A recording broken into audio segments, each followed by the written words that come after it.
When Kurama entered heavy particle mode, it was as if all my energy had been drained away. My chakra was completely depleted. I said my final farewell to Naruto, and I felt just like a character in a game whose life points had dropped to 0. Game over, just like that.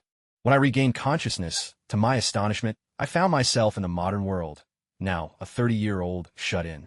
I didn't have any particular hobbies or interests except for one thing, following every episode of Naruto. That day, I was watching Boruto and couldn't help but complain. They call this Boruto? Look at how weak they made Naruto. In my eyes, Naruto is always a legend. How could he ever end up like this? The words had barely left my mouth when everything went black. I lost consciousness, and just like that, died unexpectedly. When I opened my eyes again, confusion flooded my mind. What's going on? Did the King of Hell get tired of my complaining and send me back? All around me was darkness, and the ground was covered in water, just like the legendary water curtain cave, damp and glistening everywhere. I wondered if I was somehow inside someone's belly, watching Naruto before I was even born, and now I'd ended up here. Lost in my wild thoughts, I glanced down and saw the surface of the water reflect a gigantic fox's face. I froze in shock. How can it be reflecting anything in this darkness? Is this some kind of high-tech trick? Then it hit me. Wait a second. Is that my face? In a flash, I realized I had become the Nine-Tails. How on earth did I turn into Kurama? The shock was too much. I rolled my eyes and promptly fainted again. When the memories of both my lives merged, the Kurama who had read the entire script finally awakened. I couldn't help but mutter to myself, I'm back. Huh. The world of Naruto. What does Kishimoto really know? All I did was activate heavy particle mode, and he killed me off just like that. Far too arbitrary. And as for the future Naruto, how could he become so weak? It's just heartbreaking. Now I was no longer the simple Kurama. Of old, I was a blend of humor, sharp commentary, analytical prowess, and deep Naruto knowledge. No one understands Naruto better than I do. Now, let me see what my little brother Naruto is up to. I thought to myself, as long as I had enough time, whether it was the Akatsuki, Uchimadara, or the Otsutsuki clan, none of them would be a problem. Just wait for me to set things right. I saw Naruto sitting all alone on a swing in the park. The world outside was freshly blanketed in snow, everything shimmering silver, the ground covered in thick, soft drifts. The white mist of Naruto's breath lingered in the cold wind, slowly fading away, making his loneliness all the more striking. Not far from the park, 3 young boys were bullying a little girl. They weren't just pushing her around, they hurled cruel words at her, too. Since you're from the Hyuga clan, show us your Byakugan. If you won't show us, don't look at us. Your eyes are creepy. Are you a monster or something, you white-eyed freak? The little girl was so hurt by their words that she fell to her knees, tears streaming down her face. The 3 boys just laughed even harder beside her. Huh? Crying already? How weak can you get? Just then, Naruto spotted what was happening. Without hesitation, he stepped forward like a tiny hero of justice, pointing at the 3 boys and shouting, Hey, stop it. The boys glanced at him dismissively and sneered. Who do you think you are? Can't you see we're busy picking on someone? Naruto squared his shoulders and stood his ground. My name is Naruto Uzumaki, and I'm going to be Hokage one day. His words reached the little girl, and it was as if a new strength filled her heart. Naruto raised his hands to form seals and shouted, Watch my ninjutsu. Huh. He concentrated with all his might, and with a loud puff, a cloud of smoke appeared. Watching from within the seal space, I thought to myself, that should be the shadow clone. Jutsu. But could Naruto really do it at this age? As the smoke cleared, there were 2 little Narutos standing on the ground. The 3 boys exchanged glances and burst out laughing. Is that it? What a useless jutsu. With that, they marched over, tore off Naruto's scarf, and slapped him hard across the face, leaving one cheek swollen as he toppled into the snow. They tossed his scarf to the ground, stomping on it again and again while hurling more insults. Huh, one idiot. And a freak, too. Just go away. Playing ninja. How ridiculous. Inside the seal space, I was so angry I could practically see steam rising. I shouted, that's too much. Naruto, get up and fight back. If you give up now, what kind of Nine-Tails am I? But of course, Naruto couldn't hear my voice at all. Suddenly, it hit me. Hinata's being bullied again? Why don't I remember this part? Kishimoto never even drew this scene. I'm molded over in my heart. I used to think of Naruto as a brother, but if I consider the generations, little Naruto is actually the soul of the old man's son, and I'm technically a part of the old man myself. That makes me half a senior to Naruto, doesn't it? Anyway, I'm no longer the Nine-Tails who only knew how to rage. No matter what, I'll always be his elder. Watching Naruto fail at his jutsu again and get kicked to the ground, I just couldn't hold back any longer. I simply transferred some of my chakra to him. Instantly, Naruto's eyes took on the look of a fox. As I continued to shout in frustration, I yelled, "Get up and teach them a lesson. If you can't get up and fight back, then what use are you to me?" But even so, I could only manage to give him a small amount of chakra. Any more and I just wouldn't have the strength. One of the kids noticed the change in Naruto's eyes and, startled, pointed at him and shouted, "Boss, look his eyes." Their leader followed his gaze and was immediately frozen in place, unable to get out a complete sentence. What is that? When he saw the fox-like glint in Naruto's eyes, his face turned pale, and he shrieked, "It's a monster! Run!" He spun around and bolted, and the rest of his gang scattered in panic. One of the lackeys, running in a blind panic, slipped and fell in the snow, crying out, "Boss, help me!" The boss rushed back, hauled him up, and dragged him away, scolding as he went, "Hurry up, stop dawdling, or you'll end up as the monster's dinner." When Naruto finally came to his senses, he climbed up from the ground, still holding up his fists, looking around in confusion. Where did everyone go? I just felt this strange power surge inside me, and I was about to give them a beating. How did they all disappear? Ouch, that hurts. His face and eyes were covered in bruises, a patchwork of blue and purple. But with me, the nine tails, inside him, these minor injuries were nothing. They'd heal in no time. To Naruto, these scars were like badges of honor, and in Hinata's eyes, he was her very own superhero. Seeing Naruto, Hinata stopped crying. Being watched by him like that made her feel shy. She lowered her head, her cheeks gradually turning red. Naruto looked at her and tried to comfort her, saying, "Don't worry, I scared them off." Already, those words brought back memories for Hinata.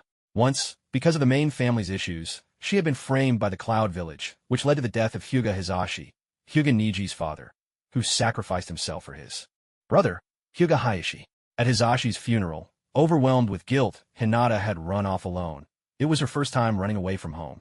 As she sobbed in the snowy field, it was Naruto who reached out and took her hand, leading her back home. Back then, Naruto had said, "You have such a big family. Why are you crying? Look at me, I don't have anyone, but I never cry." Hinata remembered. Even though he was so lonely himself, he still took the time to comfort her. Her thoughts returned to the present. Hinata summoned her courage and looked at Naruto, saying softly, "Thank you." She engraved the memory of this boy who took a beating for her deeply in her heart. Yet Naruto acted as if nothing had happened and replied, "Good thing they ran away fast.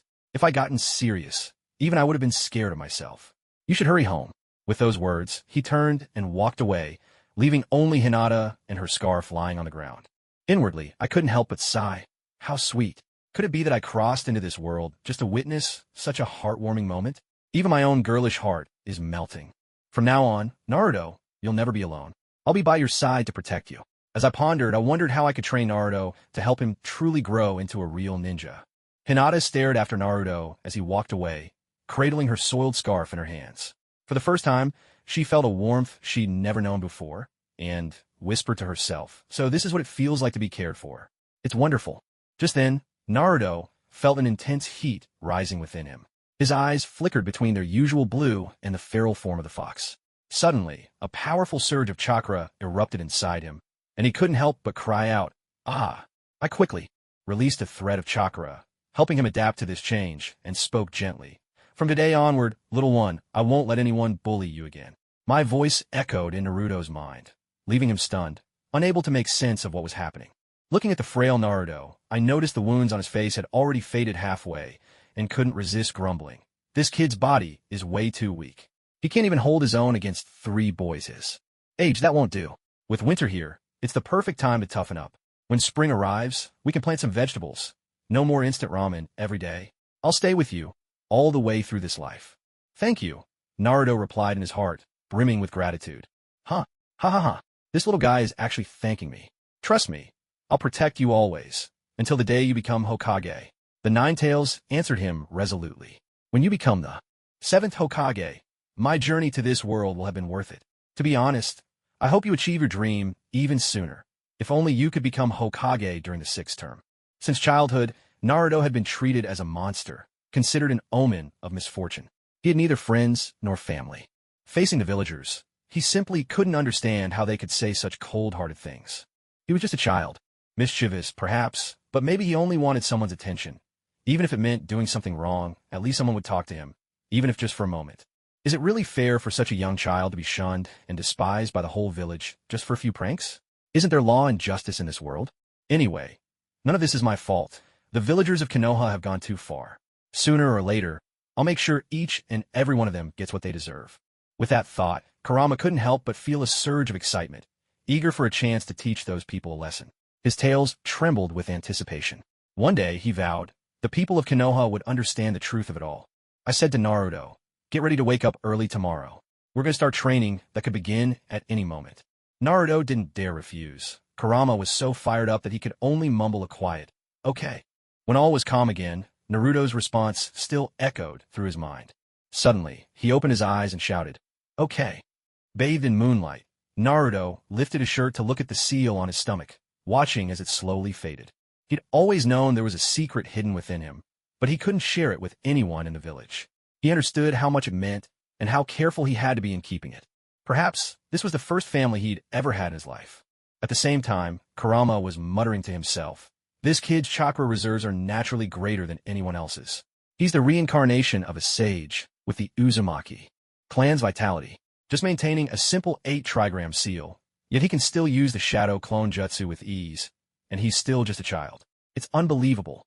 I need to find a way to get the shadow clone jutsu scroll from the 3rd Hokage. It's a B-rank technique, and once mastered, it can even be upgraded to the multi-shadow clone jutsu.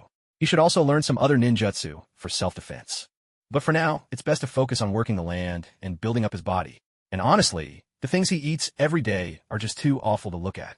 He can't even handle 3 little punks. While Kurama grumbled, the Hokage's office in the heart of Konoha was still brightly lit. The 3rd Hokage had clearly not gone home yet. The 3rd Hokage had been busy all day, his mind replaying the strange events involving Naruto. The Hyuga clan had just lost Hayashi's twin, and Naruto's release of the Nine-Tails chakra over Hinata had stirred the village. Konoha couldn't handle another incident right now. As Hokage, he had to find a way to protect the village. Sigh, I better go to the Hyuga house myself, just to be sure. With that, the 3rd Hokage left the office, heading toward the Hyuga residence. By the next day, the sun was already high in the sky, but Naruto was still fast asleep, as if nothing had happened the night before. Kurama had been waiting to see when Naruto would finally wake up, but as noon approached, he couldn't stand it any longer. Naruto, get up! Kurama called out in his mind. Huh? What is it? Naruto, sprawled out in his pajamas, rubbed his eyes when he heard the voice. By now, it was nearly noon, and even the Nine-Tails had to resign itself to the situation. As a mighty demon fox, having to wake him up and look after his daily life. What a predicament! The Nine-Tails changed its tone, adopting the stern cadence of a parent scolding a child. Naruto, just look at you. It's so late already, and you're still lazing in bed. Didn't you say you had something important to do today? Trying to teach a child like this, the Nine-Tails couldn't help but feel deeply exasperated. Naruto still looked dazed and groggy, his eyelids battling to stay open, obviously not fully awake. With a sigh, the Nine-Tails tried a different tactic, deliberately emphasizing its words. Naruto, don't you want to protect that little girl? Would you rather see her get bullied in the future? That struck a nerve. Naruto shot upright in bed, and suddenly, everything in the room came into sharp focus. A voice echoed in his mind. So last night's dream was real. There really is another being living inside me. In that instant, he was fully awake. Naruto recalled the events of yesterday. All right, training, building on my strength, Labradors, Kurama, just wait for me. Even though he was still living alone in this house, he no longer felt lonely. Quickly, Naruto tidied himself up and got ready to head out. At that moment, he was genuinely happy. Passing villagers saw the brilliant smile on his face and were utterly baffled, having no idea what had happened. After all, in the past, Naruto only smiled like that when one of his pranks succeeded. People couldn't help but think to themselves, better keep some distance from this kid. Naruto started jogging through the village, greeting everyone he passed with a bright, cheerful smile. What's wrong with that kid? Why is he grinning like an idiot? Oh, come on. You look just as silly when you smile. Do you think whatever he's got is catching? Maybe we should steer clear.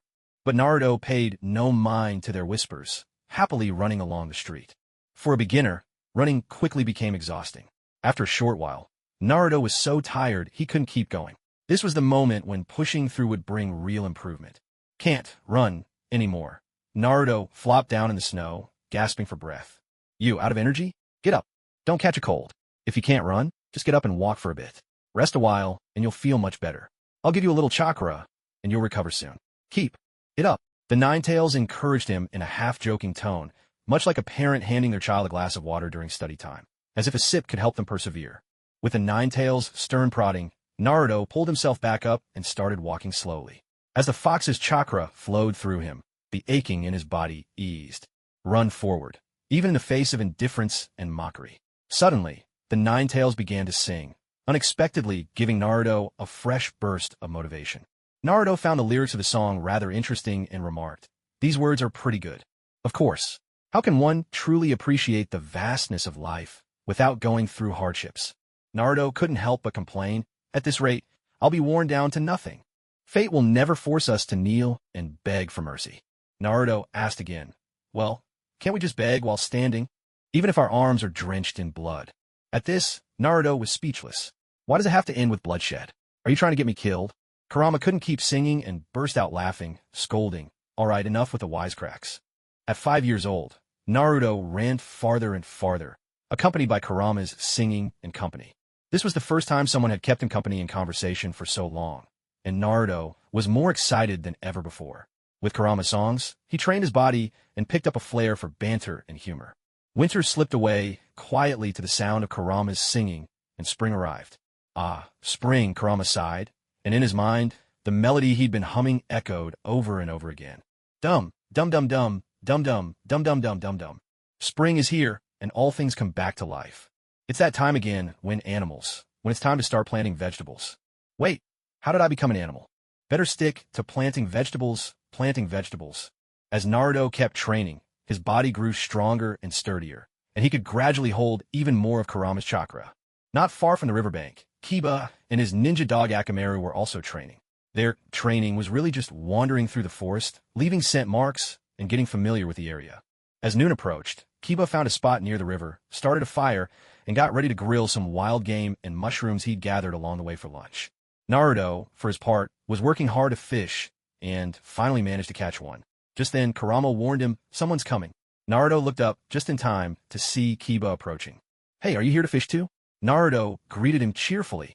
Kiba's dog, Akamaru, answered first, panting and wagging his tail energetically, letting out a friendly bark to say hello. Kiba smiled and introduced himself. "This is Akamaru, and I'm Kiba Inuzuka. We're just here to make some lunch." He started chatting with Naruto as if it were the most natural thing in the world. Naruto, still busy cleaning his fish, offered, "I just caught a big one. Why don't we eat together?" Kurama remembered that Naruto would later become friends with his classmates, though those memories had once been sealed away. The only thing that puzzled him was how fast Akamaru grew. After 5 or 6 years at the academy, he hardly changed at all, but then in just 2 or 3 years, he suddenly got huge. When it came to creatures from another world, Kurama couldn't quite figure it out either. Ever since Naruto had started living on his own, most of his meals had consisted of expired milk and instant noodles. Occasionally, he would go fishing, though in truth, most of the fish were simply scooped straight out of the river by hand. Still, he considered himself to have some experience with cooking. After cleaning the fish, put it near the fire to roast. "You can dry your wet clothes at the same time," Naruto said as he worked, then asked Kiba, "Did you come out here for any special reason?" Kiba pointed to Akamaru and replied, "Akamaru is still little, so I bring him out to get plenty of exercise. It's good for his bones as he grows. He's going to be my important partner in battles one day." Naruto looked at the little puppy called Akamaru, curiosity lighting up his face. His name is Akamaru, but his fur is white. Why is he called that?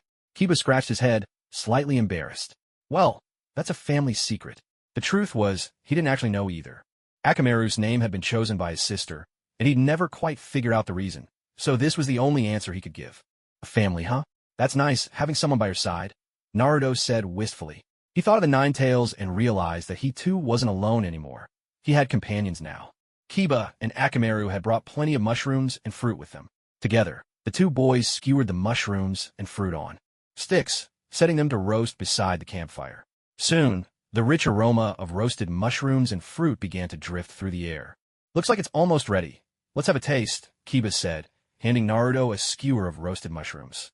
Naruto took the skewer, blew on it to cool it down, and took a bite. This is really good," he exclaimed with delight. "Of course, I added some salt, too," Kiba said with a grin, picking up a skewer for himself as he munched away. Before long, the two had finished off all the mushrooms and fruit. Once the fish was done roasting, Naruto turned to Kiba and asked, "Can Akamaru eat fish?" He looks like he hasn't had anything yet. Kiba shook his head. Usually no. He's still growing, so I bring special dog food just for him. Akamaru's food was always prepared by Kiba himself, and raising a ninkin required careful attention and trust between them. They were careful not to let the dogs eat random food from outside, both for safety reasons and to avoid them developing picky habits.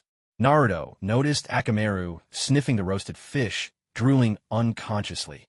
He smiled and said, "Akamaru, do you want some roasted fish? I can share a little with you. It should be fine." Hearing this, Akamaru's eyes sparkled with anticipation, tongue hanging out as he wagged his tail excitedly. Seeing the scene, Kiba relented. "All right, just a small piece then." As Naruto handed a small bit of fish to Akamaru, Kiba felt a warm sense of Naruto's sincerity and kindness towards his companions. He thought to himself, people who love dogs are rarely bad at heart. Seeing Naruto and Kiba happily sharing grilled fish, the Ninetales came up with a new idea. It would let Naruto try authentic Northeastern barbecue. One day, although it wasn't prepared for today, when the time was right, it would definitely give Naruto a taste of what real barbecue is all about. Trading a single fish for a friend, Naruto was overjoyed. He didn't care about gains or losses. He simply felt that he had made another companion today, his heart filled with pure satisfaction. Since he had woken up late that morning, Naruto managed to catch another fish after their meal. Kiba even helped him gather some fruits and vegetables from the forest. After they parted ways, Naruto took his haul and headed home. Today, Naruto learned a lot about food from Kiba. Meanwhile, the Ninetales realized that it actually didn't know much about true wilderness survival. Life outdoors was far from easy. So the Ninetales drew up a checklist for Naruto, reminding him to prepare some essential supplies. It also suggested that Naruto might need to live in the forest for an extended period, since making the trip back and forth to the village every day was simply too time-consuming. As evening fell, Naruto returned home with fish and wild greens, and prepared a hearty dinner. The Cloud Chef came online. Ninetales gave step-by-step instructions and answered questions, making sure Naruto could master each dish. Following the Ninetales' advice, Naruto first blanched all the ingredients, then cooked up a rustic stew. The fish, pan-fried until golden, turned out to be surprisingly delicious. Naruto lived in a standard Konoha house. He had everything he needed, but had never known how to use any of it. He started learning to cook at age 3, but back then, even instant noodles were a struggle. The next morning, Naruto changed into clean clothes, since yesterday's were dirty, and even disguised himself a little. He began preparing for shopping, spending his meager savings on seasonings and ingredients. He set aside a small portion of spices, packed a knife, and left home, heading for the forest outside the village, ready to build his own camp and truly take on the challenge of wilderness survival. By this time, the Umbu had already reported Naruto's unusual behavior to the third Hokage. Fishing? Was he really so poor that he couldn't afford to eat? Have this month's living expenses been given to him? The third Hokage asked. "I'm sorry, Lord Third. The person responsible for Naruto's care has been secretly withholding his money out of prejudice." Every month, the third Hokage arranged for villagers to look after the young Naruto, cooking for him. Once Naruto could take care of himself, he was allowed to move into his own place and live independently. Everyone who was responsible for looking after Naruto knew that the Ninetales fox was sealed within him, but none of them knew he was actually the orphan son of the fourth Hokage, a hero's child. The third Hokage kept this secret, always maintaining his silence. After all, with the current lack of powerful shinobi in the Leaf Village capable of containing the Ninetales, he worried that if anyone angered the beast inside Naruto, it could spell disaster for the village. Though the cold, distant way Naruto was treated wasn't humane, the third saw no other choice. When his subordinates came to report, the third Hokage simply let out a weary sigh. How could things come to this? You're dismissed." Everyone in the village regarded Naruto as a monster, blaming him for the chaos caused by the Ninetales.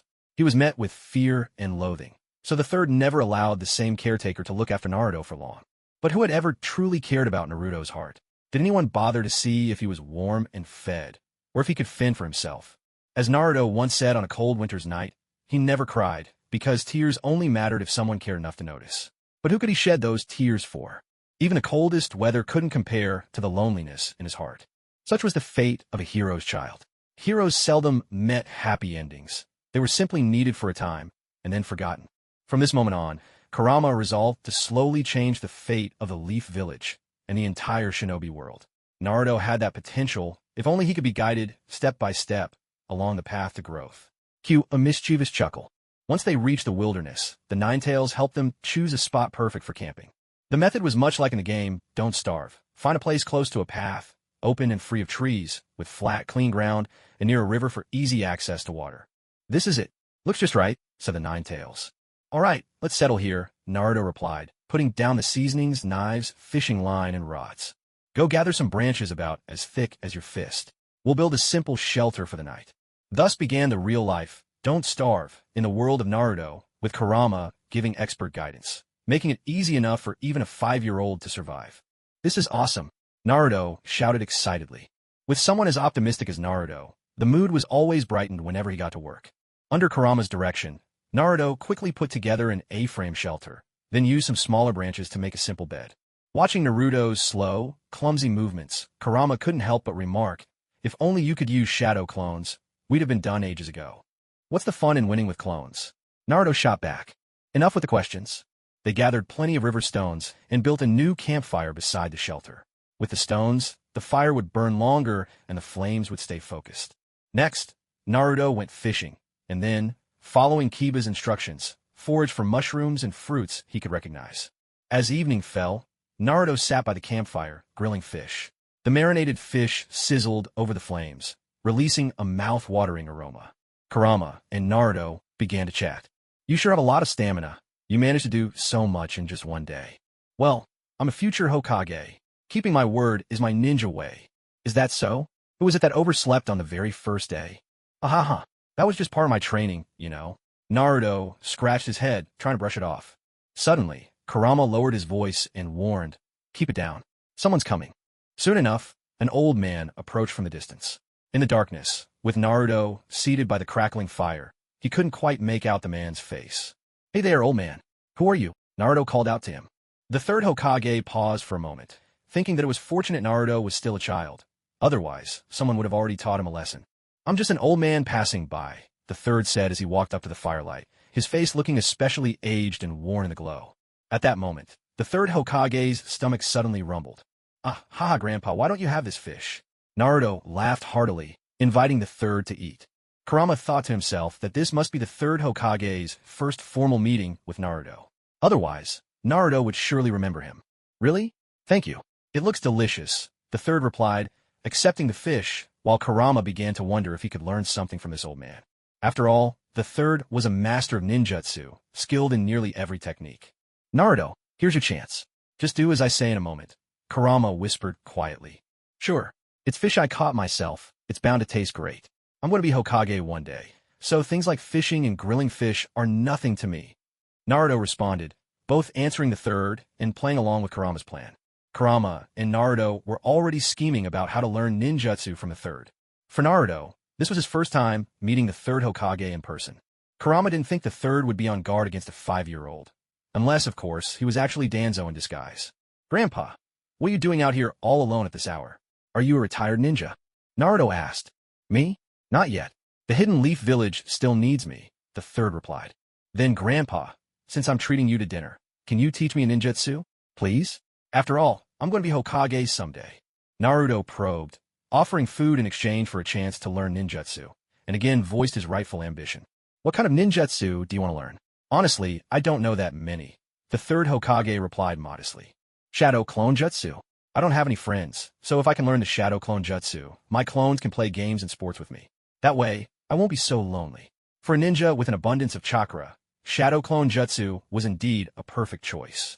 Naruto, after all, was a Jinchuriki blessed with an enormous well of chakra, constantly replenished by the tailed beast within him. In truth, the words Naruto spoke had been carefully scripted by Kurama, the Ninetales, as part of a clever plan. The essence of this tactic was simple. State his request up front, then follow with a sympathetic reason to justify his motive. When the third Hokage heard the mention of the shadow clone technique, his expression shifted ever so slightly. It was true, this jutsu was well suited for Naruto, and it was something he could indeed be taught. Yet, a nagging doubt stirred in the third Hokage's heart. How did Naruto even know the name shadow clone technique? This was a matter that required thorough investigation. So, the third decided to steer the conversation elsewhere for the moment. Ah, this fish is really delicious. After such a long, busy day, it's nice to finally sit down for a good meal, he remarked, using the opportunity to change the subject. By the way, How did you end up out here catching fish all by yourself? Naruto replied, I've run out of money for food. I probably have to wait until next month's allowance before I can eat properly again. Right now, I can't even afford instant noodles. And besides, I need to keep training my body. Just eating instant noodles isn't nearly enough to fill me up. Naruto did not mention that his living expenses had been cut off. The third observed Naruto, noticing a hint of loneliness on the boy's face. The sight tugged at his heartstrings. When Naruto brought up money, the third couldn't help but think of Danzo. The third considered inwardly, this money issue must have something to do with Danzo. Unfortunately, I don't have any solid proof. Even the ANBU haven't uncovered anything after so long.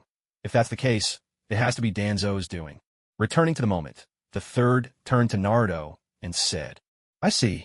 And since you're working so hard to train, well then, as a reward for this meal, I'll teach you the shadow clone technique. Really? Grandpa, you really mean it? You're willing to teach me a jutsu? You're the best. Here, have another fish. Naruto exclaimed with delight, passing another grilled fish to the third. Thank you, it's truly delicious, the third replied, his face softening into a smile, his mood visibly brightening. Meanwhile, Kurama mused silently. The way the third changed the subject just now was a little suspicious. The shadow clone technique is listed in the Scroll of Seals. Only those with special status, or at least Chunin rank, could possibly learn it. Could it be that the third has already caught on? All you have to do is repeat the story I told you to the third, Kurama advised, having already concocted a little tale about how Naruto had learned the shadow clone technique. As the third savored his grilled fish, he listened intently to Naruto, recounting his experiences.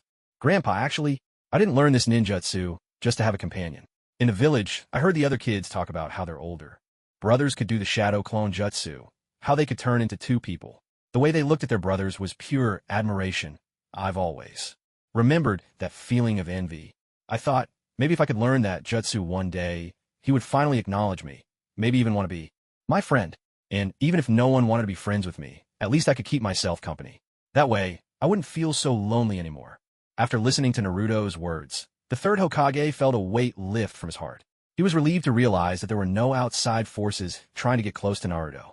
He said to Naruto, if that's the case, then as a thank you for the fish you brought me, you need to listen very carefully to what I'm about to say.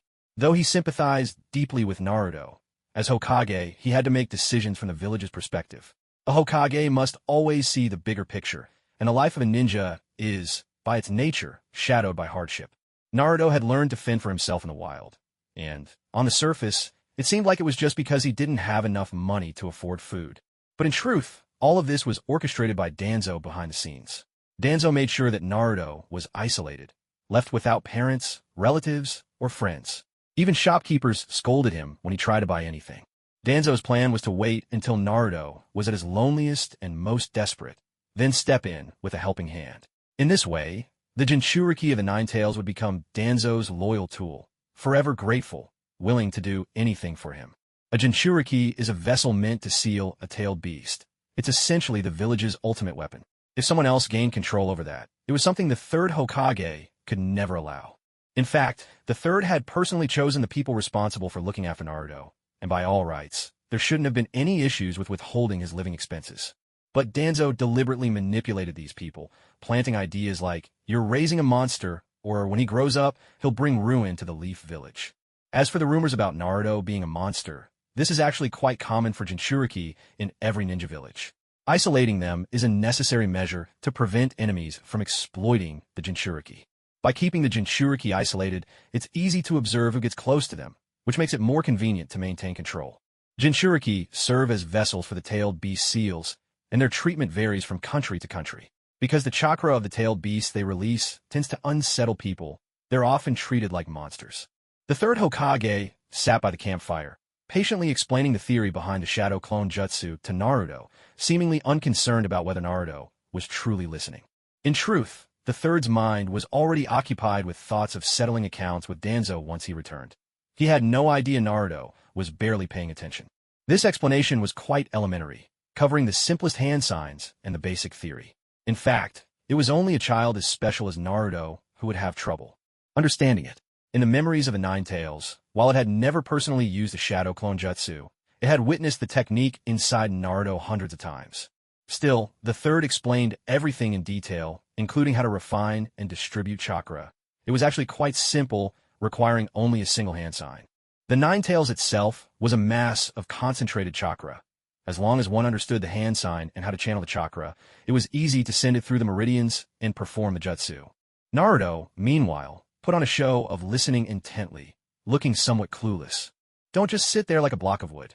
Say your lines, the Nine Tails urged, pushing Naruto to play along with the third's lesson. Ah, all right. Naruto replied, flustered. You're going to be the death of me. What do you mean, right? Can't you speak properly? Not, but not too hard, just a little. The Nine Tails continued to prod him. Ah, yes. Naruto answered mechanically, leaving both the third and the Nine Tails speechless. Yes, one at a time, with a pause between each, and nod as you do it. Remember, you'll need this kind of reaction when you start school. The third Hokage asked, that's all there is to the shadow clone technique. Have you memorized everything? I sure have. The Nine Tails answered eagerly on Naruto's behalf. I've got it. Naruto finally replied seriously to the third. Seeing Naruto finally respond properly, the third felt a sense of relief, although he was still dissatisfied with Naruto's earlier lack of attention. As long as you remember, that's all that matters. I'll take my leave now, the third said, not planning to linger or personally help Naruto train his ninjutsu. After all, I've given you the lesson. Whether you master it or not is up to you. To the third, Naruto himself wasn't what mattered. What mattered was the Nine Tails. Strengthening Naruto was really just a way to ensure tighter control over the tailed beast. Naruto, the old man's gone. Now it's your turn to try out this jutsu, the Nine Tails said to him. Naruto began practicing the shadow clone technique. The third Hokage observed Naruto from the side. Noticing nothing unusual about him, he silently concluded that the real problem must lie elsewhere. Lord Third, please summon Danzo, the Hokage instructed. Yes, sir, came the prompt reply from his subordinate. The third returned to the Hokage's office, resuming his paperwork as he waited for Danzo's arrival. Meanwhile, Naruto continued his relentless training. The Nine Tails called out again, shadow clone technique. First, refine your chakra, then split it evenly. Following the steps, Naruto formed the necessary hand signs. Shadow clone technique. With a faint pop, two tiny clones appeared beside him. These clones were only the size of fists, looking adorably small. Before Danzo even entered, his voice echoed from outside. Hiruzen, what do you need from me? Shimura Danzo was a classmate of the third Hokage, Hiruzen Sarutobi, and since Hiruzen was a year older, he addressed him by name. As Danzo approached, the third put aside his work and turned to him with a hint of anger in his eyes. Danzo, I won't allow you to scheme against the Jinchuriki. Don't force me to take action against you. The words were both a warning and a final line in the sand. What have you discovered? Danzo asked calmly, knowing full well that the third had no real evidence. Privately, Hiruzen thought, it's because I haven't found anything that I suspect you. You don't need to know what I found. I'm telling you now. Keep your hands off the Jinchuriki. Both Danzo and Hiruzen had been disciples of the second Hokage, but in the end, the second chose Hiruzen as his successor, not Danzo. Danzo always believed he was the one better suited to be Hokage, looking down on Hiruzen's gentleness and perceived weakness. When Hiruzen first became Hokage, his strength had yet to earn everyone's trust. In response, Danzo created Root, a secret division to train ninja for covert operations. In handling certain affairs, Danzo often displayed a far more ruthless approach than Hiruzen. Of course, if he could convince Hiruzen, the third would usually adopt his suggestions. The Umbu operated directly under the Hokage, like a personal imperial guard, while Root answered only to Danzo. Danzo and the third stood on opposite ends of philosophy. One advocated for aggressive offense, the other preferred defense and compromise. During the recent Hyuga incident, it was the third who deliberately eased tensions, unwilling to go to war with the Hidden Cloud Village. In the end, a member of the Hyuga clan was forced to sacrifice themselves, shifting the clan's position from staunch supporters of the Hokage to a more neutral stance. As for the matter of the Nine Tails Jinchuriki, Danzo had once told the third directly, the Jinchuriki should be entrusted to me. Hiruzen, you're past your prime. I have what it takes to turn the Jinchuriki into a weapon for the village. Danzo remained unyielding, while the third Hokage had clearly lost the sharpness of his youth. No, absolutely not. I am the Hokage. The third replied with unwavering resolve. His intention was clear. Under no circumstances would he hand over the Jinchuriki to Danzo. Whether from a tactical or emotional standpoint, the Nine Tails Jinchuriki was the orphan of the fourth Hokage. The third simply could not entrust him to Danzo. Hiruzen, you'll regret this. It's your weakness that led us to sign a ceasefire with the Hidden Cloud. Don't forget, IWN are still watching our borders like wolves ready to pounce. Danzo's accusation implied the third was too soft, and, in doing so, indirectly admitted his own inaction toward Naruto. At the same time, he reminded the third that the situation remained perilous. As for the incident with the Jinchuriki, Danzo certainly would not admit to any involvement. In his eyes, his actions required no explanation to anyone. In truth, Danzo had already dispatched agents to infiltrate a Wagakure to gather intelligence. The Hidden Stone had always harbored animosity toward Konoha. Since the Nine Tails incident, Konoha's strength had waned, making Iwa's stance more aggressive than ever. The Hidden Cloud, too, seized the opportunity to provoke, leading to the death of Hayashi Hyuga. Even though the Cloud gained little from the affair, the incident emboldened the other villages, making them restless. That evening, the two men discussed military affairs in the Hokage's office, their conversation stretching deep into the night.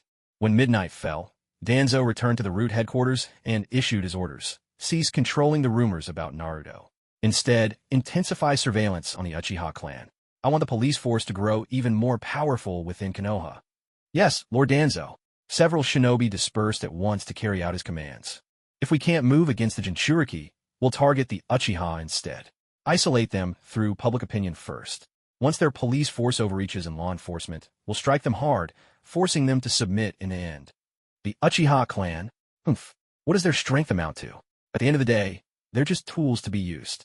Thinking of the fate of the White Fang, Danzo understood more than ever the power of manipulating public perception. It could make others eliminate his obstacles for him, sparing him the trouble of getting his own hands dirty. A cold, mirthless laugh echoed in the shadows. Such was Danzo, a calculating strategist who claimed to protect the village, yet secretly pulled the strings behind the scenes.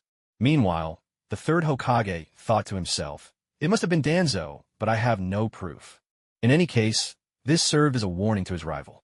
At the same time, though no large-scale conflict had erupted with the stone, minor skirmishes continued to flare along the borders.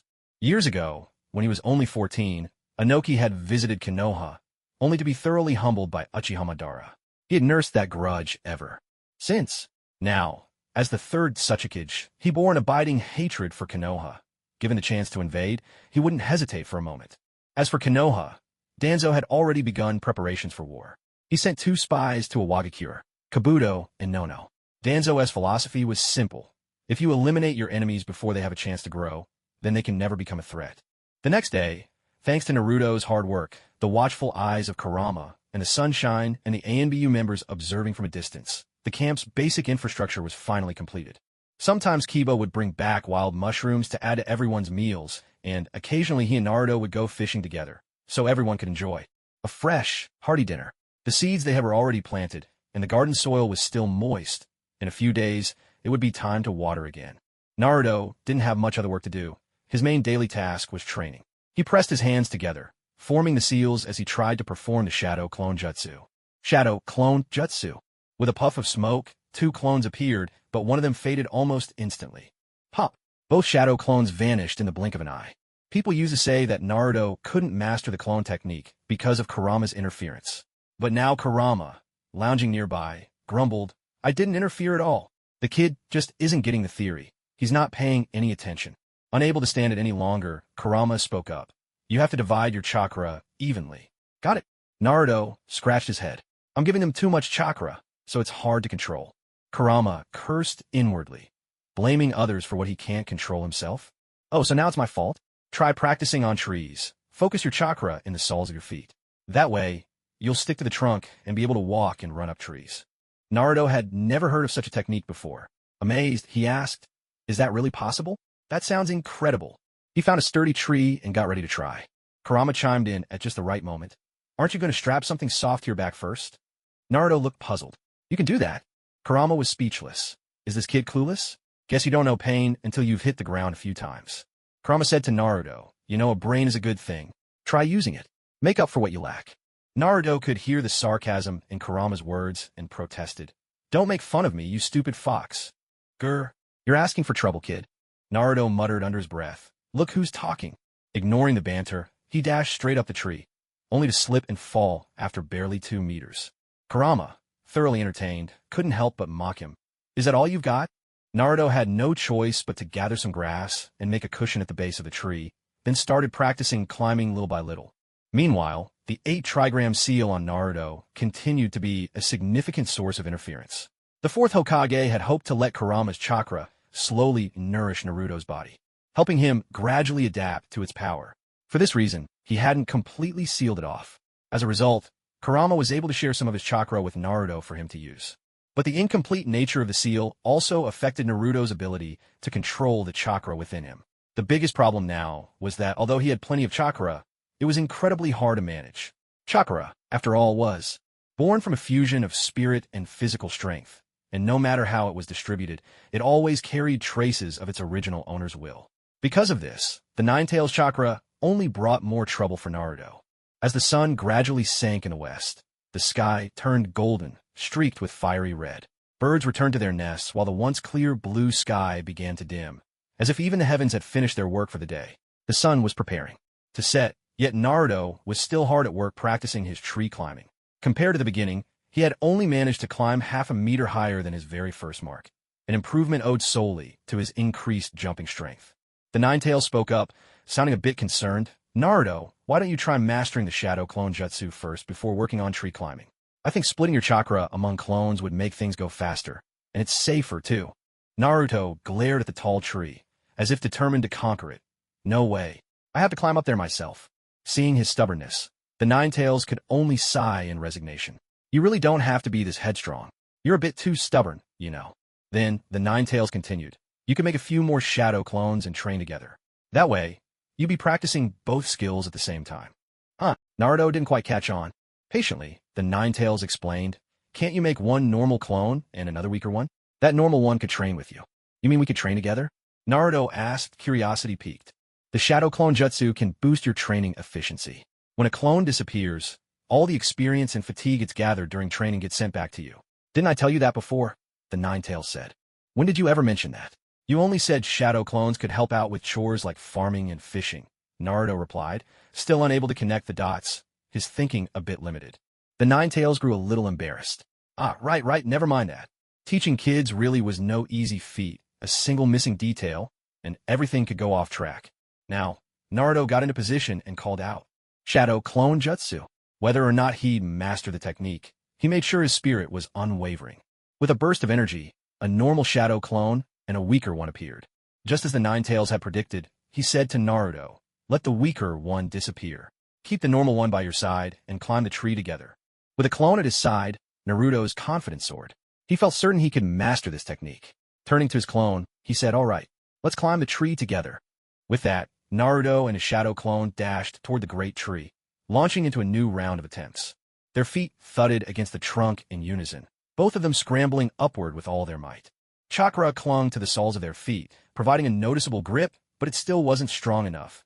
Naruto's feet slipped slightly as he tried to climb higher.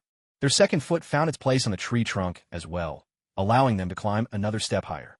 The bark had already been shattered under their kicks, leaving behind clear marks. After the third step, both of them were nearly at their limit. Naruto and his shadow clone were on the verge of falling off the trunk, barely able to hold on, teetering as they started to slip. Naruto tumbled from the tree trunk. With a couple of thuds, he hit the ground, stirring up a cloud of dust. With a soft pop, the shadow clone vanished as it landed. The memories of the clone flowed back into Naruto, and he couldn't help but cry out, ouch, that really hurts. Rubbing his aching body where he'd landed, he grumbled, Kurama, why does this hurt so much? It's never been this painful before. Naruto, puzzled, asked the Nine-Tails why the pain from the clone dispersing was so intense this time. Kurama looked at him and replied helplessly, did you put any grass under your clone? Naruto stared back in confusion, thinking to himself, you never told me to put grass under the clone. You're unbelievable, Kurama. Kurama shot back with a hint of annoyance. Don't blame everything on me. Who told you to forget about the grass? You never mentioned I had to.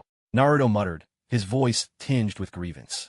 Ever since Naruto had become less withdrawn, his conversations with Kurama had grown more frequent. Kurama went on to remind him, right now, you should be thinking about whether the tree climbing experience your clone gained was passed back to you as well, instead of just complaining. Those sharp retorts he'd once kept to himself finally found their place. Kurama was quite pleased, and Naruto didn't dare argue, secretly finding their banter amusing.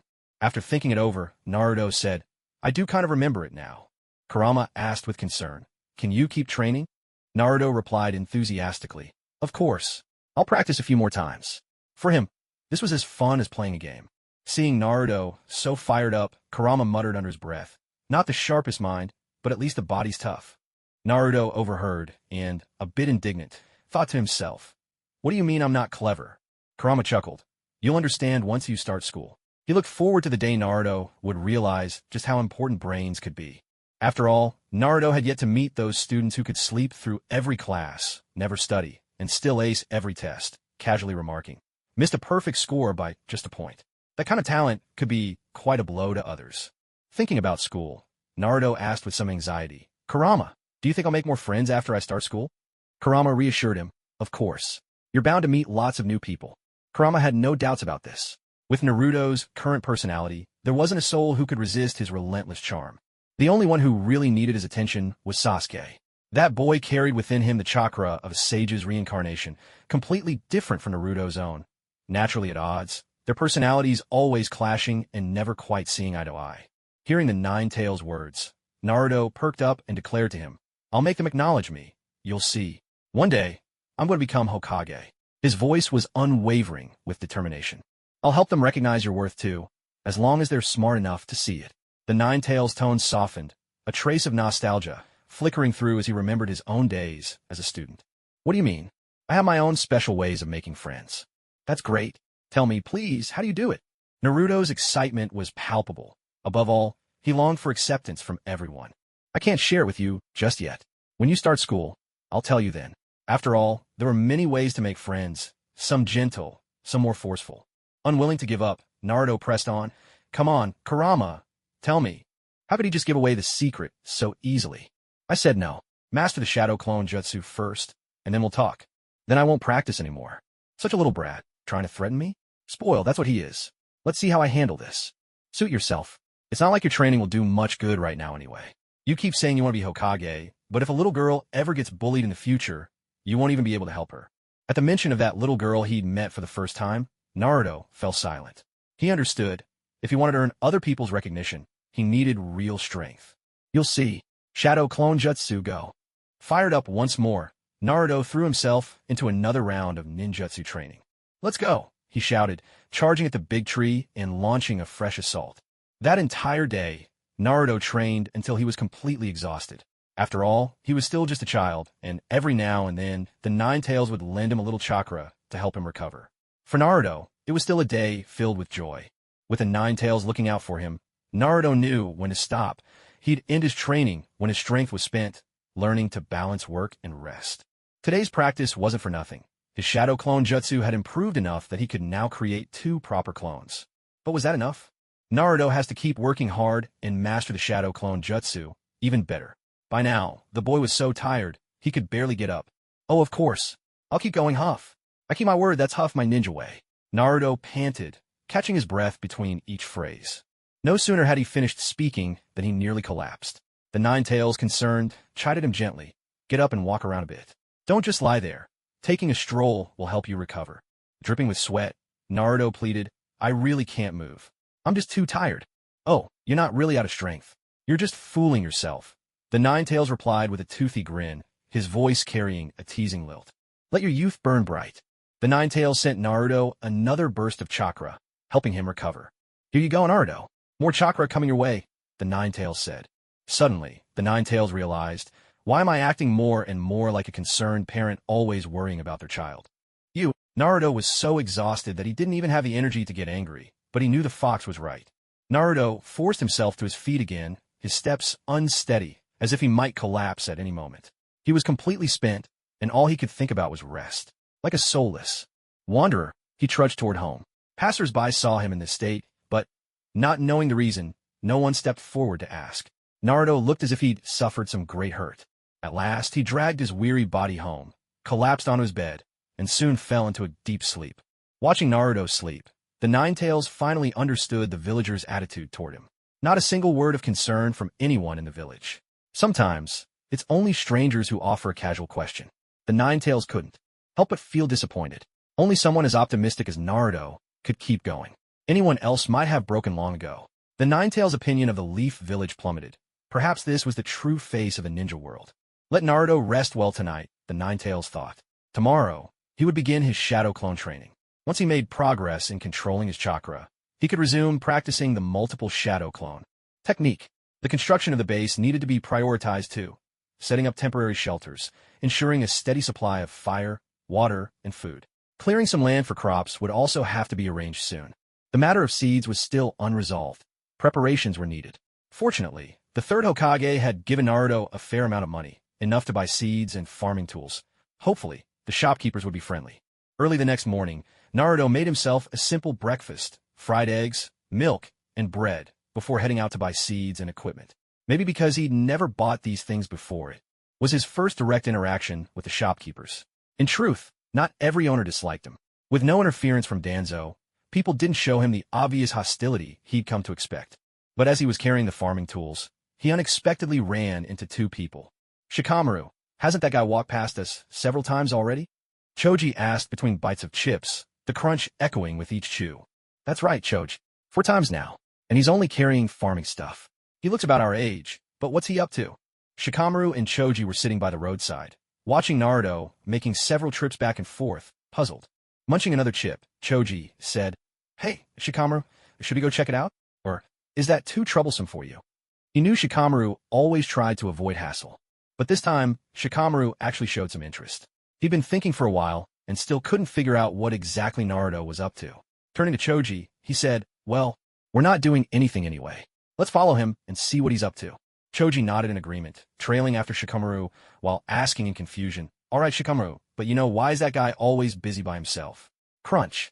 Drawing on his own experience, Shikamaru started to analyze Naruto's situation.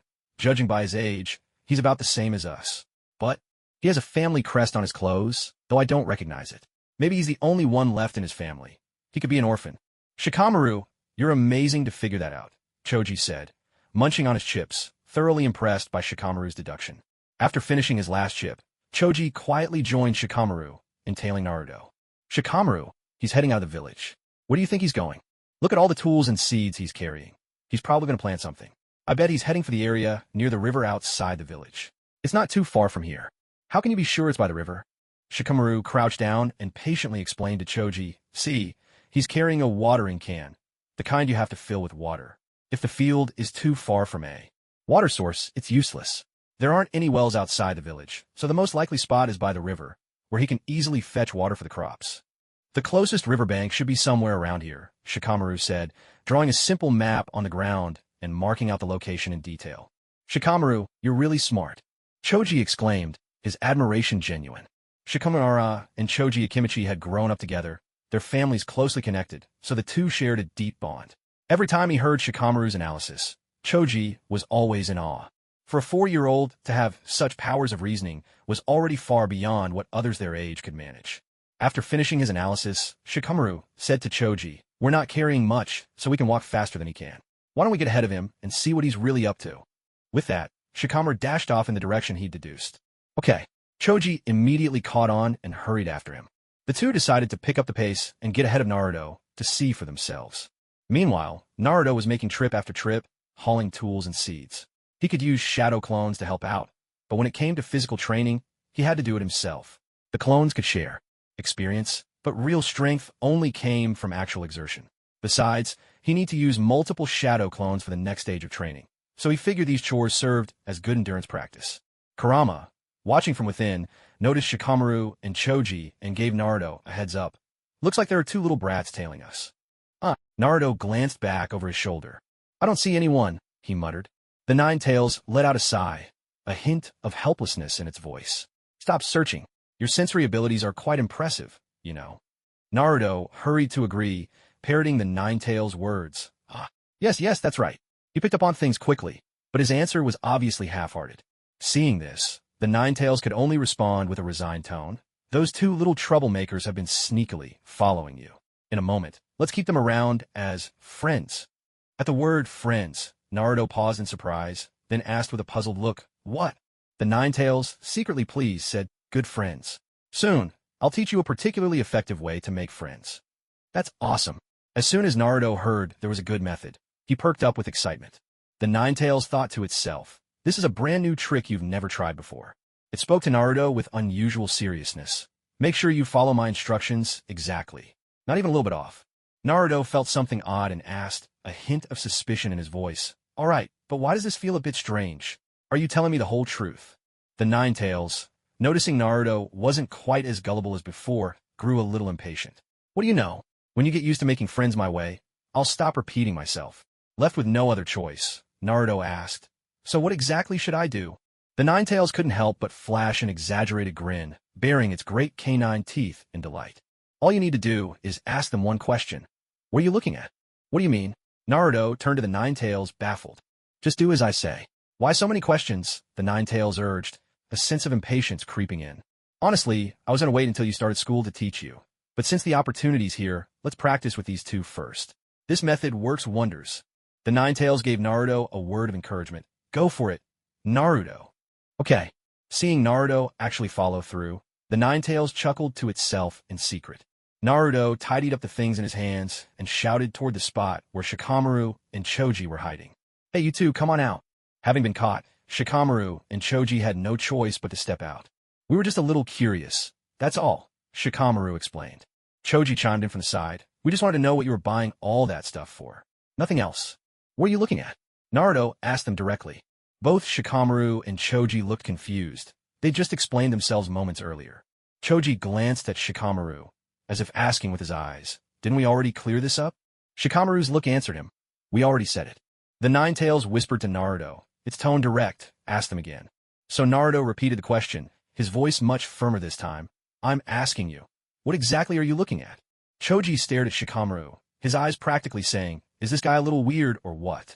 Shikamaru replied with a look. He really is a bit strange. We're honestly just curious, that's all. Shikamaru and Choji quickly added. The Ninetales urged them on. Go on, keep going. Naruto was starting to get annoyed by the Ninetales' constant prodding. What exactly are you all staring at? His tone grew sharper, edged with impatience. The mood grew tense, and Shikamaru and Choji could feel the pressure building. At that moment, Choji stopped glancing at Shikamaru and shouted out loud. I can't take it anymore. We really are just staring at you. So what? Shikamaru, let's get him. Man, what a drag, Shikamaru sighed, resigned. Choji's fist landed squarely on Naruto's face, the sound crisp and sharp. The blow left Naruto's head ringing, and for a moment, he was completely dazed. In his mind, he wondered, weren't we supposed to be making friends? I could have sworn we were becoming friends. Shikamaru hurried over to join in. Although he thought 2 against 1 was a bit unfair, the Ino-Shikacho trio always acted together, no matter how many opponents there were. Inside him, the Ninetales shouted excitedly, Naruto, fight back. Show them what you're made of, don't hold back. It waved its claws and tails, nearly bursting with excitement, as if craving even more chaos. Naruto was pinned down by the two and took quite a beating. Suddenly, a voice came from beneath Shikamaru. Shadow, clone jutsu. Shikamaru realized instantly that something was off. This guy was actually using jutsu in the middle of a scuffle. That's just cheating. With a series of pops, 3 shadow clones appeared in an instant. Counting the original, there were now 4 Narutos, and they launched a fierce counterattack.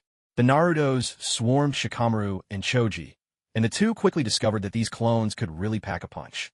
Getting pummeled, Choji cried out to Shikamaru, it really hurts, Shikamaru, hit him harder. Shikamaru kept analyzing. Choji, go for the clones. They disappear as soon as you hit them. But it really does hurt. Choji gritted his teeth, and together with Shikamaru, started swinging his fists wildly at the clones, turning the place into utter chaos. After a few rounds, the shadow clones were finally scattered. Since he'd already resorted to jutsu, Naruto decided to stop holding back. Forming hand signs again, he shouted, Shadow, clone, jutsu. Keep pounding them. 3 more shadow clones appeared. This time, Naruto stood off to the side, watching his clones lay into Shikamaru and Choji. Whenever a clone vanished, he'd immediately summon another to take its place.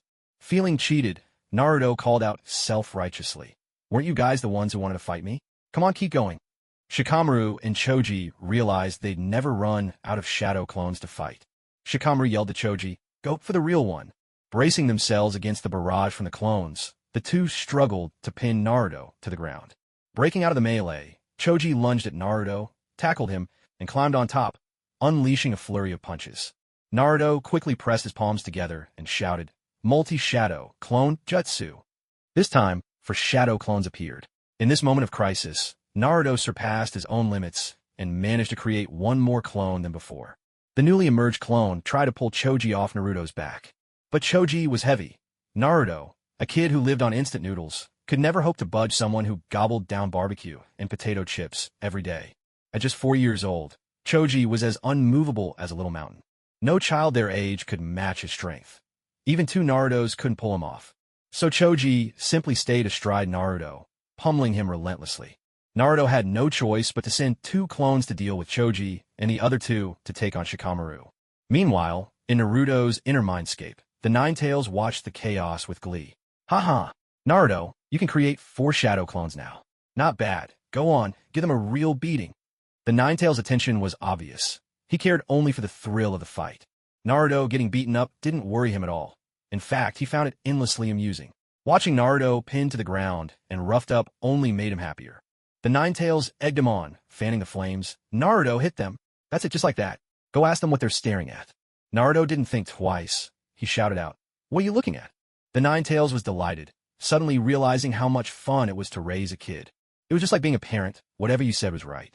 The feeling of authority made him feel completely exhilarated. Choji froze, his face a mask of shock. He trembled with rage and choked out, "You dare say that? Sniff. You dare."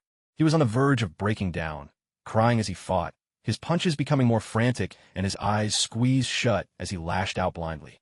As he hit Naruto, he kept shouting, "How dare you ask? How dare you?" His fists never stopped, raining down on Naruto again and again. Earlier, even when Choji had been pummeled by 2 kids at once, he hadn't shed a single tear. His face was battered and bruised, his eyes swollen, but still he never cried. But now, just because of one sentence from Naruto, he broke down, feeling utterly wronged. On Shikamaru's side, he was barely able to defend himself, while Choji could only take the hits passively. "Wah, you keep asking. I'll show you." Choji's cries grew louder, tears streaming down his face. At that moment, Shikamaru was affected too. Suddenly, he burst into tears, crying out even louder than Choji. Naruto started bawling as well, his cries mingling with sobs as he was pummeled. Wah, wah. The 3 of them tumbled together in a chaotic, noisy scuffle. In the end, Choji ran out of steam and was knocked down by Naruto's counterattack. But then he rallied and returned the favor, giving Naruto another round of punches. Watching the brawl, the Ninetales thought to himself, "Ha, to think they'd be reduced to tears by a single sentence, when even a beating never made them cry. But one remark is all it takes to break their defenses. The louder they cry, the happier I am." After the 3 of them had cried enough, Naruto was the first to speak. "So, tell me, what exactly were you watching?" Inside the spiritual space, Kurama was stunned. Watching Naruto's actions, he wondered if this was about to spark a second round of fighting. Choji, flustered, shouted at Naruto, "You want to talk? Are you looking for another fight?" His tone was anything but timid. It was as if he wasn't the one who had just taken the worst beating. Shikamaru wiped his tears in his nose, saying, "We were just curious, that's all. I've explained this a few times now. You kept asking what we were looking at, so we just kept looking." His voice was firm and unwavering. Kurama added from the spiritual space, "If he won't let you watch, just go home. Leave." Naruto didn't think much of it, having completely forgotten about making friends. "Fine, I won't let you watch. Go away then." Choji's temper flared up in an instant. "Then let's see what you do. Shikamaru, let's both keep watching." The 2 of them sat down, staring at Naruto with wide, determined eyes. At that moment, Kurama spoke up. "Tell them if they want to stay, they have to help with the fields, catch fish, and cook meals." Naruto relayed, "If you want to stick around, you'll have to help with the farming and also catch fish and cook. You both have families, right? Can you do that?" No sooner had he finished speaking than Choji jumped in. "Then let's do it together." Shikamaru was about to say something, but Choji had already beaten him to it. "But we'll need a little something in return, and if there's something at home, we might not be able to come," Shikamaru added. Kurama replied, "That's no problem. Naruto, from today on, these 2 are your friends." Naruto was caught off guard, suddenly realizing that making friends could be this simple. "Wait, who am I? Where am I? And what am I supposed to do?" Naruto's mind was a swirl of confusion. "Hold on. How did they just become my friends?" Kurama shot back. "Working together, eating together. That's what friends do, isn't it?" Naruto looked at the 2 boys. Even though they'd just been fighting like cats and dogs, he still found it a bit hard to believe. So was that it? Were they really friends now? Feeling a rush of excitement, Naruto grinned at them. "Haha, alright, we're friends now. My name's Naruto Uzumaki. I'm Choji Akimichi." Shikamaru introduced himself as well. And just like that, after a bizarre scuffle, the 3 of them agreed to farm and go fishing together from now on. Naruto said. Ha, you guys really roughed me up just now. Choji laughed too. Haha, and your clone really did a number on me. You're amazing. You've already learned ninjutsu. People who love to eat always let things go quickly, and any resentment soon vanished. Of course, I'm going to be Hokage one day, Naruto declared with confidence. At that moment, a faint rustling sound came from the tall grass in the distance. It sounds like something's coming this way. Suddenly, a small white dog burst out from the woods, barking sharply. That was Akamaru in the middle of his training, accompanied by Kiba Inuzuka. Kiba had only meant to find Naruto for lunch, but to his surprise, he walked into a gathering of 3. When Kiba reached Naruto, he greeted them. Hi, I'm Kiba Inuzuka. Huh, why do you all look so beat up? He glanced at the group, completely unaware of what had just happened. Shikamaru and Choji flanked him on either side, while Naruto readied himself as well. Choji grabbed Kiba's arm and asked, "What are you looking at?" Kiba, still confused, replied, "I just got here. All I saw was a bunch of Narutos ganging up on you two." Akamaru gave a soft whimper in greeting. "Well, since you've come to watch, don't blame us for joining in. Time to show you what we've got." Shikamaru, always quick on the uptake, needed no excuse to rough up Kiba. A reason was the easiest thing for him to find. "What are you barking about?" he demanded. Choji caught on immediately and started roughing up Kiba, shouting, "What are you barking about?" Naruto and Shikamaru joined in without a moment's hesitation, each echoing the same question. "What are you barking about? What are you barking about? What are you barking about?" Smack, ow, ouchoof. The 4 of them, along with the dog, became a tangled mess of limbs and chaos. An ambush? That really hurt. Kiba was so stunned by the sudden attack, he couldn't even react at first. Akamaru bared his teeth and barked in protest. Still just a puppy, Akamaru found himself in the darkest moment of his young life. He was quickly tossed aside with little concern, left alone as no one paid him any mind. All he could do was bark encouragement from the sidelines. To an outsider, the scene might have looked like a group of kids putting on a wrestling show for a dog. Akamaru's yips and barks seemed to cheer them on. Shikamaru gave a quick reminder, "Don't let him get away." Inside, Kurama grumbled, "Does this Shikamaru even understand dog language?"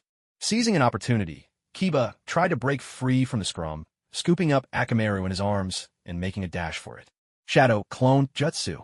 With a sudden flurry, puff, puff, puff, puff, puff, puff, puff, puff, puff, a cloud of white smoke cleared to reveal a crowd of Narutos, blocking Kiba's escape route.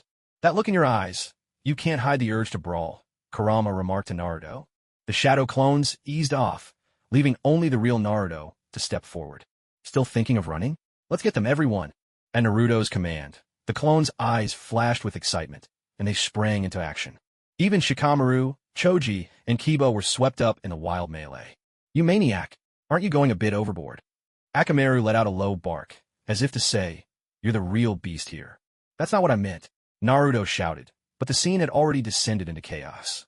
Voices overlapped in a jumble. No one could tell who was right or wrong anymore. "Hit him, get Naruto. Come on, don't let him get away. All together now. Take out his shadow clones first." Woof, woof, woof. In the end, the 4 of them looked almost identical to Naruto, as if they'd all had their faces painted by the same makeup artist. No one could tell who was who. After 2 rounds of wild scuffles, Naruto faced off against 3.5 opponents and emerged victorious. After all, he knew ninjutsu, had the help of the Nine Tails, and his recovery was incredible. He was unstoppable among his peers. "That felt fantastic," the Nine Tails said, utterly satisfied. "Shut up," Naruto replied inwardly. The tricks the Nine Tails taught him were so outrageous, even a dog wouldn't bother learning them. "Boss, from now on, you're our leader. Please accept us." Shikamaru was the first to step forward. Brains always win in the end. From the moment Naruto picked a fight to facing off against 2 at once, improving as he battled, and now triumphing over 3, Shikamaru was completely convinced. He quickly caught on to Naruto's intentions. He realized that this guy might be even smarter than he was. Maybe Naruto had seen through their tailing and planned everything from the start. "Boss," Choji and Kiba echoed, understanding Naruto's meaning as well. Naruto wanted them to become his companions. In the world of children, whoever is strongest gets to lead.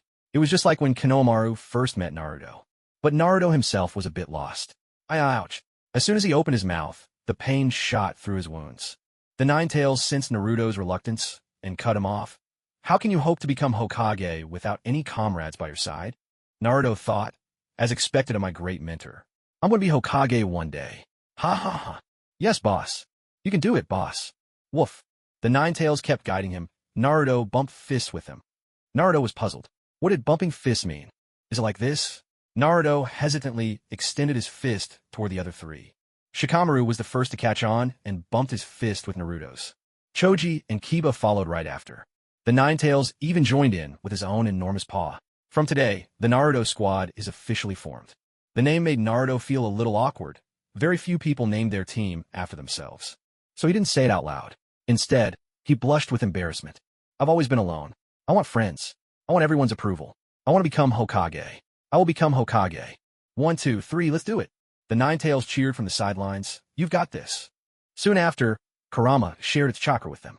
At first, even after receiving the chakra, they didn't notice any changes. But as Kurama's chakra flowed into each of their bodies, the swelling on their faces gradually subsided. While everyone chatted, none of them realized their wounds were slowly healing. However, one question lingered. During the conversation, Kiba asked Shikamaru, how is it that when Akamaru barks, you always know it means we should run? When it came to questions that required high intelligence, Shikamaru could always come up with an answer in a flash. Kurama said to Naruto, just look at Shikamaru's smarts. None of the others here can compare to him. He may only be 5 years old, but he already finds everything in the world troublesome. If you hadn't convinced him, he wouldn't have even bothered with you. Is he really that smart? If you think he's not, that would make you a super fool. Well, he's my friend now, too. I'm the one making friends for you. Are you sure your way of making friends is reliable? As long as it works, does anything else matter? I want to treat them like brothers, but you insist they all call me boss. Naruto thought to himself that, while this method was a bit blunt, it definitely got results. Little brothers are brothers too.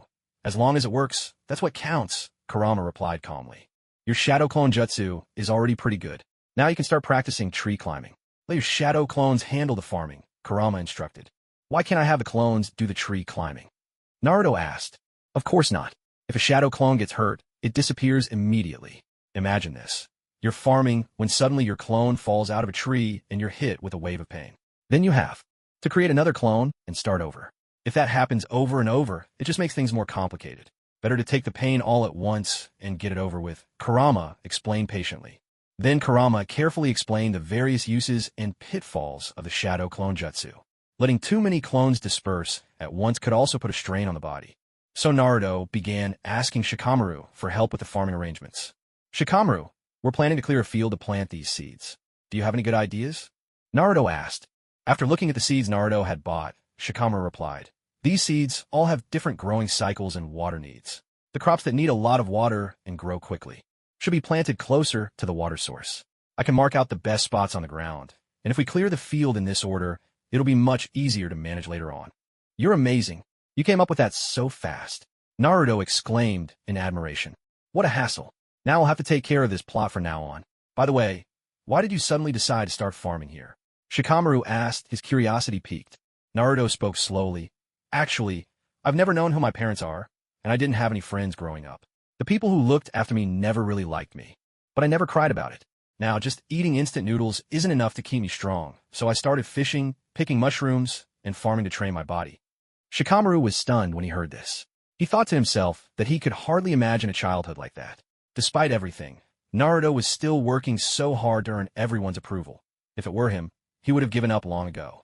When the vegetables are ready, let's all come and eat together, Naruto said. He hoped to make more friends in the future, and he even worried there wouldn't be enough vegetables for everyone. After saying this, Naruto broke into a cheerful smile. Ever since Shikamaru had thrown himself wholeheartedly into the farming project, everything had become much more organized. Besides the vegetable seeds Naruto had bought, they also planted a variety of medicinal herbs. Every seed and seedling was carefully planted in the newly tilled fields. Naruto and Choji headed into the forest to cut down trees, planning to build a simple hut.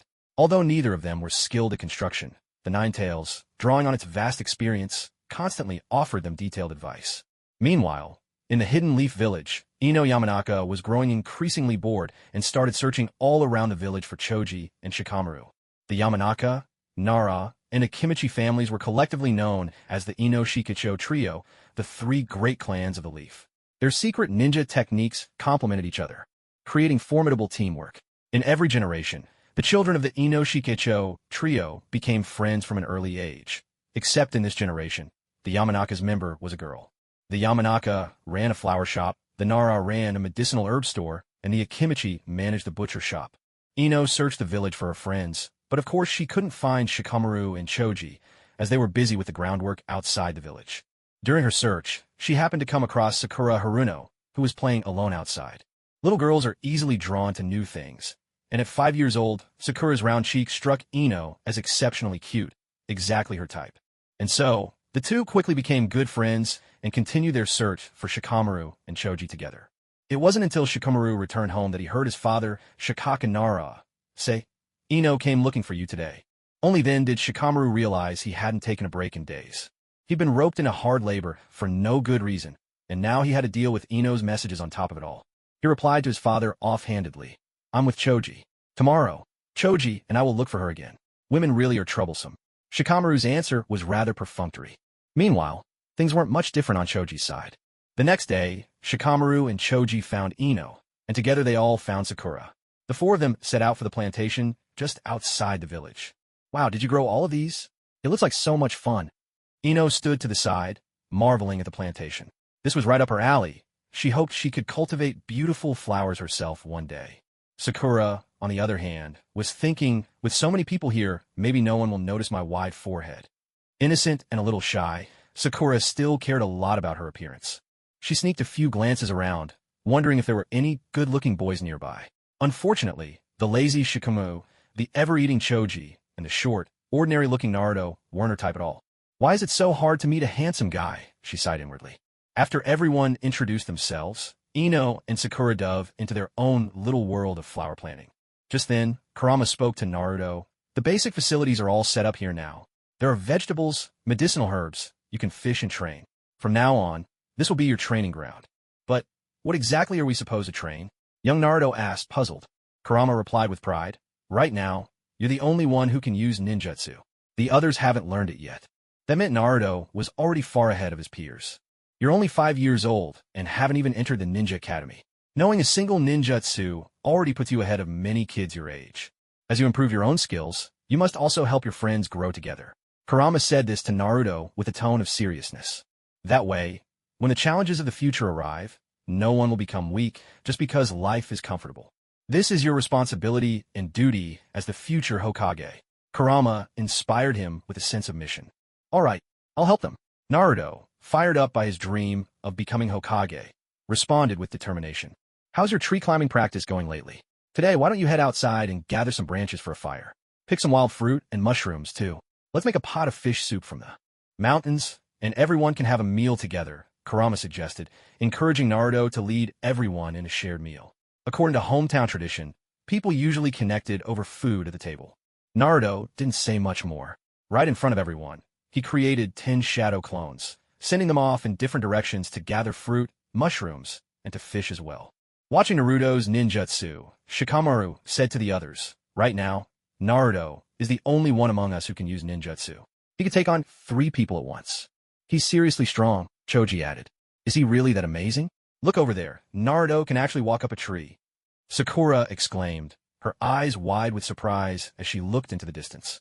They saw Naruto stepping nimbly up the trunk of a tree, making his way higher, clearly intending to use the gaps between the trees to explore the area more quickly. "This guy can already do something like that? What a headache," Shikamaru muttered to himself, recalling the memory of being defeated by Naruto not long ago, the moment still fresh in his mind. He understood deep down that intelligence alone could never bridge the gap when it came to true strength. A thought surfaced in Shikamaru's mind. Being weaker doesn't mean you'll be picked on.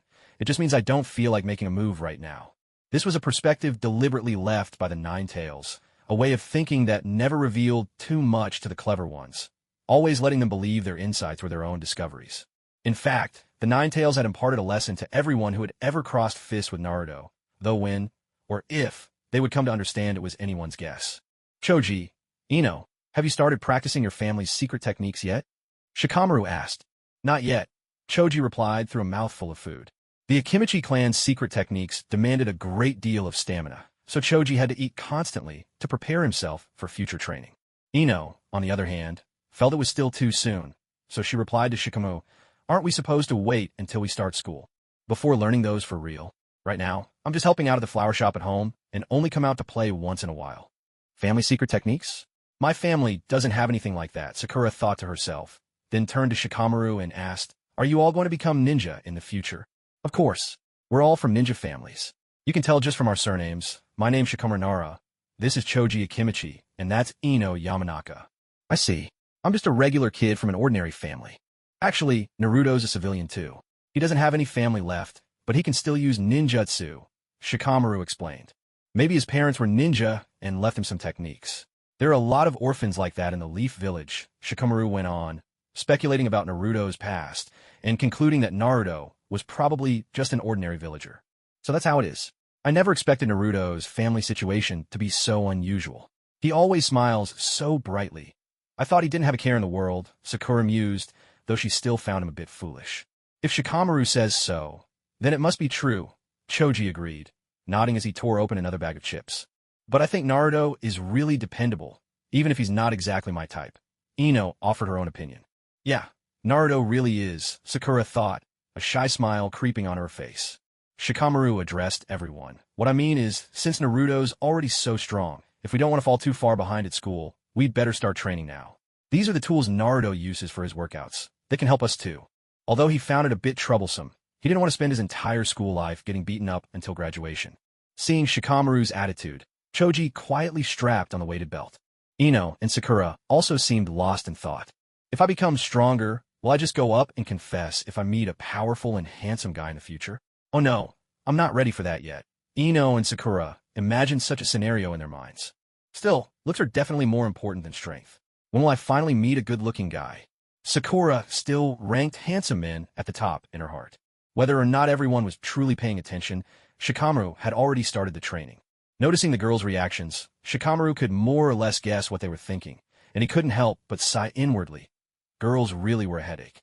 Meanwhile, many of Naruto's shadow clones were scattered throughout the forest searching for food, gathering mushrooms and fruits and the like. But the wild fruits were all so small, it didn't seem like there would be enough for everyone. Naruto had no choice but to widen the search area. When he finally returned, he brought back a lot more food. At that moment, there was someone following behind Naruto. Naruto, who is that person? Did you bring him back with you? Ino was the first to notice the stranger trailing after Naruto. Naruto turned around to look at the newcomer. Only then did he realize there was someone extra by his side, and even Kurama hadn't warned him. Your name is Naruto, right? I'm Shino Aburame. I saw you gathering supplies in the forest earlier, so I followed you. Didn't you notice me? Oh, so you just followed along? I really didn't notice at all that I was being tailed. Naruto was a bit surprised. Suddenly, he remembered the way his teacher had taught him to make friends. Shadow, clone jutsu. Naruto surrounded Shino Aburame with his clones. What are you looking at? The clones shouted in unison. I didn't mean to follow you, Shino tried to explain, but Naruto cut him off. What are you looking at? The clones were growing impatient. Last time, fighting had been thrilling, but this time they just wanted to finish quickly. One clone couldn't wait any longer and shouted, Forget it, everyone. Let's get him. He charged forward, fist swinging. Kikaichu. Shino commanded his insects, and a swarm of black bugs poured out from his sleeves and collar, making everyone's skin crawl. As the bugs bit into the Naruto clones, each one screamed and vanished in a puff of smoke. Fragments of those memories instantly returned to Naruto, and he felt as if his whole body was crawling with bugs. The sensation of being bitten only grew more intense. Naruto shuddered and let out a loud scream, falling to the ground. Naruto! Naruto, what's wrong? The others immediately rushed over to him. At this moment, Shino hurriedly explained, I was practicing my clan's secret technique, but I'm still not very skilled at it. I really didn't mean to do this. Shikamaru, having plenty of experience, quickly understood what had happened. He thought to himself, this guy has finally run into a real challenge. Naruto, tormented by the biting insects, fainted from the pain. He thought bitterly, if this is how I try to make friends, it's a complete disaster. Meanwhile, the Ninetales was pondering Naruto's future. Right now, Naruto and the others need to lay a solid foundation, but each of them has their own issues.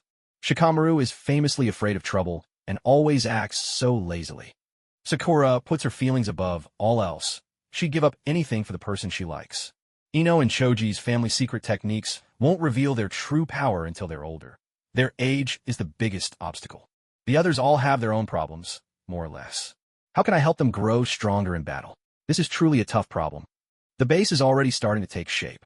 When the time is right, it could become a signature base for the Hidden Leaf. By combining herbs with fruits and vegetables to make special rations, chakra recovery can be sped up, which would also boost their training. They're still too young. I can't let them know too much just yet. If possible, I want to do everything I can to preserve the Hidden Leaf's overall strength. I have to find a way to get rid of Danzo. He's caused enormous harm to the village and the world, yet doesn't have much real power himself. Anyone with brains wouldn't do what he's done. Attacking Susanoo was sheer stupidity. Everything he does is reckless and dangerous. He even collaborated with Orochimaru on human experiments, trying to clone Hashirama's cells.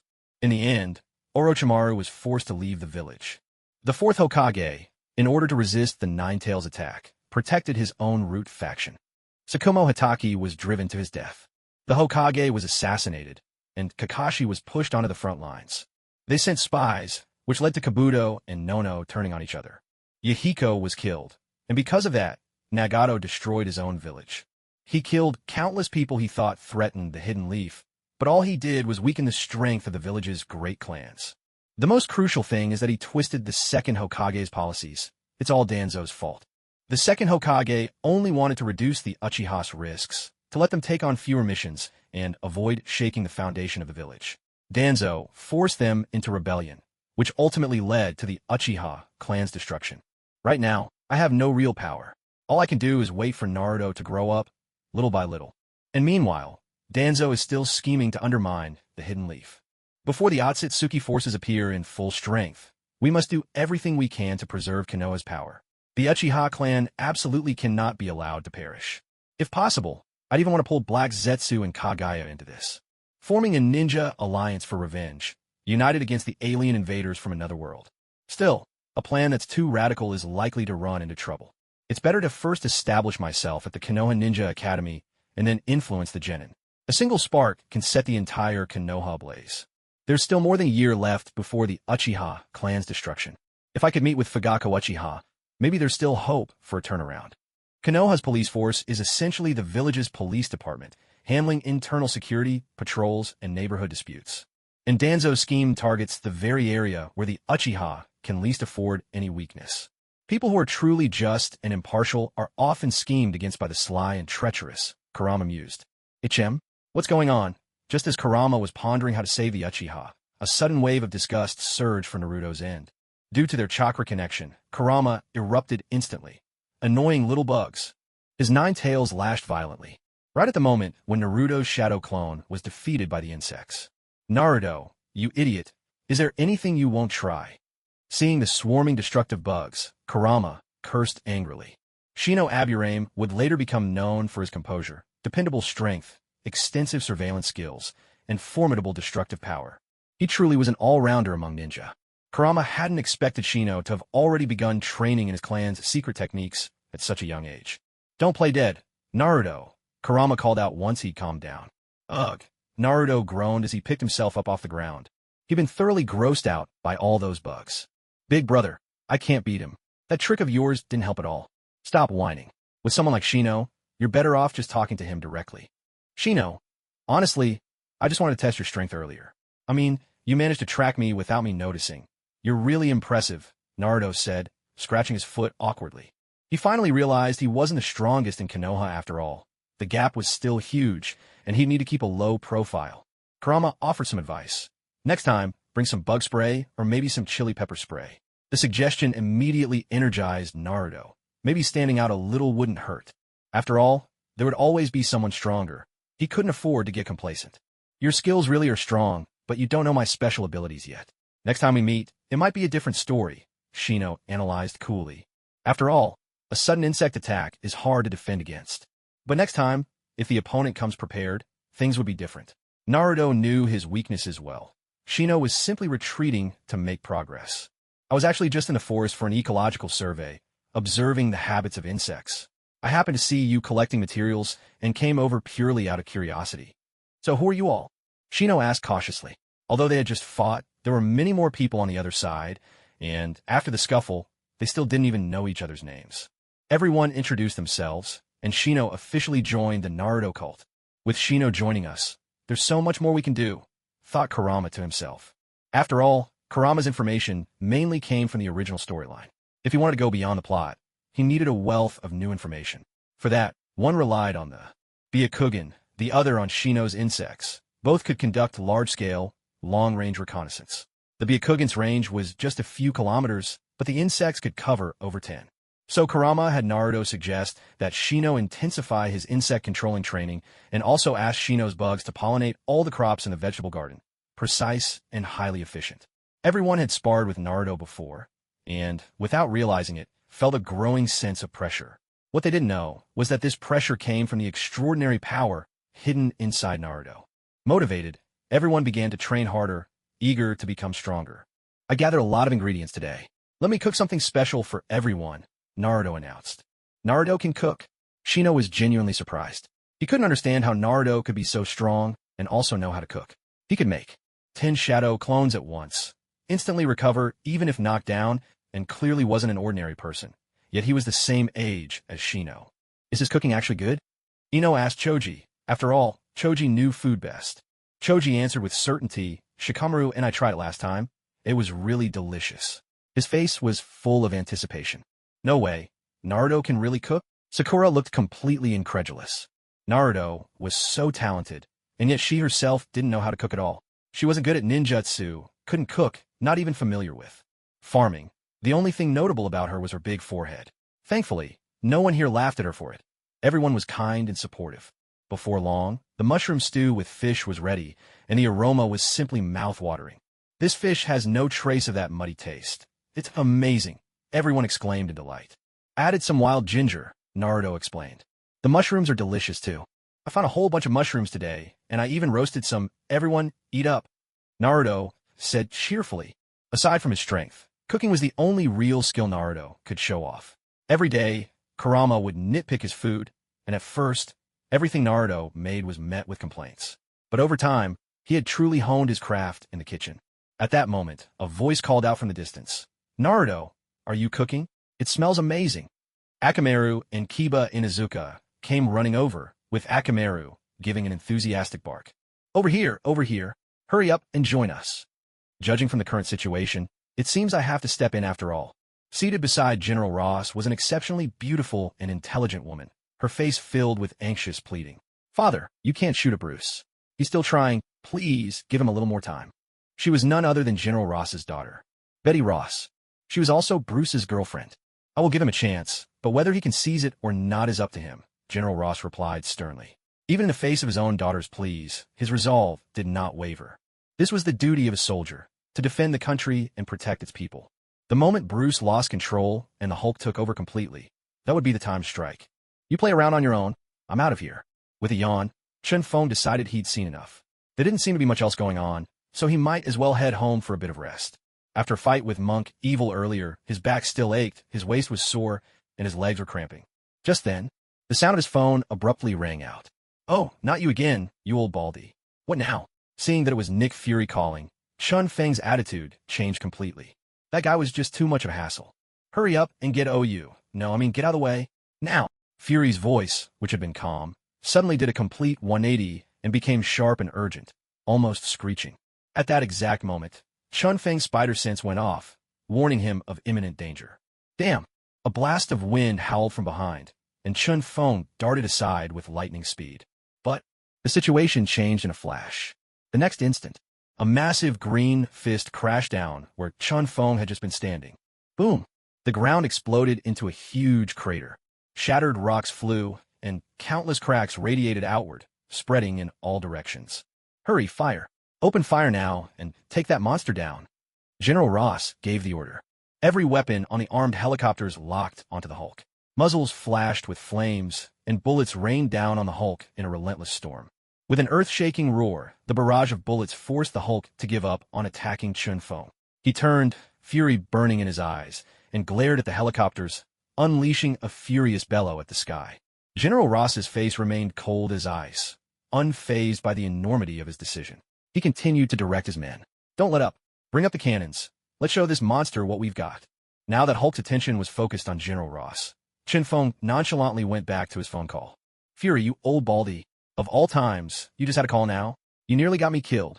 His anger erupted, and Chun Feng lashed out, venting some of the frustration that had built up inside him. Can you believe this? Seriously, can you? Damn it. If it hadn't been for his spider sense. He couldn't help but admit, he really might have been affected. Watch your mouth, kid. You're an adult now. Can't you show a bit more class? Fury's voice was tinged with guilt. After all, it was his own actions that had nearly landed Chun Feng in grave danger just now. Thankfully, Chun Feng had reacted swiftly. He had dodged Hulk's fist just in time. Otherwise, if a potential Avenger was lost because of his own mistake, Nick Fury would be racked with grief. He'd never forgive himself. Since you're on the scene, help me handle the Hulk. General Ross and his ordinary soldiers are no match for that brute. Fury knew exactly how powerful the Hulk was. Especially now, General Ross, provoking him, was practically courting death. Who was the Hulk, after all? In his green giant form, Fury had witnessed him firsthand. When the Hulk was consumed by rage, he lost all reason, and his strength soared to terrifying levels. It was almost beyond comprehension. Even though he and Ross weren't exactly close, Fury didn't want to see his fellow countrymen die right in front of his eyes. That would be far too heartless. I refuse. Chun Feng's voice was cold and resolute as he hung up the phone without a second thought. This damn brat? Why is he so stubborn? Fury stared at the screen, watching Chun Feng's nonchalant expression. His forehead creased with frustration. Damn it. Infuriating. This kid, he couldn't give Fury a moment's peace. Nick Fury, director of S.H.I.E.L.D., when had he ever suffered such indignity? Damn it all. Agent Hill, have we deployed all our people yet? Fury shook his head, realizing that calling again would be pointless. Chun Feng was never going to pick up. They'd have to rely on their own team now. Our agents are en route, but I'm really worried. Can the weapon Tony supplied actually handle the Hulk? Agent Hill's face was etched with anxiety. Who could blame her? Just that imposter's power had been terrifying enough, let alone the real Hulk. Trust Tony. He's a genius, after all, Fury replied. At this point, with things escalating to this level, all they could do was put their faith in Tony. Meanwhile, Chun Feng hadn't actually left. How could he pass up the chance to witness such a spectacular battle? It was too good to miss, and besides, watching was free. At that moment, on the helicopters above, Gatling guns, cannons, grenade launchers, all manner of heavy weaponry unleashed a relentless barrage on the Hulk. Adding to that, a hail of bullets from assault rifles rained down. Under such overwhelming firepower, even the Hulk had to take cover and avoid the worst of it. It wasn't that the Hulk was afraid. He just had intelligence. Why would he stand still and let himself get pummeled, no matter how tough he was? That would be downright foolish. New York's buildings are as countless as a herd of cattle, and using these concrete giants for cover, Hulk slipped into a blind spot in the assault, quickly charging beneath the helicopter. Fast. There he is, open fire. General Ross, catching sight of Hulk's massive figure, bellowed the order to the soldiers at his side. Yet, he had no inkling of the real trouble he had gotten himself into. Danger was already closing in. He thought that soaring in the skies made him invincible, that Hulk could never possibly reach him. But what happened next shattered General Ross's composure, sending a chill down his spine. In no time at all, Hulk scrambled up the nearby skyscrapers, scaling them with terrifying speed. Within seconds, he stood atop a rooftop, nearly level with the helicopter. The savage look on his face and the blazing fury in his eyes made the battle-hardened general panic. Ross, now desperate, barked, "Hurry, attack him! Get this bird out of here now!" When he saw his soldiers moving sluggishly, Ross finally took matters into his own hands. He grabbed an assault rifle, aimed at Hulk's head, and unleashed a furious volley. But Hulk paid no heed to the bullets and shells pounding against his body.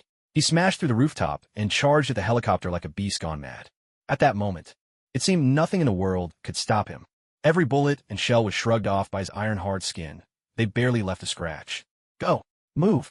Get us out of here! Seeing Hulk close in, Ross roared at the pilot in panic. But by now it was far too late. The helicopter was only 100 meters in front of the rampaging Hulk. Hulk, attack!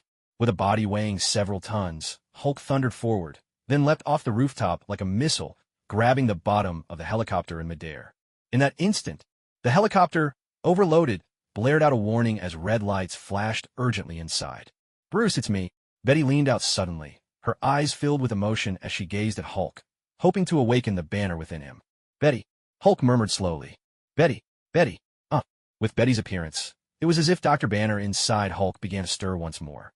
Suddenly, Hulk was thrown into a frenzy. The helicopter shook violently, alarms blaring as systems began to fail. "General Ross, we may have to make an emergency landing." The pilot's voice trembled with despair. He had lost control of the spinning machine. Ross turned to his daughter Betty, still trying to reach Bruce inside the monster, and shouted in anger, "Betty, stop! Get away from that creature! Come to me now!" Damn it! At a moment this critical, she was still trying to reach that monster. Meanwhile, as Hulk battled Banner for control, he thrashed about, making the helicopter sway wildly, almost as if it would come crashing down to the ground at any moment. The pilot shouted again, his voice urgent. "General, prepare for landing. Hold on tight." As his words faded, the entire helicopter tipped sharply, drawing ever closer to the ground. "Don't come this way." Down below, Chun Feng was watching this spectacular battle unfold. When he saw the helicopter veering toward him, his hair practically stood on end. What the hell is going on? I'm just an innocent bystander. Seriously, why do I have to get mixed up in things like this? But Chun Feng's cries couldn't stop what was happening. In no time, the helicopter crashed to the ground with an explosive bang, landing right in front of him. Hulk's massive body was hurled quite a distance by the impact. The force of the blow caused Banner, buried within, to be suppressed once again. Inside the helicopter, General Ross and Betty scrambled out, coughing and covered in dust. Now, Hulk's focus shifted suddenly. He fixed Chun Feng with a menacing glare, his murderous intent palpable. "So you want to fight me?" Chun Feng froze. "All I did was glance at you in the crowd. How'd I end up dragged into this mess?" But Hulk didn't care about any of that. Enraged, he stomped down with such force that the ground cracked beneath his feet, charging forward like a runaway tank. Faced with this situation, Chun Feng had no choice but to fight back. "So, next time I watch a show, I need to pick a better spot," Chun Feng muttered to himself. In a flash, a massive battle axe appeared in his hands, and a wild, ferocious aura radiated from him. A deafening crash shook the air. A blast of raw power erupted outward, sending shockwaves in every direction. Hulk's fist came slamming down onto Chun Feng's giant axe. The force was overwhelming, and Chun Feng was knocked backward by the sheer impact. Such incredible strength. Hulk pressed the attack, unrelenting. He closed in and unleashed another punch. This one even more terrifying and ruthless than before. While stumbling back, Chun Feng raised his axe in front of his chest, hoping to block the blow. But as expected, he had underestimated Hulk's strength. When the punch crashed into the axe, it was like a volcanic eruption. The shockwave blasted through him. A sickening crack echoed. It felt as if his entire ribcage had shattered. With a heavy thud, Chun Feng was sent flying into a small house behind him, leaving chaos and destruction in his wake. Another thunderous crash. Hulk stomped down, bursting through the ground, and charged after Chun Feng into the little house, his immense strength threatening to bring the whole building down. Chun Feng's body took the brunt of the collision. Although he managed to block most of the force, what remained still left him gasping for air. After buying a well and drinking 10 bottles of blood potion at the store, Chun Feng felt invigorated, as if he possessed a self-healing gene. In an instant, his wounds were completely mended and his strength returned to him. Seeing the Hulk charging at him like a force of nature, Chun Feng knew he could no longer confront him head-on. Without a stronger hero to rely on, the best strategy against an opponent like the Hulk, whose power grows endlessly with his rage and who fights with savage ferocity, was to employ guerrilla tactics. He had to dodge the enemy's attacks with agile footwork, then wait quietly nearby for the perfect moment to launch a surprise attack. With a swift sidestep, Chun Feng evaded the Hulk's deadly charge and moved to his left. The axe came down. Aiming at the Hulk's back, he brought the weapon down with all his might. But it had little effect, leaving only a faint white mark on the Hulk's emerald skin. And this was with Chun Feng wielding an entire set of armor-piercing gear. Yet he couldn't break through the Hulk's defenses. This made it clear, even with the might of the hand of Noxus, facing the Hulk was still a stretch. Still, if he could enter Blood Rage mode, perhaps he truly had a chance to defeat the Hulk. Chun Feng's attack clearly enraged the Hulk. The angrier the Hulk became, the more terrifying his strength and fury grew. With a thunderous roar, he charged at Chun Feng in the blink of an eye. Chun Feng hadn't even seen him turn around, a testament to just how much faster the Hulk had become. Fortunately, Chun Feng had the foresight to swap out his armor-piercing items, Duskblade and Night Edge, for 2 speed-boosting pieces, Righteous Glory and the Fleetfoot Amulet. In the crucial moment, when the hook came flying, Chun Feng managed to dodge the Hulk strike just in time. This evasive maneuver clearly caught the Hulk off guard, leaving him momentarily stunned. Seizing the opportunity, Chun Feng swung his axe once more at the Hulk. The blow snapped the Hulk back to his senses. With a furious howl, he barreled toward Chun Feng. With a thunderous crash, the two became locked in a relentless back and forth, one advancing, the other retreating, clashing again and again. All around them, buildings and cars were smashed to pieces by the Hulk's rampage. Everything was reduced to rubble. Relying on his agile movements and the speed boost from his gear, Chun Feng narrowly avoided the Hulk's attacks time and again. As time went on, Chun Feng finally entered Blood Rage mode, and his power soared to new heights. His eyes seemed to blaze with molten fire. His whole body radiated dazzling energy, and gripping his battle axe, now gleaming with crimson light, Chun Feng charged at the Hulk for the first time. With Chun Feng entering blood rage, the bleeding effect was triggered, and a powerful force rose within the Hulk's body, suppressing his ability to heal. "Hulk, I'll finish you." Though not particularly bright, the Hulk still realized that the strange change in his body was Chun Feng's doing. Anger. Fury. A volcano of rage erupted once again. Hulk stomped down, shattering the earth beneath his foot. Like a living cannonball, he soared into the air, his fist punching through the wind, ruthlessly crashing down toward the charging Chun Feng. In the very next instant, a massive green fist collided with a blood-soaked giant axe, their impact shaking the heavens. A deafening explosion resounded, an earth-shattering detonation that unleashed a terrifying shockwave, sweeping across the entire world. The destruction was unstoppable. The already ruined buildings of the Zhou nation were ground into dust by the force of the blast, leaving behind nothing but devastation and ruin. At the eye of the energy storm, two figures were hurled backwards, but in a heartbeat, they lunged at each other again, moving with even greater speed. Noxie and Guillotine. With a furious roar, Chun Feng summoned the image of a colossal execution blade above the Hulk's head, an icy aura from the depths of hell surging forth.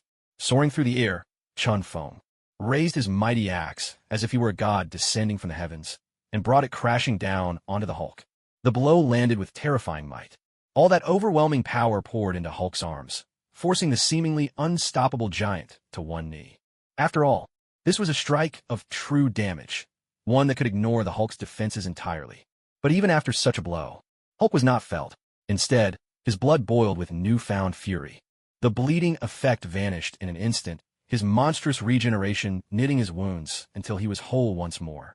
Hulk slowly rose to his feet, his arms lifted upward, and even Chun Feng could not hold him down. With a thunderous crash, the Hulk's body shuddered, sending Chun Feng flying back. A crushing force squeezed against Chun Feng's chest, pressing hard against his heart. In a flash, his weapon shifted shape as Chun Feng invoked Echo's power, rewinding himself to 5 seconds earlier. Only then did Chun Feng feel his body lighten, the pressure fading away. Damn it, he thought, is this big green brute in shorts really this tough to deal with? Chun Feng frowned in frustration. In the movies, Hulk was beaten down by Thanos' military-style blows, left with not a shred of dignity. He didn't even dare show his face again. If only I had Thanos' kind of strength, Chun Feng mused, there'd be no reason to fear the Hulk. I could put him in his place in minutes. Teach him why the flowers are so red. A mighty roar echoed across the heavens and earth. No need to guess. Hulk was charging at Chun Feng once again. With Echo's time-manipulating abilities, Chun Feng found it much easier to dodge the Hulk's attacks. With a single-phase dive, he could blink to another spot, and with a second movement, weave circles around Hulk, toying with him from afar. That said, no matter how you looked at it, none of Chun Feng's attacks seemed to faze Hulk. They barely registered at all, having no real effect. He would have to use that move, the one he reserved for those who truly deserve his wrath. The blue staff in Chun Feng's hand shifted into the Sword of Gale, its new, gleaming steel flashing fiercely as it struck Hulk's back. In that instant, a streak of green appeared where the sword had landed. Though the blow didn't break through Hulk's defenses, it still managed to inflict some damage. At that very moment, countless gusts of wind from all around the nation surged toward Chun Feng. A wild, raging tornado formed in an instant, as if poised to devour everything in its path. Guided by Chun Feng, the tornado howled and raced toward Hulk. Under the tornado's powerful pull, Hulk struggled with all his might, but it was futile. He was swept up and hurled hundreds of meters into the sky. Lifted far from the earth, Hulk's strength was drastically diminished. With nothing to brace himself against, he couldn't unleash his full power. Chun Feng let out a cold snort and said with disdain, "Still want to fight me now, you overgrown green brute? Let me show you what real power looks like." Watching Hulk suspended in midair, Chun Feng didn't rush to finish things. Instead, he decided to let Hulk fly a little longer, just a bit of payback. Damn it, what did I ever do to deserve this? Running into a meathead like him. If I don't break your spirit today, I'll have to change my name. Meanwhile, Hulk was still flailing helplessly hundreds of meters above the ground. With nothing around to grab onto, he could only thrash his limbs in vain, powerless to break free. The tornado's energy gradually faded, and Hulk slowly stopped struggling, accepting his predicament. At that moment, Chun Feng sprang into action. Fast. Unbelievably fast. In the blink of an eye, as quick as lightning, Chun Feng vanished from sight, reappearing directly above Hulk's head. Gale, severing slash. Slash. Slash. Slash. Blinding sword light burst forth, illuminating the world. Dazzling sword energy flickered through the sky, each strike carrying terrifying power as it crashed down upon Hulk's iron-hard body. Unable to fight back, Hulk relied solely on his formidable defense to withstand Shin Feng's onslaught. After unleashing a flurry of sword strikes as fast as lightning, Chun Feng gripped his sword, his entire aura rising once more, like a sovereign of the winds surveying all beneath him. His presence pressed down on the heavens themselves. With a gale-severing slash, Chun Feng could now ignore 80% of his opponent's defenses, dealing direct and devastating damage. In the next instant, the sword of Gale pierced Hulk's chest with astonishing force, its razor-sharp edge nearly drilling straight through him. That did it. Hulk was enraged. He let out a roar worthy of a Tyrannosaurus, a sound so thunderous it shook the very air, sending shockwaves rippling through the sky. Suddenly, the tornado vanished in an instant. And then, like a meteor, Hulk plummeted from the heavens. With an earth-shattering crash, he slammed into the ground, blasting open a massive crater. Chun Feng soared on the wind, drifting down slowly from the sky.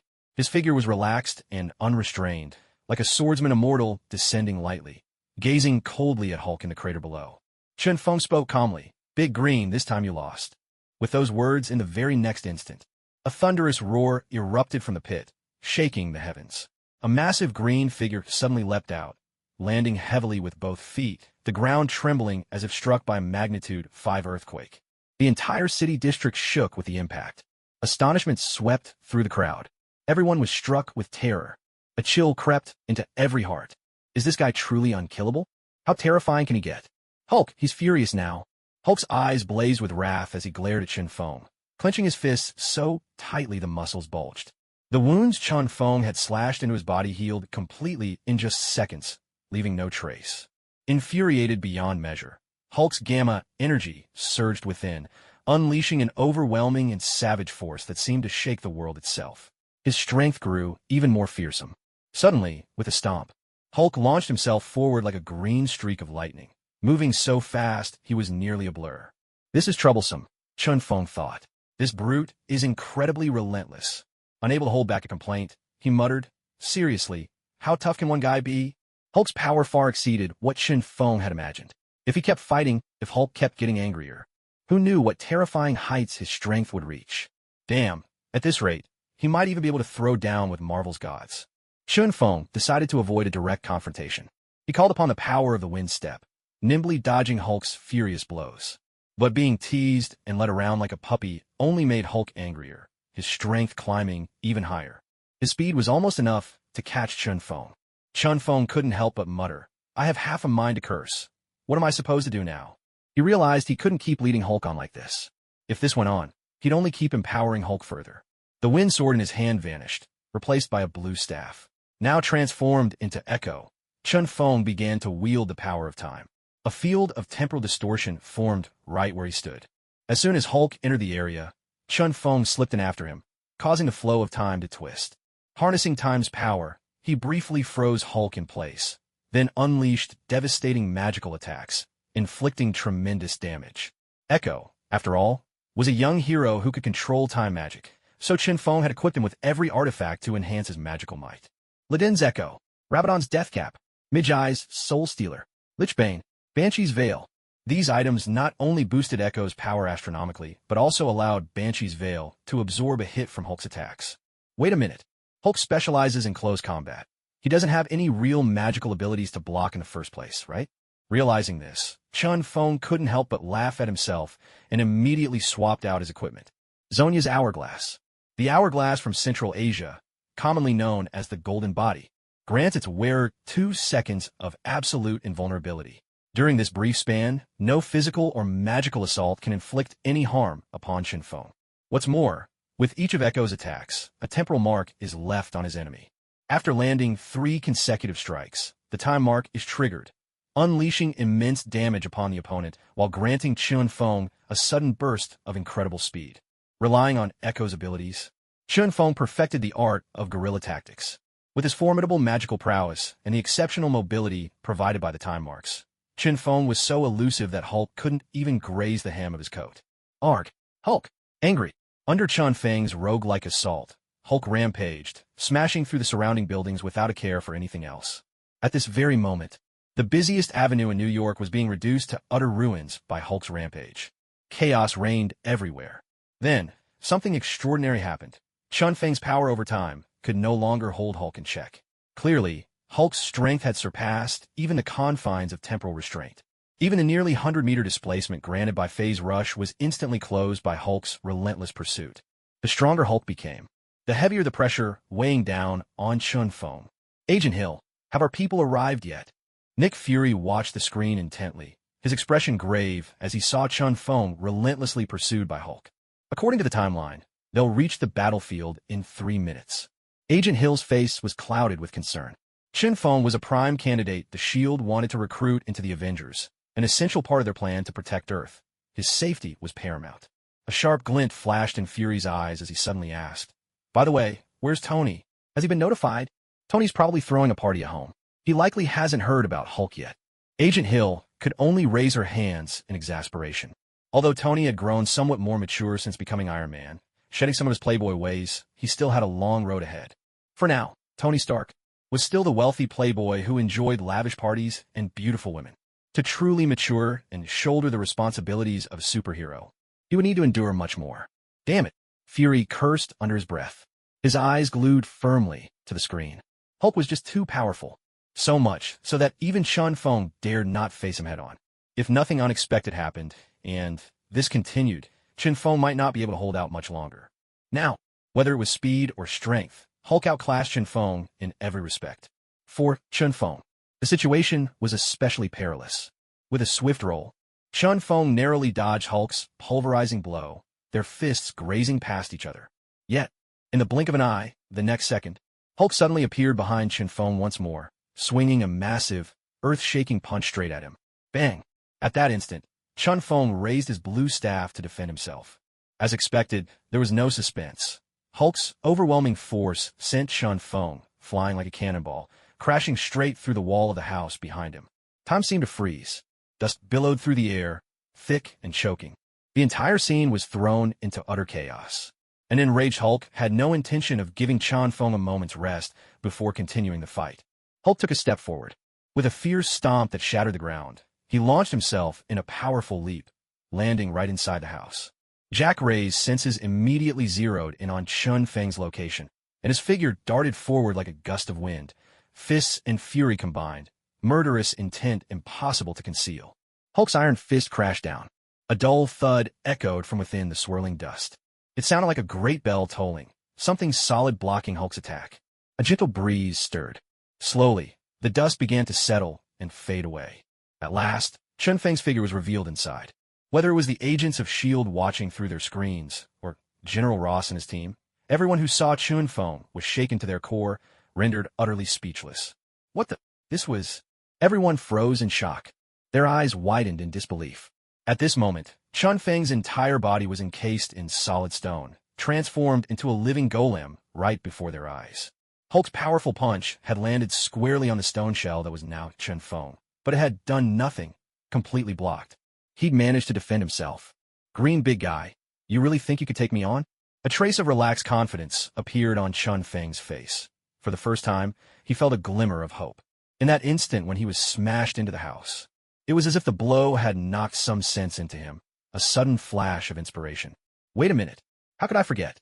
I myself possessed the powers of Malphite, the strongest tank from League of Legends. The fight had gotten so intense, I'd actually forgotten to use him against Hulk. Without hesitation, Chun Feng switched heroes, transforming into Malphite, the stone golem.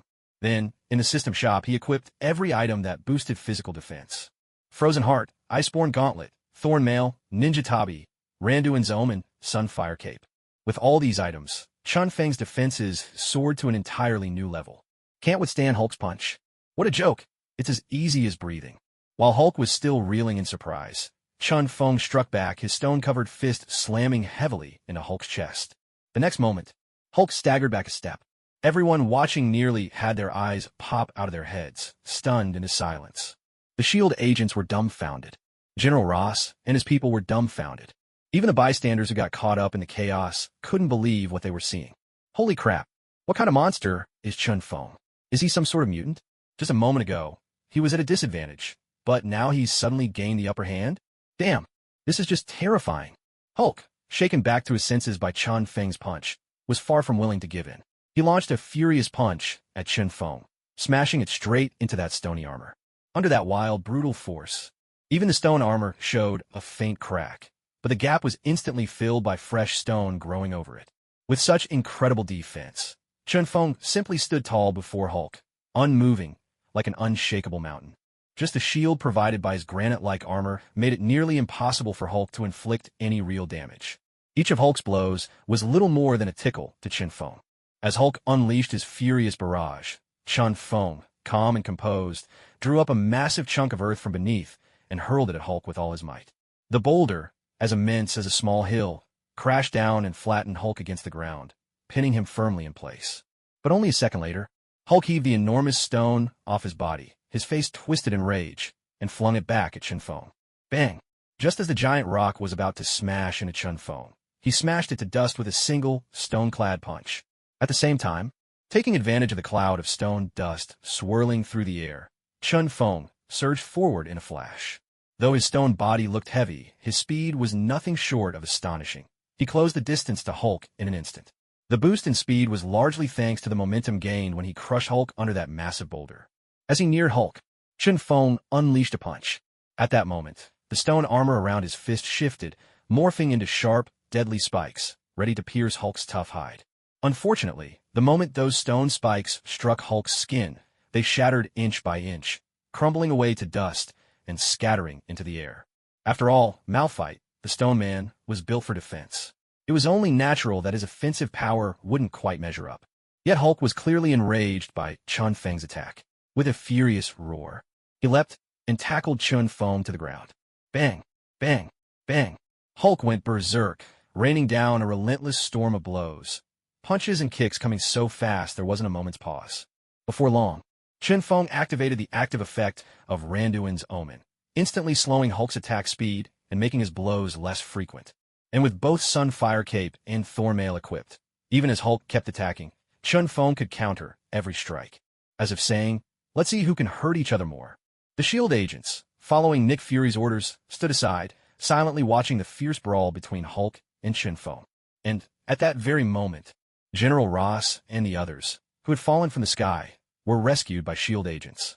As a result, they hadn't suffered any serious injuries, and since the Hulk situation remained unresolved, everyone stayed here together, but did not leave. Let me go. I can wake Bruce up. Betty, her face filled with anxiety, was about to rush forward. Don't be reckless, Betty. That monster won't listen to you. Come back. General Ross grabbed his daughter, deeply disappointed by what he considered her foolish behavior. In General Ross's mind, Banner was a monster, a menace who brought only destruction and ruin. From the very beginning, Ross had never wanted his daughter to be with Banner, nor could he allow her to do something so utterly pointless now. The Hulk is the Hulk. No matter what, it doesn't change the fact that, at his core, he's a terrifying creature. Betty protested, but Father, didn't you see it on the plane just now? Bruce wanted to turn back into himself. He didn't want to be the Hulk, so if I just... Enough. Don't say another word of such utter nonsense. Right now, standing before you is not Bruce Banner, but the Hulk, the monster who tried to kill us all. General Ross, furious, cut her off and handed her directly to a nearby soldier. He then turned to the S.H.I.E.L.D. agents and demanded, "Why aren't you going in? Is S.H.I.E.L.D. just here to watch?" General Ross, "These are orders from above." "We're only following orders," replied one of the agents, which only made Ross even angrier, reminding him of how Nick Fury had previously prevented him from apprehending the Hulk. Damn it, Nick Fury, you're just protecting that creature. What are you really after? At this point, General Ross had no idea about Nick Fury's Avengers initiative, so he simply believed Fury was shielding the monster for no good reason. He immediately dialed Nick Fury's number.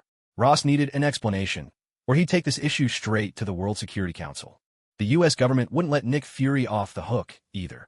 Meanwhile, on the other side of the battlefield, the Hulk and Chun Feng were still locked in combat, trading blows in the most primal kind of fist fight.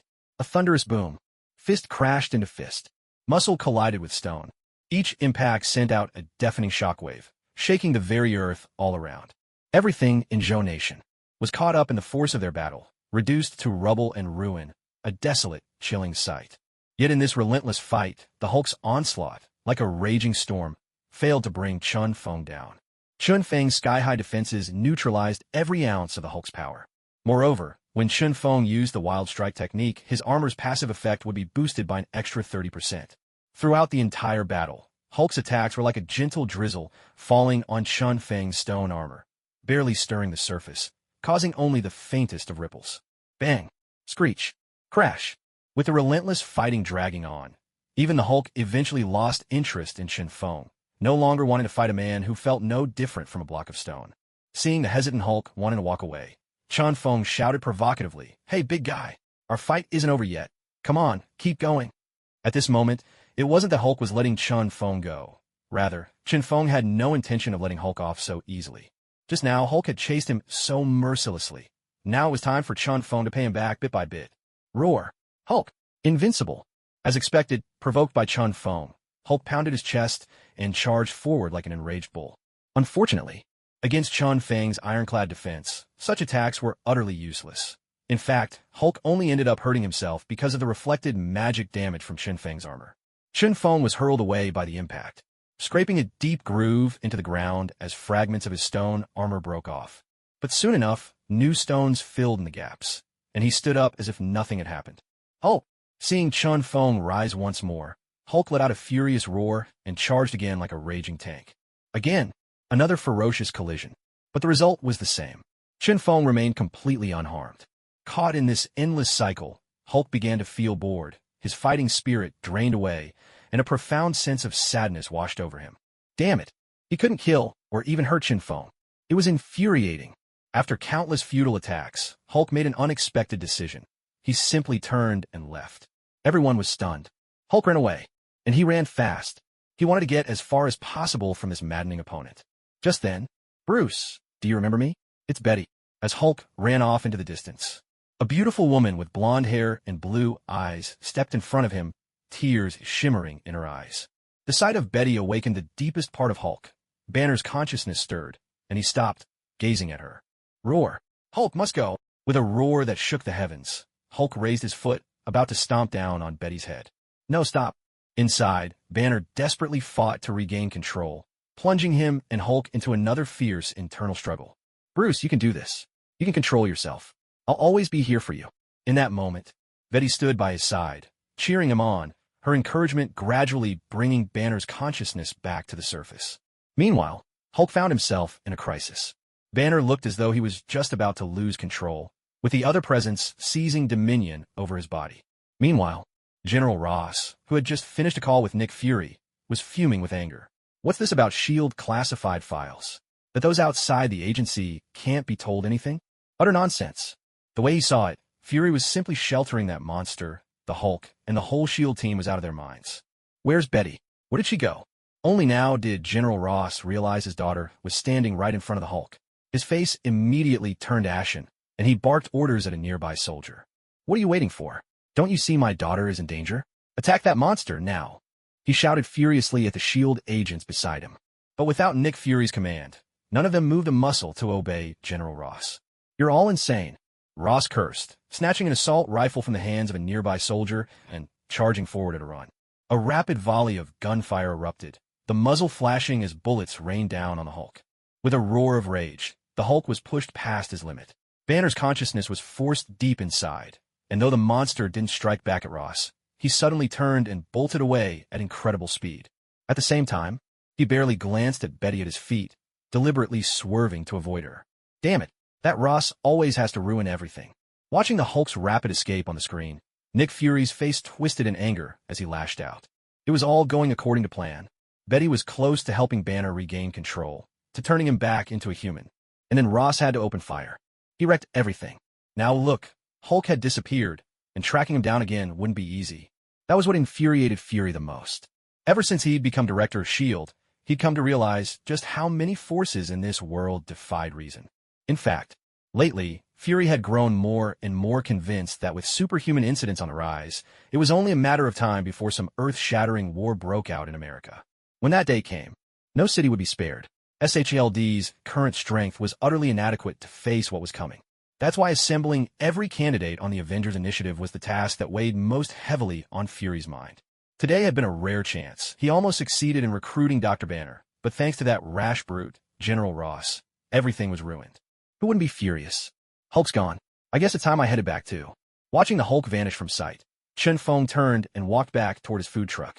The devastation all around left the street in ruins, making it impossible to imagine that this was once the busiest avenue in all of New York. Just the destruction caused by the Hulk alone was overwhelming. If Loki were to arrive and the Battle of New York began, wouldn't the whole country be crushed into pieces? At this moment, Chen Feng felt more deeply than ever the importance of having true strength.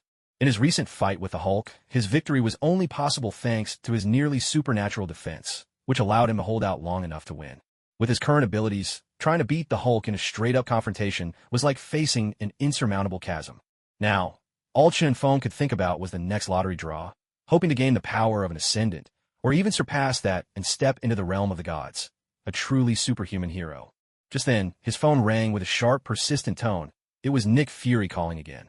Who knew what he wanted this time? What do you want, old baldy? Calling again? Chen Feng answered irritably. He'd always treated Fury with this sort of attitude. Are you injured? Also, have you considered my suggestion? S.H.I.E.L.D. could provide you with better equipment, and we can offer protection for your family as well, Fury said, genuine concern in his voice. Having witnessed Chun Feng's battle with the Hulk, Fury had noticed the limits of Chun Feng's strength. While Chen Feng had ultimately come out on top, it was a victory in spirit only. He hadn't truly defeated the Hulk. Fury also knew that Chun Feng had a grandfather and a younger sister named Mindy. One was an ordinary elder, the other a young girl trained in martial arts. All in all, neither of them possessed any real power. Fury understood that Chun Feng would do anything to protect these two, but after the fight with the Hulk, Chen Feng must have realized the gap in his own abilities. That's why Fury offered such tempting conditions now. He believed Chen Feng might finally agree. No need. With just those 3 words, Chen Feng hung up immediately. He knew his own strength was lacking. Even dealing with the Hulk had been a struggle. If Thanos were to arrive on Earth with the Infinity Gauntlet and all 6 stones, Chen Feng doubted he'd be lucky enough to survive as one of the spared half. And that was not all. There was still Mindy, his grandfather, and Natasha. Under such godlike power, their chances of survival would be even slimmer. But Chen Feng believed he still had nearly 10 years. Plenty of time to use the system and grow strong enough to take on Thanos head-to-head. After all, even Captain America, Steve Rogers, managed to withstand a punch from Thanos with nothing but his mortal body. Chen Feng was fully confident. He would never stay stuck at his current level. His power would keep soaring. Meanwhile, inside S.H.I.E.L.D., Nick Fury stared at his phone, speechless as the call ended abruptly. It was like swallowing bitter medicine in silence. That brat Chen Feng. How could he be so stubborn? For a moment, Fury stood frozen on the spot. Then, regaining his composure, he turned to Agent Hill by his side, slipping back into his usual leadership demeanor. Our priority now is the Hulk. We have to locate him as soon as possible. As the image of General Ross appeared on the screen, Fury's brow furrowed in concern, and he continued. Ross will never give up. He'll use every resource at his disposal to keep hunting for the Hulk. We must stop him, force him to back off for a while. After all, with the Hulk's astonishing display of power, I'm sure a lot of people have taken notice. Before we find Dr. Banner, it's up to us to keep these scheming opportunists at bay. Fury issued his orders with solemn authority. We're going to be busy for a while. This world needs peace and stability. We can't let anyone exploit the Hulk for their own ends. And, he added, Earth can't endure any more of the Hulk's rampages. When Fury saw the almost ruined streets of New York on the screen, he felt a headache coming on. Technically, S.H.I.E.L.D. wasn't responsible for this kind of mess, but repairing the damage would require a fortune, and SHLD's budget would surely take another hit. That thought sent a fresh pang through Fury's heart. One more thing, send Agent Romanoff to recruit Tony. We need him on this team. Only now did Fury remember that Tony was probably still at home throwing a party. Bringing Tony, the genius scientist, into the Avengers had been a decision Fury made as soon as he learned Tony was Iron Man. Smart and capable, Tony could be a great leader for the team. At least, that's what Fury believed. Though he might soon regret it, given Tony's notorious ego. Meanwhile, Chun Feng drove his food truck back home, only to find that Mindy was still awake, as if she'd been waiting for him the whole time. Chen Feng, you're back. Are you all right? The moment Chen Feng stepped into the room, Mindy rushed into his arms, carefully checking over every inch of him for injuries. Hey, this isn't the place for that. Chen Feng quickly stopped her wandering hands. Good grief, he thought. Even if she's worried, she can't be this frantic. She almost forgot there's a difference between boys and girls. Oh, sorry. Mindy withdrew her hands, a flush of embarrassment coloring her cheeks. Under Chun Feng's attentive guidance, Mindy had grown from a naive little girl into a novice driver just entering adolescence. And, amusingly enough, every night Mindy would somehow end up snuggled in Chun Feng's arms. She'd fall asleep like that beside him. Now that Mindy was in her growth spurt, she was no longer quite so flat-chested, and every night she'd press close to Chun Feng, as if she were showing off. All Chun Feng could do was turn away in resignation, but Mindy would simply hug him from behind. Eventually, Chun Feng simply bought a second bed, and the two of them started sleeping separately. Mindy was only 13 at the time, with 2 more months to go before turning 14. Though her development was showing some promise for a young girl like her, Chun Feng, despite his fondness, had never entertained certain thoughts. Her age was the main reason for that. Of course, her small chest was also a factor. Perhaps it would be better to wait until Mindy was older and more mature. Honestly, someone like her is just too much for me to handle right now. But Mindy was a clever little thing, always full of mischief and never did things according to Chun Feng's plans. Even with 2 beds, she found a different excuse every night to squeeze into Chun Feng's arms. I get scared when I sleep alone. I can only fall asleep if you sing to me. I need to lean on you or I can't sleep. The reasons never stopped coming. All sorts of excuses would bubble up. Chun Feng was amazed by the extent of Mindy's imagination. Taking full advantage of her age, Mindy always left Chun Feng at a loss for what to do. So, every night, Chun Feng had no choice but to let her sleep beside him. Still, as soon as Mindy drifted off, Chun Feng would quietly move to the other bed. Hey, did you notice? Just now it felt like an earthquake outside. Some of the tallest buildings even got damaged. Did you see that? Mindy had been playing a zombie game at home when a deafening roar made her look up and finally noticed the explosions rocking Manhattan. Suddenly, she remembered Chun Feng was still out there. Worry flooded her heart, but she didn't dare leave the house. She was afraid that if she went out and Chun Feng came back, he'd have to go looking for her, which would only make things harder for him. Thankfully, Chun Feng returned in time, and Mindy's tense heart could finally relax. In the days that followed, New York launched a massive reconstruction effort. The Hulk's destruction was especially impressive. The U.S. government ended up sealing off that section of the street for nearly a month. During this period, Chun Feng continued his leisurely routine.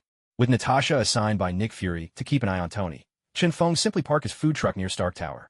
This made it easier for Chun Feng and Natasha to meet up, and Tony would stop by every day right on schedule. For Chun Feng's sake, Natasha gave up using her signature seductive tactics. She didn't want to make Chun Feng uncomfortable. In her heart, Natasha had already decided that Chun Feng was the one she would devote her life to, and she wouldn't allow herself to do anything that might betray him. Even if Nick Fury gave her an order, Natasha would always find another way to get the job done. My night. Where are we going to have fun tonight? Natasha asked softly, her hand gently holding Chun Feng's. Of course, we're going wherever happiness leads us. Chun Feng reached out and gave Peisha's nose a gentle squeeze, showing his affection in a playful, almost teasing way. My night. Let's see if you can truly sweep me off my feet tonight, Peisha said, her voice low and magnetic, her eyes shimmering with mischief and allure.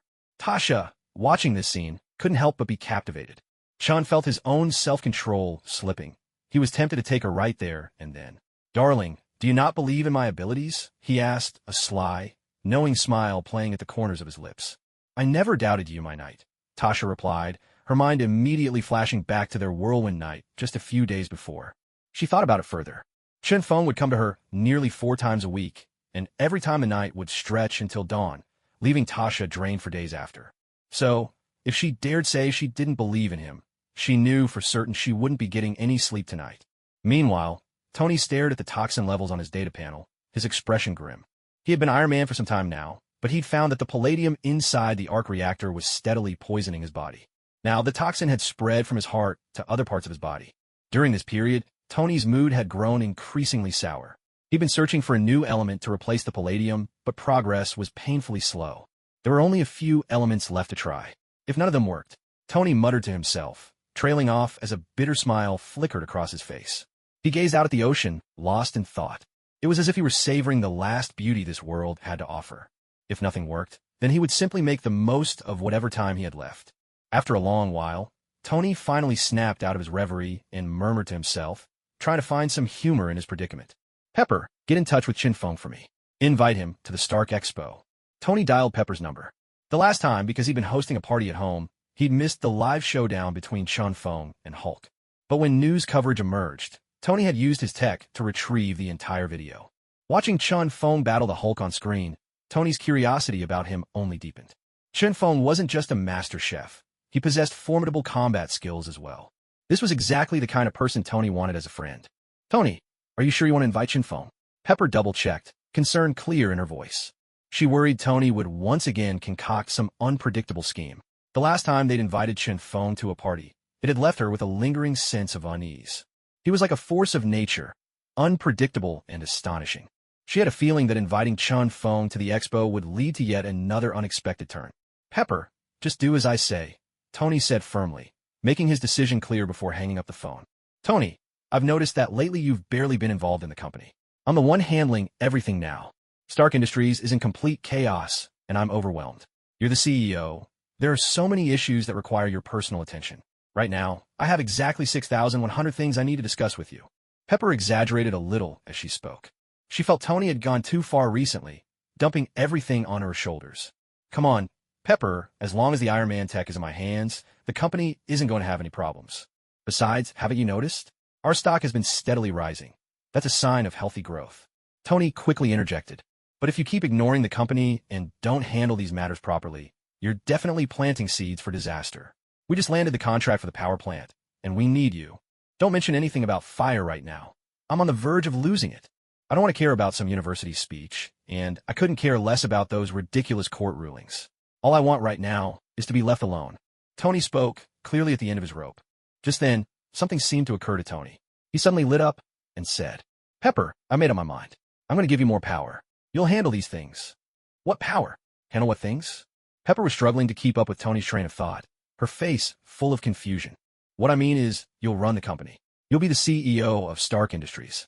Tony's face was alight with excitement, the exhaustion from dealing with palladium poisoning obvious. He'd been longing to be free, to let loose, and have some fun. "What?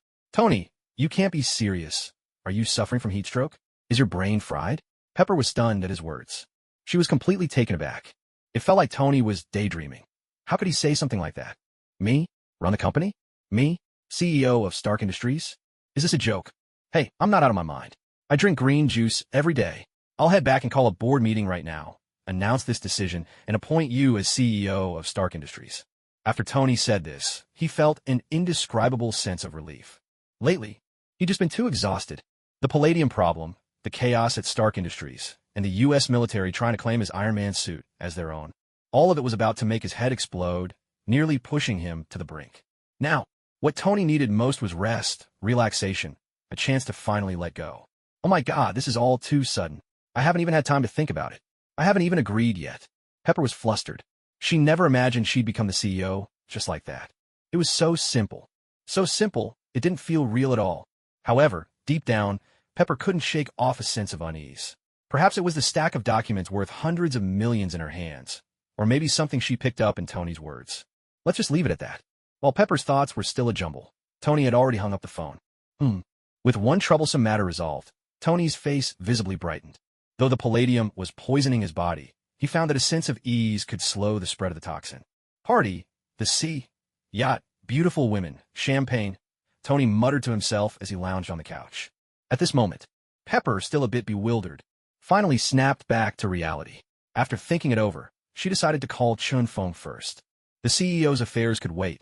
She'd talk to Tony about them later. This was no small matter. So, it was definitely better to invite Chun Feng to the Stark Expo by phone.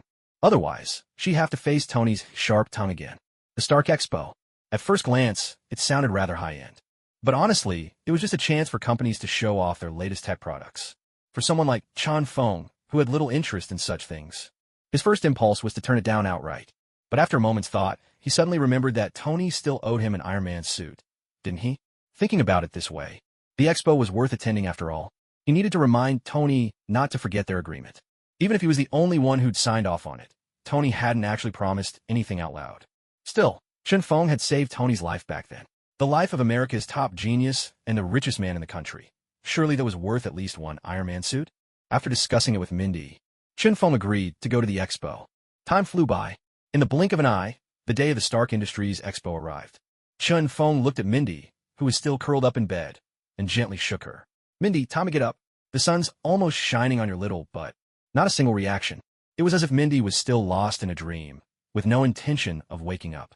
Mindy, the expo will have things even more valuable than golden pistols. And don't forget, Tony Stark is bringing his Iron Man suit, and he might even give me one. At those words, Mindy's eyes flew open, and she scrambled out of bed, staring at Chun Feng with a sparkle in her eyes, just like a little money grubber. Really? Is Stark really going to give you an Iron Man suit?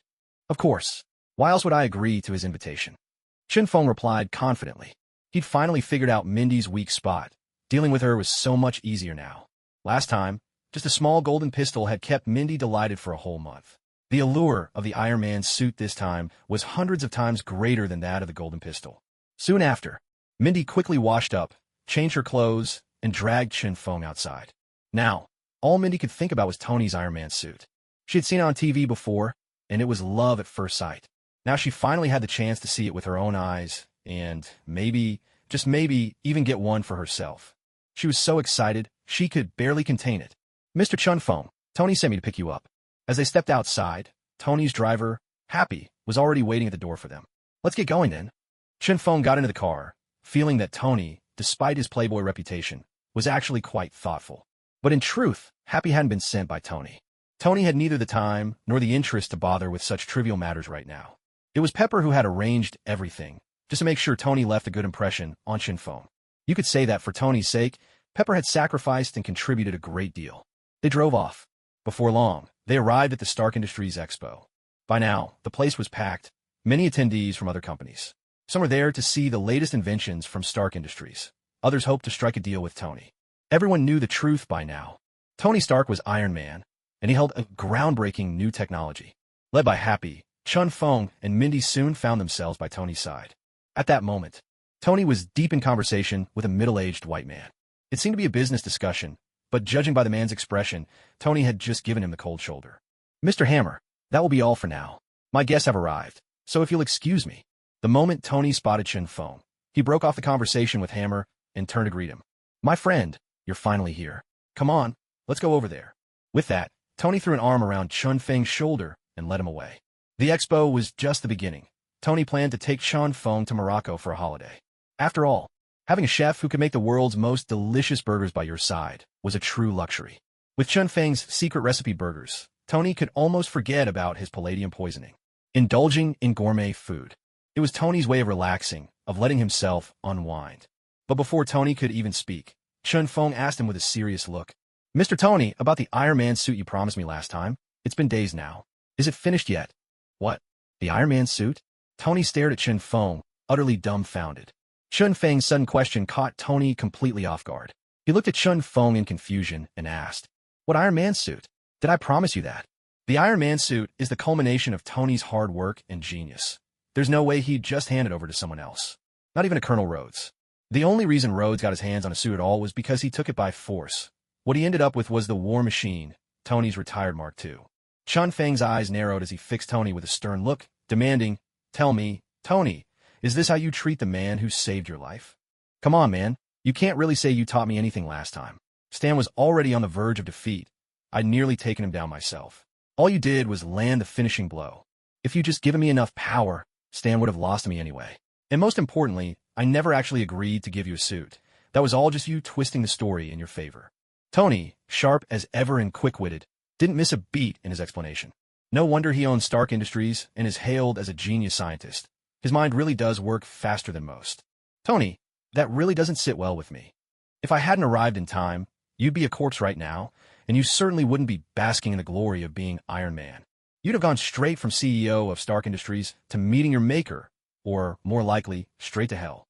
Chun Feng grinned, unwavering, keeping his gaze locked on Tony. Each word was delivered with conviction, every point irrefutable, leaving no room to argue. Man, if you put it that way, I can't really do anything about it. But we can't exactly go back in time to settle it, can we? Otherwise, I'd show you exactly how I would have beaten Stain. Tony shrugged, nonchalant. Who says we can't settle it?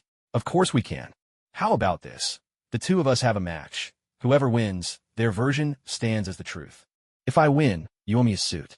If you win, we call it even and I'll drop the whole thing. What do you say? A subtle glint flashed in Chun Feng's eyes. Drop the whole thing? The way you put it, Tony couldn't help but feel something was off. Was it really all his fault? Was everything that happened just because he failed to keep his promises? No matter who lost, he was coming out on the losing end. Chinfeng, what you're saying here is way off base. There's no suit between us to begin with, so there's no reason for any kind of duel. Tony shook his head, flatly rejecting the proposal. If you think you can take advantage of me, think again. Besides, he knew all too well that his current health couldn't handle another round in the suit. Using the Iron Man armor would only speed up the spread of palladium in his system.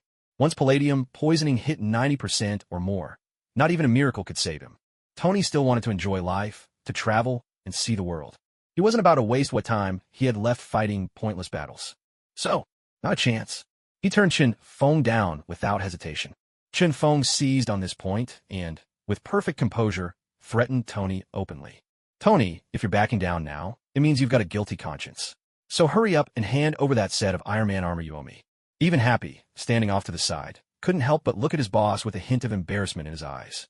The illustrious CEO of Stark Industries, the famous Iron Man himself, actually stooping to owing someone and not paying them back. What a shock. Damn it. Tony felt like his head was about to explode when he heard Chinfeng's words. Inviting Chinfeng to the expo was never meant to turn into a debate like this.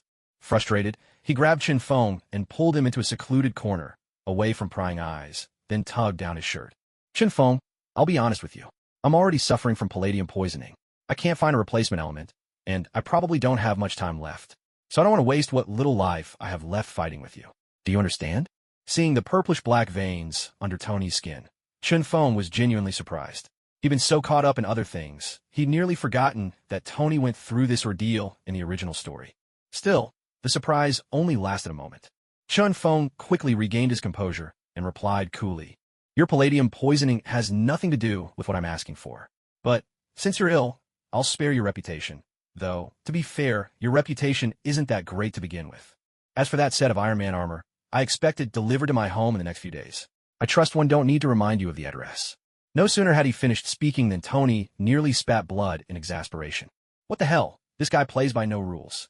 How could he twist my words around and end up feeling sorry for me, the one who's dying here? After a long moment of thought, a flash of inspiration crossed Tony's face, and he smiled. No problem, but I want you to promise me one thing. In a few days, come with me to Monaco. Chinfeng was puzzled. What for? Why Monaco? Tony patted Chinfeng on the shoulder. You know, I'm already poisoned, and if I can't find a replacement element, I'm finished. But there's a car race in Monaco. Thrilling, fast, and dangerous. So, will you join me for some fun? After hearing Tony's reasoning, Chinfeng fell into deep thought. A trip to Monaco seemed harmless enough. He'd get the Iron Man armor, and could even take Mindy out for a good time. The more he thought about it, the more it seemed like he had nothing to lose and everything to gain. Deal. But once it's over, you must send that set of Iron Man armor to my house. Chinfeng made sure to confirm this one last, most important detail. Otherwise, if Tony went back on his word, he'd have nowhere to complain, even as an honest man. Honest man? Who's he kidding? If Tony knew what Chinfeng was really thinking, he would surely be cursing in his heart. All right, let's settle it like this. When we get back later, don't bring up that I owe you an Iron Man suit again. Tony nodded. The two exchanged a knowing smile. At that moment, they reached an understanding and cheerfully returned to join Happy and Mindy. Well then, let me give you a tour of the expo, adorable little Mindy. There are plenty of things here you're going to love. Tony bent down, beaming as he spoke to Mindy. My favorite thing is the Iron Man suit. Mr. Stark, can you take me to see it? Mindy looked up at Tony with eager anticipation, her fondness for the Iron Man suit written all over her face. In moments like this, Mindy really seemed like a little boy. After all, it's usually boys who are so obsessed with Iron Man and that kind of action-packed style. Looks like you two came to an agreement. Happy watched Tony walking away with Mindy and suddenly spoke up. Yeah, we'll be heading to Morocco in a few days. By the way, have you noticed Tony's been acting a little off lately? Chinfeng turned to look at Happy, probing gently. He seemed a bit down recently, but I guess he's just hit a snag with the suit that he can't figure out. Happy thought for a moment, then answered truthfully. Judging by his expression and tone, it was clear he knew nothing about Tony's palladium poisoning. In other words, Tony hadn't told anyone else, only him. No wonder Tony seemed so down. He was carrying all that pressure by himself, enduring pain most people couldn't even imagine. The worst part was that, to keep others from worrying, he didn't have anyone he could confide in. That was the most tragic thing about Tony right now. Since Tony had no intention of telling the people around him, Chinfeng certainly wouldn't go out of his way to mention it either. So, He began to wander around the expo, taking in the sights. The biggest draw of the Stark Industries Expo was its showcase of all kinds of high-tech products. At present, Tony had abandoned weapon development. There wasn't a missile or a gun in sight. Most of what was on display was new energy technology or fresh inventions. In short, Stark Industries was no longer the weapons manufacturer it once was. As he walked, Chun Feng eagerly explored the exhibits. Many of these high-tech wonders he'd never seen in his previous life. Some looked like they could outclass anything in the world. There was no denying it. Compared to Blue Star from his past life, the technological level of the Marvel world was on a whole different plane. The gap was insurmountable. It felt as though one stood in the heavens and the other deep underground. During his tour, Chun Feng discovered all sorts of fascinating gadgets, like advanced AI robots and versatile household cleaning machines. No surprise at all. Everything that caught Chun Feng's eye was promptly gifted to him by Tony. But of course, Tony wasn't about to give those things away for free. Chun Feng agreed to cook a gourmet dish for him every day in exchange. Cooking was child's play for Chun Feng, hardly a challenge at all. Even if he made Tony a different dish every day, it would be effortless for him. After the industrial fair ended, Tony even invited Chun Feng out for a drink. When someone as wealthy as Tony extends an invitation like this, Chun Feng's first instinct was to politely decline. Mindy, on the other hand, was eager to give it a try. After all, at home, Chun Feng strictly forbade her from drinking. She was far too young. It simply wasn't her time to indulge, and alcohol would only do her harm at this age. Tony's invitation, combined with Mindy's pleading, finally swayed Chun Feng's decision. Still, Tony wouldn't dare invite Chun Feng and Mindy to his own house.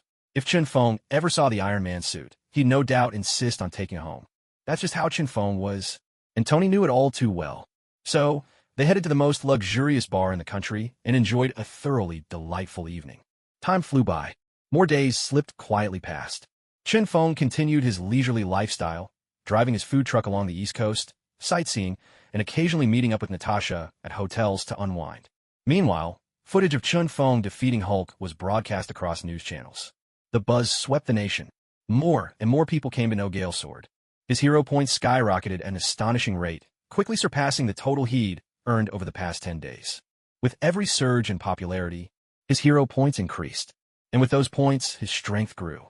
As time passed, the day to depart from Monaco drew ever nearer.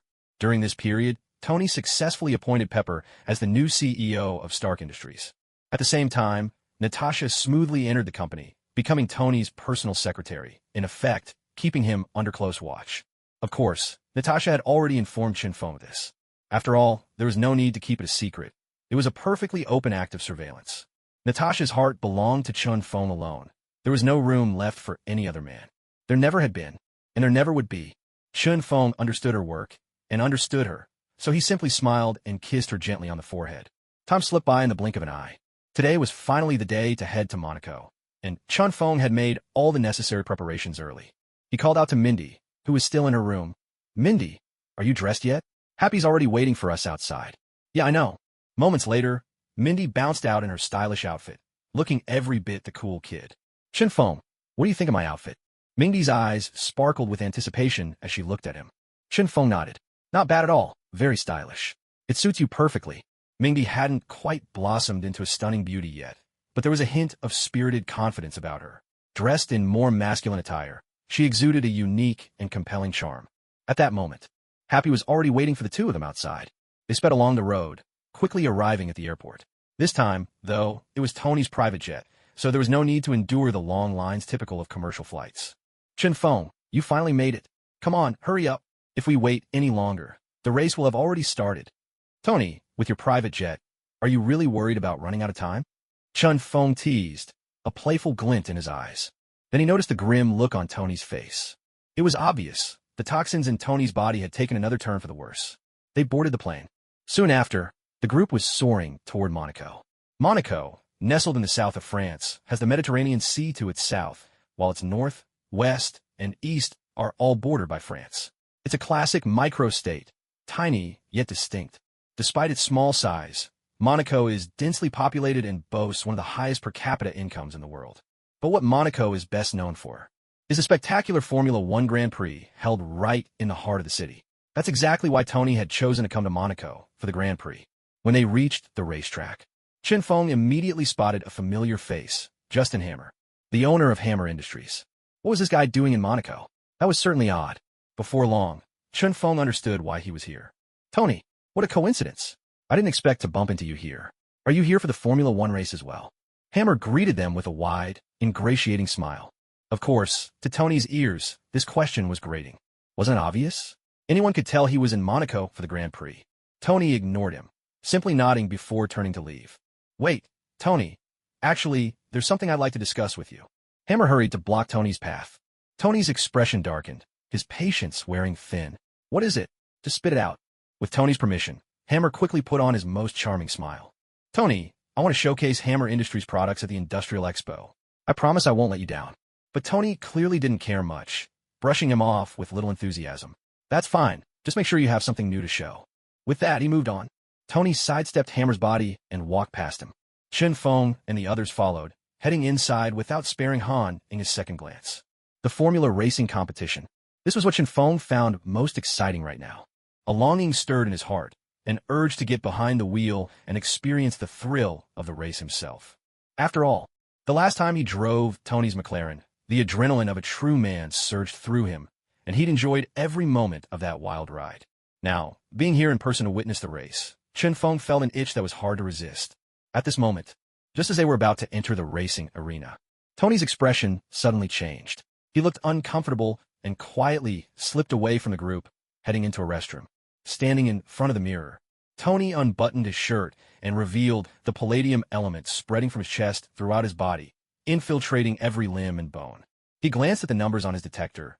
The palladium level in his system had reached 54%, more than half. In other words, it might not be long before Tony would have to say goodbye to this world. He drew in a deep breath and let it out slowly, trying to push all the troubling thoughts from his mind. Well, there's not much time left. Might as well let go and truly relax. Forcing himself to ignore the pain, Tony exhaled, emptying his mind of worries. To tell the truth, since leaving the States for Monaco, Tony had tested all the remaining elements. But without exception, none could replace palladium. At this point, Tony had come to terms with everything and let it all go. He resolved to savor every last moment of life. Fixing his clothes and relying on a bit of medication to suppress the palladium poisoning, Tony put on a cheerful face and strode out of the restroom. He turned to Chun Feng and asked, Chun Feng, would you like to experience the thrill of a real race yourself? You mean, you want us to actually join the Formula race? Chun Feng glanced at the screen, watching the drivers prepare, a hint of doubt in his voice. That's right. So what do you think? Are you interested? Of course. Then let's do it. Without another word, Tony headed toward the area where the drivers were gathering. Hey, Tony, you know they might not actually let us compete. Chun Feng called after him from behind. Don't worry. If it's a problem money can fix, it's not a problem at all. Tony waved his hand, his words brimming with confidence and the unmistakable aura of wealth. He looked every bit the extravagant billionaire. Truly, the tastes of the rich are beyond ordinary imagination. Chun Feng couldn't help but feel his own perspective was limited by his lack of wealth. With Tony's assurance, Chun Feng felt there was nothing to worry about. After all, cars are a man's true romance. Just watching the race from the stands was for spectators, not real men. Luckily, at that moment, Pepper Potts had taken Mindy and Happy to the grandstands ahead of them. If the two women had been here, they would have definitely put a stop to Tony and Chun Feng's crazy plan. To the two women watching, this was nothing short of madness. Reckless behavior from someone who cared nothing for his own life. And that was the reality of it. Tony didn't have many days left to live in the first place. As for Chun Feng, he wasn't the least bit afraid of any accident on the track. After all, he could summon heroes instantly if anything happened. Why bother pretending to be cautious? So, when Chun Feng and Tony showed up at the driver's seats, Pepper and Mindy stood dumbfounded, eyes wide with shock as they stared at the two men. Happy, what's going on? How did Tony get over there? Pepper immediately turned to Happy, thinking he must have followed Tony's orders, intentionally keeping her distracted and withholding the fact that Tony was entering the race. Miss Potts, I honestly don't know anything about this. Tony never mentioned to me that he was going to race. Happy's explanation was completely earnest. Truthfully, he was just as surprised as they were. Really, Pepper eyed Happy suspiciously, not entirely convinced. After all, these two had kept plenty of secrets from her before. Look, the race is about to start. At that moment, Mindy's words drew both Pepper and Happy's attention back to the track. In an instant, all the race cars roared to life, engines thundering as they shot forward. Although Tony had never driven a Formula One car before, his driving skills were superb. On his first try, he handled the car smoothly surging straight into the leading pack. Chun Feng was a different story. Even though he'd been an experienced driver in his previous life, he still seemed a bit green behind the wheel of a Formula One car. He could only manage to keep up with the second group, trailing behind Tony and choking on his dust. Before the race, Tony and Chun Feng had made another bet. If Tony won, he wouldn't have to give Chun Feng an Iron Man suit, and Chun Feng would have to become Tony's personal chef for free. If Chun Feng won, not only would Tony have to give him an Iron Man suit, but he'd also have to throw in an extra one for every new invention he came up with. In other words, both men had put everything on the line. Neither was willing to lose. Right now, the racetrack had become a battlefield between Chun Feng and Tony. Haha, buddy, looks like I'm going to win. Seeing Chun Feng in his rearview mirror, Tony let out a triumphant laugh. The thought of Chun Feng becoming his personal chef for the rest of his days filled him with delight. Don't be too sure. No one knows how things will end until the very last moment. Anything can happen on the track. Though Chun Feng was currently behind, his face showed no sign of panic. Not even half the race was over. He still had a good shot at victory. Who's that? Someone's entered the track. Get out of there. Are you out of your mind? That's insane. Get off the track. Where are the security guards? Quick, get him out of here. Suddenly, halfway down the racetrack, a man with disheveled hair, looking every bit a beggar, stood right in the middle of the track, holding two whips in his hands. Anyone could see he looked like he had a death wish, and the crowd around them erupted in angry shouts.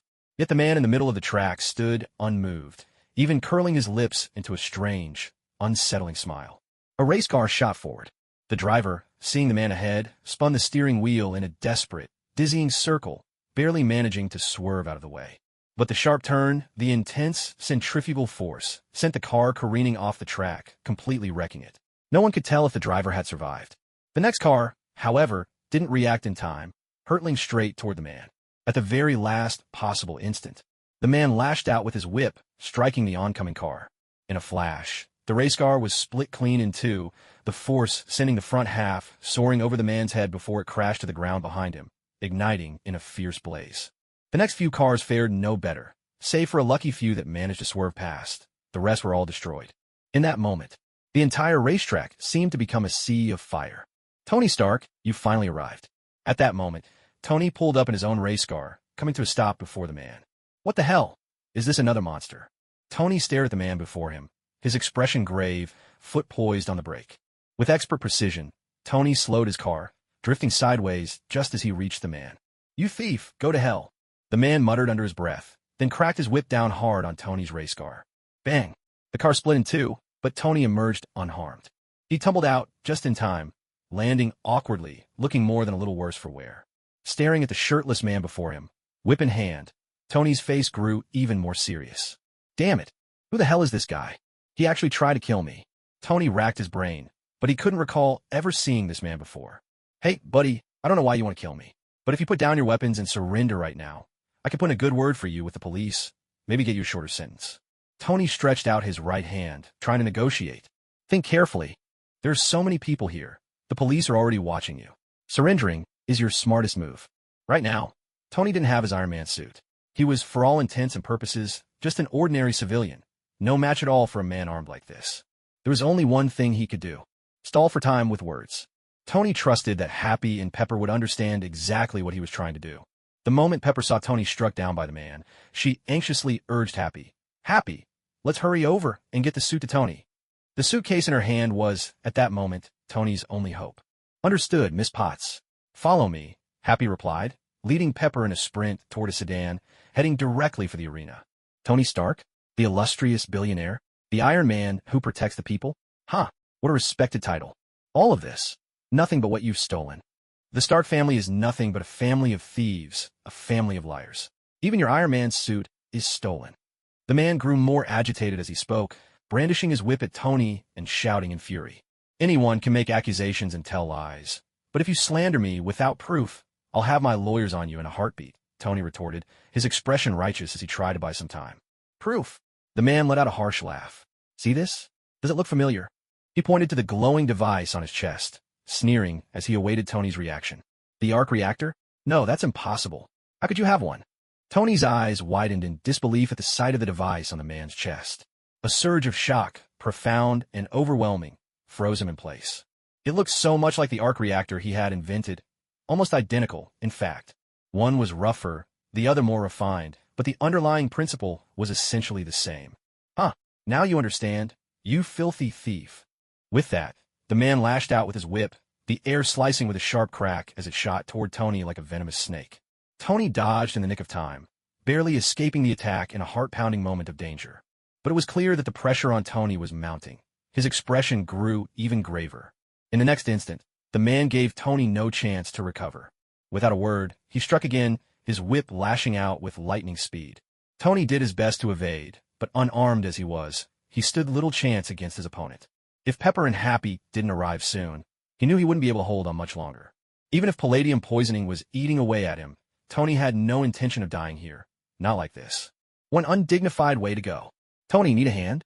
Just as Tony was dodging desperately, a familiar voice rang out. Chun arrived, driving a race car onto the scene. He had finally made it, just in time. One glance, and he immediately understood what was happening.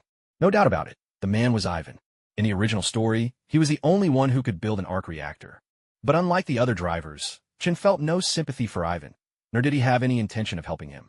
With a sharp gaze, he floored the accelerator, the engine roaring as he sped straight toward Ivan, summoning his hero and bracing for action. You little brat, if you're not afraid of death, I'll send you straight to hell.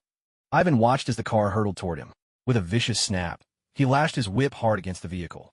A deafening crash erupted, lightning crackled, and sparks flew in every direction. In the blink of an eye, Chun Feng's race car was split clean in two. Fortunately, he had summoned his hero and landed steadily on the ground, unharmed.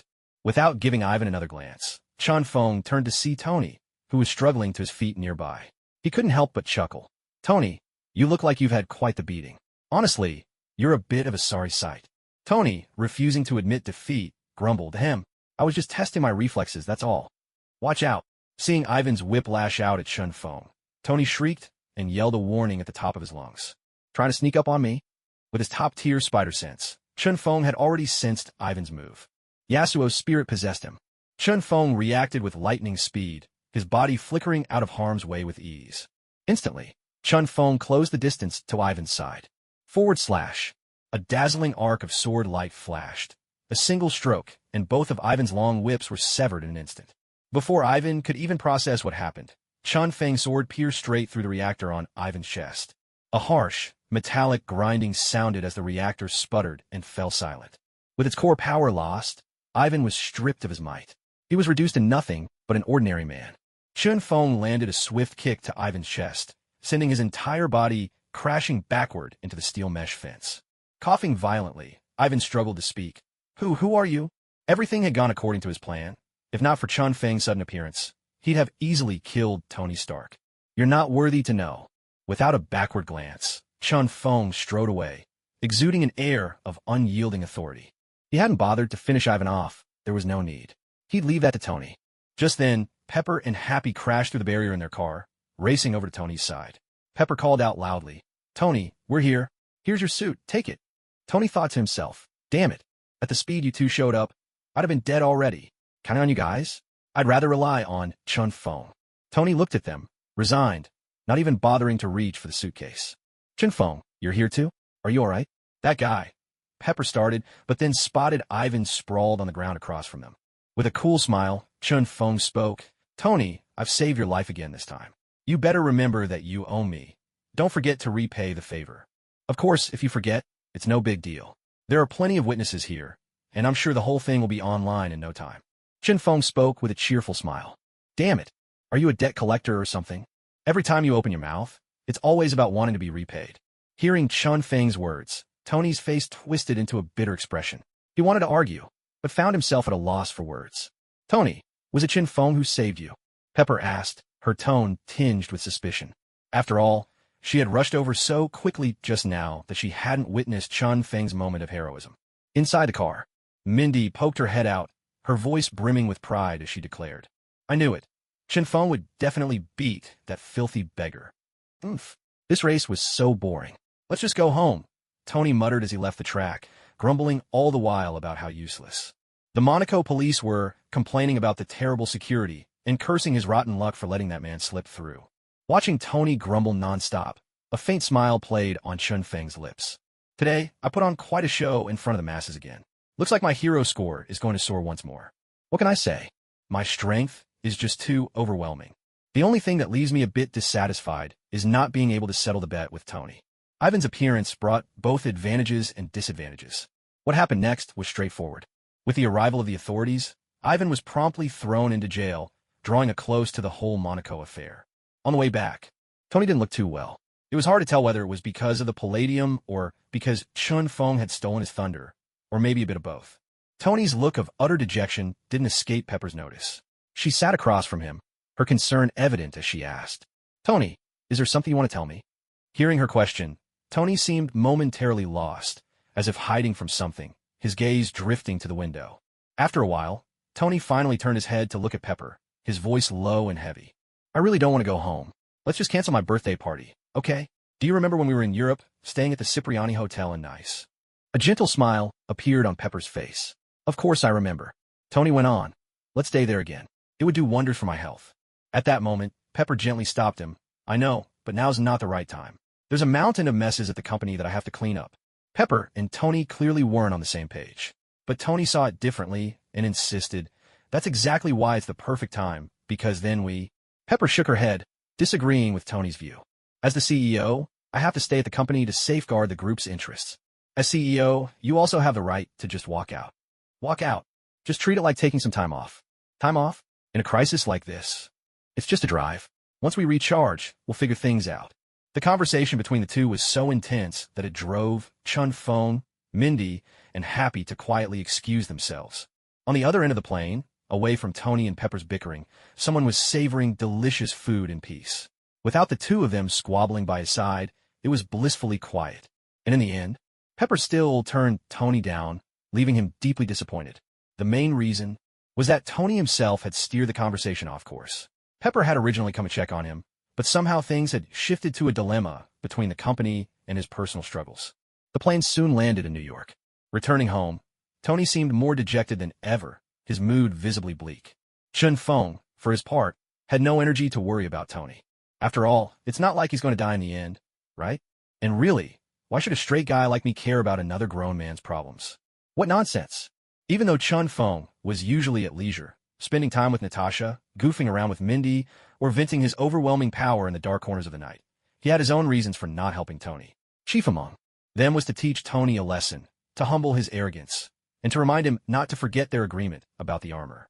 "Don't drag it out too long, or I'll come collect it myself, and I won't care about the circumstances." As he was about to leave, Chun Feng made sure to remind Tony once more. "Shameless, rubbing salt right into my wounds." Tony's mood darkened even further. He ignored Chun Feng completely and walked straight into his house. All he wanted now was a good night's sleep, hoping to forget all his troubles. In the days that followed, Chun Feng returned to his usual routine, while Tony drowned himself in a life of excess. Inside the lab, Tony couldn't find a new element to replace palladium. Outside, the media was already lambasting him for his actions during the Monaco incident. And just when he was at his lowest, Colonel Rhodes showed up at Tony's home. "Tony, didn't you say that no one could master the arc reactor technology for at least 20 years? Then how do you explain Ivan?" Rhodes bombarded him with questions, but Tony, not wanting to deal with any of it, turned to leave his house. His mind was a mess. Palladium, the arc reactor, the press, one thing after another piling up, the weight of it all nearly crushing him. Frustrated, utterly frustrated. "Tony, you can't run from this. The government wants to seize all your armor and tech. I can't hold them off any longer. You have to step up now." Rhodes grabbed Tony by the arm, his tone grave. But then, right at that moment, Tony suddenly collapsed. Tony, what's wrong?" Rhodes cried out in alarm, worry etched across his face. Seeing Tony's pale face, an ominous feeling tugged at his heart. "That thing, help me change it." Tony struggled to his feet, steadying himself with Rhodey's help, and pointed at the palladium energy plate on the table before him. Following Tony's instructions, Colonel Rhodes assisted him in replacing the old plate with a new one, and only then did Tony begin to recover. "Tony, what's really going on with you? You don't have to shoulder all this alone. Pepper, Happy, we're all here to help you. You need to learn to accept help from others too." Colonel Rhodes spoke with deep concern etched on his face. Although he wasn't aware of Tony's poisoning, it was clear enough to him that Tony was feeling down and dispirited. "People have all kinds of misconceptions about me, but I know exactly what I'm doing." Tony shook his head. The two of them talked for a long time, but in the end, Colonel Rhodes still couldn't persuade Tony. Time flew by. Soon, Tony's birthday arrived. But this year, Tony just couldn't bring himself to feel any joy. The palladium in his bloodstream had spread throughout his body, and his health had taken a turn for the worse. Tony realized that this might be his last birthday, so he decided to let loose, to forget everything for once, to cast aside every troubling thought in his mind and immerse himself completely. This time, he was determined to truly enjoy the pleasures of life. At the party, Tony invited Chun Feng, Ming Lian, and a number of beautiful women he didn't even know. "Lian, you can't have any more to drink." Seeing Ming Lian reaching for another glass, Chun promptly took it from her. "Given your condition, you'd better just eat something." Tonight, Tony's birthday party was a dazzling affair, bursting with excitement. There were all sorts of stunning women present, statuesque blondes and delicate, petite beauties alike. In short, there was something for everyone. "Ladies and gentlemen, your Iron Man has arrived," came a sudden, booming announcement. With a dramatic flourish, Tony descended from above in his Iron Man suit, his voice ringing out with glee. "Brilliant! Iron Man! Iron Man! Iron Man!" The crowd erupted in cheers at Tony's appearance, their excitement reaching a fever pitch. Tony himself was visibly thrilled. No, he was more than thrilled. He was completely carried away. He fired a repulsor blast at the glass door, then another one straight into the drinks table. Chun Feng's face darkened. "What the hell is he doing? I came here to have a good time, not to watch you wreck the place for no reason." "Tony, stop it right now." Pepper hurried to Tony's side, pleading with him to end this reckless behavior. But Tony was utterly uninhibited, ignoring Pepper's protests and continuing to fire off energy blasts with abandon, lost in his own wild fun. Watching Tony indulge so recklessly, Chun Feng felt like turning and leaving. Just then, a repulsor blast landed right beside him. Tony turned to Chun Feng with a smile. "Chun Feng, what's the rush? My birthday party's only just getting started." "Just getting started? So does that mean there are still plenty of fun activities ahead?" Chun Feng narrowed his eyes. No matter how others looked at him, he always wore a smile that hit a blade. "Activities? Of course there are. Let me show you right now." Tony gave a little flourish, then with a burst of energy, shattered a bottle of fine wine. "Chun Feng, what do you think of this activity?" Letting loose, Tony had completely thrown his usual rules out the window. Now, whatever came to mind, he did, regardless of the consequences. Chun Feng took a step forward, drawing closer to Tony. "I think it's a bit too tame. I have a better idea." "Oh, what do you suggest? Let's hear it." Tony was immediately intrigued by Chun Feng's proposal and pressed for more. Suddenly, a shadow darted past. In the next instant, a chilly blade of light sliced through the air. A terrifying, awe-inspiring surge of sword energy erupted, sweeping across the scene with unstoppable force. Silence. A deathly quiet descended. In a heartbeat, Chun Feng stood right beside Tony. With a single stroke, his blade carved a gleaming scar across Tony's iron armor, the cold edge biting through the air. Warning sirens blared inside Tony's suit. "Chest damage detected. Danger! Danger!" It was only then that Tony snapped back to his senses. "Chun Feng, what the hell are you doing?" Tony shouted in anger. He hadn't invited Chun Feng here to get into a fight. "Aren't you taking my suggestion? This is a much more interesting activity, a thrilling battle." Chun Feng spoke with effortless calm, as if he hadn't just started a duel. "All right then. So you really want to play this way? Good. I've been curious just how strong you really are." As soon as the words left his mouth, jets of fire burst from beneath Tony's feet. The surge of energy sent him rocketing forward, and in an instant, he stood before Chun Feng. "Everyone, the party's over. Clear the area." Colonel Rhodes quickly ushered the crowd out. If they stayed, someone was bound to get hurt, and the government would have yet another excuse to come after Tony. Bang! Bang! Bang!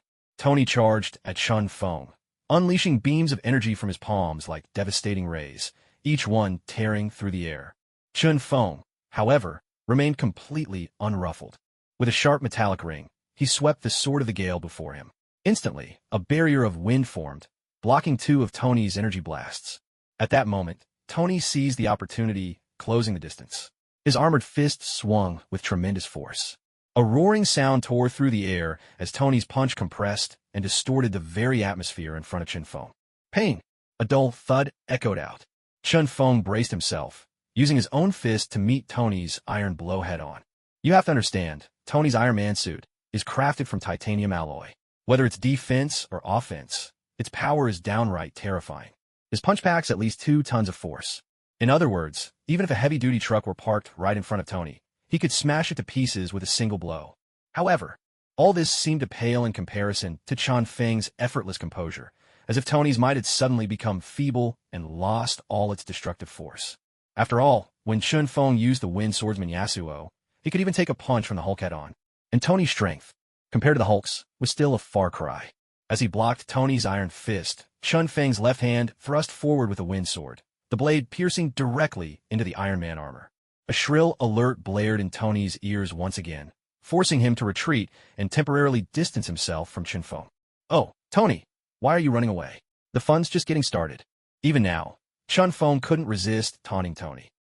"Chun Feng, don't get cocky." Tony's temper was thoroughly stoked by Chun Feng's provocation. All he'd wanted was to let loose and enjoy himself at his own birthday party. He hadn't expected to be humiliated like this. If it were you, would you be happy about it? Of course not. You could say, Tony was fuming, almost to the point of exploding.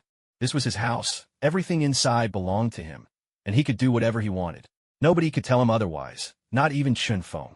"Channel all power to the center of my palm. I'm going to teach this brat a lesson," Tony commanded. Most of the suit's energy surged toward the center of his palm. FSSSD. The air crackled with energy. An immense power gathered, radiating a dazzling beam of light from his palm. Boom! A surge of energy erupted from Tony's palm, shooting toward Chun Feng at lightning speed. This overwhelming force, sure, Chun Feng could block it with a wall of wind, but frankly he didn't need to bother. Chun Feng was determined to defeat Tony in the most direct way possible, to crush his arrogance. Indulgence is one thing, but don't think that just because no one stops you, you can do whatever you please. And now you want to blast me? No way. Chun Feng was going to show Tony. In this world, there are still people who can rein you in, people who can defeat you. The blade of the wind sword gleamed with a cold, white light. In that instant, a faint white mist began to swirl around it. A closer look would reveal it was countless streams of wind converging upon the blade. Whoosh! A storm erupted. All the whirling winds gathered around the sword, exploding in a terrifying, world-shaking slash, so powerful it felt as if the very earth trembled. In that moment, Chun Feng seemed to become the very incarnation of the wind, a god commanding its every movement. "We need to get out of here now." Rhodey grabbed Pepper and Mindy, who were both still staring in shock, and dashed for the exit. A soldier's sharp instinct told him that a terrifying, world-shattering destruction was about to erupt here. The energy wave surged right before Chun Feng, poised to pierce through his heart. Too weak. Without even glancing at it, Chun Feng casually swung his sword. A gust of wind split the energy wave cleanly in two. What seemed like a force capable of destroying the heavens and the earth was instantly dissipated. With just a simple flick of the sword, everything was resolved as easily as opening a sealed box. Another effortless strike followed. The once mighty force had no chance to react. Stripped of its shadowy menace, it was as harmless as a beast robbed of its teeth and claws, turning back into a gentle little creature. Wielding his swift sword, Chun Feng glanced coldly at Tony. "That's enough.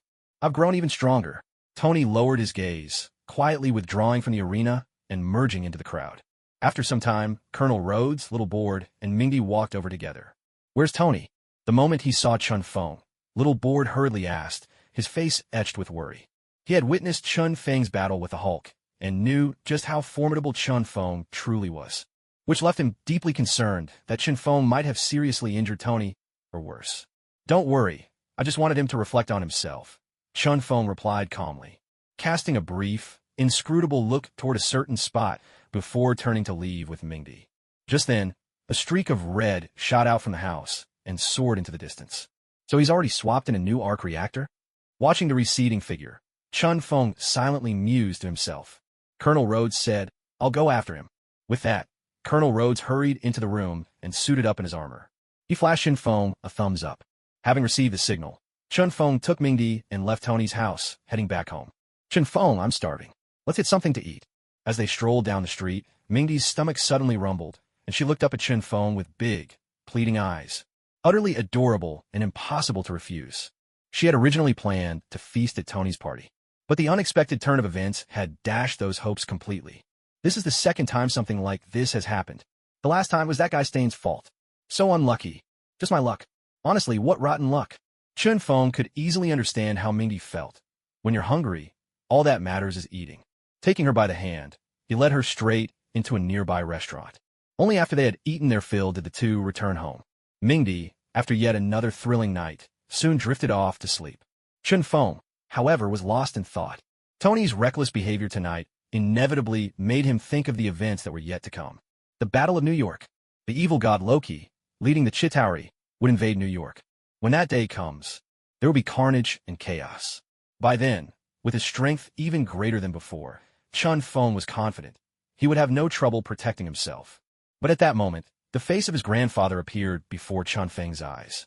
When all was said and done, Chun Feng's grandfather was just an ordinary man. During the Great New York Battle, chaos would engulf everything. If he got entangled in the fighting and became separated from his grandfather, the consequences could be unimaginable. Chun Feng didn't want to see that outcome. He needed to make sure that possibility was reduced to zero. Maybe he should send his grandfather to China.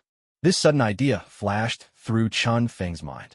The main battlegrounds of the future would all be in America, and besides, China had its own supernatural defenses. It would be a safe and sensible choice.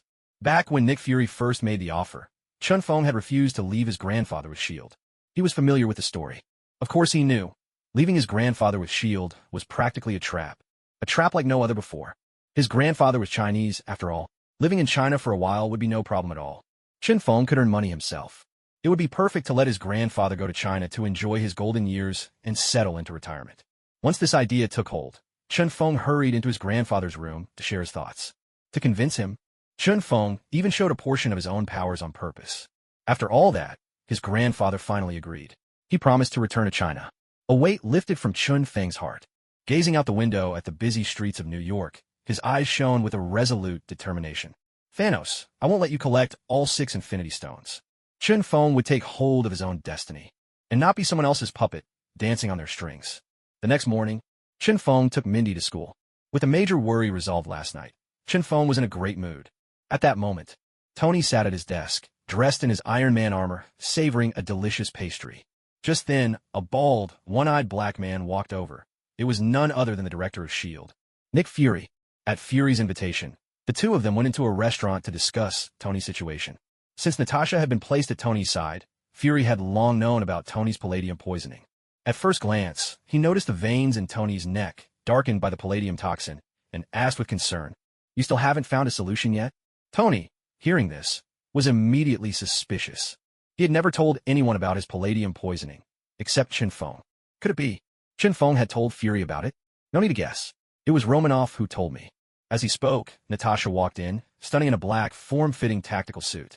"Oh, so it was my secretary after all. S.H.I.E.L.D. really does have its ways with spies, huh?" Tony said, his tone dripping with sarcasm. "We just want to understand your situation. After all, I still hope you'll become a consultant for S.H.I.E.L.D. Fury appeared utterly unconcerned. Everything he did was simply to get Tony to join the Avengers. Help Tony out a bit. He looks like he's about to collapse. Hearing this, Natasha took out some lithium dioxide, a substance that could temporarily suppress the effects of palladium. "It won't work," Tony said impatiently. "These stopgap measures are useless. They don't address the root of the problem at all. Have you tried every element? All of them. Every energy element. And not a single one can replace palladium." As Tony spoke these words, it was as if he'd aged 10 years in an instant. He'd almost lost all hope. Life itself seemed to have lost its meaning. Suddenly, the restaurant door opened, and Chun Feng walked in, catching sight of the group. In his eyes, the others faded into the background. Only Natasha stood out. "My knight. As you can see, even my boss is here." As soon as Natasha saw Chun Feng, a gentle smile blossomed on her face. She walked over to him, reaching to take his arm. "Chun Feng, I don't want to eat at Sweet Garden anymore. Let's go somewhere else." Mindy, seeing Natasha's gesture, instantly turned sour, her face darkening with jealousy. She grabbed Chun Feng, trying to pull him outside. Chun Feng was caught off guard. "What the? Oh boy, someone's jealous." Noticing Mindy's expression, Chun Feng's head began to ache. How could he have forgotten he had a jealous queen by his side? If only he'd told Natasha to dial it down a bit. "Well, all right, let's eat somewhere else.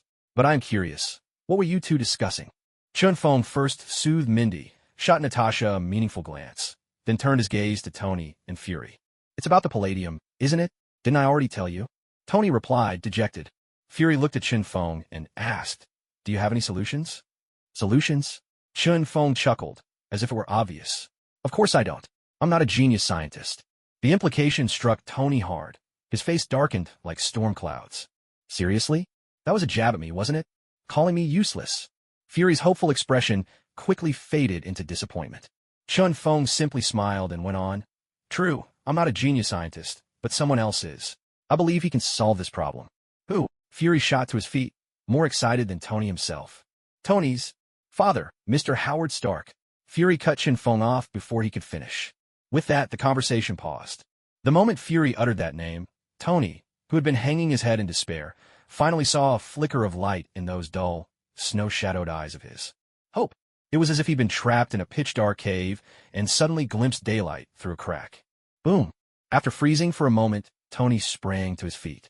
His Iron Man suit snapped into place, surging with searing energy beneath him, and he blasted straight through the glass, disappearing into the sky. Watching Tony vanish from sight, Fury flashed a broad grin, his teeth gleaming. Looks like he's finally found what he needed. Let's go, Mindy. Shinfeng took Mindy's hand and left the restaurant. As they walked out, he didn't forget to shoot Natasha a meaningful glance, the kind that said, "Don't forget to come out and have some fun tonight." Agent Tasha, from today you're off Tony's surveillance. Agent Coulson will take over. I have other assignments for you, Fury said, fixing Natasha with a deep look as she continued to watch Chun Feng's retreating figure. Yes, sir. Only then did Natasha snap back to reality. Back at home, Tony hurriedly dug out the video his father had left behind and finally made a crucial discovery. Back when Howard first conceived of the arc reactor, he proposed a new element, synthesized from other materials. But due to the limitations of his era's technology, Howard was never able to create it. Tony shut off the video. He gazed at his father's notebook in his hands, lost in thought for a while. Suddenly, a spark of inspiration flashed through his mind. Tony projected the model of the Stark Expo's buildings. The design of the central structure gave Tony the breakthrough he needed. He visualized a brand new element, something that had never existed before, to replace the palladium. With this idea in mind, Tony set up a particle accelerator in his home, diving into the creation of a new energy source. Light from the accelerator focused at lightning speed on the prepared materials, and at last, the new element was forged. Yes, I knew it, I just knew it. I am a genius. Dad, you finally did something right. Tony placed the new energy source into the arc reactor, and instantly, the palladium poisoning was cured. A wave of fresh, exhilarating vitality surged through his body, and Tony was filled with a joy he couldn't describe. Completely absorbed in his lab work, Tony nearly lost all sense of time. From the moment he arrived home to the creation of the new element, 5 whole days had passed. Shortly after Tony had finished his breakthrough, Agent Coulson arrived at Tony's home. Tony, you look a lot better. Did you find a new element? Tony eyed this stranger, Coulson, whom he'd never met before, and asked guardedly, "Who are you? What are you doing in my house?" Seeing the suspicion written all over Tony's face, Agent Coulson hurried to explain, telling him everything from the beginning.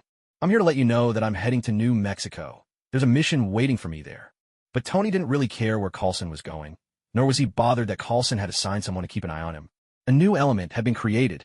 He was finally free from the torment of palladium poisoning. Tony couldn't wait to rush over to Pepper right away. Agent Coulson left soon after, and a phone call reached Tony's home. "Hey, Tony, do you remember me? Ivan? How did you get out of prison?" Hearing that familiar voice, Tony was momentarily stunned. "Never mind about all that. What I want you to know is this. Tonight, the history of the Stark family will be rewritten. The crimes your father committed against my family over the past 40 years. I'll make sure you pay them all back in the next 40 minutes. With those words, Ivan hung up. Tony stared into space, dazed for a moment, before using phone tracing to locate Ivan's whereabouts. It turned out Ivan was at Justin Hammer's company. So that's how it is. Tony fell into deep thought. Then a spark of realization flashed in his eyes, as if everything had suddenly become clear.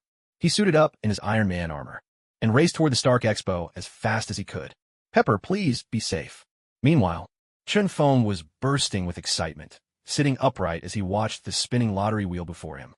To draw a better hero, Chun Feng had saved up 2 lottery chances, ready for a double draw tonight. Even when facing the Hulk, Chun Feng had never felt this nervous. "Let's begin." He spun the wheel, his eyes locked intently on the spinning pointer. The wheel gradually slowed, and Chun Feng's heart leapt into his throat. "Congratulations, host. You've received the Heart of Madness, Kennen." The system's voice rang out, and though Chun Feng felt a bit down, after all, Kennen wasn't ascended, he was still looking forward to trying out this rare hero. Kennen, from the ancient Ionian order known as the Kinku, carried the sacred mission of maintaining the world's balance. Born in Bandle City, he entered the world in a flash, slipped from the midwife's hands, and from his first day showed remarkable strength. As Kennen grew, his energy became even more boundless. Both his speed and power reached new heights. Later, he entered the Kinku order for training. Kennen mastered the powerful secret arts of lightning, transforming himself into a living bolt. There's still one more chance. System, please don't let me down this time. Chun Feng stared at the spinning wheel, silently praying. The wheel started spinning again, and soon came that heart-stopping moment. Congratulations, host. You've received the Void Walker, Cassidon. At the sound of the system's voice, a joyful smile finally broke across Chun Feng's face. Yes, fantastic. Cassidon hails from the race of the Void, and though he has not yet ascended, his power is already near that of a half-ascended being, an awe-inspiring force. Especially when Cassidon is at his peak. His abilities are simply beyond imagination. Born with the innate power to command space itself, he is just a hair's breadth behind the power of the spatial essence stone. This time, no ascended hero was gained. Or, to be precise, a hero of even greater divine prowess was drawn. Compared to Chun Feng, the two new heroes added are undeniably formidable. Most notably, the Void Walker, Cassidon. As a noble member of the Void, Cassidon was born with the ability to wield the mysterious force of space. His strength far surpasses that of many other heroes. Meanwhile, upon learning that Ivan had been rescued by Justin Hammer, Tony donned his newest suit and sped off to the Stark Industries Expo with all possible haste, a sense of foreboding growing in his heart. Ivan's talk of revenge must be aimed at the Expo. After all, Tony had previously agreed in Monaco to let Hammer participate in the event. Damn it, how could I have been so careless? To have made such a blunder. Pepper. Of all his worries now, Pepper Potts weighed heaviest on Tony's mind. He hadn't treated her well lately. In fact, his attitude had sometimes been downright terrible. Yet, in Tony's heart, Pepper had already become the most important person of all. Like a streak of light, Tony tore through the sky, racing with every ounce of strength toward the expo. Ladies and gentlemen, I present to you the latest in Hammer Industries' line of ironclad suits, crafted from a brand new titanium alloy inside. At the expo, Justin Hammer was enthusiastically showcasing the iron suit designed for him by Ivan. His confident smile and self-assured tone left no doubt. At this moment, Hammer was brimming with pride. Colonel Rhodes was also present. He stood on the stage in his Patriot's suit, side by side with Hammer's Iron Soldiers. Just as Hammer's introduction reached its climax, a flash of red and silver armor dropped from the sky and landed squarely on the platform. It was Tony, arriving in haste. Colonel Rhodes, surprised, called out, "Hey, Tony, what are you doing here?" "Rhodey, I was just wondering the same about you. Did Hammer hire you as a model for his runway show? Or did you just borrow my suit for the occasion? When did the good Colonel start making money this way? Are you in some kind of financial crisis?" Tony fired off questions in rapid succession, eyeing Rhodes in the Mark I armor in utter confusion. The barrage left Colonel Rhodes completely baffled. What the heck is even going on here? This is nothing more than the U.S. government showing off its power to the world, while equipping these suits of iron armor with Hammo Industries weaponry. Since Hanmo did them a favor, helping to promote Hammo Military Industries now seems perfectly reasonable. That's also why Colonel Rhodes appeared at the Stark Industries Expo. "Tony, you're just in time." Seeing that it was Tony who arrived, Justin Hammer hurried over, unable to hide his excitement as he showed off. "Come take a look at my latest invention, the iron armor. You'll be amazed." Tony had said before that as long as Hammer could come up with a decent new invention, he could participate in the expo. Now, Hammer had delivered, and he felt his invention was even better than Tony's. Hammer, what's going on?" Just as Tony was about to make a sarcastic remark, he suddenly realized that all the suits of armor had their weapons trained on him, including Colonel Rhodes. Damn, what the hell? With crowds of civilians behind him, Tony instantly realized that Ivan must be controlling the armors from behind the scenes. Without a second thought, he launched himself into the air, fleeing the venue.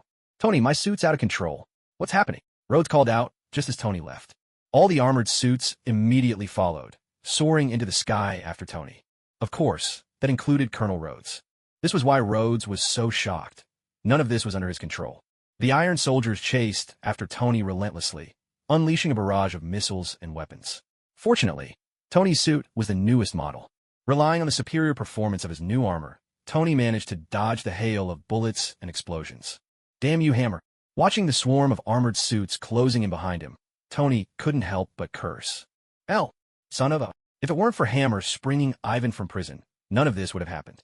In fact, Hammer's sole purpose was to defeat Tony, who had always looked down on him, and to finally surpass him. That's why he brought Ivan into the fold. After all, Ivan had mastered the arc reactor technology, and with Hammo Industries' resources, surely they could build a suit superior to Tony's. With so many armored suits on his tail, Tony wanted to fight back, but they were still in the city. Any attack could cause civilian casualties. So, Tony flew toward a less populated area. Along the way, he used the terrain to his advantage, taking out large numbers of the Iron Soldiers. At that moment, Colonel Rhodes suddenly charged in, knocking Tony out of the sky. The two of them crashed together into a small, dome-shaped building. The rattle of gunfire echoed all around. Colonel Rhodes pinned Tony down, firing madly at his body. The mini Gatling gun unleashed a hailstorm of bullets, as if Wang Yang were trying to drown Tony beneath them.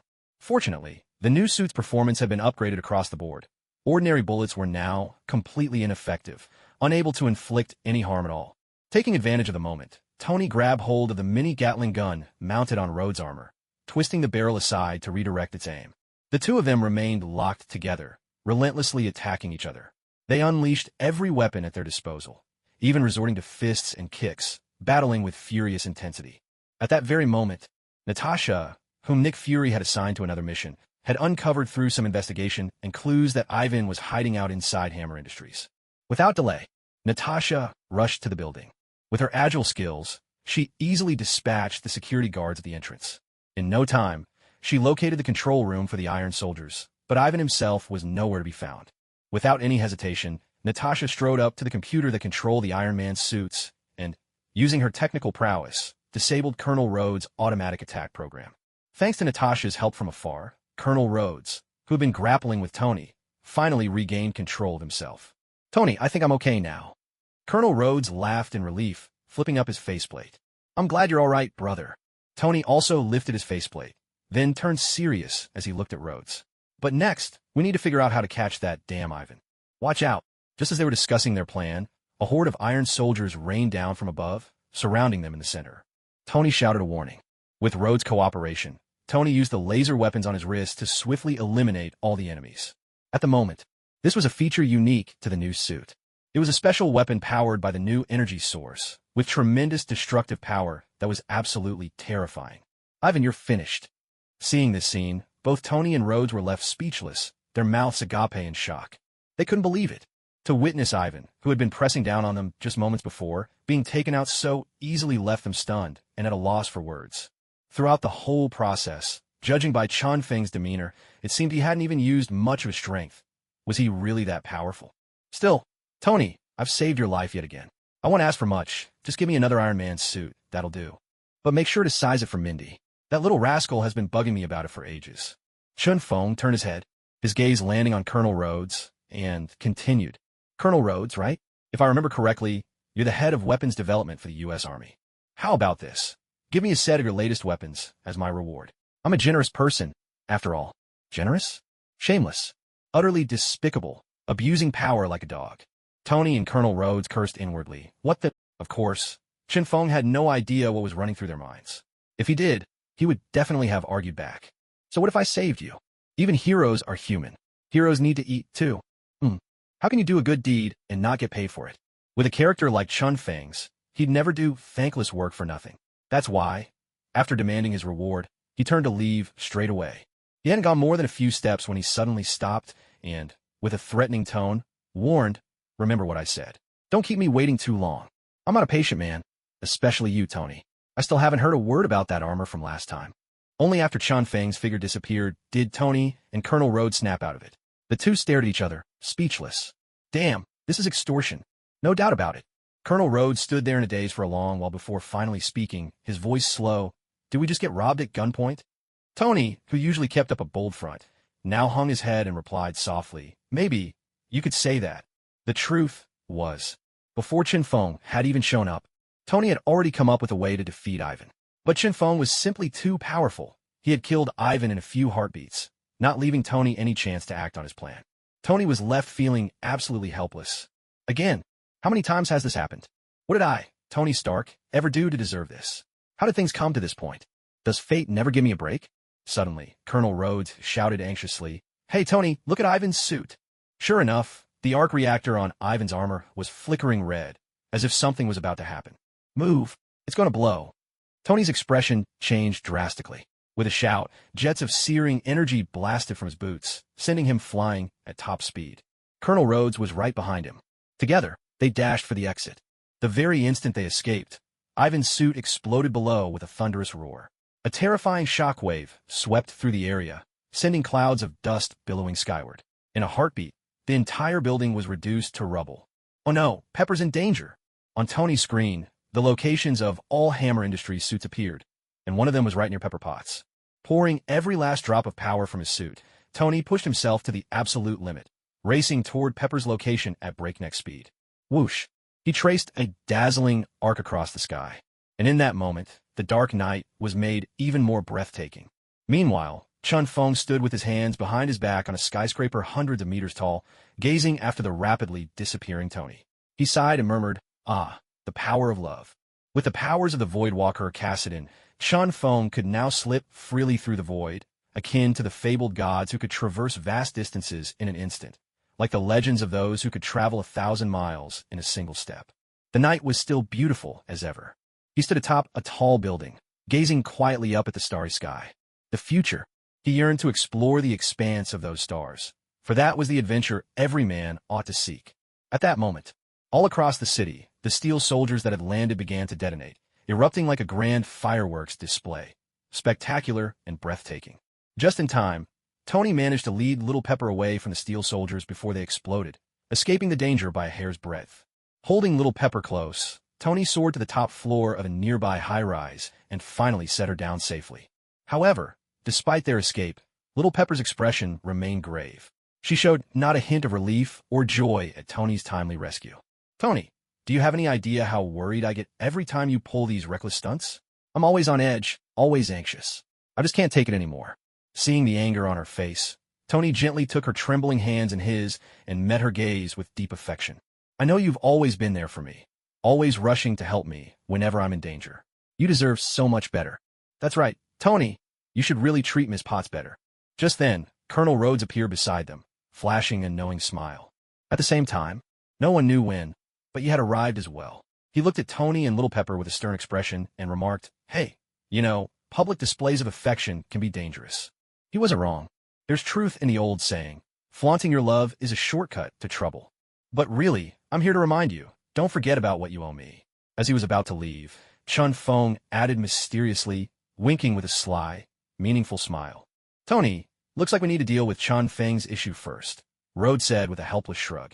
Although he held some authority in the military, handing out new weapons to others so casually was sure to land him in front of a military tribunal if word got out. "Don't worry, leave it to me. You can go now," Tony said, issuing a not-so-subtle dismissal. "Damn, such a perfect moment. Maybe it could still be salvaged." "Suit yourself.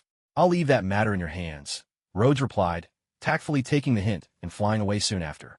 Watching Rhodes disappear into the distance, Tony turned to Little Pepper and said, "All right, darling, let's pick up where we left off." Back at home, Chun Feng looked at Mindy, who had already drifted into a deep sleep, and a new idea began to take shape in his mind. Hadn't Mindy always wanted to go out and have some fun? Why not seize this opportunity? It was the perfect time to take her on a tour all across the United States. He was sure Big Daddy would wholeheartedly approve. The next morning, at dawn, Chun Feng began preparing his food truck, giving it a quick cleanup. With Mindy's school on break starting today, the New Mexico trip had plenty of time, making it perfect for giving everything a thorough tidying. It was time to wake up the little sleepyhead. Satisfied with how spotless the truck looked, Chun Feng nodded approvingly before heading back inside. The sun was blazing overhead. Sunlight was nearly reaching Mindy's backside. At this hour, she was still sprawled on the bed, fast asleep, showing no sign of waking up anytime soon. Chun Feng gently patted Mindy on the bottom and whispered in her ear, "Sleepy bug, time to get up. Today, I'm taking you on a trip to New Mexico." Mindy stirred bleary-eyed. She seemed to have heard Chun Feng's words, struggling to open her eyes, and mumbled drowsily, "Huh, Chun Feng, where are we going again?" Mindy, in her adorable confusion, made Chun Feng's face soften with a gentle smile as he ruffled her hair. A few minutes later, Chun Feng finally managed to get Mindy completely awake. And then, Mindy was suddenly full of energy. Always eager for an adventure, she bounced happily on the bed and planted a quick kiss on Chun Feng's cheek. She cheered, "Let's go. We're off to New Mexico." Chun Feng started up the sports car he'd cleverly gotten from Tony last time, turned on the music, and let himself get swept up in the wild rhythms. If you're heading out for fun, rock music is absolutely the way to go. It's the perfect fuel for an exciting trip. After some time on the road, the two arrived at the airport. New Mexico was quite a distance from their city, and it was hard to imagine how long it would take to drive there in the food truck. The answer was obvious. Chun Feng decisively chose to fly. As for the car, he just left it with Tony for now. After all, Tony owed him plenty of favors. Once on a plane, it wasn't long before they landed in New Mexico. New Mexico, nestled in the southwestern United States, is famous for its dry climate and nicknames like the Land of Enchantment, the Sunshine State, and the Land of Cacti. Its landscapes are truly captivating, with crimson cliffs, sweeping deserts, and towering cacti. It's the perfect place for a leisurely getaway. The first thing Chun Feng did upon arriving was rent a food truck. After all, with sightseeing on the agenda, a food truck wasn't just transportation, it meant meals on the go, solving two problems at once. No matter where you are, having some cash makes everything easier. Chun Feng easily rented a food truck, complete with a full stock of food. Mindy, let's go. The two of them set off again, wandering through every corner of New Mexico. Jane, remind me again, why do we come all the way out here? It's scorching. Daisy was complaining beside Jane Foster. The sweltering heat of New Mexico was clearly unsuitable for the beautiful Daisy. She found herself drenched in sweat every day. Daisy, stop complaining.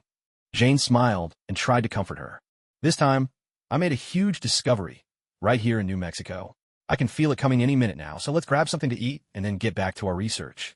Their main reason for coming to New Mexico was to track down a storm related to Jane's research on celestial movements, a storm she believed was about to arrive. If they could locate this storm, it would prove her research was correct, that it was all real. Daisy, I've also asked Professor Eric to join us. He should be arriving in New Mexico by tomorrow. What? You invited the professor too? Are you out of your mind? Daisy stared at Jane in utter disbelief, as if she were looking at someone completely deranged. Daisy, trust me. The professor will support me. Those atmospheric disturbances are connected to my work, Jane said, full of confidence. Suddenly, a delicious aroma wafted into her nose. Oh wow, what's that smell? It's amazing. Daisy, let's eat over there. Jane grabbed Daisy's right hand without hesitation. Following the scent, they hurried off and soon found themselves in front of a food truck. Jane glanced at the young Asian man behind the counter and asked curiously, Sir, is that wonderful smell coming from you? It's mouth-watering. Yes, lovely ladies. Would you like to try something? Chun Feng greeted them with a warm smile. Absolutely. I'll have a secret recipe burger and a special sausage, Jane said, quickly making her choice as she scanned the menu. I'll have one too. Daisy, equally drawn in by the aroma, placed her order just as swiftly. In the next instant, Chun Feng sprang into action, cooking with flair and skill. Jane and Daisy couldn't take their eyes off him, stars practically shining in their gaze. People always say a man is most attractive when he's focused on his craft. Jane and Daisy couldn't have agreed more. Hey, handsome, could we exchange phone numbers? Daisy asked shyly, her gaze fixed on Chun Feng, her voice gentle and cautious. Daisy, Jane scolded her, a hint of irritation in her tone. That was just too forward. Chun Feng maintained his warm smile and was about to agree when, suddenly, Mindy appeared at his side, her expression sour and her attitude chilly. No way. He's not as casual as you think. What did you say? Daisy's temper flared instantly. How could a little girl dare to lecture her like that? Damn it. She was as pure as could be. She hadn't even held a man's hand till now. Finally, she met someone she liked, only to be scolded by a brat. Mindy, don't talk nonsense. Hurry up and apologize to this lady. Chun Feng knew exactly what Mindy was thinking. Still, saying something like that definitely called for an apology. Otherwise, it would seem like she had no manners at all. If Frank found out, he'd surely give him a good scolding, maybe even take Mindy away. But Mindy pouted in protest, clearly unwilling to apologize. No buts. If you say the wrong thing, you have to apologize. Otherwise, I won't take you out to play next time. Chun Feng's expression was stern, his face giving nothing away. Under Chun Feng's gentle reprimand, Mindy finally muttered a reluctant apology, then stomped off into the dining car, fuming and determined to ignore Chun Feng for now. Stupid Chun Feng, bad Chun Feng. From now on, I don't care what you do with other women. Inside, Mindy fumed in silence, venting her anger wordlessly. It's all my fault. I didn't keep an eye on her. To make it up to you, let me pay for this meal, all right? Chun Feng offered with a warm smile. It's fine. After all, she's just a kid. I wouldn't really hold it against her. But boss, if you really want to treat us, I won't say no, Daisy replied, grinning at Chun Feng, her heart fluttering with excitement. Oh my, is she really falling for him? Watching Daisy's infatuated expression, Jane couldn't help but roll her eyes in exasperation. Jane and Daisy finished their meal quickly, both lavishing praise on Chun Feng's cooking. This was hands down the best food they'd had since coming to New Mexico. Afterwards, thanks to Daisy's persistence, she managed to get Chun Feng's phone number. She'd hoped to chat with him more, maybe even get closer, but Jane dragged her away before she had the chance. After all, Jane hadn't brought Daisy to New Mexico to chase after handsome men. She was here to investigate and track down the source of the storm. As the two women disappeared into the distance, Chun Feng allowed himself a small, knowing smile. If nothing went wrong, the God of Thunder would soon be arriving on Earth. This New Mexico adventure was finally about to begin. Meanwhile, Jane was already back at work in the car. As for Daisy, she was lost in a daydream, her mind filled with Chun Feng's face. Her eyes sparkled with delight. This man from the East, so handsome, such a talented cook, and so gentle. He was the very image of the perfect boyfriend. What luck! She just wondered if Chun Feng already had a girlfriend. Jane focused intently on her work. Daisy, come help me sort through this data. But after a long time, there was still no response. Daisy was too lost in her infatuation to notice. When Jane finally turned around and saw Daisy's lovesick expression, she was speechless. She pressed her hand to her forehead, a vein throbbing on her temple. Has it really been almost an hour already? Good grief. You really are hopeless, you big romantic. There was nothing to be done. After spending another long stretch of time working alone, Jane finally pinpointed the exact arrival of the storm through meticulous calculations. It would come near dusk. Dr. Eric hurried to New Mexico. When he learned that Jane was still chasing after this so-called storm, his expression changed instantly, and he tried to reason with her. Jane, you have to stop doing these pointless things. That storm doesn't exist. He's right. Jane, let's just give up. Darcy, standing by, kept tapping her own head in agreement, deeply endorsing Dr. Eric's words.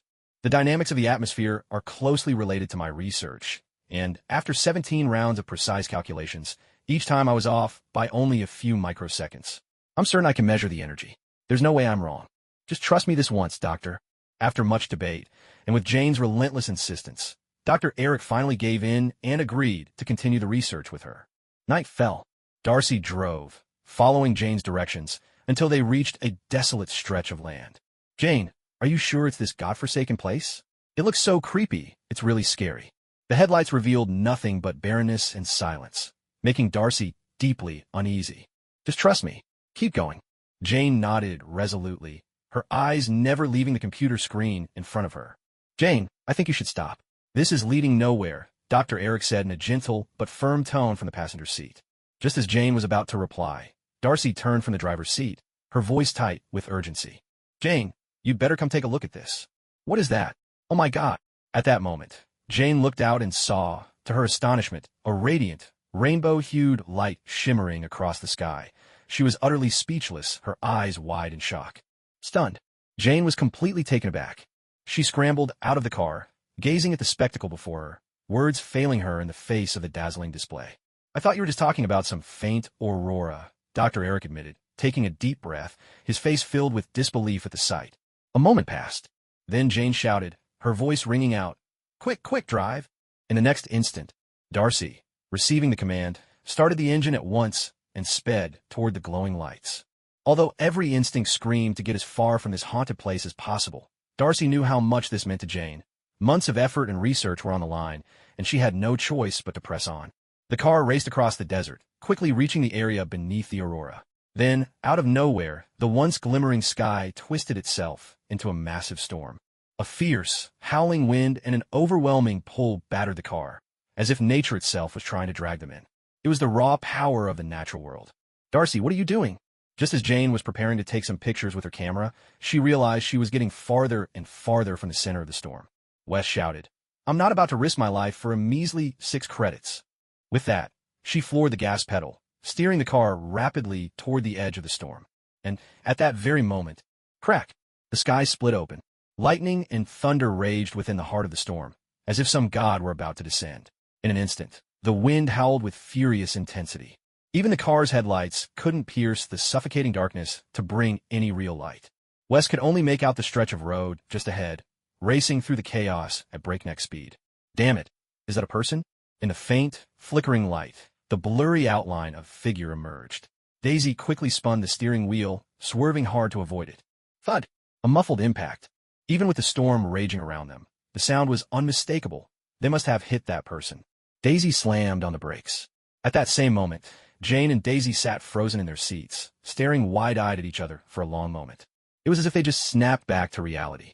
Grabbing a flashlight, Jane jumped out of the car to look for the person they'd struck.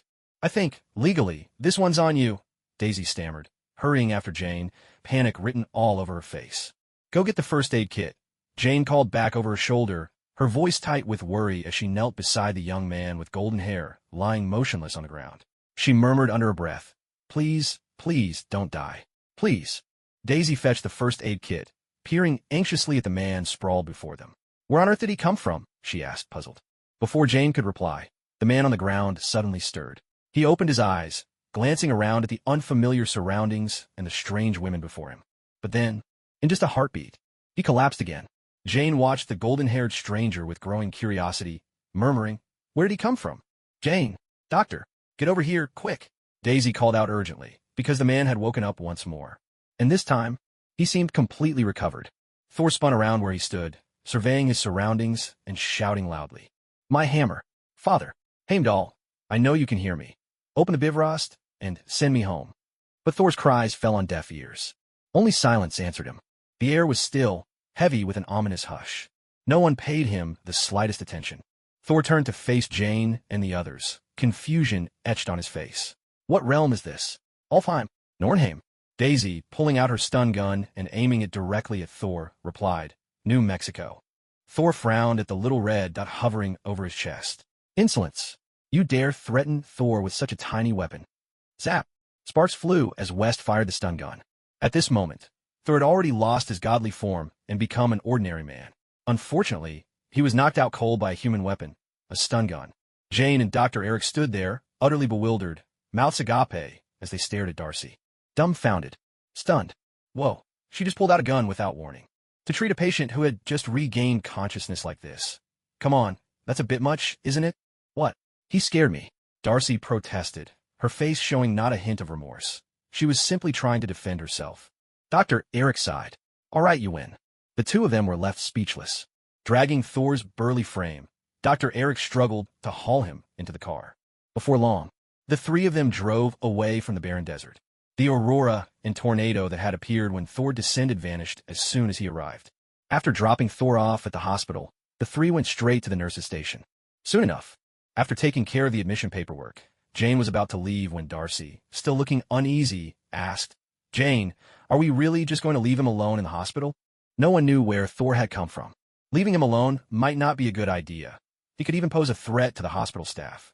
After all, Thor was enormous, and he'd shrugged off getting sideswiped by a car like it was nothing. Was that even human? Not exactly normal, to say the least. If you're so worried, why don't you stay and keep him company? I really need to get back and analyze the data from last night. That research is more important to me, Jane replied, calm and unmoved. More important? More important than the data I need to study. Darcy muttered. Anyway, they'd already delivered the man to the hospital. He wouldn't die. Wait for me, Jane. I'm leaving too, Darcy said after a moment's thought, jogging to catch up. Sure, Thor was handsome, but remembering how weird and unhinged he'd seemed last night, she thought better of it. Clearly, Darcy had no intention of staying behind. If you had to choose, she'd rather hang out with Chun Feng, the cute guy, good-looking, fun to be around, and best of all, not crazy. Dr. Eric drove the two women back to their makeshift research lab. Not long after, Thor, who had been knocked out by the stun gun, slowly opened his eyes in a hospital bed, regaining consciousness. He looked at the doctor in front of him, confused. Don't be alarmed. I'm just here to draw some blood, the doctor explained kindly, holding Thor's arm in place. Let go. I am the son of Odin. How dare you lay hands on me? Thor exclaimed angrily, shaking off the doctor's grip. I have things to do. The doctor tried desperately to restrain Thor, shouting for help. Even though Thor had lost his divine powers and was now merely human, his strength was still extraordinary. At that moment, none of the medical staff could hold him down. Call security, a nearby nurse screamed. At this moment, no one could restrain Thor. He was about to dash out the door. It was only then that a group of security personnel arrived. Yet, faced with Thor's towering stature and astonishing strength, none of them could gain the upper hand, even for a moment. Surround him. It seemed to be the security chief who, summoning all his strength, finally managed to subdue Thor. He pulled out a stun gun and pressed it to Thor's neck. In an instant, Thor collapsed, once again losing consciousness, unaware of what had transpired. Back at the research institute, the three began immediately analyzing the storm from the previous night. Doctor, look, this isn't our planet's star map. This was Earth's star map last night. Jane laid two photographs before Dr. Eric Selvig, The contrast between them stark and unmistakable. Dr. Selvig's eyes darkened. As he studied the images, he grew deeply puzzled. For indeed, this was not Earth's night sky. Take a look at this. Suddenly, Darcy called out to the others as if she'd stumbled upon something extraordinary. There was a trace of shock in her voice. Jane and Dr. Selvig hurried over. But when their eyes landed on what was in the photograph, both of their faces changed dramatically. We'd better get to the hospital. Jane grabbed her coat and immediately headed for the door. Darcy and Dr. Selvig quickly followed, a lingering dread from the photo still haunting them. At the hospital, Thor was strapped to the bed with ropes, completely unable to move. Damn mortals! How dare you treat the son of Odin this way? You have offended a god. Thor glared furiously, his voice thunderous, but in that quarantined hospital room, no one could hear him, nor did anyone pay him any heed. Thor struggled with all his might, but it was all in vain. Impossible. This can't be happening.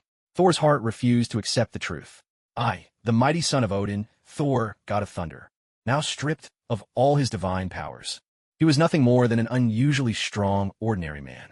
After a few moments of futile resistance, Thor realized, with perfect clarity, that brute force alone would never set him free.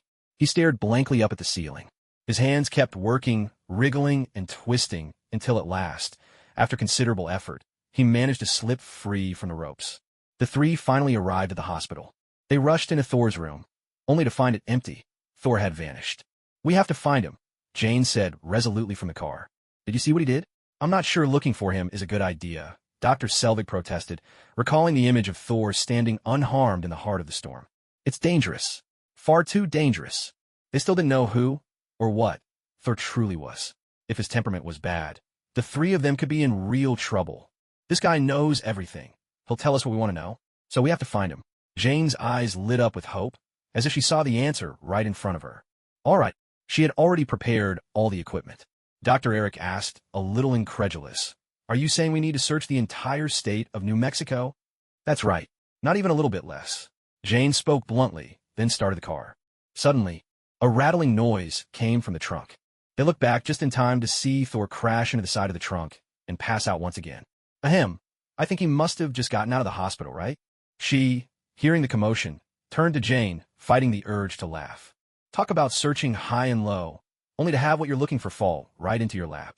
This guy's luck. It's truly something else. Take him back. Jane gave the order, word by word. With Thor in hand, she could finally unlock the secrets of the star chart. They returned to the lab. After a while, Thor woke up. Looking at the somewhat familiar Jane, he asked, "Where exactly am I?" This is... After Jane gave him a thorough explanation, Thor's expression shifted from understanding to utter confusion, but he finally realized his predicament and accepted that he was now just a mere mortal, stripped of his divinity and robbed of his powers. What else could he do? Even he felt helpless. Despair washed over Thor.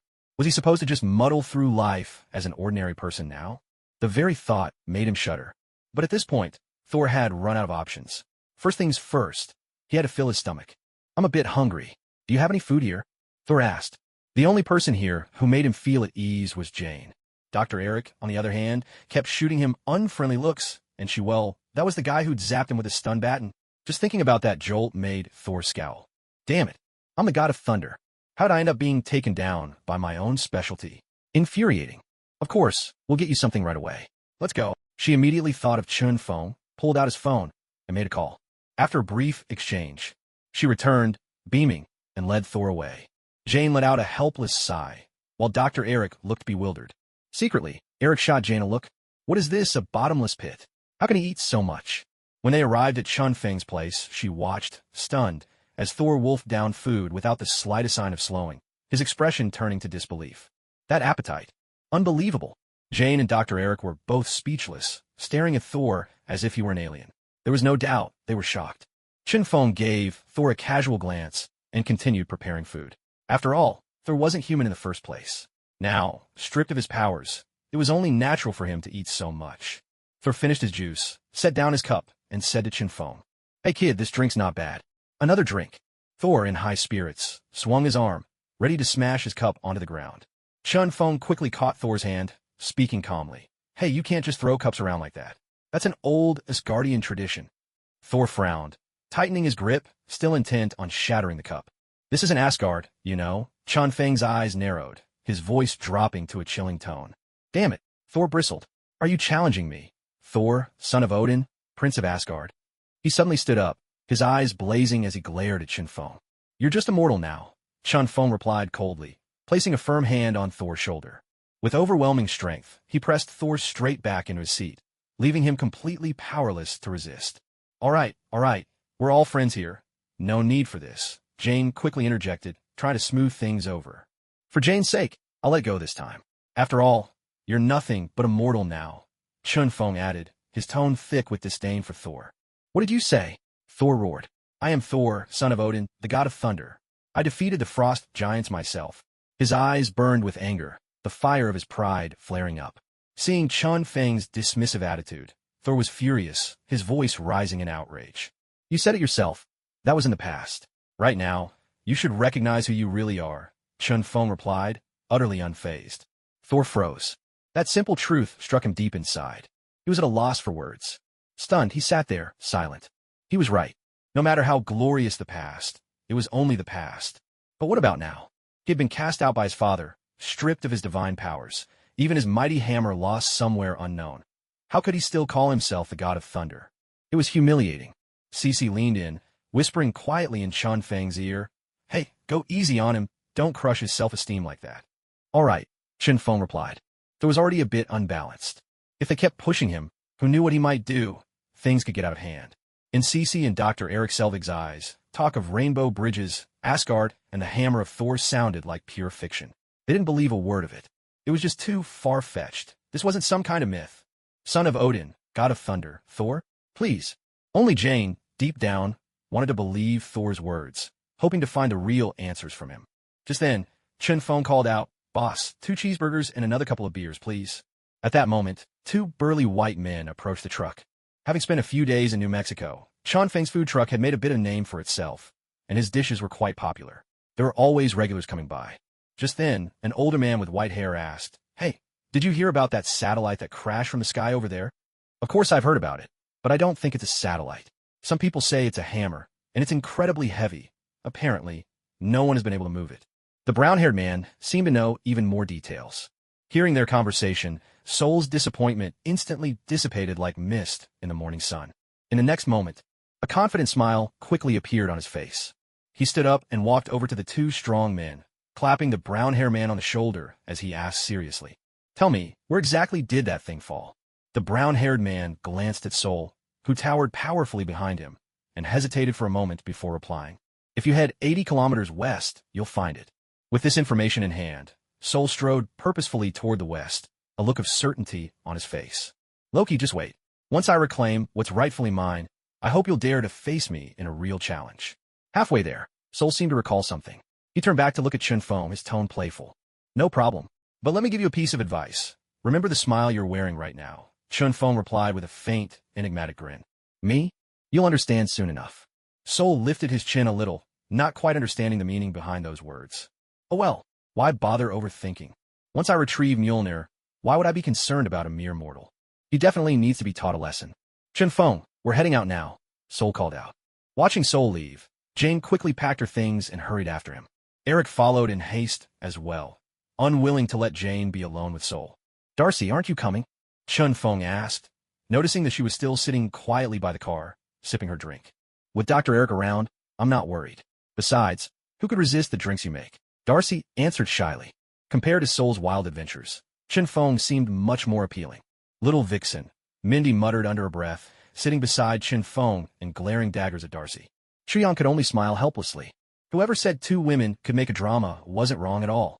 Jane, would you be willing to take me to that place? After walking for a while, Soul suddenly stopped. Damn it, am I really up for this? Now that I've lost my godly powers, walking 80 kilometers as a mere mortal is painfully slow and exhausting. Who knows how long it'll take? A day? 2 days? Jane glanced at Soul with a smile and asked, Then can you tell me about yourself? She was eager to uncover all the secrets surrounding Soul. Jane, come over here. I need to talk to you. Eric, who had caught up, gently patted Jane on the shoulder and pulled her aside. Jane, listen to me. All this talk about the Bifrost, Asgard, and Thor's hammer. Those are just myths I heard when I was a kid. You can't just believe him so easily. After Eric's earnest persuasion, Jane finally decided to heed his advice. I'm sorry, I can't help you right now, Jian said apologetically, a hint of regret in her voice. It's all right. I still want to thank you. Air smiled softly, leaned over, and pressed a gentle kiss on the back of Jian's hand before turning to leave. Seeing that Jian had followed her advice, Eric led her back into the research institute. But as soon as they returned, Jian noticed that a large group of people in uniforms had filled her home, taking away all her equipment, materials, and everything else. Jian, calm down. These people are not ones we can afford to cross. Dr. Eric quickly grabbed Jian, restraining her before she could act. But this is my home. They're violating my privacy, trespassing my house. I should report them. Jian bit her lip, her anger barely contained. After all that research equipment and data represented years of her hard work and dedication. Hello, I'm Agent Coulson from the government. We're here because these items involve national security, and we are required to confiscate everything. Coulson stepped forward, showing his credentials. To minimize the impact of the incident with Thor's hammer, S.H.I.E.L.D. had already taken full control of the situation in the area, confiscating anything related to it. This is nothing short of robbery. It's illegal. Jian continued to argue her case. But Eric stood firmly by her side, holding her back, knowing full well how dangerous these people were. In just a few short minutes, S.H.I.E.L.D. had taken away everything Jian owned that was connected to her research, leaving behind nothing but an empty house. Jian, I have to tell you, we really can't go against them. I once had a friend who studied gamma rays. After they came for him, he just vanished. Eric tried to comfort her with a heavy sigh. Just then, she had just returned from seeing Chun phone. His face lit up with joy, brimming with happiness. However, his happiness didn't last long. When she saw the empty house, he was stunned. Jian, doctor, what happened here? Did we get raided, or something? Jian didn't answer. She just stood there, staring up at the sky for a long while, then silently got into her car and drove away from the institute. She needed time alone to collect herself. Meanwhile, in the pet store, Thor was standing solemnly in front of the owner. Sir, I'd like to buy a horse, a real horse I can ride. The urgency in his eyes left no room for doubt. He was absolutely serious. Sir, we don't have horses here, only poodles, huskies, and golden retrievers. The owner replied with equal seriousness, introducing the pets in the shop. Thor frowned. No horses? What kind of pet shop is this? His behavior inside the pet shop happened to catch Jian's eye as she passed by, sparking a sudden idea in her mind. Since you've taken everything from me, all the more reason for me to keep investigating. I have to admit, being held in a woman's grudge is a truly terrifying thing. Jian walked into the pet shop. Watching Sol bargaining with the shop owner, she spoke bluntly.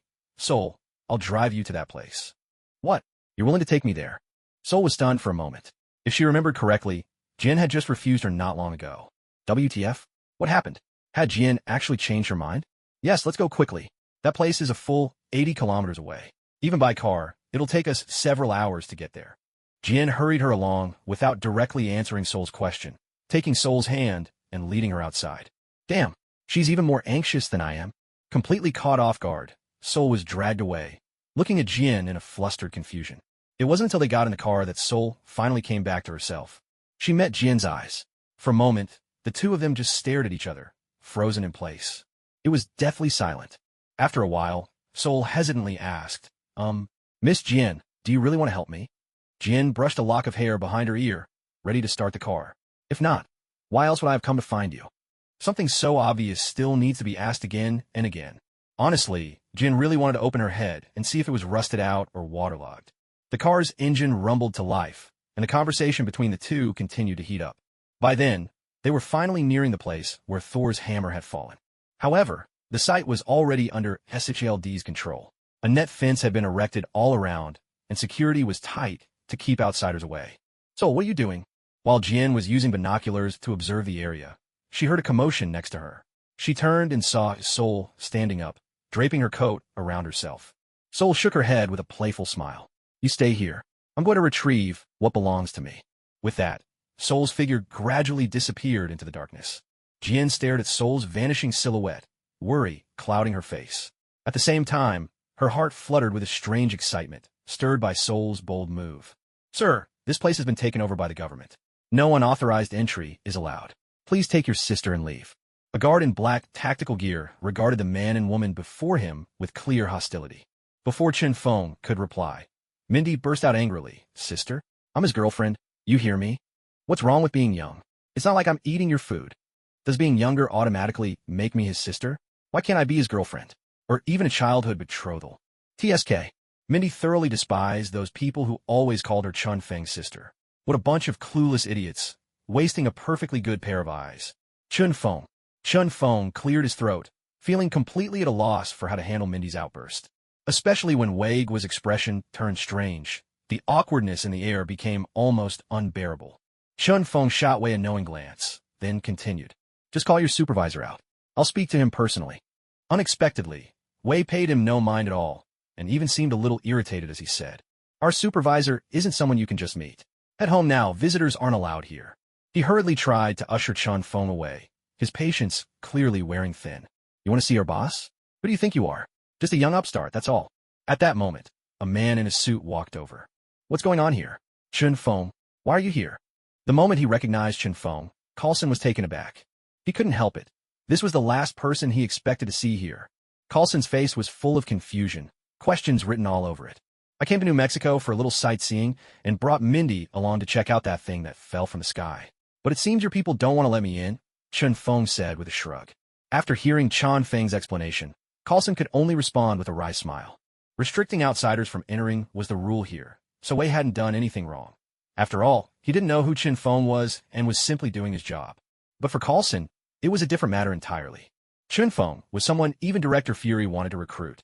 If this incident soured Chun Feng on the idea of joining the Avengers, Carlson was sure he'd be in serious trouble with the director.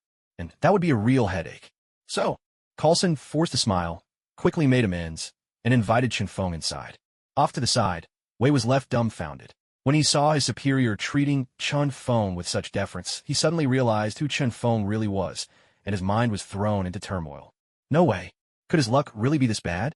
He couldn't help but imagine himself being demoted for offending such an important figure. At last, Chun Feng came face to face with Thor's hammer, embedded in the earth. For a moment, he felt a strong urge to try and see if he could pull it free. However, just then, the surveillance monitors showed someone breaking in. Carlson's expression changed instantly, and he quickly ordered, send people to check the southwest perimeter. In no time, several guards reached the southwest fence, where there was already a hole. Someone's broken in. Once he received the report, Carlson immediately sounded the alarm.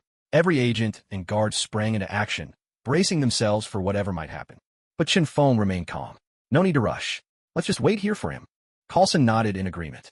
There wasn't anything particularly valuable here, just that artifact that had fallen from the sky, and anyone sneaking in was clearly after Thor's hammer. So, it made perfect sense to simply wait for him to walk right into their hands. Meanwhile, elsewhere, in the distance, Hawkeye quietly held his bow, eyes fixed on the hammer of Thor before him. Outside, Thor, who was soaked to the bone, no longer cared about anything else. He charged straight toward the spot where Mjolnir rested. Thor believed with all his heart, as long as he could lay hands on Mjolnir, he would surely regain his power and become the god of thunder once more. With his agile and sturdy frame, Thor quickly rushed inside, closing the distance so that only a mere dozen meters separated him from the hammer. Though clearly exhausted, Thor couldn't help but reveal a faint, almost triumphant smile the moment he saw Mjolnir. I, son of Odin, Thor, am finally about to return. Thor grasped the handle of the hammer with ease, his fingers curling around it. Stop. Nearby, Carlson stopped Hawkeye from drawing his arrow. He, too, wanted to see if Thor could truly lift the hammer. Thor tightened his grip with his right hand, but the hammer didn't budge an inch. Thor's face changed dramatically, his brows furrowing. He brought his left hand to the handle, using every ounce of his strength, but it still wouldn't move at all. Mjolnir stood as immovable as ever, rooted in the earth. Impossible. How could this be? I don't believe it. Thor roared in frustration, summoning all the strength he had left, veins bulging on his arms, but still, it was useless. Father, Heimdall, let me come home.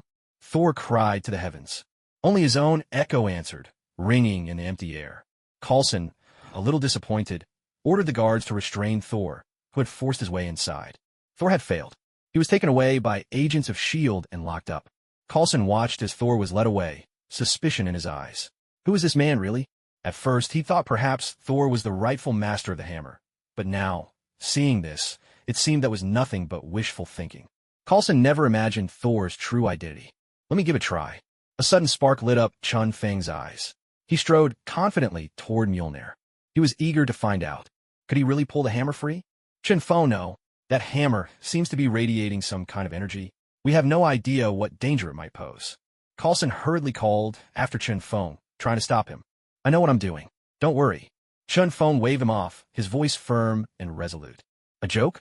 What danger could Mjolnir possibly hold? Besides, Chun Feng simply wanted to see if he could lift it. After all, in the movies, only Vision had ever managed to raise Mjolnir. Others, like Tony Stark, Steve Rogers, and Colonel Rhodes, had all failed. If he could lift Mjolnir, wouldn't that be quite the feat? Just thinking about it made his heart race with anticipation. He stepped up to the hammer, grasped the handle in one hand, summoned all his strength, and gave it everything he had. A few seconds passed, but Mjolnir didn't move a hair's breadth. It seems that relying solely on my own strength, moving the Thunder God's bell, even the slightest bit is impossible. Chun Feng let out a deep, heavy breath, preparing this time to call upon the power of his companion. The stone golem was summoned.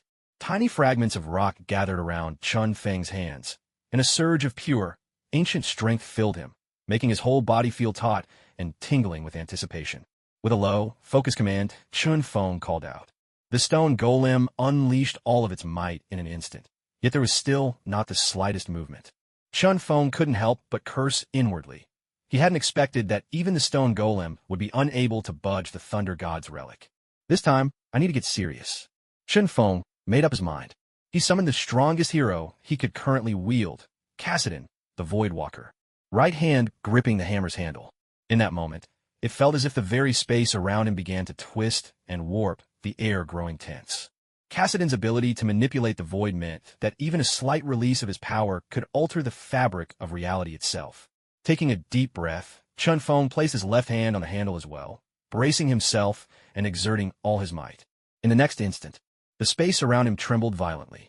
It was as if layer upon layer of reality folded over, swallowing Chun Feng's figure until he vanished without a trace. Inside this warped space, Chun Feng poured all his strength into his effort. The Thunder God's hammer seemed to shift, if only a fraction. But just then, the space nearby began to show signs of collapse, as if it might shatter spectacularly at any moment. Chun Feng hastily let go, withdrawing his power back into himself. Only then did the spatial ripples cease, and his figure reappeared. Phew! This Thunder God's hammer truly is a formidable challenge. Chun Feng sighed and walked over to Mindy. His own strength was still too meager. If he were powerful enough, lifting the Thunder God's hammer would be no more than a trivial matter. Of course, luck played a part too. After all, Captain America, Rogers, had only managed to make it budge thanks to his character. But above all, strength was the deciding factor. Take the example of Thor's sister, the goddess of death, Hela. With sheer, overwhelming power, she had once crushed the Thunder God's hammer in her grasp. Chun Feng, you just vanished all of a sudden. You scare me to death. Mindy rushed into Chun Feng's arms, her voice full of worry.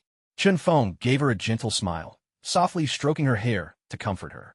Don't worry. Don't you know your brother Chun Feng's strength by now? Following Chun Feng's suggestion, Kulho decided to let Thor go. Now, Thor was just a mortal, and after being struck by the Thunder God's hammer, his spirit was deflated. There was no way he would reveal anything. Thank you, Chun Feng. As he left, Thor's expression was subdued, clearly still lost in the disappointment of failing to lift the hammer. It's nothing. I just hope you remember the wager between us. Chun Feng smiled serenely. Then, with Mindy at his side, he left the place. A wager? Thor blinked, puzzled. Only then did he finally recall the agreement he'd made with Chun Feng earlier. Once I regain the power of the God of Thunder, I'll come back and face you head-on. With this thought, Thor could only manage a bitter smile. He couldn't even lift the hammer of Thor, so what was the point in talking about regaining his power? Thor, are you all right? A familiar voice called out. Jane hurried over to Thor, her face full of worry. I'm fine, Jane. I just need a moment to myself. Seeing Jane, the bleakness in Thor's expression eased a little, but it was obvious to anyone that he was still in a very bad state. Did someone inside hurt you? Jane asked anxiously. Thor took Jane's hand gently and said softly, No, it's my own problem. Let's just go home. Looking into Thor's eyes, Jane fell silent for reasons she couldn't explain and simply drove him away from that place. In the days that followed, with Jane by his side, Thor's mood gradually improved. He ended up telling her nearly everything about himself. Suddenly, a dazzling burst of rainbow light appeared in the sky, not far from where Thor was standing. With a thunderous crack, the sky split open. It was almost exactly like the scene when Jane first encountered Thor. What are you all doing here? When Thor saw who had arrived, a smile instantly lit up his face as he hurried over to greet them with joy. We're here to bring you home, of course, replied a burly man with a chestnut-colored beard, his voice hearty and rough. As they chatted, Another streak of shimmering light flashed across the sky. A deep rumble resonated through the earth, as if something massive had crashed down from above. "Who's that? Has someone else come to Earth?" Thor asked, frowning as he looked at Sif. "I don't know. It should only have been the three of us," Sif replied, shaking her head. Indeed, only the three of them were supposed to have come down. As the four of them stood, wondering, a new figure finally appeared. The destroyer? Who brought it here? Could Father have sent it to help us? They all stared in shock, faces full of disbelief. But soon enough, they realized that this thing was certainly not here to help them. A terrifying beam of energy shot from the destroyer's eyes. A tremendous shock wave tore through everything in its path, leaving nothing but devastation behind. Nearby houses were instantly split in two. Even the ground itself was carved open by a deep, jagged scar. "Thor, step back.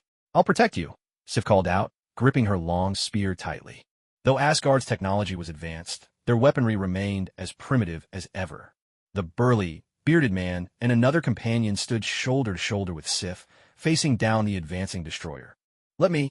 The bearded giant's voice boomed as he hefted his axe and charged forward, his powerful legs pounding against the ground. With a mighty leap, he launched himself into the air. He brought his axe down hard, aiming straight at the destroyer. Just as the burly man with the chestnut beard was about to swing his axe down on the destroyer suddenly lashed out, striking him fiercely in the mouth. The impact sent the man flying, crashing into a sedan parked far away. Immediately after, the destroyer's eyes erupted with a dazzling, sinister crimson glow.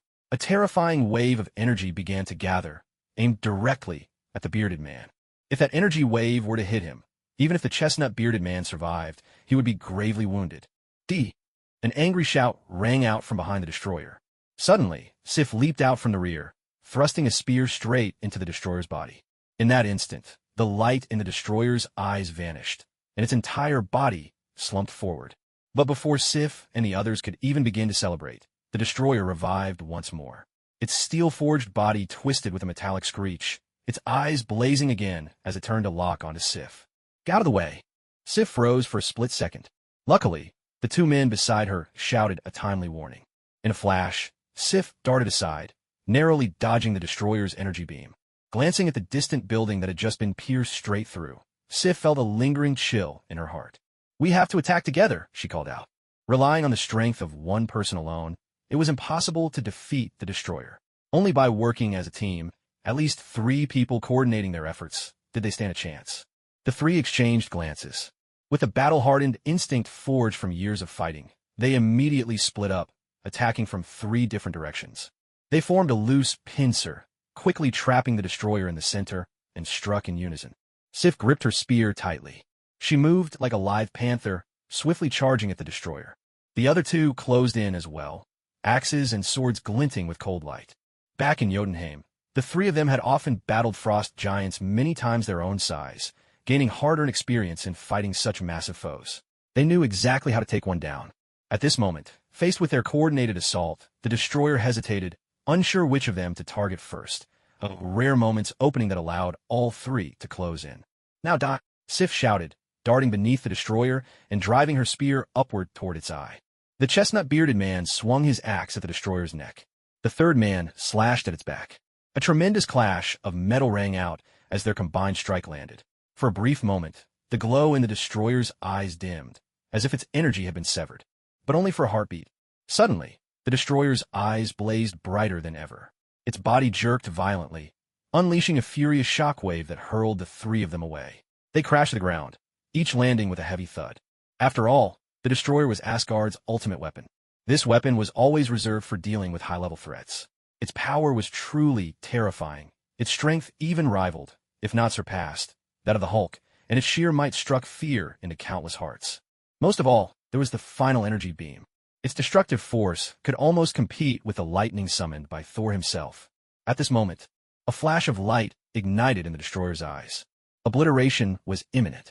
A fearsome, unmatched energy beam erupted, shooting out with deadly precision toward the 3 figures sprawled on the ground. These were warriors of Asgard, no weaklings themselves, yet even they barely managed to dodge the sweeping beam. "It's too powerful. This isn't just any ordinary weapon from Asgard. We're doomed." The 3 exchanged tense glances, their brows furrowed in grim determination. The destroyer's might was far beyond anything they could challenge. Protecting Thor was out of the question. At this rate, even saving their own lives would be a struggle. Just then, the destroyer lost interest in the three of them. It had come to Earth with a single purpose: to kill Thor. Stop him. We can't let him get to Thor.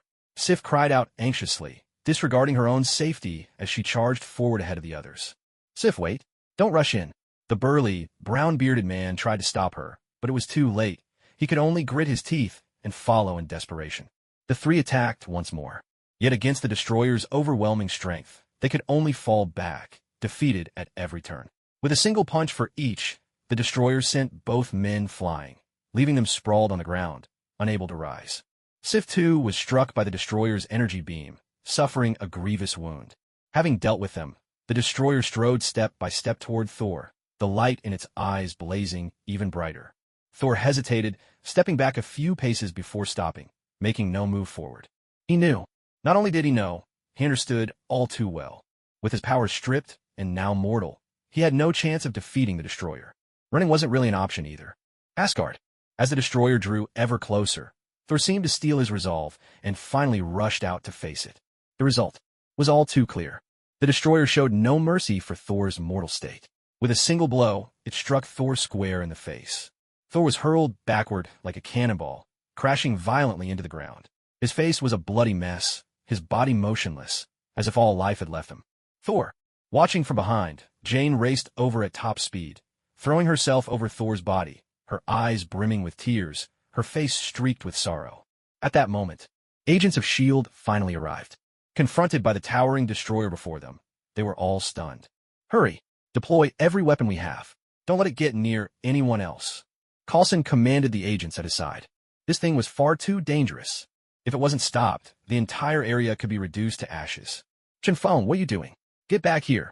While he was giving orders, Cal noticed Chin-Fong passing by in front of him. With a grave expression, he called out, "That giant is too dangerous. Come back quickly." But Chin-Fong didn't pause for a moment. Step by steady step, he walked toward the destroyer. "Don't worry, Uncle. Just watch and enjoy the show." Mindy appeared at Coulson's side, munching on a lollipop, looking for all the world like a spectator at a theater. Seeing Mindy so calm and Chun-Fong so fearless, Coulson began to believe Mindy's words. Wasn't it because Chun-Fong was so powerful that the director had gone out of his way to invite him into the Avengers? Perfect. Today he'd get to see for himself just how strong Chun-Fong really was. Was he truly as formidable as everyone imagined? Chun-Fong came up to Thor and, with a calm face, addressed the destroyer. "Hey, big guy, this is the one I'm here for. You can leave now." Clearly, the destroyer wasn't interested in listening. Its eyes blazed with fierce light as it fired a beam of energy. "So you really won't listen to friendly advice, huh?" Chun-Fong shook his head. Before him, a sudden whirlwind gathered, forming a shield of wind that blocked the energy beam. The scene was so astonishing that Sif and the others were left speechless. Coulson and the S.H.I.E.L.D. agents nearby were equally stunned. They stood frozen on the spot, eyes wide in disbelief. After all, just moments before, a single energy beam from the destroyer had turned everything in its path to ashes. Such power. There was only one word for it: terrifying. In this moment, everyone's hearts trembled with shock, and a single thought echoed in their minds. How is this possible? They were all visibly shaken by what they witnessed. They held their breath. The strength Chun-Fong displayed was truly beyond imagination. Blocked by the wind shield, the destroyer seemed shocked as well, glancing at Chun-Fong with a hint of surprise. Chun-Fong took another step forward. He wasn't about to give the destroyer any time to react. With a swift advance, Chun-Fong charged at the destroyer, sword in hand. A crescent arc of white light flashed like cold lightning as he struck, his blade landing squarely on the destroyer. A surge of sword energy burst forth. A deep, conspicuous gash appeared on the destroyer's chest, cutting straight through to its core, tearing apart everything inside. But in the end, the destroyer was made of metal. Even with such a massive wound on its chest, it acted as if nothing had happened. The air crackled and split. Instead of faltering, the destroyer lashed out with a punch at Chun-Fong, its fist moving as quick as lightning, tearing through the air with a thunderous roar and bringing with it a wave of terrifying force. A sharp metallic clang rang out. Sparks flew. With a single effortless swing, Chun-Feng's sword intercepted the destroyer's blow. And, judging by his expression and demeanor, from start to finish, Chun-Fong remained perfectly composed, as if he hadn't even exerted himself. After all, the destroyer was just a machine. It was untouched by emotion. Another fist swung swiftly, aiming for Chun Feng's abdomen. However, just as the destroyer's head was about to strike Chun Feng's body, it seemed to run into an invisible barrier, utterly unable to penetrate. Such was the plight of the destroyer. Jishan's face broke into a confident smile. My turn. With a thought, Chun Feng channeled the power of the Gale Sword, and a torrent of sword energy surged forth, fierce enough to sweep across the world. In an instant, the destroyer's head was sliced cleanly in two. The gale wrapped around Chun Feng. With a sudden leap, he landed behind the destroyer in the blink of an eye. He brought his sword down. The blade struck its back. The terrifying force of a steel-shattering blow carved a massive star-shaped wound into the destroyer's rear plating. At the same time, the energy within the destroyer's body, disturbed by the damage, began to churn violently, bubbling up from deep inside. This strike was tremendously powerful, utterly devastating. The destroyer, its power lost, slumped heavily to the ground. Though forged of machinery, with most of its body ruined, it could no longer move. At that moment, the energy surging within the destroyer grew ever more intense, its entire frame glowing a furious red. In the next instant, beams of energy shot from the destroyer's eyes, but as before, Chun Feng's shield held firm, blocking every assault. But it wasn't over yet. The energy inside the destroyer was spiraling out of control, like a volcano on the verge of eruption. This is bad, Chun Feng realized. Something was wrong. The hulking machine looked like it was about to explode. If this thing went up, the entire area would be caught in the blast. And Mindy was still nearby. Chun Feng couldn't let the destroyer detonate, not with her so close. He swiftly switched to another hero, and in an instant, countless small stones erupted from his body, encasing him from head to toe. He had transformed into the mighty Malphite. Without delay, Chun Feng opened a shop and selected a full array of magic-resistant gear. Adaptive helm, spirit visage, gargoyle stoneplate, abyssal mask, locket of the iron solari, quicksilver sash. With his defenses fully equipped, Chun Feng strode directly up to the destroyer and seized it with both massive hands. Even as energy surged out from within the destroyer, in the face of Chun Feng's rock-solid, armor-clad form, it was little more than a tickle. He squeezed down hard, compressing the destroyer's frame. Gradually, the machine was crushed into a tight, compact sphere. As space shrank, the energy inside the destroyer ran wild. Crimson beams flared, growing ever more intense, the whole ball trembling on the edge of detonation. Suddenly, a giant potion bottle appeared in Chun Feng's hand, wreathed in a faint, toxic mist. He uncorked it, stuffed the violently thrashing, spherical destroyer inside, and sealed the lid tight in one swift motion. Some time passed. The potent potion churned violently, as if the energy within was crashing about, ricocheting in every direction. Yet, it was all in vain. Under the overwhelming power of the potion vial, even the energy from the immortal palace within the destroyer was melted down completely. Chun Feng watched as the once trembling potion bottle before him grew still, then stored it back into his system. At this moment, aside from Jian, who was quietly sobbing, everything was utterly silent. A deathly stillness gripped the entire room. My God, that was incredible. Is he a mutant? I've never seen a mutant this powerful. He's unbelievable. Nearby, the soldiers and agents armed with assault rifles and rubber bullets stood frozen, their faces a picture of astonishment. One by one, they exchanged looks of disbelief, eyes wide, all staring blankly at Chun Feng. He's off the charts. He can't be human, can he? What terrifying, awe-inspiring power. Everyone drew a sharp breath, shaken to their core. To many, Chun Feng's strength was monstrous, like a god descended from the heavens. He was overwhelmingly powerful. I told you, there's no need to worry about Chun Feng. But you'd better spare a thought for your own men. They all looked scared witless. Mindy, feeling that more than half her lollipop was already gone, walked over to Chun Feng. Seriously, if I'd known, I'd have brought a bag of chips to watch this with. With the destroyer defeated by Chun Feng, Sif and her two companions hurried over, a little steadier now. The way they glanced at Chun Feng, from the corner of their eyes, was wary, almost fearful. This man's strength was simply terrifying. Across all of Asgard, there were only a handful who could rival him. Just then, Thor became the center of everyone's attention. In that instant, as every eye turned to Thor, a radiant light enveloped his body. The dazzling brilliance forced everyone to shield their eyes. A moment later, the light gradually faded. There stood Thor, clad in armor, draped in a crimson cape, completely unharmed before the crowd. His presence was utterly changed, divine, noble, exuding the aura of a god restored to full power. The people around him felt an irrepressible urge to kneel in reverence. My hammer. Thor stretched out his right hand. From afar, a deep, thunderous rumble echoed out. Mjolnir tore through the sky, faster than the eye could follow, and landed in his grasp. Ha ha! I am Thor, son of Odin. I have finally returned. A confident smile spread across Thor's face as he threw his head back and let out a triumphant roar toward the sky, venting all the frustration bottled up over these past days. Sif's face lit up with joy as she called out, "Thor, your power has returned. We can go home now." "Wait, Thor, I think you've forgotten something." Chun Fong stepped forward, blocking Thor's path as he was about to leave. "Chun Fong, I'm truly grateful for your help in defeating the Destroyer. But I have to return to Asgard now. They need me more than ever," Thor said with a smile, about to walk past Chun Fong. A man must never go back on his word, especially when it's a bold declaration. Chun Fong had no intention of letting Akir walk away so easily. To disgrace the gods, especially the son of Odin? Now, wouldn't that be interesting? What bold declaration? Sol frowned at once, scratching his head, clearly perplexed by what Chun Fong meant. "Oh, the wager, right? Now I remember. Give me some time. Right now, I have to go back and find my father." It seems Sol took this lightly and was determined to leave. With a resonant clang, the sword of the Gale flashed, blocking Sol's path, and its meaning was all too clear. "I want a proper duel with you. Step aside." Before Akir could even speak, Xing raised her spear and aimed it squarely at Chun Fong, her tone utterly unyielding. Though Chun Fong had just displayed formidable fighting power, if he meant to threaten Akir, Xing would still step forward without the slightest fear. Chun Fong shrugged. "Honestly, Sol, I think it's time you got a better handle on your woman. Otherwise, she might just end up dying because of it." With those words, in the next instant, crack, the world split apart. A terrifying aura surged forth.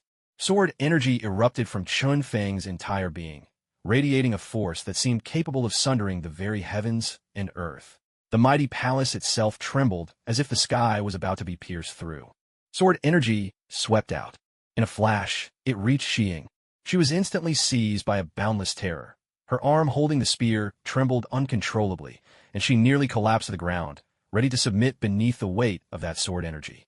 Especially because this burst of sword energy was aimed directly at Xing, while the others only felt a fraction of its force. But even that mere fraction was enough to leave everyone else utterly shaken. It was simply terrifying, truly terrifying. The sensation was like having the sword of Damocles poised above one's heart. Move a muscle, and it would instantly pierce your heart, ending your life on the spot. "Chun Fong, that's enough. I don't want to hurt you." Sol's brow furrowed as he spoke, his voice booming like rolling thunder. The sword energy around Xing was dispelled. Now that his divine powers had returned, he was once again the master of lightning, the god of thunder. Xing finally snapped out of her daze, letting out a sigh of relief, though her forehead was already beaded with sweat. Her back was drenched as well. For that moment, Xing felt as if she had come face to face with the most terrifying presence in her life. In her mind, fragments of that ultimate terror still lingered, dominating her body and soul, leaving her too afraid to even glance at Chun Fong. A man like a ghost. Dread. Akir, you know the rules. If you don't fulfill this wager, you're not going back to Asgard. Chun Fong stepped forward, his words edged with menace. "You human brat, let me test your strength first." For Asgard, the burly, brown-bearded Norseman suddenly charged forward, swinging his axe at Chun Fong. "Foolhardy, you couldn't even handle that weakling, yet you still dare to challenge me?" Chun Fong let out a cold snort. With a single move, he sent the burly, tea-bearded man flying across the room. The man landed in a heap, powerless to resist. Such overwhelming force left him unable to stand. He could only gasp for breath, sprawled on the ground. "Chun Fong, don't go too far. I never intended to harm you. But you've already hurt my friend." Thor's expression darkened. He looked truly furious, raising the mighty hammer of thunder in his hand and aiming it at Chun Fong. His voice was low and menacing. Thor, accept your challenge. Everyone else, stand back." As soon as he finished speaking, everyone around Chun Fong and Thor scattered, retreating hundreds of meters away and leaving the two men facing each other alone. "Chun Fong, I really didn't want things to come to this. I am truly grateful to you, but you forced my hand. Enough talk. Get on with it." Without another word, Chun Fong slashed forward with his sword. The blade seemed to pierce through the very fabric of space, appearing right at Thor's side in an instant. For an ordinary person, such a sudden strike would have been impossible to defend against. But who was Thor? He was the god of thunder, son of Odin, a legendary warrior of Asgard with countless victories under his belt. His battle experience was unmatched. Thor reacted instantly. The hammer of thunder smashed against the blade of the wind sword, blocking the attack. Not bad. You're pretty quick. Chun Feng shifted his stance, relying on the terrifying speed of his dashing steps. He suddenly appeared behind Thor. A cold flash sliced through the air. Yet, instead of the expected sword strike, a sharp clang of metal rang out. Thor had used his hammer to block Chun Feng's sudden dash once again. At that moment, Chun Feng had to admit, Thor, as the god of thunder, was indeed a cut above Yasuo, the wind sword. But Chun Feng wasn't about to give up. He was determined to test the true limits of Yasuo's power. Inside the shop, Chun Feng selected the best attack and speed equipment, outfitting Yasuo with everything he could. Infinity Edge, Static Shiv, Phantom Dancer, Rapid Fire Cannon, Storm Razor, Bloodthirster. With his arsenal equipped, Chun Feng could feel his power reaching a new peak. His body surged with unstoppable strength. Thor, too, seemed to sense the change in Chun Feng's aura, his gaze sharpening in response. Chun Feng took a step forward. He was even faster than before. The wind sword's attack speed soared to another level entirely. With a few swift movements, Thor's once unblemished crimson armor was now marked by several slashes. The wind sword's attacks were so rapid, they nearly broke the sound barrier. Thor's eyes struggled to keep up. He was always a beat too slow. Even though Chun Feng's attacks landed, they failed to deal significant damage to Thor. The reason was clear. Thor's divine body was simply too tough. Without armor-piercing equipment, Yasuo's blows could only scratch the surface. Real harm was almost impossible. Chun Feng pondered to himself. It seemed he would have to expand the 6 boxes that restricted his gear. If he could equip items without any limitations, now that would truly be exhilarating. His attacks were swift, far outpacing Thor. Realizing he couldn't keep up, Thor simply gave up on chasing, gripping his hammer tightly and fixing his eyes on Chun Feng with unwavering focus. Clang! The Sword of Gale met the strike of the Thunder God's hammer. The collision between the two unleashed a terrifying shockwave, a force that seemed to shake the very air. Crack! The impact split the wind and sundered the earth. Moreover, the strength contained within the Thunder God's hammer was even greater than that of the Sword of Gale, forcing Chun Feng back and putting him at a disadvantage. Aware of his weakness in raw power, Chun Feng quickly withdrew his blade to avoid a direct contest of strength with Thor. At the same time, a swirl of gale rose around him, boosting his speed once again and carrying him further away from his opponent. Thor, who had wanted to press the attack, could only watch as Chun Feng retreated ever farther. With a cold glance, he too picked up speed and suddenly shot forward like a bolt of lightning. As the god of thunder, Thor seemed surrounded by crackling electricity as he charged, his hammer flashing with arcs of blinding light. A bolt of lightning, sharper than 1,000 hooks, shot forth. Like a serpent of fire, it lunged at Chun Feng, the wind and thunder chasing him down. Lightning moved even faster than Thor himself. In an instant, it caught up to Chun Feng, striking at his back. Chun Feng did not dare to take this lightly. With a sudden gesture, he summoned a wall of wind, managing to block the fearsome bolt just in time. He actually blocked my lightning? Thor was shaken to his core by the sight. After all, the lightning unleashed from the Thunder God's hammer was powerful enough to sweep away whole armies of frost giants. And Chun Feng, who was he really? Just a human from Earth? Nothing more, wasn't he? How could he possibly match the might of God? No matter how he looked at it, it was utterly unbelievable. Let the lightning come. Unwilling to accept this, Thor unleashed another bolt of lightning from his hammer, aiming straight for the wind wall. Once again, the wind wall held firm, shielding Chun Feng from harm. However, 2 consecutive lightning strikes had completely drained the wind wall's energy, and it dissipated beside Chun Feng. If I keep taking hits like this, how am I supposed to test the limits of this armor? A thought flashed through Chun Feng's mind. He slowed down for a moment and finally came to a stop. Seeing Chun Feng halt, Thor steadied himself, eyeing his opponent warily. He muttered, "What is this guy up to now?" At that moment, the sky above began to churn with wild, raging wind, raising a storm of dust and shrouding the heavens. Looking into the distance, one could see a colossal tornado taking shape, its furious howl threatening to engulf the entire town. "Thor, this time you're finished," Chun Feng shouted, and the tornado surged toward Thor with unstoppable force. What incredible power! Facing the raging vortex, Thor's expression grew serious. He tightened his grip on the hammer. If it had been anyone else, in such circumstances, most would only dare to gaze at the phoenix from afar, hoping for a chance encounter. But Thor is no ordinary man. He is the famed god of thunder, the formidable god of war from Asgard, and danger is the last thing that scares him. Otherwise, he never would have dared to ignite war in Jotunheim. which ultimately led to All-Father Odin stripping him of his thunderous powers and banishing him to Earth. A sudden blast. A wild gale roared to life. The fury of the storm kingdom lashed out, and the howling wind whipped Thor's hair in every direction. Yet his gaze remained unyielding. Lightning already crackled and danced across the head of his divine hammer. Sparks sizzled. Bolts of electricity leapt and flickered.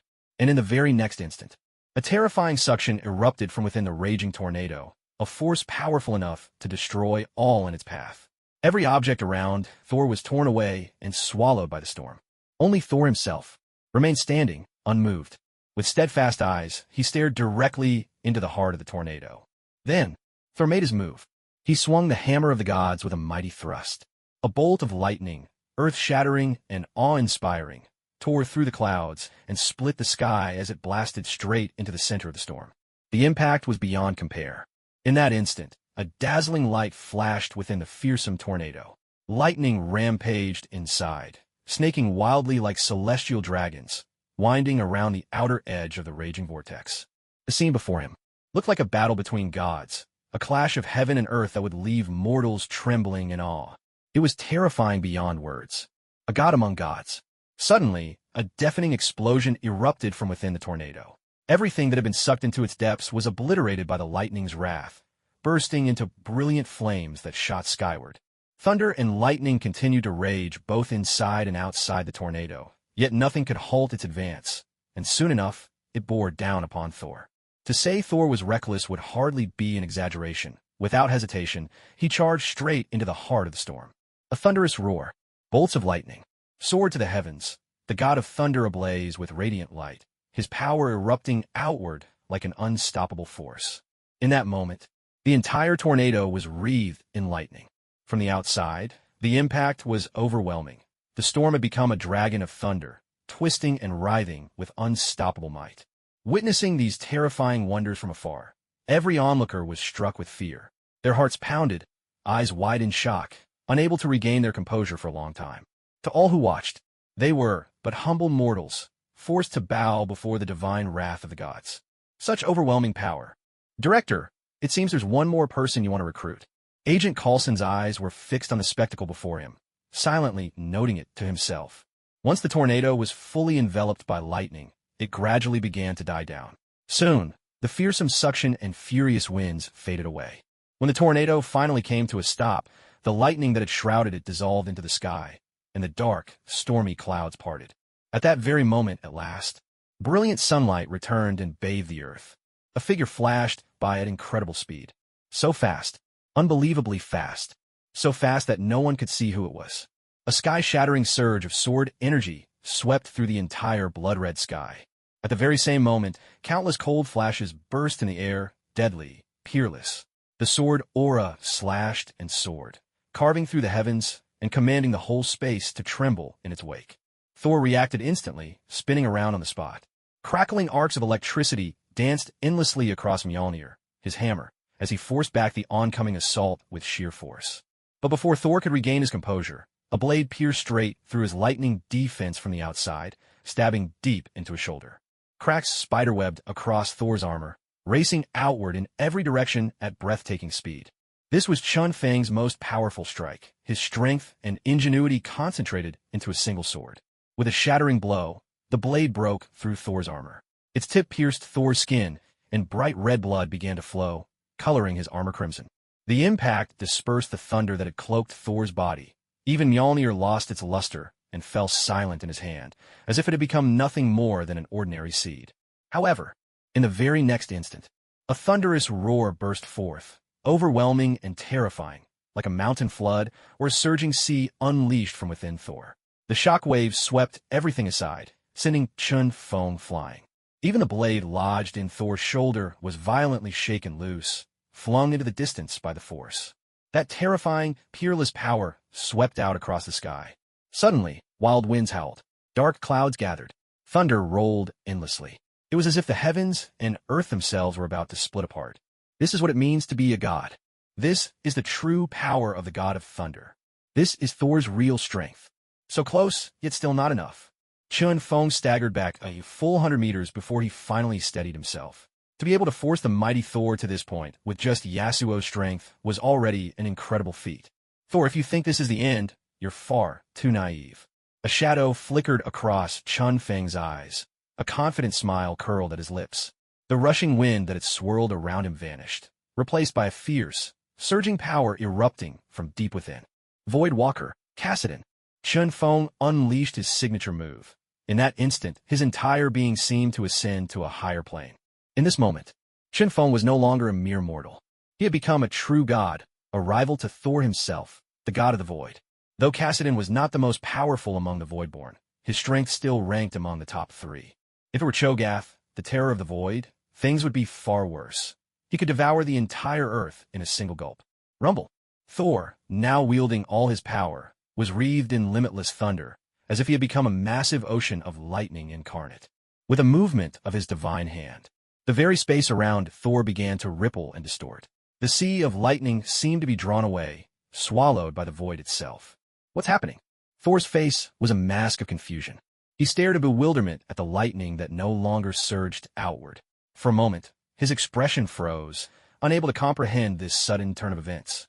After all, he was the god of thunder. His grasp of magic was poor, so it was impossible for him to sense the changes in the void. Chun Feng pressed his palm down, exuding an aura of overwhelming might. All the thunderous clouds were swallowed into the void, vanishing from the world in an instant. As the thunder faded away, Thor finally regained his composure, staring in disbelief at the scene before him. Utterly stunned, like a wooden statue. He couldn't help but ask, Chun Feng, what did you do? Thor knew all of this was Chun Feng's doing, but the sheer strength displayed was simply unbelievable. I didn't do much, just wanted to help you calm down. Chun Feng replied with a calm smile, arcs of electricity already crackling between his fingers. He was simultaneously channeling the powers of the Void Walker and harnessing Kinnon's lightning, something Chun Feng had only recently discovered he could do. It happened just the other day. A sudden idea struck Chun Feng. He wondered if it was possible to cast the abilities of other heroes while embodying a single one. To his surprise, his very first attempt was a resounding success. While using Yasuo, he managed to unleash the power of Malphite. So now, lightning surged endlessly around Chun Feng, flickering and crackling as he prepared to defeat Thor. Of course, he would use his strongest powers to overcome such a foe. With thunderous energy swirling around him, Chun Feng flashed forward, appearing right in front of Thor, startling him. This was the power of the void, the ability to traverse space at will. Waves of lightning crashed down on Thor with unstoppable force, engulfing everything in a blinding radiance. Thor was taken aback for a moment, then instantly responded, unleashing his own boundless lightning atop his divine hammer. The heavens and earth trembled. The two forces collided, intertwining in a brilliant display. An intense, searing light burst forth, illuminating the sky as if it were broad daylight.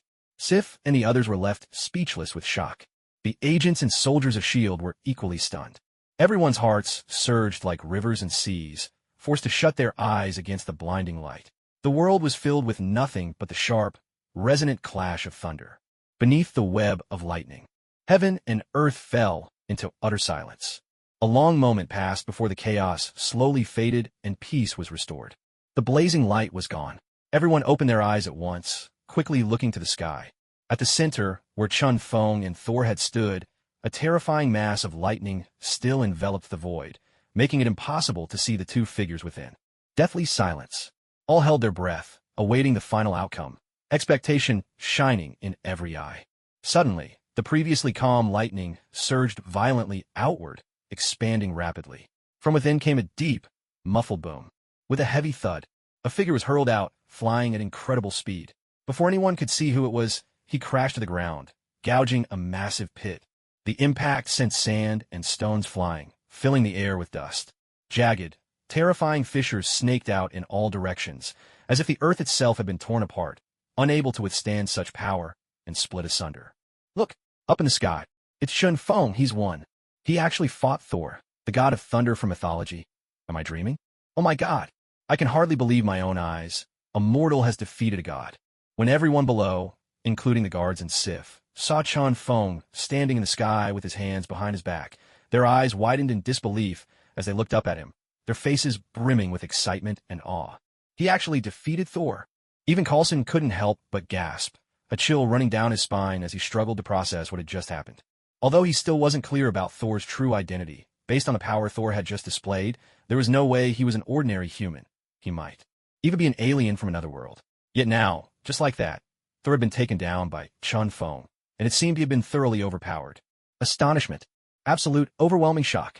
Handsome, capable. Chun Feng really is the perfect man to fall in love with. He can cook, he looks amazing, he even seems wealthy, and now he's revealed such incredible strength. Sif clasped her hands to her chest in adoration, her lips forming a silent prayer as she gazed up at Chun Feng in the sky, her face blooming with a radiant smile. This man, I have to win his heart. Daisy silently made a vow to herself, setting this as her life's new goal. Below, Mindy was also looking up at Chun Feng with admiration, her heart now completely captivated by him. Chun Feng gazed into the distance at Thor, who lay in the deep crater, the lightning in his hands gradually dissipating. Thor truly lived up to his name as the god of thunder, son of Odin. Chun Feng had to unleash almost all of his lightning power to finally defeat him. Descending slowly from the sky, Chun Feng landed beside Thor, calmly looking down at the man now scorched by lightning. Sif and the other two rushed to Thor's side as quickly as they could, their eyes wary as they glanced toward Chun Feng. Only when they were certain Chun Feng had no intention of attacking further did they hurry to help Thor up. Cough, cough. Chun Feng, I have to admit, your strength is truly formidable. Thor, battered and disheveled, coughed a few times, his wounds beginning to heal at a speed visible to the naked eye. As a god imbued with divine power, Thor's ability to recover was nothing short of astonishing. Asgard will not let you get away with this. Sif glared fiercely at Chun Feng, her voice trembling with anger. Seeing Thor beaten so badly, yet unable to do anything to help, she was filled with self-loathing for her own powerlessness. This was a duel between men. I promised Chun Feng, if anyone is to blame, it's my own lack of strength. Thor explained to Sif, not wanting to worsen the relationship between her and Chun Feng. He especially didn't want to provoke a war between Chun Feng and Asgard, because Thor had a sense that even Asgard itself might not be able to defeat Chun Feng. At that moment, the sky suddenly exploded with a splash of colors. A rainbow-like beam of light appeared over the small town. Riding atop an 8-legged white steed, Sleipnir, and holding the eternal spear Gungnir, an elderly man with white hair appeared beneath the shimmering rainbow. Father. When Thor saw the white-haired old man, he cried out in utter shock. Astonishing. He simply couldn't believe it. His father, who had always remained in the realm of immortals, had actually come to Earth in person. If anyone here has harmed my son or offended the dignity of Asgard, step forward now, and I may show some leniency. The awe-inspiring voice of Odin echoed like a great bell across the small town. Within his words was woven a trace of his divine power, and when ordinary people heard it, they were filled with reverence, compelled to their knees by an urge to worship. It was me. Chun Feng stepped forward, unafraid, and stood tall. Even facing Odin himself, his expression remained calm and unflinching, betraying not the slightest hint of fear. Very well. I admire your courage. Now come with me to Asgard to stand trial in the realm of gods. Odin declared without preamble, signaling to Heimdall and the others nearby to take Chun Feng away. No, Chun Feng, you can't go with them. At that moment, Mindy rushed forward, seizing Chun Feng's arm to keep him from leaving. Coulson also stepped out, addressing Odin with resolve. Sir, I'm afraid I have to tell you, you have no right to take him away. S.H.I.E.L.D. was established precisely to handle such extraordinary events. Extraterrestrials fall squarely within our jurisdiction. Insignificant humans, you have no right to decide this matter. If you stand in Asgard's way, you will bear a responsibility too great for you to carry. Odin thundered, completely disregarding Coulson, this mere mortal, his voice booming for all to hear. This is Earth, not Asgard. Of course I have the authority to intervene, Coulson retorted, standing his ground with reason and determination. He was buying time, hoping to allow Nick Fury to devise a plan. With a sweep of Odin's eternal spear, a terrifying force surged forth. But as it approached Coulson, an unseen barrier, an invisible shield of wind, rose to block it. Odin's voice thundered with anger, furious at Chun Feng's defiance. Asgard, what does that have to do with me? Chun Feng replied coolly, his eyes full of indifference. You. Odin was so enraged he could hardly speak. This was the first time anyone had ever shown him such blatant disrespect. By now, Thor had almost fully recovered, his complexion returning to normal. He tried to mediate. Father, it's all right. What happened just now was merely a wager between Chun Feng and myself. There's no need to escalate things like this. Thor, he has completely offended the dignity of Asgard. I must take him back to the realm of gods for judgment. Odin replied unwaveringly, his tone brooking no argument or compromise. Inside S.H.I.E.L.D., every agent was now on high alert. He'll have the helicarrier target Odin, no matter if he's the king of the gods. If he makes a single wrong move, I want him to see just what Earth's advanced technology can do. Nick Fury's expression grew grave as he spoke to Hill, his eyes never leaving the images flickering on the screen. This time, the situation is more dangerous than anything we've faced before, he said. Tony, you must have heard about what's happening in New Mexico. We absolutely cannot let Chun Feng fall into Odin's hands or be taken away to Asgard. Nick Fury dialed Tony's number, his voice heavy with seriousness. But Tony, picking up, replied, "It's a pity because I was just hoping Chun Feng would be taken away." Without waiting for a response, Tony hung up, muttering to himself as he suited up in his Iron Man armor. Deep down, Tony actually wanted Chun Feng to be whisked off to Asgard. After all, he still owed Chun Feng 2 suits of armor and a heap of new weapons. Damn it. Every time Tony thought about it, he felt a pang of regret.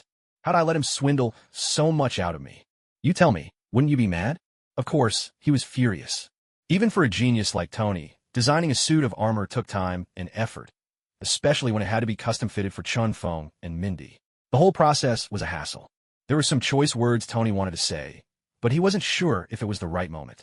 Damn it, if that kid gets taken away before I get there. The thought suddenly occurred to Tony, and he couldn't help but look forward to it. The more he thought about it, the more satisfying it seemed. With a roar of fire from the thrusters, Tony launched himself skyward, hurtling at full speed toward New Mexico in his Iron Man suit. Meanwhile, the helicarrier was already prepared, ready to unleash its full firepower at any sign of trouble from Sleipnir, Odin's 8-legged steed.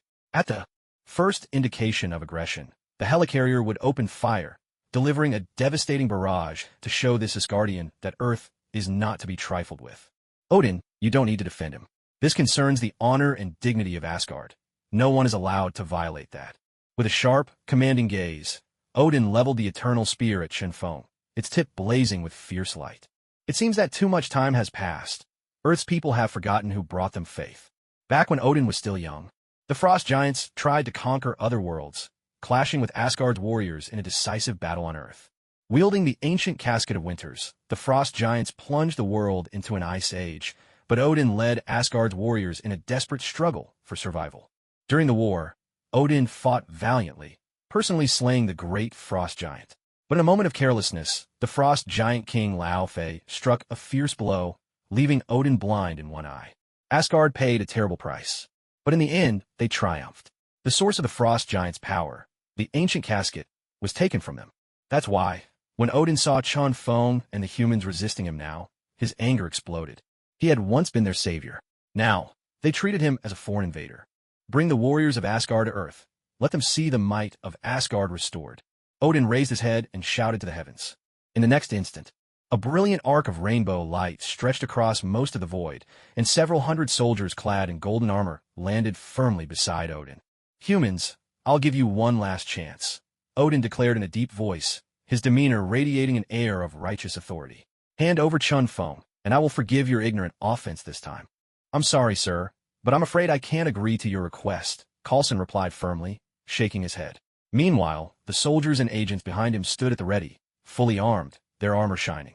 If S.H.I.E.L.D. would stand by and watch as Chun Feng was bullied by aliens on Earth, it would no longer have any purpose for existing. Humans, you have no idea what kind of trouble you're bringing upon Earth. Odin's eyes narrowed, his gaze cold as ice, and his tone was laced with arrogance. With a sweeping gesture, all the golden-armored soldiers raised their spears, aiming them squarely at Chun Feng and the others. Coulson, take your people and fall back. This isn't a situation you can handle. Chun Feng stepped in front of Coulson, signaling for them to retreat. Asgard's technology is eons ahead of Earth's. Don't be fooled by the simple spears those soldiers carry. In truth, they can fire energy blasts faster than bullets and with far more devastating force. Take good care of Mindy. Make sure nothing happens to her. Chun Feng entrusted Mindy to Coulson. Now, with battle about to erupt, perhaps even more dangerous than his previous fight with Surt, Mindy was his only real concern. At this moment, it seemed Coulson was the only one he could trust to keep Mindy safe. Coulson's expression was earnest. Chun Feng, you're just one person. Don't push yourself too hard. We can help you.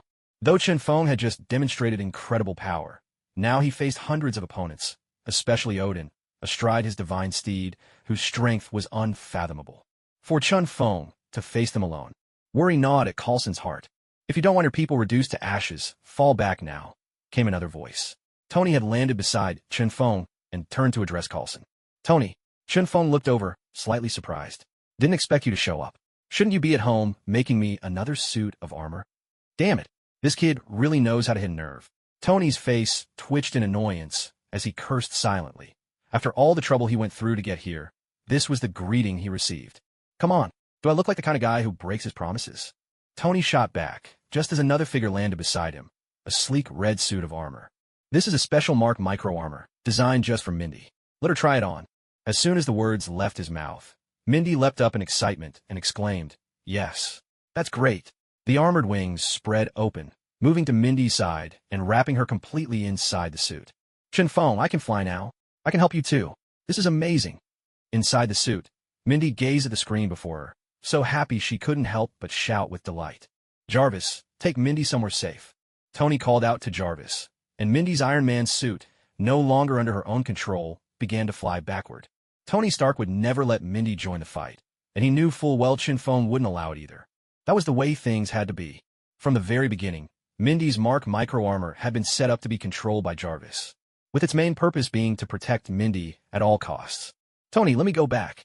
Mindy's piercing, almost shrill voice echoed in Tony's ear, and he hurriedly shut off the communication. We should deal with the problem in front of us first. Catching the complicated look in Chun Feng's eyes, Tony turned his gaze toward the distant figure of Ding, his face now serious and stern. This man, he was the greatest threat right now. Everything else could wait until later. Tony called out to Ding. Alien, your name is Ding, right? Earth is under lockdown. We're not accepting any visitors from other worlds. You and your men should leave. Foolish humans who don't know their own limits.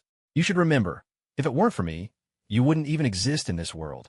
Sure, Ding's arrogance knew no bounds. In his words, he clearly saw himself as humanity's savior and ruler. The golden armored soldiers at his side fixed their sharp eyes forward, their spears glinting, ready to strike at Ding's command.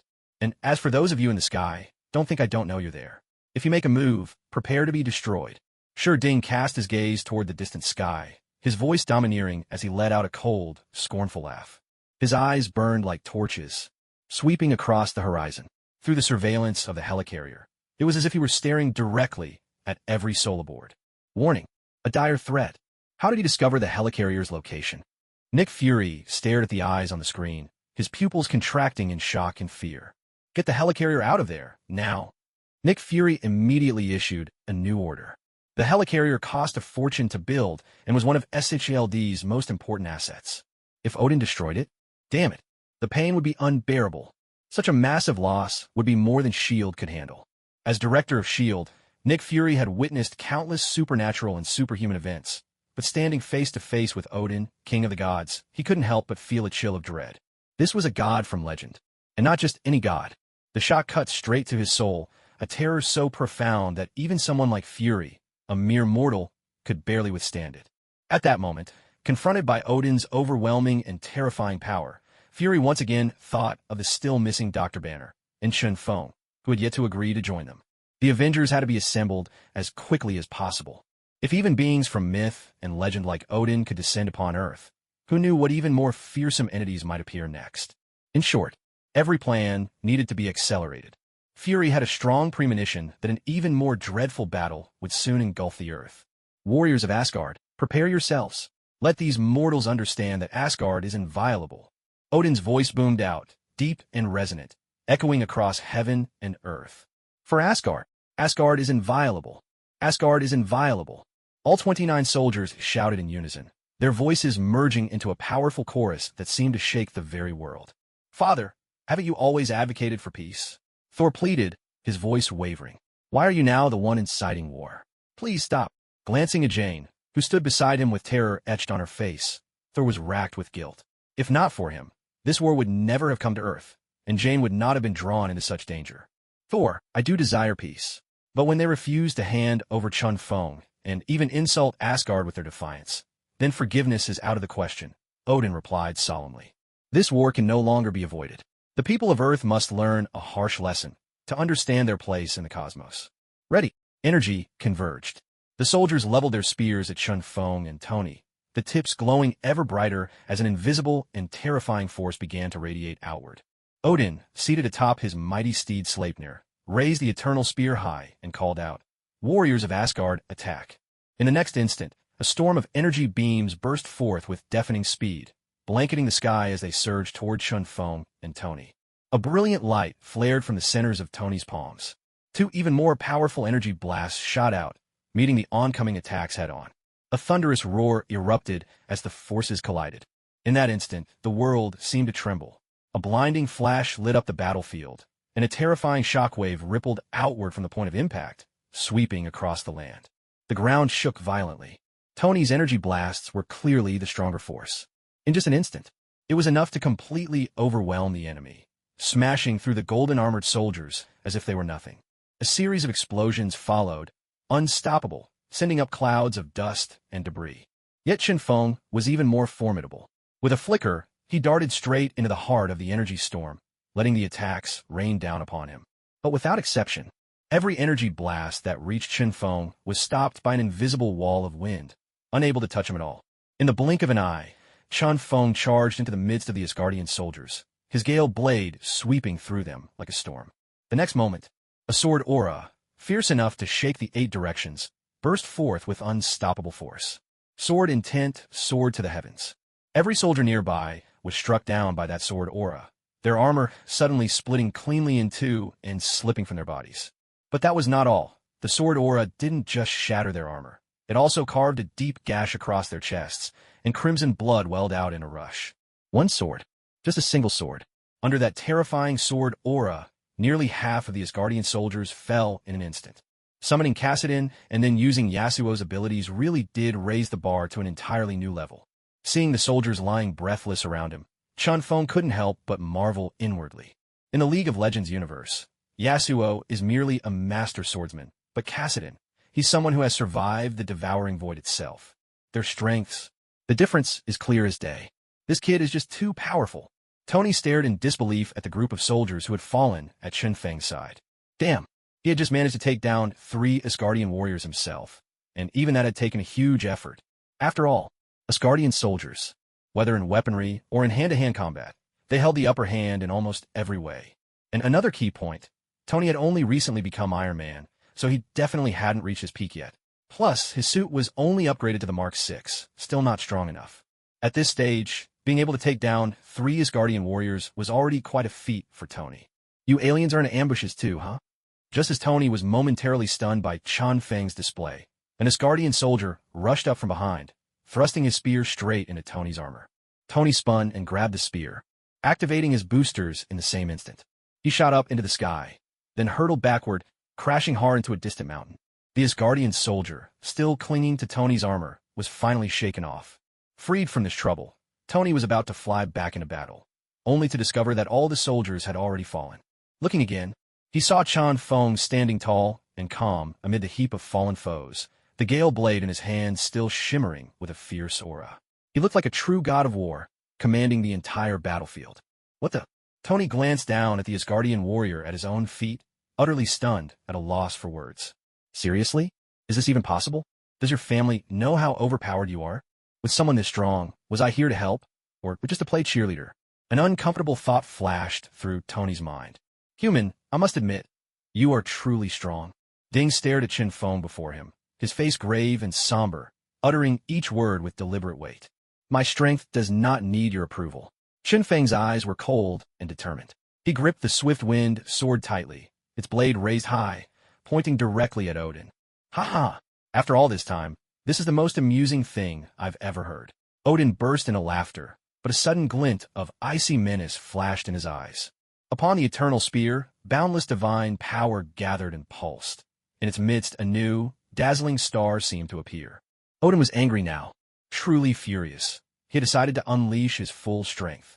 Chun Feng had cut down all his soldiers with just 2 strokes, leaving Odin utterly humiliated. This was a blatant challenge to both himself and all of Asgard. Odin would never allow a mere mortal to stand above Asgard, above himself, and act with such reckless audacity. Father, this battle must end.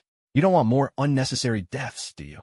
At this moment, Thor stepped forward to urge peace, unwilling to see the two sides inflict further harm on each other. Sif and the others could only gather around Thor, uncertain which side to support. Reason dictated that, as loyal citizens of Asgard, they should unhesitatingly support Odin. Yet fate had placed Thor in direct opposition to his father.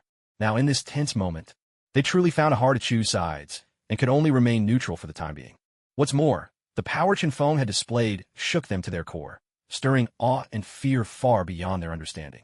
He was a monster, a being even more terrifying than the frost giants. Chinfeng gazed at Odin, and Odin fixed his eyes on Chinfeng in return.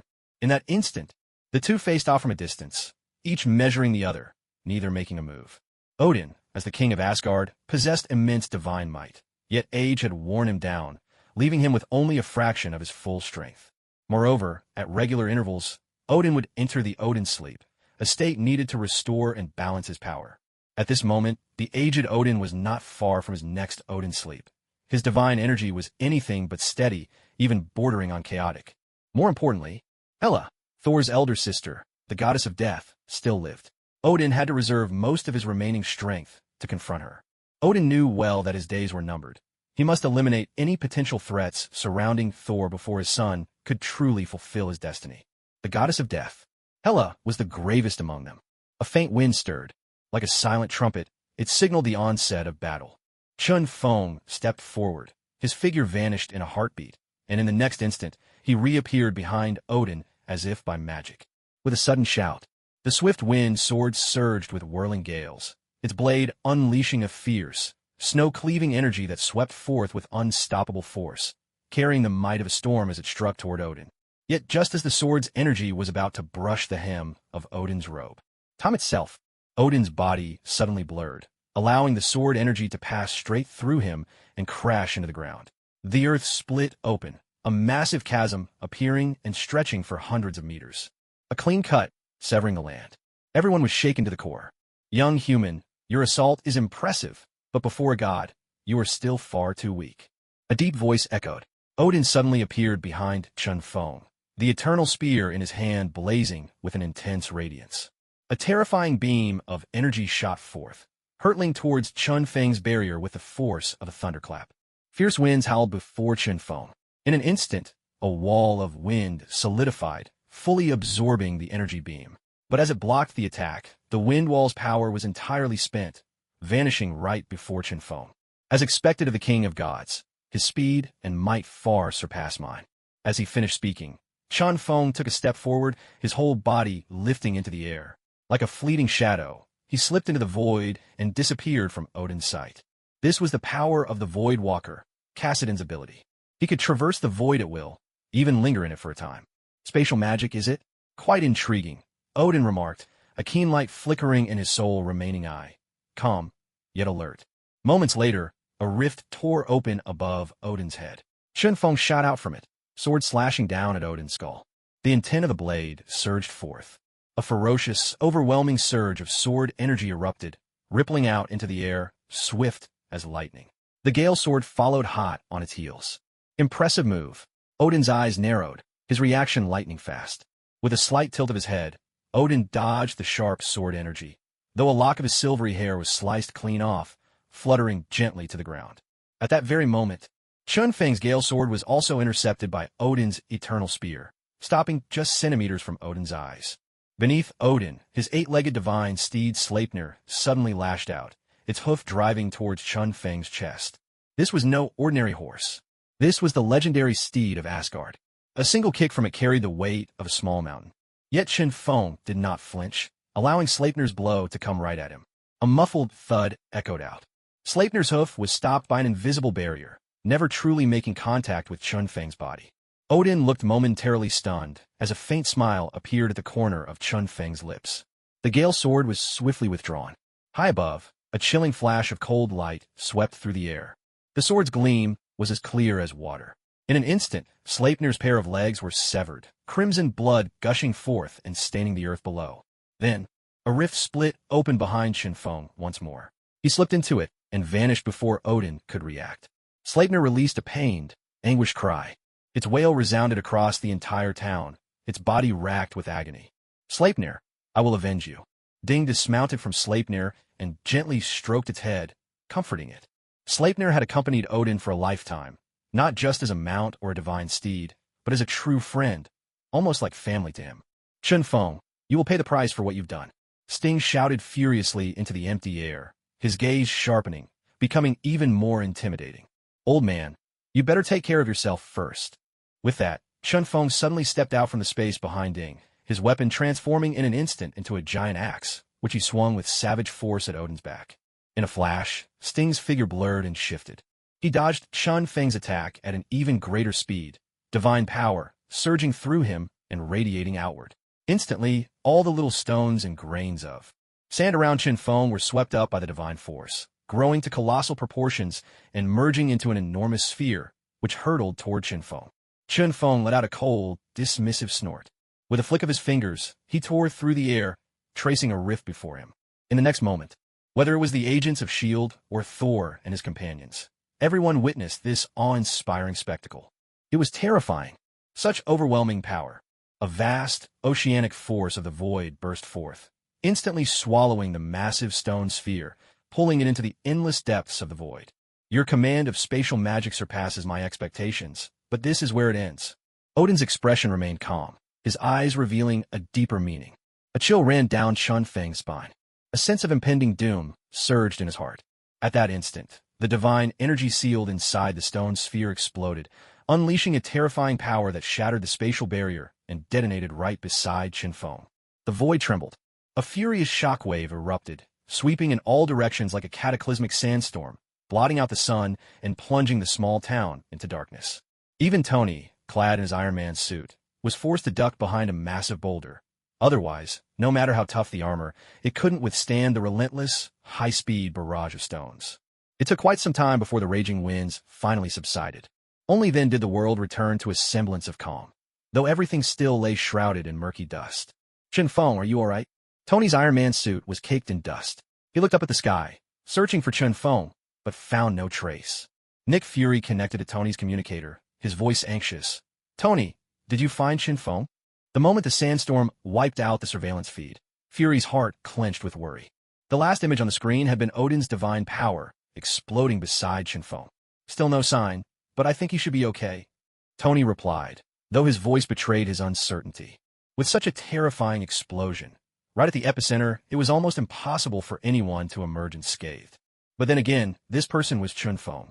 Tony had barely begun to entertain a sliver of hope, but Chun Feng's true power always seemed immeasurable, his strength revealing itself at every turn, growing ever more formidable. Fury's gaze was resolute. I believe in Chun Feng as well. He's not someone who would die so easily. In truth, whether it was the earth-shattering duel with the Hulk earlier or the thunderous defeat of Thor just moments ago, all these feats had left an indelible mark on Fury's mind. Chun Feng. He seemed to be a man who created miracles, who made the impossible possible. Even if someone claimed that Chun Feng could defeat Odin, the king of the gods, there would still be a part of Fury that believed it. Tony, do not attack rashly. First, confirm Chun Feng's survival. For now, just be on guard against Odin, Fury ordered Tony. At the same time, he relayed orders to the helicarrier to search for Chun Feng and keep a close watch on Odin. I understand, Tony replied, agreeing with Fury's judgment as he silently resumed his search for Chun Feng. A gentle breeze drifted by. Soon after, the swirling dust that had shrouded the small town began to dissipate, revealing at last what lay within. Odin stood beside Sleipnir, the legendary eight-legged steed. He gently stroked its silvery mane. Divine energy slowly flowed from Odin into Sleipnir, and the creature's injured hooves began to heal before their eyes. Odin's divine power was indeed mysterious, possessing the might to restore flesh to bone and grant new life. Father, did you kill Chun Feng? Thor, finding no trace of Chun Feng's presence in the sky, turned to Odin in alarm. I merely defended Asgard's honor. These mortals must learn that Asgard is not to be trifled with. Odin intoned calmly, his words dismissive, as if Chun Feng were no more than an ant, crushed without a second thought. Father, Thor's fists clenched as he lowered his head. Though Chun Feng's actions had been excessive in their duel, Thor had to admit, he had accepted Chun Feng's challenge first, and Chun Feng had only acted accordingly. Looking now upon the devastated town, its former tranquility destroyed, and seeing Jane injured amid the ruins, it was all a consequence of his own choices. Thor, prepare to return to Asgard. Your exile is over. After tending to Sleipnir's wounds, Odin rose and looked at Thor, his gaze much gentler now. Clearly, he still cared deeply for his son. Odin, it seems age has dulled your senses. Can't you even tell whether I'm dead or alive? At that moment, a mocking voice rang out from above, and Chun Feng's figure appeared, whole and unbroken. What? You're alive? Odin stared in disbelief at the living, breathing Chun Feng before him, his eyes wide with shock. Impossible. How could this be? He had witnessed his own divine power explode right at Chun Feng's side. How could he possibly have survived? Also, how could he be so unscathed and clean? How could he have come out of this without even a scratch? A flood of questions surged through Ding's mind. He simply couldn't fathom why such a strange thing had happened. It wasn't just Odin. Everyone wore looks of utter shock, their eyes locked wide in disbelief. This was truly beyond reason, an occurrence so impossible that some refused to believe Chun Feng was still alive. There were even whispers that the figure in the sky was nothing more than a ghost, a mere projection. Tony's heart surged with excitement as he cried out inwardly, I knew it. I just knew this kid wouldn't die. Incredible. But the thrill was fleeting, quickly replaced by a sense that something was off. Damn it. He realized he probably shouldn't be this happy. If Chun Feng were really dead, then there'd be no more need to keep developing that heavy, clunky iron armor suit.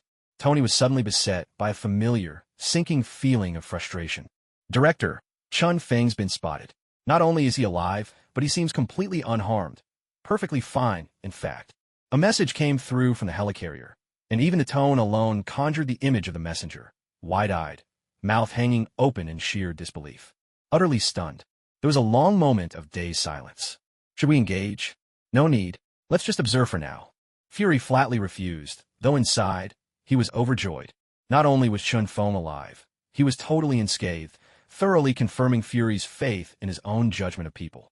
And, given how things were developing, Fury was more than eager to see just how far Chun Feng could take this battle with Ding. Once Ding had calmed himself, his eyes flashed with determination, and an immense, ocean-deep power erupted from his body once more. The spear of eternity in his hand blazed with light again. This time I miscalculated. But next time, you won't be so lucky. Ding no longer cared how Chun Feng had survived the blast of his divine power. In the end, all he had to do was defeat him once more. And as far as Ding was concerned, he was absolutely confident he had the strength to do it. If I could defeat you once, I can defeat you again, he declared. Chun Feng merely looked at Odin with a faint, dismissive smile, as if this whole affair hardly concerned him. Though Odin's earlier explosion of divine power had been sudden and swift, its true force was still less than Chun Feng had imagined.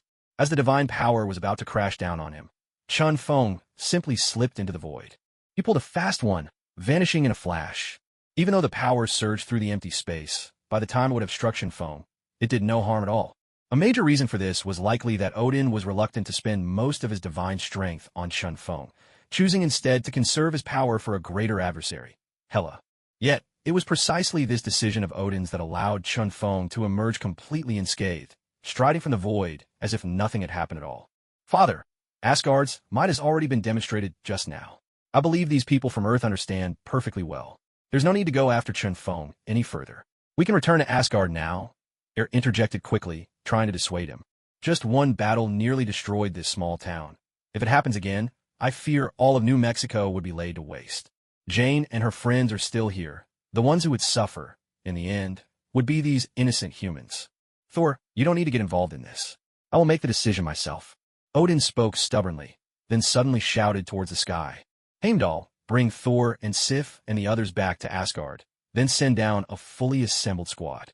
Odin's words made Thor's face fall. This was the prelude to war against Earth. Heimdall, you must not obey Father this time. This will spark a war. I know you desire peace deep down. Thor also raised his voice, determined to stop this battle. Odin's voice was cold and threatening. Heimdall, send the soldiers down. That is the king's command. You know the consequences if you disobey. Heimdall stood at the edge of the Bifrost, torn by inner conflict, lost in thought for a moment. On one side was Odin's command. On the other, Thor's warning. Heimdall was caught in a dilemma, unsure what to do. Heimdall, send down the soldiers, or you will be stripped of your post and exiled from Asgard. Odin's words were icy. At this, Heimdall's expression changed dramatically. To be banished from Asgard would be a fate worse than death. A shimmering beam of rainbow light appeared in the sky. In the next moment, a squad of fully armed Asgardian soldiers materialized around Odin. Coulson and the S.H.I.E.L.D. agents looked grim at the sight of nearly 2,000 troops. Tony flew over to Chun Feng's side. He fixed Chun Feng with a steady, solemn gaze. But all he saw was a face as tranquil as a still lake. "Hey, aren't you even a little nervous?" At this moment, Thor watched the Asgardian soldiers now descending onto Earth, his eyes clouded, his face marked by a helpless, bitter smile. "After all I've said, in the end, I still couldn't stop my father's actions. As the god of thunder, as a prince of Asgard, I have failed. Chun Feng, I advise you to come back to Asgard with me for judgment. You can see the situation, otherwise Earth will suffer a blow it cannot withstand." Thor's eyes were cold, his tone as if victory was already assured. This time, it wasn't just a few hundred men. It was a full squad of nearly 2,000, all better equipped than those who came before, the elite among warriors, not to be underestimated. "And you think this little band of misfits you brought can stand against us?" Chun Feng's smile was dismissive, clearly unimpressed by Odin's threats. That's just not who he was. He never bowed to anyone's threats. King of the gods, Odin, so what? Did they really think he would be afraid? His implication. Does this mean he intends to destroy the Earth? Tony's face turned ashen as he glanced at Chun Feng beside him. The arc reactor in his palm aimed squarely at the Asgardian soldiers. "Command the helicarrier. Focus all firepower on the Asgardian soldiers." Fury, staring hard at the images on the screen, wasted no time in issuing his orders. Damn it. Fury was seething with rage inside. Even if Odin, the legendary king of the gods, had descended, he had no right to act so brazenly on Earth, let alone threaten the lives of humanity in such a manner. Many people were, frankly, furious. In that moment, every weapon on the helicarrier was deployed, all targeting the Asgardian warriors who had appeared in New Mexico.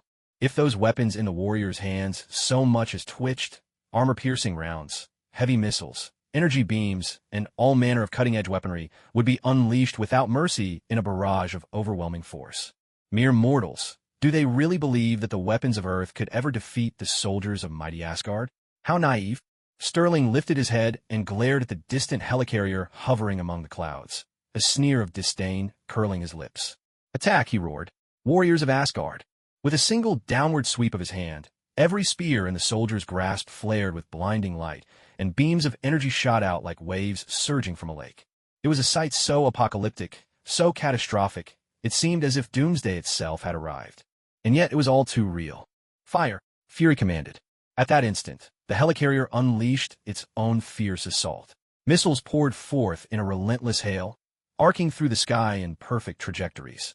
With thunderous explosions, every missile struck the energy shields conjured by the Asgardian soldiers.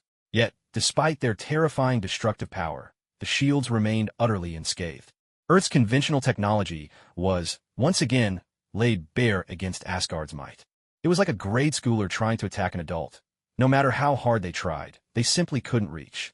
"It's hopeless," said Agent Hill, her face grave. "Director, all our weapons are useless." Hill's expression was troubled. No one had expected the gap between Earth and Asgard to be so vast, as insurmountable as a chasm. "Keep attacking." Fury's face was equally grim, but he still ordered the helicarrier to continue its assault. He refused to believe it. He could not accept it. Surely, under such a relentless onslaught, even Asgardian soldiers could not hold out. But in the end, reality proved Nick Fury wrong. The might of Asgardian weaponry and technology far surpassed anything Earth could muster.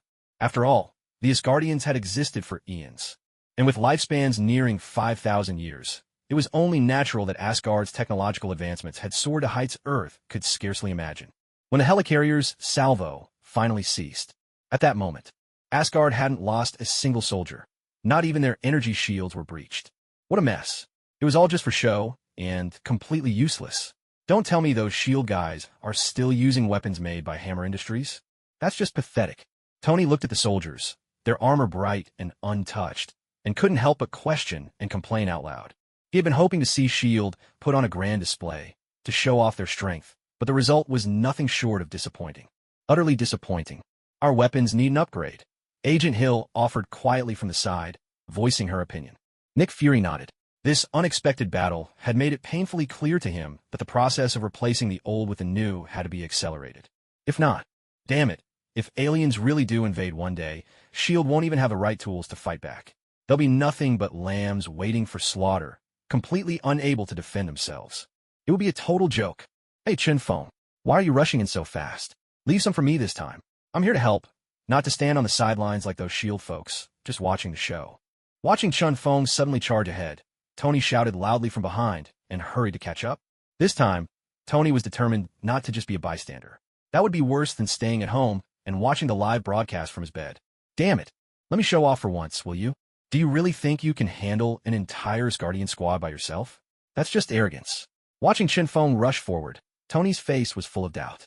It was a nod to the strength of the Asgardian soldiers, and at the same time, a testament to Chun Feng's unique abilities. The next instant, just as Chun Feng was about to reach the Asgardian soldiers, countless energy beams lashed out like a storm, raining down with fierce intensity. This was even more devastating than before. Even the Hulk himself, back in the day, if he wasn't careful, would have been overwhelmed by this onslaught. Suddenly, small stones began to appear on Chun Feng's body, covering him completely as a fierce and wild aura surged out from him. Muscles bulged, bones seemed to thicken and grow. In that instant, Chun Feng's figure doubled in size, as if he had transformed into a steel giant. Within the city walls, Chun Feng had equipped himself with every piece of high-powered gear imaginable. Ladin's Echo, Rabadon's Death Cap, Void Staff, Sorcerer's Shoes, Hextech Rocket Belt, Banshee's Veil. At the same time, a magical shield shimmered around Chun Feng. Every energy beam that struck him was absorbed and deflected, without a single one breaking through. He swept through the enemy ranks like a hurricane. Chun Feng charged forward, unstoppable, straight into the ranks of the Asgardian soldiers. Suddenly, several missiles launched from in front of Chun Feng, blasting against the soldiers' shields. In an instant, a massive shockwave rippled out. The once impenetrable energy shield was finally breached. Nearly 3,000 Asgardian soldiers stood completely stunned. Chun Feng, however, would not let this chance slip by. He surged forward, charging directly into the ranks of the Asgardian soldiers like a tiger leaping into its prey. He plunged straight into their midst, an unstoppable force akin to a mountain, blocking out the sight of every soldier before him. Suddenly, a deafening roar thundered across the heavens and earth. A torrent of immense, boundless energy erupted from within the crowd, sweeping out like a volcanic explosion, engulfing the world in a tempest of smoke and fire. A violent, howling wind surged up in its wake. Everyone nearby instinctively shielded their eyes from the onslaught. Chun Feng's presence radiated like that of a true king. His overwhelming power struck deep into the hearts of all who witnessed it. It was as if a mountain pressed down upon their chests. Their faces turned pale with shock, and even breathing became a struggle. At the same time, Odin, king of the gods, was visibly shaken. Even he felt a trace of oppression from the aftermath of Chun Feng's power. Clearly, he had underestimated Chun Feng's strength.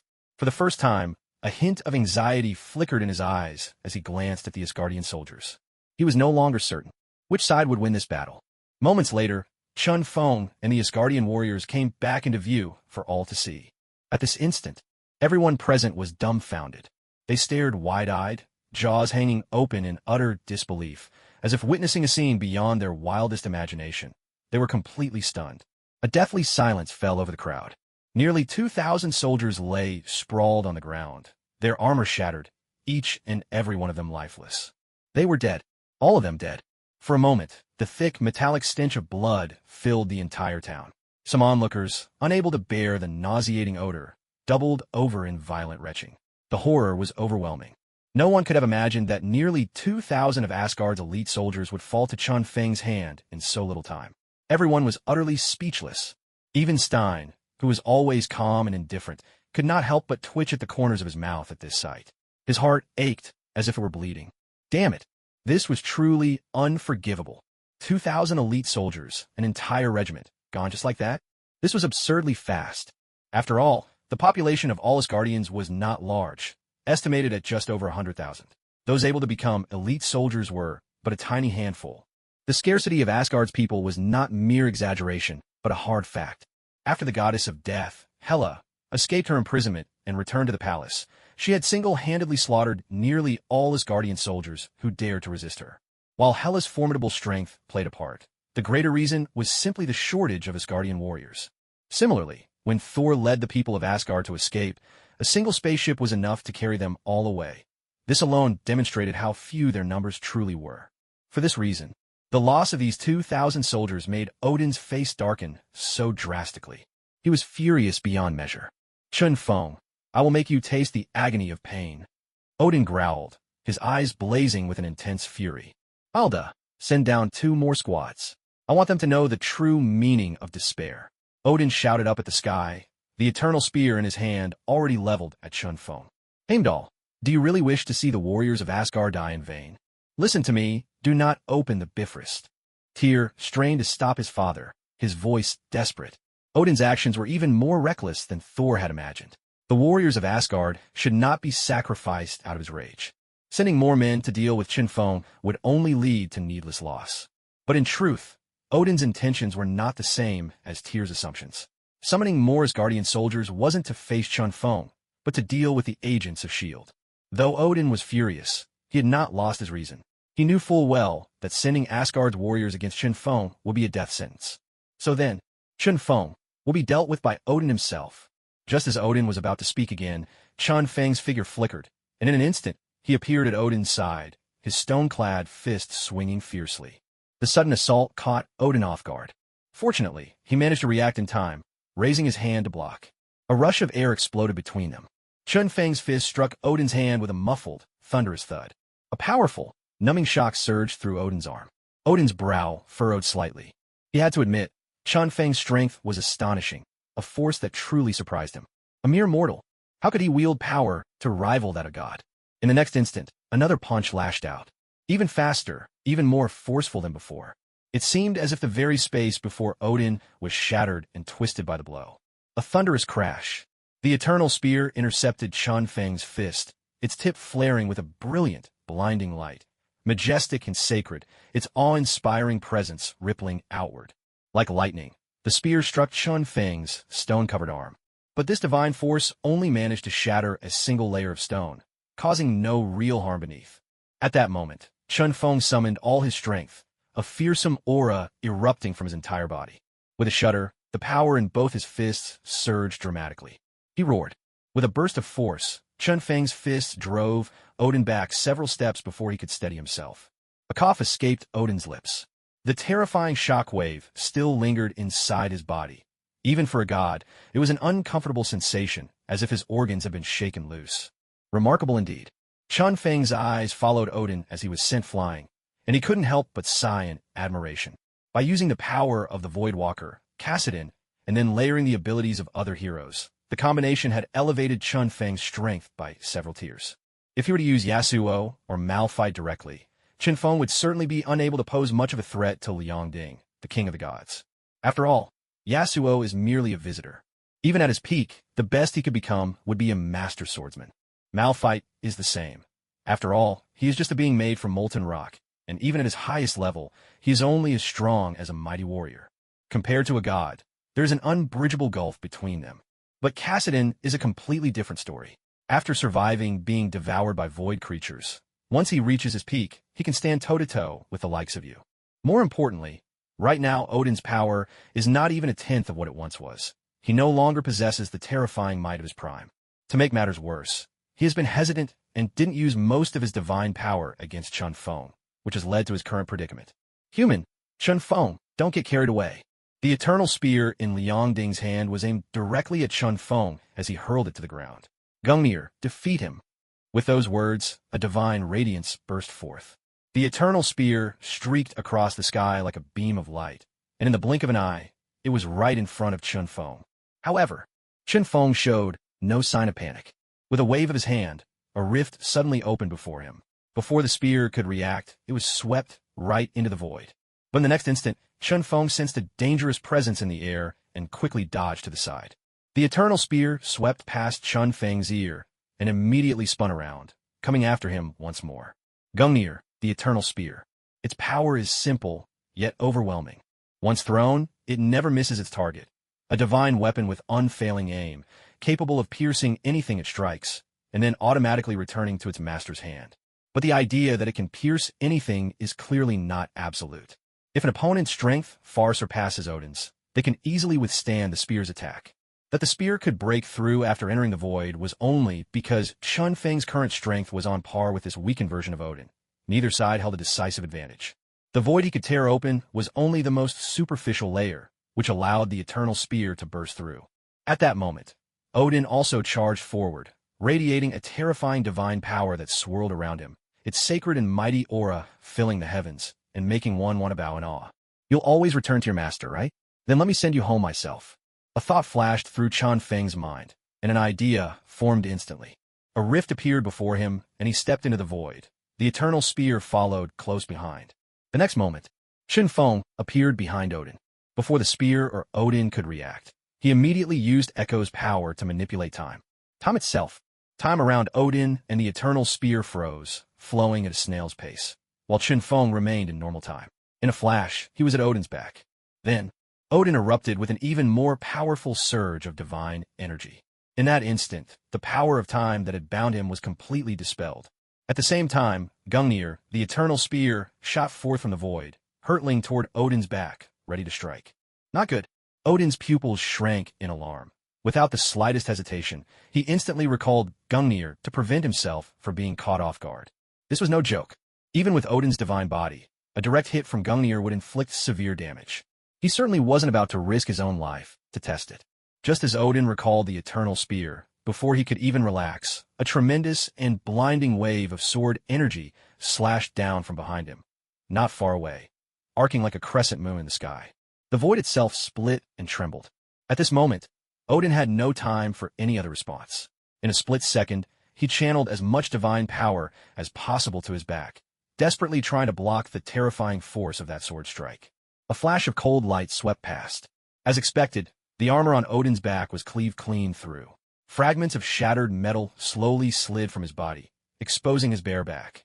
Divine energy surged forth, swiftly wrapping around and protecting Odin's form. But in that fleeting instant, there was no way to gather enough strength. The sword aura of the sky-splitting sword tore through his defenses and struck squarely upon his back. A ragged wound burst open, accompanied by a surge of crimson blood. The potent energy of divine blood filled the air, and for a moment, it seemed as if the very atmosphere was saturated with its metallic tang. Odin's expression hardened, steely and resolute. He clenched his jaw and forced himself to endure the pain, turning fiercely to face his attacker. A glint of icy determination flashed in Odin's eyes as he thrust the eternal spear forward. Good, Chun Feng shouted, rather than evading. He leapt high into the air, the weapon in his hand transformed into a mighty battle axe. Like the grim reaper harvesting souls, he swung the axe down with all his strength, aiming straight for Odin's neck. In that instant, it was as if an enormous executioner's blade appeared above Odin's head, hanging like a harbinger of doom. The scent of death spread. Chun Feng's blow, powerful and forceful, left Odin no choice but to recall the eternal spear once more. Divine energy flooded into Gungnir, causing it to expand in size, and Odin met Chun Feng's giant axe head-on, without a trace of fear. When the two weapons collided, a thunderous boom erupted, and a terrifying shockwave tore through everything in the surrounding kingdom. Everything crumbled, everything was destroyed. The deafening roar forced everyone nearby to clutch their ears, their faces etched with terror and disbelief. Gungnir, enveloped in Odin's divine power, managed to block Chun Feng's fierce assault. But Odin's entire aura was utterly suppressed by Chun Feng, leaving him completely on the defensive, unable to mount any counterattack. All you are is a mere human. I am the king of gods. How could I possibly lose to you? Odin roared in fury. In that instant, divine power surged violently within him, erupting from his body like a tidal wave. The sheer force of it shook the very air, and the overwhelming energy radiated outwards, sweeping across the land in every direction. It was almost as if Odin had unleashed the majority of his might. Chun Feng was suddenly blasted backwards by this even more formidable power. Such was the explosive surge that the very sky dimmed, a massive rift tearing open in the azure vault above, swallowing clouds in a ceaseless, churning torrent. Thunderclouds gathered thickly, and ferocious winds howled through the heavens. Chun Feng's heart skipped a beat. He hadn't anticipated that Odin, unleashing his strength once more, would be so terrifyingly powerful. It had to be said, he truly deserved to be called the king of the gods. The majesty of Asgard was not to be challenged by anyone. Odin's divine power converged in the center of his palm, condensing into a perfectly round sphere. His eyes blazed with a godly radiance as he hurled the sphere straight at Chun Feng. The sphere's energy reached its peak just as it was released. Wherever it swept through, there was nothing left but barren sand and stone. Everything in its path was erased, reduced to a cloud of ash. Chun Feng saw the sphere hurtling toward him at breakneck speed, crackling arcs of lightning dancing across his hands. In just a few heartbeats, the lightning in his grasp grew colossal, instantly shrouding an area 10 meters around him. Sparks burst in all directions. The electric arcs danced wildly, weaving a cage of pure energy. Chun Feng gathered all the boundless lightning, compressing it into a sphere no more than 30 centimeters in diameter. Go! With a powerful swing of his arm, Chun Feng flung the sphere forward. In an instant, it collided head-on with the sphere of divine power. At that moment, a sudden rift tore open at their point of contact, swallowing both spheres into a yawning void. A deafening roar echoed like a crashing sea. Even after disappearing into the void, the thunderous explosion rang out, shaking the heavens and the earth. The world seemed to lose all color. The void that held both spheres twisted and convulsed, the entire space trembling as if on the verge of being ripped apart. And yet, in the end, silence fell across the world. All the unleashed energies raged within the void until nothing remained, leaving the real world untouched.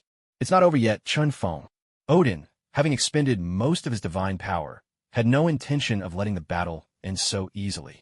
He took a single step forward, instantly appearing before Chun Feng, the eternal spear in his hand shrouded in divine energy, driving forward with awe-inspiring momentum. Chun Feng refused to back down. He summoned the power of the wind, gathering it before him to block the spear's assault. At the same time, he unleashed the power of time, freezing Odin in place for a fleeting instant, while thunder crackled and flashed in Chun Feng's grip. Wild lightning raged. Bolts as fierce as creation itself struck Odin, nearly piercing the shield of divine power around him and almost landing a direct blow. But the attack failed to break through. Odin recovered instantly. With a mere thought, his divine power surged forth once more, unleashing a relentless wave of pressure against Chun Feng. Dao Lai appeared abruptly, gathering all the divine power into the void. A blade of sword energy, fierce enough to end everything, swept out with a piercing howl. A sense of danger surged up in Odin's heart, compelling him to defend himself at all costs. Chun Feng and Odin clashed back and forth, each unleashing their most powerful techniques, neither willing to give the other an inch. Odin relied on his overwhelming divine might and an indestructible godly body, while Chun Feng countered with a dazzling array of heroic skills and ever-shifting tactics. This remarkable flexibility in switching and combining moves. Even Odin found it dizzying, unable to grasp Chun Feng's patterns. Unpredictable, and nearly impossible to guard against. Even after Odin unleashed the bulk of his power, he still found himself evenly matched with Chun Feng, unable to gain the upper hand. This rattled Odin's usual composure, making him increasingly anxious. To be bested like this by a mere mortal. If word got out, how could he still hold his position as ruler of the 9 realms? That was exactly the problem. With Odin's growing agitation, the divine power within him became more and more unstable. In the next instant, just as he tried to release his power, it was as if something inside him ground to a halt. Everything froze for a split second. What a chance! Chun Feng's eyes lit up. He definitely wouldn't let this opportunity slip by. He struck with full force. Odin, like a cannonball, shot backward at breakneck speed, finally crashing helplessly to the ground. He gouged a deep rift across the landscape, stripped of all his former majesty. How miserable! So pitiful! Who could have imagined that Odin, king of the gods and lord of Asgard, ruler of the 9 realms, would be reduced to such a wretched state? Father! Heimdall, open the Bifrost! Quick, take us home! Thor shouted skyward, his voice thick with urgency. No, Heimdall, target the Bifrost. Father, don't speak. I'll get you back to Asgard right away. Thor cut Odin off, his heart aching at the sight of his father's pale and battered face. This battle had forced Odin's Odin sleep to come early, throwing his divine power into chaos. He had nearly lost control, unable to muster his full strength. And that opened the door for Chun Feng to defeat him. The Bifrost target? Could it be? Chun Feng silently mulled over Odin's earlier words, his brow furrowing in concern. After a long moment of contemplation, realization dawned on him. Odin's true intent was clear. The Bifrost wasn't just a portal for moving Asgard's armies anywhere in the cosmos. Far more terrifying. The energy unleashed by the Bifrost was practically on par with a planet-destroying weapon, equivalent on a strategic scale to the nuclear arsenal of a superpower. So, Odin's words made it plain. He intended to use the Bifrost power to obliterate Earth.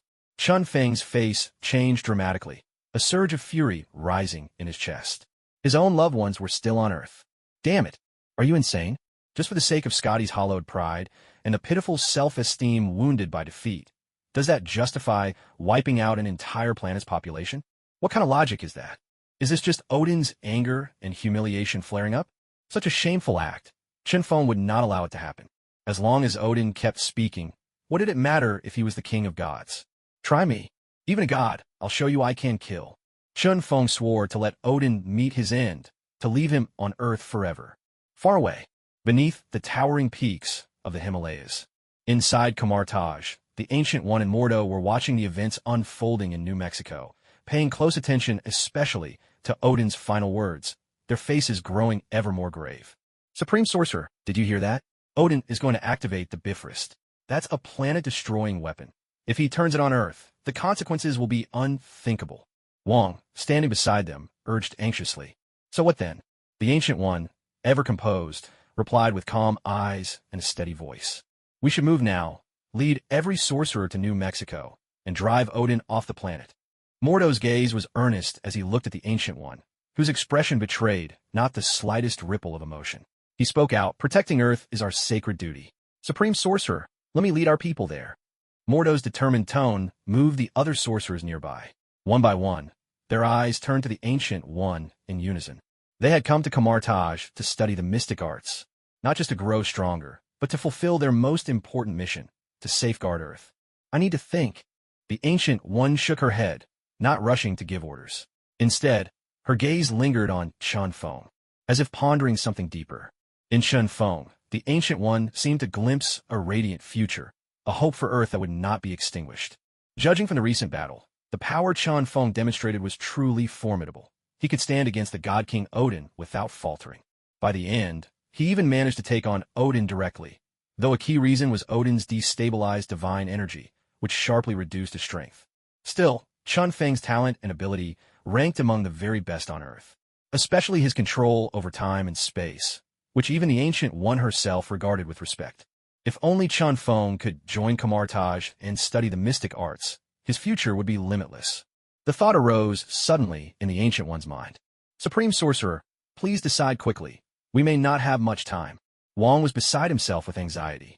Time? Time was precisely what they lacked most right now. As long as Odin remained on Earth, even for a second, the threat of the Bifrost loomed overhead. At any moment, it could unleash its planet-shattering power and destroy Earth in a single stroke. Shortly after leaving the battlefield, Odin's complexion gradually returned to normal. The weakness in his breath slowly faded, and he once again seemed like the revered king of the gods, admired by all. His regal bearing was undeniable, the very image of an emperor. Yet this was only a facade. The divine power within Odin had merely stabilized, and he could no longer harness it as freely as before.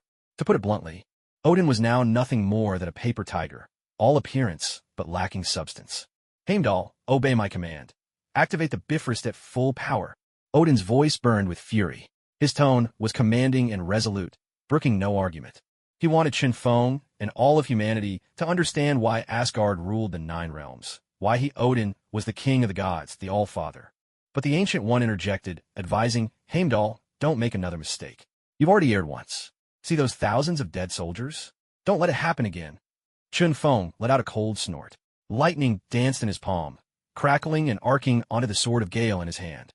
The sword's aura soared skyward, merging with the wildest of thunderbolts. The sheer terror of the power he unleashed was enough to make everyone tremble. Odin, I won't hesitate to keep you trapped on Earth forever, Shinfeng declared, his gaze icy and his voice chilling the air. A palpable chill swept through the atmosphere. Then, without warning, a golden circle of light silently appeared before them. The Ancient One, along with the masters of Kamartaj, arrived in New Mexico. Previously, they had assumed Odin would leave, but no one expected his stubbornness, his madness, insisting on using a doomsday weapon against Earth. Odin, leave Earth. Return to Asgard, the Ancient One commanded, her voice unwavering, her body radiating potent magical energy. As the Sorcerer Supreme, the Ancient One's current power was easily a match for Odin, especially in his weakened state. She had no reason to fear him. What truly worried her was that in his madness, Odin might really use the Bifrost to destroy Earth.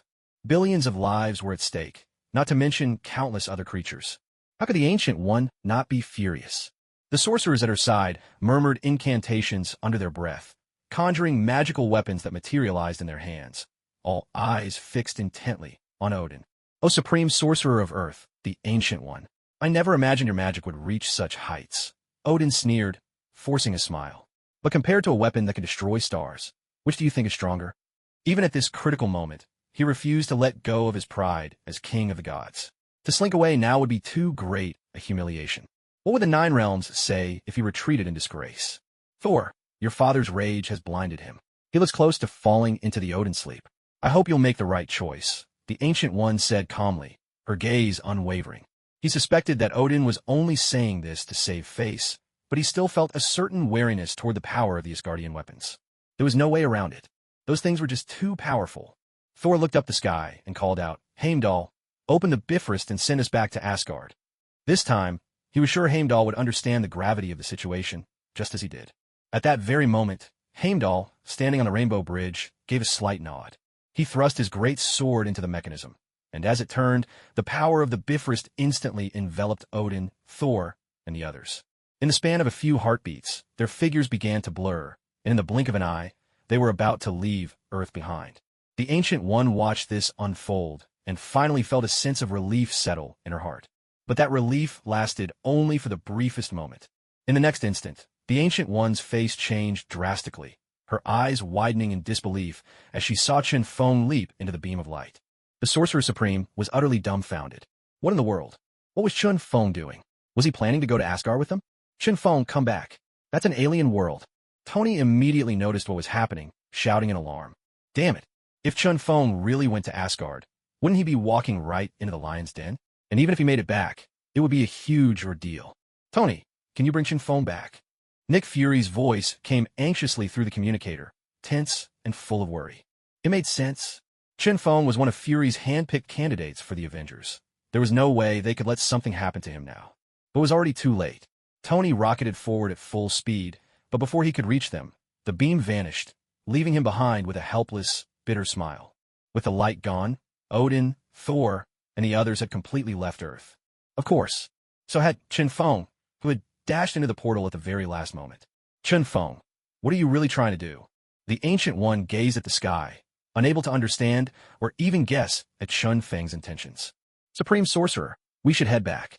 Mordo looked around at the S.H.I.E.L.D. agents gathering in cautious formation, then glanced at Tony in his iron suit and spoke quietly to the Ancient One at his side. Tony flew to a spot not far from the Ancient One and questioned her sharply. Who are you people? Where did you come from? But the sorcerers paid him no mind whatsoever. Their eyes were all fixed on the Ancient One.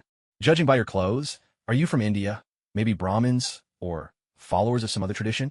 Seeing that no one was responding, Tony just kept talking to himself, rattling off whatever scraps of information about India he could remember, not caring whether he was right or wrong. The Ancient One merely cast Tony a calm, indifferent glance, then traced a golden circle in the air with her right hand. Instantly, the portal shimmered, revealing the sight of Kamartaj. But no one present had ever seen Kamartaj before, so they were left completely bewildered. All the sorcerers filed neatly in behind the Ancient One, stepping through the glowing golden portal. Light flared brilliantly, and in a flash, they vanished from sight, leaving everyone else behind. Tony, are you just going to let them leave like that? From within the headquarters of S.H.I.E.L.D., Fury witnessed this astonishing scene, and his face was filled with disbelief. Why didn't you try to stop them? Stop them? How would I even begin to do that? Come on, anyone could see these people are not to be trifled with, especially their leader, who even threatened Odin himself. Easy for you to say. If you think it's so simple, why don't you give it a try? What am I supposed to do anyway? I can't draw runes, and who knows what kind of traps are hidden in there. Tony shrugged, clearly irritated by Nick Fury's words. And with that, he ended the call without another word. Even Odin was taken away by the Ancient One without resistance. So what could an ordinary human like himself possibly do? Still, Tony couldn't help but worry about Chen Feng. After all, the man was heading to another planet, not just stepping out for a casual sightseeing trip. That Tony, he really does have the same kind of temperament as Chen Feng, Fury muttered, hearing the faint sound from the other end of the line. He rubbed his temples helplessly and let out a long, exasperated sigh, feeling a chill settle in his heart. These little troublemakers, every single one of them is a handful. Notify the team in New Mexico. Have them clean up the mess in the town and pull our people out. There's no need for anyone to remain there any longer. After issuing a series of orders, Fury turned to leave. Suddenly, he paused as if recalling something and addressed Agent Hill. "Oh, and bring Dr. Eric back to headquarters as well. We might need his expertise." At that moment, as the Bifrost opened its shimmering corridor, Chun Feng followed closely behind Thor and the others, and before long, they arrived in Asgard. "Thor, are you all right?" Heimdall saw Thor appear before him and rushed over at once. "Hurry, take father back. He's about to enter the Odin sleep." Thor's voice was urgent, his face clouded with worry. At these words, Heimdall's expression changed dramatically, and he quickly stepped aside to clear the way. Cradling Odin, Thor raced toward the palace with all his strength, pushing every other concern from his mind. Sif and the warriors three hurried after him. In a flash, they all vanished from the Bifrost. Heimdall, bound by duty to guard the Rainbow Bridge, could not leave. All he could do was silently pray for Thor's safety. After all, Thor had not yet fully come into his own, and Asgard's greatest pillar was still Odin, king of the gods. "Who goes there?" At that moment, Heimdall sensed a strange presence and spun around in alarm. A human from Earth? Chun Feng. When Heimdall saw the newcomer's face clearly, his shock was so intense his eyes nearly popped out of his head. What on earth? How had Chun Feng managed to follow them here? He hadn't detected his presence at all. "It seems you're indeed Heimdall. Let me officially inform you. From now on, there's no need for you to stand here and guard the Rainbow Bridge aimlessly. Go and do as you please." A faint smile curled on Chun Feng's lips, revealing a set of strikingly white teeth. Yet hidden beneath his words was a deeper meaning that made Heimdall's gaze sharpen on Chun Feng, his grip tightening on the longsword in his hand. No need to guard it. Could it be that Chun Feng's true intention is to destroy the Rainbow Bridge? Whatever it was, Heimdall knew for certain. This wouldn't be anything good. "Heimdall, let me give you a piece of advice. Don't try to stop me." Chun Feng stood there, exuding an overwhelming aura, as if his presence alone could break through the heavens, commanding awe and respect. The force in his words left no room for refusal. Heimdall was shaken. Only then did Heimdall recall the earlier battle between Chun Feng and Odin, and the way he had wiped out all the Asgardian warriors with just 2 strikes. A god of slaughter. Heimdall had witnessed every detail of those battles with his own eyes, scenes forever seared into his memory. So, when Chun Feng spoke those threatening words, Heimdall's heart was gripped by a sense of despair. For a fleeting moment, he felt the urge to back down. "No, I am a warrior of Asgard, the guardian of the Rainbow Bridge. I will never allow you to do this." That moment of hesitation vanished in a flash. Heimdall suddenly roared with fury, mustered his courage, and brandished his longsword, charging straight at Chun Feng. Suddenly, a beam of icy light shot out from behind Heimdall, and in an instant, he was frozen solid, turned into a statue of ice with no chance to resist. Wearing his golden crown, Loki slowly emerged from behind Heimdall, a sly smile playing on his lips. "It's truly difficult to find the perfect opportunity, isn't it?" In Loki's hand was the source of the Frost Giant's power, the ancient casket of winters. "Earthling, I never expected you to come all the way to Asgard. I can't decide whether to praise your courage or question your sanity." Loki's eyes gleamed with mockery, not sparing Chun Feng a shred of respect. "I thought I'd have to deal with 2 of you, but now there's only one left. I must say, you've done me quite a favor with your cleverness." Chun Feng narrowed his eyes, showing no trace of surprise. Clearly, he had already sensed Loki lurking nearby, waiting for the perfect moment to strike. "Let's see what you've got, you pitifully weak human ant." Loki's anger flared at Chun Feng's disdainful tone, and the casket of winters in his hand began to radiate a chill that could bite straight to the bone. Chun Feng scoffed. "Do you honestly believe that relying on that thing, you could defeat me?" "Of course not. I have other powers as well." Loki burst into wild laughter. Seizing the moment when Chun Feng seemed distracted, he launched his attack. The casket unleashed a beam of frost, colder than the depths of winter. Though Loki had witnessed Chun Feng defeat both Odin and Thor with his own eyes, he still believed he could overcome Chun Feng. After all, at that time, Odin's divine power was unstable, and Thor had only just regained Mjolnir, becoming the god of thunder once more. Loki believed that there was a certain element of luck involved. It wasn't solely due to Chun Feng's strength. Besides, Loki and Thor were fundamentally different. His greatest skill lay in magic, not close combat. This was one of the reasons Loki was so confident. He also had the casket of ancient winters in his hand.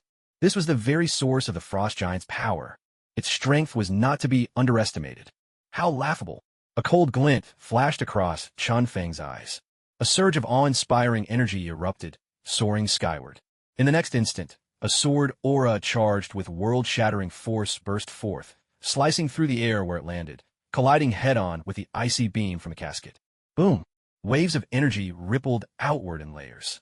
The freezing beam from the casket and the terrifying sword aura clashed with a force that sent shockwaves everywhere.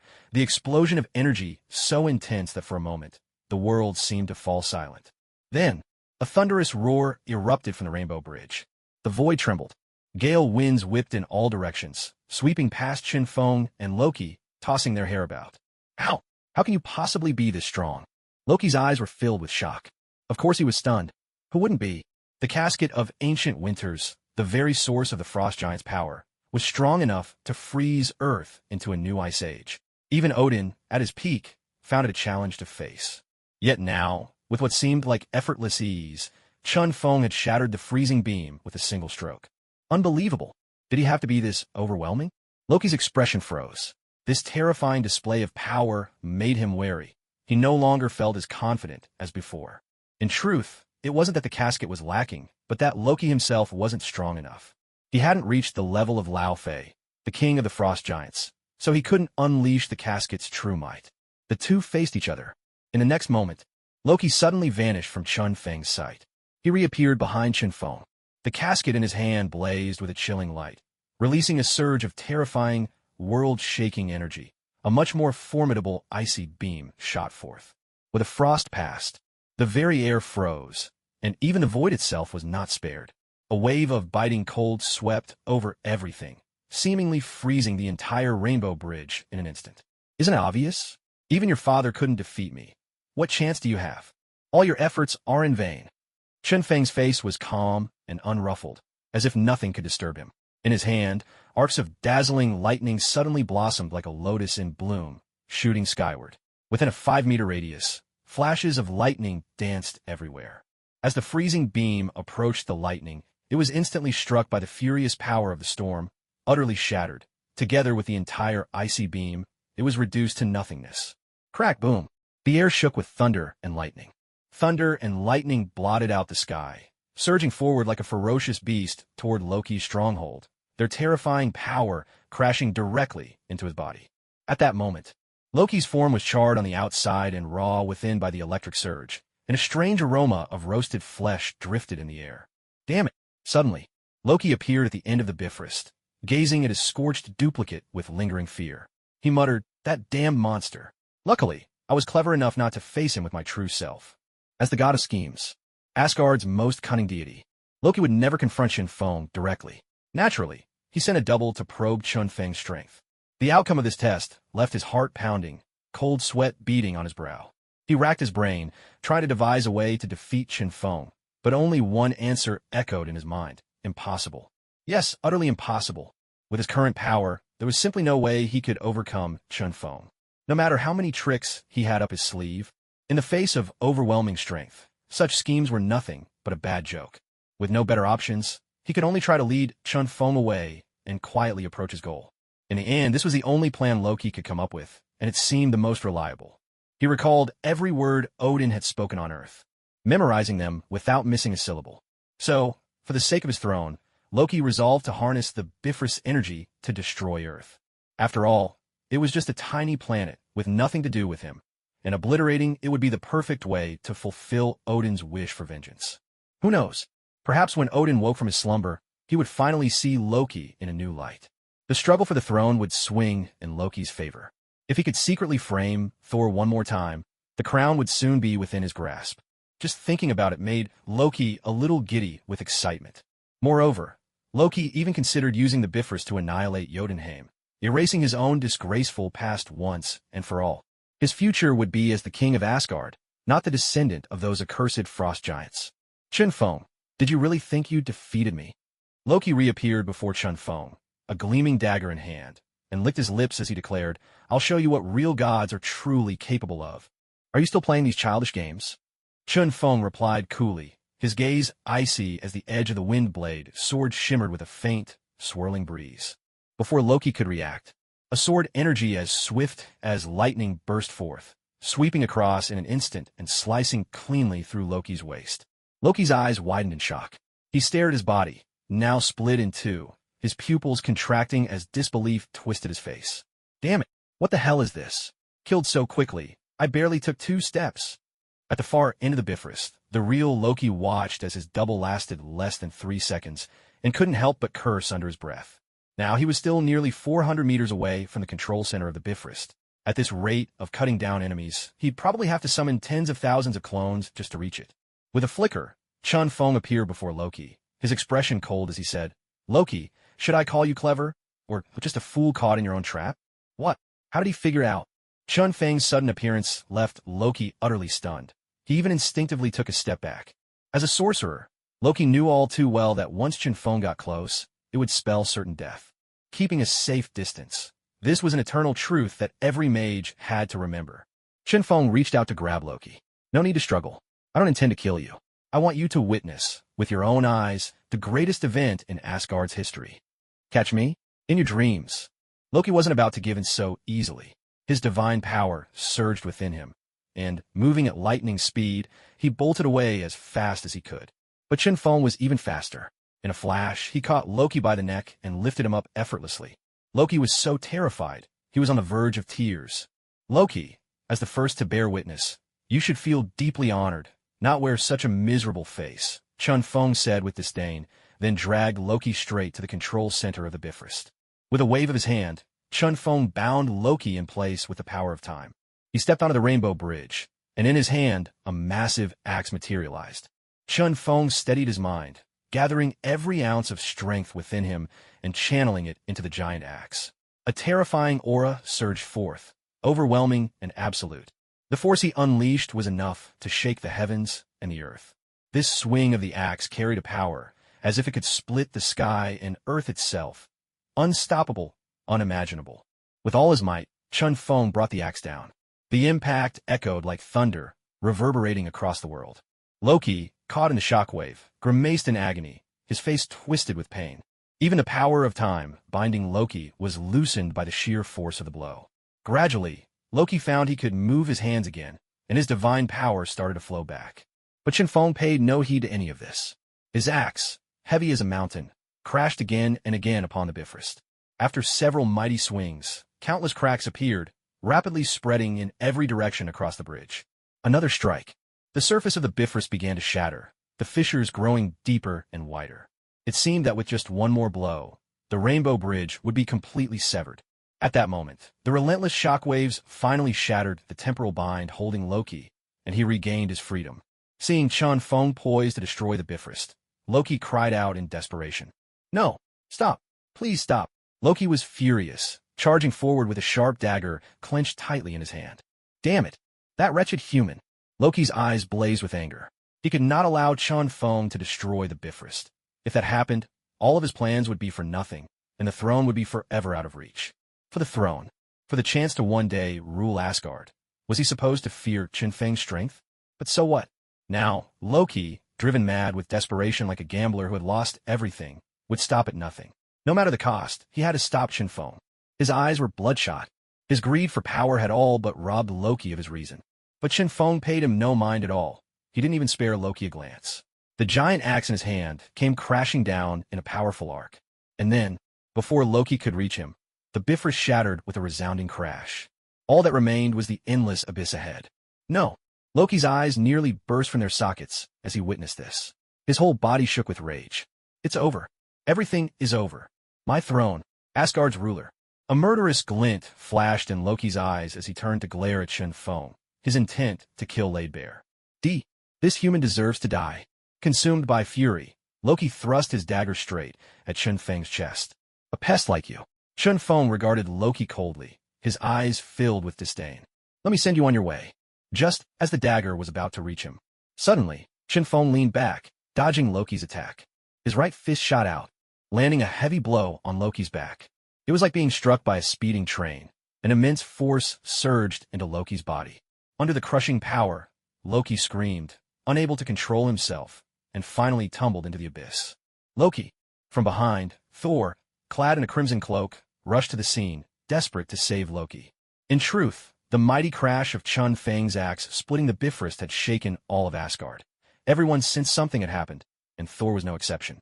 So, after ensuring Odin was safe, Thor raced to the Bifrost without a moment's delay. But by the time he arrived, the bridge was already broken. Now, the only thing Thor could do was try to save Loki. After all, Loki was his brother. There was no way Thor could stand by and watch Loki die. As Loki fell from the shattered Bifrost, Thor darted forward and caught his hand just in time. Loki, I've got you. Climb up. Thor strained with all his might to pull Loki back up, his face flushed, veins bulging on his arms. Grab my hand. Hold on tight. But alas, with the Bifrost destroyed, it was as if Loki had lost all hope. He was utterly dejected, his spirit shattered. Go back up with Thor, only to stay in Asgard and watch him become the new king? No, Loki, would rather die than witness such a thing. Thor, thank you.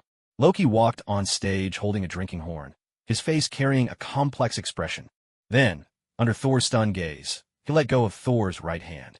His entire body plunged into the abyss. He vanished without a trace. No, Loki. Thor roared desperately into the depths, but at this point, nothing could be undone. Chen Feng watched the brotherly drama unfold with bored eyes, stifling a yawn. After a series of fierce battles, he was a bit tired. Now what he really should be considering was how to get back to Earth.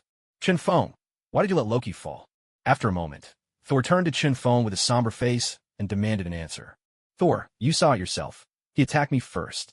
I was only defending myself. Besides, you didn't hold on to him, so how is that my fault?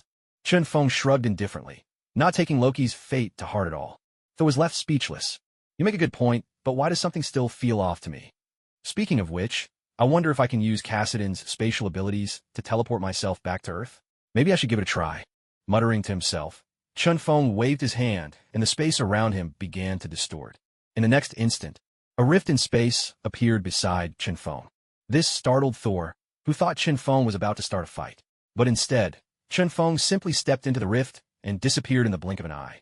Thor just stood there, feeling more than a little awkward. He felt a pang of guilt. He wasn't actually nervous just now, really he wasn't. To think that he, the god of war of Asgard, had been flustered by a mere human to this extent? As I thought, it doesn't work.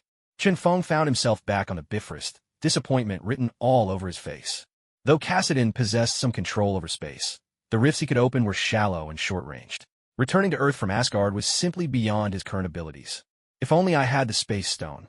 At this moment, Chen Feng longed even more for the Space Stone.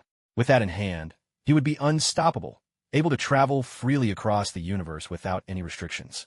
Turning to Thor, Chen Feng asked, Thor, since you're still here, let me ask, does Asgard have any other way to send me back to Earth?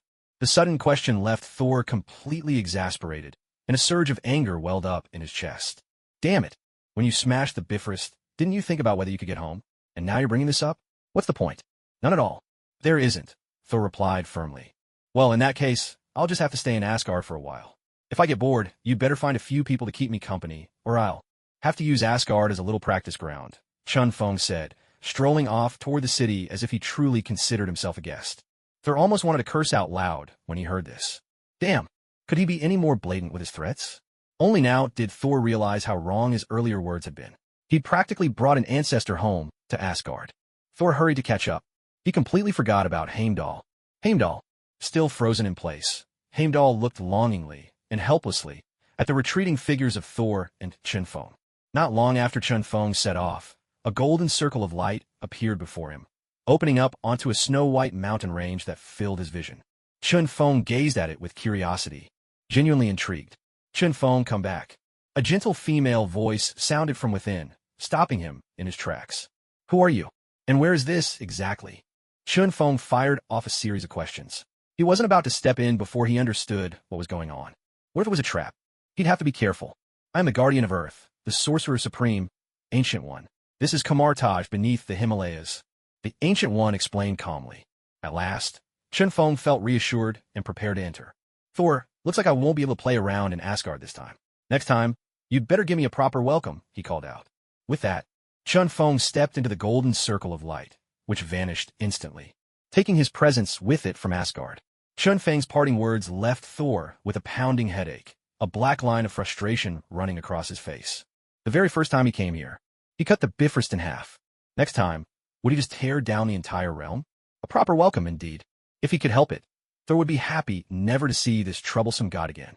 Not long after Chen Feng's departure, Thor returned to the broken end of the Bifrost.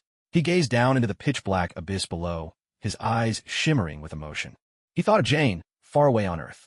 Now that the Bifrost was gone, He didn't know when, or if, he'd ever see her again. He stood there for a long while, then sighed, turning back to the palace. With Odin in his slumber, and Loki lost to the void, Asgard now rested squarely on his shoulders. Thor suddenly felt the weight of that burden grow heavier than ever. This time, Thor deeply realized how lacking his strength still was, how immature, how unprepared. Though breaking the Bifrost had resolved the threat to Earth and barred the frost giants from entering Asgard, but at the same time, it also prevented the soldiers of Asgard from leaving. The Nine Realms, ruled by Asgard, might soon be plunged into chaos. Thor may not have realized it yet. How much trouble would Chen Feng cause for Asgard and the Nine Realms by destroying the Bifrost? At that moment, stepping into the golden light, in the blink of an eye, Chen Feng found himself in Kamartaj. Standing before him was a woman in ceremonial robes, the very same ancient one who had suddenly appeared during his confrontation with Odin. Chen Feng extended his right hand and smiled gratefully. Master Ancient One, thank you for bringing me back to Earth this time. There's no need for thanks. It is simply my duty. The Ancient One offered a slight bow, gracefully accepting Chen Feng's gratitude without reaching out her hand. This left Chen Feng feeling a touch awkward. Ahem, he'd been left hanging for the first time.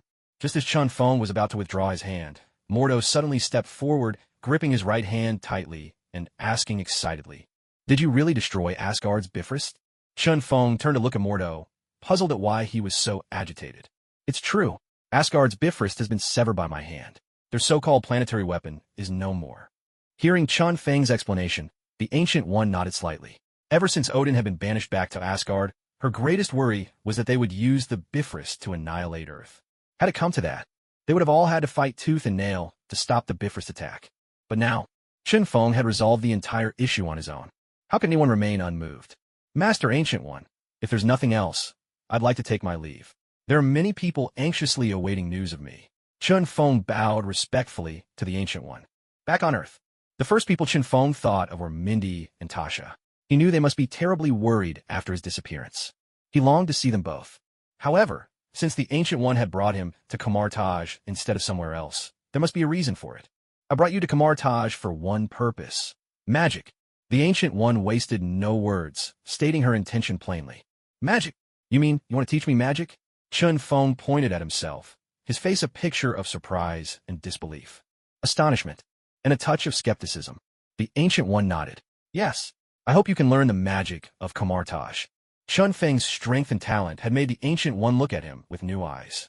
In the future, this Earth would need Chen Feng's protection, and the Ancient One herself was already considering passing the mantle of Sorcerer Supreme to Chen Feng, so that he could continue to defend Earth and guard against incursions from the Dark Dimension. "Does that mean you'll personally teach me magic?" Chen Feng was indeed quite curious to know the answer. "Of course, I'll explain the principles of magic to you, and within the library, you may consult every codex and tome in the collection. But truly mastering magic will ultimately depend on you alone. I am merely a guide on your journey," the Ancient One said, her gentle smile softening her features as she waited quietly for Chen Feng's response. "In League of Legends, there are many powerful mages who wield magic. If I could combine the magic of Runeterra with that of Kamartaj, perhaps I could reach an unimaginable new height." Chen Feng mused silently. This thought had just emerged in his mind. Runeterra. There was Zerath, the ascended ancient mage, and Rise, the rune mage, wandering and guarding the runes, and many others. All of them command the purest forms of magic in Runeterra. Although Chen Feng had yet to gain the powers of these champions, it was only a matter of time. For now, he would focus on mastering the magic of Kamartaj. Once he accomplished that, he could then blend it with the magic of Runeterra. The fusion of both would surely create something extraordinary. Thinking of this, Chen Feng beamed at the Ancient One and gave a firm nod. "I accept. I'd like to stay in Kamartaj to study magic." Upon hearing his answer, the Ancient One felt her slight tension ease away. "Mordo, prepare a room for Chen Feng. He'll be studying magic with us for some time," she instructed, and then left with Mordo. She had her own affairs to attend to and couldn't always accompany Chen Feng. "Mr. Chen Feng, please follow me," Mordo said, leading Chen Feng toward a building in the distance. From the looks of it, that must have been the guest quarters. "Mr. Chen Feng, this is the first time I've seen the Sorcerer Supreme personally welcome someone so warmly. You must have great potential for magic," Mordo chatted amiably as they walked. "Perhaps," Chen Feng replied simply, not offering much in the way of conversation. After all, he and Mordo weren't that close. "You've got it wrong, Chen Feng. The Sorcerer Supreme's judgment is never mistaken. You must have remarkable talent. And from the way she looked at you, I think she even intends for you to become the next Sorcerer Supreme, to wield the Eye of Agamotto and safeguard the earth. Mordo countered, praising Chun Feng with a hint of flattery. Chun Feng shrugged it off. The Ancient One has her own reasons. I'm just genuinely interested in magic, that's all. He sensed there might be more behind Mordo's words, but Chun Feng didn't bother to guess. In any case, once he finished learning magic, he'd simply pack up and leave. Sorcerer Supreme? Protecting the earth? Chun Feng didn't care about any of that. Don't be so quick to dismiss it. I have a feeling about this. By the way, do you have a phone here? I'd like to make a call. Chun Feng bluntly interrupted Mordo, unwilling to continue discussing such a tedious topic with him. A phone? There wasn't one here, but once you master magic, you won't need a phone anymore. Mordo shook his head as he spoke. Hearing this, Chun Feng felt a bit troubled. If only he'd thought to bring a phone with him. Then Mindy and Zheng Tasha would know he was safe, and there'd be no need for them to worry. Before they arrived at the room, Mordo had kept rambling, introducing Chun Feng to the concept of magical talent and the legacy of the Sorcerer Supreme. The implication behind his words was clear. He was trying to force Chun Feng to admit that his true purpose was to inherit the position of the Ancient One. From Mordo's tone, Chun Feng could easily sense a hint of jealousy, perhaps even resentment, over how well the Ancient One treated him. Chun Feng didn't understand why Mordo felt this way, nor did he care to find out. What a joke. If Mordo really tried to scheme against him, well, Chun Feng could think of 100 ways to make him regret it. After all, he was only here to learn the magic of Kamar-Taj. Once he'd mastered it, Chun Feng intended to return to New York. That was his true home. However, what Chun Feng didn't know was this. Mordo had once been an aristocrat by birth. In pursuit of magical knowledge, he'd sought out the Ancient One, and, only after a long time, was finally accepted as her disciple. Through his studies, Mordo had demonstrated remarkable talent, advancing rapidly to become the strongest among all the new apprentices. It was at that point that Mordo began to see himself as the Ancient One's heir, the future Sorcerer Supreme. He started to act above others, often making decisions on his own, gradually taking on the airs of a young leader. During this time, the Ancient One's tacit indulgence of Mordo's behavior made him believe, quite naturally, that she intended him to be her successor. So when Mordo witnessed the Ancient One's warmth toward Chun Feng, jealousy naturally flared within him. Thus, Mordo kept probing, eager to hear Chun Feng admit that he'd come to Kamar-Taj to inherit the Sorcerer Supreme's mantle. But all of this was simply Mordo's own misunderstanding. From the start, the Ancient One never intended for Mordo to become the next Sorcerer Supreme. In her heart, she had better candidates, Chun Feng among them, but not the only one. Of course, Chun Feng himself had no interest in becoming Sorcerer Supreme. He simply wanted to understand the magic of this world. So, in the face of Mordo's repeated questioning, Chun Feng couldn't be bothered to respond. He quickened his pace, finally leaving Mordo and his pestering behind as he reached the door to his room. Even a sanctuary like Kamar-Taj, far removed from the world, the human heart remained ever so complicated. Chun Feng sighed, then cleared his mind of all distractions. Now, all he wanted was a good night's sleep, a moment to rest. After battling Thor and Odin in succession, and then even running off to Asgard to sever the Rainbow Bridge, an entire string of unimaginable events had all happened to Chun Feng. If it had been anyone else, they probably wouldn't believe it themselves, might even curse that he'd gone mad. Drained in both body and spirit, Chun Feng fell asleep the moment he lay down on the bed. At the same time, back in his own room, Mordo's face was dark as thunder. A spell gathered in his hand, forming a sharp little blade, and he muttered to himself with venom. Still pretending in front of me? I've known all along you covet the title of Sorcerer Supreme. If you really want to fight me for it, you'll die a miserable death. With a sharp whoosh, the magical blade in his hand was hurled, embedding itself deep into the wall before him. A cruel glint flickered in Mordo's eyes. No matter who it is, if they dare compete with me for the position of Sorcerer Supreme, their only fate is destruction. The next morning, at dawn, Chun Feng stretched lazily before getting out of bed. Even though it was just a wooden cot, he'd slept surprisingly well. When he entered the main hall, the Ancient One was already seated in meditation, as if waiting for him. Outside in the training yard, all the sorcerers were exercising, some working on their physical strength, others developing their magical skills. Though practitioners of magic weren't known for close combat, that didn't mean they were weak. On the contrary, their constitution was often far stronger than that of ordinary people. Chun Feng, today I'll explain to you the principles of magic, the Ancient One said, rising and coming over to his side. She placed her finger on Chun Feng's forehead, and in the next instant, the world around him began to change. Suddenly, it felt as if Chun Feng had entered another realm, a space awash in dazzling colors, filled with bizarre and fantastic creatures swirling before his eyes. In the blink of an eye, these things began to morph, transforming into even more mysterious forms. With each shift, it was as if something primal and fundamental was guiding them all, serving as the axis around which everything turned.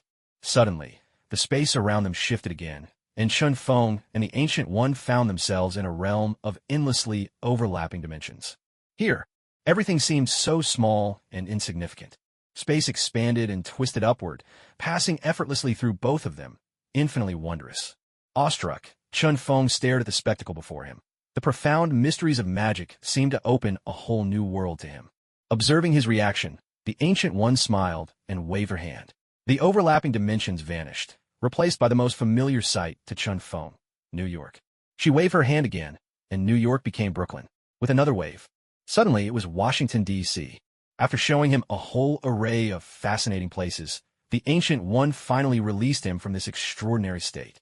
The two of them returned to Kama Taja's grand hall, surrounded as always by unadorned wooden furnishings. This is the world of magic, and these are its principles.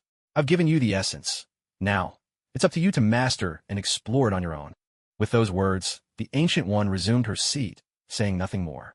I understand, Master, Chun Feng nodded, offering a slight bow before quietly leaving the hall. His next destination was clear, the library where the treasured magical tomes were kept. A teacher can only lead the way. True cultivation depends on oneself. From here on, it was up to Chun Feng to grasp the teachings on his own. Out on the training grounds, Mordo watched Chun Feng's enlightened expression and unconsciously clenched his fists. His mind drifted back to his own days as the Ancient One's apprentice. Back then, the Ancient One had simply sent him to the library to study the most basic magical knowledge. Only after he'd mastered the fundamentals did she begin to teach him the true principles behind magic. But now, Chun Feng was being treated so differently. Wasn't it obvious the Ancient One intended to groom him as her successor? I spent decades to reach my current status. I won't let some upstart ruin everything I've worked for, Mordo thought to himself. His sharp gaze followed Chun Feng until he disappeared from view. There was no doubt about it now. Chun Feng had become Mordo's #1 rival. Before long, Chun Feng arrived at the library. He approached the librarian with a polite question. Mr. Wade, as a newcomer to magic, which book should I start with? A beginner, are you? Wade considered for a moment. The two best books for you are The True Explanation of Magic Principles and Fundamental Theory of Magic. He then pointed out where to find them. Chun Feng thanked him, quickly located the books, and began to read earnestly. But as he flipped through Fundamental Theory of Magic, his head started to ache. Damn, it's so thick. It feels like I'm back in school, slogging through endless textbooks. Though he grumbled, Chun Feng knew that while the Ancient One had just explained the principles of magic to him, truly learning magic was an entirely different matter. At this point, he still couldn't connect the knowledge from Fundamental Theory of Magic with the mystical visions he had witnessed. His mind felt muddled, as if the magical knowledge were obscure ancient script, impossible to decipher. After struggling for a while, Chun Feng silently cursed and set aside the Fundamental Theory of Magic, opting for the True Explanation of Magic Principles instead. Different book, same problem. He still couldn't bridge the gap between the principles that the Ancient One had shown him and what was written in the books. After spending quite a long time browsing, not only did Chun Feng fail to make any progress, but he ended up even more confused than before. He stared at the illustrations over and over again, nothing but illustrations. Was it possible that he truly had no potential for learning magic? This uneasy question surfaced in Chun Feng's mind. Next, he put aside the two most basic books on magic and turned to more advanced tomes. Maybe these overly simplified books weren't suited for someone who already understood the principles of magic. Perhaps the more profound texts would be a better fit. But after delving into them, Chun Feng realized he had been completely mistaken. He was overthinking it. Damn it! These advanced magical treatises were even more unfathomable than the first. It felt like he was skimming the clouds from an airplane window. Everything flashed by, but he gained nothing useful. Whatever entered his mind would vanish the very next moment. After all this, his brain felt utterly muddled. He hadn't grasped a single piece of magical knowledge, nor did anything stick in his memory. It was like wandering through a garden in full bloom, but not a single petal clung to him. Still, for the sake of unraveling the mysteries of magic, Chun Feng gritted his teeth and endured the headache, determined to keep reading. After all, That world the Ancient One had revealed to him, those unfathomable feats. All of it made Chun Feng yearn with every fiber of his being. He spent a full 8 hours in the library before stumbling out in a daze. On his way out, he completely ignored Wade's greeting. His mind was a jumble of cryptic magical symbols and arcane words. Chun Feng felt that if he stayed in there even 1 second longer, he'd lose his mind. Maybe I'm just not cut out for this, Chun Feng thought naturally as he walked down the street. Every craft has its master. Now he finally understood the true meaning of that saying. As Chun Feng walked along the street, Mordo watched him intently from the shadows.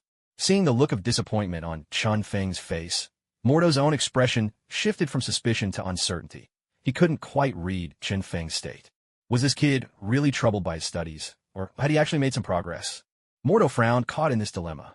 Based on his own experience, that expression definitely meant someone was struggling with magic. But this was Chun Feng, someone who had already received guidance from the Ancient One before even starting to learn magic. It was entirely possible that Chun Feng's progress was unlike an ordinary person's, and he might have learned a great deal. Maybe he was just putting on an act. You little brat, don't even think about claiming the title of Sorcerer Supreme. A glint of cold, killing intent flashed through Mordo's eyes as he watched Chun Feng. As long as Chun Feng existed in this world, the title of Sorcerer Supreme was that much further from Mordo's grasp. Only if Chun Feng disappeared from this world would the threat finally be gone. So, Chun Feng, you must die. Mordo made up his mind. The road to becoming the Sorcerer Supreme is always full of obstacles, just as the Ancient One had said. But I will clear away every barrier in my path. As the figure of Chun Feng gradually receded into the distance, Mordo also returned to his own quarters to lay out his plans. Back in his room, Chun Feng, unaware of the schemes brewing in Mordo's heart, restlessly revisited all the magical knowledge he had witnessed that day, eager to give it another try. But the outcome was the same as before. No matter how hard he tried, nothing changed. Chun Feng had failed again. Oh well, let go for now. Things will work themselves out in time. I'll try again tomorrow, and if it really doesn't work, I can always go ask the Ancient One for help. With that thought, Chun Feng flopped onto his bed and drifted off to sleep. In the days that followed, Chun Feng practically lived in the library, yet each day he left disappointed.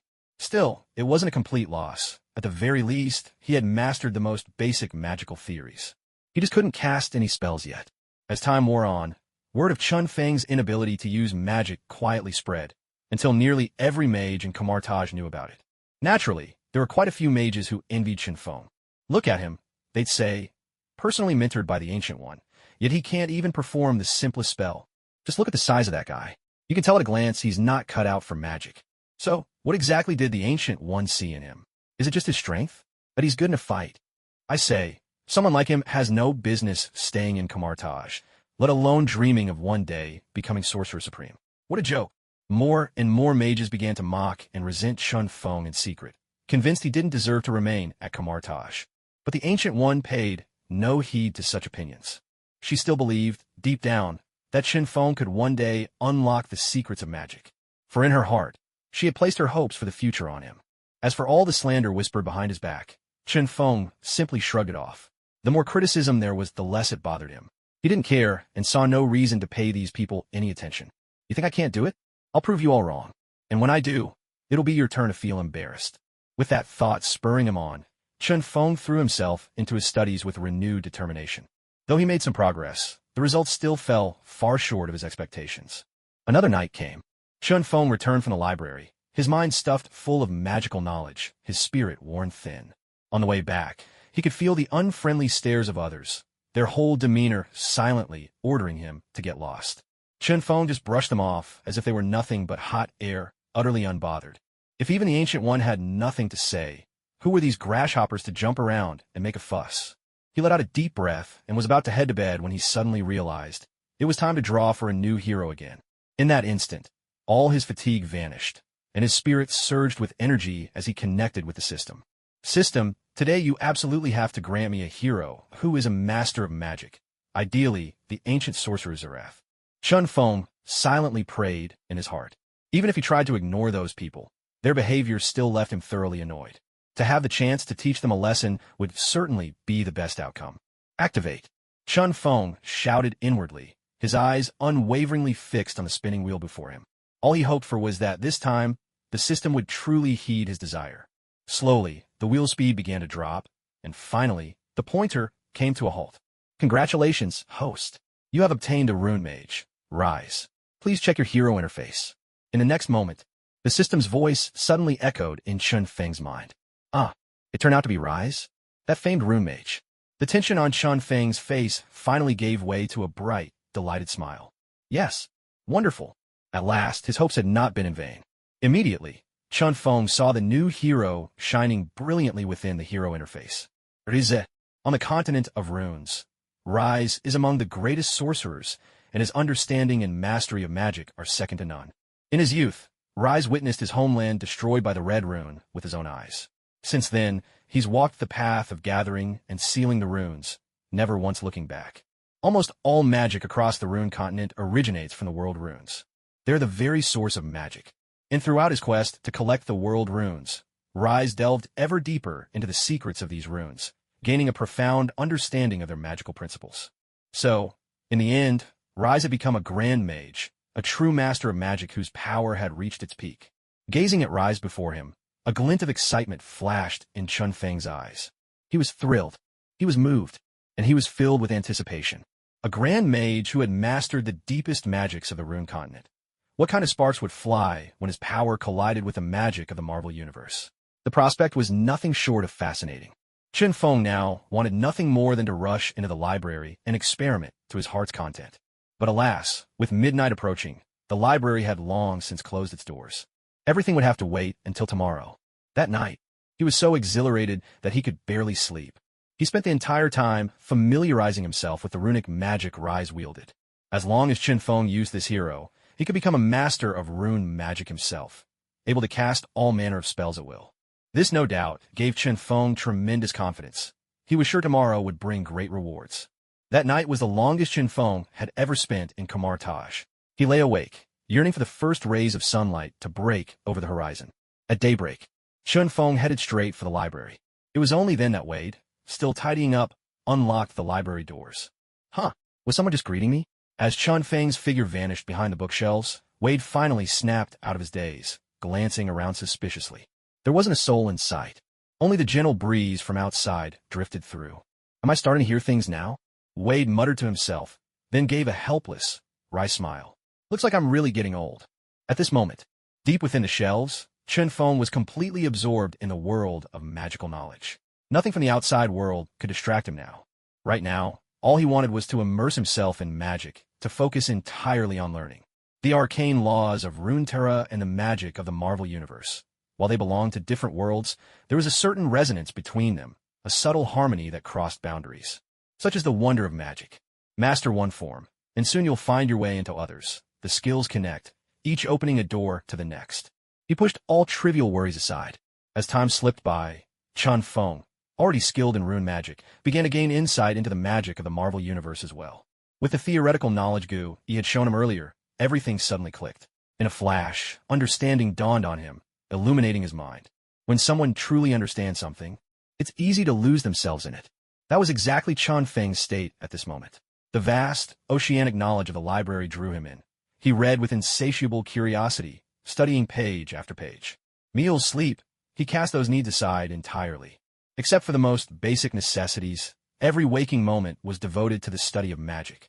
He was determined to master the magic of this new world as fast as possible, to reach the heights of the Ancient One.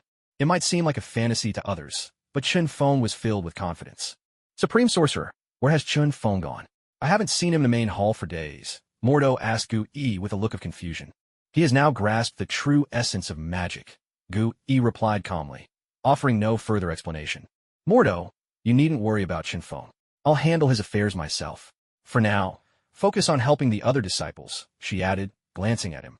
Yes, Supreme Sorcerer. On the surface, Mordo nodded obediently. But inside, his resentment toward Chun Feng grew deeper still. Damn that Gu Yi. She's definitely giving Chun Feng special treatment. Leaving the hall, Mordo clenched his fists so tightly his nails dug into his palms, his eyes burning with bitterness. In the end, Gu Yi had never truly cared for him, nor ever considered him as her successor. So all along, it was just an illusion she created, using him, making him believe he was important, only to have him do her bidding. Furious, Mordo interpreted all of Gu Yi's previous actions in a new, sinister light. A dark, brooding aura radiated from him. Gu Immorto, the title of Sorcerer Supreme. You two better not even think about taking it from me. Mordo was consumed by madness, his reason completely overwhelmed by rage. Day 4. Chen Feng had already spent 4 days in the library without eating or drinking. During these 4 days, Yi Haizi read every single magic book he could find, nearly devouring the entirety of the library's collection in one go. Along with his relentless study, Chen Feng gained a much deeper understanding of the magical world of Marvel. The magical principles Gu Yi had taught him connected seamlessly with the knowledge found in the books. Moreover, whenever he came across powerful spells, Chen Feng would try to relate them to the runic magic from his own world. A grand idea began to take shape in his mind. He wanted to combine rune magic with Marvel's arcane arts to create an entirely new system of magic. Gu Yi, Chen Feng, the position of Sorcerer Supreme, you two better not even think about taking it from me. Mordo was consumed by madness, his reason completely buried beneath his burning fury. On the 4th day, Chen Feng had already spent 4 whole days in the library, neither eating nor drinking. During these 4 days, Yi Haier had tirelessly read every single magic book. He had practically devoured the entire library. With it came Chen Feng's deeper understanding of magic in the Marvel world. The magical principles taught by Gu Yi now perfectly connected with the knowledge found in the books. Moreover, Chen Feng would often try to link the spells from his own world with the magic of Marvel's universe. In his heart, a grander idea began to take shape. He wanted to combine rune magic with Marvel's arcane arts to create an entirely new system of magic. If he succeeded, this would be a unique form of magic in the world, belonging to him alone, completely under his control. But the difficulty of inventing new magic was far greater than Chen Feng had anticipated. At the very least, for now, he didn't even have a single clue where to begin. Another day passed, and Chen Feng had finished reading every magic book in the library. Now, his mastery of Marvel spells had reached a level of near perfection.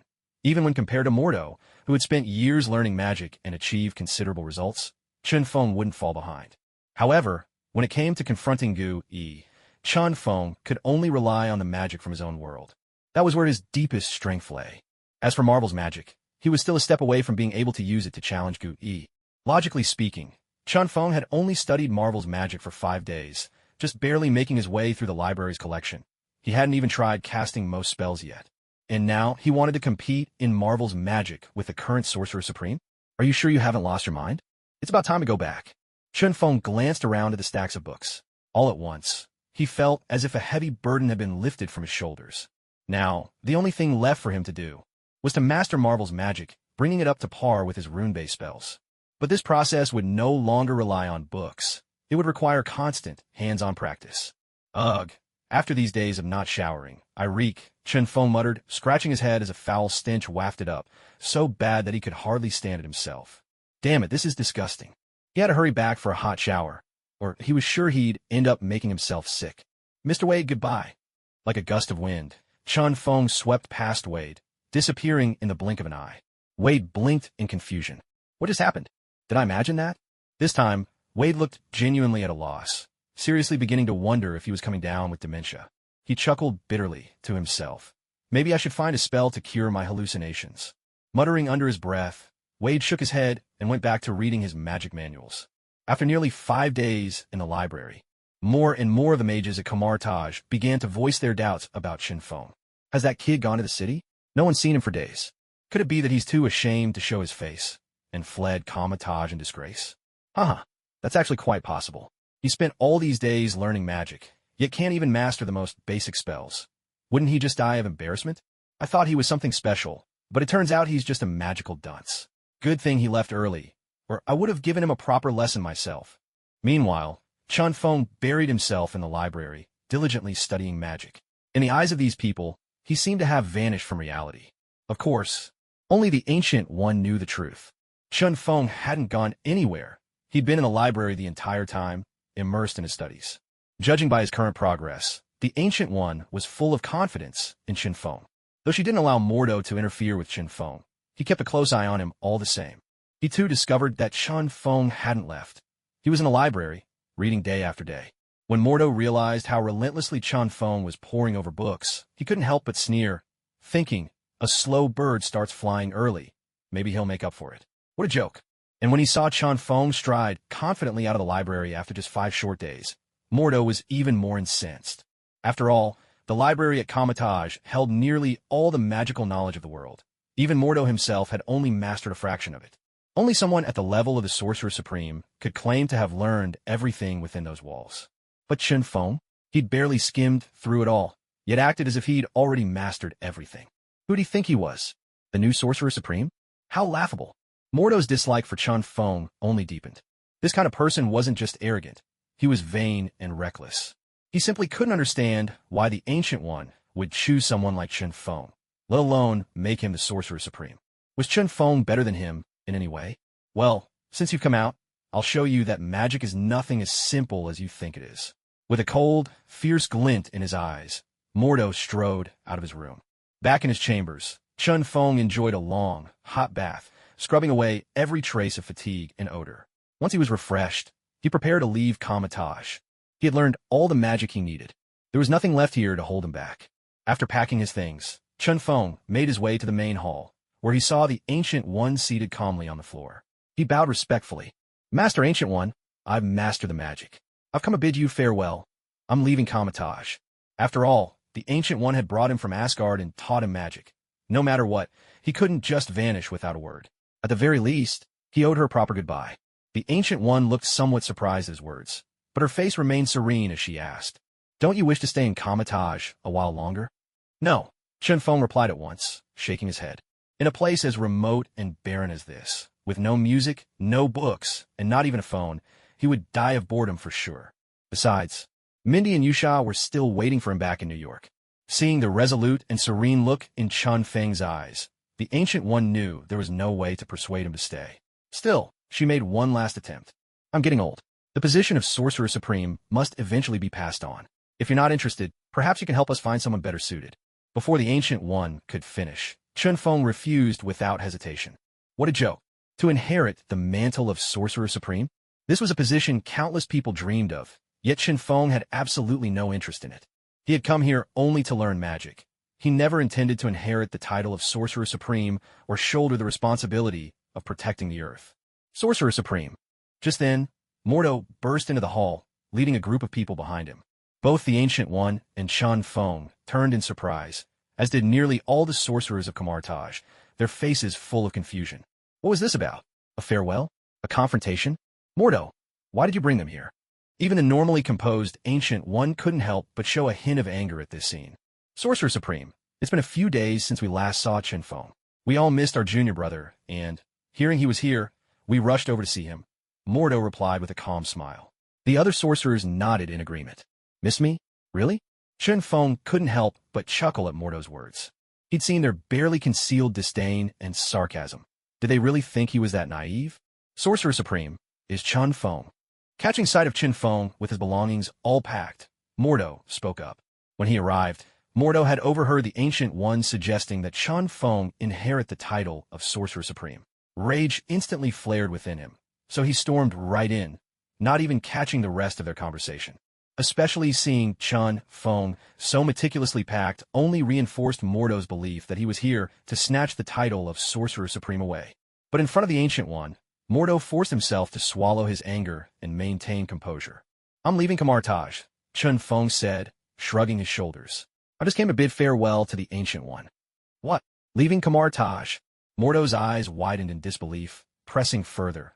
"Brother Chen Feng, you've only been here for a few days, and you're leaving already? Are you sure about this? Unbelievable. I was planning to set you up. How can you just walk away like this? All the effort I spent, was it all for nothing?" "Exactly," Chen Feng replied with a sly smile. "Otherwise, why would I come to say goodbye to the Ancient One?" "Wait, Chen Feng, I remember you've been spending all your time in the library lately, diligently studying magic, haven't you?" Mordo suddenly grabbed Chen Feng's arm, his face plastered with an amiable grin. To anyone who didn't know better, it would seem Mordo was genuinely concerned for Chen Feng's well-being. "What's the matter?" Chen Feng subtly shook off Mordo's hand, his expression turning a bit sour. "Seriously, since when were we ever that close? I didn't realize you were this kind of person. I'm not getting involved with you like that." "It's nothing serious," Mordo said, forcing a smile he thought was warm and friendly. "It's just that we senior apprentices care about you. We hope you'll truly learn magic before you leave the mountain. If you left Kamatage without learning anything, it might give others a bad impression of our sanctuary." "So what?" Chen Feng asked bluntly. "I hope you can show us what you've learned. Maybe even spar with some of us, Mordo replied righteously. That way, we can see where your magic might be lacking and offer you better guidance. His eyes bored into Chun Feng's, the look in them layered with meaning. A subtle pressure radiated from him, as if trying to force Chun Feng to agree. Ordinary magicians would probably buckle under that weight and accept the challenge. But in front of Chun Feng, it didn't make the slightest difference. Chun Feng thought to himself, so Mordo is dead set on testing my magic. I've been fed up with you for a while now. If this is what you want, why not play along? Chun Feng narrowed his eyes and grinned. He looked toward the Ancient One, knowing she was the true authority here and that her permission was needed. Supreme Sorcerer, we're only doing this for Brother Chun Feng's sake. Please allow us to have a friendly duel with him, Mordo said sincerely, turning to the Ancient One as well. The Ancient One gazed at the two before her, silent for a moment, then nodded. Remember, stop before things go too far. No one should come to harm. Yes, Master. Mordo and the other magicians responded solemnly. Brother Chun Feng, if you please, Mordo said, gesturing with his palm and inviting Chun Feng to the training grounds outside. The group proceeded straight to the arena. Nestled at the foot of the Himalayas, the place was swept by a penetrating, bone-chilling wind. Snowflakes drifted down from the sky, turning the world icy and cold. The Ancient One watched them go, her deep gaze flickering with thought. In truth, she had long since noticed Mordo's hostility toward Chun Feng, but had never called him out on it. Instead, she hoped Mordo would overcome his jealousy and greed on his own, and not be ruled by them.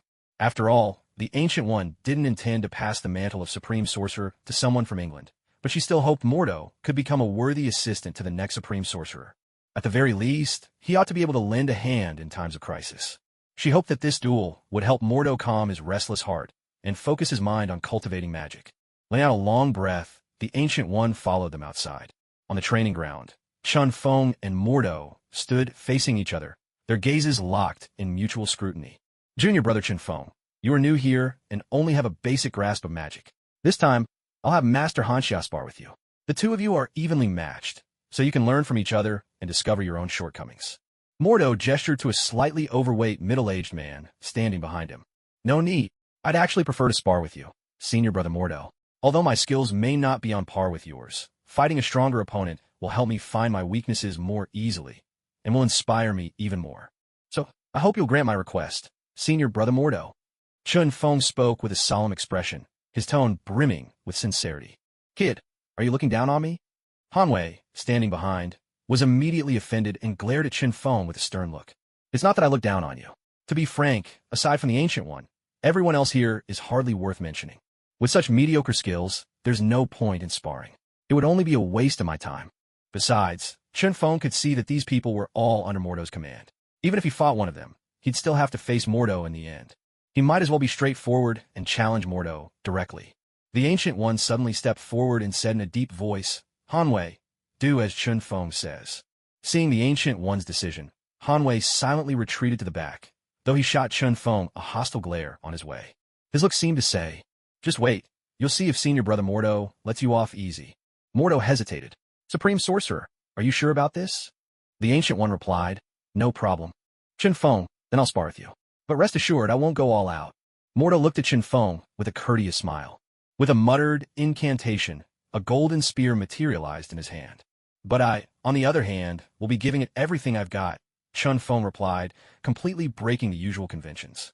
At this moment, Mordo and Chun Feng stepped into the center of the training ground, on the brink of an intense duel. The others gathered around to watch. Chun Feng, that reckless kid, actually challenged Senior Brother Mordo directly. Maybe losing to Senior Brother Mordo will be less embarrassing than losing to one of us. Does he really think he can walk away unscathed? Senior Brother Mordo will teach him a lesson he won't forget. He's just a cocky brat. How dare he dream of challenging Senior Brother Mordo? Doesn't know his own limits. If this so-called magical prodigy gets beaten by Senior Brother Mordo, he'd better pack his bags and leave Kamartaj. A chorus of voices rose in heated discussion. Not a single one believed Chun Feng stood a chance. After all, Mordo had been at the Ancient One's side for many years. He was already the second strongest in Kamartaj. Chun Feng's recent actions had also earned him nothing but contempt from the other sorcerers. This time, Chun Feng didn't rely on any enhancements. He depended solely on his own strength and his mastery of marvel magic to fight Mordo. The duel was about to begin. Stepping forward, Chun Feng moved with astonishing speed, so fast that his figure was almost a blur to the naked eye. He was already far beyond the limits of ordinary people, and even Mordo, a mage renowned for his physical training, had to admit he couldn't match it. The main reason for this lay in the silent transformation wrought upon Chun Feng's body by the system. After all, every time he channeled heroic spirits, his body had to withstand immense power. So, over time, he changed in subtle but profound ways. In a heartbeat, Chun Feng's feet flashed beneath him as he surged to Mordo's side. A golden light arced from his hand, and a sword of dazzling brilliance appeared, its edge gleaming with lethal intent. Not good. Only then did Mordo react. He thrust his spear toward Chun Feng, but just as the weapon lashed out, a golden circle of light suddenly materialized. Seeing the shimmering circle before him, Mordo instantly released his grip on the spear. In the next instant, the golden ring snapped shut. The entire spear was severed cleanly in two, then dissolved into nothingness midair. What? Mordo's pupils contracted in shock. Chun Feng's sudden attack had sent a cold sweat down his back, draining the color from his face. Damn! If he'd hesitated even a moment longer, it would have been more than just the spear. His own hand might have been sliced off as well. Damn, brat. When did you master such advanced magic? Mordo cursed inwardly, retreating rapidly. Chun Feng's strength had vastly exceeded his expectations. If this continued, defeat would be inevitable. If he lost now, where would Mordo's dignity as an elder go? Trying to run? Watching Mordo instantly widen the distance, Chun Feng let out a cold laugh. With another flash, he closed in yet again. When it came to pure speed, Chun Feng feared no one. In the blink of an eye, he was upon Mordo once more. Chun Feng chanted another incantation, and with a shimmer in the air, countless blades materialized around him, whipping toward Mordo in a storm as fierce as a tempest. At the same time, Chun Feng wielded his magical longsword, striking with a move as swift as lightning straight at Mordo. You little brat. Faced with the relentless assault, Mordo had nowhere to run. He could only conjure two shields in front of him, his heart seething with fury. Too naive, Chun Feng said with a smirk, magical energy rippling outward in all directions. Ahead of the storm of blades, a golden light suddenly appeared. Then, in an instant, the blades vanished, only to reappear behind Mordo. The abruptness of this reversal. Even Mordo, caught unprepared, could only spin around as quickly as possible. The shield in his hands barely managed to block the endless blades, but his back was left completely exposed to Chun Feng. Though forged from magic, the conjured swords were no less deadly than real weapons. One strike, with a roar that shook the heavens, a terrifying wave of sword energy surged toward Mordo's unprotected back. At this critical moment, Mordo let out a long, desperate cry and unleashed his greatest power without reservation. Under the surging force of his magic, everything around him was torn apart. In the very next instant, a golden circle of light appeared at his feet. Without any hesitation, he stepped into it. Even so, he was still a beat too slow. The sword aura behind him struck mercilessly, slashing hard across Mordo's back. A deep, thunderous boom resounded. Mordo emerged from the golden circle, tumbling awkwardly to the other side of the training ground. There was a bloody gash across his back. His entire aura was shattered, barely clinging to life, as if he was just a breath away from death. Chun Feng took a single stride, flashing instantly to Mordo's side, his magical sword aimed directly at him. He spoke calmly, "Senior brother Mordo, you've lost." Chun Feng's composed expression and tranquil tone seemed to declare to everyone present that this was nothing more than a trivial feat. The whole arena erupted in shock. The disciples of the order stared in disbelief, their eyes wide as they looked at the two figures in the arena. On one side stood Chun Feng, sword in hand, coldly declaring victory. On the other, Mordo lay sprawled on the ground like a defeated dog. This stark contrast struck deep into the hearts of everyone watching. Was this truly the so-called magic idiot they knew? That golden circle just now, wasn't that advanced sorcery? I'm still only able to forge basic weapons, but he's already able to conjure such things. Someone, please tell me, am I dreaming? Is this all real? Everyone was left in stunned silence, as if time itself had frozen. This is insane. In just a few short days, Chun Feng had managed to defeat Master Mordo, who had followed the Ancient One for decades, utterly overwhelming him. No tricks, no luck. It was unbelievable, but above all, people were awestruck. No wonder the Ancient One thought so highly of him. This was a true genius of magic. At that moment, under the watchful gaze of the crowd, Chun Feng walked impassively to the Ancient One's side and said in a quiet voice, "If no one else wishes to challenge me, I'll be leaving now." His gaze swept across the room. Mordo's followers all lowered their heads, avoiding his eyes. Some even began to edge backwards, cold sweat trickling down their foreheads and backs. The fear was palpable. That icy gaze made them feel as if they'd been plunged into a frozen abyss. All they could hope for was that Chinfeng would leave as soon as possible. He was terrifying. Chinfeng, why did you hide your strength for so long? If you're this powerful, why not show it sooner instead of keeping everyone in the dark? The Ancient One sighed. Chinfeng, if you wish to leave, I can't make you stay. But I hope you'll remember Kamartaj, and that you'll help us if we ever need you again. Chinfeng said nothing. With a single motion, a rift glowing with rapid, swirling light opened up next to him. Without hesitation, he stepped inside. In a flash, Chinfeng vanished from Kamartaj. With such talent, even if he cannot become the supreme sorcerer, he is undoubtedly destined to be one of Earth's most important protectors in the future. The Ancient One gazed at the closed rift for a long time, lost in thought, mumbling to herself. Well, what are you all waiting for? Go and bring your senior, Brother Mordo, back for treatment. Master E.G. barked at the trembling young sorcerers, who were clutching their heads in fear. Her tone was laced with frustration, as if disappointed that they had not lived up to her expectations. If the future of Kamartaj had to rest on these sorcerers, things were looking rather bleak. Fortunately, in the Ancient One's heart, there was still another candidate for succession, someone she believed could lead Kamartaj and all of Earth's sorcerers to a brighter future. Stepping out from a rift between dimensions, Chinfeng looked around at the all-too-familiar scene before him and let out a long breath. At last, he was home. Without lingering, Chinfeng went straight back to his house. It had only been about 10 days since he'd left New York, yet the house now felt strangely empty and cold. No one's here. He glanced around, but there was no sign of Mindy. She must have been taken away by Frank or Tony, he guessed. Chinfeng dialed Tony's number and got straight to the point. Hey, Tony, is Mindy at your place? Chinfeng, is that really you? You're back. Tony's voice was a mix of shock and delight, still tinged with disbelief. Of course it's me. Now tell me, is Mindy with you? Chinfeng had little patience for Tony's rambling. Mindy was all he cared about at the moment. After a pause, Tony finally collected himself and replied, carefully enunciating each word. Originally, Frank was supposed to look after Mindy, but he's been swamped lately, so I asked Jarvis to take care of her instead. Tony, you really do talk too much. Without another word, Chinfeng hung up. In an instant, a rift opened up before him. The next moment, Chinfeng appeared in Tony's home. Where's Mindy? He asked, looking at Tony, who was stunned by his sudden arrival. Tony was utterly floored. You're just here like that? Tony stammered. A moment ago, he'd been grumbling about Chinfeng hanging up on him, and now here he was standing right in front of him. This kind of trickery was almost as impressive as Asgard's Bifrost. Already told you, Mindy's with Jarvis, at Stark Tower, of course. I wouldn't lug a little kid around. What a hassle. From now on, I'll tell Jarvis not to bring kids here, either. Tony muttered under his breath, but by then Chinfeng had already vanished from sight. Tony stared at the spot where his unexpected guest had disappeared, a vein pulsing on his forehead. Damn, does this kid think my place is some kind of revolving door? Shows up when he wants, leaves when he pleases? At that moment, a portal opened inside Stark Tower, and Chinfeng stepped through with his hands behind his back. The first thing he saw was the ever-busy Jarvis at work. You had to admit, Tony really did a great job with this. He just handled everything with his own two hands. All of the company affairs have been handed over to Ji, so now he basically just needs to enjoy himself. Chinfeng. Ji was startled. It was the exact same reaction Tony had earlier, and by now Chin was already used to it. Yes, it's me. I'm here.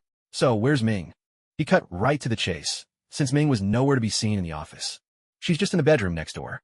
Should I take you there? Ji was about to get up, still being polite. No need, you keep working. I'll go by myself. Chinfeng smiled at Ji, then turned and left the office. What's all this about? Ji muttered under his breath, then dialed Tony's number. Meanwhile, Chinfeng made his way to the bedroom next door. He peeked inside to find Mingdi absorbed in a video game, and he couldn't help but smile at the sight. She's so into it. When she's like this, nothing else can distract her. With a knowing look and a hint of fondness, Chinfeng could tell Mingdi was once again playing one of those intense action games. He quietly leaned against the doorframe, making sure not to make a sound, just standing there, watching Ming count her scores by the side. It seemed Ming had grown a little taller, and there was a fresh, camera-ready glow about her. Was it because she missed me so much every day? Chinfeng couldn't help but feel a little vain at the thought. But Mingdi was so focused on her game, she hadn't even noticed someone had entered her room. At last, she breathed a sigh of relief. Finally cleared it. Next level, let's go. Just then, Mingdi spun around, only to see Chinfeng standing in the doorway. Her bright eyes blinked several times in disbelief. For a moment, Mingdi seemed stunned, her gaze fixed unblinkingly on Chunfeng. Silence. Absolute stillness. The air itself seemed to pause.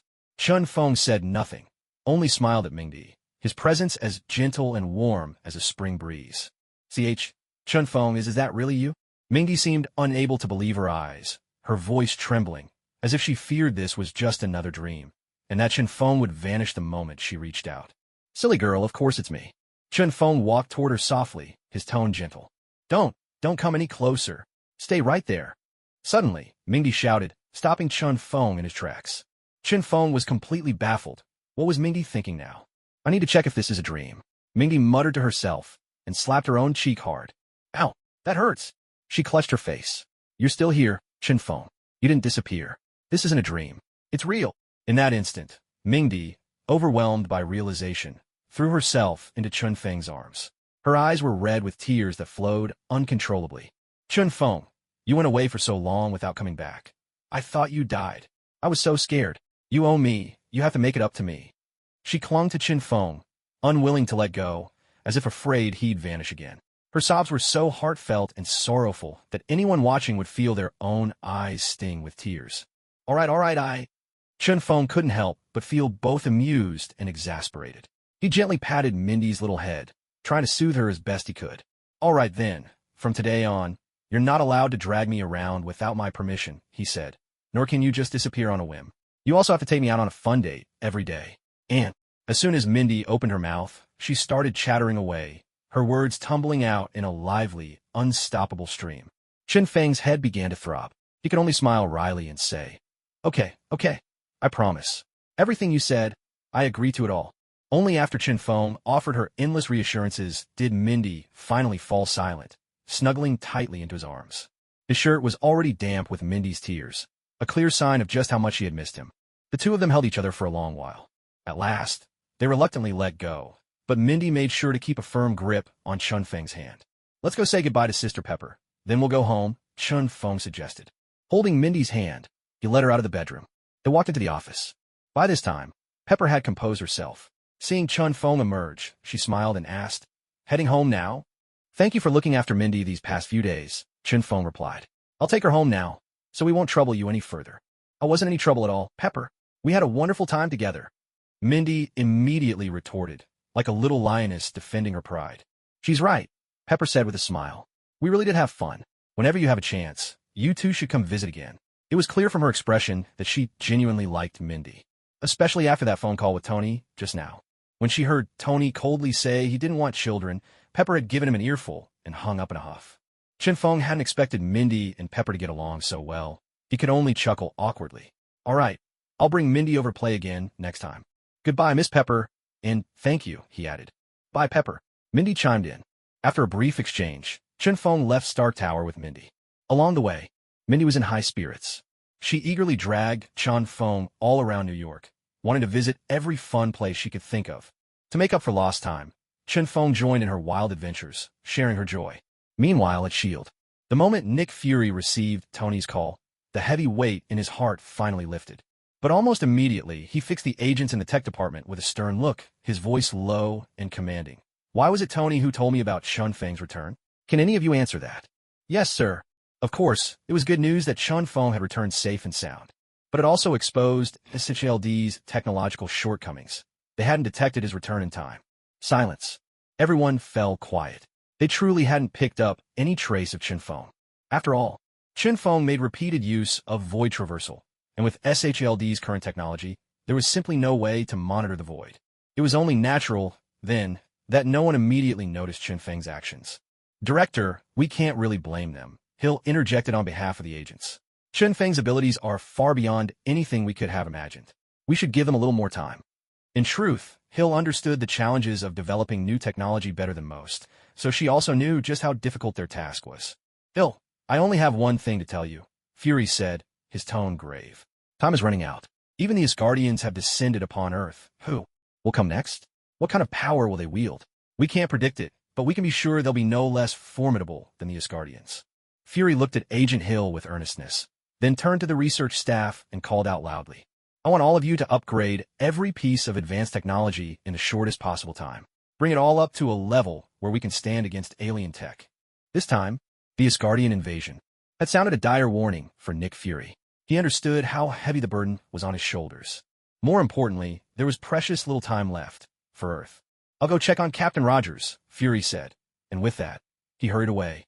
Captain Steve Rogers, known as Captain America, had recently been found by S.H.I.E.L.D. agents inside a glacier, and along with him, they'd recovered a mysterious cube, none other than the Cosmic Cube. It had already been handed over to Dr. Eric for analysis, to uncover what kind of energy it might contain. But for Nick Fury, at this moment, Captain America was the true priority. After all, he was a key part of the Avengers Initiative. Although the Avengers Initiative had not yet been approved or recognized by the World Security Council, Fury was confident. Once he gathered this team together, there would be no reason for anyone to object. Chen Feng spent nearly the entire day accompanying Mindy, taking her around to different places and having fun. Happy times always pass quickly, making it easy to forget about all your worries. Calling Natasha had completely slipped Chen Feng's mind because of this. "Chen Feng, look, there's a huge live-action shooting range up ahead. Let's go try it." Whenever she was with Chen Feng, Mindy became every bit the playful little girl, no longer the cold, ruthless, and decisive hit girl.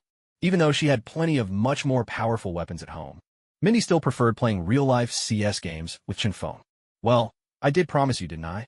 Chen Feng replied, nodding with a resigned smile.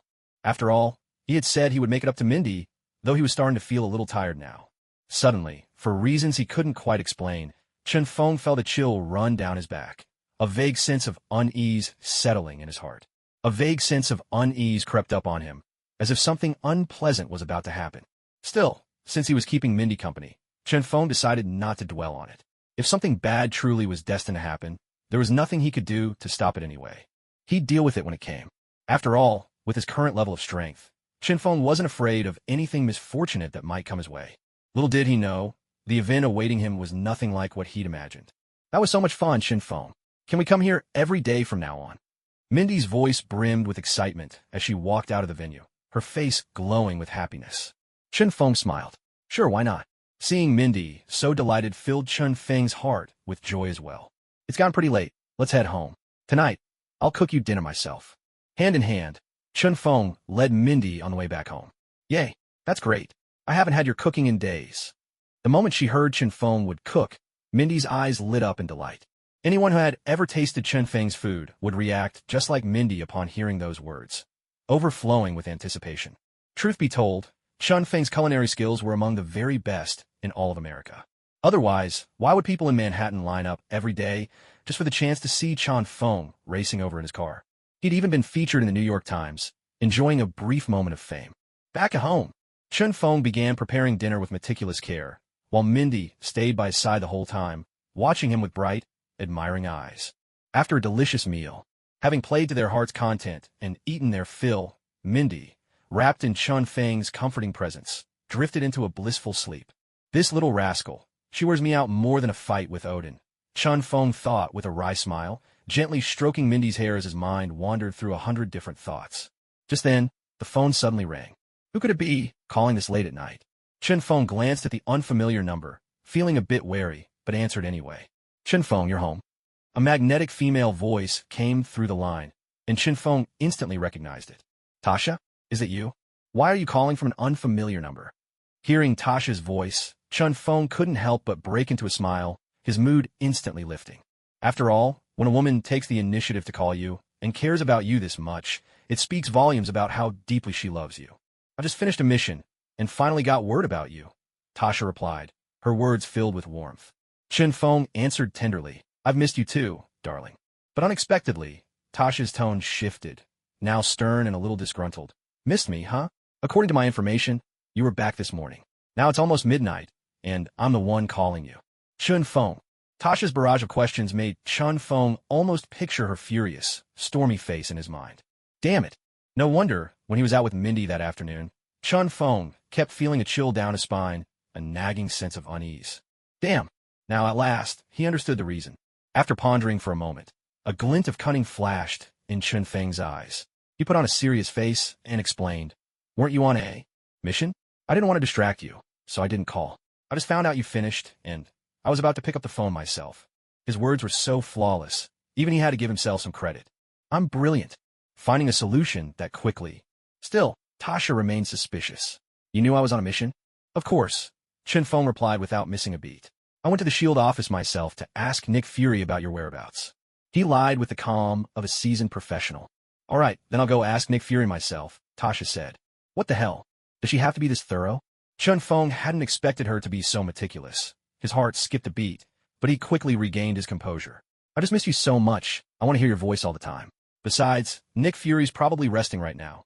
Let's not bother him. No worries, I have 2 phones, Tasha replied. That nearly made Chen Feng want to curse out loud. What the hell? Who brings 2 phones on a mission? Fury must be out of his mind. Doesn't that just make things more dangerous? Chen Feng's mind raced, neurons firing at a frantic pace. Wait, that's it. I can slip into the void, move even faster than an electromagnetic pulse. I'll get there before Tasha does. Without another second's hesitation, a rift tore open beside Chen Feng, and in the next instant, he stepped into S.H.I.E.L.D. headquarters. But Nick Fury was nowhere to be seen. At that very moment, Tasha had already dialed Nick's number. Smiling, she spoke into her other phone. My knight, now's your chance to explain. If you do a good job, I'll hang up right now. She was clearly confident Chen Feng would be nervous, and her words left little room for escape. Chen Feng kept his cool. Why wouldn't I be honest, darling? Every word I said is true. As he spoke, he silently mouthed the question to Agent Hill, asking for Nick Fury's location. A seasoned, sharp agent like her had no trouble reading his lips. Just as she was about to answer, Chen Feng quickly pressed a finger to his lips, signaling everyone to stay absolutely quiet. For reasons they couldn't explain, the entire S.H.I.E.L.D. office fell into a hushed silence at Chen Feng's gesture. Even their breathing became more measured. Agent Hill reacted instantly, pointing in a direction and mouthing her reply as well. After getting the answer he wanted, Chen Feng flashed an OK gesture, then vanished with a swift motion, slipping once more into the void and disappearing before all the agents' eyes. Only then did everyone finally exhale, letting their breaths return to normal. They glanced at each other, their eyes wide with amazement and disbelief. Such an extraordinary, almost unimaginable ability left the assembled S.H.I.E.L.D. agents utterly stunned. Just now, it seemed the voice on the phone belonged to Natasha, Hill thought, her suspicion lingering as she recalled that all-too-familiar sound. The next moment, Chen Feng arrived in a room marked Do Not Disturb, where at last he saw Nick Fury. At that moment, Fury was just about to answer the call from Natasha. Spotting Chen Feng, Nick Fury's eyes widened in shock, his face full of surprise. He was about to ask a question, but Chen Feng quickly placed a magical barrier over Fury's mouth, preventing him from saying a word. Taking advantage of the moment, Chen Feng silently mouthed his purpose for coming, making sure Fury understood. Why isn't Fury answering the phone yet? On the other end, Natasha frowned at the endlessly ringing line, her heart full of suspicion. I told you already, didn't I? A voice coaxed gently. That Nick Fury guy is probably resting. I was going to ask him about your whereabouts, but maybe I'll wait until tomorrow. Let's not disturb his rest. It wouldn't be polite. Chen Feng skillfully steered the conversation away, making sure all his intended messages were clearly conveyed to Nick Fury. At last, Fury nodded, giving Chen Feng a reassuring look. Chen Feng lifted the spell from Nick Fury, who then immediately answered the phone. As for himself, Chen Feng slipped into the void again, returning home. Director, what are you doing? It took you so long to answer my call. Natasha's tone was tinged with complaint. I was handling Avenger business. Did you need something? Nick Fury replied, immediately following up with a question. Natasha got straight to the point, but Chen Feng, meanwhile, looked serene and untroubled, utterly at ease. As expected, everything played out just as Chen Feng had planned. It was seamless, his fabricated story woven perfectly into reality. Even after Natasha finally hung up, she repeated her question, her instincts sharpened by years of experience. She was certain Chen Feng was hiding something. At that moment, Chen Feng, ever the opportunist, couldn't help but tease, thick-skinned as ever. How could I possibly lie to you? Come on. How are you going to comfort my wounded heart? But I was the one who called you first. Shouldn't you be the one making it up to me? Natasha protested weakly. Since even Nick Fury had said so, there was no point in quibbling further, not when things had already gone this far. With a hint of mischief, Chen Feng grinned. All right then, how about I come over tonight and make it up to you? But right now, I'm in Florida, more than 1,600 kilometers away from New York. How are you going to get here? Chen Feng's words brought a smile to Tasha's face, but as soon as she thought about the long distance, her expression faded with a hint of disappointment. As long as you want me to, I can come over. Do you want me to? Chen Feng sounded utterly unconcerned. Of course I do. But, before Tasha could finish her sentence, a sudden rift appeared at her side, and the man she had been longing for was standing before her in the blink of an eye. "I told you, as long as you want me to," Chun Feng said with a gentle smile, looking at Tasha. "My night." But there was still Mindy at home. She would be waking up soon, and if she found Tasha missing, she would certainly start asking questions again. Meanwhile, Chun Feng had already left a note for Tasha, so she wouldn't worry about his whereabouts. Is he forcing me to choose? Finally, Chun Feng gave Tasha a deep look, clenching his fists as he pondered. A choice? Not for me. Only children make choices. I want them both. Giving Tasha a lingering look, Chun Feng stepped through another rift and disappeared. When he returned home, Mindy was still fast asleep. No doubt she was worn out from all the fun the night before. Not wanting to disturb her, Chun Feng quietly made his way to the kitchen to prepare breakfast. A classic American breakfast. Eggs, toast, and a glass of fresh hot milk. Simple as they were, under Chun Feng's hands, these foods filled the air with an irresistible aroma. "Chun Feng, what delicious thing are you making now?" With drowsy eyes and still in her cute pajamas, Mindy wandered sleepily into the living room. Chun Feng chuckled. "Little bug, you're finally up. Go brush your teeth and wash up. Breakfast is ready." A simple breakfast, but thanks to Chun Feng's touch and presence, Mindy's face was adorned with a blissful smile throughout the meal. It was the weekend. Mindy still had to go to school, even though she was clearly reluctant and wanted nothing more than to spend time with Chun Feng. But with Chun Feng's gentle insistence, Mindy finally gave in and obediently went off to her classes. After seeing Mindy off, Chun Feng began to ponder how to handle the relationship between Mindy and Tasha. Mindy and Tasha would have to learn to get along. For Chun Feng, this wasn't much of a challenge. With a bit of thought and a touch of his unique charm, he believed he could help them live in harmony. The beaches here were beautiful, among the best in America. Because of that, every year, countless people came here for vacation. On the way, Mindy kept shooting sharp glances at Tasha, clearly unhappy with Chun Feng's decision. As for Tasha, she remained unbothered. Having weathered the storms of adulthood, she was hardly one to quarrel with a little girl. Chun Feng himself had lost count of how many times he'd been with her, yet this little Mindy was still just a child. So, when Tasha noticed the resentment burning in Mindy's eyes, she simply smiled at Chun Feng instead. Catching the look Tasha gave him, Chun Feng felt quite pleased with her attitude. Now, the only thing left to deal with was Mindy, this little girl who had only just entered her teenage years. Unable to stand the constant exchange of glances and subtle flirtation between Chun Feng and Tasha, Mindy finally burst out, clearly annoyed. "Chun Feng, I don't want to go to Miami anymore. I want to go home." Chun Feng tried to comfort her. "Mindy, we're almost in Miami now, and the car is nearly out of gas. There's no way we can make it back today. This is the most critical moment. Once we get through it, everything will be much easier from here on out." "All right, fine." As soon as Mindy heard this, she turned her head away, her cheeks puffed out in a sulk, and a wave of silent indignation filled the car. It was obvious to everyone present. She's still so young. Once Mindy sees the scenery of Miami for herself, she'll change her mind, Tasha said with a gentle, sunlit smile from the side. She could tell that Chun Feng was hoping to improve the relationship between herself and Mindy. For the sake of her night, Tasha was willing to put in the effort. "I'm not a kid anymore. I'm already 14. Mindy suddenly protested, as if determined to prove herself. "You're not little. You're really not." Chun Feng quickly chimed in, trying to smooth things over while also casting a quick glance at Mindy's changing figure. This little girl had been maturing rapidly lately. She was definitely coming into her own. On the drive, Chun Feng and Tasha could both sense Mindy's moodiness, but thankfully the atmosphere remained manageable, and they finally arrived at the Miami coast. Their first goal in coming here was clear. Chun Feng's intention was to ease the tension between the two girls, but his other motive was to enjoy the sight of Natasha in a bikini, something he had been looking forward to. As for Mindy, honestly, Chun Feng hadn't given it much thought. Yet now, seeing things unfold, he realized she might just surprise him. A refreshing sea breeze swept through, lifting the hem of Tasha's bohemian dress and revealing her perfectly proportioned, curvaceous figure.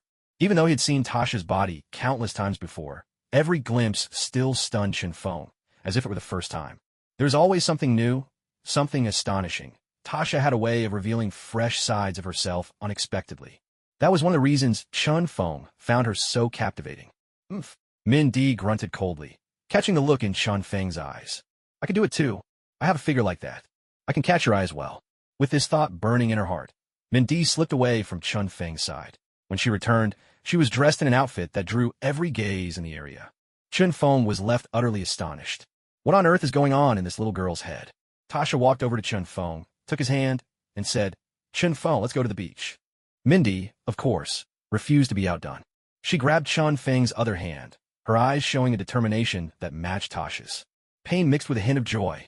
That was the best way to describe what Chun Feng was feeling at that moment. Their 2-day trip to Miami seemed overshadowed by dark clouds. The two of them had been at odds the entire time. Yet, as the days passed, the distance between them gradually shrank. Chun Feng worked tirelessly to ease the tension, and his efforts certainly made a difference.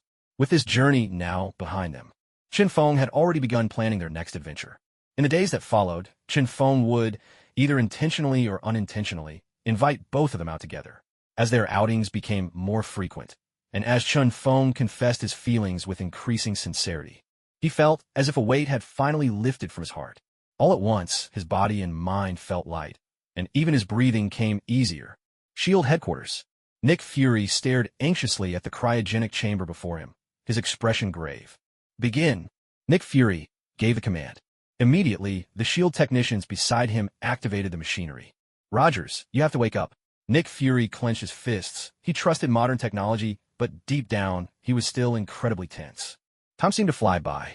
Inside the cryogenic chamber, the icy chill that enveloped Rogers slowly faded away. It looked as if he was about to awaken. Where am I? Slowly opening his eyes, Rogers gazed at the strange surroundings, his mind a blur.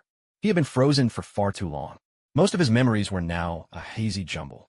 In the vast, boundless depths of a universe, on a shadowy, desolate planet, Loki eyed the imposing figure before him and asked coolly, "Are you sure you'll help me return to Asgard?" The tall figure let out a cold, confident chuckle. "Of course. Asgardian, the Tesseract has awakened. All you need to do is help me seize it. The throne of Asgard will be yours." At the same time, the figure handed Loki a staff that shimmered with light and went on, "The Chitauri will be there to assist you. Don't disappoint me." With that, the figure vanished into the darkness. On the empty, shadowy planet, only Loki remained, gazing at the staff in his hand. Thor, Chun Feng, the throne of Asgard. Just you wait. Before long, Loki, too, left that forsaken world, his eyes blazing with a furious desire for revenge. "Mindy, time for school. Your sister Tasha is off on a mission today, so I'll be taking you." Chun Feng gave Mindy a playful pat, a smug grin spreading across his face. After more than 4 months of, let's say, guidance, he'd finally managed to bring Tasha and Mindy's relationship to the state he wanted, especially after that bold, commanding declaration of his. Both Mindy and Chun Feng were taken aback, and then a heartfelt, deeply moving confession became the decisive turning point. Especially in the past couple of days, Natasha had even come to Chun Feng's home to live together with Mindy. What delighted Chun Feng was that Mindy took the initiative to talk with Natasha. Sometimes, the two girls would share secrets, whispering in ways that excluded him entirely. Because of this, Chun Feng felt a mixture of joy and worry, unable to help but be a little exasperated. Still, resolving the conflict between the two of them was, in itself, something worth celebrating. Has Sister Peisha already left?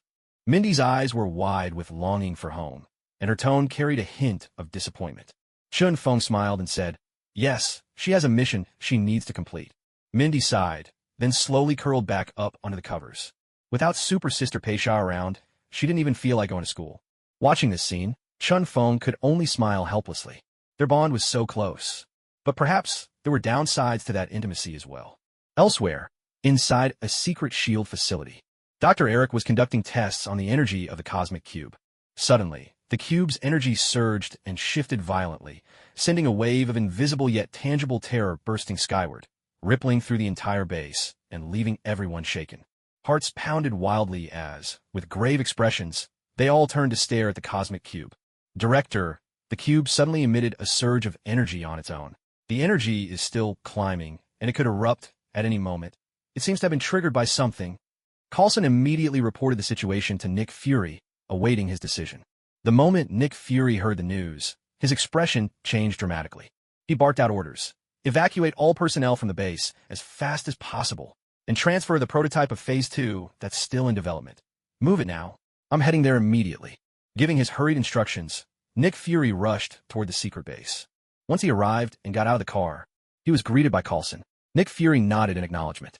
He went straight to the point. "How's the evacuation of personnel and the prototype coming along?"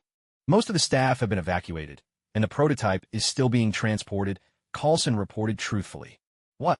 Nick Fury looked as if he was about to lose his temper, but managed to hold it in. With a darkened expression, he scolded. Agent Coulson, when the cube's energy fluctuated, you should have started evacuating people and moving the prototype right away, not waited for my orders.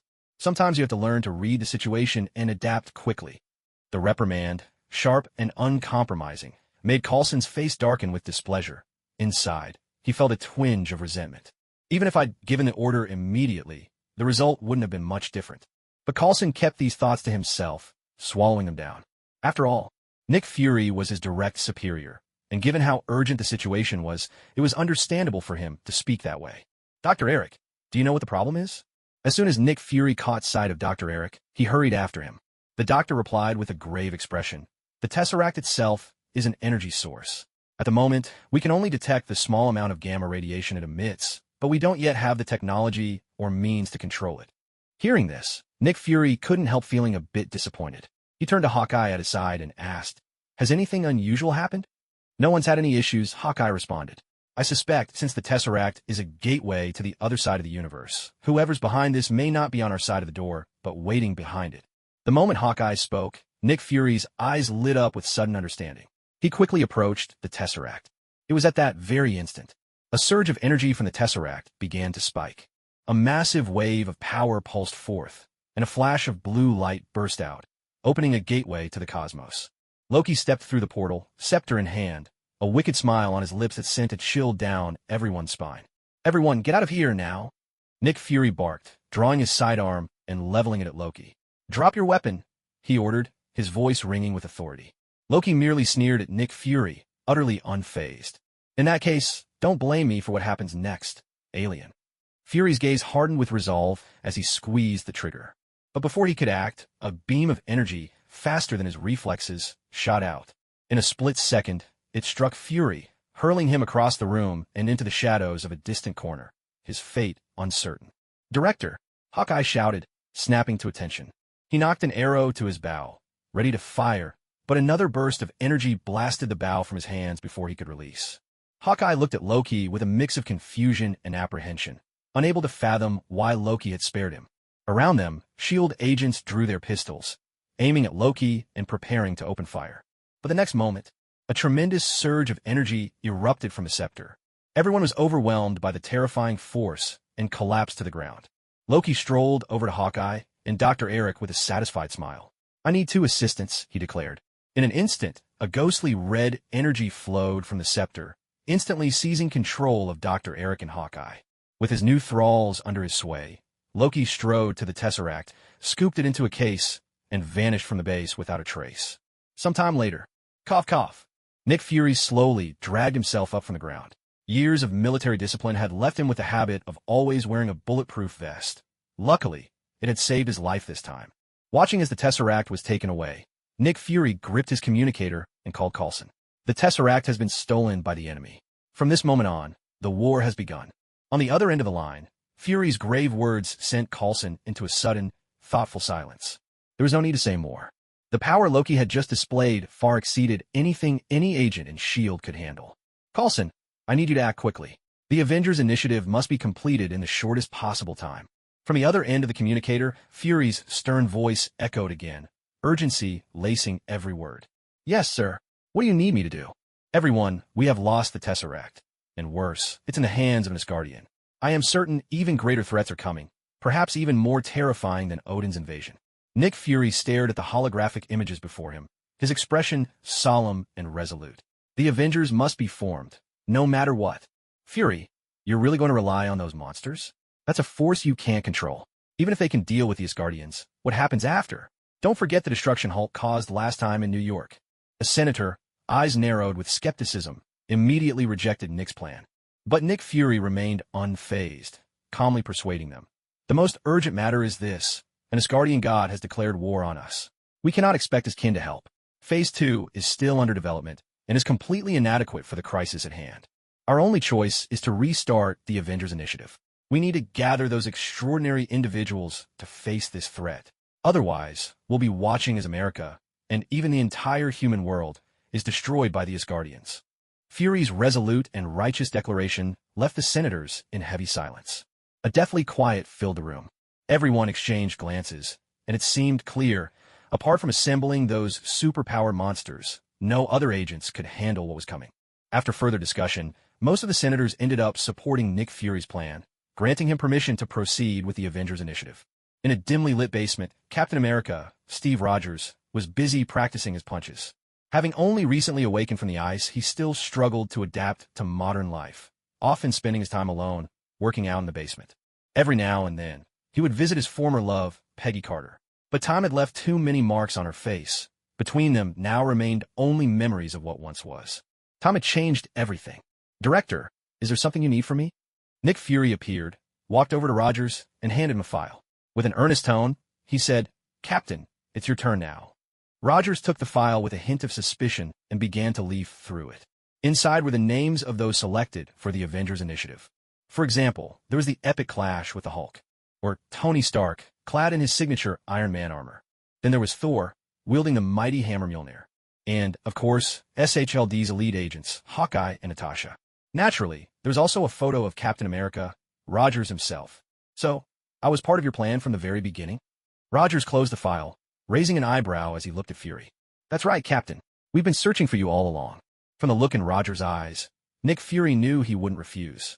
"Damn it, I have to handle this myself? Next time, I'm definitely upgrading the suit," grumbled Tony as he repaired the power lines under Stark Tower's roof, muttering his complaints while working underwater. With the help of the laser in his palm, the repairs were soon finished. Stark Tower. It was nearly ready for its grand relaunch. Thanks to the arc reactor technology, it would soon become a self-sustaining powerhouse. Just as Tony returned to the building, he noticed Chin Feng and Mindy were there as well, and a sense of foreboding crept over him. "Tony, Chin Feng needs to talk to you." Pepper hurried over to Tony. Tony immediately looked at Chin Feng, unable to shake the uneasy smile on his friend's face. "What is it?" Tony couldn't stand this feeling. "Of course it's good news. As your friend, would I ever set you up?" Chin Feng pulled Tony aside, best not to embarrass him in front of everyone. Tony blurted out, "Oh, come on. As if I'd ever trust you. With your personality, how could you not be planning something? Every single time you've set me up before, and now you're being extra friendly. There's no way this is good news. Where's my Iron Man suit upgrade, my latest weapons? I haven't even seen a prototype. Don't tell me you forgot." As he spoke, Tony's frustration was palpable, lines of stress appearing on his forehead. "Chin Feng, and you say you're not trying to trick me? Damn, how did I forget about this? And now he's come looking for me himself." Tony fell silent, as if thinking up a response, but said nothing. Chin Feng wasn't in any hurry. He had plenty of time today and was happy to wait Tony out. "Mr. Stark, I need a word with you, if I may." Just then, Agent Coulson showed up unannounced. "No, not at all. I'm actually thrilled you're here," Tony exclaimed, as if grabbing onto a lifeline. He hurried over to Coulson, face beaming. "What's up?" Coulson, caught off guard by Tony's enthusiasm, instinctively took a step back. "What on earth? Since when was Tony Stark this eager to talk to him?"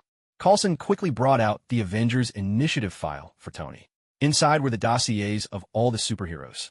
But both of these documents had one thing in common. Neither took Chin Feng into account. The main reason was simple. Chin Feng was simply too powerful, and they feared his presence would throw the senators into a panic. After all, he was someone who could go toe-to-toe with Odin, the king of the gods, and with his sword, wipe out every last soldier of Asgard. A man capable of standing alone against an entire nation would send more than a few senators into a state of terror, maybe even drive them to plot his destruction by any means necessary. He was simply too dangerous. "Tony, I need you to understand. This is a critical moment. The Asgardians have already stolen the Cosmic Cube, and no one knows what they'll do next. Whatever it is, it's bound to be a grave threat. Maybe the entire United States won't be able to escape the consequences." Coulson's tone was grave as he spoke.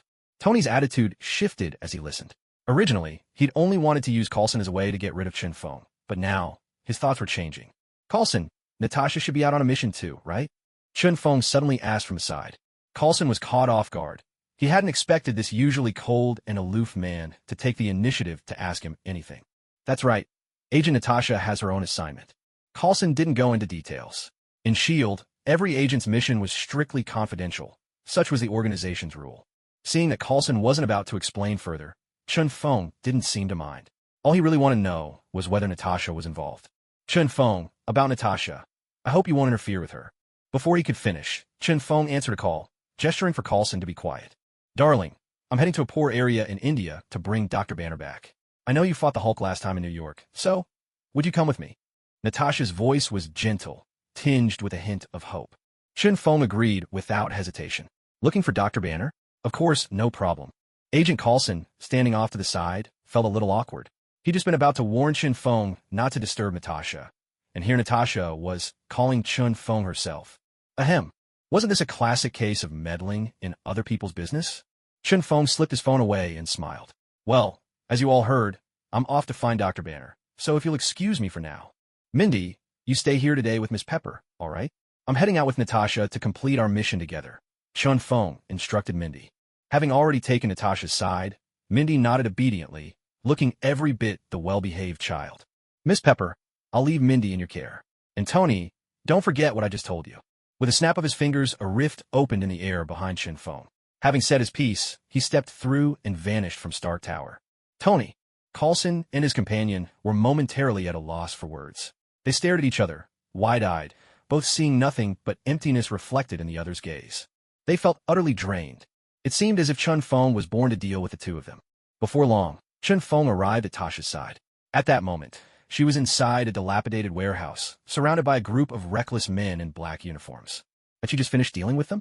Chen Feng glanced at one of the men in black, who lay sprawled on the ground. Of course, darling, Tasha replied without hesitation. Without another word, she leaped into Chen Feng's arms and pressed her lips passionately to his. There, in the old warehouse, the two held each other tightly, lost in a kiss that seemed to intoxicate the very air around them. Chen Feng gave Tasha's curvy hip a playful squeeze, chuckling softly. All right, little minx. Don't you still have a mission to complete?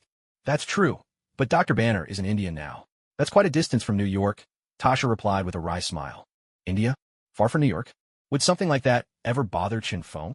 In the past few months, even though Chen Feng hadn't drawn a hero with the full strength of an ascendant, he had managed to summon one with half that power. The Void Prophet, Malzahar. He was an elder of the Voidborn, even stronger than Kassadin. Now, Chen Feng's mastery over the power of the Void had reached an even greater level. The distances he could cross, and the depths he could reach within the Void, had improved dramatically. What's more, Chen Feng had also been practicing Kamartaj magic. With the progress he'd made recently, traversing space had become almost trivial.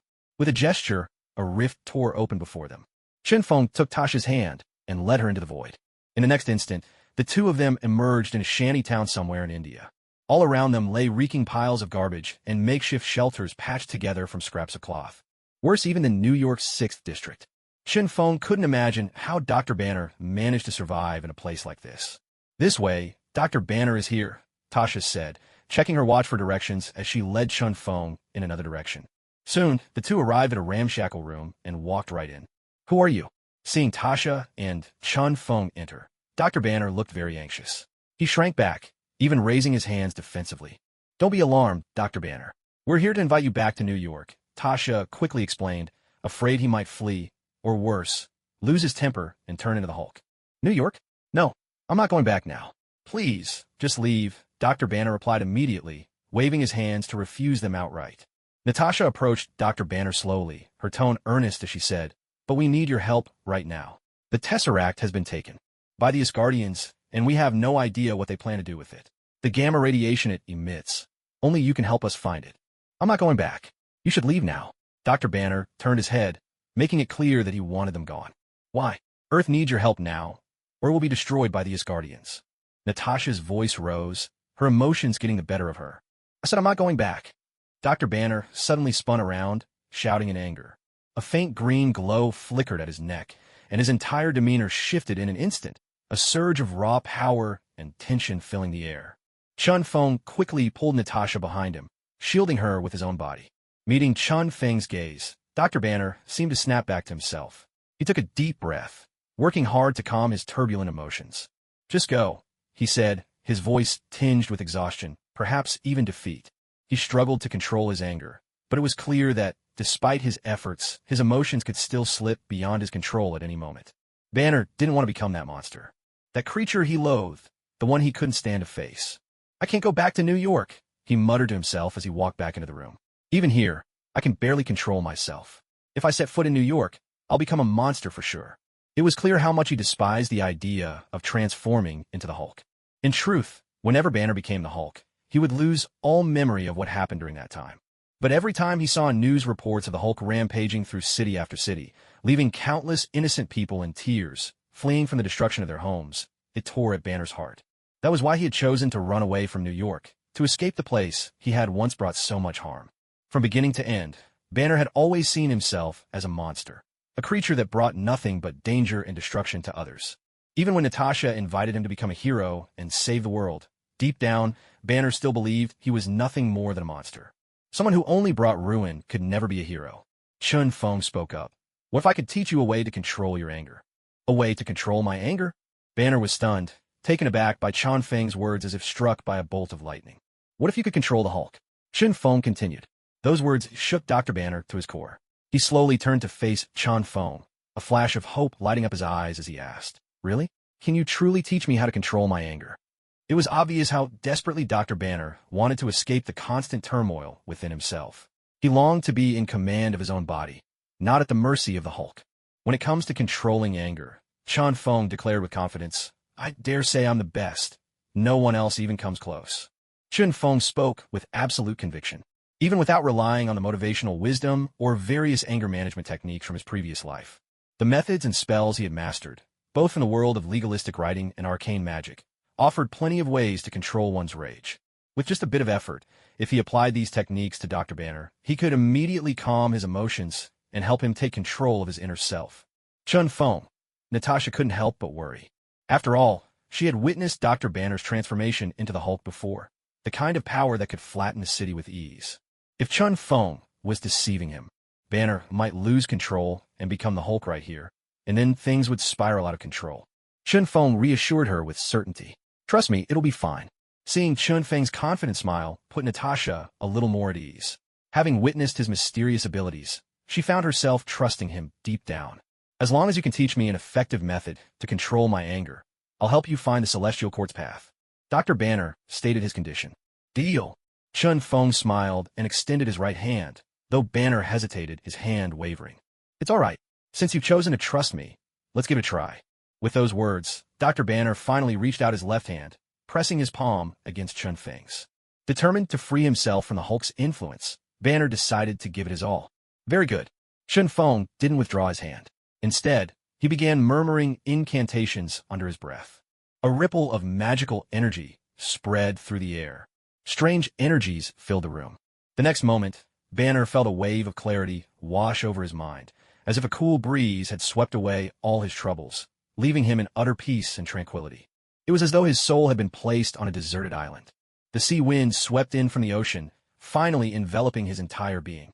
Whether it was the sea or the wind caressing his body, every part of him felt completely at ease, a wordless pleasure flowing through him. As time passed, the wild fury that belonged to the Hulk was gradually pressed down to its lowest ebb, to the point where Banner could hardly sense its presence. It seems to be working.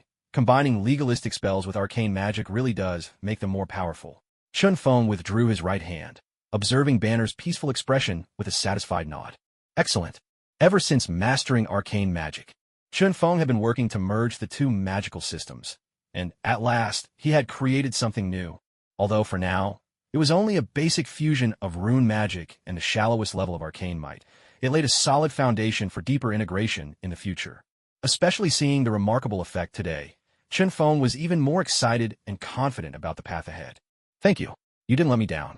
After quite a while, Dr. Banner slowly emerged from that relaxed state. He smiled. For the first time, a smile appeared on his face. Seizing the moment, Chun Feng began to share an abundance of motivational quotes and wisdom he'd learned in his previous life with Dr. Banner. All the uplifting words and classic de-stressing mantras from renowned figures he could recall. Dr. Banner listened thoughtfully, a contemplative look on his face. From his expression, it was clear that these words had struck a chord with him. Chun Feng, how come I never realized you were so knowledgeable? Natasha's eyes sparkled with admiration, and she looked at Chun Feng as if seeing him in a new light, once again overwhelmed by his charisma. There's plenty you haven't noticed yet. Not just here. One day, I'll make sure you know everything about me. Chun Feng tapped his head first, then gestured toward his lower half, giving Natasha a meaningful and mischievous look. Rascal. Caught by Chun Feng's intense gaze and those suggestive gestures, Natasha rolled her eyes and muttered under her breath, her cheeks flushing scarlet. I'm ready to go with you now, but let me pack up first. Dr. Banner, oblivious to their playful banter, headed back into the house. Chun Feng shot him a look and called out, rather impatiently, Hey, Bruce. Didn't you say you had some good stuff here you needed to bring along? Dr. Banner paused in his tracks and scratched his head sheepishly. Well, honestly, I don't really have anything I need. Except for a couple of pairs of pants that have been with me for years. Let's go. We'll have everything you need ready for you. All you have to do is bring yourself. What had once seemed like a tricky mission for Natasha was quickly resolved with Chun Feng's help. A rift appeared before them, an opening into a void both deep and mysterious. As Dr. Banner stared in astonishment, his eyes widened with disbelief. Is this the void? That's right. Let's go. You mean S.H.I.E.L.D. has mastered technology this advanced? Dr. Banner was visibly excited, unable to hide his curiosity. S.H.I.E.L.D.? Come on, do you really think they're that capable? Chun Feng quipped in response. Dr. Banner was taken aback by the question. If it wasn't S.H.I.E.L.D., could it be Chun Feng's own ability? Come on in. Before Banner could process what was happening, Chun Feng pulled him straight into the void. In the next instant, they found themselves right inside S.H.I.E.L.D. headquarters. Once again, Chun Feng's dramatic entrance left the entire staff stunned. You again, Chun Feng. Agent Hill approached the trio, her eyes settling on Dr. Banner, whose clothes were in tatters. Again? What do you mean? Natasha's eyes lit up with curiosity, suddenly intrigued by what Hill had just said. It's nothing, really. Maybe he just misses me too much. You know how it is, Fury, that bald old man, has always wanted to pull me into his so-called Avengers. He probably talks about it all the time, so even his subordinates have been influenced. Chun Feng answered quickly, without giving anything away. I have to admit, a woman's intuition is downright terrifying. It's enough to make you feel suffocated. Natasha gave him a suspicious look, then nodded, choosing to believe him for now. Stunned. Absolutely dumbfounded. Does he have to be so bold and domineering? The staff of the Zhou Nation stared, jaws dropping. This was the first time they'd ever heard someone talk to the director like that. Impressive. Seriously impressive. Incredible, my friend. Calling him that bald old man was just about the worst possible way to refer to Nick Fury. Chun Feng coughed lightly and asked, Agent Hill, is your boss, Old Man Fury, inside? On the helicarrier, Hill replied. As soon as the words left her mouth, the three of them vanished into thin air, disappearing without a trace. Agent Hill was left standing there, looking utterly bewildered, and a whole team of staffers stared on, more shocked than they'd ever been in their lives. Everyone stood frozen in place. In the blink of an eye, Chun Feng had brought Natasha Romanoff and Bruce Banner straight onto the flying helicarrier. Right now, Nick Fury was in the control room, watching as his team prepared everything. Chun Feng, what are you? Before Fury could finish, Chun Feng shot him a look that made him fall silent. Fury glanced at Natasha, standing at Chun Feng's side, and immediately understood. He turned to her and asked, Agent Romanoff, it seems your mission is complete, and this must be Dr. Banner. Nick Fury walked over to Dr. Banner, extending his right hand in welcome. I'm glad to have you join the Avengers. Banner replied earnestly, It's nothing, really. I owe it all to Mr. Chun Feng. Chun Feng? What did you do? Fury turned his head toward Chun Feng, utterly confused, completely in the dark. Good grief. What's this guy been up to behind the scenes this time? Oh, nothing special, Chun Feng replied. Just helped out a little, so Dr. Banner can control the Hulk inside him, that's all. But Chun Feng's next words left Fury utterly stunned. He stared wide-eyed. Seriously? He calls that just a little help? Come on. Helping Dr. Banner to control the Hulk inside him? There's probably no one else in the world who could pull that off. And he talks about it like it's nothing. Is he showing off? Fury felt a little crushed. He didn't want to keep talking about this with Chun Feng. It was just too much for his ego. What are you all discussing? At that moment, Captain America, Steve Rogers, walked in. Fury made the introductions. Captain, let me introduce you. This is Dr. Banner and Agent Romanoff. From now on, they'll be your teammates. Steve nodded. I've read their files. I hope we can work well together from here on out. Rogers flashed a big, bright smile. His demeanor was meticulous and disciplined, with a touch of old-fashioned efficiency that made him seem like someone straight out of the 90s. It was clear he hadn't quite adapted to the pace of modern life yet. After a brief exchange, Fury led Dr. Banner off to the science division. Tracking Loki through the gamma rays emitted by the Tesseract required Banner's expertise. Chun Feng, Natasha, and Rogers. The three of them, with a rare moment of leisure, wandered up to the deck of the helicarrier, chatting as they enjoyed the refreshing sea breeze. Soon after, the helicarrier seemed to power up, and a wild wind swept across the deck. Natasha said, We'd better head inside. Soon it'll be hard to breathe out here. Rogers glanced around and asked, Is this a submarine? Natasha gave him a knowing smile. You'll see soon enough. Moments later, a fierce gale blasted up from the sea, tossing their hair in all directions. The helicarrier slowly began to rise from the ocean surface, surging upward into the sky on a wave of tremendous energy. It was only then that Rogers understood what Natasha had meant. High above the clouds, the air thinned rapidly. Meanwhile, under Loki's control, Hawkeye finally took action. I need you to create chaos, to distract S.H.I.E.L.D. and help the Doctor acquire the material he needs for his research, Iridium. Custom chaos? That's my specialty. Besides, it's time humanity got an early introduction to their new king. Loki gripped his scepter, a glint of cunning flashing in his eyes. In a heartbeat, the scene shifted. Loki appeared at a lavish gala. Using a device, he scanned a man's eye to bypass the security system and gain entry. The event erupted into chaos. Everyone scrambled for the exits in panic. Loki's dramatic entrance was immediately flagged by S.H.I.E.L.D., and Fury issued swift orders. Rogers, Natasha, Tony, and Chen Feng all raced toward Loki's location. At the same time, Hawkeye, receiving the transmitted data, successfully secured the Iridium. As guests from the gala flooded into the street, Loki strode out after them, now clad in golden armor and a flowing cape, scepter in hand. An aura of supreme dominance radiated from him, as if he stood above all. With a mere thought, Loki cast an illusion, ensnaring everyone present, and shouted, "Kneel, foolish mortals! Kneel before your new king." A terrifying power exploded outward. The air itself seemed to tremble. Crushed beneath the weight of Loki's might, everyone instinctively collapsed to the ground, unable to lift their heads. Look at yourselves. How weak, how pathetic, how utterly helpless. You humans are like rats living in the sewers, greedy and incompetent. That's why you're desperately in need of a new king, someone to lead you into a brighter future. Loki strolled into the midst of the crowd, savoring the feeling of looking down on them all. You're nothing but... An elderly man stood up, his voice trembling with fury. You despicable mortal, what did you say? Loki fixed his gaze on the old man, a cold and unsettling glint flickering in his eyes. I said you. Before he could finish, Loki's scepter suddenly flared with dazzling light, unleashing a beam of energy. But in that instant, a shield materialized before the old man, deflecting the energy blast. Well, someone brave enough to stand up has appeared. Interesting.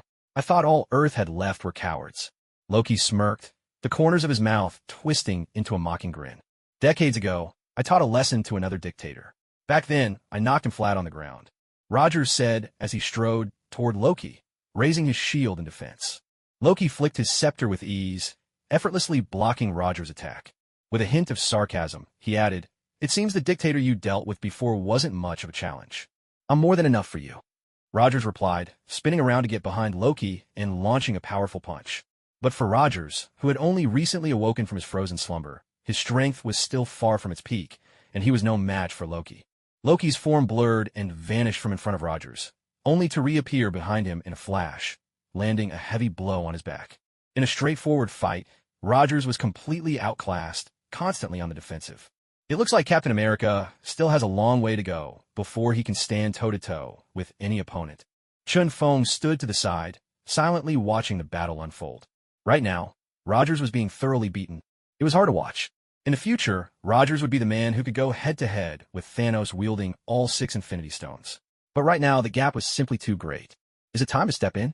Chen Feng narrowed his eyes, focusing on a figure rushing toward them in the distance. Suddenly, a beam of energy struck Loki square in the chest. Tony, clad in his Iron Man armor, had arrived. Another little bug with no regard for his own life. Perfect. Let me show you what the new King of Earth is capable of. Loki sneered, looking disdainfully at Tony hovering in the air, his scepter glowing brilliantly.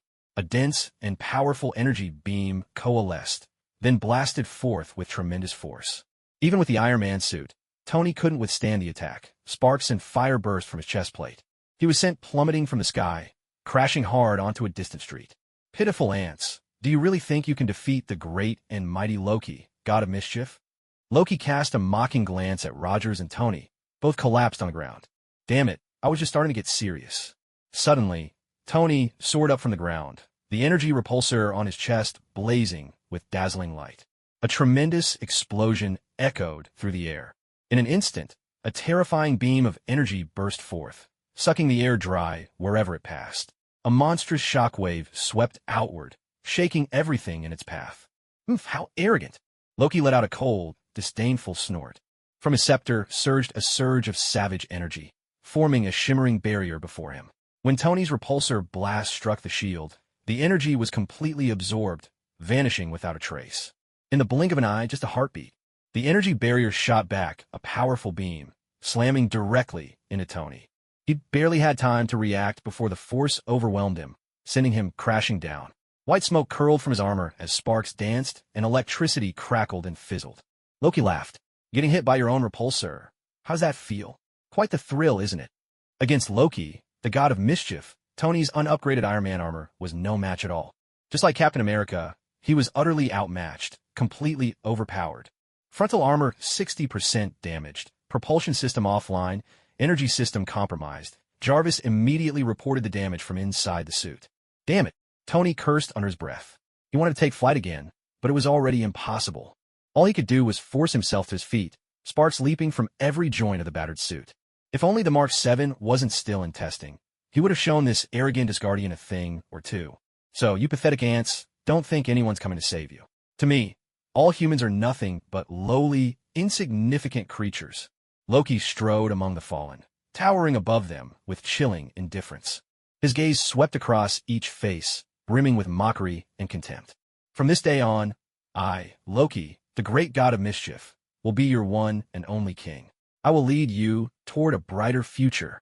Spreading his arms wide, Loki basked in the feeling of absolute superiority. Stop dreaming and crawl back to Asgard where you belong. Tony's voice was sharp with fury. The last reserve of energy in his armor gathered in the palm of his hand. But before Tony could strike, Loki moved first. With a flick of the scepter, he unleashed a blast that hurled Tony violently into a distant skyscraper. The sound of shattering glass and crumbling stone echoed across the city, filling the fallen heroes with dread, their bodies trembling uncontrollably in fear. Still struggling, little bug? Loki turned, aiming at the charging Rogers, and sent him flying with a brutal blow. Collapsed on the ground, Rogers felt a sharp pain in his chest, every breath becoming a struggle. Do you see now? This is what you call your so-called superheroes. Yet before my great evil god, they are nothing but shadows, easily swept away. None of them can take even a single blow. Loki strode over to the old man who had just stood up and cursed him, and a surge of murderous intent as vast as the heavens swept out from him, killing the chicken to scare the monkeys. It is the most effective way to assert authority. If I were you, I would let that old man go. Just as Loki gripped the old man's throat and lifted him high into the air, Chun Feng stepped out from the darkness. Another fool who's not afraid of death, I see. Loki turned around, lowering his head to speak, but before he could finish, his eyes suddenly widened. Shock. Utter shock. He stared blankly at the all-too-familiar face before him, frozen in place. Perhaps Loki himself didn't even realize that, deep in his eyes, a trace of fear flickered. So it's you, Chun Feng.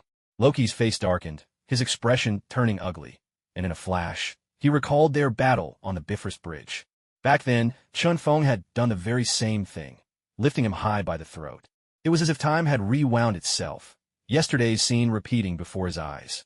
But I've obtained the scepter's power from him. I have no reason to fear Chun Feng anymore. Loki thought of the towering figure on that distant planet, glanced at the scepter in his hand, and suddenly felt a surge of confidence that chased away his fear. This was it. His confidence to defeat Chun Feng. Today is not like yesterday. I advise you to kneel before me and beg for mercy. Perhaps then, I might spare your life. A sharp glint flashed in Loki's eyes as he forced a confident smile. Oh, so, after wandering the universe, you finally have the courage to challenge me. Chun Feng's gaze was playful. When Loki saw Chun Feng's expression, his heart grew heavy. For some reason, a faint unease crept in. A breath. In the next instant, a gentle breeze swept by, and Chun Feng's figure vanished without a trace. A burst of white light exploded. A sword light, cold and swift as lightning, flashed through the air. Along with it, a devastating aura surged forth, as if it could tear the heavens asunder.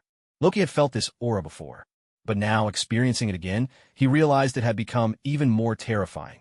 Impossible!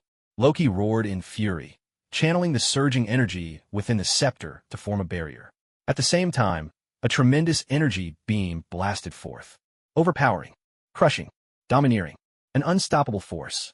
With a casual stroke, the sword aura swept across the world, shattering the oncoming energy beam in an instant. One strike to rend the heavens and earth. That overwhelming power rampaged through everything, tearing all energy apart. How could he be this strong? Loki stared in horror at the collapsing energy before him, his face drained of color. A thought to flee sprang up in his mind. But Chen Feng gave him no such chance. The energy shield shattered. That single strike landed squarely on Loki. A surge of immense power exploded forth, and the golden armor Loki wore shattered instantly, fragmenting and dissolving into fine dust that vanished into the air. He crashed to the ground like a fallen shell, his whole figure somber and beaten. A thunderous boom echoed as clouds of dust billowed. Debris scattered everywhere. A spiderweb of cracks spread out from a gaping crater in the earth.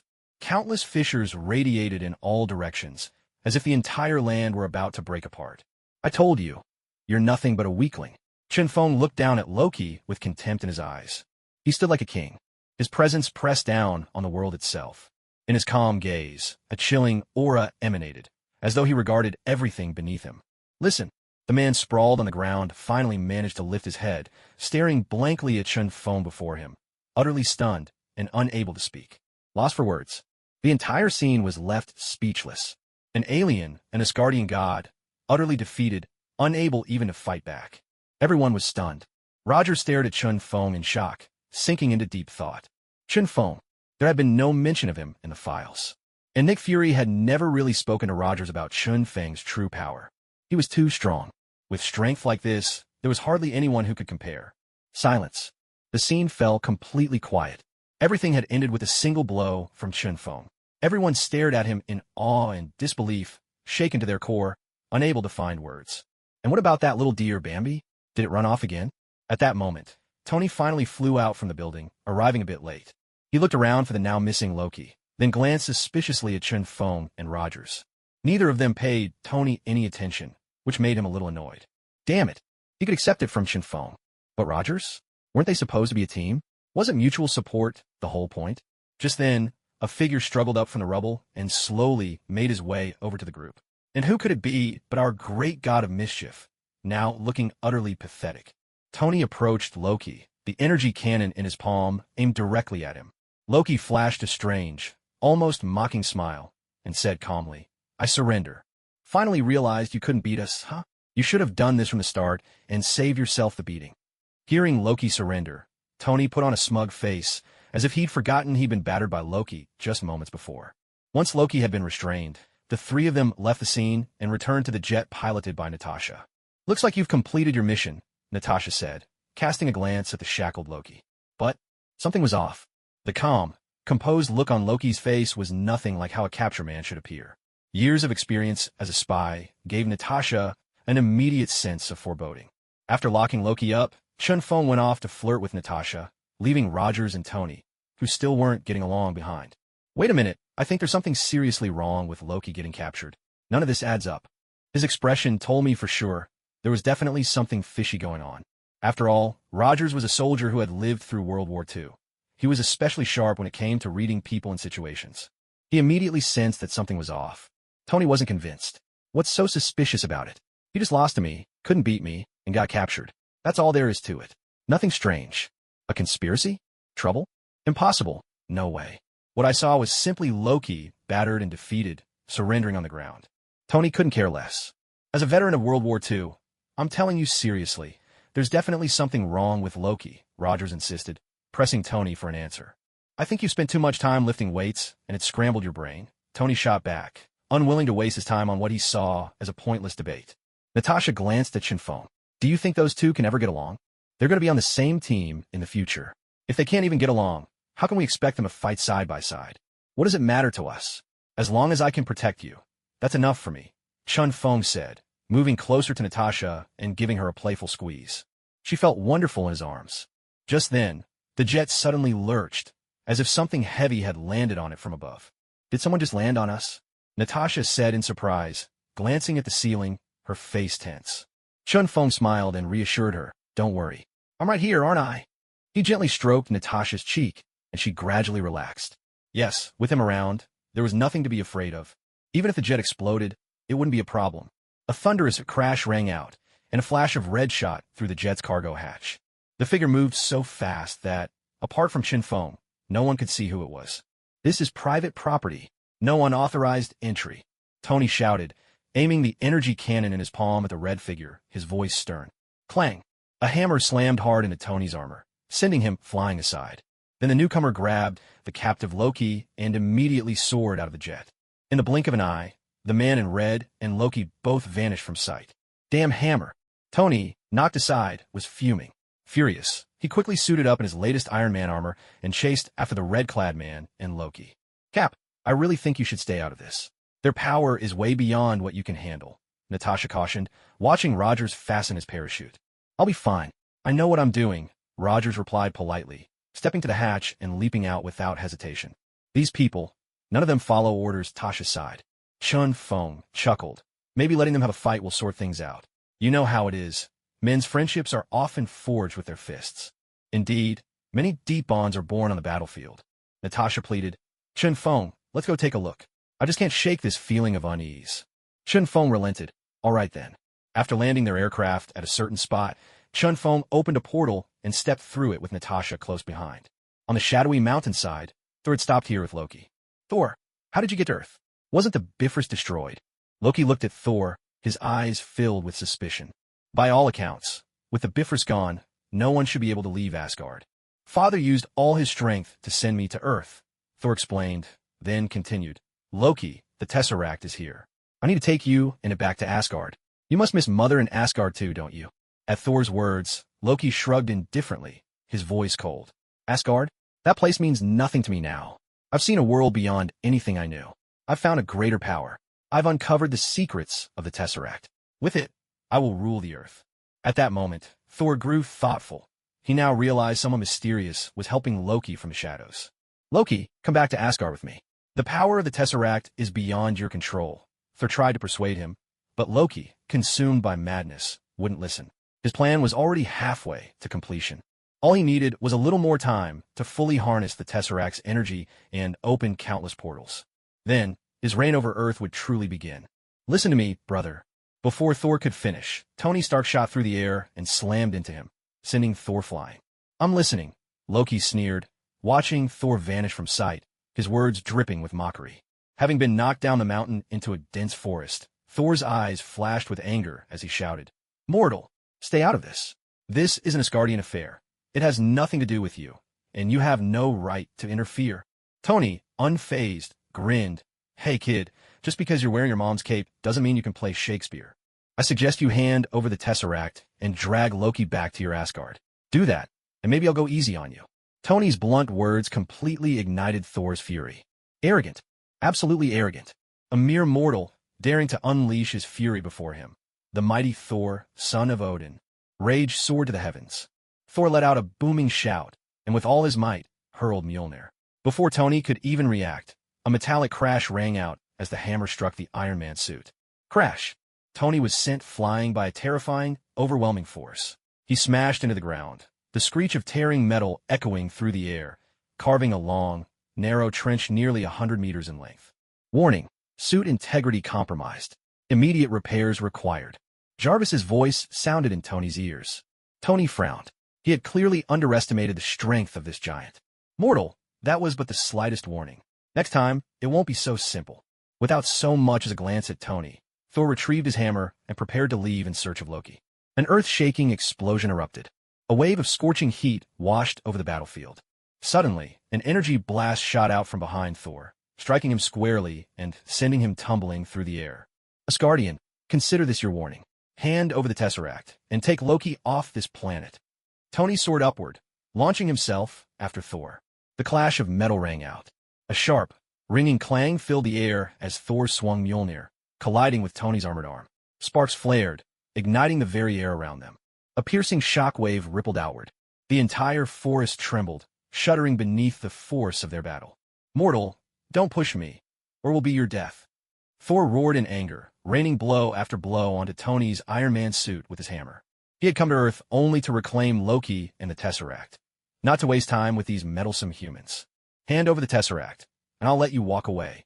Tony sneered and fired a repulsor blast from his palm, followed by a barrage from his shoulder-mounted cannon. Boom, boom. Dirt flew, trees toppled. The relentless explosions and thunderous blasts filled the woods. It was only through this ferocious firepower that Tony managed to hold his own against Thor. But with every clash, his Iron Man suit grew more damaged, and it was clear he couldn't keep this up for much longer. Thor swung Mjolnir once more. He struck Tony with brutal force. By now, Tony's energy reserves were depleted. He could only raise his arms to shield himself, barely managing to weather the attack. A dim glow flickered in his palm as he fired another repulsor blast. But this time, it was much weaker, its power all but spent, barely troubling Thor at all. He was hurled away, like a puppet with its strings cut, plummeting from the sky to the ground. Sparks crackled. Lightning danced. Thor's figure flickered as he kept close behind Tony, the cold gleam of Mjolnir flashing in his hand, arcs of electricity dancing along its surface. Mortal, I warned you already. Suddenly, Thor's speed surged, overtaking Tony in an instant, raising his hammer with an overwhelming force, ready to bring it crashing down. Boom! A heavy shock reverberated. A shield, seemingly appearing out of nowhere, collided with Thor's hammer in a sudden, resounding clash. Asgardian, step away from him. Rogers leapt out from the dense forest, catching his shield as it returned to him. And who are you? Thor paused, gripping Mjolnir tightly as he looked suspiciously at Rogers, dressed in his star-spangled uniform. Rogers stood directly before Thor, not answering the question, but countering instead. What exactly are you here for? A hint of anger showed on Thor's face. I'm here to put an end to Loki's schemes.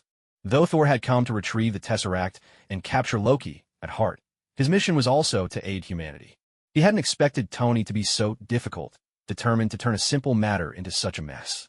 Then show it with your actions. Put the hammer down, Rogers said, pointing at Mjolnir in Thor's grip. He had no idea what a grave mistake those words were. No, that's a terrible idea. He loves that hammer more than anything, Tony muttered from the side.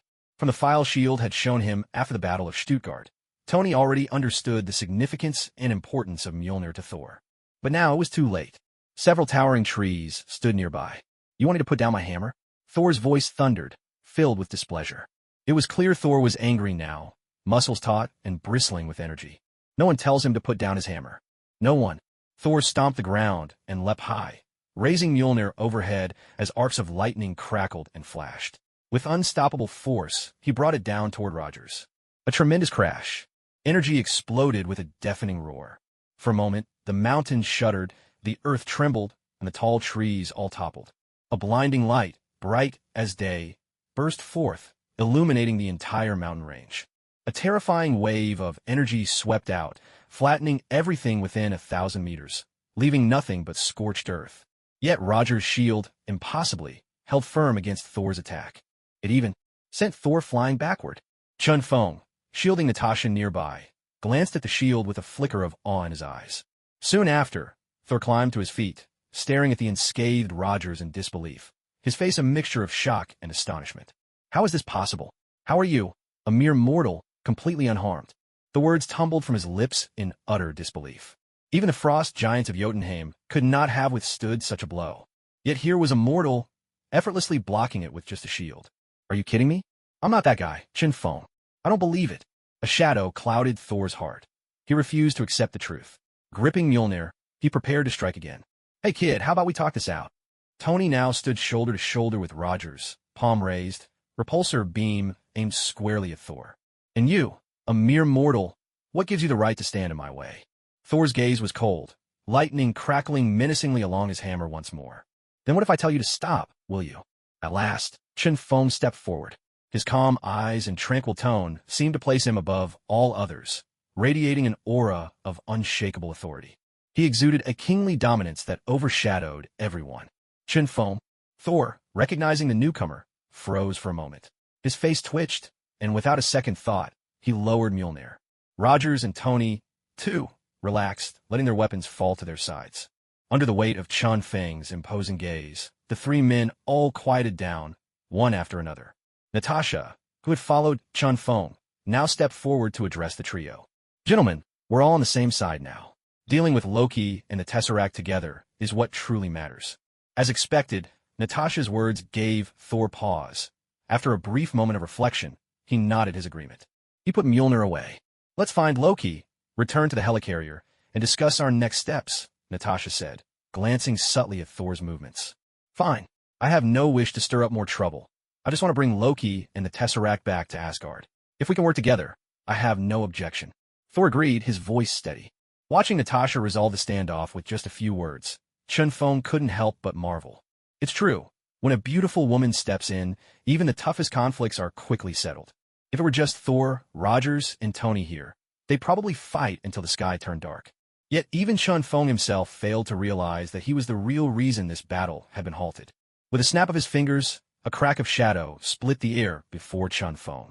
All five of them stepped through together, vanishing in an instant.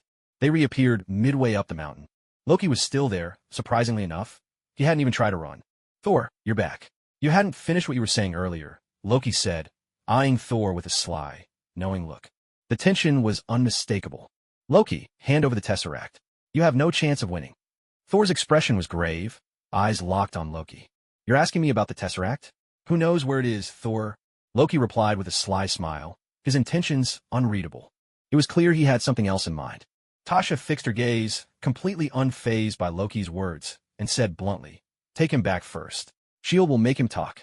After bringing Loki back to the battleship, the group quickly arrived at the helicarrier. Lock him up. I'll interrogate him myself later, Fury ordered as he watched Loki being escorted in, his brows furrowing slightly. Loki still wore a relaxed expression, smiling indifferently at Nick Fury as if nothing could faze him. I hope that when we finally talk, our conversation will be most enjoyable. I promise you won't be disappointed, Fury replied in a low, steady voice. Soon after, Loki was led into the glass cell designed to hold the Hulk. The security measures here were extremely tight. No matter how powerful his divine abilities, he couldn't break through that glass cell by force. Now, then, Captain, Chun Feng, Agent Romanoff, Thor, Tony, Bruce, I want you all to stay here. I'll go interrogate Loki, Fury said, glancing at the team before leaving alone. Loki, tell me why you stole the Tesseract, and why you surrendered yourself here. Otherwise, with the press of my finger, you'll drop from 20,000 meters in the sky, straight down. Fury fixed his stern gaze on Loki inside the glass cell, his threat cold and unmistakable. From the very beginning, Loki had been playing games with him, not revealing a single piece of useful information, weaving stories to cover his true intentions. Fury's patience was wearing dangerously thin. Instead, Loki only laughed and asked, then why do you want the power of the Tesseract? Are you planning to share infinite energy with all mankind? Don't kid yourself. Fury stared back at Loki, saying nothing more, but his eyes betrayed a subtle, thought-provoking look. Did I hit the mark? Loki mused to himself, seeing Fury's silence. You want to use the Tesseract's power to create an even more devastating weapon, don't you? Hey, leaving so soon? Next time you come, I hope you'll be better prepared. Nick Fury locked eyes with Loki for a long moment, then turned and left without hesitation. Meanwhile, in the conference room, putting aside Chun Feng, the outsider, all the Avengers were gathered. No, wait, one was still missing, Hawkeye, who was under Loki's control. I have a feeling Loki's stalling for time. Thor, do you know why? Rogers asked from his seat. Thor pondered for a moment, then told everyone, Loki commands an army of Chitauri. He intends to lead them and conquer Earth. Before he could finish, Dr. Banner interrupted Thor and Rogers' discussion. I think we should focus on the Tesseract right now. And there's one thing I don't understand. Why does Loki want the iridium element? It can serve as a stabilizer, and it also allows for the portal to be expanded at will and kept open for longer periods, Tony added. Banner agreed wholeheartedly with Tony's words, a glimmer of excitement flashing in his eyes. Perhaps the two of us could work together. It would be my honor, Dr. Banner. Tony and Banner exchanged ideas, their conversation quick and lively. Watching the scene unfold, Chun Feng couldn't help but smile from the sidelines. The science duo is officially online.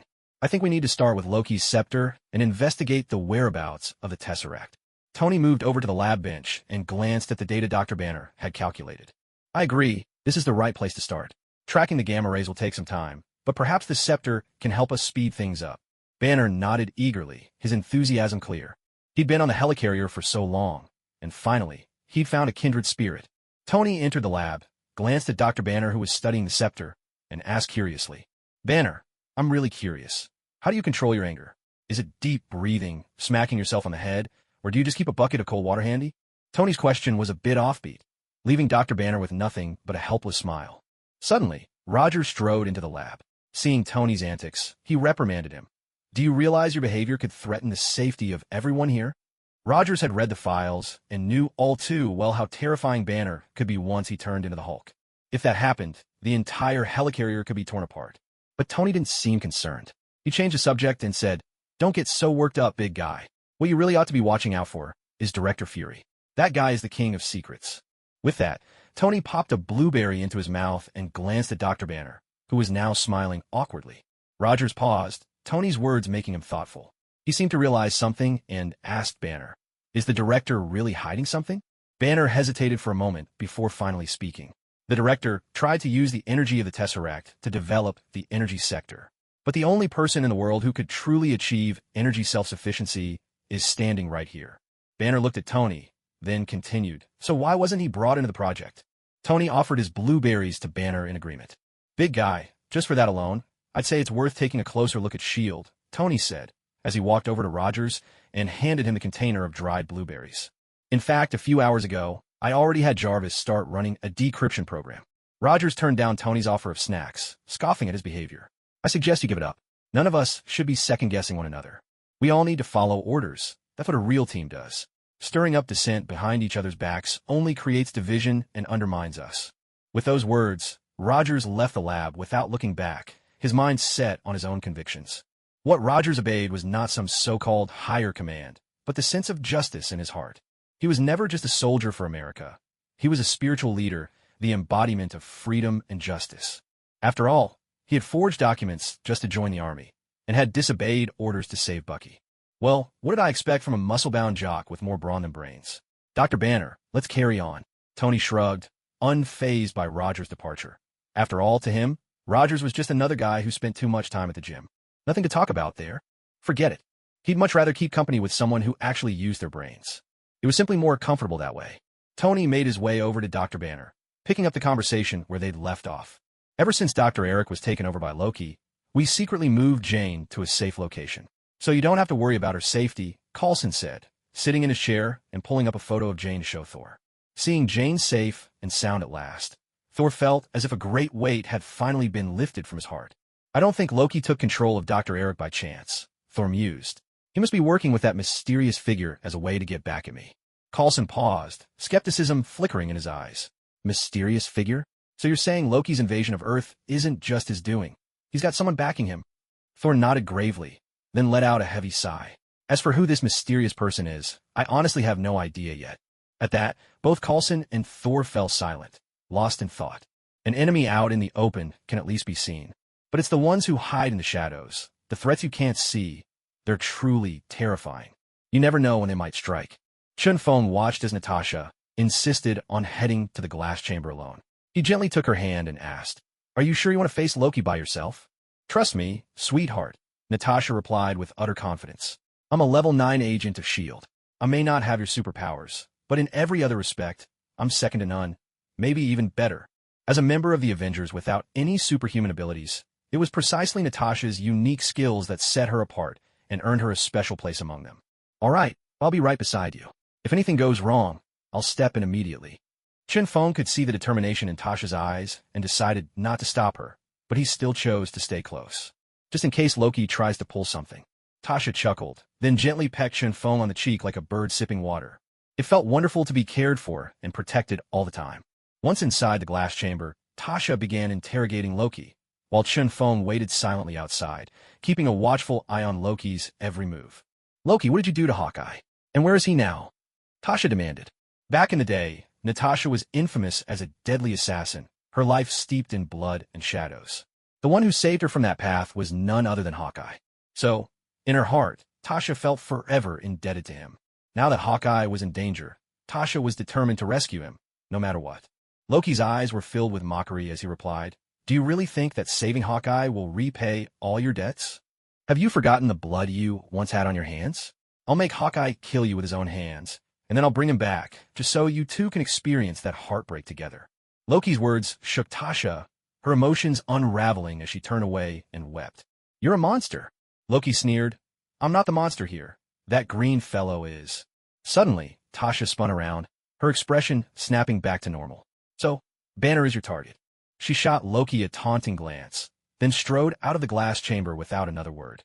Tasha immediately leapt into Chun Feng's arms, her voice filled with pride. "My gallant knight, how was it? Wasn't my acting convincing?" Chun Feng chuckled. "You almost had me fooled. With acting like that, you could win an Oscar next year." With his true sight, he'd seen through her performance from the very start. It was impossible for him to be misled by appearances. Still, he had to admit, her acting was truly impressive. As a seasoned special agent, Natasha possessed skills far beyond what the average superpowered individual could master. These mind games weren't just about putting on a show, They were battles of wit and will. Tasha grew a bit anxious. We need to find Dr. Banner, quickly. He could be in danger right now. After all, Loki was the god of mischief. Tricks and schemes were his specialty. Hey, Banner, look what I found. Tony placed a stack of documents, decrypted by Jarvis, in front of Banner. The results of SFLD's Phase 2 project. Director Fury, perfect timing. I was just about to look for you, Banner said as Nick Fury entered the lab, seemingly to ask about the progress tracking the Tesseract. Tony, what's going on? Tony picked up the files on the table, and in a tone like he was interrogating a suspect, said, Now I want to know, what exactly is the plan for Phase 2? Fury was caught off guard by Tony's questioning, and his face immediately turned serious. Phase 2 is SHLD's project to use the Tesseract to develop advanced weapons, he replied. Just then, Rogers and Thor walked in together, stepping in for Fury to answer Tony's question. While Jarvis was hacking SHLD's confidential files, Rogers hadn't just sat around waiting. Instead, he had conducted his own investigation. He quickly found the weapons that Hydra had left behind years ago, and instantly understood what S.H.I.E.L.D. was trying to do. Dr. Banner, you should stay in this room for now. Before Fury could gather his thoughts, Natasha and Chun Feng entered the lab, walking arm in arm. Loki is trying to use you. Natasha's face was grim as she walked toward Banner. But Banner didn't even bother to listen. He turned his head away, avoiding Natasha's gaze, and looked instead at director Nick Fury. He demanded, Can you explain why S.H.I.E.L.D. wants to use the Tesseract to develop weapons of mass destruction? Fury pointed at Thor and said bluntly, Because of him. Me? What the? Why me? Thor was so taken aback by Fury's words that he nearly lost his composure, pointing at himself in utter disbelief. Come on, what did I ever do to deserve this? I haven't even said a word, and suddenly I'm the scapegoat? Fury went on to explain, Ever since Thor first came to Earth, and Odin's appearance as well, we realized there is life out there in the universe. To protect humanity from threats beyond our world, S.H.I.E.L.D. had to initiate Phase 2. Thor, indignant and frustrated, shot back. It's precisely because S.H.I.E.L.D. tried to harness the Tesseract that Loki and his allies were drawn here. Tony suddenly chimed in. So your answer is to build weapons just to threaten these alien visitors? But before Fury could reply, Rogers stepped up beside Tony, his eyes warning, Tony, don't twist this. You're just a guy who likes to play hero inside a suit of armor. Tony let out a cold laugh. That's rich. Are you saying I should try being a hero like you? Don't forget, you're just a science experiment, Rogers. Rogers squared his shoulders and glared at Tony. Put on your armor and fight me, if you dare. At that moment, the tension between the two was like a live wire, ready to snap at any second, neither one willing to back down. Chun Feng raised an eyebrow in silent amusement. Tony and Rogers, those two old rivals, really were destined to clash from the very start. Their love-hate dynamic was actually rather entertaining to watch. Besides, wasn't Rogers' shield forged by Tony's father? In a way, the two of them were always bound to cross paths. Sensing that things were about to spiral out of control, Fury looked to Natasha and said, Take Banner to his own room, please. At this moment, Banner refused to comply. Furious, he protested, You're trying to lock me up again, aren't you? Banner's sudden outburst brought the room to a standstill. Everyone calmed down instantly, their eyes turning to him. The memory of Hulk's fierce battle with evil, as well as his final showdown with Chun Feng, was deeply etched in everyone's mind. They understood, and with that understanding came a heightened sense of caution. They knew all too well how terrifying Banner could become once his rage overtook him and he transformed into the Hulk. Dr. Banner, please calm down. I have no intention whatsoever of imprisoning you. Fury's gaze remained on Banner, his tone measured and deliberate. I only want to move you to a quieter place. It's for your benefit, and ours. So what you're saying is that you don't believe I can control my anger. You're all afraid I'll turn into the Hulk. Are you afraid of me? Or do you secretly despise me? Banner's anger flared even higher at Fury's words. It was clear how sensitive he was about the Hulk within. He couldn't accept the monster lurking inside his own soul. Dr. Banner, that's not what I mean at all. I hope you can steady your emotions. No one here hates you, Fury replied, his face betraying a hint of concern as he spoke gently, doing his best to soothe Banner's agitation. Like I'd ever trust a bunch of S.H.I.E.L.D. agents, Banner retorted, turning his head away in defiance. Ever since he learned that S.H.I.E.L.D. had secretly used the Tesseract to create weapons of mass destruction, his view of the organization had only grown worse.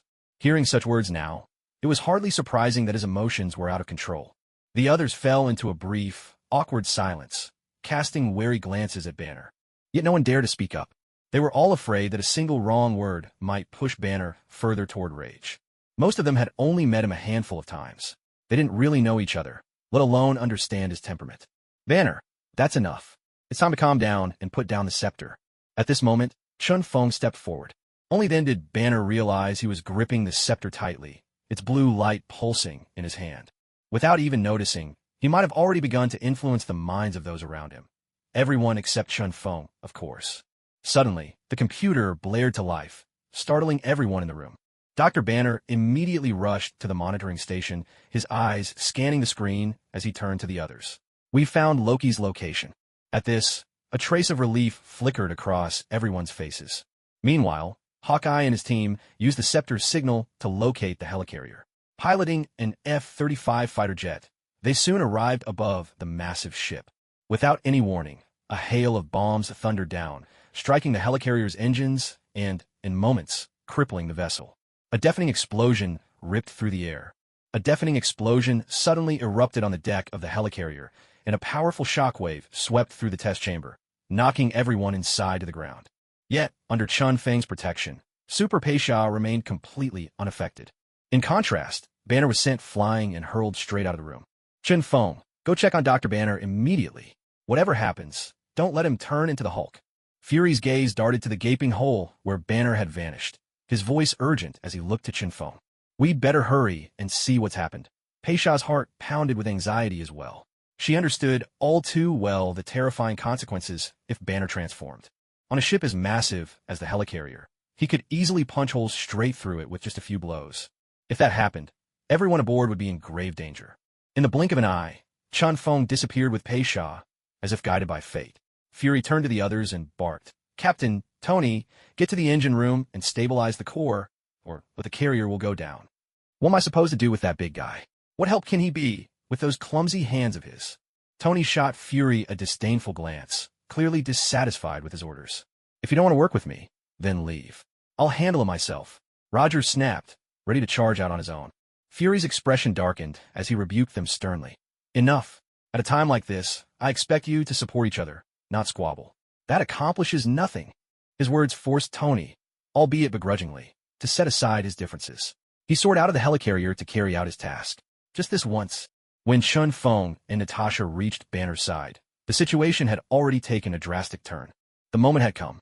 A thundering heartbeat echoed, shaking the air like rolling thunder. Banner, tossed aside by the explosion's aftershock, was now overcome by uncontrollable rage. His body began to expand, and his pale skin gradually shifted into a deep green. "Natasha, get back!"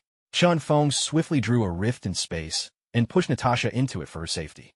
"No, Chun Feng, I want to stay with you," Natasha called out desperately, but her strength was no match. She had no choice but to enter the rift. She cast a lingering glance at Chun Feng's back before finally disappearing from the scene. A furious roar erupted. Dr. Banner had fully transformed into the Hulk. Chun Feng regarded the emerald giant before him with utter calm, his eyes unruffled, as tranquil as a frozen lake. "Hulk, invincible!" Hulk turned, catching sight of Chun Feng standing so nonchalantly before him. Feeling mocked, he let out a savage howl. A tremendous shockwave swept out in all directions. Chun Feng's hair whipped wildly in the wind, but his gaze remained serene and cold as ice. Hulk took a step forward. With terrifying force, the entire helicarrier seemed to tremble under his weight. He swung a massive fist, aiming straight at Chun Feng. The air of the Zhou kingdom was rent by fierce friction, emitting a piercing and thunderous roar. It felt as though this whole pocket of space had been shattered, the boundaries growing hazy and uncertain. "Well done," Chun Feng said, grinning as he faced Hulk. In the instant Hulk's fist reached him, Chun Feng refused to back down, swinging his own fist with equal force. His stone-clad fist collided head-on with Hulk's iron fist. A tremendous boom reverberated outward. The shockwave exploded from the center of their clash, rippling through the air. A thunderous, earth-shaking blast erupted, accompanied by a surging wave of force that swept over the entire helicarrier, making it tremble violently. Everyone was thrown off balance, some toppled to the ground, staring dazedly into the distance. One punch hadn't managed to bring Chun Feng down. On the contrary, it left Hulk utterly shocked, his eyes wide in disbelief as he stared at Chun Feng. Seizing upon Hulk's brief moment of distraction, Chun Feng sent his other fist arcing upward in a powerful uppercut, landing squarely on Hulk's chin and launching him into the air. Hulk crashed into the steel plating of the helicarrier, spinning wildly as he landed, his mind reeling and dazed. The last time Chun Feng had crossed fists with Hulk in New York, he could only defend passively, unable to gain the upper hand. But now, after more than a year, Chun Feng's strength had reached a truly terrifying level. He no longer needed the boost of extra gear or any external powers. His raw, physical might alone was enough to send Hulk flying with a single blow. Such monstrous strength, such an astonishing leap in power, left everyone around him reeling in awe. Hulk angry, Hulk bellowed, shaking his head furiously. Being knocked away by Chun Feng only fueled his rage, making him even stronger. His power surged with his anger. There wasn't a hint of fear. On the contrary, his eyes blazed with ferocity as he charged forward, lowering his head to ram. The air cracked under the force, a sharp sonic boom ringing out. But as for Chun Feng, did he need to dodge? No, he wouldn't. He didn't need to. Chun Feng clapped his palms against the ground, unleashing a tempest of sound waves that roared upward with unstoppable fury. In an instant, his sonic assault shattered Hulk's own sonic boom, crashing into Hulk with overwhelming, irresistible force. The devastating shock waves battered Hulk, producing a deep, resonant hum as they struck his body. Hulk's forward charge was halted by the wall of sound, his arms raised defensively as he struggled to move forward, every step a battle. Chun Feng seized the moment, his figure flickering as he appeared before Hulk in the blink of an eye. He drove his fist through Hulk's chest, the force so immense that Hulk's spine arched and his eyes bulged, as if he were being crushed beneath the weight of a mountain. Yet this was only the beginning. Chun Feng hammered out another punch, heavy and relentless, smashing down on Hulk's head. Hulk nearly collapsed, bitter bile spilling from his mouth. He staggered as if drunk, unable to steady himself.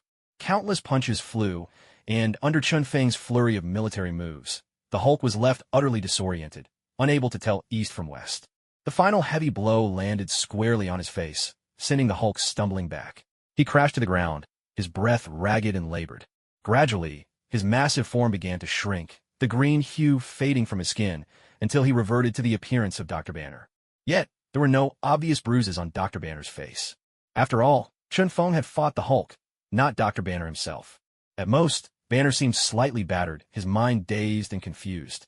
With a look of bewilderment, Banner gazed at Chun Feng and asked, "Chun Feng, what just happened to me?" Clearly, the memories from his time as the Hulk had once again slipped away. "It's nothing. Just get dressed," Chun Feng said casually, tossing a set of clothes over to Banner. At that moment, the staccato roar of jet engines filled the air. An F-35 fighter swooped into view, unleashing a relentless hail of bullets that shattered the glass windows in front of them. With a sound like a blade being unsheathed, a dazzling arc of cold light flashed. An earth-shattering surge of sword energy burst forth. The storm of bullets in front of them was sliced cleanly in two by this razor-sharp force, clattering harmlessly to the ground. Unimpeded, the surge of sword energy pierced straight through the F-35, destroying it completely. A violent explosion erupted as the jet, its control lost, plummeted from 20,000 meters like a broken-winged phoenix. Seeing the downed jet, Banner turned to Chun Feng and said gratefully, "Thank you, Chun Feng. You saved me." Chun Feng glanced at Hulk, replying, "No need to thank me. Just do your best to keep your temper in check. Don't turn into the Hulk every time something happens." "Hey, I heard Banner lost his temper, so I came." Thor strode in suddenly, but upon seeing Banner hastily putting on a shirt, his words trailed off as if he had arrived too late. "How's the helicarrier's engine?" Banner asked Thor as he finished dressing. "If we don't fix it, the whole ship will crash." "I'm not sure, but Fury should have sent someone to repair it," Thor replied, shaking his head. Suddenly remembering something, Banner added, "Wait, they must be after the Scepter and Loki. We'd better go check right away." The gravity of the situation was instantly reflected in Thor's expression. Outside the helicarrier, clad in his Iron Man armor, Tony Stark made a swift circle before flying straight to the engine, carefully inspecting the damage. Damn it, all the circuit boards are completely fried. Staring at the scan results on his screen, Tony felt a sharp pain in his head. This is bad. Now we're in real trouble. With the extent of this damage, even he would find it nearly impossible to fix. Tony gazed at the ignition mechanism before him, his eyes lingering for a moment. At last, he let out a long, heavy sigh, as if making up his mind. There's no other way. I'll have to spin the turbine myself. As Tony voiced his decision, Rogers overheard him and hurried to the ignition switch on the helicarrier. If the turbine spun too fast, Tony could easily be torn apart in the process. "Don't worry. I'll guard the red lever for you," Rogers assured him. Armed with an M16 assault rifle, Rogers stood watch right beside the red lever. At that moment, Tony began to push the turbine. Energy surged from his Iron Man suit, erupting with force and slowly setting the massive blades in motion. Soon, the turbines spun faster and faster, restoring power to the ship. The ignition system roared to life once again. But Tony found himself trapped amidst the spinning blades, unable to break free. Get out of there! Rogers had been watching Tony intently. At this critical moment, he yanked the red lever, and Tony managed to escape just in time. With the ignition system back online, the helicarrier finally stabilized and began its gradual descent toward the ground. Even with the repairs, in its current condition, the ship couldn't remain at 20,000 meters for much longer. This time, you actually got something done, Tony said as he flew over to Rogers' side. I just didn't want to see the place splattered with blood, Rogers replied with a smile. Though their words were casual, the look in their eyes revealed a newfound respect for each other. Meanwhile, Hawkeye had already infiltrated the helicarrier. Using his formidable skills, he successfully planted a virus in the computer system, crippling every system on board. This operation finally drew SHELD's attention to Hawkeye's actions. Agent Romanoff, Hawkeye is your responsibility now, Coulson relayed through the communicator, sending Natasha Hawkeye's location and precise coordinates. Do you need me to help you take him down? Chen Feng asked from the side. No, darling, Natasha replied, her eyes flashing with determination. I'll handle Hawkeye myself. Loki was right about one thing. I owe him. With the coordinates in hand, Chen Feng brought Natasha swiftly to confront Hawkeye. Hawkeye looked at Chen Feng, standing beside Natasha, suspicion in his eyes. Your new boyfriend? Even under Loki's control, Hawkeye's memories remained intact. That's right, he's my boyfriend. Now listen to me, put down your weapon, Hawkeye. Loki's controlling you. Don't throw your life away for him. Natasha's voice was sharp and urgent, trying to reach him. But under the scepter's influence, Hawkeye paid her no heed. He drew a long arrow from his quiver. With steely resolve, Hawkeye stared Natasha down, knocking the arrow and preparing to fire. But Natasha was no pushover. Both were top-tier agents, equally matched in skill, and they reacted almost simultaneously. His right hand shot out swiftly, seizing Tang Yan's bow and arrow, while his left hand moved in from below. Tang Yan suddenly felt a chill in his lower body. Forgetting about the bow in his grasp, he hurriedly reached out to block Tasha's next attack. What a ruthless move. If that strike had landed, it wouldn't just peel the skin, it could be fatal. Losing the ability to fight would be the least of his worries. Losing the ability to have children was far more terrifying. Tang Yan still hoped to have more children in the future. Infuriated by Tasha's ruthless assault, his grip on the bow tightened, and he suddenly twisted it around in his hands. Though the bowstring appeared smooth, it actually concealed a razor-sharp edge. Even the slightest contact with Tasha's skin would easily draw blood. Tasha exerted her strength, shoving Tang Yan aside and darting away, a dagger in her hand flashing forward. Tang Yan quickly rolled to the side to avoid the lethal blade, then knocked another arrow, the cold gleam of its tip ready to fly. Without hesitation, Tasha lunged forward, determined not to give him a chance to fire. The two clashed fiercely, exchanging attacks and defenses, so evenly matched that neither could gain the upper hand for the moment. Chun Feng's eyes narrowed as he watched their entangled struggle. If Tasha were to fall into danger, he would not hesitate to intervene, beating Tang Yan so badly he would be unrecognizable to his own mother. And then, in the next instant, Tasha spun with lightning speed. Before Hawkeye could react, she struck him on the head with a brutal blow.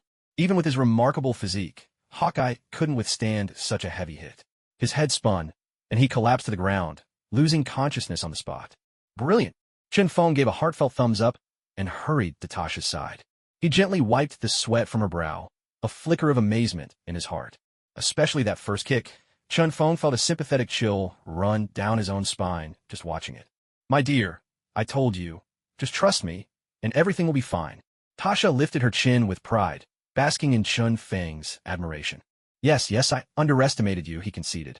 Chun Feng softly stroked Tasha's beautiful hair and whispered, now you've repaid your debt to Tang Yan. From now on, your heart belongs to me alone. No one else is allowed to take my place. As he spoke, his right hand covered Tasha's left chest, making his claim unmistakably clear. Tasha wrinkled her delicate nose and smiled sweetly. Silly, my heart has always belonged to you. Fortunately, Hawkeye was unconscious. Had he been awake to witness Chun Feng and Tasha flaunting their affection so openly, his pain would only have deepened. This was a feast of public displays of love. Such a blow to the heart is far more devastating than any physical wound. If that moment ever came, Tang Yan would surely find himself desperately longing for his wife Laura. It was a long while before Chun Feng and Tasha finally separated. Even as a level 9 agent, Natasha was left breathless, her mind still foggy from a lack of oxygen. Take Hawkeye back. I'm sure Director Fury will be eager to see him. As Chun Fong gazed at Natasha, whose cheeks were flushed with embarrassment, his fondness for her only deepened. Natasha nodded in agreement. Together, the two of them carried the unconscious Hawkeye back to the main control room. At that moment, Thor arrived at Loki's holding cell. Seeing Loki still confined within the glass chamber, Thor finally allowed himself a small sigh of relief. But before Thor could truly relax, an unexpected thing happened. The door of Loki's glass cell slid open on its own. What's happening? Thor's expression changed drastically at the sight. He rushed toward Loki without hesitation. He knew all too well that Loki must not be set free. With the power of the Tesseract at his disposal, Loki would pose an unimaginable threat to Earth. And that was to say nothing of the one lurking behind him. You're always one step behind, Thor. With a mocking smile, Loki spread his arms wide, his playful gaze never leaving Thor, as if he'd been waiting for this exact moment. Loki! Thor shouted and lunged at his brother. But what greeted him was nothing but an illusion, a phantom figure with no substance. Thor passed right through Loki, falling into the glass chamber. The force of his charge sent him sprawling to the ground. At that same instant, the sound of the glass door slamming shut echoed through the chamber. Thor realized immediately that he had walked into a trap. He spun around to see the sealed door, rage flaring in his eyes as he swung Mjolnir, the mighty hammer of Thor. A dull, thunderous boom resounded. The entire glass chamber shuddered violently. But that was all, just a tremor. The hammer left only a small crack on the glass, failing to inflict any real damage. Outside the chamber, Loki let out a triumphant laugh. Ha ha! This trick never fails with you, does it? You've grown in stature, but your mind is as naive as ever. Long ago, after planting the virus in the helicarrier's systems, Loki's cell had been set to open automatically. And Loki had anticipated that Thor would come looking for him. As he expected, Thor fell for the illusion and was now trapped. Loki's scheme had worked perfectly. Having grown up alongside Thor, Loki knew him inside and out, like a worm burrowed deep in Thor's heart. Let's hope you learn your lesson this time. Don't think that swinging a hammer can solve everything. Sometimes brains matter more than brawn. Loki strolled over to the control panel, not missing the chance to taunt Thor one last time. Loki, don't keep making these mistakes. Stop being a child who never grows up, always playing these pointless pranks. Don't let the person behind you poison your mind. Trapped in a glass chamber, Thor shouted, desperate to awaken even a shred of conscience within Loki. He had never stopped believing that Loki was his brother, holding on to the faint hope that. But Loki interrupted, his voice cold. He can give me everything I ever wanted. And you? You're all just obstacles in my path. Thor had clearly overestimated Loki. Take your hand off that control panel, or I'll show you what it feels like to lose your head. Surrender now. Coulson appeared suddenly behind Loki, aiming his weapon with a stern shout. But Loki just smiled, a smile so strange it sent chills down one's spine. Before Coulson could react, the scepter pierced straight through his abdomen. A painful, guttural moan escaped Coulson's lips as all the strength drained from his body, and he slumped slowly to the ground. Once again, Loki had used his illusions to deceive Coulson. No! Inside the glass chamber, Thor's eyes blazed with fury as he watched the scene unfold, roaring in anger. Loki, stop now. I can still plead your case to father. But if you keep going down this path, you'll plunge into an abyss with no end. An abyss with no end? Ha ha ha. Do you really think I'm the one falling, or is it you? Loki's laughter was cold and cutting. He stepped up to the button once more, this time without hesitation or interference, and pressed it. Immediately, the glass chamber hissed with heat, then, with a jolt, was ejected from the helicarrier, plummeting from 20,000 meters above the ground. Thor, my dear brother, why don't you go ahead and see for me what this abyss really looks like? Watching Thor disappear through the clouds below, Loki broke into a smile of pure, unrestrained delight. Only when Thor was entirely out of sight did Loki turn away, find a jet, and calmly escape the helicarrier. As he tumbled toward the earth, the ground rushing up to meet him, Thor's brow furrowed in grim determination. Even as a god, with a body of unmatched strength, a fall like this would bring injuries beyond imagination. Thor clenched his hammer tightly, summoning every ounce of power he possessed. Veins bulged along his arms, lightning crackled and danced, and a mighty force surged from deep within. Lightning flashed, thunder roared. With a thunderous crash, Thor brought Mjolnir down hard onto the glass chamber. A web of cracks spread across the surface. The tremendous force had left a gaping fissure, and it looked like one more strike would shatter it completely. The next instant, Thor, wild with rage, struck again. This time, the indestructible Mjolnir unleashed its full might, blasting a gaping hole in the chamber. Moments before the chamber would have collided with the earth, Thor burst free through the breach. A thunderous boom split the sky. The chamber slammed into the ground like a meteor, sending shockwaves for miles around. The landscape was leveled in all directions, as if the world had ended. Sand and dust billowed, shrouding the surrounding forests in a choking haze. It was clear just how devastating that impact had been. Thor himself didn't escape unscathed. Though he had broken free from the chamber, the relentless force of the fall sent him crashing hard into a distant plain. A deep, wide trench suddenly appeared before them. It stretched on for hundreds of meters. It wasn't until he crashed into a massive boulder that Thor finally came to a stop, his head spinning with dizziness. Thor reached up and rubbed his head, shaking off some of the confusion, then looked up at the sky and let out a powerless roar. Damn it! Loki! Loki had escaped, Coulson was down, and the helicarrier lay in ruins. All of these events proclaimed the flawless execution of Loki's plan. In their first real clash with Loki, the Avengers had been thoroughly outplayed. Only now did Nick Fury arrive outside the glass chamber. Seeing Coulson barely clinging to life, he hurried to his side, gripping Coulson's right hand tightly. "Coulson, stay with me. Look at me." Coulson, his abdomen pierced by Loki's scepter and blood pooling beneath him, was gasping for breath, cold sweat beading on his forehead. He looked frail and weak. Meeting Fury's gaze, Coulson spoke with heartfelt sincerity. "It's all right, sir. Maybe this will give those problem children some real motivation." Coulson's words, spoken from the heart, made the usually composed Fury fight to keep his emotions in check as he replied earnestly. "Coulson, I'll make sure Loki pays for this. And the Avengers I've brought together, I swear I'll unite them, make them work as one." Coulson nodded, his eyes shining with boundless trust. "Boss, I believe you can do it." When it was all over, Fury gathered everyone together, his expression grave as he addressed them. "Everyone this time, we lost. We not only lost Thor, but Banner nearly lost control, and the helicarrier suffered unprecedented damage. Even my best friend, Coulson, gave his life." Moved by Fury's words, everyone fell silent and bowed their heads. Each person was deep in thought. If only, instead of all that arguing, they had worked together from the start. Maybe they could have stopped Loki's scheme. If Thor hadn't vanished, if Banner hadn't lost control, maybe Agent Coulson would still be alive. But now it was too late. No amount of words could change what had happened. Only Chin Feng sat there, as if nothing had happened, leaning back in his chair with his legs crossed, entirely unmoved by Fury's admonition. Instead, his attention wandered over to Natasha, his hands wandering as well, earning him a sharp glare and a pointed warning from her. Chun Feng just grinned shamelessly, raising his hands in innocence. Fury noticed Chun Feng's antics, but with this man, he never really knew what to expect. Besides, Chun Feng wasn't even a S.H.I.E.L.D. agent, so Fury simply let it go. "I've decided to initiate the Avengers Protocol. All of you are a part of this, so I need you to work together this time. Join forces, crush Loki's schemes, and drive him off the earth." Fury glanced at everyone before him, suddenly raising his voice, each word ringing with unwavering determination.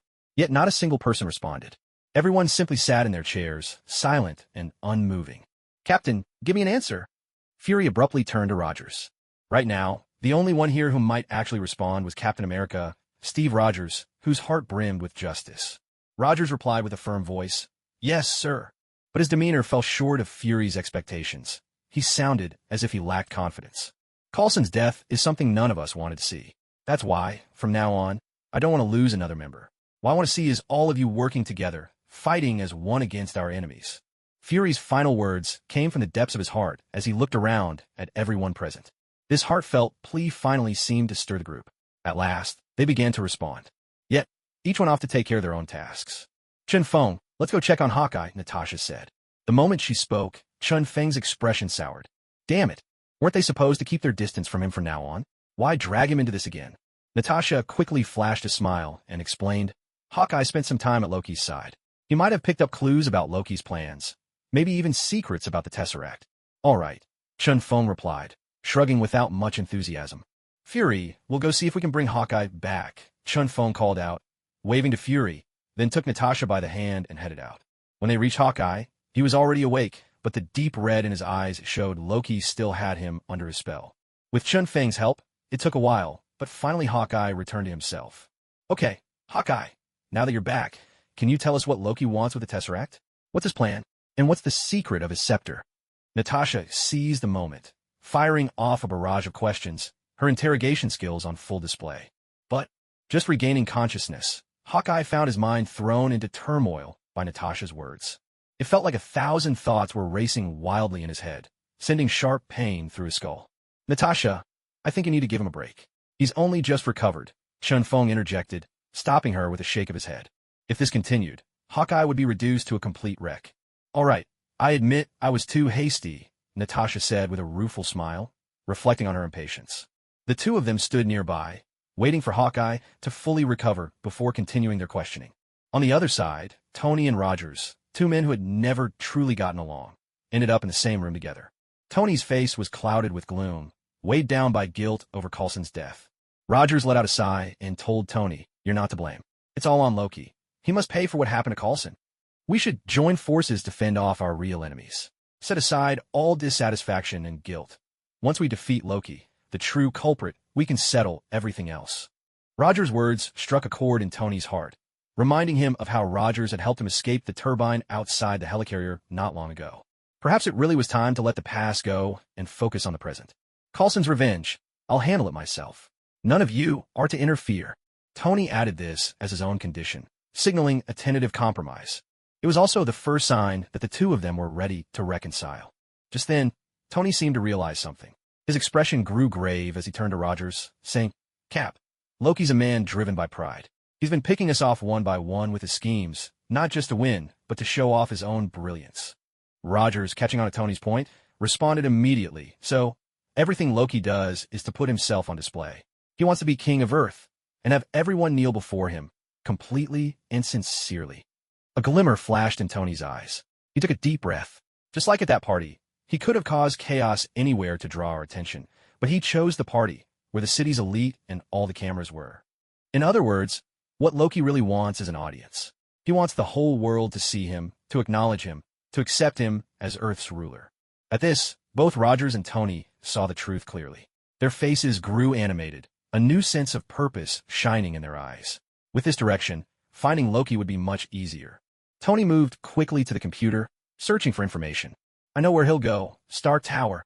Moments later, Tony clenched his fist, looking at Rogers with absolute confidence. That's the perfect stage for Loki to put on his grand performance for the world. But Tony's satisfaction didn't last long. Suddenly, his face fell. His expression turned dark as night. Stark Tower? If Loki's going to make a stand at Stark Tower, that means the final battle will play out there. Damn it. Of all places, why did he have to pick that one? Tony cursed under his breath. He'd only just finished renovating Stark Tower, pouring in a fortune to make it pristine and state-of-the-art. If a fight with Loki broke out there, nothing good would come of it, that was certain. Damn it, Loki. Of all places, he just had to choose Stark Tower for the address. Tony couldn't help but curse under his breath. This sudden outburst left Rogers, whose hair was still damp with dew, a bit puzzled. He couldn't quite figure out why Tony was so suddenly angry. But Rogers didn't dwell on Tony's mood. He simply gave Tony's shoulder a symbolic pat and said calmly, "Tony, let's settle your personal issues with Loki after this is over. For now, get this information to the others as quickly as possible. We need to head to Stark Tower at once." With that, Rogers left the room and strode into the central control chamber of the helicarrier. Tony watched Rogers' retreating figure disappear from view, grumbling. "So, this is your idea of teamwork? That's something I spent half a year upgrading, you know? Couldn't you at least consider how I feel?" Fuming, Tony stormed out as well, making his way toward the control room. Inside, Dr. Banner and Nick Fury were already waiting, quietly tracking Loki's whereabouts. "I found it. The energy from the Tesseract is rising rapidly. It's about to reach a critical threshold." Just as Rogers entered the control room, Dr. Banner suddenly called out loudly, "Where is it?" Fury's eyes lit up as he sprang to his feet at Banner's exclamation. "Downtown Manhattan, New York. The exact location is..." Before Banner could finish, Rogers cut in, "Stark Tower." "That's right, Stark Tower. But, Captain, how did you know?" Banner looked at Rogers, genuinely surprised that he'd managed to figure it out even faster than himself. After all, Rogers was a man from the last century, completely unfamiliar with modern technology, and certainly not equipped to track gamma radiation from the Tesseract. "I told him," Tony said as he entered the control room, intercepting the answer Rogers was about to give. Rogers could only shrug, his expression resigned. Fine. If you want the credit, take it. I'm not here to compete for glory anyway." Banner turned his attention to Tony, focusing on the key issue. "Tony, can you use Jarvis to pull up all the surveillance feeds from Stark Tower right now?" Tony, ever cool and confident, replied, "Of course, no problem. Jarvis, do as Dr. Banner suggests. Apologies, sir. All surveillance systems within Stark Tower have been compromised. I'm unable to transmit any footage. Estimated time to bypass the interference is 20 minutes. Came Jarvis's calm reply. Tony's face froze for a moment, the confidence draining away. The atmosphere turned awkward in an instant. No problem. Don't panic. I'll give another shot. Seeing the skeptical looks from everyone around him, Tony felt his pride take a hit. Jarvis, crack it as fast as you can. Don't let me lose face in front of these people. Tony kept a calm expression, murmuring quietly to Jarvis. I'm sorry, sir. Even with the fastest method, it will still take nearly 15 minutes. Jarvis's cold, mechanical voice echoed again, completely dashing Tony's hopes. Damn it. Can't a man show off for once? Just then, Fury's voice cut through the tension, stern and commanding. Dr. Banner, bring up surveillance on the target location from the helicarrier. Directly focus on Stark Tower. Following Fury's orders, Dr. Banner swiftly pulled up the live feed of Stark Tower. Atop the tower, Dr. Eric Selvig had successfully activated the Tesseract. Its astonishing energy surged forth in an unstoppable torrent. The sky itself seemed to tremble. A pillar of light, forged from that raw energy, shot straight from the Tesseract, piercing the heavens and vanishing into the clouds high above, its true reach impossible to gauge. Everyone present was visibly shaken by the sight, faces turning grave and somber. Time is no longer on our side. We must act quickly and come up with a plan, or else the Chitauri army Loki spoke of will soon descend upon Earth. And when that happens, everything will grow far more difficult. A crisis of unimaginable scale for the planet. Fury's face darkened, concern etched deep in every line. With the second phase of the plan unfinished, the only ones left who might stop Loki were the Avengers standing before him. Fury turned to Rogers, his tone solemn and resolute. Captain, you'll be leading this mission. Don't let me down. He's leading the team? And what about me? Though Tony and Rogers were back on good terms, that didn't mean Tony was willing to take orders lying down. Fury spoke earnestly. Tony, you'll support the captain. He's a veteran who's seen real war, with a wealth of battle experience. Trust him. Tony glanced at Rogers, then sighed. All right, since Rogers fought in World War II and helped secure a brighter future for our country, I'll reluctantly agree. But if you make any wrong calls, I'll challenge you on the spot. He wore a smile, but inwardly, he was cursing. Though Tony had agreed to let Rogers be the team leader, that didn't mean he'd blindly follow every command. If Rogers made a mistake, Tony would call him out, without hesitation, even if it embarrassed him. Don't worry, Tony. You won't get that chance, Rogers replied with a gentle smile, unfazed by Tony's challenge. Having weathered countless storms and outwitted Red Skull in the chaos of World War II, Rogers' mind was already tempered and mature beyond measure. Neither the control of the battle itself nor the grasp of its momentum was something anyone else here could rival. Good. I don't want to give you any chances either. After all, this isn't just a training exercise, it's a real fight. One mistake could cost countless lives. After saying this, Tony's expression grew even more grave. Loki wasn't just trying to show off. What he wanted was to rule the Earth. And along the way, many innocent civilians would suffer. All they could do was try to minimize the casualties as much as possible. Dr. Banner, when it's your turn, don't hold anything back.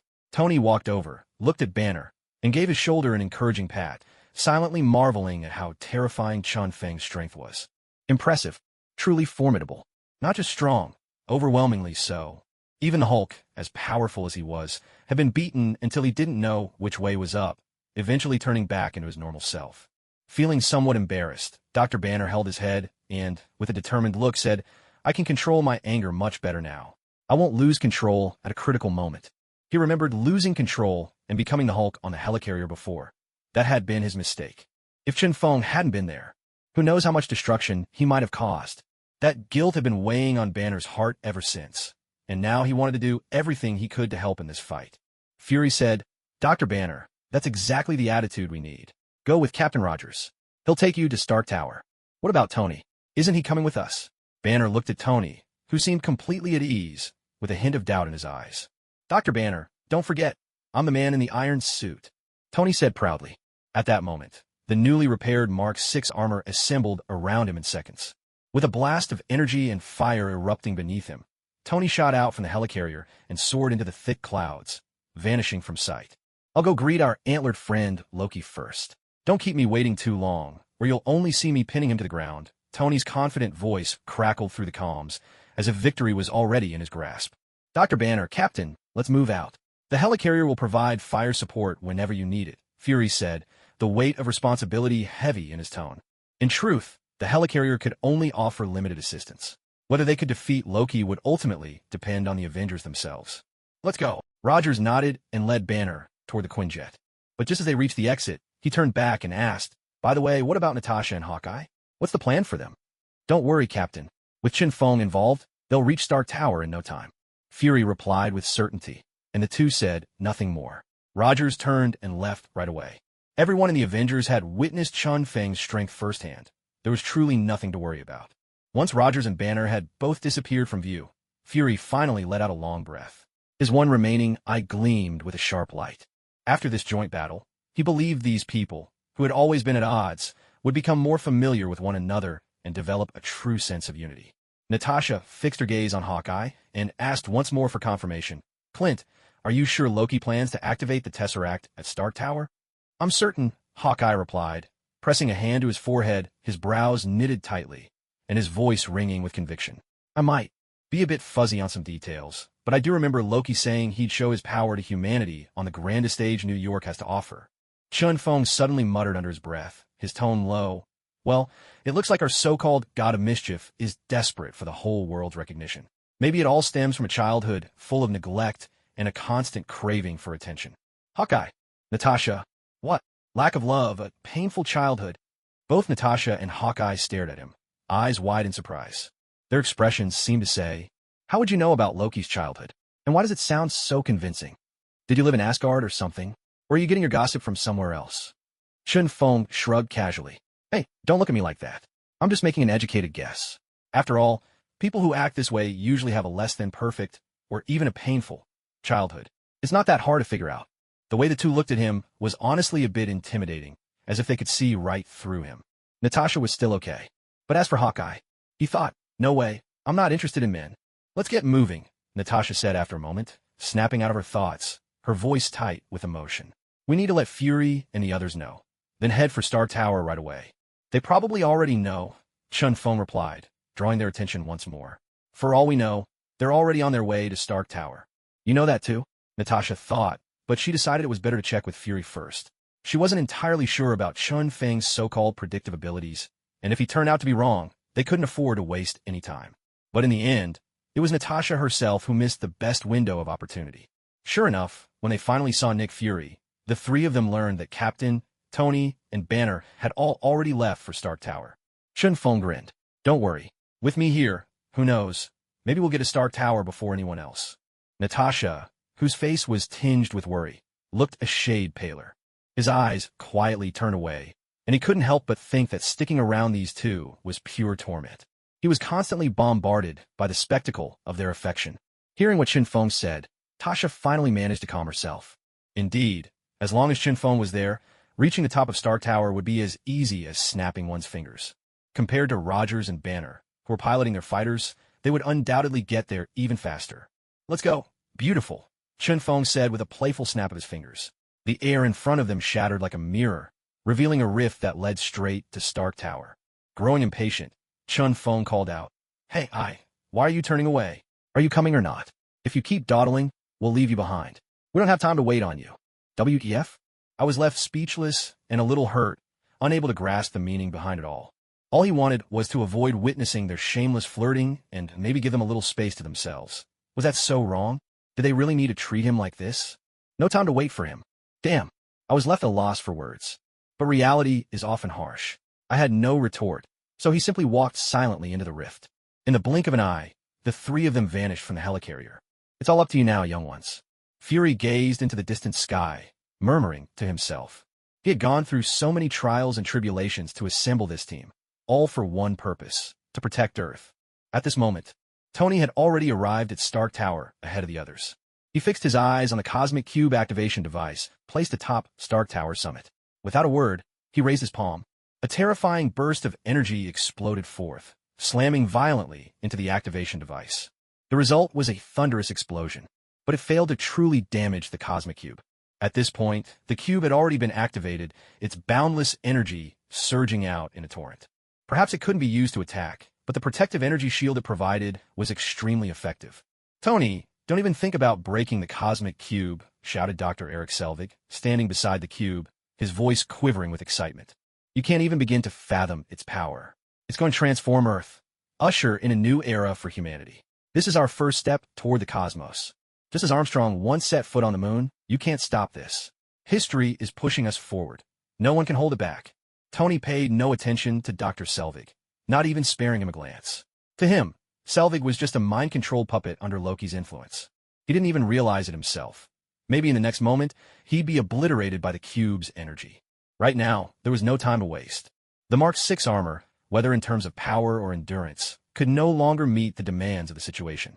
He needed to deploy the Mark VII. Tony repeated this silently to himself. Just then, the Iron Man suit slowly descended from the sky, landing squarely on the circular platform atop Stark Tower. Upon landing, the Mark VI Iron Man suit on Tony's body was stripped away piece by piece. Taking advantage of the moment, Tony slipped into the heart of Stark Tower, where Loki sat at ease in a chair, calmly sizing up his new visitor.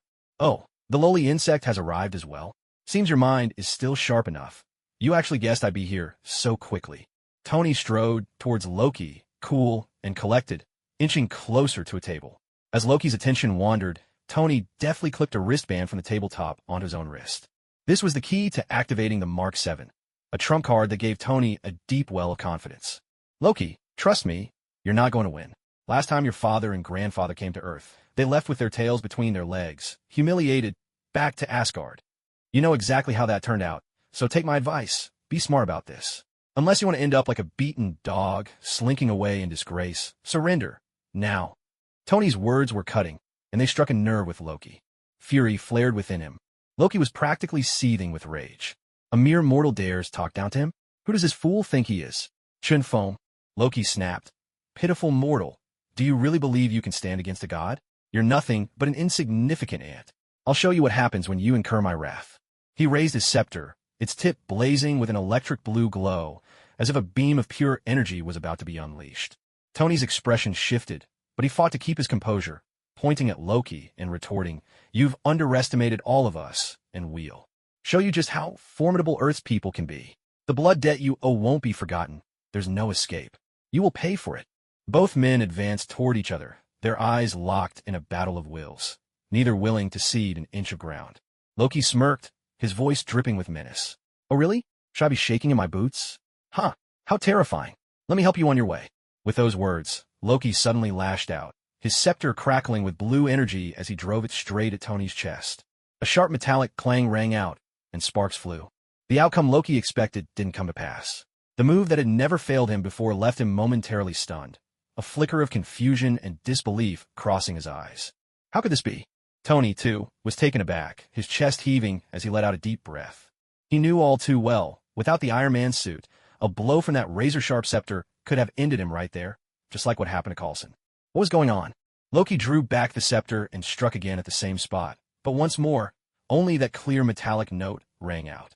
Tony stood his ground, unchanged, eyeing Loki with a look that bordered on defiance. Loki couldn't comprehend it. How could a scepter imbued with such immense power be stopped by an ordinary earthling? This was given to me by that man, a secret weapon powerful enough to rule the earth. But now, all I can say to Loki is just one thing. You really let me down, old pal. The arc reactor in Tony's chest saved his life. If it weren't for that, things would have been fine like before. Loki stared at the scepter in his hand, his eyes flickering in confusion. He simply couldn't understand. None of it made sense to him. To think you're a god, and yet so useless. You've really let yourself down, Loki. A sly smile played across Tony's face as he fixed his bright, spirited gaze on Loki. But before Tony could finish his sentence, Loki hoisted him up with one hand, cutting him off mid-sentence. Loki's face twisted with rage. He gripped Tony tightly, then hurled him with all his strength. Tony crashed to the ground, his cheeks flushed red, his breathing ragged. He landed dangerously close to the floor-to-ceiling window. Just one more step, just one more push, and Tony would plummet hundreds of meters from the top of Stark Tower. Insignificant insect. Did you really think you could defy the power of a god? Did you think the scepter's magic, not working on you, makes you invincible? Who do you think you are? Pathetic mortal. Loki bellowed, his voice booming with a power as boundless as the roaring ocean, shaking the very heavens and halls around them. Loki, trust me, you don't want to throw me out that window. Watching Loki draw closer, Tony's bravado began to fade. Panic flickered in his eyes. Damn it. It was at least 200 or 300 meters to the ground. If he fell, he'd be nothing but a smear on the pavement. Most importantly, Tony hadn't even put on his Mark 7 armor yet.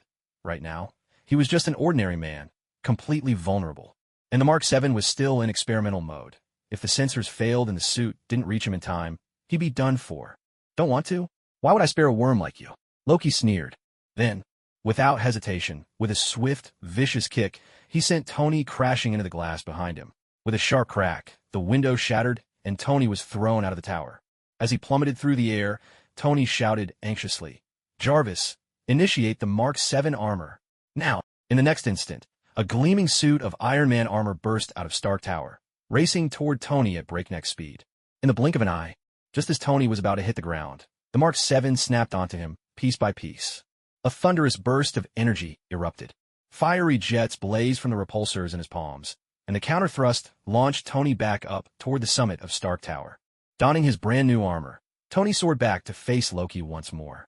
"I told you, you really don't want to send me down there. Too bad you wouldn't heed my warning." As Tony raised his right hand, a brilliant light flared from his palm. A beam of energy shot out at the speed of light. Loki's scepter answered with a dazzling burst of its own power, though he was a step slower than Tony. The energy blast struck Loki squarely, knocking him to the ground in an instant. His scepter slipped from his grasp. At that very moment, up on the rooftop, the Tesseract seemed to complete its mysterious work. A sharp pillar of light erupted, blazing like a newborn sun, piercing the heavens as if reaching into the depths of the cosmos.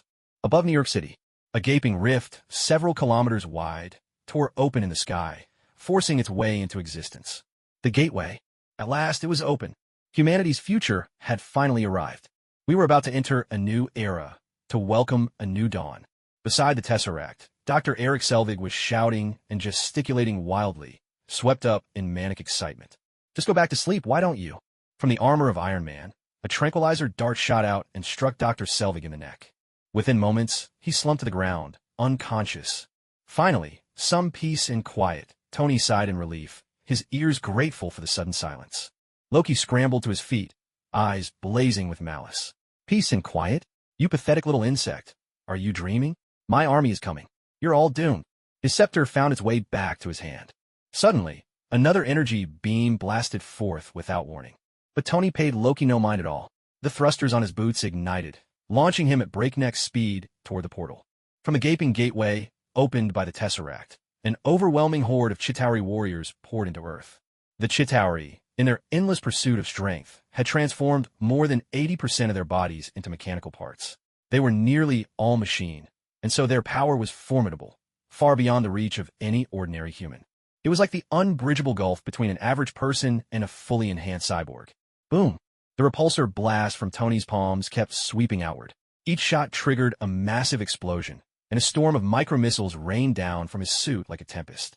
But against the never-ending swarms of Chitauri, his attacks were as insignificant as pebbles tossed into the sea, barely making a ripple. Tony was soon surrounded. Several Chitauri leapt at him, relentless and seemingly unkillable. Despite the heavy firepower, the invaders pressed on, their numbers overwhelming. Inside his suit, the rising temperature was alarming, and Tony's speed began to drop as he shouted into his communicator. "HQ, I need backup. I can't handle this alone." 800 meters. 800 meters.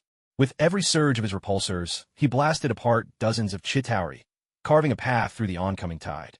The battlefield was chaos, a storm shaking the very sky. But all of this was like a drop in the ocean. Far more Chitauri continued their assault, their attacks relentless and unbroken. Luo stood at the center of command, declaring, "Hold on a little longer, everyone. We've almost reached the main objective." The Quinjet was parked on the ground, and Luo and Dr. Zhao moved in and out of it together. At the sight before them, both of their faces grew tense with concern. The Chitauri, those invaders from beyond the sky, swarmed like insects. One of them turned to Dr. Zhao and said, "Doctor, you can. Act now. Go help Tony." Right now, with his current strength, he can't do anything against those Chitauri attacking from the air. Why are things stalling? Banner was confused. He felt lost for a moment, exchanging glances with others, unable to understand why the Hulk had suddenly retreated inside himself. Normally, the Hulk loved nothing more than to seize control, bursting out to unleash destruction. This strange behavior made Banner turn his gaze toward Shinfeng. Did Shinfeng do something without me knowing? How odd. Tony soared through the air, shouting, "Hey, quit standing around. Don't you see the Chitauri everywhere? If you don't get over here soon, I'll be buried under this swarm of bugs." With incredible speed and agility, Tony weaved between the skyscrapers, maneuvering around the Chitauri in a deadly dance. Meanwhile, more and more Chitauri forces poured into Earth. Even a gigantic, semi-mechanical, serpent-like beast descended from outer space. Chaos erupted. Utter chaos. New York City fell into complete disarray. The Chitauri squad showed no mercy as they attacked, sending countless ordinary citizens fleeing in panic. Even New York's police were paralyzed with fear, unable to evacuate the people in time. Suddenly, a terrifying wave of sword energy swept across the battlefield. Within a 200-meter radius, every Chitauri invader was torn to pieces by the devastating force. "Captain, this is your moment to lead," Chen Feng reminded. "If you keep hesitating, New York will be consumed by these invaders." His words snapped Rogers out of his deep thoughts. Even during the Second World War, he had never witnessed such a vast and overwhelming battle. And now, fighting aliens, this was truly unprecedented. "I understand," Rogers replied, his focus returning. "Kill them. Slaughter them all. Ha ha ha. Bring me delight. The more of these pitiful mortals that perish, the better." High atop Stark Tower, Loki watched the chaos below with a look of utter satisfaction. Seeing the helpless struggle of the defenders as the Chitauri wreaked havoc, a smug smile played at his lips. Suddenly, Thor appeared out of nowhere, flying to the rooftop to confront Loki. He called out, "Loki, shut down the Tesseract. Stop this before it goes any further. You're only being used." "Thor, do you really think I'm someone who can be used? I'm about to rule the Earth. Do you really think I'd just give up, return to Asgard with you, and let myself stand trial before Odin, that ignorant old fool?" Loki's emotions flared at Thor's words, his voice thundering with rage. Damn it. Loki had had enough of Thor's self-righteous proclamations. All along, they were simply jealous, envious that he had gained such tremendous power. "When I rule Earth, you can tell that old man I accomplished something he never could. Maybe then he'll reflect on himself and wonder why Asgard standing in the Nine Realms keeps falling, why we're looked down upon more and more. Loki, you're wrong. You're blinded by hatred and power. Enough. I don't want to hear another word of your tiresome preaching. I am a god, and soon I'll be the god who reigns over the entire Earth and all of humankind." Loki shouted furiously, the scepter in his hand bursting forth with radiant light that lit up half the sky as a long-prepared surge of destructive energy shot forth. A crackle. Lightning arced along Thor's hammer as he effortlessly shattered the energy beam. "Go back to Asgard and stay out of my way." Loki's figure flashed as he lunged forward, his scepter gleaming viciously as he thrust it straight at Thor. Clang! A clear, thunderous crash rang out. Thor's hammer sent the scepter flying, knocking Loki to the ground along with it. "Loki, even with help, you can't beat me. Just give up and surrender." Thor gazed down at Loki lying on the ground, his face filled with sorrow and a deep sense of guilt. Thor believed that much of Loki's rebellious nature was, in truth, his own doing. "Is that so? Seems you haven't learned a thing." Loki sneered, his expression twisting into something almost sinister. But before Thor could react, a chilling aura surged from behind. Thor moved to the side with lightning speed, but still, the sharp blade pierced his armor. A streak of blood appeared across his body. Thor winced in pain, rolling backward as he hurried to press his wound. "Typical, nothing but muscle. You really ought to have your head examined," Loki mocked coldly. Then he kicked Thor, sending him tumbling from Stark Tower. "Farewell. I won't be seeing you off." Loki watched as Thor fell, a cold smile playing on his lips as he waved goodbye. "Captain, looks like your plan will have to wait." Chen Feng narrowed his eyes, a strange smile tugging at his lips as a colossal mechanical dragon, thousands of meters long, materialized before them. "Dr. Banner, now would be a good time." Rogers glanced at Dr. Banner, a look of certainty in his eyes. "I'm always angry," Dr. Banner replied, striding toward the distant mechanical dragon as he spoke. A good show was about to begin. Chen Feng gave a casual chuckle, a glint of cunning flashing briefly in his eyes before it vanished. He fixed his gaze on Banner, who was approaching the mechanical dragon. With a thunderous roar, Banner let out a cry of fury, his hair bristling as his entire body swelled. The shirt on his upper body burst apart, leaving only a pair of indestructible pants. Hulk, enveloped in a green radiance, stomped onto the ground. Using the force of the impact, he propelled himself toward the mechanical dragon. Rocks shattered and flew through the air. A shockwave swept through, carrying debris in its wake. The sky echoed with the explosive boom of thunderclouds. A wild surge of air pressure, almost tangible in its intensity, billowed outward. In the blink of an eye, Hulk unleashed a powerful punch, his mighty fist crashing straight through the colossal body of the mechanical dragon. Its head was stopped in its tracks, and the massive body behind it was forced forward, piling awkwardly atop the head. It was as if a giant truck had its front wheels locked, causing it to suddenly flip and come crashing down. "Watch out!" Tony suddenly soared behind Hulk, firing a high-powered armor-piercing round at the mechanical dragon. With a thunderous explosion, the mechanical dragon was instantly blown to pieces, raining shards of metal down from the sky. There's an old saying, "You've turned green, but you've grown stronger, too." Chun Feng stood protectively in front of Natasha, shielding her in his embrace. But barely a moment after the mechanical dragon was destroyed, more Chitauri aliens immediately swarmed toward them, an endless tide. "Get out of my way!" Hulk's eyes burned red with rage. He roared at the Chitauri, then leaped from the ground, snatching a flying alien from the air. With a tremendous wrench, he tore the unfortunate Chitauri in half at the waist. "Damn it, will these aliens ever end?" Tony muttered. He'd been fighting for what felt like ages. Thousands had fallen by his hand, yet the Chitauri only seemed to multiply, fatigue etched deep in his brow. Chun Feng's eyes remained cold as he gripped the Sword of Gale, waiting for the aliens to gather a bit closer. Then he would strike them all down with a single sweep. But before Chun Feng could make his move, an earth-shattering crash of thunder exploded overhead, shaking the world like a drumbeat from the heavens. The sky was swallowed by a sea of lightning, spreading everywhere. In that moment, the entire space was filled with a terrifying storm of thunder. The heavens were lit up as bright as day. The aftershocks, fierce enough to split stone, swept across the battlefield, leaving no place untouched. Every single Chitauri was turned to ash, utterly obliterated. At that moment, Thor descended from the sky, landing beside the group. "How's Loki? And the Tesseract?" Rogers immediately asked. "Do you really need to ask? Just look at him. You know he failed, or he wouldn't have taken out his anger on those bugs," Chun Feng said with a shrug, bluntly exposing the truth. Thor felt a bit awkward at that remark. "I have to admit, every time in our loss to Loki, it was always because of his own carelessness. Just as Loki said, he never learns his lesson.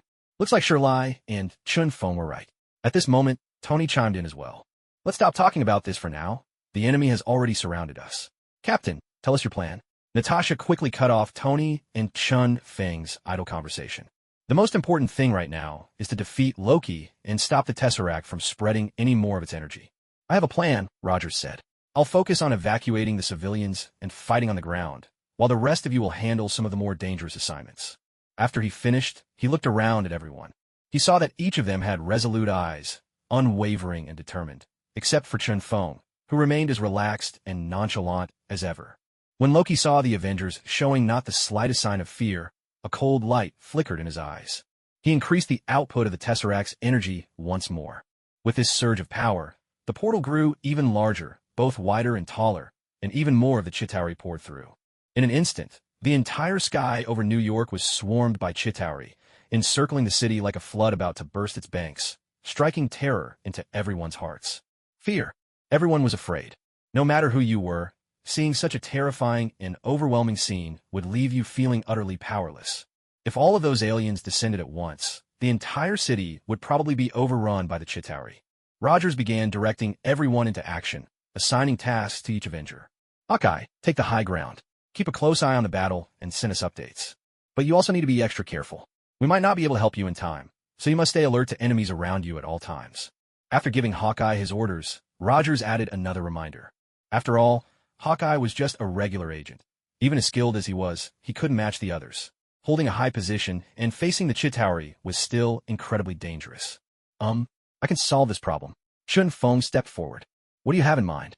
Hearing Chun Feng's words, Rogers' eyes lit up. Ensuring everyone's safety was his greatest hope. "I've learned a few simple spells. I can cast a protective charm on Hawkeye, and a shield will naturally form around him to keep him safe," Chun Feng quickly explained. Time was running short, so he could only use a few basic spells. The more advanced ones would take too long. "That's perfect. I'll leave it to you, Chun Feng. Please cast the spell on Hawkeye right away," Rogers said gratefully, then turned to Tony. "Tony, hold the line. Don't let any of those aliens get out of New York. We have to keep the fight contained here. Don't worry. Leave it to me." Tony's boots flared with energy as he prepared to take off, but suddenly he glanced at Chun Feng. At that moment, Chun Feng had just finished casting an enchantment on Hawkeye. Tony paused, then strode over to Chun Feng and shamelessly said, "Chun Feng, how about casting a spell for me too?" "All right, but remember, you'll owe me another favor," Chun Feng replied with a shrug. "This isn't for nothing. You'll have to repay it," he reminded. "No problem. Just a favor, right? Go ahead." Tony laughed heartily. He already owed Chun Feng a few favors, so what difference would another one make? The more, the merrier. This time, Chun Feng cast spells on Tony to lighten his body weight, reduce air resistance, and add a protective shield. With these enhancements, Tony blasted off, charging straight into the midst of the Chitauri army with newfound confidence. Explosions thundered and bullets rained down like a storm, filling the sky with streaks of fire that burst and blossomed, dazzling as fireworks. "Thor, you're in charge of clearing the grunts at the portal. Stop them from sending in more troops. Do your best to wipe them out before they set foot on Earth," Rogers called out to Thor with a determined nod. It was a heavy responsibility, and only Thor's strength was up to the task. He was a god of Asgard, unmatched in might, endurance, or resilience. No one present could compare, except perhaps Chun Feng. "Leave it to me." Thor gripped his hammer and shot into the sky, swiftly soaring to the tallest spire in New York. Lightning crackled and thunder roared. Electric arcs danced across Thor's hammer, accompanied by a deafening roar. Bolts of lightning split the sky, descending like divine judgment. Every Chitauri who crossed into Earth's realm was struck, their bodies reduced to dust by the overwhelming force. "Hulk, you!" Rogers finally turned to Hulk, hesitating for a moment before giving his orders. "Your job is simple. Smash everything that moves." At these words, Hulk's face lit up with glee. Destruction was his favorite pastime, and his greatest talent. Hulk loves smashing. With a booming laugh, Hulk hammered his fists against his chest, then leapt away, eyes blazing, charging after the scattered Chitauri with unbridled enthusiasm. This time, with no one holding him back, he was free to unleash his power. "Romanoff, you and I will stay on the ground and fight. Chun Feng, you have another task," Rogers said. Chun Feng frowned, immediately displeased. Leaving Natasha on the ground was far too dangerous. She was, after all, just a regular agent. She might be able to handle a Chitauri or two, but what about 5, 6, or more? Chun Feng couldn't relax, and he certainly wouldn't agree to leave Natasha behind. Rogers naturally saw Chun Feng's worry and tried to persuade him with solid reasoning.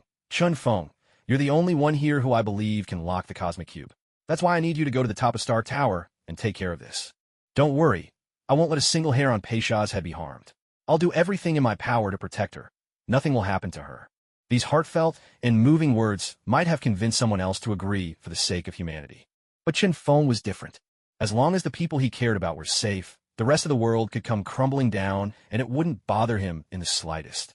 Before the showdown in New York, Chun Feng had already sent Mindy to the safest place S.H.I.E.L.D. had, where she stayed with Jane Foster.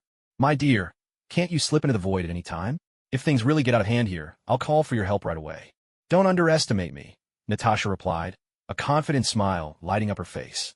"With these weaklings around, let's see who takes down whom." Chun Feng hesitated for a moment, then saw the unwavering resolve in Natasha's eyes. He shrugged lightly, giving in. "All right, Rogers, I'll do it. But Captain, if anything happens to Natasha, I swear I'll make you feel every ounce of pain she suffers. Believe me, that'll be far worse than spending decades frozen in ice."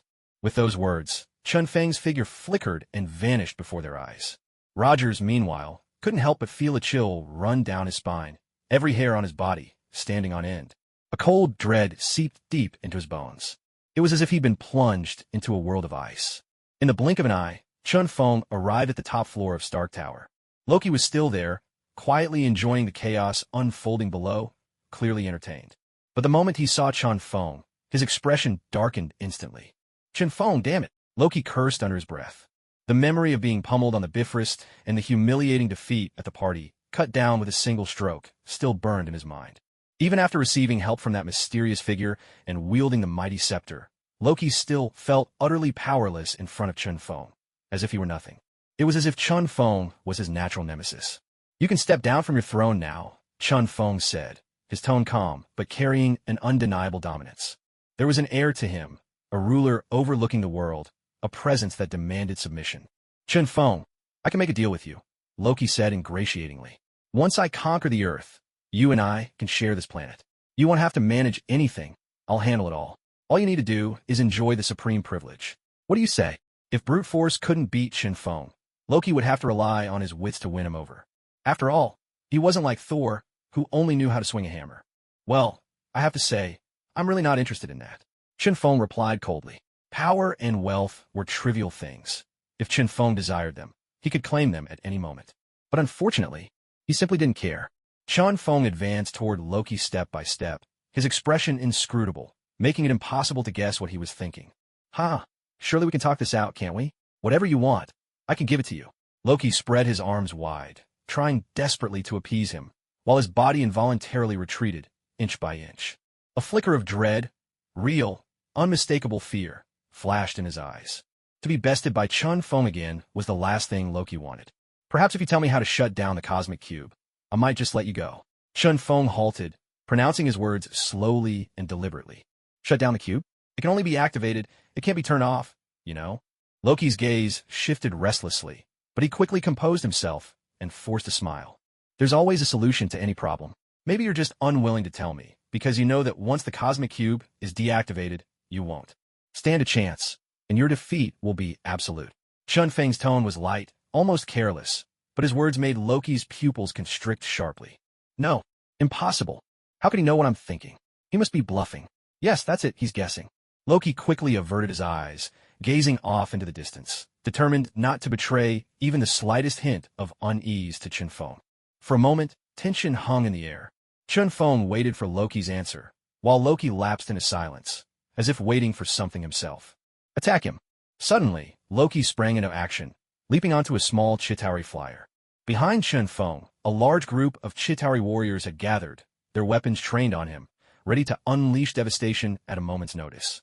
In an instant, the sky blazed with converging beams of energy. Blasts echoed through the air. Relentless, deadly energy rays surged toward Chen Feng, overwhelming the sky. But in the next instant, Chen Feng's figure blurred and vanished from where he stood, leaving every attack to strike nothing but empty air. Then, behind the Chitauri, Chen Feng reappeared, sudden as a thunderclap. A dark surge of energy, fanning out in a wide arc, swept through their ranks. Every Chitauri within its reach was engulfed. Agonized screams rang out, and as the energy pulse faded, it dragged their lifeless bodies away, vanishing into thin air. Such was the horror of void energy. That dreadful power annihilated the Chitauri in a heartbeat, carrying their corpses into the void itself, where they would become nothing more than sustenance. Witnessing this, Loki's face went deathly pale. A primal fear, rising from the depths of his soul, urged him to flee this place at once. Every Chitauri had been devoured by the void, erased from existence. The sight sent Loki's heart plunging, as if he'd fallen into a frozen abyss. In that moment, it felt as if he had arrived at the coldest place in the world, a biting wind piercing to the bone, making his entire body shudder uncontrollably. That was fear gripping his very soul. He could die here, quickly. He had to get away from this place. At Loki's command, the Chitauri hurriedly turned their ship around and sped off into the distance. The terrifying aura radiating from Chen Feng filled even these aliens with dread. Instead of pursuing Loki and the Chitauri, Chen Feng walked over to the cosmic cube. Waves of energy surged from the cube, sustaining the vast gateway above New York. As long as the cube was closed, the portal in the sky would automatically shut, and the Chitauri would no longer be able to invade Earth. A deep, thunderous rumble echoed through the void. Chen Feng reached out, attempting to approach the cosmic cube, but was repelled by a powerful burst of energy. Had Chen Feng not possessed such strength, that blast alone might have hurled him away. He exhaled, steadying himself, and without losing heart, he channeled the power of the void and moved toward the cube again. This time it worked.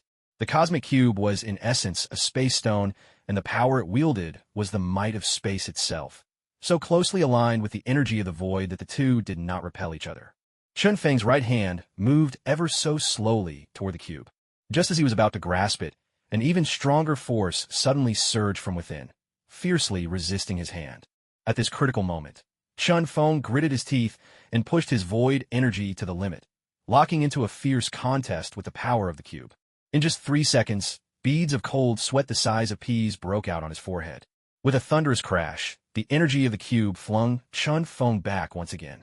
Damn it, my void energy still falls short compared to the power of the space stone. Chen Feng cursed under his breath. He wished he could draw upon a void race hero immediately to enhance his mastery over the void. Wait, equipment. Just as Chen Feng was at a loss, the idea of equipment suddenly flashed through his mind. Through the boost of equipment, Chun Feng could strengthen his overall abilities as a hero, thereby deepening his control over the void. Without delay, Chun Feng entered the shop to choose his gear. Death Cap, Ladin's Echo, a fully stacked killing book, Archangel's Staff, Zonya's Hourglass, Embrace of Fire. When Chun Feng returned to the Cosmic Cube, a confident smile played on his lips. He thrust out his right hand, plunging it straight into the energy shield. The surrounding space seemed to tremble, faintly twisting under the strain.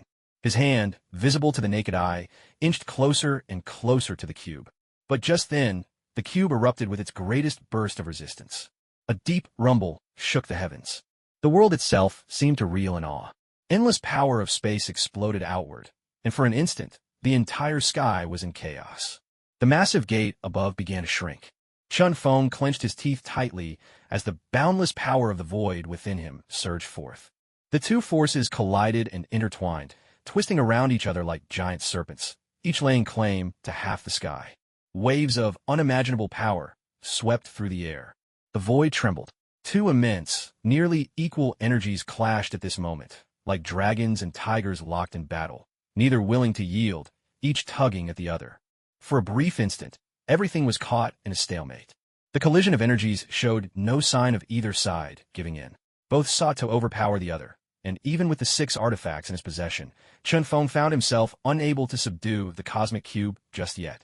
The energy within the space stone was simply too immense, seemingly infinite, unfathomable in its depths. When its power erupted, it was enough to shake Chun Feng to his core. Even his expression could not hide his astonishment. If only I could seize this space stone, then my command over the void would reach truly terrifying heights. By then, I could roam all the worlds of the universe as I pleased. The thought alone stirred Chun Feng's heart, and the power inside him surged uncontrollably once more. Heaven and earth seemed to tremble. But just at this critical moment, a horde of Chitauri warriors, fearless and relentless, charged straight at Chun Feng. Weapons in hand, they unleashed blazing torrents of energy in an instant, a furious barrage of beams, each one targeting Chun Feng. At such a crucial juncture, even the slightest disturbance could lead to disastrous consequences. Chun Feng's gaze grew icy cold.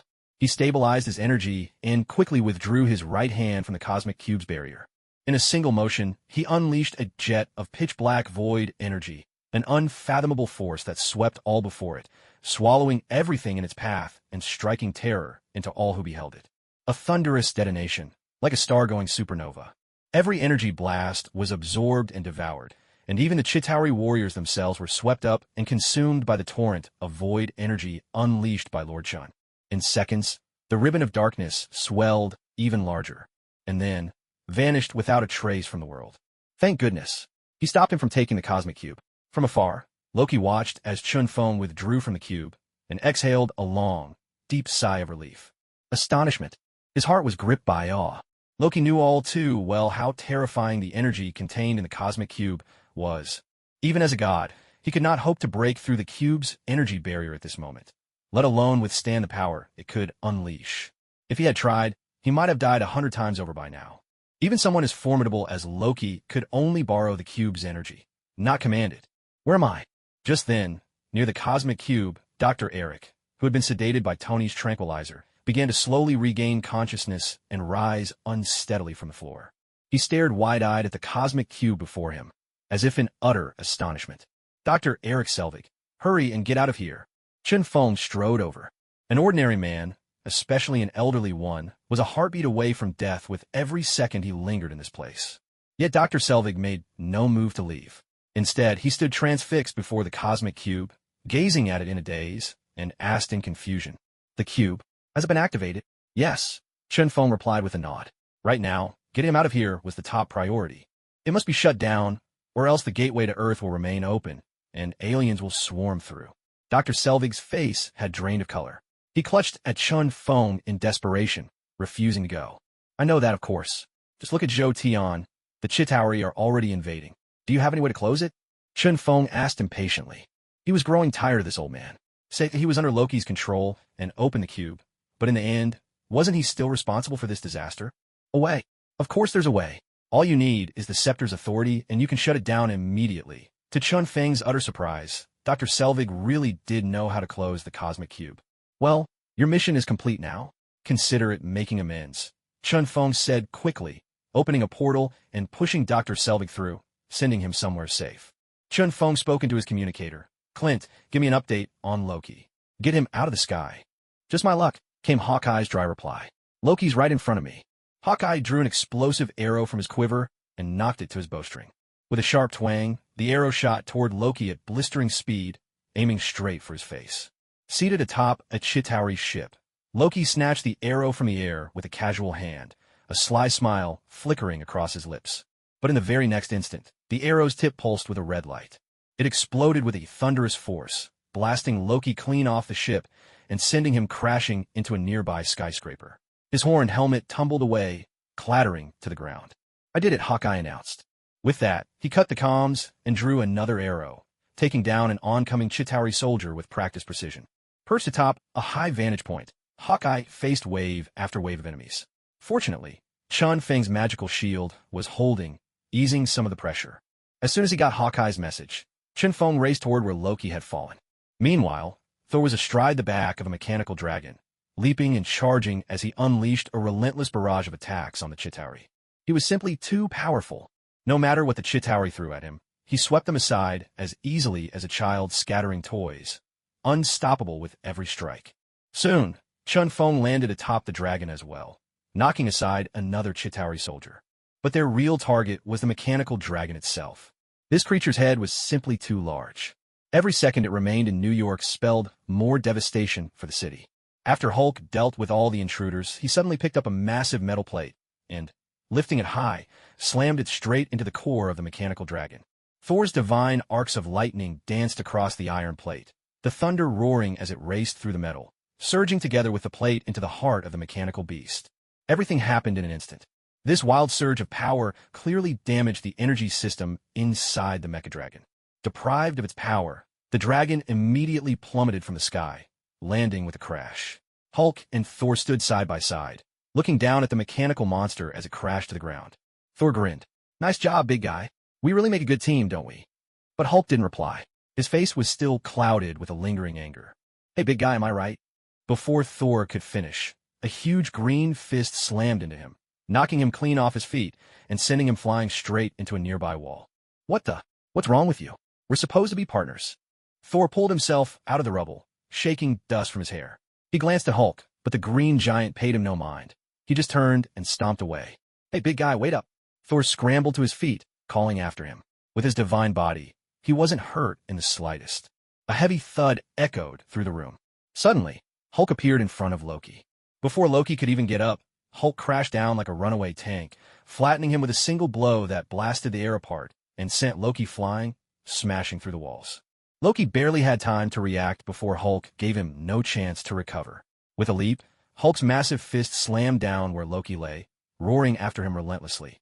Dodging the punch, Loki saw the unstoppable Hulk coming for him again and was instantly furious. "Damn you all! What do you think you are? I am a god, and you miserable mortals dare to humiliate me."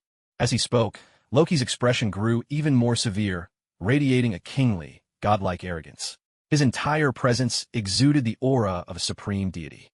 But before he could finish his tirade, the scene took an abrupt turn. Hulk grabbed him by the right ankle, hoisting him into the air like a sack of flour. With a wicked grin, Hulk swung Loki around and slammed him into the ground again and again, as if Loki were nothing but a rag doll. To call it miserable would be an understatement. The hard stone floor shattered under the repeated blows from Loki's face, splintering in all directions with cracks spreading like a web. It was almost comical. One could say Hulk was performing a dance, flinging Loki around like a green tornado. The whole scene was equal parts brutal and absurd. No one knew how many times Hulk repeated the motion before he finally stopped.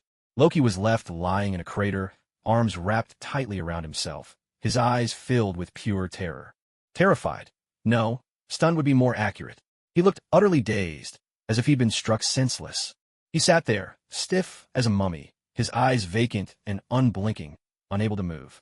Loki, the god of mischief, had been utterly humiliated. He didn't even have the strength to resist. Jack looked down at Loki lying on the ground and said with a hint of disdain, "Weak, far too weak. What a pitiful excuse for a god, truly disappointing." With that, he turned around, ready to leave the building. Meanwhile, Loki lay at the bottom of the pit, completely dazed, unable to recover his senses for a moment. It seems you've taken care of Loki, Chun Feng remarked as he arrived at the building and saw Jack walking out. That guy was nothing, Hulk replied with a calm, indifferent look in his eyes. Loki, Gosen, not just weak, pathetically so, with strength this feeble, he wasn't even close to giving Jack a challenge, and he was far inferior even to those Chitauri soldiers. You go help Captain and the others. I'll stay here and have a little chat with him, Chun Feng said. As soon as the words left his mouth, he flickered into motion, darted inside the building, and came to stand beside Loki at the edge of the crater. Well, Loki, the so-called god of mischief from Asgard. How did it come to this? Defeated by an Earthling? With power like yours, did you really think you could conquer this planet? Chun Feng wasted no time in mocking him. At the same time, Chun Feng's eyes swept the area, but he saw no sign of the scepter next to Loki. A sudden sense of unease washed over him. Without hesitation, Chun Feng hauled Loki out of the pit, stared into his eyes, and demanded, Loki, where's your scepter? I don't know, Loki stammered, clearly shaken from his encounter with the Hulk, forcing out each word. What a piece of work. Chun Feng thought he was utterly powerless to resist. Jack looked down at Loki lying on the ground and scoffed. Weak, far too weak. The so-called god, frail as a breeze, is truly disappointing. With those words, he turned and prepared to leave the building. Meanwhile, Loki lay stunned in the pit, unable to recover his senses. It seems you've dealt with Loki, Chun Feng said as he arrived at the building, spotting Jack just as he was about to leave. That guy was nothing, Hulk replied coolly, his eyes calm. Loki? He's not just weak, he's utterly useless. With that pitiful strength, he's not even a match for Jack's pinky finger and far inferior to those Chitauri soldiers. You go help Captain and the others. I'll stay and have a little talk with him. Chun Feng finished his sentence, and with a flicker, slipped into the building, coming to stand by the pit where Loki was. So, Loki, the infamous god of mischief from Asgard. How could you be defeated by a mere human? With power like this, you still dream of ruling Earth? Really? Chun Feng wasted no time in mocking him. At the same time, Chun Feng glanced around sharply, but couldn't spot any sign of the scepter near Loki. A sudden sense of unease crept over him. He grabbed Loki and hauled him out of the pit, staring into his eyes as he demanded, Loki, where's your scepter? I don't know, Loki replied, clearly shaken by his encounter with Hulk. He spoke each word through gritted teeth. What piece of work? Chun Feng shot Loki a cold look and tossed him aside without hesitation. There was no point in keeping someone like this. He wouldn't be able to find a scepter's whereabouts with him anyway. Did you notice if Loki was holding a scepter when you hit him? Chun Feng immediately asked Yes, I remember it was in his right hand. That's his most powerful weapon. He never goes anywhere without it, I replied. At that, Chun Feng fell silent, lost in thought. By all rights, the scepter should have been with Loki. Even after Hulk gave him that beating, the scepter shouldn't have just vanished. Damn it, who could have taken the scepter? Why find out they'll pay for it? Chun Feng's eyes blazed with anger. He raised his fist and smashed it down on the table beside him, shattering it in an instant with a sharp crack. Hey, Chun Feng, we've got more and more enemies incoming. We need you out here now. The matter of the Tesseract will have to wait. Roger's anxious voice crackled through the comms. The number of Chitauri pouring in through the main entrance was overwhelming. Even Thor couldn't hold them back, and the pressure mounting on Rogers, Tony, and the others was growing by the second as they struggled desperately. Consider yourself lucky, Loki, but you'd better find that scepter for me. Remember, it's your only bargaining chip. With that threat, Chun Feng's words hung in the air as he vanished into the void, disappearing from Loki's sight. Scepter? At Chun Feng's words, a sharp glint flashed through Loki's eyes. He's right. The scepter is my only hope. As long as I find the scepter and boost the power of the cosmic cube, once the Chitauri army floods into Earth, victory will be within my grasp. Who cares about Thor or Steve Rogers? Even Chun Feng won't be able to defeat such overwhelming numbers. With this thought, Loki hurriedly rose from where he sat and began to search for the scepter. But Loki couldn't find it right away. After all, it wasn't truly his weapon, but a gift from the other, entrusted to him for use. Damn it, who could it be? Loki cursed in frustration, his anger barely contained. His figure flickered into motion. In the blink of an eye, Chun Feng appeared at Natasha and Roger's side. With a single swing of his sword, a tempest of sword energy roared forth, slicing through everything in its path. The Chitauri soldiers surrounding the two were instantly reduced to ash, swept away as if they had never existed. Take care of Natasha. I'm needed elsewhere, Chun Feng said simply, vanishing from sight in a flash. In the downtown district, a dense swarm of Chitauri crowded every surface. Rooftops, streets, the very air seemed thick with their forms as far as the eye could see. It was a seething, writhing mass. Chun Feng, there's a building southeast of your position crawling with enemies. Tony's heavy voice came through the communicator. At that moment, Tony was pinned down by Chitauri forces, unable to break free, so he reported the situation to Chun Feng, whose strength and speed made him the team's best hope. Got it. Chun Feng nodded, then leapt straight into the building. A grinding sound echoed. In an instant, Chun Feng's entire body was encased in indestructible stone, transforming him into a towering stone giant as he barreled through the building's entrance. A deafening explosion followed, rocking the heavens and shaking the earth. The building collapsed into a pile of rubble, and every Chitauri inside perished on the spot. Chun Feng, there's trouble to the northwest. Another urgent voice came through the communicator, and Chun Feng raced off at once. At that moment, a small vial suddenly appeared in his hand, its contents exuding an acrid, piercing scent. With a flick, he hurled it into a cluster of Chitauri warriors. There was a shattering blast. A thick blue smoke exploded outward, instantly enveloping the entire group of Chitauri, wiping them out in a flash. This was the deadliest poison known, concocted only by the master alchemist, Singed. Chun Feng, now in the throes of battle, quickly drew the attention of even more Chitauri. They surged toward him like a tidal wave. In an instant, the sky was blotted out, dark clouds gathering overhead, plunging the world into sudden darkness. Chun Feng snorted coldly, utterly unfazed. A sly, confident smile played about his lips.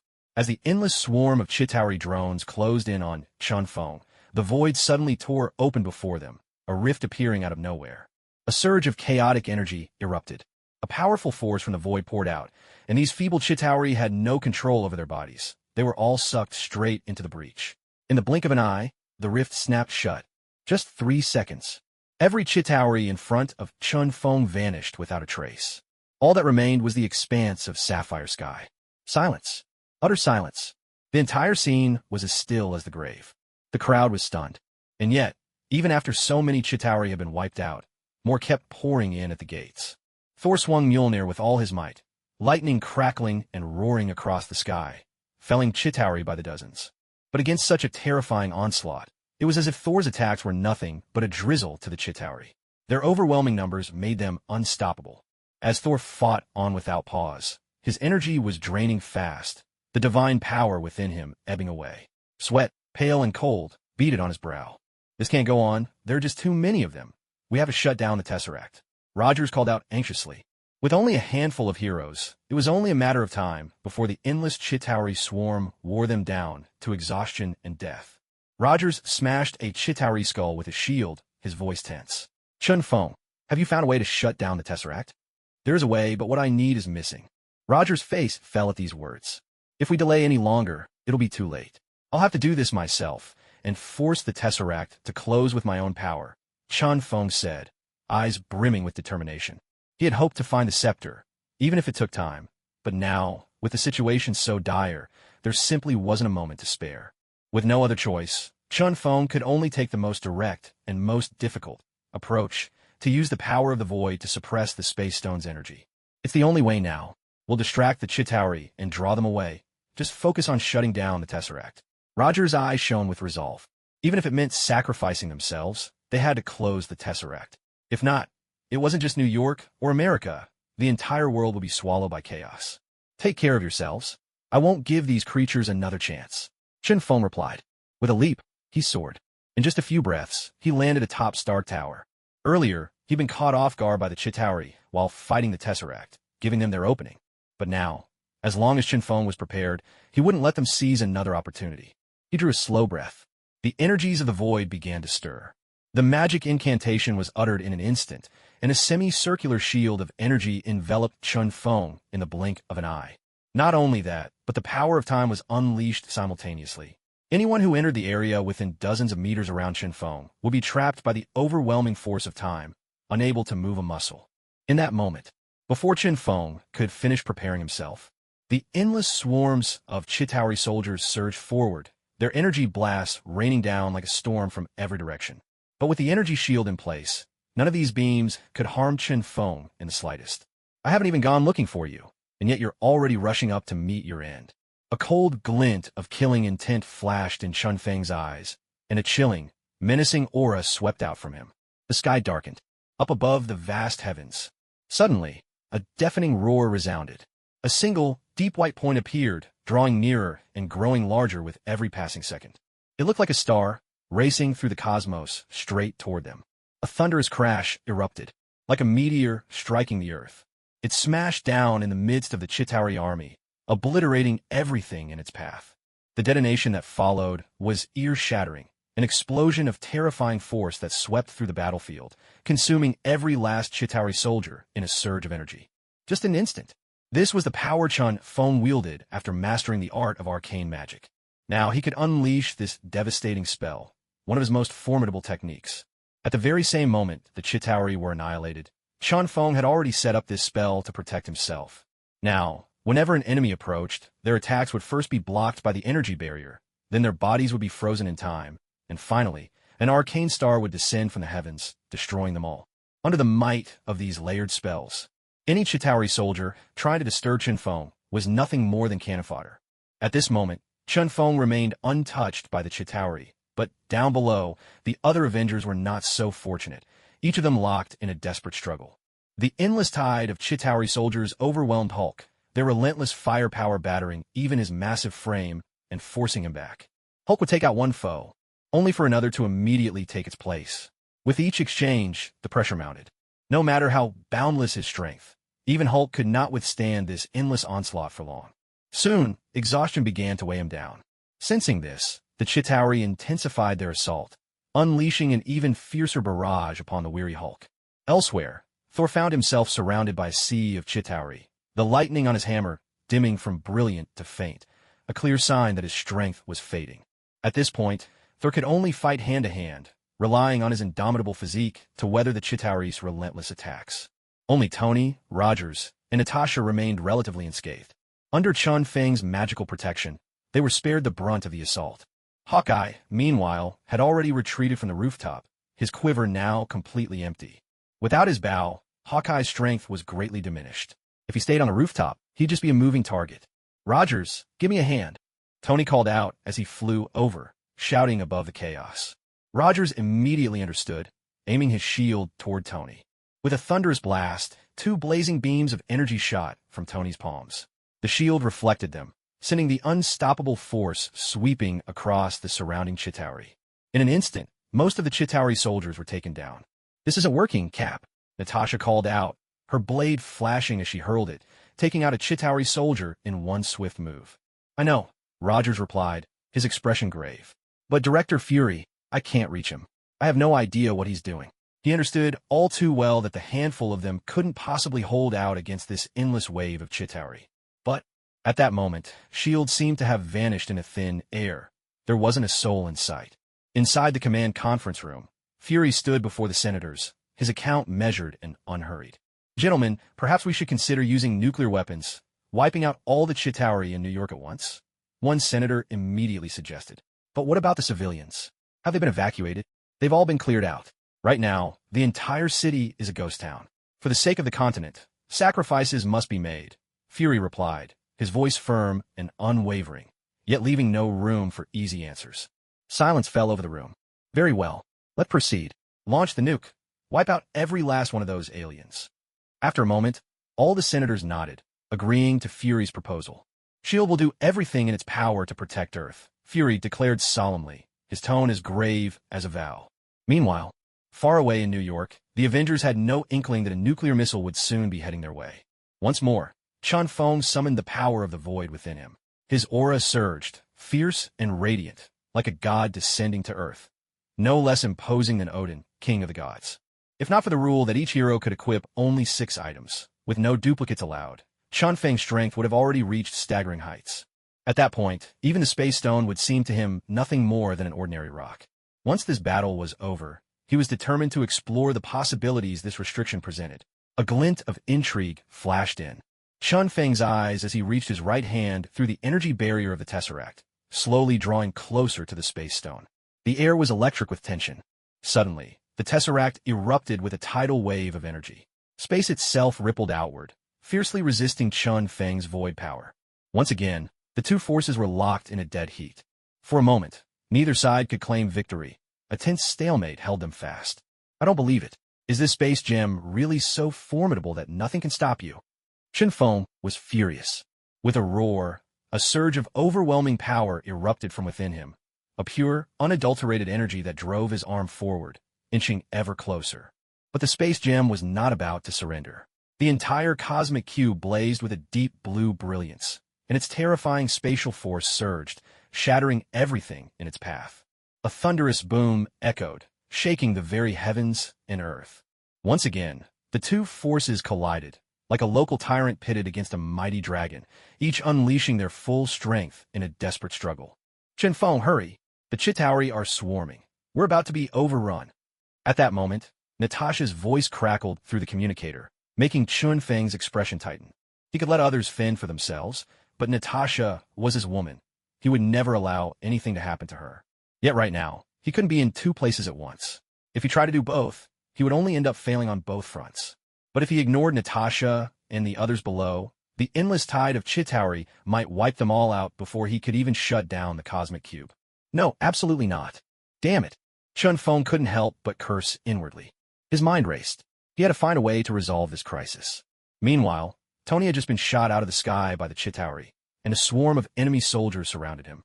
Captain Rogers, Thor, and Hulk were also beset by wave after wave of Chitauri, fighting on with the last of their strength. As for Natasha and Hawkeye, they could only take cover behind their teammates, barely maintaining a semblance of safety. Wait, an idea flashed through his mind. Feng's face lit up, his tense features relaxing at last.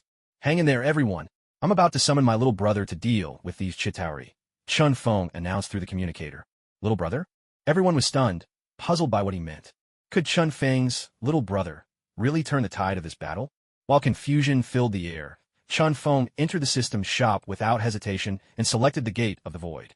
This item could open a rift leading to the depths of the void, summoning forth a massive void creature. Unfortunately, the shop now limited purchases to one item at a time. Otherwise, Feng would have conjured 6 void gates at once. But this was just the beginning. In the next instant, Feng swiped his left hand through the air, opening an even vaster, more ominous portal. This was the power of Malzahar, the prophet of the void. From birth, Malzahar was acutely sensitive to the intricate twists of fate.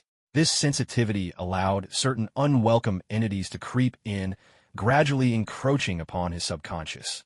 In his dream, a sinister spirit was summoning him, a force from the unknown depths of the void. Gradually, Malzahar could no longer resist the overwhelming sensation. In the end, he was consumed by the void, his entire being surging with its energy. The earth will eventually fade away. The sun will ultimately wither. The celestial palace will one day fall. And they, all of them, without exception, will arrive here at last. They are the unknown creatures from the deepest reaches of the void. 2 great doors swung open at the same time.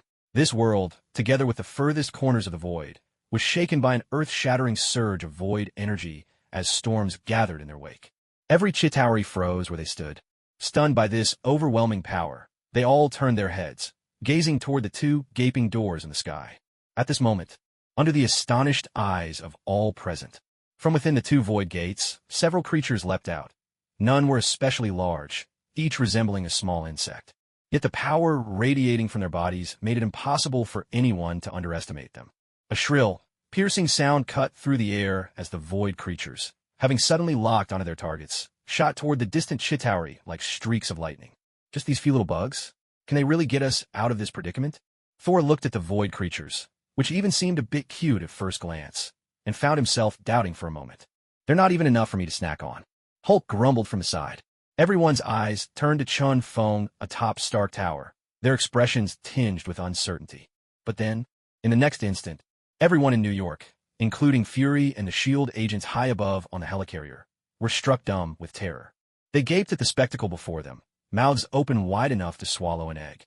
An uncountable horde of void creatures began surging from the 2 portals, as if a dam had burst, pouring forth in an endless, frenzied tide. It was like a raging flood, threatening to engulf all of New York in an instant, utterly and completely. Everyone was shaken to their core. Thor's face flushed with embarrassment, and he was left speechless. Why are you all standing around? Find a high ground now. Down here will be overrun. It was Rogers who snapped back to his senses and quickly barked orders to the rest. In truth, before the void creatures had even filled the streets, everyone had already scrambled up the nearest tall building.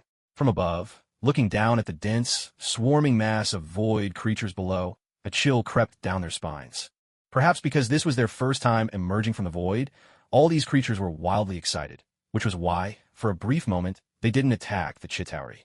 But that moment lasted only a heartbeat. The void creatures instantly locked onto their enemies. Manipulating the power of the void, they vanished from the ground and soared into the air, crashing straight into the Chitauri. Relentlessly, they launched their attack.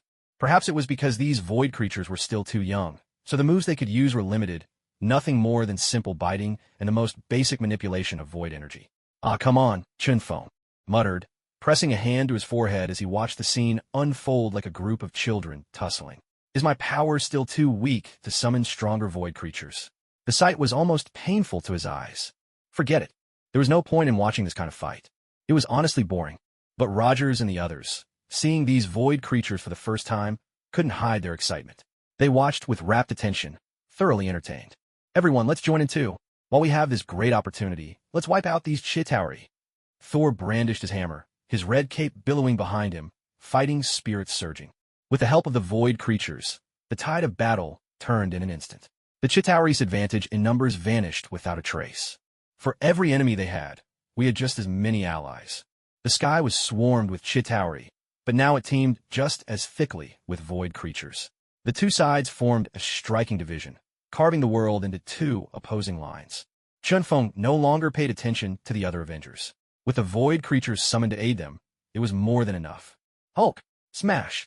Freed from the mass of Chitauri soldiers that had previously hemmed him in, Hulk unleashed the sheer beauty and brutality of raw strength. He leapt directly into the fray. His fists crashed down again and again on the Chitauri, each blow carrying such force that, in the blink of an eye, bodies piled up around him.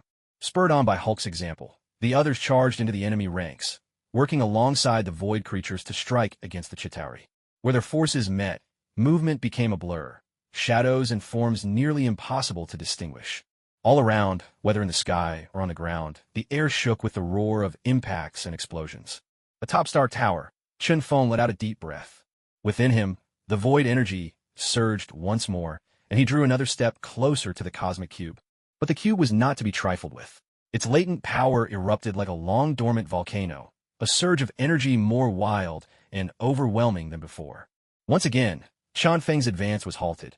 His right hand stopped just short of the cube. What a troublesome space stone. Chunfeng narrowed his eyes, growing impatient as the limitless energy within him exploded outward. Suddenly, his aura shifted. A blazing sun seemed to rise, reigning above all. It was as if a terrifying force from the depths of the void was channeled straight into Chunfeng's body. In that moment, he seemed to become the very god of the void, wielding its power at will. And the spatial force unleashed by the space stone was, at last, firmly suppressed by the might of the void. As long as they held out a little longer, they would absolutely be able to suppress the power of space and shut down the gateway to the universe. Gradually, the energy connecting to the gateway began to wane, and the rift that had stretched thousands of meters wide now narrowed to just a few hundred meters. With the passage of time, the number of Chitauri entering Earth plummeted. Damn it, Loki thought. Loki cannot fail like this. I will not accept defeat. Still searching for the scepter in the tall building, Loki grew even more frenzied as he witnessed this scene. He couldn't accept it. He simply couldn't.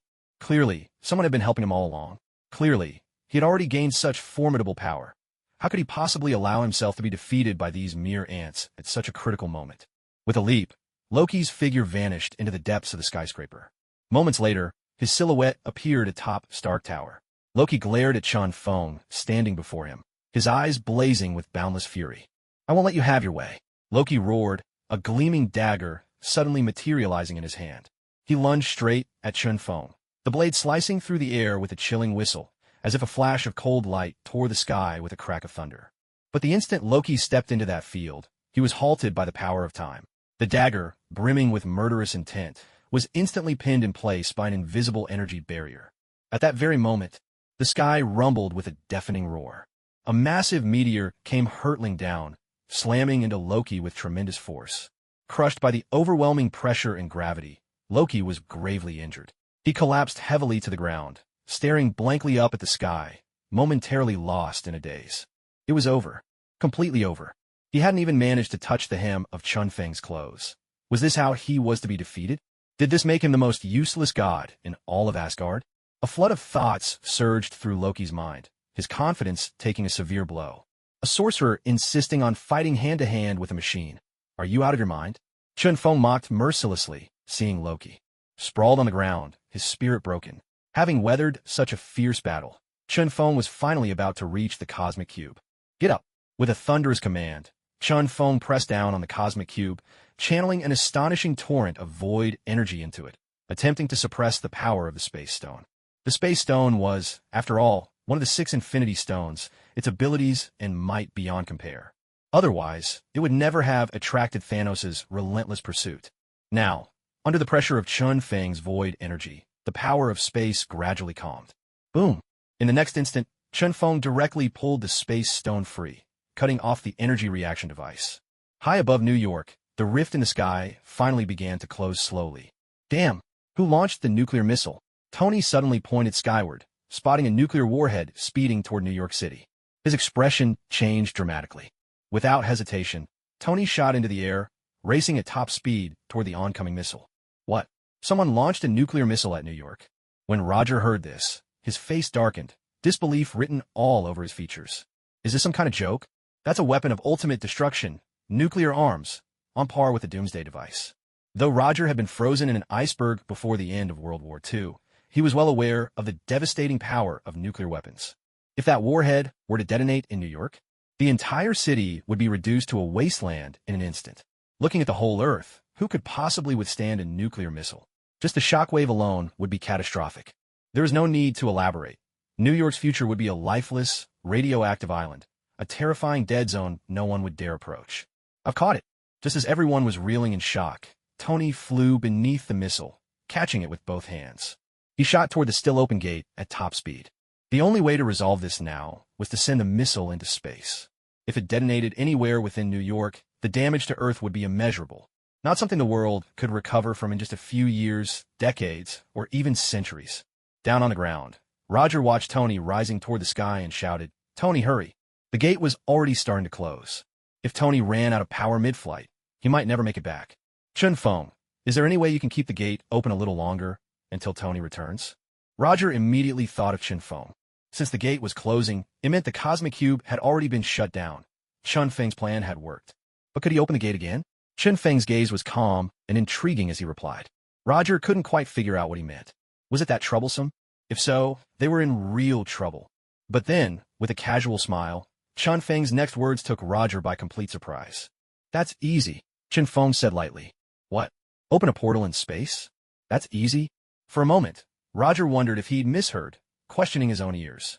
Only Natasha looked at Roger with absolute confidence. She understood. She knew that if Chun-Feng said he could do it, he definitely could. Natasha reassured him. Captain, there's no need to worry. Since Chun-Feng says he has a way, then he absolutely does. Besides, we have no other choice right now. We can only trust him. Chun-Feng's strength had long been etched in Natasha's heart, and after spending so much time together, they both understood each other perfectly. That's why. Natasha could guarantee it. If Chun-Feng said it, there was no doubt. Chun-Feng, at this point, I have no choice but to trust you, Roger said, nodding, a new resolve rising within him. I'm counting on you. For all of this. Right now, there doesn't seem to be anyone else here who can confidently say they have the power to open the portal. Even Thor, the god of thunder himself, does not possess the ability to pierce through space. Otherwise, back then, the Asgardians wouldn't have needed the Bifrost to travel to other worlds. Meanwhile, Tony had squeezed the last bit of energy from his Iron Man suit. With a final push, he broke through the atmosphere, launching himself into the void of outer space. On the other side of the spatial gateway lay the main fleet of the Chitauri. Their colossal ships stretched for thousands upon thousands of miles, so many that the sight alone inspired dread, stifling the breath of anyone who saw them. How many Chitauri were aboard those ships, Tony couldn't say. But if they were allowed to keep pouring through, everything on Earth would be overrun. Go to hell, you insects! Tony's eyes burned with wild determination as he released his grip on the nuclear missile. Following its trajectory, the missile streaked straight toward the Chitauri mothership. In the next instant, a blaze of light filled the darkness. A thunderous explosion erupted, and the Chitauri fleet was instantly shattered, obliterated in the blink of an eye. The shockwave radiated outward, annihilating everything in its path. But Tony's Iron Man suit now completely drained of power, lost all propulsion. Tony himself, having spent too long exposed to the vacuum of space, began to suffocate and slipped into unconsciousness. His limp body started to fall back toward Earth, just as the portal above began to close. Given Tony's current trajectory, it seemed impossible for him to make it through the shrinking gateway. At that critical moment, a flash of brilliant blue energy tore across the sky, yanking the closing portal open just enough. Tony's body passed through the widened gateway and plummeted back toward Earth. This power of the Space Stone is truly unbelievable. Chun Feng couldn't help but exclaim as he watched Tony return to Earth. After using the power of the void to suppress the Space Stone, he could clearly sense that he had gained a certain level of control over it. After all, the power of space and the power of the void are remarkably similar, almost like two sides of the same coin. Although they sometimes compete, they can also blend and coexist. That's why, after gaining even a little mastery over the Space Stone, Chun Feng could already unleash a portion of its power. He really didn't deceive me. Roger's gaze locked onto Chun Feng, still standing atop Stark Tower, awe and gratitude welling up inside him. This man was just too powerful, almost godlike, so strong that no one could fathom his limits, or even imagine where his true boundaries might lie. No wonder even Fury was eager to recruit Chun Feng and have him join the Avengers. With a mighty leap, Hulk soared high off the ground and landed right beside Tony, bringing him back in an instant. If Tony, unconscious as he was, had been left to fall freely from tens of thousands of meters up, there'd be no need to imagine the outcome. He'd have been smashed to pieces, nothing but a pulp. At this moment, the remaining Chitauri soldiers in New York were now utterly alone, small, pitiful, and defenseless. But the Void creatures had no intention of letting these enemies go. In the blink of an eye, they swept through and wiped out the last batch of Chitauri still scattered in the city. Time to come home, everyone. With a surge of Void energy from within, Chun Feng recalled all the Void creatures back to their realm. The enemy was finished. If the Void creatures stayed in New York any longer, they'd spark a chaos no less than what the Chitauri had caused. Fisk, let's check on our hero, Tony, see how he's doing, Chun Feng muttered to himself. After recalling all his Void creatures, Chun Feng leapt straight down from the top of Stark Tower. By now, Tony had been set gently on the ground, his helmet lying open to one side. Everyone's expressions were different, but the same shadow of sorrow clouded every face. Tony lay before them, not breathing, the chill of death unmistakable about him. Hey, what's with the long faces? We've already won. Chun Feng finally arrived at the group, asking in confusion. Only when he saw Tony lying there, motionless, did Chun Feng understand.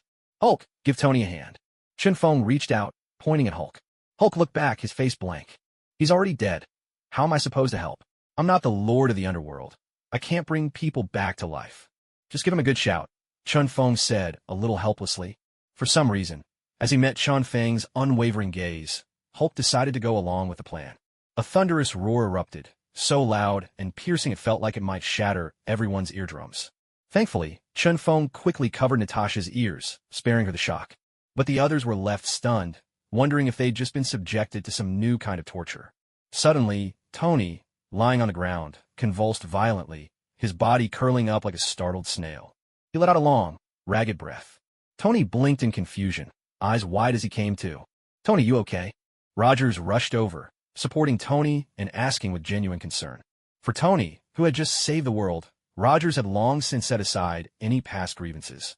At this moment, Tony was the world's savior, and his actions deserved nothing but respect.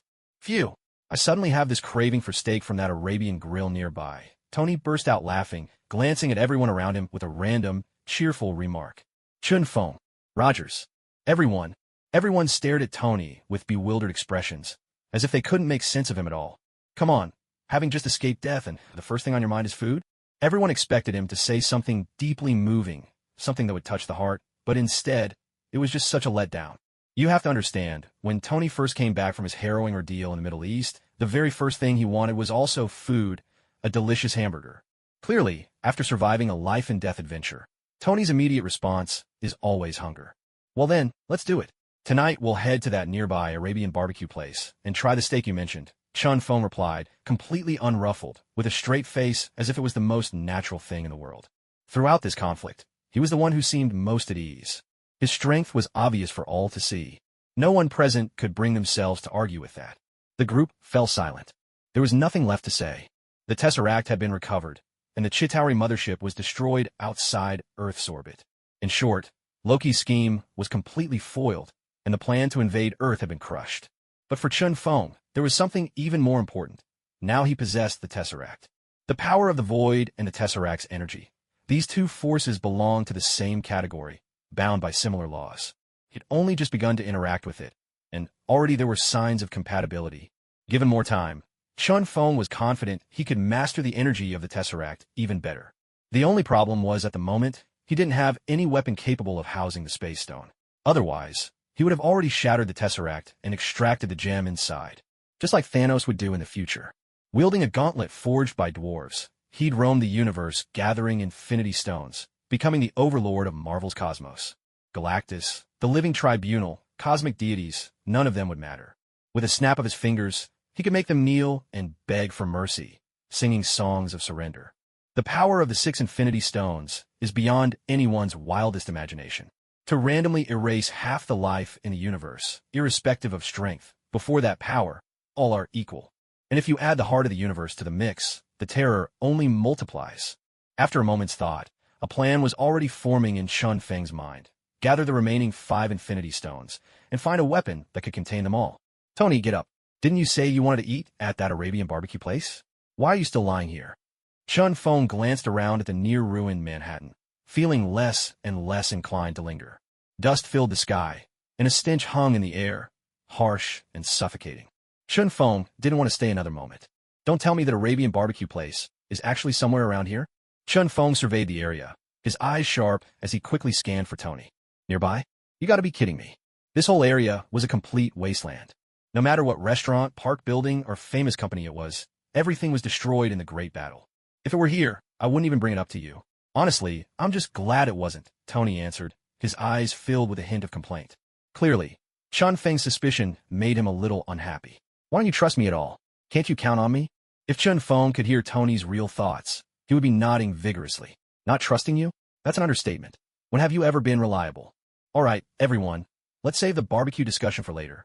Right now, all I want is to go back, take a good hot shower, and sleep like a log. Zhang Pei stretched her arms with a weary sigh, fatigue written all over her face.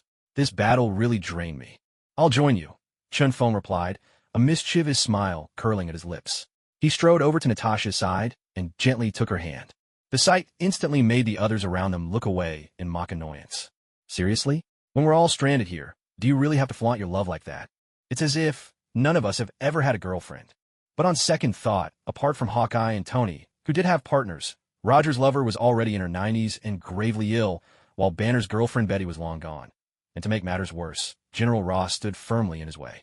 So, it turned out there really were 2 people here without girlfriends. For a moment, Rogers and Banner both felt a little bitter inside. The cold wind seemed to blow just for them. With Stark Tower in ruins, I'll head out first and take care of what comes next, Tony said, switching to the backup power in his Iron Man suit and flying off toward Stark Tower. I need to get back to the helicarrier right away and report all this to Director Fury. I'll be off too, Rogers announced, leaving in a hurry. Captain, wait up. I'm coming with you. Hawkeye called after Rogers, hurrying to catch up. I'm going after Loki, Thor declared.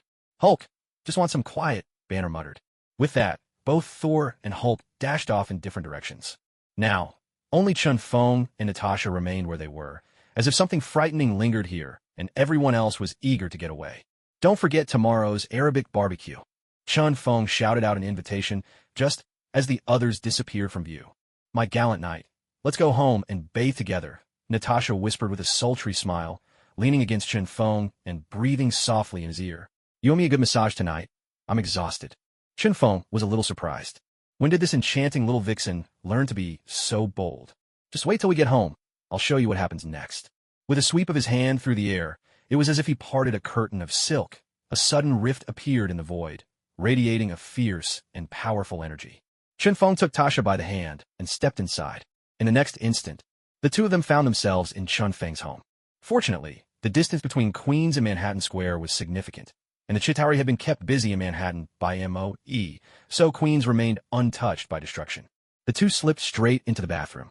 As night deepened and the air grew colder, the temperature in the bathroom steadily rose. On the shield helicarrier, Rogers stood in front of Fury, his face dark with anger, eyes fixed unflinchingly on him as he demanded, Why did you order a nuclear missile launch on New York? Don't you realize that if it detonates, all of New York will become a wasteland, a barren, lifeless ruin? Fury's eyes showed not the slightest ripple as he faced the devastated Manhattan displayed on the screen. His voice was calm. If we don't launch the nuke, the Chitauri, we'll conquer New York. And if that happens, it won't just be New York, Midtown, the world, the entire Earth will fall to the aliens. Loki will rule the planet.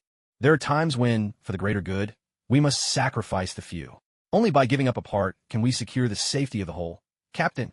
Rogers listened to Fury's explanation, but his anger didn't subside. He fired back without hesitation. You saw it for yourself. We took care of the Chitauri. We didn't need your nuclear missile at all. We defeated Loki and drove the Chitauri off Earth. You have to admit your mistake, Director Fury. If you won't, then why did you bring us together? Was it just to draw enemy fire? Rogers' cold sarcasm left Fury speechless for a long moment. Back then, the situation was truly desperate. Fury had chosen to launch the missile for the sake of the bigger picture, sacrificing New York to end the Chitauri threat once and for all. Their dispute lasted long into the night before finally settling down. In the end, Rogers was furious that Fury had acted alone, launching the missile without telling them. Yet, Fury's reasoning left Rogers with a sliver of forgiveness in his heart. You might say he was angry, but deep down he understood. The crisis at the time was dire. Everyone had been pushed to their limits, physically and mentally, after so many battles. If Chen Feng hadn't summoned those void creatures to join the fight, the Chitauri might have overwhelmed them and claimed victory. The outcome would have been rewritten completely. New York would have fallen. Midtown would have fallen. And then, the whole world would have been lost. If that day had truly come, it was unimaginable what kind of apocalypse it would have been. No matter what, Rogers' unwavering sense of justice couldn't allow Fury to sacrifice an entire city just to save Midtown, or even the whole world. Because Rogers always held firm to one belief. Until the very last moment, there will always be a way to solve things. After the two parted on bad terms, Thor brought Loki to the helicarrier. Loki was taken into custody. The security measures this time were at least far stricter and more cautious than before. Now that the Tesseract was gone and the Bifrost destroyed, Loki had no way to return to Asgard. All he could do was wait for Chun Feng to arrive tomorrow and make new plans. But to personally take the Tesseract from Chun Feng and bring it back to Asgard, well, that clearly wasn't going to be easy. In fact, it seemed like a colossal headache. Thinking about all this, Thor's head began to throb. Meanwhile, back at Star Tower, Tony stared at the battered ruins of his building. His face darkened, and unable to hold back, he cursed under his breath. Just his luck. All the effort he'd poured in over the last few months, smashed to pieces in a single night. It felt like everything had been reset to the very beginning. Even as the wealthiest man in America, Tony couldn't help but feel a stab of pain in his heart. He was seriously upset. That damn Loki. What a menace. He's nothing but bad luck for me. Tony finally shouted, letting out his pent-up anger. After a long while, Tony stripped off his Mark 7 armor. He sank heavily onto a battered sofa, staring blankly at the devastated floor before finally drifting into a deep sleep. He'd brushed up against death itself today. All he needed was a good rest. The next day, all the Avengers gathered at the Arabian barbecue restaurant. Chen Feng had originally wanted to bring Mindy along, but Natasha stopped him. After all, this meeting involved matters at the very top. For Mindy, it was simply too soon and too dangerous. But in Chun Feng's heart, a grander idea was quietly taking shape. It would have to wait until Mindy was grown before he could set it in motion. Tony, I really hope the barbecue here suits my taste. You know, I've experienced Chun Feng's cooking, so don't let me down. Thor declared grandly, sitting down with a fork in hand like some mischievous rogue. Huh, is Chun Feng's cooking really that good? Rogers glanced at Chun Feng, his eyes full of curiosity. Having only recently woken from the ice, the captain had never had the chance to try Chun Feng's food. Absolutely, Cap. Trust me, once you taste Chun Feng's cooking, you'll be hooked for life. The very first time I came to Earth, his skills blew me away. I never imagined there'd be food on another planet that could rival what I had at home. Thor reminisced, singing Chun Feng's praises. Thor, just fall in love with my cooking, not with me. I don't care about your preferences, but I'm definitely straight. Chun Feng quickly clarified, hearing the unintended innuendo in Thor's words. Thor was clearly exasperated, a dark cloud hanging over his face as he snapped. Wait, Chun Feng, what are you even talking about? Don't be so self-absorbed, all right? Everyone knows Jane Foster is my girlfriend. Stop trying to slander me here. I'm Asgard's #1 iron-willed straight man. Straighter than steel rebar. What are you thinking? Chun Feng just chuckled and waved his hand. I was only making a casual remark. If you get this worked up, you'll just make it sound all the more believable. Thor's cheeks darkened even further. He was just about to shoot back with another retort when Tony interrupted from the side. We're here to eat, not to debate your sexual orientation. Besides, the barbecue here is just as good as Chun Feng's cooking. Maybe even better. That's straight from the mouth of Master Chef Happy himself. Tony looked supremely confident as he crossed his legs and settled comfortably into his seat. Really? Well, then I guess my expectations are pretty high, Chun Feng replied, glancing at the bustling restaurant. A quiet anticipation began to stir in his heart. Hearing all this, I'm genuinely curious. What is it about this Arabian barbecue place that makes it so special? Rogers chimed in, his eyes lighting up with eager curiosity as he gazed toward the front of the restaurant. Everyone else felt their appetites stirred, their throats working as they swallowed in anticipation. No one can resist the lure of good food. It wasn't long before a huge platter of Arabian barbecue was brought out and set before them. This smells pretty good. Natasha's nose twitched as she took in the aroma, a hint of surprise on her face. If the cooking continues like this, it'll definitely taste great, she commented. But whether it can match Chun Feng's level, that's something we'll have to find out for ourselves. Well, I won't stand on ceremony. Thor wasted no time spearing a hefty piece of grilled meat and stuffing it into his mouth, wolfing it down in a single bite. But suddenly, he froze mid-chew. His expression changed dramatically, his bushy brows knitting together as he hunched forward and spat every bit of the meat back out onto the plate. What the? Is this some kind of dark cuisine? He glared at Tony, furious. Tony, what kind of recommendation is this? This isn't barbecue. Even the worms in Asgard taste better than this. Thor's anger was palpable. He'd gotten his hopes up, only to have both his expectations and his taste buds mercilessly trampled.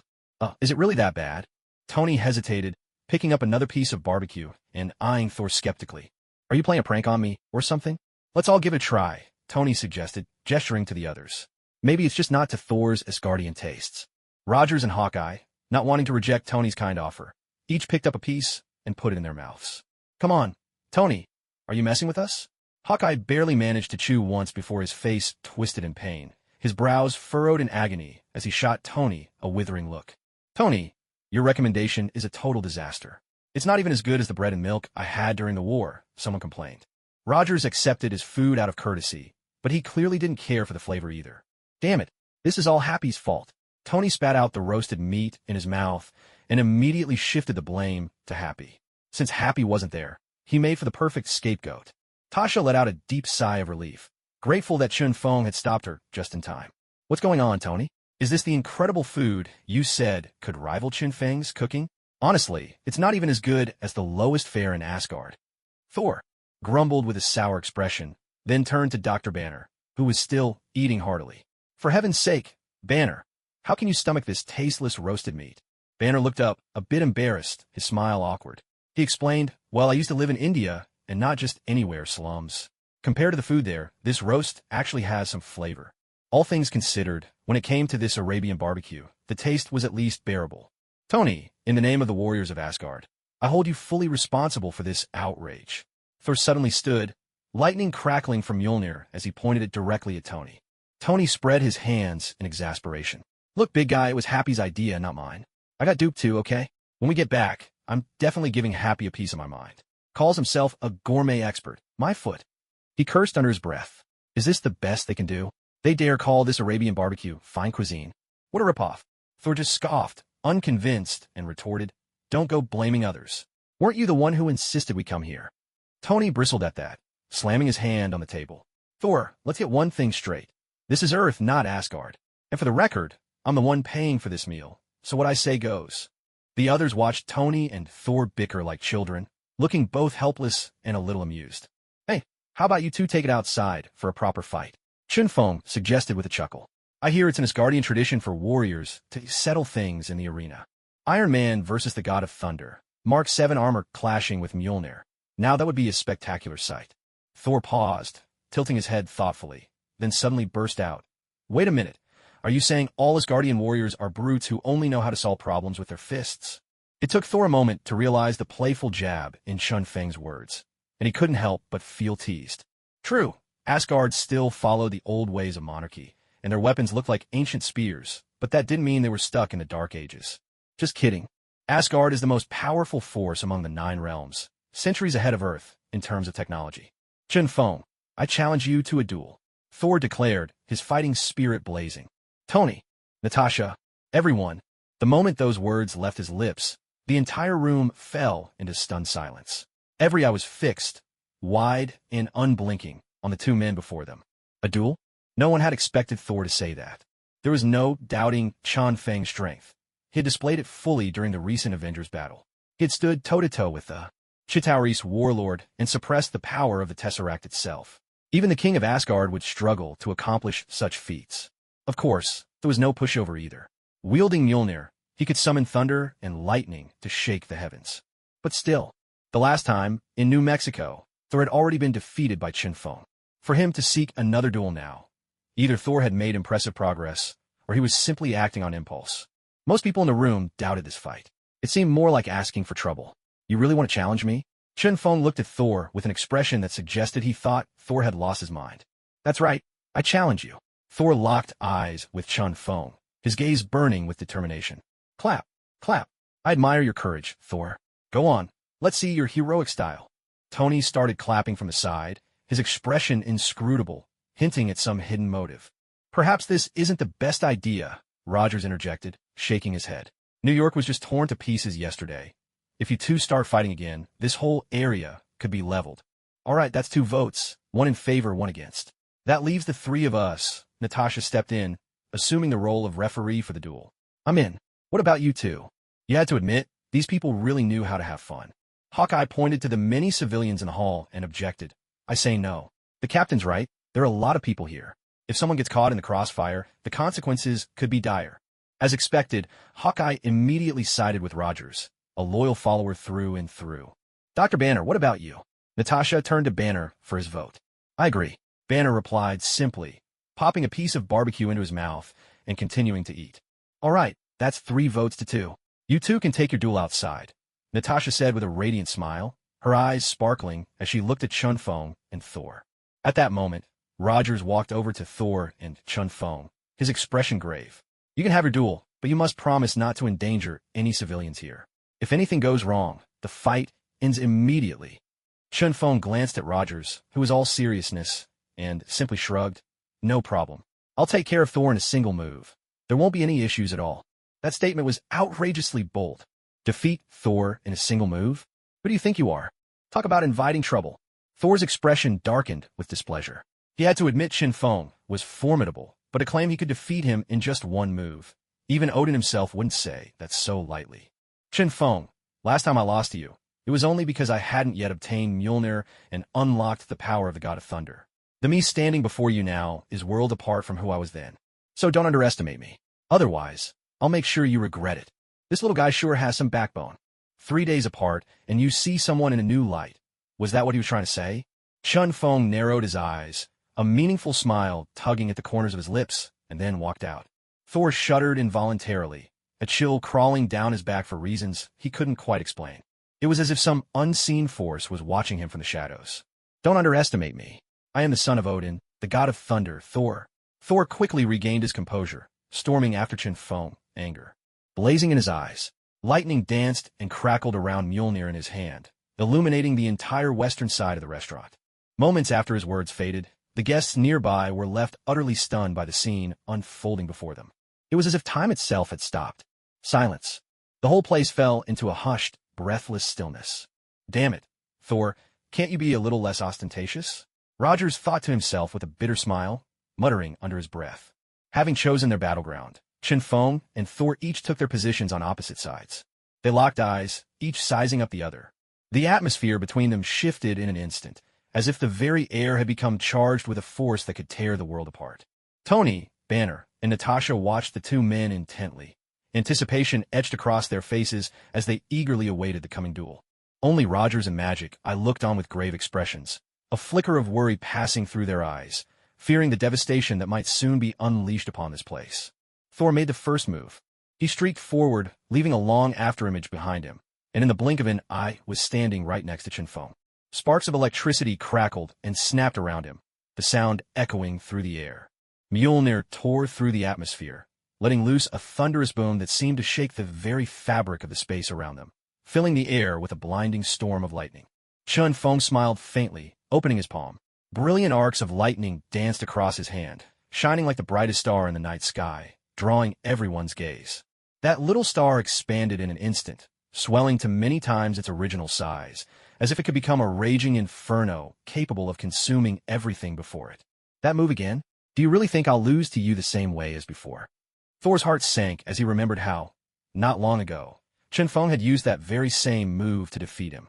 Thunder versus thunder. But this time, I will not lose to you. Above the god of thunder, a sudden radiance burst forth, illuminating the entire sky, as if the sun itself had drawn nearer to the earth, a sight both awe-inspiring and terrifying. I command a thunderbolt that can shatter all magic. The lightning in Chen-Feng's hand began to condense, shrinking from several hundred meters across to a mere 50-meter arc of electricity. Though the arc was now brief and narrow, the power it contained was no less formidable than the lightning that had split the heavens moments before. A deafening crack ripped through the sky.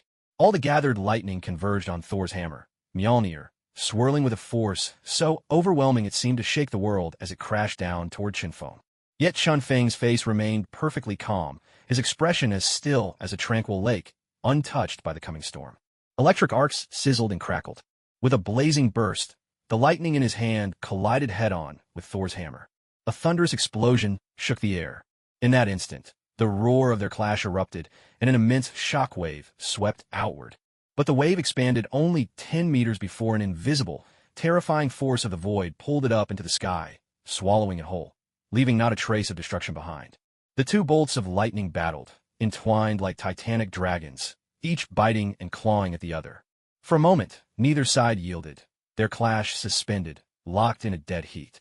Thanks to the presence of the void's power, the wild surges of lightning were contained, not spreading to the surroundings.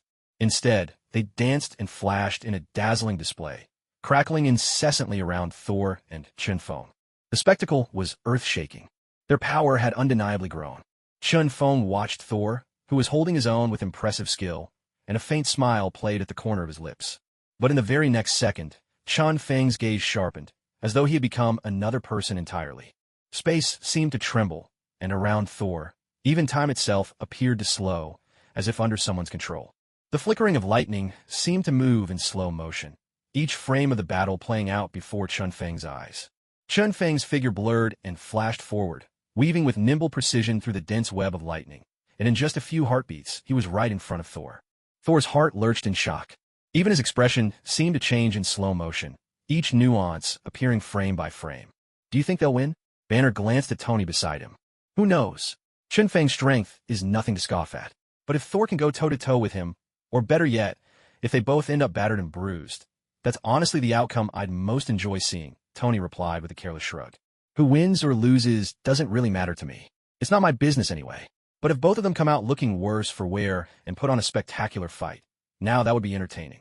Whether it was Thor or Chen-Feng, Tony had less than pleasant memories with both.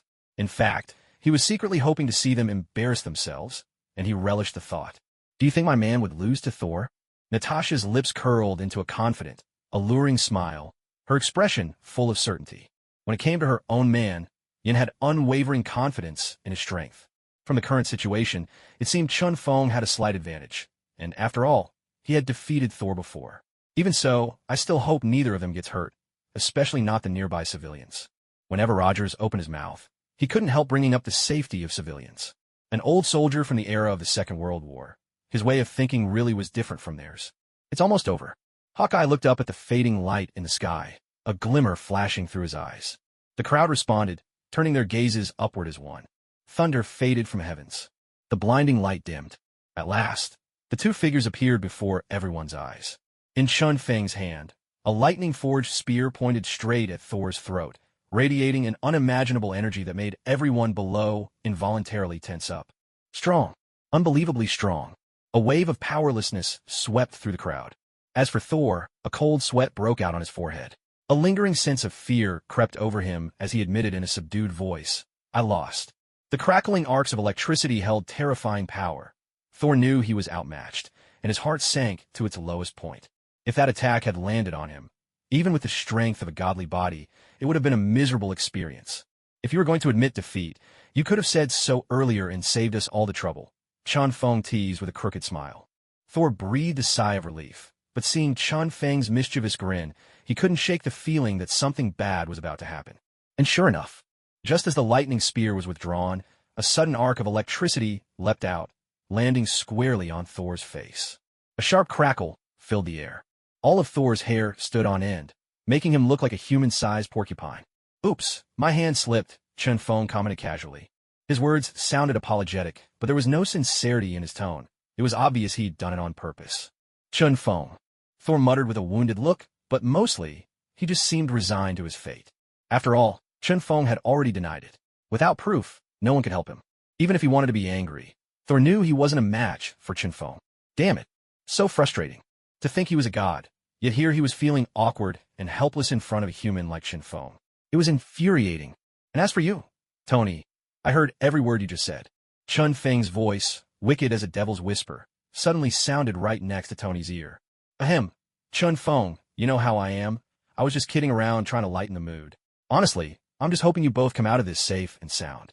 Tony gave a dry cough and hurried to explain, forcing a fawning smile. Oh my god, how could this guy's ears be that sharp? I definitely don't want to end up like Thor, turned into a piece of charred toast by a bolt of lightning.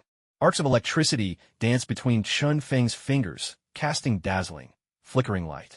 He sneered and shot back. Really? With your track record, do you honestly think I trust you? Chun Feng, after all this time working together, don't you know what kind of person I am? Of course you should trust me. We share a profound bond, forged in battle, Tony replied, trying to sound earnest. But Tony's face changed dramatically as he instinctively took a step back, edging closer to Banner. At this moment, only the Hulk barely had enough strength to possibly hold off Chun Feng, if only for a little while. Rogers couldn't hold back any longer. He finally stepped in to stop Chun Feng's relentless pressure. The duel is over. Let's focus on getting Loki and Thor back to Asgard. As for the issues between you two, save them for another time, in private. You can talk things out later. Private? Later? Tony felt as if he'd been struck by lightning, freezing on the spot as those words hit him. Oh no, wasn't this just setting him up for disaster? No way. Absolutely not. He had to steer clear of Chun Feng from now on. Just imagining being alone with Chun Feng, Tony could already picture the outcome. Pain. Indescribable pain. Cap, maybe it's better if Chun Feng and I resolve this right here and now. Who knows? We might even forget about it later. And you, all can witness it. Wouldn't that be better? Tony said, hooking an arm around Rogers' shoulder with a bright, almost brotherly smile. But Rogers simply shrugged off Tony's arm, looking helpless. That's up to Chun Feng. I don't have the authority to decide. Weren't you always telling me about human rights and freedom? Well, I'm just following your principles now. Don't worry, Tony, Chun Feng replied coolly. I've already committed this to memory. I won't forget. Cap's right. Our business can wait until later. We'll have plenty of time to talk it out. With that, Chun Feng strode straight toward Thor, leaving a deeply regretful Tony behind. Why'd I have to show off? Why'd I have to push things so far? Tony was on the verge of tears, standing there dazed, questioning his life choices. Banner walked past Tony, giving his shoulder a comforting pat and sighing softly. Natasha also passed by, offering a gentle, good luck. Hawkeye walked by in silence, head down, his expression resigned. He'd already given up hope for Tony. For Iron Man, today was the darkest day of his life, bar none. After a short break, Thor's lightning powers had almost completely recovered. With his godly physique, these wounds were nothing more than a minor setback. What weighed on him was not the pain, but a deep, crushing sense of powerlessness. To be defeated twice by the same person, and both times by the same technique. Anyone would feel humiliated and frustrated by that, especially a proud Asgardian warrior like Thor. You were in such a hurry to bring Loki back to Asgard, weren't you? Well, the arrangements have been made. You can leave now, Rogers instructed. Wait a minute. Thor suddenly sensed something was amiss. They've only just brought me in, and now they're rushing me back to Asgard? Is this really how things work? That's like burning bridges after crossing them. Fine then. Where's Loki? Thor hesitated for a moment, but agreed in the end. Indeed, he did need to return to Asgard as soon as possible. His father, Odin, was surely growing impatient. Back when Odin had used all his power to send Thor to Earth, Asgard's defenses had been stretched to the breaking point. Now, their guard was weaker than ever. Every second Thor delayed could mean disaster. Over there, something earth-shattering could break out at any moment. As for Loki, I've already asked Director Fury to bring him over.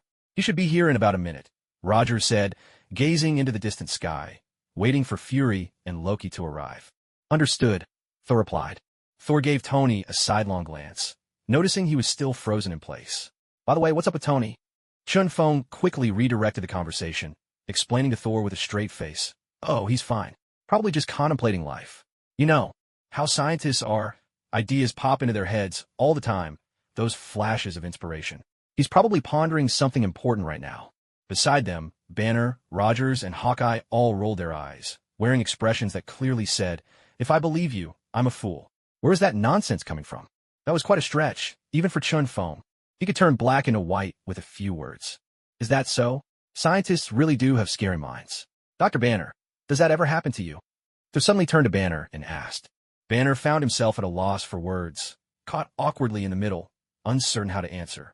They're here, Rogers announced suddenly, his eyes lighting up and his tone brightening, breaking the tense atmosphere. At that moment, an F-35 fighter jet descended from the sky, landing right in front of everyone. Fury disembarked from the jet, bringing Loki, now in handcuffs, over to Thor. Fury pushed Loki toward Thor, his expression stern as he said, "This bastard is your problem now. Don't let him escape from Asgard again and put our world in danger. Next time, we might not be so accommodating. This time, I'll keep a close eye on him. He won't leave Asgard again," Thor replied, nodding. Just then, Thor remembered something important. Chun Feng, can I take the Tesseract back with me? Without it, we can't return to Asgard, Thor said, hesitantly reaching out his hand, hoping to take the Tesseract. After being roughed up by Chun Feng earlier, Thor had developed a lingering sense of apprehension toward him. If he weren't so outmatched, Thor wouldn't care who Chun Feng was. He'd have roared at him, seized the Tesseract with unyielding force, and swaggered off without a second thought. Without the Tesseract, you have no way back to Asgard. That's a real headache. Chun Feng stroked his chin thoughtfully. How about this? Since you're begging, I'll reluctantly open a passage to Asgard and send you all home. Chun Feng, is there any way I can take the Tesseract back with me? Thor pressed again, a note of hope in his voice. Sorry, the Tesseract isn't up for negotiation. Even if you offer me Mjolnir in trade, it's still a hard no. Chun Feng refused instantly, his tone unwavering and righteous. Chun Feng, you really should hand the Tesseract over to me. Keeping it on Earth is far too dangerous. You have to understand, when Loki brought the Chitauri to attack Earth, he wasn't working alone. There are forces even more powerful lurking in the shadows, backing him. Thor's voice was grave with warning. The one behind Loki is after the Tesseract. Make no mistake. For reasons beyond our knowledge, they can't come to Earth themselves, so they sent Loki in there. Instead, the Tesseract's power is immense, but the danger it carries is something neither you nor S.H.I.E.L.D., nor even the whole planet, can withstand. Thor's gaze was fixed on Chun Feng, earnest and unyielding. His concern was not just for himself or for Asgard, but for the fate of Earth itself. Hearing Thor speak so sincerely, Director Fury hesitated and turned to Chun Feng. Chun Feng, maybe you should give the Tesseract to Thor. Let him take it back to Asgard for safekeeping. SHLD's Phase 2 is still in the experimental stage. We're a long way from being fully prepared. For the time being, it's best not to court trouble, and definitely not to attract more alien attention. Chun Feng, I have to agree with Thor. Asgard is better equipped than Earth to protect the Tesseract. Rogers added in support from the side. Compared to Chun Feng's formidable power, Captain America was more concerned about whether the people of Earth could be truly kept safe. Asgard is stronger? You think they can protect the Tesseract? Chun Feng couldn't help but let out a derisive laugh. Fury, Captain, have you forgotten who drove Odin back the last time he attacked? There was disdain in Chun Feng's voice, leaving everyone momentarily speechless as memories from New Mexico resurfaced. They remembered a dashing young man, standing tall with a sword, a presence that seemed to command the very world. With a single stroke, he cut down all his enemies. A single man, one strike. Enough to stand against 1,000 armies. Enough to silence gods and demons. Enough to shatter the heavens and the earth. He was the great sword master, the sword immortal who had slain all his foes, or perhaps the sword god who hailed from the distant reaches of the universe, the person most skilled in the way of the sword in all existence. At that moment, everyone who looked at Chun Feng felt as if an unsheathed sword, cold and dazzling, was pointed straight into their hearts. Dominance. Invincibility. This was the aura of someone who looked down on all, whose confidence brooked no rivals. He stood above the masses, gazing upon heaven and earth as if they were but a landscape beneath his feet. The whole room was stirred. Yet silence followed. Rogers, Director Fury, and the others all fell silent, utterly speechless. Now, do any of you still think I'm unqualified to safeguard the Cosmic Cube? Chun Feng arched an eyebrow. Though his tone was calm, it brimmed with an unyielding authority that allowed no questioning. This was supreme majesty, an aura that brooked no argument nor refusal. A full minute passed before the others finally snapped out of their daze. "I'll open a portal for you. Take Loki and go home," Chinfeng said directly. A surge of spatial energy gathered in his palm, and in the next instant, a pillar of light stretched from earth to sky, descending beside Thor. Thor took Loki and stepped into the light. Suddenly, he turned his head and asked, "If something happens in the future, how will I return to Earth?" "I'll make all the arrangements. You have nothing to worry about," Chinfeng reassured him, stepping up to Thor and placing a wooden token in his hand. Thor accepted the token, gripping it tightly, and his figure slowly faded into the beam of light. "If Earth ever faces grave danger, contact me at once." As he left, his final words echoed from within the light. "Seems Thor cares quite a bit about his little girlfriend," Chinfeng remarked, glancing aside. "Oh, so you know his little girlfriend, too?" Natasha suddenly appeared at Chinfeng's side, her tone mild but with a trace of chill beneath. Chinfeng was momentarily taken aback, then explained with a helpless smile, "We met once in New Mexico, that's all. She's just an astronomer. Don't read too much into it, darling. Women truly are complicated creatures. Even someone entirely uninvolved could be seen as a potential threat. Didn't you and Mindy get along just fine?" he thought to himself. A woman's heart is as unfathomable as the depths of the sea. After Thor left, everyone gradually returned to their normal routines. Dr. Banner stopped running and remained at S.H.I.E.L.D., continuing his research on gamma rays. Captain Rogers grew ever more accustomed to modern life. Becoming a key force within S.H.I.E.L.D., Tony busied himself repairing Stark Tower and endlessly upgrading his Iron Man suits. He even sent Chinfeng a set of Mark 7 armor, though by now, Chinfeng had no further need for such things. As for Natasha and Chinfeng, the two were inseparable, always accompanied by young Mindy. With time, Mindy grew noticeably taller, her girlish awkwardness fading as she began to exude the air of a young woman. Chinfeng, drifting in the sea, couldn't help but imagine that particular scene, a secret thrill lighting up his heart. But the time hadn't come yet. Mindy was still just over 14 years old. Chinfeng would never force anything. Waiting for mutual consent from both sides was the wisest path. Yet, judging by how things were progressing, that moment was drawing ever closer. Whenever the three of them were together, Natasha and Chinfeng would always stay up late into the night.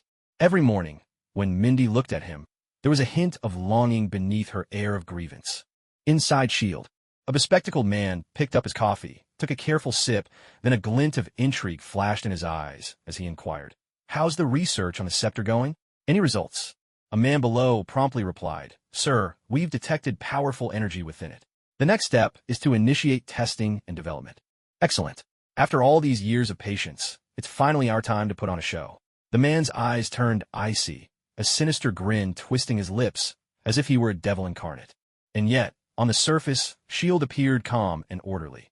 Everyone was diligently working through the second phase of the plan. No one realized that beneath this tranquil facade, undercurrents were surging, ready to erupt into a violent earthquake at any moment. When that happened, the entire S.H.I.E.L.D. organization might be staring down the barrel of annihilation. Perhaps even the whole world would be at risk. It was the calm before the storm, the last breath of peace before chaos, a fitting description for the current situation. After some time had passed since the Great Battle in New York, the world gradually returned to a state of peace, everything settling back into its former rhythm. The legend of the superheroes spread even further. In the U.S. and indeed across the globe, almost everyone had heard of the Avengers. Although Chinfeng was not an official member, the citizens of New York knew him well. Every time he stepped outside, he'd be swarmed by enthusiastic fans, their voices ringing out. "Chinfeng, let me have your babies. Chinfeng, you're so handsome. Chinfeng, are you free tonight?" "I am." "Chinfeng, I want to taste your noodles. Come to my place. No one else will be there." Unquestionably, these cries from his female fans made Mindy and Natasha roll their eyes at Chinfeng again and again, glaring at him like scorned wives. They would then drag him away in a hurry. Because of this, whenever Chinfeng went out with the two women afterwards, he would have to disguise himself as a different hero, hiding his true appearance. "Chinfeng, I can't believe you're the Swift Blade swordsman. We've fought crime together for so long, and I didn't even recognize you. Am I really getting old?" Inside the living room, Peter lounged casually in a chair, making a half-joking comment. Ever since they'd sent his grandfather to China, Chinfeng had taken over this parlor. The place was now bustling with people every day. Fortunately, Chinfeng had limited the amount of food, or the doors of the hall would have been squeezed right off their hinges.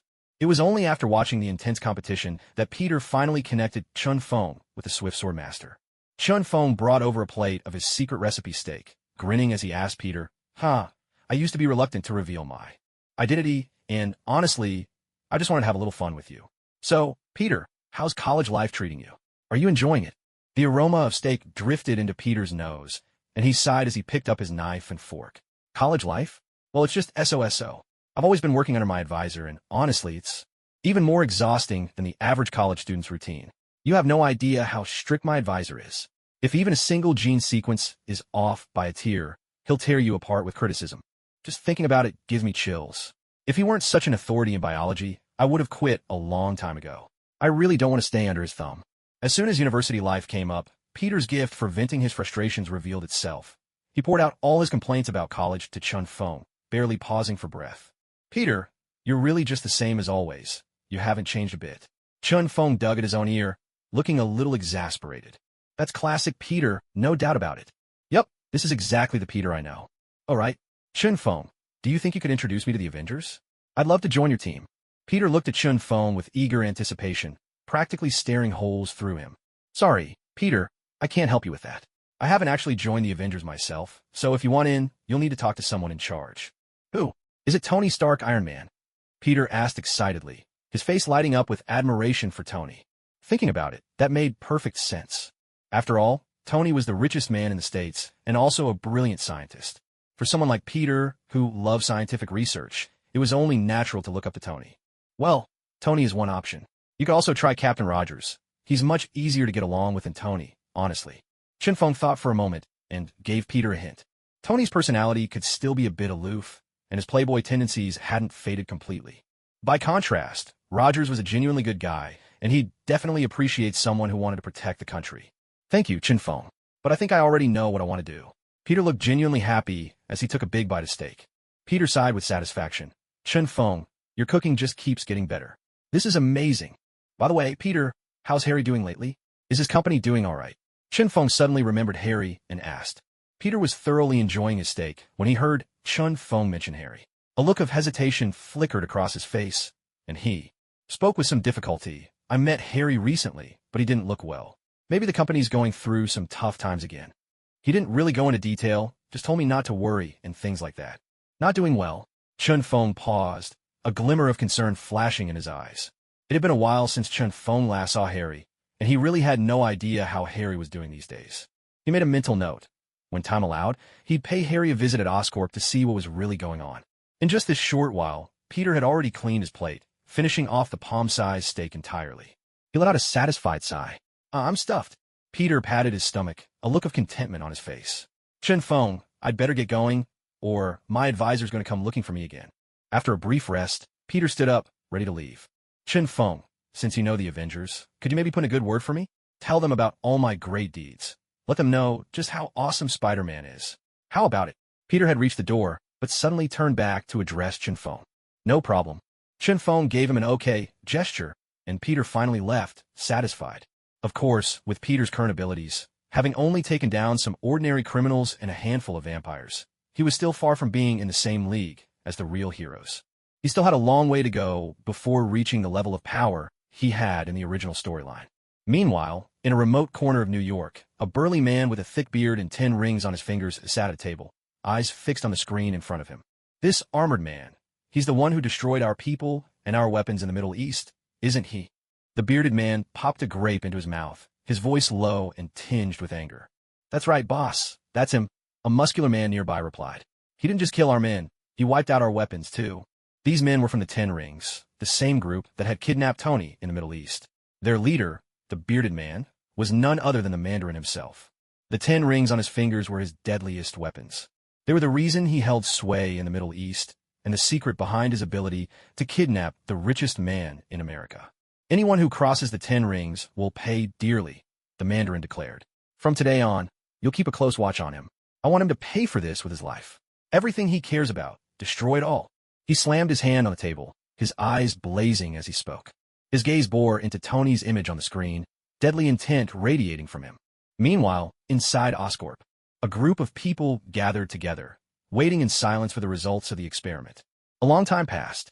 Norman, your physical enhancement project has failed again. We have no choice but to end our collaboration with you. A mushroom-clad Funjon approached Osborne's side. Norman blocked Laurie's path as she tried to leave. He hurriedly pleaded, "Laurie Funjon, give me one more chance. Next time, I will definitely succeed. Our Osborne group has already made thorough progress in the field of human physical enhancement. All I need is one more opportunity. This time, I know I can do it. Damn it. If the Funjon side gives up now and stops working with the Osborne group, the loss will be far greater than a mere few tens of billions of dollars. More importantly, the Osborne group would be left with nothing capable of contending with Stark Industries. Right now, when Osborne is already at a disadvantage, they've pinned their hopes on this collaboration to stage a spectacular comeback. Norman, I've already given you many chances. Unfortunately, you failed to seize them. The patience of the Funjon side and of myself has long since run out. If not for our existing partnership, today's meeting wouldn't even have happened." Laurie Fungian's words were cold as ice. She shoved Norman aside and strode quickly toward the exit. Her scathing remarks left the entire laboratory in utter silence, as if the air had frozen solid. Not a single person dared speak. Everyone simply watched Norman's reaction in silence. Only after Laurie Fungian's group had left did Norman snap out of it. He flew into a rage, seizing the chief scientist by the collar and demanding furiously, "Why did it fail? Can you give me an explanation?" "Huh, the chief scientist stammered, panic-stricken, unable to meet Norman's piercing gaze. Cold sweat broke out on his forehead, and for a moment, he didn't know how to respond. "Father, maybe our formula is wrong. And with Dr. Connors gone, that could very well be the fundamental reason behind the failure of the enhancement experiment," Harry suggested from the side. It was Harry who had proposed the flying weapons project with the Funjon side, back when Norman was still recovering. They had thought that, with Dr. Connors on the team, the breakthrough in human enhancement would be within reach. Who could have predicted that things would fall apart halfway through? The appearance of the lizard monster threw all of Harry's plans into chaos. And in the end, it was what drove Dr. Connors to leave the Osborne group, leading to today's disastrous situation. Even without Connors, we can still succeed. Now, all of you, get back to work this instant. Find the mistakes, and make sure the physical enhancement experiment is completed within 3 days. Otherwise, every single one of you useless fools can pack your things and get out." Norman bellowed at the entire research team, his voice thundering with fury, then stormed out of the laboratory, his face twisted with frustration and anger. "Everyone, just focus on your work for now. I'll go talk to my father." Harry offered words of comfort to the researchers. These people were the cream of the crop at Oscorp. If they were all fired, the company would be finished, let alone having any chance of competing with Stark Industries. With that, Harry left the lab, hurrying after his father. Only when he was gone did everyone in the lab finally breathe a sigh of relief, shaking their heads helplessly. "Shinfeng, are you free next Friday? How about we all go to the Times Square Carnival?" During lunch, Peter fiddled with his chopsticks and looked over at Shinfeng with a question. "The carnival? I want to go." Before Chunfeng could reply, Mindy shot her hand up eagerly, her voice bubbling with excitement. "See? Mindy's in. Let's all go together." Peter reached out, wanting to pat Mindy's head in thanks for being on his side, but she dodged away, leaving him feeling just a bit awkward. Seeing how excited Mindy was, Shinfeng had no reason to refuse and agreed to go. Carrying out a bowl of spicy beef stew, he asked with a touch of curiosity, "Peter, you're bringing Gwen along, right? Aren't you worried it'll be a bit too much attention if the 3 of us tag along?" "It smells amazing." Peter took a deep whiff, his stomach rumbling as he couldn't help but swallow hard. "Actually, I wanted you to help me out with that final hurdle. I'm not sure how to get past it," he admitted, lowering his voice out of concern for Mindy's young ears. After all, he was still inexperienced when it came to relationships, especially in front of a girl. He'd never been able to cross that last threshold. Noticing the look in Peter's eyes, Chinfeng instantly understood and smiled reassuringly. Mindy, though she'd often pester Natasha with questions about these things, was still just a kid and hadn't grasped the real meaning behind their conversation. "Hey, what are you two talking about? What last hurdle? Are you talking about a video game? I'm really good at those, you know. Just ask me." Mindy, not understanding the hidden meaning, puffed up in frustration and hopped on her chair, crossing her arms. "It's just a little secret between guys, kind of like the secrets you share with Natasha." Chinfeng soothed her gently.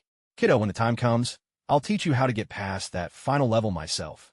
Peter felt a twinge of embarrassment. He would never have brought it up if he'd known Mindy would be around. "How's the modification coming along? Any results yet?" That night, Norman returned to the lab. Now, only he and the chief scientist remained. "We've corrected the errors, but to know for sure, we'll need to run animal trials first," the chief scientist said, pointing at the machine before them, his tone grave. "There's no time for animal testing. Start human trials immediately." Norman shot back, making his stance clear without hesitation. But without conducting animal testing, many unknown dangers that could potentially lead to death, will be beyond our control. The chief scientist, face filled with terror, hurriedly tried to dissuade him. As a scientist, he understood just how frightening an untested research product could be. So what if it leads to death? Are you scared? If we don't get the formula back right away, our company is going to be swallowed up by Stark Industries. When that happens, all of you will be out of a job. Do you understand? This is the real emergency right now. That's what matters most. Norman shot the chief scientist a cold glare, pointed at his nose, and berated him angrily. I'll do the human trial myself. Go get everything ready. Norman turned and strode toward the machine, only to see the chief scientist still rooted to the spot. His temper flared, and he was nearly shaking with anger. What are you standing there for? Move now. Only then did the chief scientist snap out of his daze. He nodded frantically and rushed over to the control console. The Human Enhancement Program was designed to help a person withstand the weight and pressure that came with advanced flight weaponry. Just like the super soldier serum taken by Captain Rogers, it could dramatically increase human limits, turning a weakling into a super fighter. And now, Norman Osborn, in order to regain support for the formula, chose to use his own body as the subject for the experiment. Begin. Norman stepped onto the testing platform. Once he was strapped in from head to toe, he shot a commanding look at the chief scientist, issuing his order without a word. With Norman's tone leaving no room for doubt, the chief scientist didn't hesitate. He quickly activated the machine. In an instant, a thick green mist burst forth, enveloping the entire testing platform. Norman's figure vanished within the swirling fog. Time passed. As the vapors slowly dissipated, Norman's eyes remained shut, as though he had fallen into a deep sleep. The chief scientist, seeing this, rushed to Norman's side in a panic, fumbling to press the release button on the restraints. Suddenly, the moment he touched Norman, Norman's eyes snapped open. His gaze was sharp as a blade, locking onto the chief scientist with an intensity that was almost palpable. It was only coldness and pitiless cruelty. A terrifying aura radiated from Norman, almost tangible in its oppressive weight, stifling the entire room. It was as if a demon from the depths of hell had arrived, his icy killing intent flooding the air. The atmosphere grew suffocating and dreadful. In a flash, Norman broke free from his restraints. With one swift motion, he seized the chief scientist by the throat, sinews bulging as he squeezed with all his might. Bones cracked. The chief scientist's eyes widened in shock. Before he could even struggle, Norman's grip crushed his windpipe, leaving his face a mottled shade of red and purple. He stopped breathing and was sent straight to meet his maker. At this moment, Norman's body underwent a transformation that was nothing short of extraordinary, as if some supernatural force had reshaped him. Bulging, powerful muscles sprang up across his frame, and he seemed to have shed a decade or more in an instant, radiating vigor and vitality. A booming laugh erupted from him.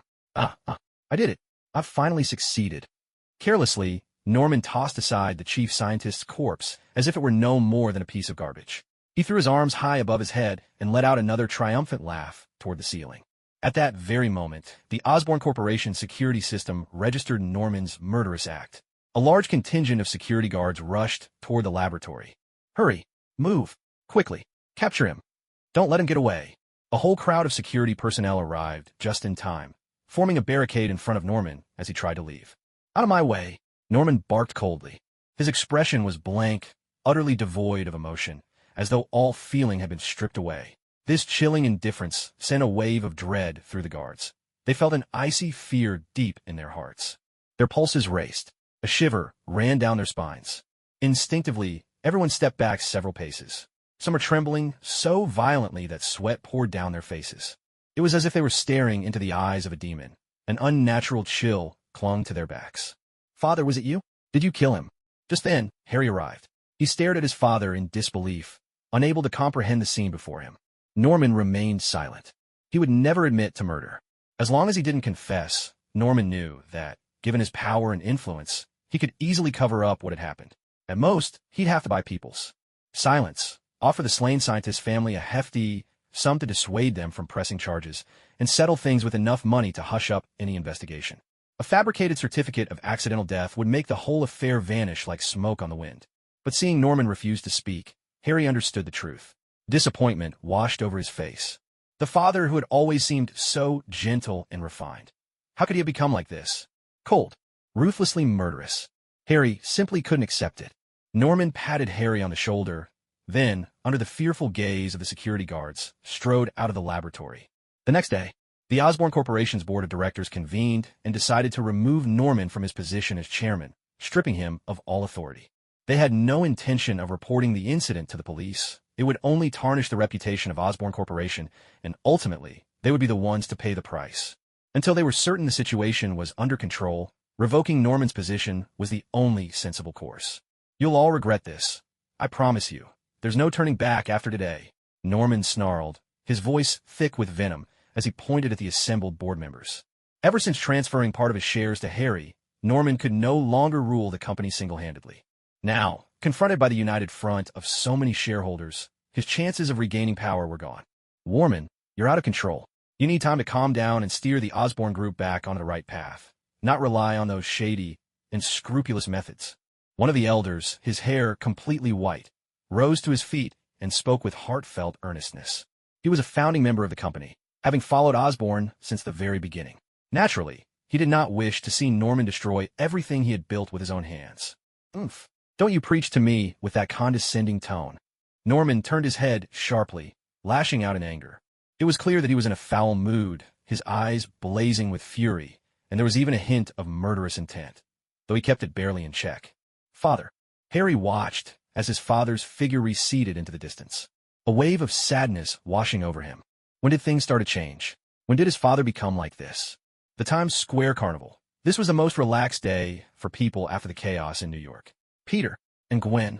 Chen Feng arrived at their agreed meeting spot with Mindy, and instantly spotted Peter and Gwen walking arm in arm toward them.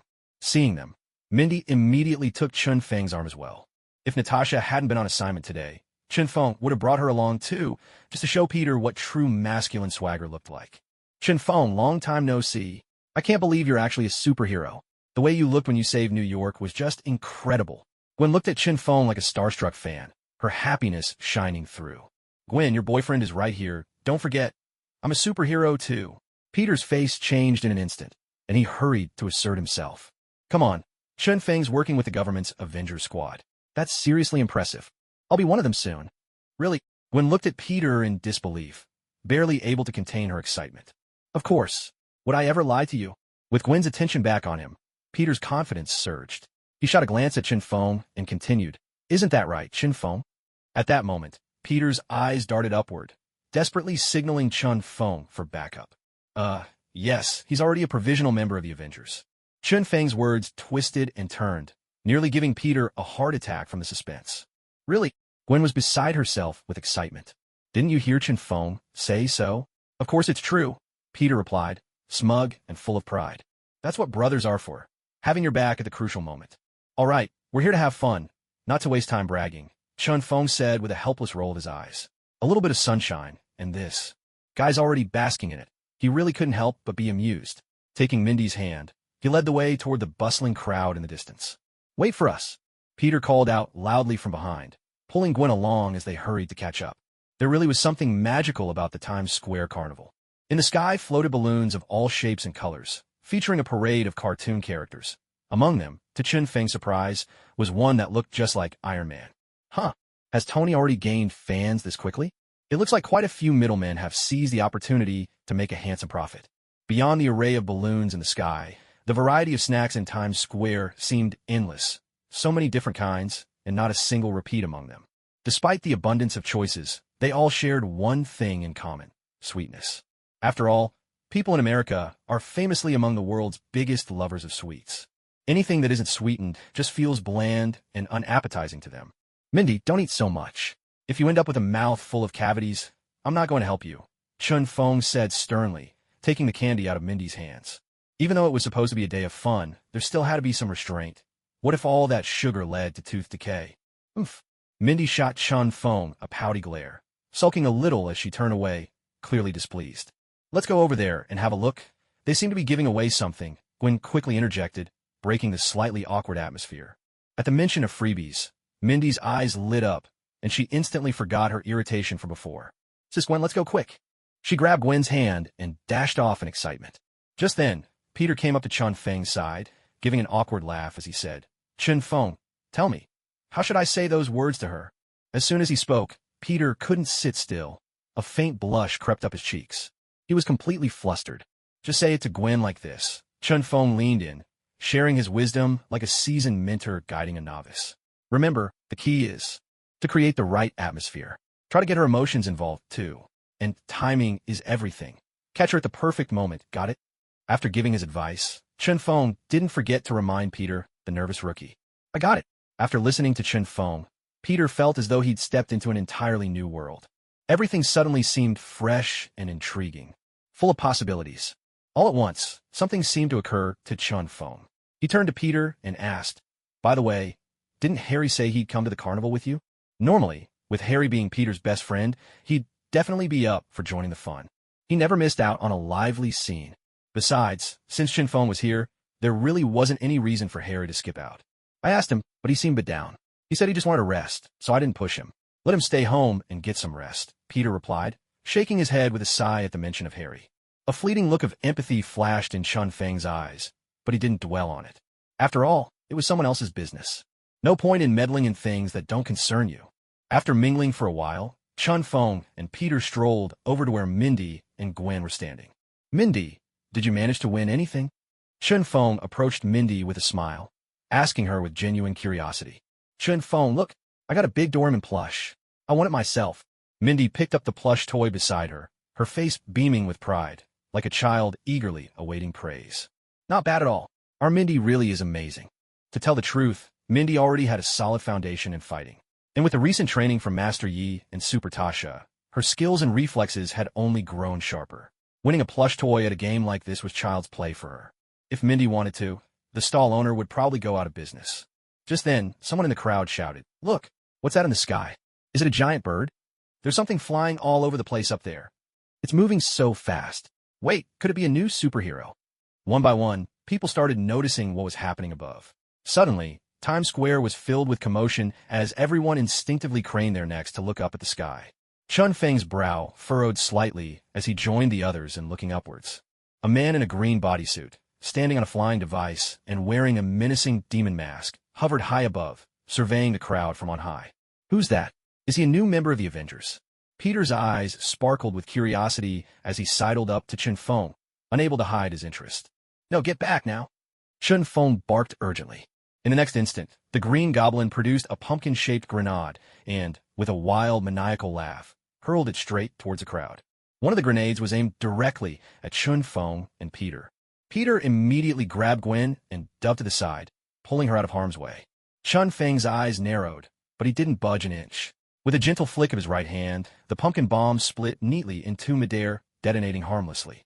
At that moment, the crowd below grew even more frantic, chaos threatening to turn into a stampede. Sensing the imminent danger, Chun Feng snapped his fingers. Drawing upon the power of time and rune magic, he froze everyone in place, then transported them all to safety.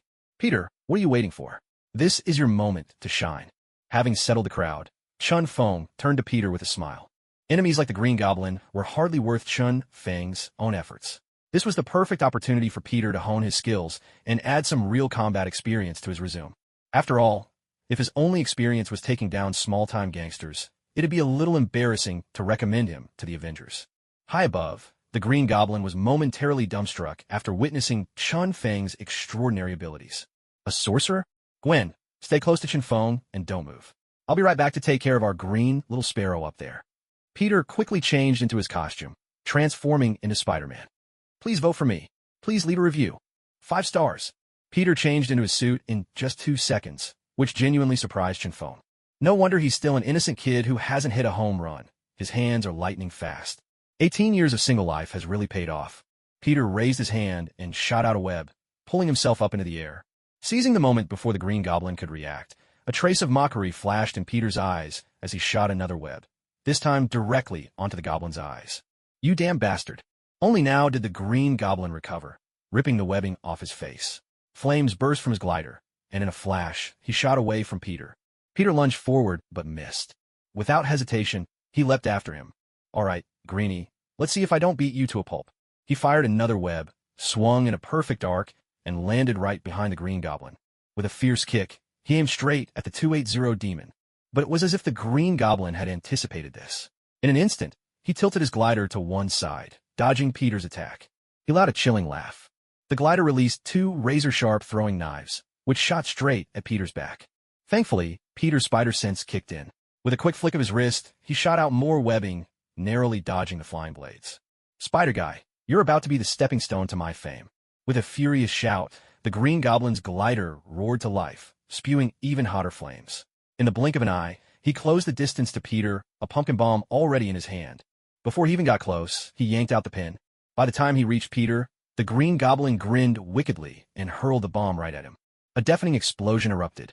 The blast wave tore through the air, rolling out a thick, swirling cloud of smoke. Pebbles and debris went flying, and the entire area was shrouded in chaos. But, at that very moment, a flash of red burst from the smoky haze. Peter landed a heavy kick straight into the Green Goblin's chest. With tremendous force, the Green Goblin was knocked flying, crashing hard into the side of a tall building. "Annoying little bug." The Green Goblin shook his head, fury burning in his eyes. With a swift thought, his glider spewed fire once more, blasting him out of the building. He spun around to face Peter, lips curling into a cold, menacing smile. Lethal intent filled the air. "Huh, annoying bug, are you kidding me?" Peter let out a mocking laugh, not giving his enemy a moment to regroup. He charged forward, firing 3 or 4 webs in rapid succession, weaving a dense net aimed at the Green Goblin. But the Green Goblin dodged it all with astonishing speed. Standing firm atop his glider, he unleashed a hail of bullets in return. Is this really necessary? Do you think bullets grow on trees and don't cost a thing? Seeing the situation quickly turning against him, Peter had no choice but to temporarily retreat and avoid the brunt of the attack. His bodysuit was made of ordinary materials, not even as protective as a bulletproof vest. A shot found its mark. That was it. "Why are you hiding, you fragile little bug? Come out here." The Green Goblin's face twisted into a grotesque grin.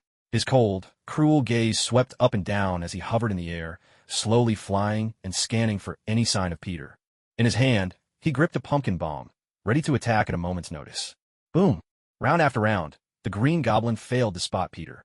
He threw all his pumpkin bombs, and one of the tall buildings nearby was blown apart in the chaos.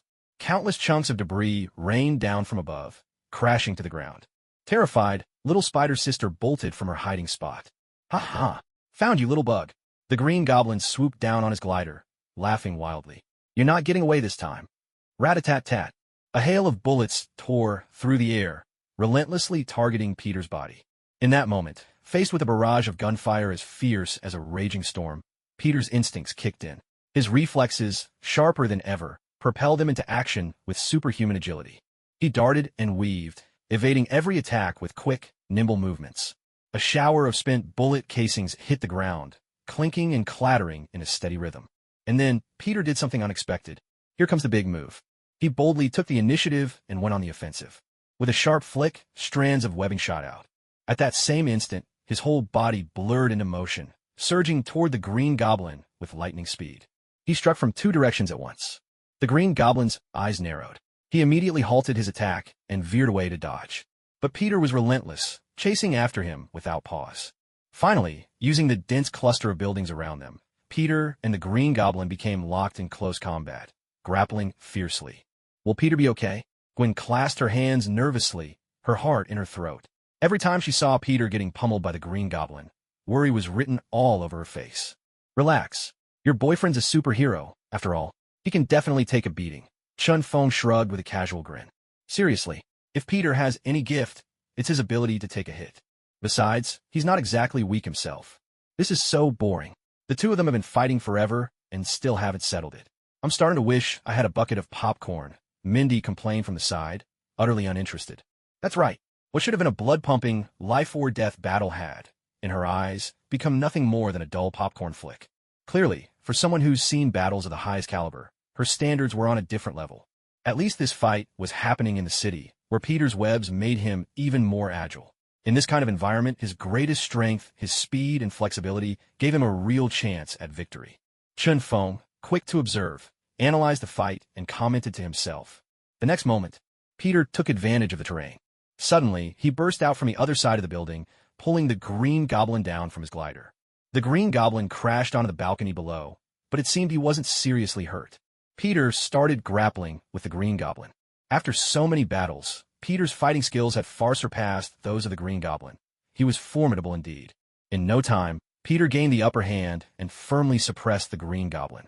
But then, his spider sense flared, warning him of imminent danger. This time, Peter couldn't react in time. He was slammed in the back by the glider, crashing to the ground under its tremendous force. So what if you're strong? You really think you can beat me? How naive. The Green Goblin leapt, landing once more atop his glider, a cold and merciless grin on his face. The gun mounted on the glider aimed right at Peter's head, ready to spit fire at any moment. Just then, a stone came flying out of nowhere, striking the glider. Thick smoke immediately billowed out. Damn it! The Green Goblin's expression changed drastically.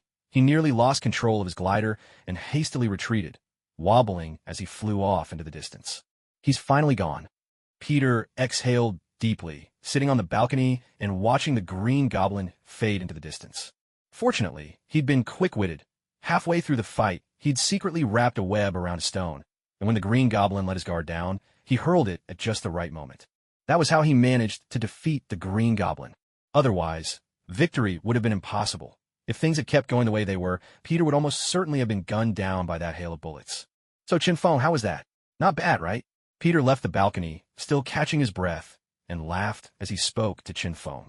He'd taken down the goblin. He taught so many bad guys a lesson. With a performance like this, surely he qualified for the Avengers now? Don't get too cocky just yet. If you could take down the Green Goblin yourself, I believe you'd soon have a straight shot into the Avengers. Over the past year, Peter had changed a lot. At the very least, his fighting skills and mastery over his powers had both reached a high level. His reflexes in the heat of battle had also improved greatly. At the very least, he could make the right call at the most critical moment. Really? That's awesome. Peter looked at Chun Feng with excitement in his eyes. Chun Feng turned his head to look into the distance. Thinking, man, that fiery gaze is a bit much to handle. Peter didn't mind. At this moment, he was completely lost in thrilling fantasies. The Avengers, the world's greatest team of superheroes. Every hero dreamed of joining them. In Peter's heart, a new goal quietly took root. The Green Goblin, huh? Just you wait. Chun Feng couldn't be bothered to pay attention to Peter. Suddenly, he wondered if he was overstepping by getting involved. After all, he wasn't a member of the Avengers. If it weren't for Maria Hill's sake, he wouldn't have offered to help at all. You have to understand, Chun Feng had never claimed to be part of the Avengers. Why would he want to go there just to be bossed around by S.H.I.E.L.D. and all those rookie government agents? No way. Absolutely not. Just then, several shadows streaked across the distant sky, accompanied by the deafening roar of jet engines. An F-35 fighter jet came to a stop right in the middle of Times Square. Captain Rogers and Director Fury stepped out of the jet together. Chun Feng, you're here too? Rogers paused in surprise when he saw Chun Feng, curiosity flickering in his eyes. I'm just here for a little fun, Chun Feng replied with a shrug. But you guys sure took your time. The target's long gone. Rogers' face remained impassive. We had no idea someone would act at this moment. We came as fast as we could, but unlike you, Chun Feng, we don't have the power to just tear open a portal and step through. With that, Rogers shot Chun Feng a flat look and then made his way toward Peter. Chun Feng narrowed his eyes, watching. Rogers had already reached Peter's side. Chun Feng asked, Fury, does Rogers mean that I should be the one to look after the Tesseract, or am I wrong? Fury quickly shook his head and hurried after Rogers. That's Rogers' idea, not mine. I never said anything like that. Heavens, if he agreed with Rogers, wouldn't he be risking his life, getting on Chun Feng's bad side? Anyone could see Chun Feng's strength and his cunning. Young man, what's your name? Would you come with us to give a statement? Rogers glanced at Peter's red suit and had a pretty good guess about who he was. At this point, Peter wasn't exactly famous, so Rogers didn't know his name for sure. Peter Parker. Just call me Peter, Peter replied, extending his right hand, visibly excited. So, this is Captain Rogers of the Avengers? No way. He looks a bit smaller in person than I'd imagined. I heard he was frozen in ice for decades. Technically, that puts him in my generation, right? In just a few seconds, Peter's mind was racing in all directions. True to his chatty nature, his thoughts were spinning so fast he could hardly get them all out at once. After all, you can only be this talkative if your mind's moving at lightning speed. Nice to meet you, Peter. I'm Rogers. Rogers reached out with his left hand and shook Peter's. So, does this mean you'll take me to the Avengers headquarters? Peter blurted out. Will I get to meet Thor, Iron Man Tony, and the Hulk? Oh, and that guy who's amazing with a bow. I'm blanking on his name right now. Peter was visibly excited, speaking in a torrent of words. That guy's called I. If you really want to know more, why don't you come visit Avengers Tower? Rogers couldn't help but chuckle. This was the first time he'd met such a passionate fan of heroes. Suddenly, he found himself liking Peter a little. Perhaps it was the boy's sincerity and that sense of justice shining through. Then let's hurry, Peter exclaimed eagerly. I've only ever seen you all on TV before. If I could meet you in person, that would be even better. Oh right, can I bring one along? She's a huge fan of the Avengers too. Peter looked at Rogers with hopeful eyes. Well, Peter, the Avengers is actually a classified organization. Only those with special clearance can enter. We don't usually open our doors to the public. So Gwen, Rogers spread his hands, expressing his regret. But Gwen is my girlfriend, and her dad is the most upright police captain in all of New York. You know that, right? No need to explain so much, and there's no rush for you to go to Avengers Tower. Honestly, it's just a rundown place, so small that I don't even want to set foot there, Chun Feng interjected, stepping forward to firmly refuse on Peter's behalf. What would you even do at Avengers Tower? There's nothing interesting there. Just then, the ever-silent system suddenly issued Chun Feng a new mission. Help Peter defeat the Green Goblin. The reward was unclear, but Chun Feng knew it wouldn't disappoint. Perhaps it would even be something truly special, since this involved an important turning point in the original plot. Chun Feng, this matter falls under SFLD's jurisdiction. I hope you'll cooperate with us, Rogers said, raising an eyebrow and speaking seriously. You just want to catch that masked clown, right? I'll take care of it. You guys can go back to S.H.I.E.L.D., sit back, relax, and watch the show. I'll bring that clown right to your doorstep, Chun Feng replied, ready to leave with Peter. Hey, Chun Feng, Rogers called after him. Let's just leave this to Chun Feng, Fury interjected, stopping Rogers and eyeing Chun Feng's departing figure with curiosity. I'm really interested to see why he's chosen to do this. Announcement. Updates will be 4 chapters daily for now, due to current circumstances. Thanks for your support. Chun Feng took Peter and Gwen back to his own home. All the way there, Peter kept grumbling, frustrated about why Chun Feng wouldn't let him visit the Avengers. Once his chatterbox mode was switched on, there was simply no stopping him. His words flowed endlessly, like a mighty river that never runs dry. Chun Feng felt as if his ears were about to grow calluses. Peter, let me be honest with you. If you'd followed Rogers to Avengers Tower, you'd never have had a chance to join the Avengers. Because the Green Goblin would be dealt with by them, and you'd have no achievements to your name. Do you understand? Chun Feng placed a hand on Peter's shoulder, his expression earnest and full of righteous intent, as if everything he did was for Peter's own good. But the captain said he'd take me to the Avengers. Doesn't that basically mean he wants me to join? Peter was momentarily stunned, feeling both confused and impressed. Did he actually say he wanted you to join the Avengers? No, he didn't. He never said that. In fact, he wouldn't even let Gwen come for a tour. This proves that Rogers doesn't see you as a potential member to train. He simply needs someone who can provide information about the Green Goblin. And that someone is you, Chun Feng said seriously, his tone leaving no room for doubt. Is it really like that? Peter still felt uncertain. After all, Rogers' words and demeanor just now were incredibly tempting. Peter, do you think I'd lie to you? Chun Feng fixed his eyes on Peter. Of course not. We're best friends. Peter replied without hesitation, not a hint of doubt in his voice. Would a best friend ever set you up? Just a thought is impossible. You don't need to question me about this.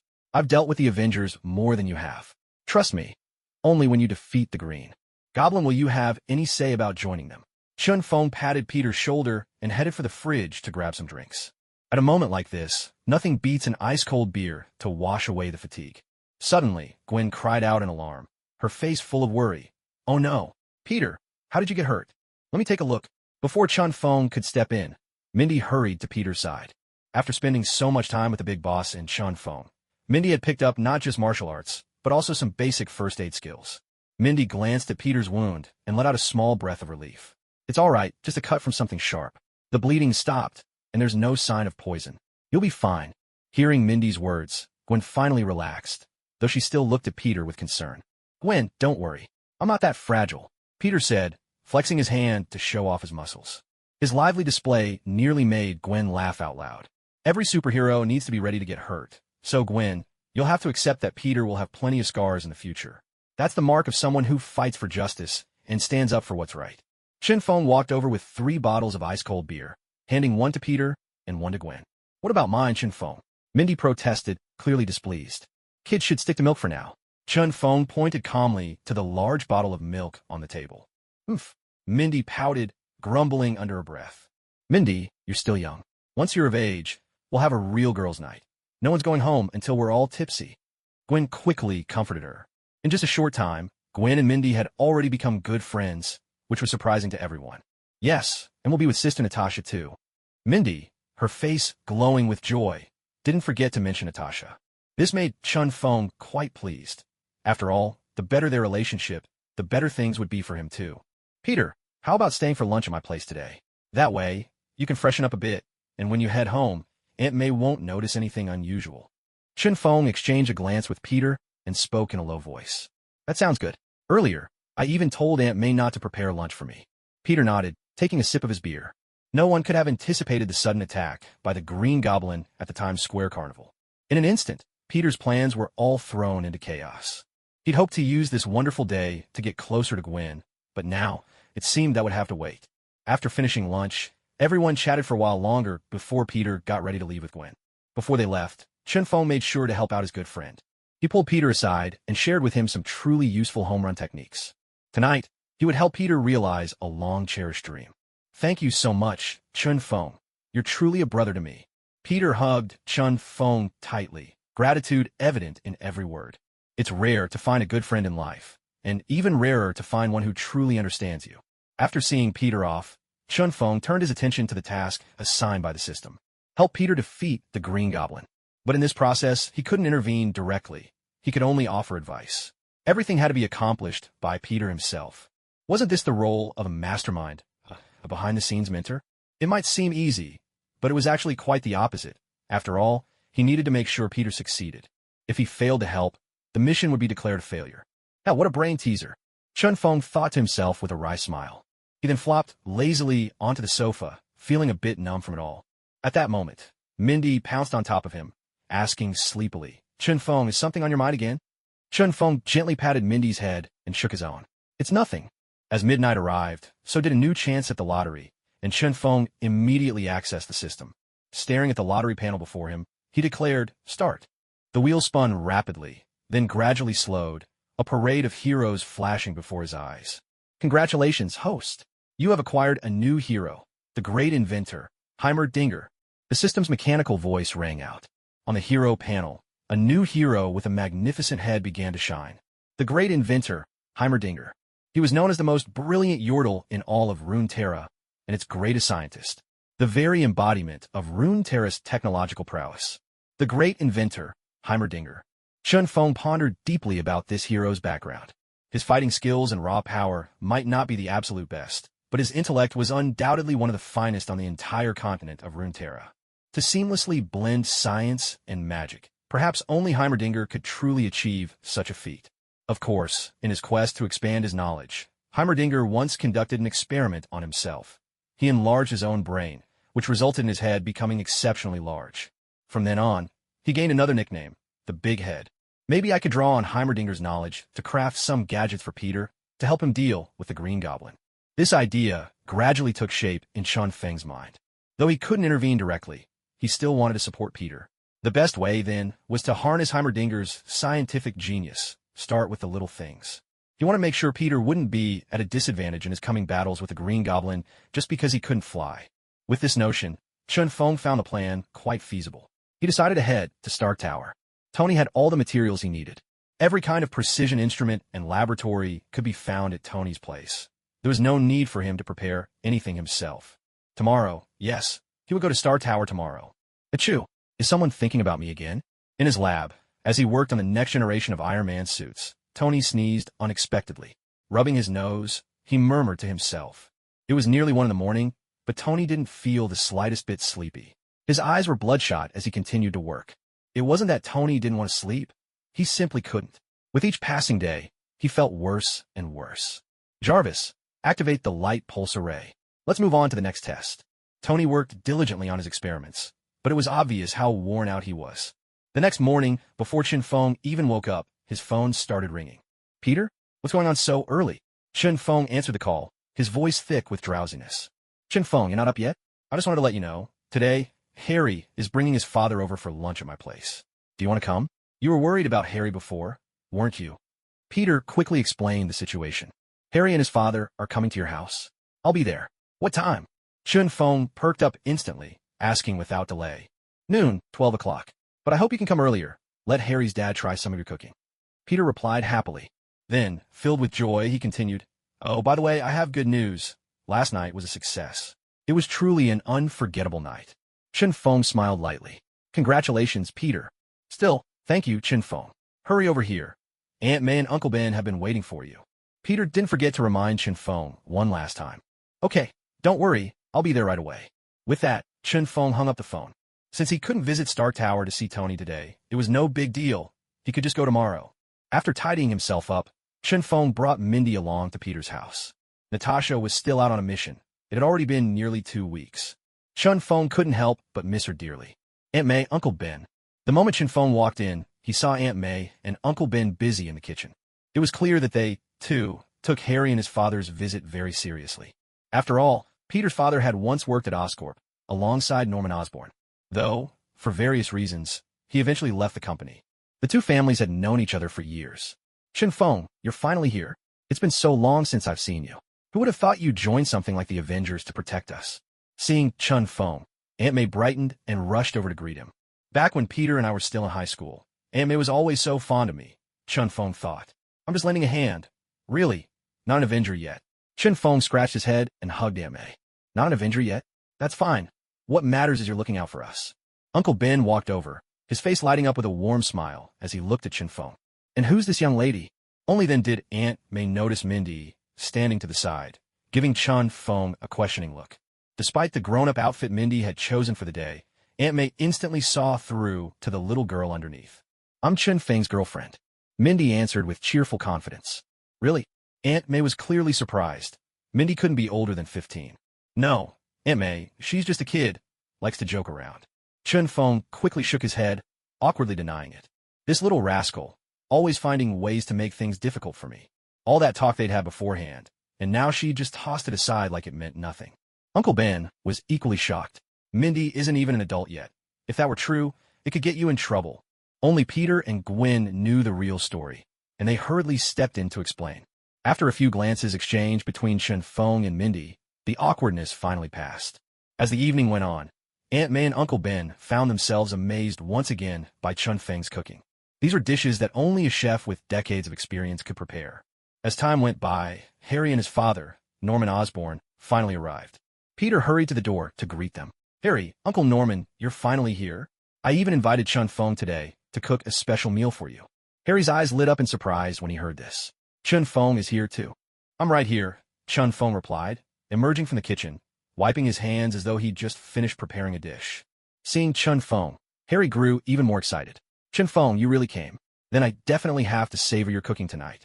He couldn't even remember the last time he tasted Chen Feng's food, but just thinking about it made his mouth water uncontrollably. So, you're Chen Feng, the friend Harry keeps talking about. Pleased to meet you. I'm Harry's father, Norman Osborn. With a warm smile, Norman stepped forward and extended his hand. Norman had already met Chen Feng once before. Hello, Uncle Norman. Harry often tells us about you. How you're not just a brilliant scientist, but also a successful entrepreneur. You have no idea how proud and admiring he sounds whenever he mentions you, Chen Feng said politely, shaking Norman's hand with a smile. Norman chuckled modestly and bowed his head. Harry always exaggerates. I'm not quite as accomplished as he says, at least not until I reach the level of someone like Tony Stark from Stark Industries. In my eyes, Uncle Norman, you're already an incredible success. With Osborn Corporation's advances in medical research, I'm sure you'll help countless people in the future, Peter chimed in, then led Norman and Harry into the living room. The three of them fell in an easy conversation, but Harry seemed distracted, his smile forced and his mind clearly elsewhere. Harry, come help me with a dish in the kitchen. Maybe Uncle Norman can try some of your cooking too, Chen Feng called, gesturing for Harry to join him in the kitchen. This surprised Norman. Harry, you can cook now? Chen Feng grinned and answered for Harry. Don't worry, Uncle Norman. I'll be here to guide him. With that, Chen Feng brought Harry into the kitchen. Harry, what's been bothering you lately? Is something on your mind? Chen Feng asked as soon as they were alone. Didn't you say the company's issues were already resolved? Has something else come up? Chen Feng, I'm fine. It's just a minor matter at work. It'll be sorted out in a few days, Harry replied, avoiding Chen Feng's gaze and clearly unwilling to share the truth about his father. After all, it involved murder, a crime that had already crossed the line of the law. Though Chen Feng was his best friend, Harry felt it was better not to spread word of his father's situation, for the sake of the family's reputation. Harry, just by looking at you, I can tell this isn't some trivial problem. I really think you should tell me what's going on. Peter and I can help you get through this rough patch, Chen Feng said, fixing Harry with a serious, determined look. Whoosh. Harry let out a deep breath, then glanced at the plate beside him and said, Chun-Fong, thank you. You and Peter are my best friends, but this time I want to handle things on my own. Seeing the determination in Harry's eyes, Chun-Fong knew that saying anything more would be pointless. All right, but if you ever run into trouble you can't handle, Peter and I will always have your back. At this point, Chun-Fong realized there was nothing else to say. He could only respect Harry's decision. Harry, come on. Let me show you how to make a simple and delicious stir-fried greens. Chun-Fong handed Harry a bunch of vegetables, signaling for him to wash them. I've never washed greens before. Don't blame me if I mess this up. Harry took the vegetables over to the faucet, grumbling with a hint of nervousness. It's fine. You've got a master chef right here. What's there to worry about? Chun-Fong replied with confidence. For someone as talented in the kitchen as Chun-Fong, such a small matter was hardly worth fussing over. Come on, Harry, move your hands. If you don't flip them now, they're going to burn. Chun-Fong couldn't bear to watch Harry's clumsy attempt. He patted his own forehead in exasperation. A young master from a wealthy family really is different. Never had to lift a finger at home. But with Chun-Feng's guidance and a few sharp instructions, Harry's cooking skills improved quite a bit in no time. Soon enough, a plate of freshly stir-fried greens was ready. Though it was a bit unevenly cooked, it still gave off a fragrant aroma. All in all, it was a decent effort. Looks like Harry has some talent in the kitchen. Not everyone can pull off their first dish like that, Aunt May said with a smile, turning to Norman as she watched Harry bring out the food. I never realized he had this talent. Maybe he can learn from Chun-Fong and cook for us at home sometime, Norman replied, looking genuinely pleased. Tasting Harry's cooking for the first time was the greatest joy he could have as a father. Come on, everyone, try the stir-fried greens Harry made himself, Chun-Fong said, smiling. No, really, it was all Chun-Fong. I just did what he told me to. Harry quickly shook his head, denying any credit. If Chun-Fong hadn't been watching over me, this stir-fried greens would have turned into charcoal by now. Ha ha ha. Uncle Norman, Harry is just as modest as you are. Like father, like son. I'm sure Harry will do a great job taking over the Osborne group one day, Chun-Fong said, picking up a bottle of red wine from the table, popping it open, and pouring a glass for everyone. Peter, what happened to your hand? Norman asked suddenly, his sharp eyes noticing the wound on Peter's hand just as Peter was about to take his glass. It's nothing. I scraped it by accident while playing basketball the other day, Peter replied quickly, rolling down his sleeve and avoiding Norman's gaze. So that's how it is. From now on, you really have to be more careful and take good care of yourself. A complicated look flickered in Norman's eyes, though no one could quite tell what he meant by it. Aunt May and Uncle Ben, standing to the side, both looked at Peter with deep concern, their brows furrowed with worry. Peter could only keep explaining himself and making promises before Aunt May and Uncle Ben finally let the matter rest. But over the next while, Norman would, intentionally or not, bring up the topic of whether Peter often went out at night. This startled Peter. After all, apart from Chun-Fong, no one here knew that he became Spider-Man at night, swinging through the city and fighting for justice. Aunt May and Uncle Ben were just as puzzled as to why Norman would ask such a thing. As far as they could recall, Peter always came home on time every night. If he wasn't at home, he'd be studying or helping his mentor with experiments. He almost never went out alone in the evenings. They chalked it up to simple curiosity. After all, Peter was at an age where it wouldn't be strange for him to have a girlfriend.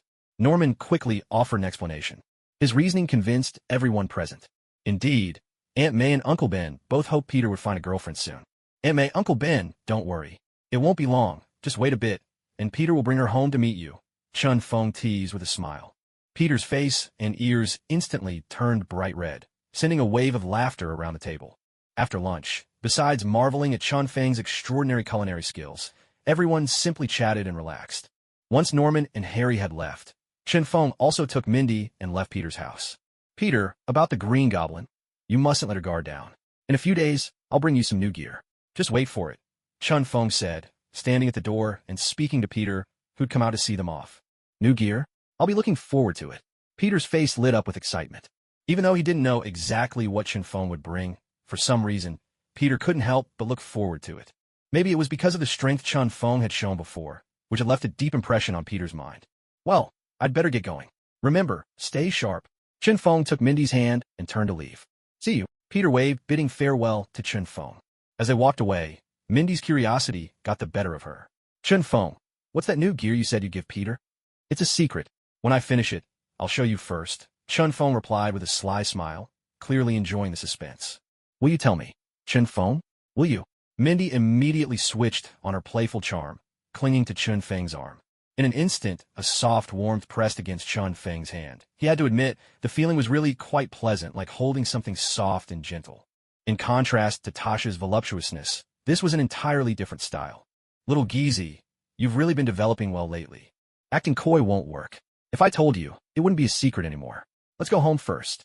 Chun Feng let Mindy cling to his arm, and with his own strength, gently led her forward. Time to get in the car. Chun Feng opened the door and helped Mindy inside. Early the next morning, after dropping Mindy off at school, Chun Feng made his way to Stark Tower. Tony was busy working on his next-generation Iron Man suit. When Chun Feng suddenly appeared before him, Tony nearly botched his experiment in shock. Chun Feng, could you at least announce yourself before coming in? You almost ruined my experiment, Tony complained, a hint of exasperation in his voice. Still, he only dared to grumble quietly. After all, not only did he owe Chun Feng a lot, but he wasn't much of a match for him in a fight, either. Yet, since he was on his own turf, Tony felt the need to defend what little dignity he had left. Your experiment? Chun Feng glanced indifferently at the Iron Man's suit being tested before him. In that instant, every single detail of the suit seemed to pour into Chun Feng's mind, forming a dazzling data panel. He saw what materials were used, the formulas behind the design, even the calculations for every component. All of it floated clearly in his mind's eye. Even more astonishing, a whole series of assessments and evaluations now sprang into view. Which part was installed incorrectly, which component could be replaced with a better material, which calculations and formulas were off. Every mistake was highlighted for him. Could this be the legendary power of the great inventor, Heimerdinger? For a moment, Chun Feng was utterly stunned, ignoring the flustered Tony beside him as he marveled silently. On Runeterra, Heimerdinger was the undisputed leader at the pinnacle of science, fusing technology and magic like no one else. But that was only true in Runeterra. Now, in the Marvel Universe, a place swarming with scientific geniuses and mutants whose minds have been transformed by superpowers, the great inventor Heimerdinger seemed not only to hold his own, but to surpass the rest. So this was the true might of a max-level inventor. Heimerdinger's brainstorm had ascended to a whole new level. Exhaling deeply, Chun Feng finally regained his composure. So, Tony, what exactly are you tinkering with? Chun Feng asked, suddenly noticing Tony watching him curiously from the side. Were you just daydreaming about women, or did a ghost possess you? Tony retorted, still eyeing Chun Feng suspiciously. I need to borrow your lab for a bit. You can pause your Iron Man suit test for now. Chun Feng brushed away Tony's hand as it reached for his forehead, and spoke concisely. Step back. What do you mean, lend you my lab? Are you kidding me? Tony's face was full of disbelief. For a moment, he even wondered if Chun Feng had lost his mind. Kidding? Don't forget, you still owe me quite a few favors. And that Iron Man suit you promised me. Still nothing. Now clear your stuff out of here. I need to use this place. Chun Feng's words carried a subtle threat. Tony was left speechless by this retort, unsure how to respond. Though this was technically his own turf, it seemed ownership had somehow shifted to Chun Feng. Tony hurriedly stepped in front of Chun Feng, blocking him from shutting down the equipment. With a rare serious tone, he said, Wait, Chun Feng, as far as I remember, you only graduated from high school. Never even went to college. And even in high school, your grades weren't great. Weren't you usually at the bottom of the class? Tony stopped himself, not wanting to wound Chun Feng's pride, nor did he want to risk Chun Feng holding a grudge. So, what I'm saying is, I need you to move your stuff. I want to use this lab. Chun Feng, did you not get what I meant? Do I have to spell out for you? Tony was starting to lose patience, thinking Chun Feng was pretending not to understand. Go ahead, spell it out. Now you've got me curious, Chun Feng said, folding his arms and smiling with interest. With Chun Feng's challenge, Tony hesitated, his expression complex and thoughtful. It took him a long moment before he finally steeled himself and spoke solemnly. What I mean is, you're not cut out to be a scientist. You don't have what it takes. And frankly, this place isn't meant for someone like you to be doing research. Tony pointed to Chun Feng's head, but still looked uneasy, his words beating around the bush. He was being so careful. It was clear he was still wary of Chun Feng's temper. You mean I'm not smart enough, right? Chun Feng, for his part, showed no embarrassment, stating it outright. Well, that's more or less what I meant. I mean, based on your track record, your strength definitely outweighs your brains. I'm not saying you're dumb, just that maybe you're not cut out for scientific work. Tony stammered, clearly worried about angering Chun Feng. Have you ever heard the saying, after 3 days apart, you should look at a person with fresh eyes? Chun Feng didn't seem bothered by Tony's words, and instead asked a rhetorical question. What? Is that some kind of Chinese proverb? Tony was completely baffled, having no idea what it meant. It doesn't matter if you haven't heard it. I just want you to know, don't judge me by who I was before. Focus on who I am now. For example, take the iron battle suit you're working on now. You're too restricted by the designs of previous suits and aren't looking ahead to new possibilities. That's why your experiments are destined to end in failure, Chun Feng said bluntly. Tony scratched his head at this, staring at Chun Feng in shock. Did he mean that the entire direction of my research on the battlesuit was wrong? Wait a minute, Chun Feng. Don't think that just because you talk big, I'll be convinced and hand over my lab for you to do who knows what, Tony said sternly, once again blocking Yishan with his body. He was one of the top scientists in America, among the best of the best. In the whole country, there were only a handful who could rival him. And yet, here was someone who hadn't even gone to college, just a high school graduate, daring to lecture a real scientist? Even if this guy was strong and Tony couldn't beat him in a fight, in the field where Tony had the absolute advantage, he was untouchable. I am Iron Man Tony Stark. I refused to bow down. Chun Feng looked at Tony, whose face was full of resentment, and let out a cold laugh. He walked slowly up to the iron battlesuit, pointing at a piece of armor on its chest. This is made of titanium alloy, but if you used a lighter carbon titanium alloy, not only would it reduce the suit's weight, making it easier to fly faster, it would also increase the suit's flexibility and greatly improve its resilience. As he spoke, Chun Feng moved to another side and pointed at a different part of the suit. Here, on the shoulder armor, you could actually install a small missile to boost firepower. Instead, you streamlined it to reduce air resistance, but overall, the improvement is minimal and you're sacrificing attack capability for it. And here too, you keep sticking to old ideas, thinking you can just keep making armor thicker to improve its durability, but you're completely ignoring the importance of the materials themselves. And the most crucial part is the energy system. Wanting to boost speed is fine, but you can't just pile on more burden to the suit for the sake of speed. You should know, your arc reactor is already using new forms of energy. The energy system can keep evolving in this direction, not just relying on the old ways. One point after another, Chun Feng pointed out errors in the iron battle suit, explaining each in detail, his words flowing without pause. He didn't stop until he'd covered every little detail. Tony, standing to the side, was utterly stunned. His mouth hung open, eyes wide with disbelief as he stared at Chun Feng. Seriously? Was this really the underachiever I knew? The same guy who barely scraped by at the bottom of every final exam? Time had completely upended Tony's outlook on life, and now, he didn't even know how to face Chun Feng. Not only was this man stronger than him, but he was also sharper. His mind worked faster, clearer. It felt just like being up against a star pupil. Their grades were already outstanding, yet they still worked harder than everyone else. When someone both smarter and more diligent than you puts in even more effort, that's the true gap between people. At this moment, whatever pride Tony had left before Chun Feng was thoroughly erased. How did you know? Tony stared at Chun Feng, dumbfounded, his voice trembling with disbelief. How did I know? Isn't it obvious? The very thing you're most proud of. Chun Feng pointed lightly at his own head, as if it were the most ordinary thing in the world. My brain, Tony echoed, pointing to his temple, a deep sense of frustration welling up inside him, like he'd tried to act wise, only to be outdone and left embarrassed. This biting humiliation marked the most hopeless, mortifying moment Tony had ever experienced. For a while, his mind was a complete fog, as if he were lost in a haze.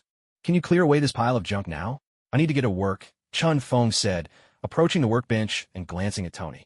But Tony was completely stunned, unable to register Chun Feng's words.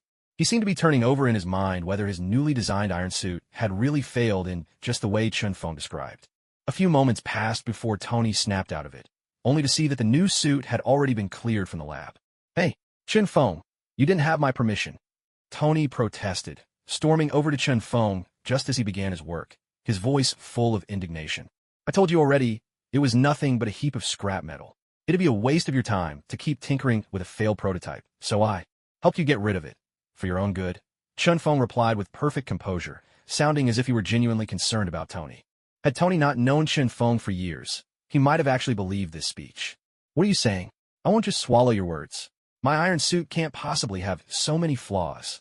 Tony shot back, clinging to the last shreds of his pride and dignity. That was the last face a top scientist could afford to lose. His pride simply wouldn't allow him to admit defeat, not just yet. Unless I build a new suit and prove your so-called mistakes wrong. Am I right? Chun Feng finished Tony's unspoken challenge, utterly unconcerned. That's right. I don't buy that everything you said is correct. Don't forget, I'm the designer of the iron suit. Most of Stark Industries' products are my inventions, Tony rattled on. almost tempted to invoke his father Howard Stark's name. Is building an iron suit really that difficult? Chun Feng spoke with biting sarcasm.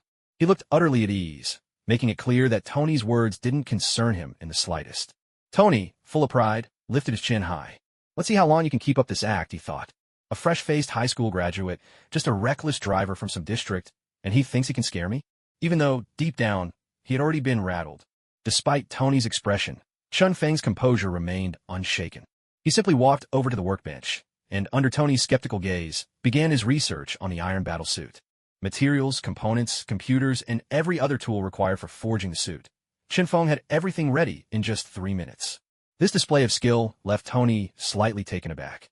Normally, when he was preparing to develop a new iron suit, he would always gather several types of materials, so he could discover and correct mistakes during the process. But from the look of it, these were all the materials Chun Feng planned to use. He wasn't preparing any alternatives. How much confidence must he have in himself to dare do that? Tony let out a deep breath, calming the turmoil within, and continued to watch Chun Feng. Let's see what kind of spectacle you can pull off with just these supplies.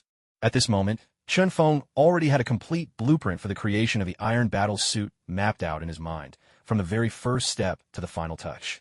It was as if a flawless presentation was playing out in his head, each detail vivid and precise. All he had to do was follow the sequence in his mind, step by step, and he would forge a suit that was even more advanced. Then, Chun Feng got to work. His movements didn't resemble those of an amateur at all. Rather, he seemed like a seasoned scholar who had repeated this experiment countless times. Every step, every combination of components, every equation he employed, each action was precise and perfectly timed, almost magical in its brilliance. There were no visible mistakes. Every move was ingenious, almost superhuman, as if he had been born for this very experiment. A true prodigy. Chun Feng focused intently, working at a rapid pace, yet not a single error appeared. The iron battlesuit was quickly taking shape, its form developing with remarkable order and clarity. Even Tony, witnessing this speed, could only stand by and marvel in silence. He's made a mistake. Finally, a mistake. Just as Chun Feng was assembling the suit's power source, Tony, seizing the moment as if he'd found a flaw, clenched his fist in excitement. Inwardly, he practically shouted, his emotions surging uncontrollably. From Tony's perspective, the sequence Chun Feng was following would inevitably cause a major problem with the suit's flight capability. In fact, he was certain it would be impossible for the suit to ever generate enough thrust to soar into the sky. However, Chun Feng paid no attention to Tony's delight, proceeding step by step at his own steady pace. From early afternoon all the way until dusk, Chun Feng finally set down his tools, a thin sheen of sweat trickling down his forehead. Being a scientist isn't just a battle of wits. It's a test of endurance as well. It demands unwavering focus. Most people simply can't handle it. You're already done? Tony stared at Chun Feng, who had just stopped to catch his breath, disbelief in his voice. You could try it now. Chun Feng pointed solemnly at the newly completed Iron Man's suit, speaking each word with gravity. Damn it, that speed. It was more frightening than someone racing to catch a departing train. Is he rushing off to the hospital for a delivery or something? Tony thought about it. Even with Jarvis's help, building an entirely new suit would take him at least a full day. How long has it been? 5 hours, tops? Unbelievable. Go ahead and put it on. Chun Feng handed Tony a sensor, and as soon as he took it, the components of a new suit began to fly toward him, assembling seamlessly around his body. In the blink of an eye, Tony transformed into Iron Man. Not bad. The suit I built does look a bit more impressive. Chun Feng nodded in satisfaction, a contented smile on his lips. A great suit of armor isn't just about top-notch performance. It should look strikingly beautiful as well. Tony, take it for a spin. See what this new suit can do. Chun Feng pressed a button in his hand, and instantly, the Iron Man suit ignited with jets of flame, soaring straight out of Stark Tower. Sir, all systems are configured. You may begin testing the new suit's functions. Jarvis's voice chimed in unexpectedly, putting Tony at ease. If even Jarvis detected no issues, this suit could be trusted. Jarvis, calculate its flight speed, frictional resistance, airflow, and energy consumption. Entering test mode, Tony immediately became all business, issuing commands in a measured tone. In the next instant, the Iron Man suit surged forward, leaving only a streak of brilliance and a trail of shimmering light in the sky. In a flash, the suit broke through the clouds, soaring high above the earth. But Tony didn't pause for a moment. He darted through the sky at top speed, weaving through the clouds with exhilarating agility. Wow, this is unreal. What a rush. Soaring through the air, Tony once again felt the thrill of his very first flight. That exhilaration was something he hadn't experienced in a long, long time. Especially after the Battle of New York, Tony had been trapped in a constant state of anxiety, his heart never quite at ease. Constantly researching new battlesuits was Tony's way of trying to erase every lingering worry from his mind. Yet, trapped in his anxiety, the more he worked on his inventions, the more mistakes crept in, and his unsettled heart made it impossible for him to truly focus on his craft. After flying through the sky for what felt like ages, weaving across the entire expanse of New York, Tony finally returned to Stark Tower. Well, how does it feel? Like you could work straight through the night. Chen Feng grinned as he watched Tony step out from inside the suit, teasing him lightly. It's not bad. Honestly, it's not that different from my Mark 7, Tony replied, his tone stubborn and defensive. Until Jarvis finished the final assessment, Tony was determined to keep up appearances. Still putting on a brave face, huh? Chen Feng smiled knowingly, curious to see how long Tony could keep this up. Sir, the evaluation results for the new battle suit are in. A moment later, Jarvis projected a string of data in front of Chen Feng and Tony. When Tony saw the numbers, he was completely dumbfounded. His face even twitched a little in disbelief. How did you pull this off? Tony turned his head stiffly, looking at Chen Feng with a stunned expression. Every metric showed that Chen Feng's new suit outperformed his own in every possible way. Chen Feng simply made a gesture, signaling Tony to leave. Now, Tony, do you think you can walk out of this lab? I. Tony faltered, searching for words, but in the end, he had nothing to say. He left the lab in silence, his spirits crushed. Even in the field he was best at, he'd been effortlessly surpassed by Chen Feng. Is this what life is really like? So unforgiving? Watching Chen Feng busy himself in the lab, Tony found himself speechless and despondent. He realized now he needed to seriously consider what was he supposed to do next. Tony, did you finish your experiment? Just then, Pepper walked in, her face filled with anticipation. Pepper, I want to go to Venice for a while. Just the two of us. Let's book the tickets now and leave right away. Tony's eyes darted about as he murmured almost to himself. For a moment, Pepper looked at Tony in bewilderment, not knowing what had gotten into him. Tony hadn't been in the best mood lately. He hardly slept through the night, and he often seemed weighed down by guilt. But today he was acting even stranger than usual, almost manic, in fact. Tony, I know you're hurting, but I wish you could talk to me, share your burden, instead of carrying it all alone. I'll do everything I can to help you. Pepper walked over, gently touching his cheek, her voice warm and full of concern. Tony just shook his head, fully aware that the anxiety in his heart was something only he could face. No one else could truly help. Pepper, all I want is to go somewhere peaceful and beautiful to relax for a while. Don't you want to come with me? Just imagine the picturesque scenery of Venice and those irresistible local delicacies. Promise me, let's go together. Tony turned and took both of Pepper's hands in his, speaking with deep feeling. Tony, before Pepper could finish, a sudden sound echoed through the lab, immediately drawing both of their attention. Chen Feng, when did you get here? Spotting the figure inside the lab, Pepper sounded a bit surprised. It's nothing, don't mind me, just carry on. Chen Feng picked up his miniature electronic synthesizer and continued tinkering with his latest invention. What's Chen Feng up to? Pepper turned to Tony, curiosity in her eyes. He's just here to play around, Tony replied, steering the conversation back to their trip. Let's keep talking about Venice. Tony had no intention of dwelling on Chen Feng's presence. Tony, if you're set on going to Venice, wouldn't it be better to spend more time working on the combat armor I designed? Maybe it could help ease your worries. Chen Feng suddenly interjected. His words caught Tony completely off guard, leaving him momentarily frozen. Every night, the events of that day replayed in Tony's mind. The alien invasion, carrying the nuclear missile into space, the confusion in those final moments, and the fading image of Pepper from his memory. At the root of it all was his own weakness. Compared to the alien invaders, he simply wasn't strong enough. If they ever came again, would he really be able to stop them? Without stronger weapons, those nightmares would never end. Chen Feng, I get it now, Tony murmured, a flash of realization crossing his face. Earlier, Chen Feng's bluntness had bruised his last bit of pride, clouding his judgment and making him forget what mattered most. But now, with just a few words, Chen Feng had helped him rediscover his purpose. Tony strode quickly over to the prototype Iron Man suit, took it up, and headed straight for the backup lab. With Chen Feng's modifications, he would forge a new suit, one truly capable of standing up to alien technology. Pepper, I'll leave the company in your hands for now, Tony called out as he left. Pepper could only raise her hands in exasperation. What kind of man had she fallen in love with? She didn't know if Tony would ultimately succeed, but one thing was clear, he was going to be very busy for a while.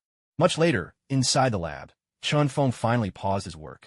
Surveying the gleaming new equipment before him, he allowed a satisfied smile to spread across his face. Peter, with this at your side, taking down the green goblin will be a piece of cake, Chun Feng muttered to himself. With the new gear in hand, he was ready to leave Stark Tower. Should I go see how Tony's doing? Chun Feng tilted his head, glancing back a bit hesitant. He mostly wanted to know whether Tony, that genius scientist, had managed to grasp the ideas of the most brilliant minds from Xingwen continent. Forget it, forget it. If I go now, I'll just end up hurting his pride again. That wouldn't be good. After mulling it over for a moment, Chun Feng ultimately decided against it. Otherwise, knowing himself, he'd start guiding Tony before Tony even understood it, and all the confidence Tony had painstakingly rebuilt would be dashed again. At this rate, Tony might actually end up depressed. And if Tony really did get depressed, who knows, he might just tell his iron suit to fire a shot and finish himself off. Then he'd become the first superhero ever taken out by his own equipment, which would definitely be a running joke among all the villains. Not wanting such a tragedy to happen, Chun Feng chose to slip away quietly. The next morning, Chun Feng arranged to meet Peter in Central Park, New York. Chun Feng, are you really going to give me that secret thing? Peter darted through the dense trees, weaving his way over until he stood before Chun Feng a moment later. Here, take it. Have a look yourself. Chun Feng placed the small pouch into Peter's hand, leaving the surprise unspoken. So mysterious. What could it be? Could it be a new suit? No way. Is it really an iron suit, like Mr. Tony Stark's? You know how much I adore Mr. Stark's armor. I dream about having a set of my own. Chun Feng, if you actually give me one, I'll remember it forever. Please, please. I don't even care if it's not exactly the same. Peter chattered excitedly as he opened the pouch, barely able to contain his anticipation. He was like one of those talkative old ladies on the street, completely unable to keep quiet. Huh, just these things. Peter looked down at the small triangular prism, the square-shaped object, and the diamond-shaped piece in his hand, sounding a little disappointed. He shot Chun Feng a plaintive look, as if demanding an explanation. Just try them out, you'll see. Chun Feng paid no mind to Peter's dissatisfaction, speaking calmly. But how do you use these? Peter, hearing Chun Feng's words, calmed down and fiddled with the three devices uncertainly. The triangle goes on your chest, the square on your shoulder, and the diamond on your hand. Chun Feng pointed to each spot on Peter's body, explaining how to use them. Triangle, chest. Square, shoulder. Diamond, hand. Following Chun Feng's directions, Peter placed each device in its designated spot. As soon as all three pieces touched his body, a tight-fitting suit of red and white appeared, wrapping itself around Peter. It was the same heroic outfit he had always worn, absolutely identical in every detail. This is... Peter stared at his own hands and the new clothes that had appeared on his body, a little stunned. Your new combat suit. Impressive, isn't it? Chun Feng smiled gently. It looked beautiful and felt incredibly light and fresh, nothing like the heaviness of his old uniform. It was as if he wasn't wearing a uniform at all. Peter took a deep breath, and instantly, a refreshing sensation surged through his body. The air of the great outdoors flowed perfectly through the suit, invigorating Peter with every breath. Chun Feng, this suit is astonishingly light. There's no sense of weight at all. It's like being wrapped in air itself. Peter continued to test the suit, and soon discovered another advantage. That's to be expected. I crafted this suit using ultra-thin carbon fiber and even integrated memory metal, so it can shrink and be stored inside your device at will. Much more convenient. No need to carry a spare suit around anymore. Chun Feng explained, a note of pride in his voice. With the abilities of the great inventor, Schrödinger, at his disposal, none of this was a challenge for him. Of course, beyond technology, Chun Feng had also imbued the suit with magical enhancements. To combine science and magic, perhaps only Chun Feng could pull off such a feat. For now, though, Peter hadn't yet noticed the magical attributes woven into the suit. The quadrilateral module, try activating it. Test out what it can do. Chun Feng suggested, noticing Peter's fascination with the combat suit. Only then did Peter snap out of his amazement and nod. As soon as he passively triggered the quadrilateral module, it connected with the triangular module. Suddenly, a jet of air burst from Peter's back, launching him straight into the sky. Whoa, what is this? Put me down. Now. Peter was still unaccustomed to flying, flailing helplessly in midair as he tried to regain control. Peter, steady yourself. What are you panicking for? It's just a little trip to the sky. Didn't you always love Stark's Iron Man suits? Chun Feng called up from below, his voice booming. But Peter was in full panic, and this was nothing like what he had imagined. He was completely out of control, swaying up and down through the air, about to lose consciousness. Sheesh, even a girl hero swings through the air every day. Yet here you are, frightened out of your wits. Where's your nerve? Chun Feng frowned slightly, sighing in exasperation. He had no choice but to cast a spell, anchoring Peter in midair. Gasping, Peter finally managed to calm his breath. Sudden flight in the open sky. It was a challenge, even for a seasoned hero. Peter, didn't you say you wanted to experience what real flying feels like? Now's your chance. Don't be like a bird that needs its mothers. Help just to soar through the sky. You're an adult now, understand? Everything depends on you. Don't let me think you're just a coward. Chun Feng spoke sternly, not sparing Peter's feelings in the slightest. Hanging in the air, Peter fell into deep thought after hearing these words. It was true. He was the one who had wanted Iron Man's combat armor, and his performance now fully justified Chun Feng's scolding. Chun Feng, I understand. I'll do my best from now on. After a moment, Peter steeled himself and lifted his chin with determination. As long as you know. With just this brief reply, Chun Feng released the binding spell. Caught completely off guard by the sudden move, Peter was sent tumbling through the air, thrown into a state of utter confusion once again. Hey, Chun Feng, I wasn't ready. You can't just, like this, I'll. His words sounded confident before, but putting them into action was another matter entirely. Sigh, looks like he still needs a lot more training. Chun Feng shook his head, a hint of exasperation in his voice, and used magic to bring Peter back down safely. But by now, Peter had already fainted, a trace of drool still at the corner of his mouth. Really? You call yourself Spider-Man and you're afraid of heights? That just defies common sense. Chun Feng couldn't wrap his head around how someone with such enhanced physical abilities could pass out like this. But in truth, it had all happened so suddenly, and Peter's nerves were stretched taut. Combined with other factors, it was no surprise things turned out this way. Without wasting any more time, Chun Feng cast a purification spell and instantly woke Peter up. Hey, Chun Feng, actually, first wipe that drool off your mouth. It's really unpleasant to look at. Peter hurriedly wiped his lips, his face burning with embarrassment. Today was truly the most humiliating day of his life. All right, enough talk. Let's keep practicing. Before the Green Goblin shows up, you'd better master aerial maneuvers. Otherwise, if you lose the advantage of the terrain, you'll end up losing the fight. Chun Feng didn't mince words, dousing Peter with a cold splash of reality. I understand. Peter nodded solemnly. He knew full well that the only reason he'd beaten the Green Goblin last time was because he'd had the upper hand geographically. If they fought in open space, victory would be far from guaranteed. In fact, the whole outcome could be entirely different. Let's begin. At Chun Feng's command, Peter launched himself into the air. Unlike his earlier clumsy attempts, Peter was now prepared, both mentally and physically, and began to show the prowess of a true superhero. Within minutes, he had mastered the basics of flight. After a little more than 10 minutes, he was weaving effortlessly through the trees, unscathed. Now this was what a superhero should look like. After witnessing Peter's progress, Chun Feng silently marveled to himself, thinking, it really is exhausting to complete all these system tasks. Now that Peter had mastered the art of flight, this chapter of events had finally come to a close. Peter, the last upgrade I gave you was mainly to reinforce your webbing. At the very least, when facing the Green Goblin's attacks, your webs won't snap so easily anymore. Chun Feng explained to Peter. These 3 new pieces of equipment were all inventions Chun Feng had whipped up at Star Tower. But these are just the simplest types of gear. When I have more energy and time in the future, I'll craft even better equipment for you, Chun Feng said calmly. To Peter, though, these words rang out with a thunderous impact. If such powerful gadgets were considered basic, then just how terrifying would more advanced versions be? Could they possibly let him fly straight from New York all the way to New Mexico?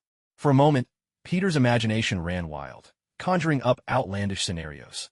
His mind brimmed with anticipation for just how over-the-top the next set of equipment might be.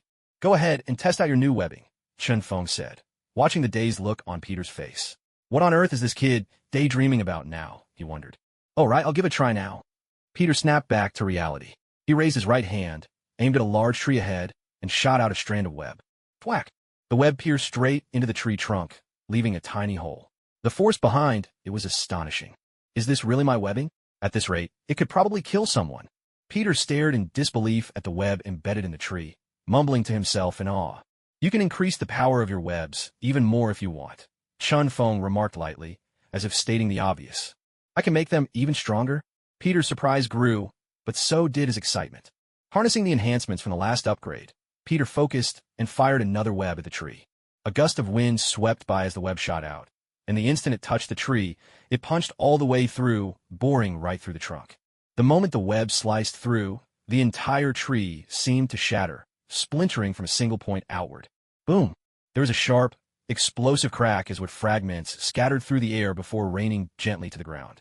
The sheer power left Peter utterly stunned. His face froze, and like a robot, he turned his head to stare at Chun-Feng. I only increased the webbing's hardness and toughness a little. In the future, I'll keep improving your webs, but for now, you're still able to control them, Chun-Feng said with a placid tone, as if recounting something utterly mundane. You'll make them even stronger? Peter asked in shock, realizing that his own thought process couldn't keep up with Chun-Feng's pace.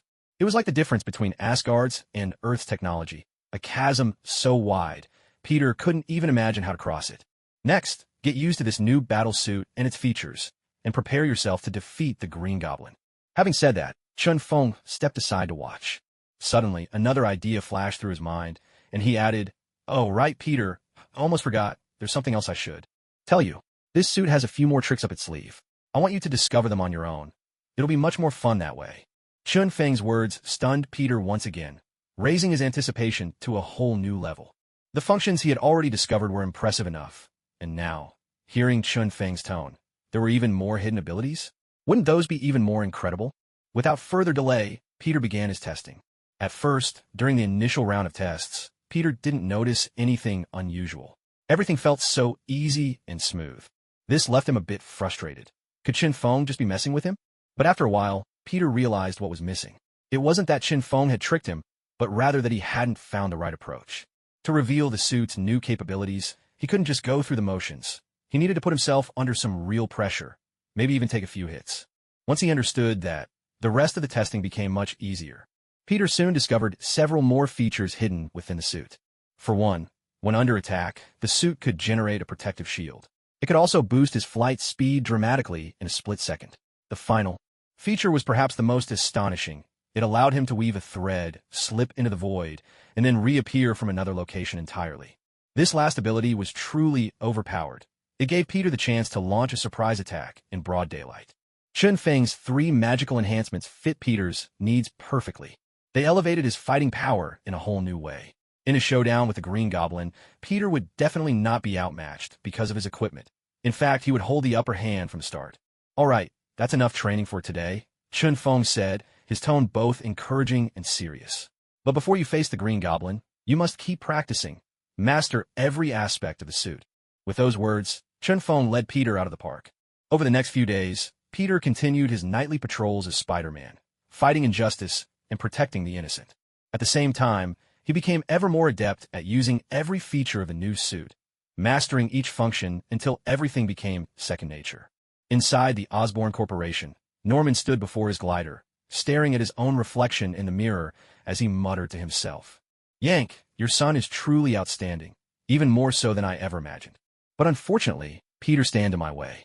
He blocks my path, do you understand? So I have no choice, I must kill him. I'm sorry, I'm so sorry, so very sorry, ha ha ha ha. Soon, your whole family will be reunited underground." At that moment, Norman's laughter was wild, even a little twisted and menacing. He looked just like a madman. In Queens, District 6, Peter was patrolling the rooftops as usual, scanning his surroundings. The evening breeze swept along the buildings, brushing gently past Peter, making him feel especially at ease. He was particularly satisfied these days, as crime in the area had noticeably declined. A sense of pride welled up inside him. After all, thanks to his efforts, District 6 had enjoyed such an extended period of peace. Who else but me could have achieved this? Who can rival me? Just then, a sharp, urgent scream suddenly rang out from an alley in the distance. Peter's expression darkened immediately upon hearing it, and in a flash, he landed in the alley. Hardly a moment had passed before he gave himself a resounding slap across the face. He was determined to teach this foolish troublemaker a lesson, one they wouldn't soon forget. Peter's mood plunged to rock bottom. "Listen, buddy, I'm in a pretty bad mood right now. So if you stop whatever disgusting thing you're doing, I might just show you some mercy and not leave you black and blue."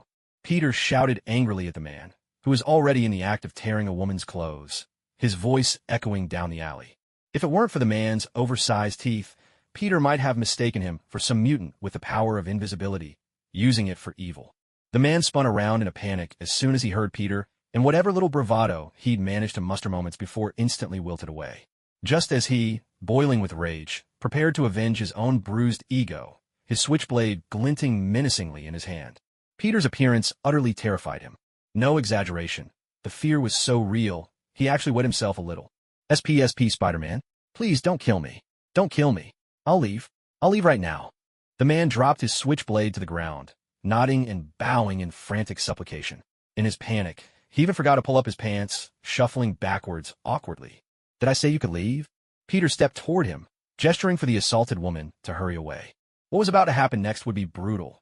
Best not to let an innocent bystander witness it, lest it leave a scar on her mind. In broad daylight, no, wait, under my watch as Spider-Man. You dare to commit such a vile, lawless act? You must remember this lesson, or you'll never repent. Peter advanced step by step.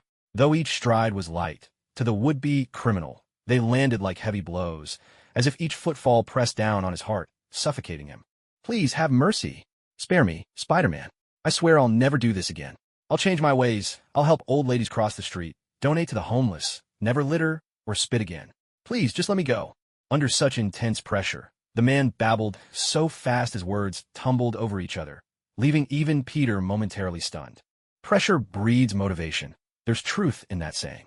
For a rapist, I'd confiscate his tool of the crime, so that he'll remember this for life and never dare offend again. Peter made a V sign with his fingers, pointing at the black man's lower body. No, please no. Have mercy. My mother is counting on me to give her a grandchild this year. And I'm her only son. If you do this, there will be no one left in our family. My parents are still alive. If something happens to me, they'll be devastated. Please, I'm begging you. The black man sobbed uncontrollably, his tears and snot streaming down as he pleaded with Peter. Seeing this, Peter nodded in satisfaction. Confiscating his tool of the crime was just a joke. The main point was to make him realize his mistake and change his ways. Now, it seemed the black man truly understood what he had done wrong and was ready to repent. In light of your sincerity, I'll... Before he could finish, Peter's spider sense flared. Danger surged in his mind. He hesitated for a split second, but quickly leaped away from the black man. Suddenly, a harsh burst of gunfire rang out, sharp and deafening. The black man in front of him was riddled with bullets, collapsing to the ground in an instant. Gone from this world forever. Ha! Spider-Man, weren't you going to judge that guy? What's stopping you? From afar, a villain in a green suit, riding a flying device, swooped down in front of Peter. You murderer! Peter shouted furiously. Looking at the lifeless body on the ground, rage burned inside him. Peter had never intended to kill the man. He only wanted to teach him a lesson so he'd never make the same mistake again. I'm a murderer? Huh, that's right. That's exactly what I am. And you're next. The Green Goblin cackled madly, like a demon from the depths. You monster! Peter's anger exploded. Webbing shot from his wrists and struck the Green Goblin. Still trying to use that against me? The goblin sneered, his hand flashing as he drew a razor-sharp blade that glinted coldly in the light. In an instant, he slashed at the webbing. But a sharp, clear sound rang out, and the web did not break. Instead, the blade itself showed signs of wear from the struggle. Your web? How is this possible? The Green Goblin was stunned. This blade was designed specifically to cut through Peter's webbing. But now, not only was it useless, it had actually been damaged in the attempt. There's a lot you don't know about me, Peter said with a touch of pride. He lunged forward, firing off several more strands of webbing. Don't get cocky, kid. You really think that's enough to beat me? The Green Goblin roared in anger. Suddenly, drops of white liquid began to seep from the green armor, and in an instant, the spider silk binding him dissolved away. The glider below him roared with fire, surging forward without hesitation, hurtling straight toward Peter. A pumpkin bomb appeared in his hand, pulled from his belt, the safety pin already yanked free. Die, you little brat!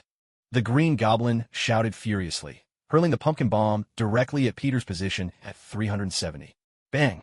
A thunderous explosion echoed across the sky, a cloud of smoke swirling in the air, and Peter's figure vanished completely from sight. Ha! You little pest, you're finished. Watching the smoke billow before him, the Green Goblin threw back his head and laughed, utterly delighted. Yet before the smoke could even clear, a shadow suddenly appeared behind him, landing a solid kick on his back. The Green Goblin stumbled, nearly toppling off his glider, and spun his head around in alarm. Spider-Man, you're still here. Seeing the figure before him, the Green Goblin was utterly shocked. How did he survive my bomb? For a moment, countless questions crowded Norman's mind. He found himself unable to see Peter clearly anymore. I told you, there are plenty of things you can't even imagine. Peter replied with a cheerful confidence. There's nothing quite as satisfying as catching your enemy off guard. You really think you alone can stand against a whole organization? Don't kid yourself. The Green Goblin barked harshly. Behind him stood the entire Osborn Corporation, countless top-level scientists. How could a single kid, all on his own, possibly fight a corporation, a whole army of people? This was Norman Osborn's greatest source of confidence. Norman adjusted his glider, unleashing a barrage of bullets, like a hurricane of steel, leaving Peter not a sliver of space to dodge. But Peter didn't need to dodge. With a twist, he increased the tensile strength of his webbing and fired it outward. In an instant, the thread spread wide, forming a massive web. Every bullet that struck the web was stopped dead in its tracks. Not a single shot made it through to Peter, standing behind. This can't be. Norman stared at Peter, unharmed, unable to believe his eyes. These bullets were Osborn Corp's latest invention, designed to rival Stark Industries. Their power was such that even 5mm thick steel plates could be punched through with ease. You're only going to be more amazed, Peter replied, a confident smile flickering across his face. He had to admit, the equipment Chin Feng had given him had dramatically boosted his combat abilities. Faced with such advanced technology, he now had a real edge, even dominance. Norman shot skyward, swiftly rising dozens of meters above the ground. Looking down from above, his confidence surged once more. This area, while not exactly deserted, is mostly filled with low-rise buildings. Even if Peter tried to swing using his webs, he wouldn't be able to reach such heights. You can't hit me, but I can attack you again and again. Hero, let's see how you plan to defeat me now. Norman burst out in arrogant laughter. Beneath his feet, the glider spewed another torrent of fire, and a barrage of bullets rained down like a violent storm. But once again, Norman's calculations were off. Peter leapt high, soaring straight into the air. With the quadrilateral device supporting him, he could now hover freely above the ground. Much like Tony in his Iron Man suit. The moment Norman saw Peter flying through the air, he froze in shock. Peter seized the opportunity. The energy units near his shoulders and legs flared to life once more. A streak flashed across the sky, and in the blink of an eye, Peter appeared behind Norman. He threw a fierce punch to Norman's head and, at the same time, fired webs that wrapped tightly around Norman's body, pinning his arms to his sides, thoroughly restraining him. Let's see you get out of this. With a swift kick, Peter sent Norman flying off the glider, hurling him from dozens of meters up in the air. Kick! Norman cursed, plummeting rapidly, but showed not a trace of panic. The glider shot toward him at top speed, catching him just as he was about to hit the ground. A bit of white liquid oozed from Norman's armor again, but this time, it failed to melt Peter's webs as quickly as before. What trick did you pull with this webbing? Norman rose into the air, glaring at Peter across from him as he demanded an answer. Why should I tell you? You are just a defeated opponent. Focus on finding a way to beat me, instead of turning this fight into a senseless mess. Under Chun Feng's tutelage, Peter's sarcasm had reached new heights. Little rabbit, I'll make you pay for your arrogance, just like your father did. Norman deliberately raised his voice, making sure Peter would hear every word. As expected, Peter froze on the spot the moment those words reached his ears. 2 missiles from beneath the glider, along with pumpkin bombs from Norman's belt, shot toward Peter with electric speed. Just as the missiles and pumpkin bombs were about to reach him, Peter's spider sense kicked in with blinding intensity. That acute danger instinct spurred him to react instantly. The quadrilateral device surged with power, and for a split second, he moved faster than the speed of sound, narrowly escaping the attack. The pumpkin bomb exploded with a deafening blast, reducing a nearby building to nothing but rubble and dust. But the 2 remaining missiles seemed to possess some form of homing ability, relentlessly pursuing Peter as he fled. Let's see how you get out of this one. Norman lounged on his glider, watching the deadly chase unfold with a look of smug satisfaction. Peter kept a wary eye on the missiles trailing behind him as he shot webs in rapid succession, weaving through the narrow alleys. But because there were still many people in District 6, Peter was careful not to let the missiles crash into just any building. If someone happened to be inside, he would never forgive himself. Damn it! Peter's face darkened, and his hatred toward Norman reached its peak. I've got it. The Green Goblin. I'll lure the missiles to him. A sudden idea flashed in Peter's mind, and hope lit up his face again. Fight fire with fire. Let him suffer his own tricks. As Peter rushed toward him, Norman's expression turned grim. You really think you're clever, kid? Norman let out a cold laugh. These 2 missiles aren't just simple heat seekers, you know. Peter glanced at the motionless Norman, and a sense of unease crept into his heart. A trap. That was Peter's immediate thought. But he had to try. Even if it was a trap, he needed to make the Green Goblin pay. Peter sped right up to Norman, then made a sharp turn, brushing past him and soaring upward. "Think you're so smart, huh?" As he darted past Norman, Peter suddenly heard his mocking words. Instantly, Peter realized something was wrong. Glancing down, he saw 2 pumpkin bombs now dangling from his waist. The pumpkin heads gleamed ominously, radiating a heat that seemed to pulse from within. "Damn it!" Peter cursed, trying to tear the bombs from his waist, but they exploded. Norman raised his hand, shielding himself from a sliver of the blast, the demonic mask on his face twisted with mocking delight. Smoke billowed and swirled above, so thick it nearly blotted out the bright moon. Those 2 bombs, just as they neared Norman, swerved with incredible speed and shot into the cloud of smoke. Wait, could Peter still be alive? Norman's eyes widened in disbelief. 2 pumpkin bombs, and he still survived? Is he even human? 1,000 thoughts flashed through Norman's mind in an instant. But right then, 2 missiles burst out from the smoke, streaking straight toward Norman from behind. Damn it! Norman spun around just in time to see a fist flying at him. Thud! With a heavy blow, Peter sent Norman crashing away. The 2 missiles trailing behind immediately changed course to follow. Peter had to change direction. He twisted to the side, and the crystalline structures in his shoulders and legs flared with energy, propelling him upward. The 2 missiles behind him were relentless, following Peter with uncanny precision. Nothing like the clumsy movie versions that crashed into the nearest tree. I need to get rid of these things. Peter darted through the empty streets, his mind racing for a solution. Desperately, you search for a way to counter the incoming missiles. Got it. Rounding a bend, a sudden idea flashes into your mind. You channel the energy of the rhombus-shaped device in your hand to its maximum level. Then, aiming behind you, you shoot out several webs at the 2 missiles, each strand flying at lightning speed. Even though the missiles react quickly, they're no match for the speed of your webs. Do you really think these little tricks of yours can stop Chernobyl-class missiles? Don't be so naive. Norman watches the scene unfold, a wave of irritation washing over him. This kid, what does he take missiles for anyway? Does he really believe some webs can stop them? But just as the webs touch the missiles, both explode with a thunderous blast. A brilliant burst of fire lights up the night sky, illuminating the entire shadowy 6th district in an instant. What? Norman's eyes grow wide with shock, his mouth agape. He's lost count of how many times he's been stunned tonight. This must be the 183rd time. Tonight, Peter has surprised Norman again and again, far beyond anything he had imagined. These webs, powered at maximum energy, are as strong as titanium alloy, aren't they? Peter himself is a little taken aback. He hadn't expected his webs to actually stop the missiles, and even set them off midair. Even he hadn't realized they could do something like this. With the missiles out of the picture, let's see how you dodge my attacks now. A bright grin flashes across Peter's face. Now it's time for his counterattack. In a split second, the quadrilateral device at his shoulders unleashes a surge of energy, and he's right in front of Norman. Webs shoot from his wrists, wrapping around Norman's demonic mask, blinding him in an instant. But just then, Norman suddenly draws a sharp knife, slashing it toward Peter.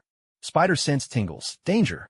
Peter fires a web and swings himself backward, narrowly dodging the attack. At the same time, he lands a solid kick to Norman's back, knocking him off the glider. Webs shoot out at top speed, try to ensnare the glider. But he's a split second too late. The glider swoops down and steadies itself beneath Norman, saving him just in time. You got lucky this time, Norman. If you'd fallen from that height, you'd be nothing but a smear on the pavement.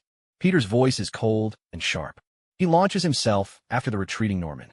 Norman, too, knows he can't win by force. He needs a new plan to deal with Peter before going on the attack again. Otherwise, he'll always be at a disadvantage, with no chance to turn the tables. Too late to run now. Peter watches Norman flee into the distance and lets out a cold shout. With a burst of energy, he surges forward, quickly gaining on Norman. Suddenly, a pumpkin bomb appears in Norman's hand. He pulls the pin and hurls it at Peter, unleashing a barrage of explosions. Although not a single pumpkin bomb struck Peter directly, the shock waves from the explosions still managed to halt his pursuit of Norman. In a way, Norman's combat tactics had paid off. In Queens, at Chin Feng's house. Mindy, haven't you always wanted to know what I gave Peter? I'll take you to see it now. Chun Feng glanced at the display on his watch and asked calmly. That's great, let's go right now. Mindy grabbed Chun Feng's hand, her voice bubbling with excitement. From a moment Chin Feng had changed into fresh clothes, she had sensed that something important was about to happen tonight. So she decisively put on a new outfit herself, just waiting for Chun Feng's signal. You really are a little clever fox, aren't you? Come on, let's go. Chin Feng gave Mindy's petite nose a gentle pinch and smiled. With such a sharp little mind by his side, nothing seemed to escape her notice. Suddenly, a rift of violet light split open before them, and the power of the void spilled out. Leading Mindy by the hand, Chun Feng stepped through the portal, and in an instant, they found themselves in an alleyway in the 6th district. At that very moment, Peter and Norman were locked in a fierce struggle dozens of meters above the ground. Overall, Peter held the advantage, pressing Norman back with growing momentum. Out was Peter flying. Mindy stared up at Peter in astonishment, unable to hide her curiosity. "That's the new gear I gave him," Chun Feng replied with pride. He then enthusiastically explained all the features of Peter's new equipment to Mindy. When she finished listening, Mindy couldn't help but give a thumbs up, her eyes sparkling with admiration as she looked at Chun Feng. Her respect for him only deepened. So handsome, tall, charismatic, smart, and he could cook. Chun Feng was simply the perfect man. For a moment, Mindy was completely entranced by Chun Feng's charm, her hands clasped together as she swooned with infatuation. "Weren't you here to see Peter? Why do you keep staring at me?" Chun Feng couldn't help but laugh at her expression, both amused and exasperated. This girl could lose herself, even at a time like this. "What's so interesting about Peter? None of it compares to how good-looking you are, Chun Feng," Mindy replied without a trace of embarrassment. She caught hold of Chun Feng's hand and leaned happily against his arm. Sometimes, being too outstanding can be a burden, Chun Feng thought, resigned but amused. Up in the sky, Peter and Norman's battle had reached its climax. What began as tentative probing was now an all-out clash of fists. Both had fully sized up the other, each well aware of their opponent's tactics. Pumpkin bombs exploded in the air one after another, bursting like brilliant fireworks against the night sky. Below, Chun Feng and Mindy stood together like a couple newly in love, gazing at the fireworks that bore witness to their affection. Up in the sky, Peter darted and weaved, skillfully avoiding the pumpkin bombs that rained down around him, making sure none of them found their mark. Yet with so many bombs flying his way, there were a few Peter couldn't dodge, but thanks to the protective shield of his new suit, he was able to completely neutralize their explosive force. That was how Peter managed to emerge unscathed, dancing through a storm of pumpkin bombs without a scratch. "Damn it, I'm out of bombs." Norman's hand instinctively reached for his belt, only to grasp at empty air. It was in that moment of stunned realization that he discovered he had used up all his pumpkin bombs. While Norman hesitated, Peter closed the distance in a flash. The webbing from his hand shot out first, wrapping around Norman and binding him tightly. The next instant, Peter landed atop the glider, delivering a fierce punch to Norman's face, followed by a punishing kick to his ankle. A guttural cry burst from Norman's lips. Even with his battlesuit's protection, he couldn't help but scream in pain. After all, in the comics, Spider-Man Peter's strength is said to reach nearly 60 tons. That's only a shade less than the Hulk himself. Even in the cinematic universe, though Peter's power is slightly diminished, he can still lift at least 40 or 50 tons. Stopping a speeding train with his bare hands, or holding together a splitting ferry. These feats speak to just how frightening Spider-Man's strength truly is. So for Norman to survive a direct blow like that, without shattered ribs, only proved how tough his demonic armor was. With that punch, Norman was knocked clean off his glider. Sensing its master's fall, the glider immediately tried to swoop down to rescue Norman. But Peter, now firmly atop the glider, wasn't about to give it the chance. A quick flick of his wrist sent webs shooting out, wrapping the glider up like a mummy, leaving it almost completely immobilized. Still, the glider thrashed violently, desperate to reach Norman. Its energy jets flared, spewing searing heat, but against the iron-strong webbing, they accomplished nothing. Without power, the glider could no longer stay aloft, and soon plummeted straight down. By now, Norman was hurtling rapidly towards the ground. A fall from such a height, if not fatal, would certainly leave him crippled. But Peter had made up his mind. He would not intervene. The evil Green Goblin had hurt so many people, destroyed so many homes. He had to face justice. But just then, Peter suddenly remembered something the Green Goblin had said earlier, something that touched on his father. "Peter, it's me. I'm your Uncle Norman. Help me." With a sudden motion, Norman tore off his goblin mask, exposing his true face. At the same time, he called out to Peter in a loud voice. Peter, whose senses and vision were exceptionally sharp, instantly saw Norman's face clearly. For a moment, he was utterly shocked. In that instant, Peter not only thought of his own parents, who had once worked at Oscorp, but also of his good friend, Harry. If Norman ended up paralyzed from the fall, there was no doubt Harry, already weighed down by despair, would be plunged into even deeper pain. No matter what, Harry was still his best friend, and there were rumors that his parents' deaths were somehow tangled with Norman in ways hard to forget. A web shot out from Peter's wrist, slicing through space in an instant. In the blink of an eye, he caught Norman. At the very last moment, Norman's face stopped just a centimeter from the ground. Tell me now, how did my parents really die? Peter flew to Norman's side in a flash, seized him by the collar, and demanded with a grave voice. Peter, calm down. Give me a moment to catch my breath, then I'll tell you everything. Norman looked terribly uncomfortable, his face pale as a sheet. He pointed at Peter's hand, gripping his collar. Peter gave a forceful shove and tossed Norman aside. Norman, sprawled on the ground, gasped for air. He looked up at Peter with a twisted smile and spoke slowly, enunciating each word. Peter, I have to admit, your intelligence and talent far surpass your parents. For someone to single-handedly create such a powerful weapon, I have to hand it to you. How about this? Join Oscorp, become our chief scientific officer. You won't have to worry about your future at all. As long as you help Oscorp surpass Stark Industries, not only will you have money, I'll even give you a 2% share of the company. Do you have any idea how much 2% is? That's worth several $billion. Just as Norman was getting fired up, Peter's fist shot out and struck Norman's face, leaving it immediately red and swollen. Save it. I don't care how much you offer me. Stop dodging the question. Tell me how my parents died. Peter glared at Norman with fierce, unwavering eyes. If not for Harry's sake, he might have killed Norman right there and then. Norman burst into laughter. Peter, since you want to know so badly, I'll tell you. But I have one condition. After you learn the truth, promise. Me, you'll join Oscorp and help Harry. Without me, he'll be lost and alone. And as his best friend, you're the only one who can help him. Even in his sorry state, covered in dirt and bruises, Norman managed a dazzling smile. What are you saying? Are you looking to die? Peter couldn't quite figure Norman out, but a sense of unease gnawed at him. In truth, your parents. I drove them out of the company, and then I had them killed. Norman's words were soft, but they pierced Peter's heart like a dagger. For a long moment, Peter stood frozen, staring blankly at Norman before him. What did you say? Say it again. I said, your parents were killed by me. Norman continued speaking, as if he were recounting the most ordinary thing in the world. You kill my parents? Peter's voice trembled softly, his words slow and heavy. Yes, I killed your parents. My parents died by your hand. At that moment, Peter stood frozen in shock, while Norman's gaze never strayed from the glider behind him. Almost there.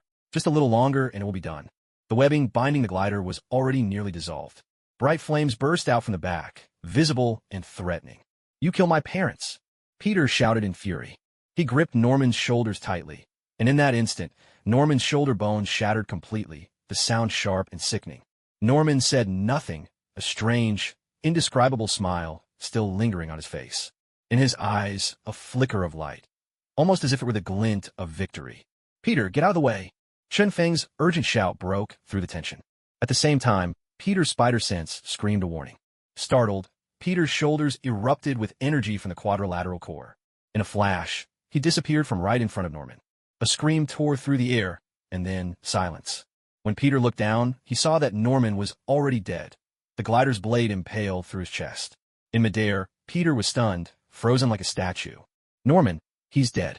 This news struck Peter like a bolt of lightning out of a clear sky, shaking him to his core. His first thought was of Harry. Norman was dead. How could he ever explain this to Harry? Harry would be devastated when he heard. Even though Peter hadn't killed Norman himself, in some way, he felt responsible. If Harry found out, things could become unimaginably serious. For a moment, Peter didn't know what to do. Even the pain of losing his parents faded to the background. Peter, come down. Don't worry about this now. Norman's death wasn't your doing. Most of it was his own fault. As for Harry, we'll face it together. Chen Feng's words offered Peter a measure of comfort, suspending him in the air. He landed beside Chen Feng, but still looked withdrawn, unable to say a word. Peter, with Chen Feng here, you don't have to worry about anything. He'll help you through all of it. Mindy's voice rang with absolute trust in Chen Feng.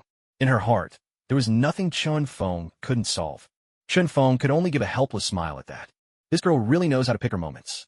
At this point, Peter could only hope he could rely on Chen Feng. After all, Chen Feng and the Avengers were old acquaintances, and he also had a very good relationship with Harry.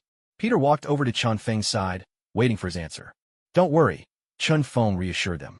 If I say it's fine, then it really is.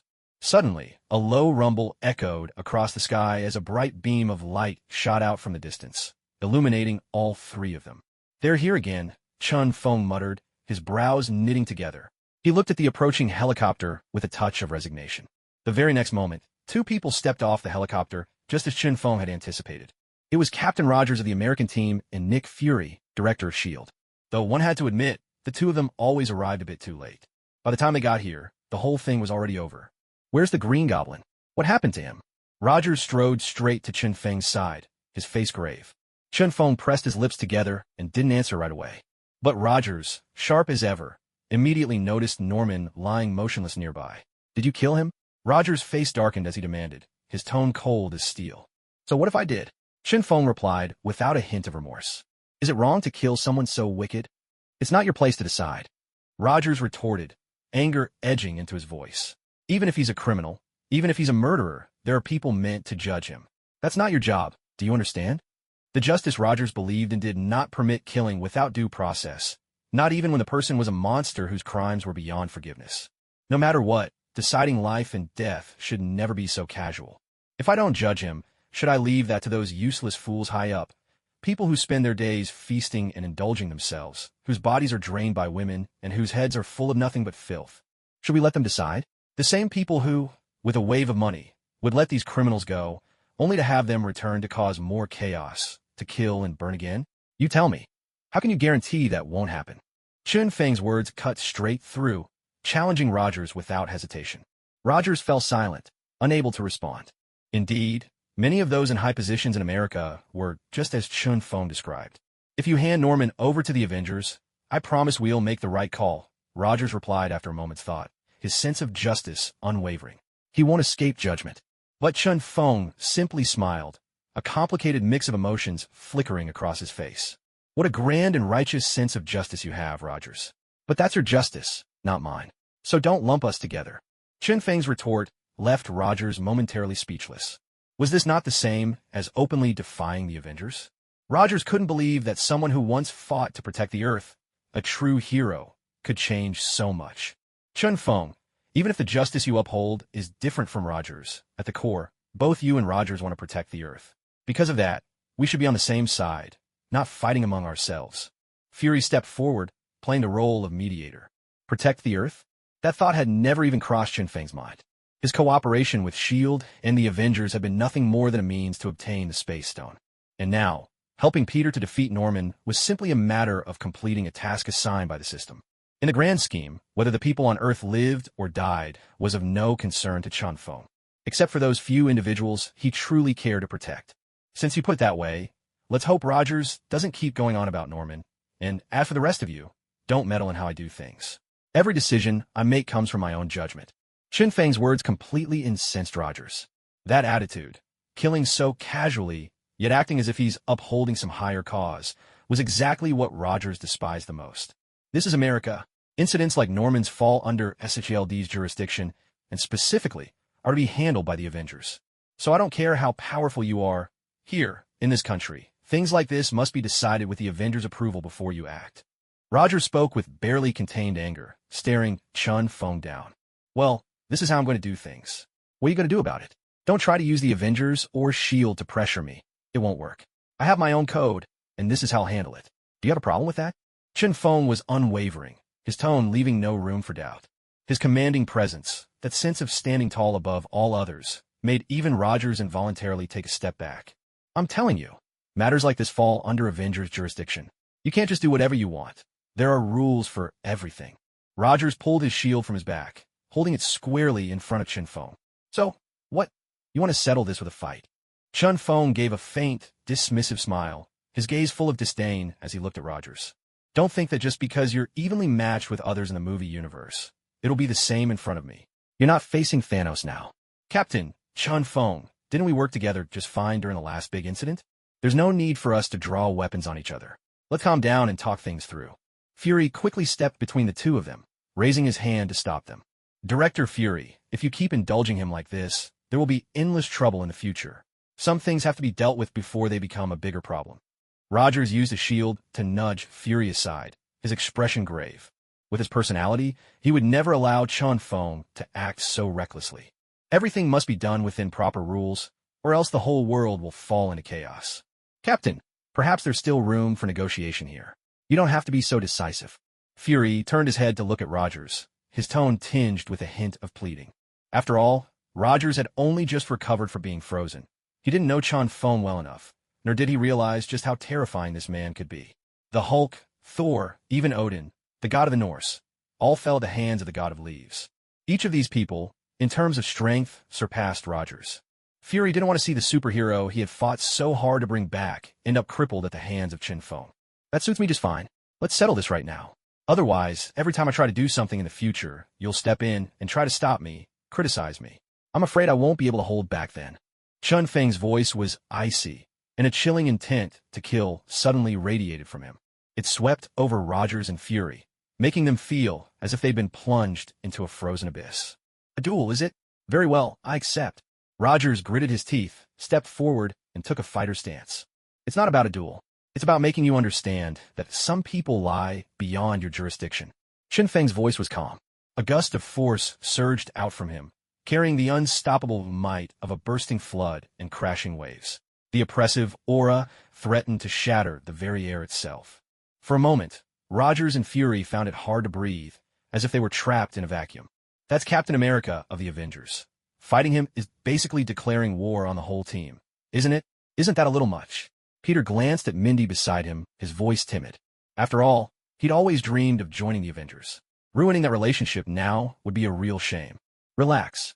Just watch and see what Rogers and Fury decide to do. Mindy seemed perfectly composed, not worried in the slightest.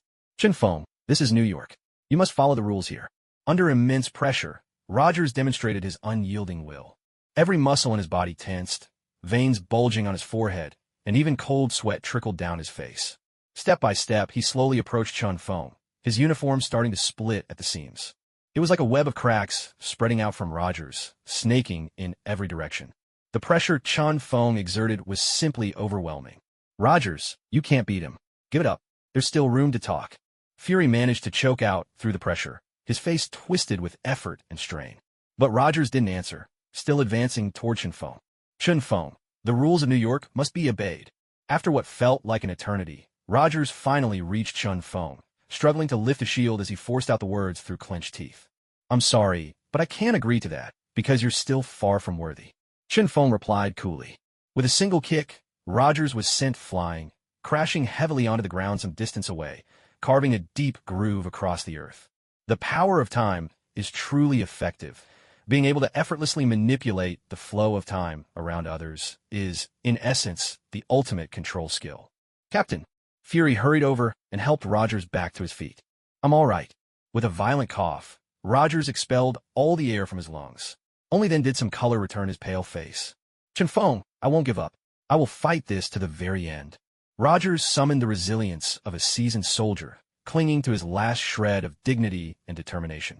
Suddenly, an earth-shattering wave of sword energy erupted, splitting the space around them as if the world itself had been torn asunder.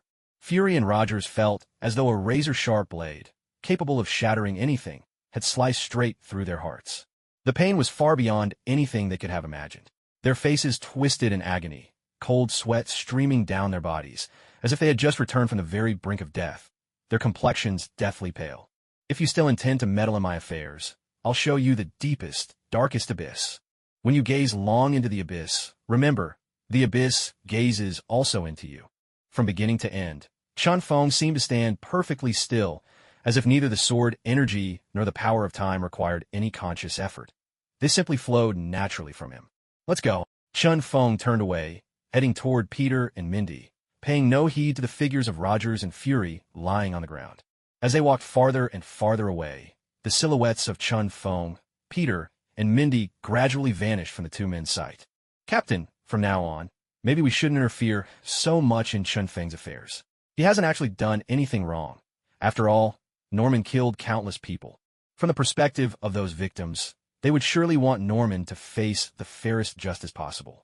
What Qin Feng did is exactly what they would have wanted. So, let's follow Qin Feng's suggestion. Fury spoke slowly and thoughtfully. Once again, Qin Feng had overturned everything Fury thought he knew about him. But perhaps the most reassuring thing was that Qin Feng still stood on Earth's side. He had never deliberately become its enemy. Everyone he had killed was an unforgivable criminal. In the end, there was nothing truly wrong in what he'd done. Rogers fell silent. Perhaps it was time for him to reconsider his view of Qin Feng. At the very least, those words about the deepest darkness had struck straight into Rogers' heart. Back at home, Chun Feng couldn't wait to enter the system and claim his reward.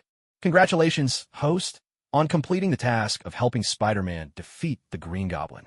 Your reward is now being issued. The system's mechanical voice, cold and emotionless, suddenly rang out. For the first time, Chun Feng's usually calm heart began to race. Mission reward. The host has unlocked the hero summoning function. Now, any hero obtained from the system can be summoned to fight by your side. Chun Feng, overcome with excitement, landed a heavy punch on the headboard, his mouth stretched in a grin he simply couldn't hide. But the loud thud woke Mindy up as well. With sleepy eyes still half closed, she snapped angrily. It's the middle of the night. Can't you let people sleep? Chun Feng hurriedly tried to soothe Mindy, coaxing her back to sleep. Watching her breathing through her nose, he had to admit, she really did look beautiful. Right now, Chun Feng was still basking in the joy of his reward. Being able to summon heroes from League of Legends. Didn't that mean he could have his very own super team? To replace organizations like the Avengers or the Illuminati would be as easy as flipping his hand. With that thought, Chun Feng felt that this reward was truly heartfelt. At last, this aloof system seemed to have figured out its role. It existed to serve its host, to help him become the mightiest man in the universe, to conquer all. Not just to sit idly in his mind, handing out the occasional reward as if tossing him scraps. Reciprocation, mutual benefit. How could the system not grasp such a simple truth? Because he'd completed this type of mission for the first time, the system rewarded him with a chance to randomly draw a hero. As Chun Feng was reveling in his happiness, a golden opportunity fell into his lap, quite literally like a pie from the sky. Whoa, when did the system become so generous? Chun Feng was so shocked, there was even a twinge of disbelief. After a moment, he finally composed himself and said gleefully to the system, "Spin." The next second, the prize wheel whirled rapidly, the pointer flashing past hero after hero. "Give me someone powerful," Chun Feng kept muttering under his breath. But fate had other plans. When the pointer stopped, Chun Feng couldn't help but feel a little let down. This system really is just as stingy as ever. Congratulations, host. You have won the right to summon the loose cannon. Jinx, the mechanical voice of the system rang out, but it couldn't dispel the disappointment in Chun Feng's heart. Jinx, the loose cannon. Sure, she was pretty tough, but at the end of the day, she was still just a regular human. No matter how much her fighting skills improved, she'd never reach godhood, not to mention ascension. She wasn't even half an ascendant. At best, she might reach the level of someone like Natasha, top-tier human strength, but nothing more. Well, it is what it is. Since he had the reward, he might as well accept it. Still better than nothing. Chun Feng shrugged helplessly, sighing. System, let me ask you something. Now that I have the right to summon Jinx, does that mean I can use her abilities too? Curious, Chun Feng couldn't help but inquire. Sorry, host. You have only obtained the right to summon Jinx, not to use her powers. You can call her forth, but you cannot wield her abilities yourself. The system's reply poured a bucket of cold water over Chun Feng's head. Talk about a buzzkill. His excitement evaporated on the spot. I knew it. Your system would never be that generous. If there's ever one reward, there surely won't be a second. Chun Feng shook his head, having long since anticipated just how stingy the system could be. But right now, it was already 2 a.m. Mindy had fallen into a deep sleep. And as for Rampage Dreamy, Jinx, on the continent of Runeterra, she was definitely not what you'd call a good girl. In fact, she belonged to the downright villainous category. So Chun Feng decided not to summon her tonight, just to see what she was capable of. If she caused a ruckus and woke Mindy, that would be a problem. I'll test her out tomorrow, Chun Feng muttered to himself, then soon fell asleep as well. Yet, a new thought suddenly surfaced in his mind. How was he supposed to unlock the summoning rights for the other heroes? He quickly asked the system in his mind, but in response, he received nothing but a long, heavy silence. It was like wandering into an empty wilderness. Silence was his only companion. Damn it, this system is a complete mess. Chun Feng couldn't help but curse inwardly. Once again, it seemed he'd have to rely on his own guesses or wait for the system to suddenly toss him a mission, just to get the right to summon another hero. What a complete hassle.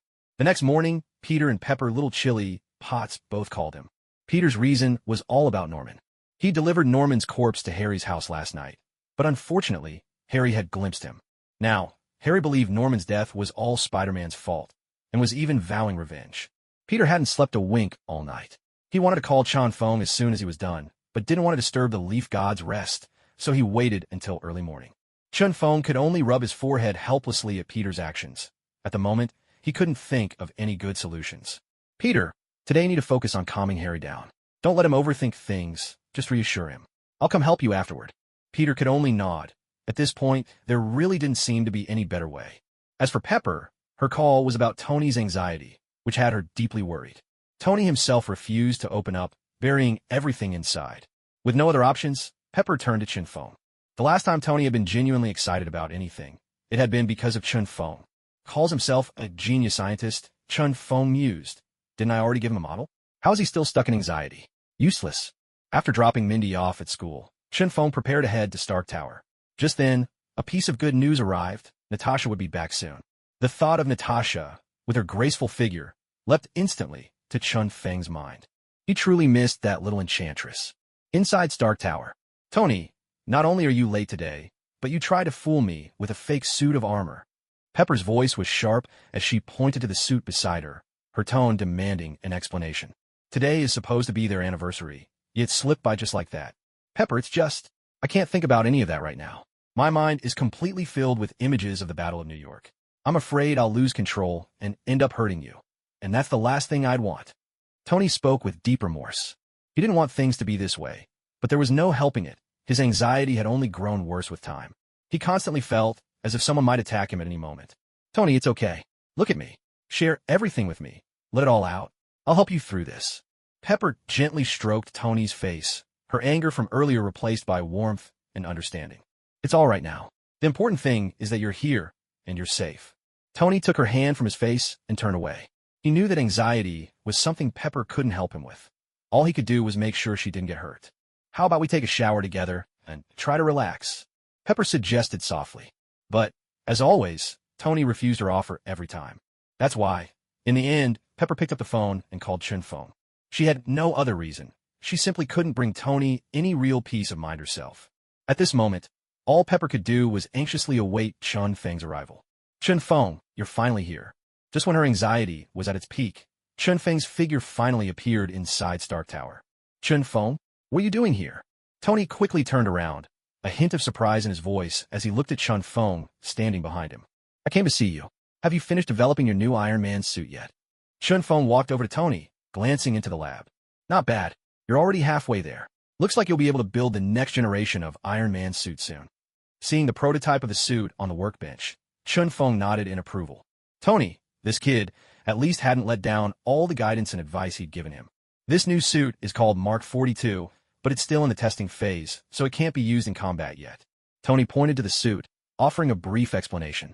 Chun-Fong, please. I'm counting on you. Pepper leaned in and whispered softly in Chun-Feng's ear. What really worried her wasn't the suit, but Tony's anxiety disorder. She couldn't bear to watch Tony spiral toward ruin, step by step. Miss Potts, from the looks of it, you probably have a lot of work to take care of. Leave Tony to me. Chun-Fong smiled reassuringly. There was something so confident in his smile that Pepper nodded almost unconsciously, then left the lab. Tony, you're just about finished with your new suit. What is there to be so anxious about?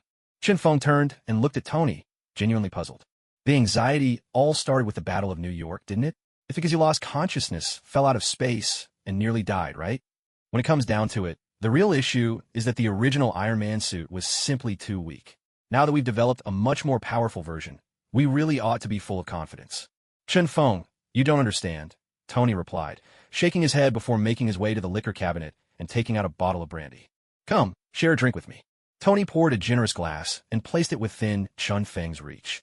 You're not actually feeling discouraged by me, are you? Even with the new suit finished, you're thinking that it was all my idea and your own effort and creativity didn't count for anything. Chun-Fong accepted the glass, looking at Tony in disbelief. If that were really the case, wouldn't that make him the greatest psychological hurdle Iron Man ever faced? That's not really the reason, Tony said, shaking his head again to dismiss Chun-Feng's assumption. Honestly, I should thank you.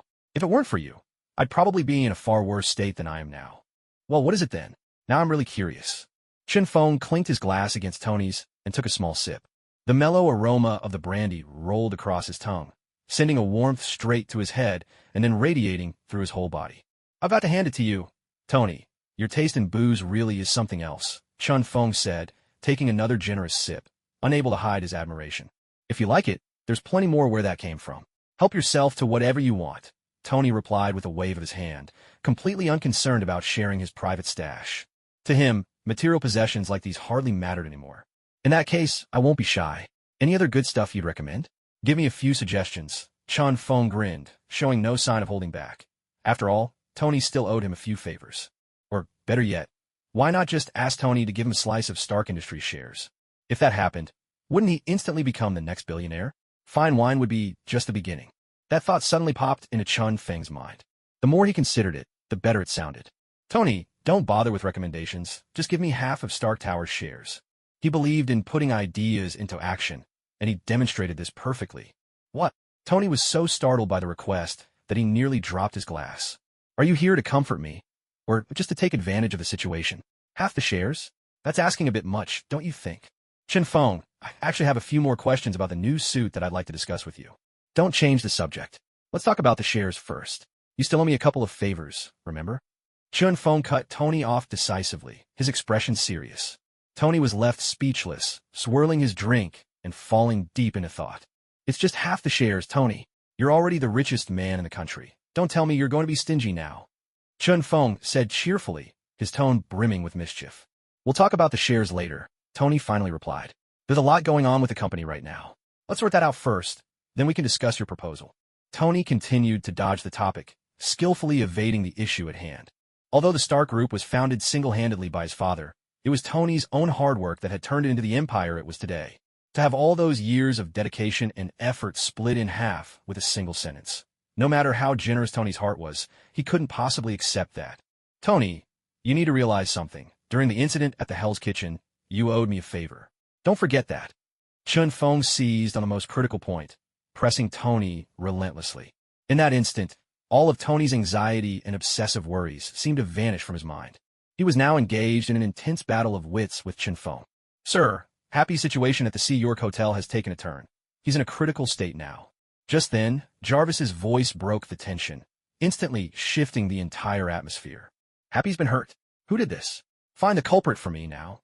Tony's face darkened immediately, his expression grave and stormy. Sir, the details are still unclear, but it's best if you head there right away, Jarvis replied helplessly. Through the sensors on Happy, he had only managed to determine Happy's current condition. As for how Happy had been injured, further investigation was necessary. Then hurry up, call an ambulance for Happy, and get him to the hospital. Tony barked the order, rushing straight to the garage. Sir, the ambulance has already been dispatched, and the hospital's address has been uploaded to your car system. Just start the engine and you'll be routed straight there, Jarvis stated calmly. As an artificial intelligence, Jarvis's efficiency was second to none. Chun Feng, come with me to see Happy. I swear, I'll find whoever did this and make them pay. Tony was clearly blinded by fury, murderous intent radiating from him. Even though, during the last incident at the La Belle Mead House, Happy had helped him save face in front of everyone. No matter what, Happy was still his closest friend. You go on ahead. I'll catch up soon. Chun Feng shook his head, signaling for Tony to leave first. All right, I'll head out then. Tony waved at Peter, then drove off at top speed toward the hospital where Happy was being treated. In the lab, Chun Feng wandered around the liquor cabinet, eyeing bottles of rare and expensive spirits, the kind nearly impossible to find on the open market. He couldn't help but sigh with admiration. How wonderful it was to be rich. The Stark Group, that 50% stake, he realized he absolutely had to get his hands on it. Bacardi, Smirnoff vodka, Black Label whiskey, Ricard, Remy Martin. Chun Feng picked out the finest and most prestigious bottles from the cabinet, selecting only the best. Jarvis, tell me which hospital Happy's in. Once he prepared the liquor, Chun Feng called out in the empty laboratory. A moment later, Jarvis's voice echoed through the space, providing the name of the hospital where Happy was being treated. Happy, when you get better, you really ought to thank me for bringing you all this fine liquor. Normally, Tony would never let you try any of this. After grumbling silently to himself, Chun Feng suddenly saw a rift in space appear before him. Jarvis, goodbye. Remember to tell Pepper that I'll take good care of Tony. Those were Chun Feng's words as he left. Of course, Mr. Chun Feng. I'll be sure to pass your message along to Miss Potts, Jarvis replied seriously. And with that, Chun Feng's figure vanished from Stark Tower. The next moment, Chun Feng appeared inside the hospital, and the sharp scent of disinfectant and alcohol immediately filled his nose. As expected, hospitals are really not my kind of place, he thought, wrinkling his nose and looking rather uncomfortable as he headed toward Happy's room. Still in surgery? Looks like I got here too soon. Seeing the emergency room's red light still on, Chun Feng sighed helplessly. It was only when the red light went out and the green light came on that Tony finally arrived at the hospital.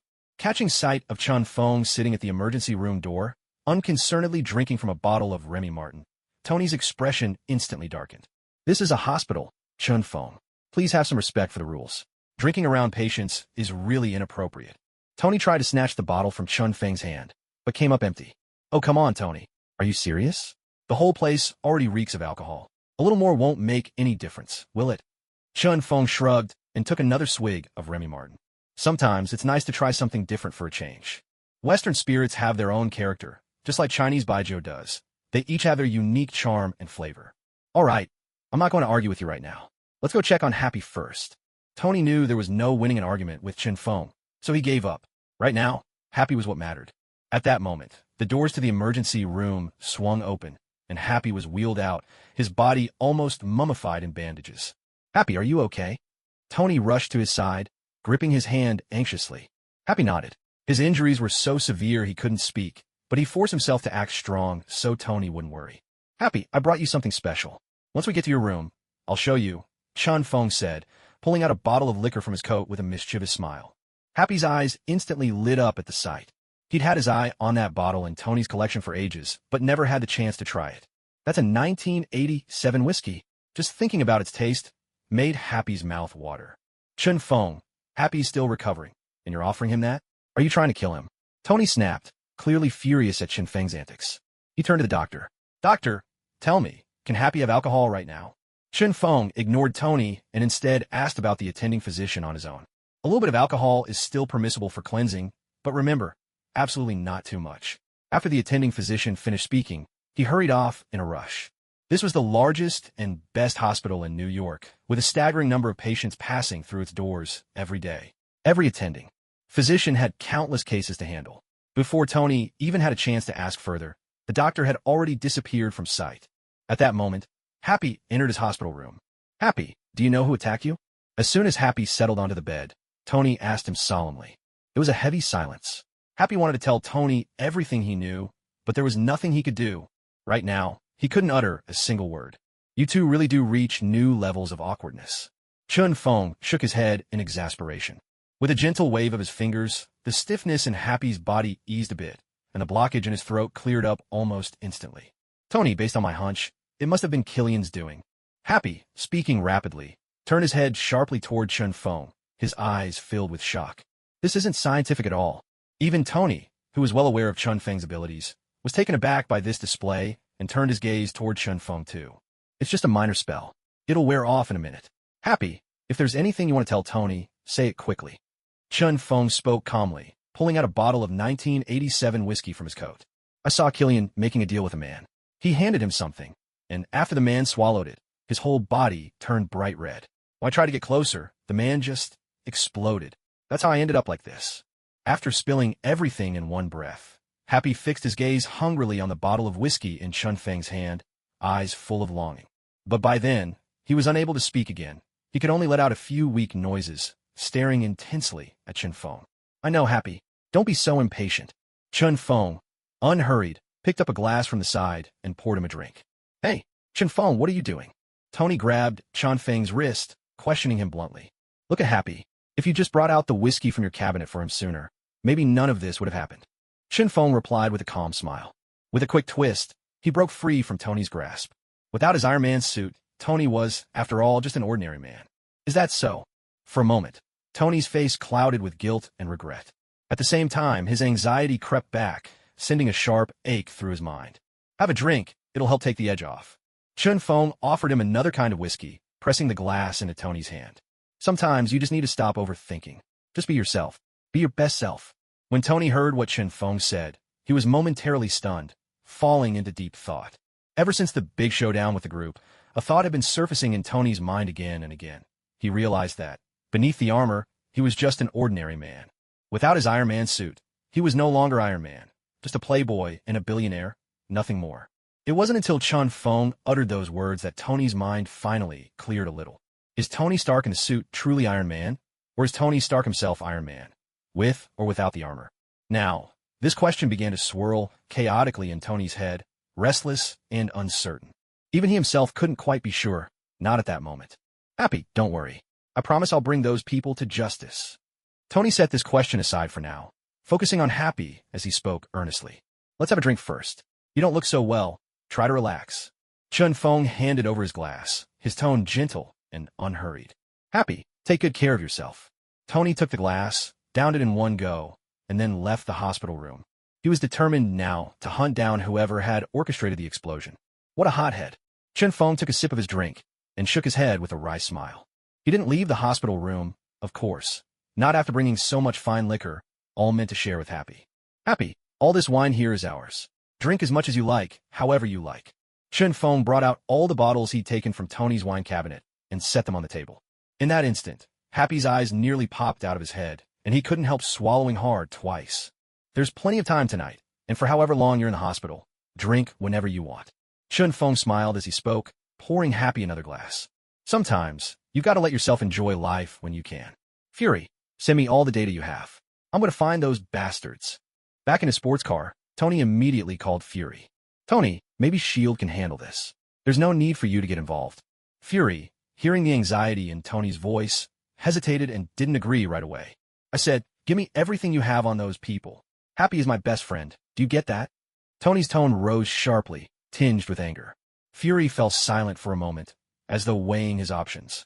All right, I'll send you the files, but I hope you won't go it alone.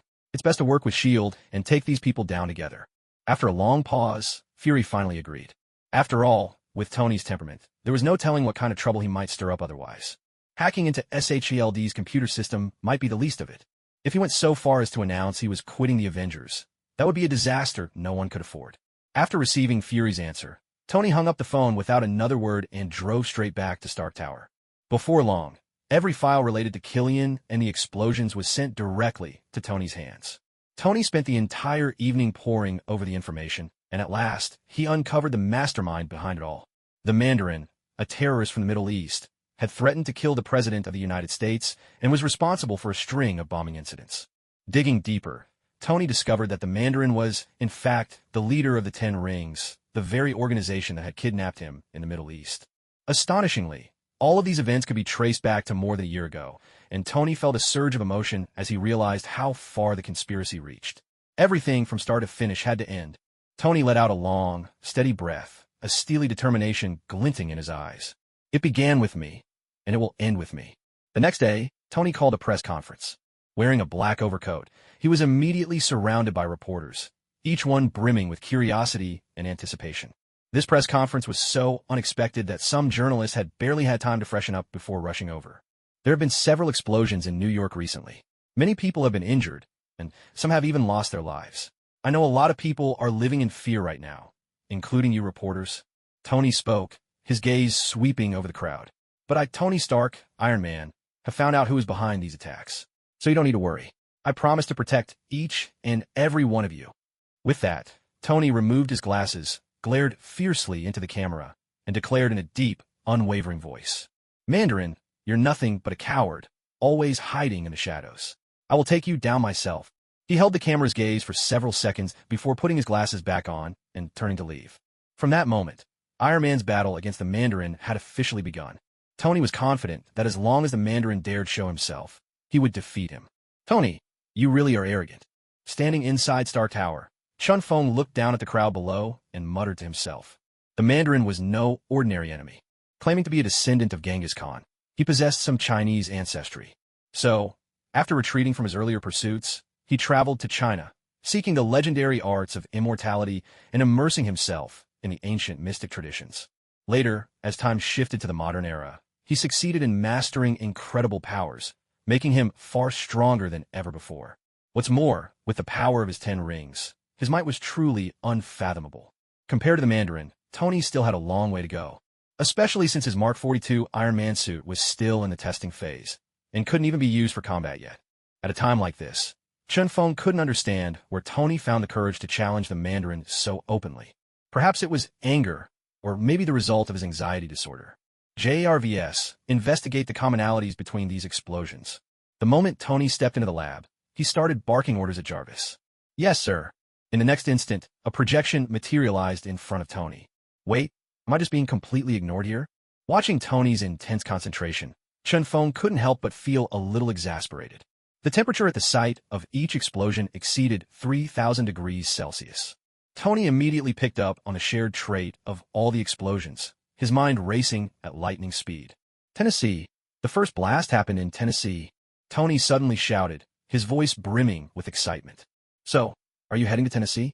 Chen Feng asked leisurely, standing off to the side. No, I'm heading home first. Tony shook his head and turned, making his way to the garage. Home? Chen Feng was a bit puzzled, not quite understanding right away. Pepper's still at home. If I'm going to Tennessee this time, I need to let her know. Tony explained as he walked toward the garage. Pepper was already worried about me as it is. If I leave now, without saying goodbye, our already strained relationship might just fall apart completely. Hearing Tony's words, Chen Feng gave an awkward, sheepish smile.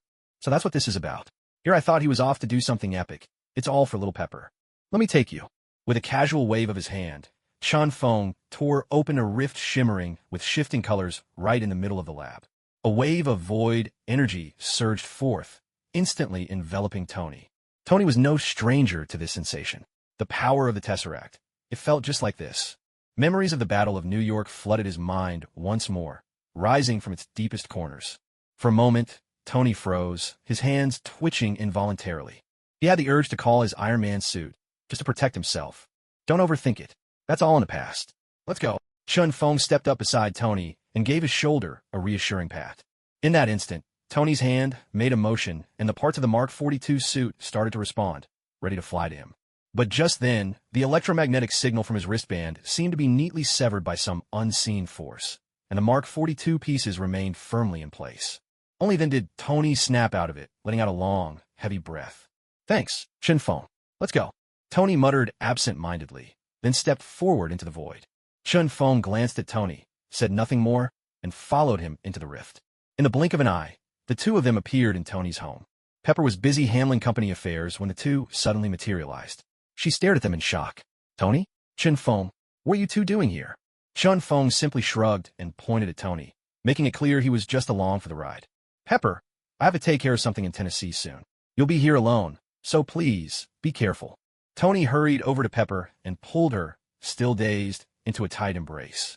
At once, he remembered the incident earlier when he had publicly challenged Lord Man. A sudden worry for Pepper seized him. Those terrorists especially loved to threaten family members.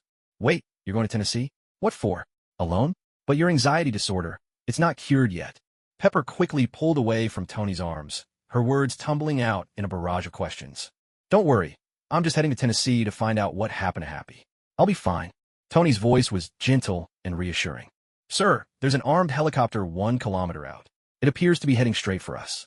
Just as Pepper tried to press for more details, Jarvis's voice cut in, grave and urgent. Armed helicopters? Don't they know this is private property? Make them leave. If they don't, hit them with everything we've got. Tony issued the command without hesitation. Sir, it seems they have no intention of leaving, nor are they responding to our warnings. Jarvis reported again, his tone suddenly turning sharp. Sir, take cover. They've launched missiles. Before he finished speaking, four missiles screamed through the air, all slamming into the house at once. A thunderous explosion erupted. In an instant, the house collapsed, chunks of stone crashing down from above, one of them about to strike Pepper directly. Jarvis, use Mark 42 to shield Pepper. Seeing this, Tony shouted with urgency. At the critical moment, all the parts of the Mark 42 suit shot toward Pepper at breakneck speed, assembling around her just as the stone came crashing down, keeping her safe. Damn! But then a massive chunk of stone was hurtling straight at Tony. Hey, don't you have a couple more Iron Man suits? A flash of cold steel split the air. Instantly, the enormous stone shattered into dust and vanished. Thank you, Chen Feng. Tony said gratefully, scrambling to his feet. Tony, are you all right? Pepper rushed to his side, her voice full of concern. I'm fine, but who the hell are these people, and where did they come from? Tony summoned his suit, encasing himself in armor. His answer came in the form of several more missiles streaking toward them at blinding speed. More incoming? Tony's anger flared, and he raised his palm toward the missiles. But all that followed was a heavy, ominous silence. Come on, Tony, don't just talk big. It's not helping anyone. Chen Feng shook his head, resigned. With a sweep of his sword, a torrent of energy surged forward like a raging flood, slicing through the air. The missiles exploded spectacularly under the force of the sword energy. The shock wave spread outward, but as it neared the trio, an invisible wall of wind stopped it cold, not letting it advance an inch further. What? Inside the armed helicopter, the pilot's eyes widened in disbelief behind his goggles as he saw the three figures emerge unscathed. Are these even humans? They're not afraid of missiles? Monsters, perhaps? What are you staring at? Keep firing. What are you so scared of? Beside him, an elderly man with a snowy white beard barked out the order, his voice thundering with anger. Startled, the pilot snapped back to action. Without the slightest hesitation, he unleashed a barrage of bullets, a storm raining down on Chun Feng and his companions. The old man at his side was none other than Master Man, the leader of the Ten Rings. He was a true demon, notorious for his ruthlessness and cruelty, methods so brutal they were almost legendary. The pilot had no intention of losing his life here. Just wait a little longer. It's almost time. Master Man's gaze stayed fixed on the deep sea below, as if he were waiting for something to surface. Keep firing. Don't stop. Use up every missile and bullet. Leave nothing behind. Master Man continued to command, his voice booming with authority.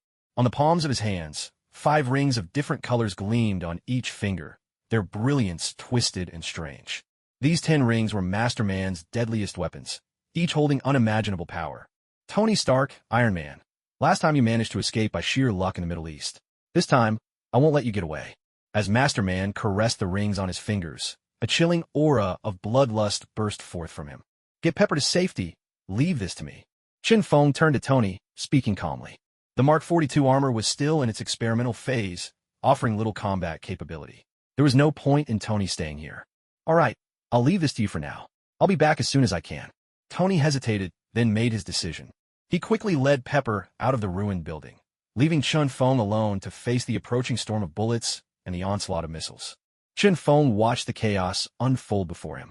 In his black eyes, there was not a trace of panic. With a casual sweep of the Gale sword in his hand, a terrifying arc of sword energy slashed out, ripping through the air. Every bullet and missile that met the sword energy was instantly sliced in half, losing all momentum.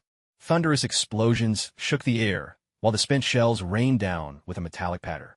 With one stroke, Chun Feng had erased all attacks. Smoke and fury dissolved into nothingness, as if a rainbow had cut through the storm, leaving only a fleeting blaze of brilliance. In a single moment, everything was reduced to ashes. Boss, there's something wrong with that guy. The pilot swallowed hard, unable to hide his fear as he stared at the untouched building. Nonsense. Human or ghost, keep attacking.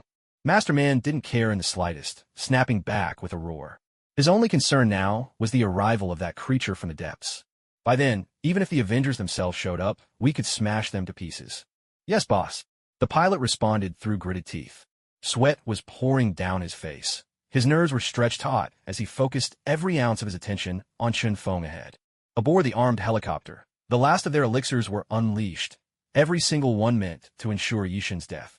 In the air, a dense swarm of pills shot forth like a flood breaking a dam, surging toward them. Chun Feng appeared calm, almost indifferent, making no move to wield the windbreaker blade in his hand. Instead, in the center of his palm, a brilliant light flickered, crackling with the sound of electricity. 1,000 bolts of thunder. A dazzling web of lightning exploded from Chun Feng's hand, the arcs of electricity flaring wildly. An earth-shaking force surged from the center of his palm, radiating outward in a storm of power. With a sudden motion, Chun Feng thrust out his arm, unleashing the full might of the thunderous energy. It was as if a blazing sun had erupted in the sky, flooding the world with daylight in an instant. The thunderbolt pierced through every bullet, every missile in its path, not even giving them a chance to explode. And after shattering all the elixirs, the terrifying storm of lightning did not stop. Instead, it continued forward with unstoppable, overwhelming force, sweeping everything before it. Boom! Both armed helicopters were struck by the thunderous attack. They exploded in the air, thick plumes of black smoke billowing out. Boss, this is bad. We're going down. The pilot struggled desperately, but there was no way to halt the helicopter's plummet. On my way. D. With a murderous glint in his eyes, Lord Man slammed his fist into the pilot's skull.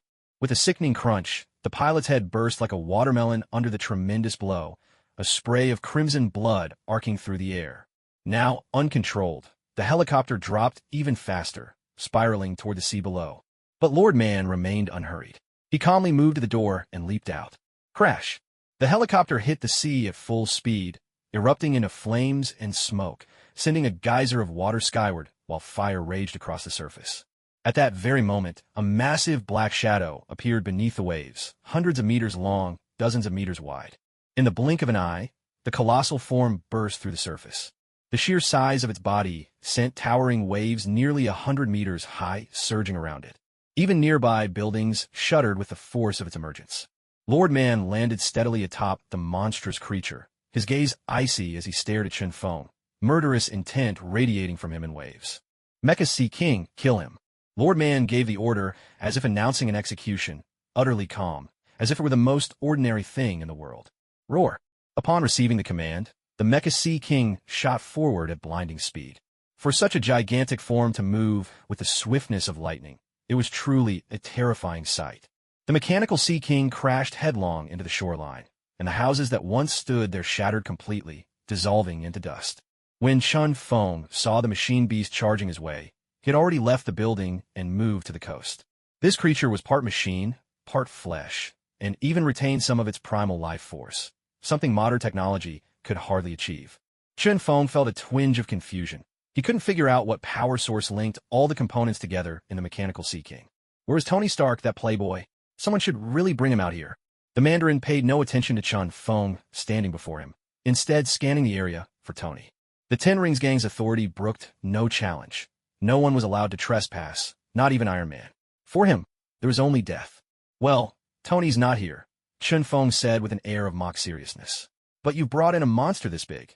Did you remember to pay the import tax at customs? His tone was utterly fearless. You cocky brat, the Mandarin sneered. Looks like you're itching to play the hero. Fine, I'll kill you first, then see if Stark dares to show his face. A cold, menacing grin slithered across the Mandarin's lips. At his command, the mechanical Sea King leapt from the ocean, landing heavily on the shore. Damn it, is this thing still growing? Chen Feng exclaimed as he watched the beast sprout 3 pairs of massive mechanical shark heads, its jaws opening wide. What bizarre world. Truly, nothing was impossible here. Rattled already, boy? Is the great Easter magic too much for you? The Mandarin taunted, his voice oily with disdain. In the next instant, the mechanical Sea King opened its blood-red maw and lunged straight for Chen Feng. A massive battle axe appeared in Chen Feng's hands, its edge gleaming with a lethal chill. Time to make some shark fin soup, he declared, charging forward. With all his might, he swung the axe down at the mechanical Sea King's head like a falling mountain. A sharp metallic clang rang out as the axe bounced right off, unable to penetrate. Still, a deep, white scar was left on the beast's metallic skull. You little wretch. Today, you'll be food for the Shark King, the Mandarin roared furiously. The mechanical Sea King bore down on him like a colossal tank, crushing everything in its path. Chen Feng, I've got your back, came Tony's voice from behind, as he flew swiftly to Chen Feng's side. Looking at your armor, it doesn't seem all that useful, Chen Feng remarked, pausing for a beat and showing no mercy for Tony's pride. Damn it, I knew I should have brought the Mark 40, Tony swore. Maybe give me a minute to swap suits? He glanced at the Mandarin, testing his luck. I doubt he's going to give you that chance, Chen Feng replied, stepping forward to shield Tony, his entire body radiating a formidable energy. Lightning danced over him, cloaking his figure in crackling energy. He looked like a living thunderbolt, with arcs of electricity leaping across his form. Kennan's storm charge power was truly terrifying.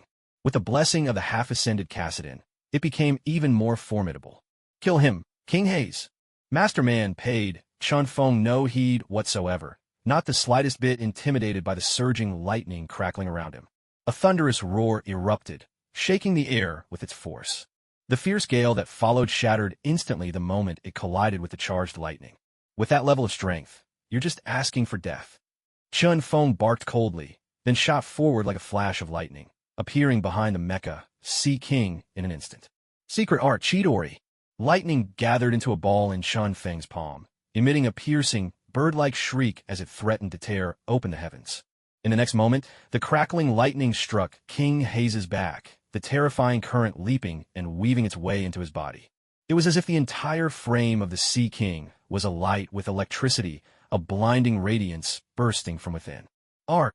King Hayes let out a howl of agony, his massive tail lashing out violently. The gale unleashed by that strike seemed enough to tear the very world asunder, as though space itself would shatter under its force. The tail, nearly 80 meters long, swept in like a mountain crashing down, aiming to crush all in its path. But Chen Feng didn't even attempt to dodge. Lightning surged anew around him, even fiercer than before. A blade of pure electricity, razor-sharp, materialized in his hand. A cold glint flashed in his eyes, wild, bloodthirsty killing intent erupting from within. With a slicing sound, the powerful electric blade cleaved into the Mecha Sea King's tail. A deep, gaping wound appeared instantly. Within the vivid red flesh, there shimmered threads of white gold metal, all crackling with arcs of electricity. Even with mechanical augmentation and phenomenal defense, before the lightning blade, there was no resistance at all.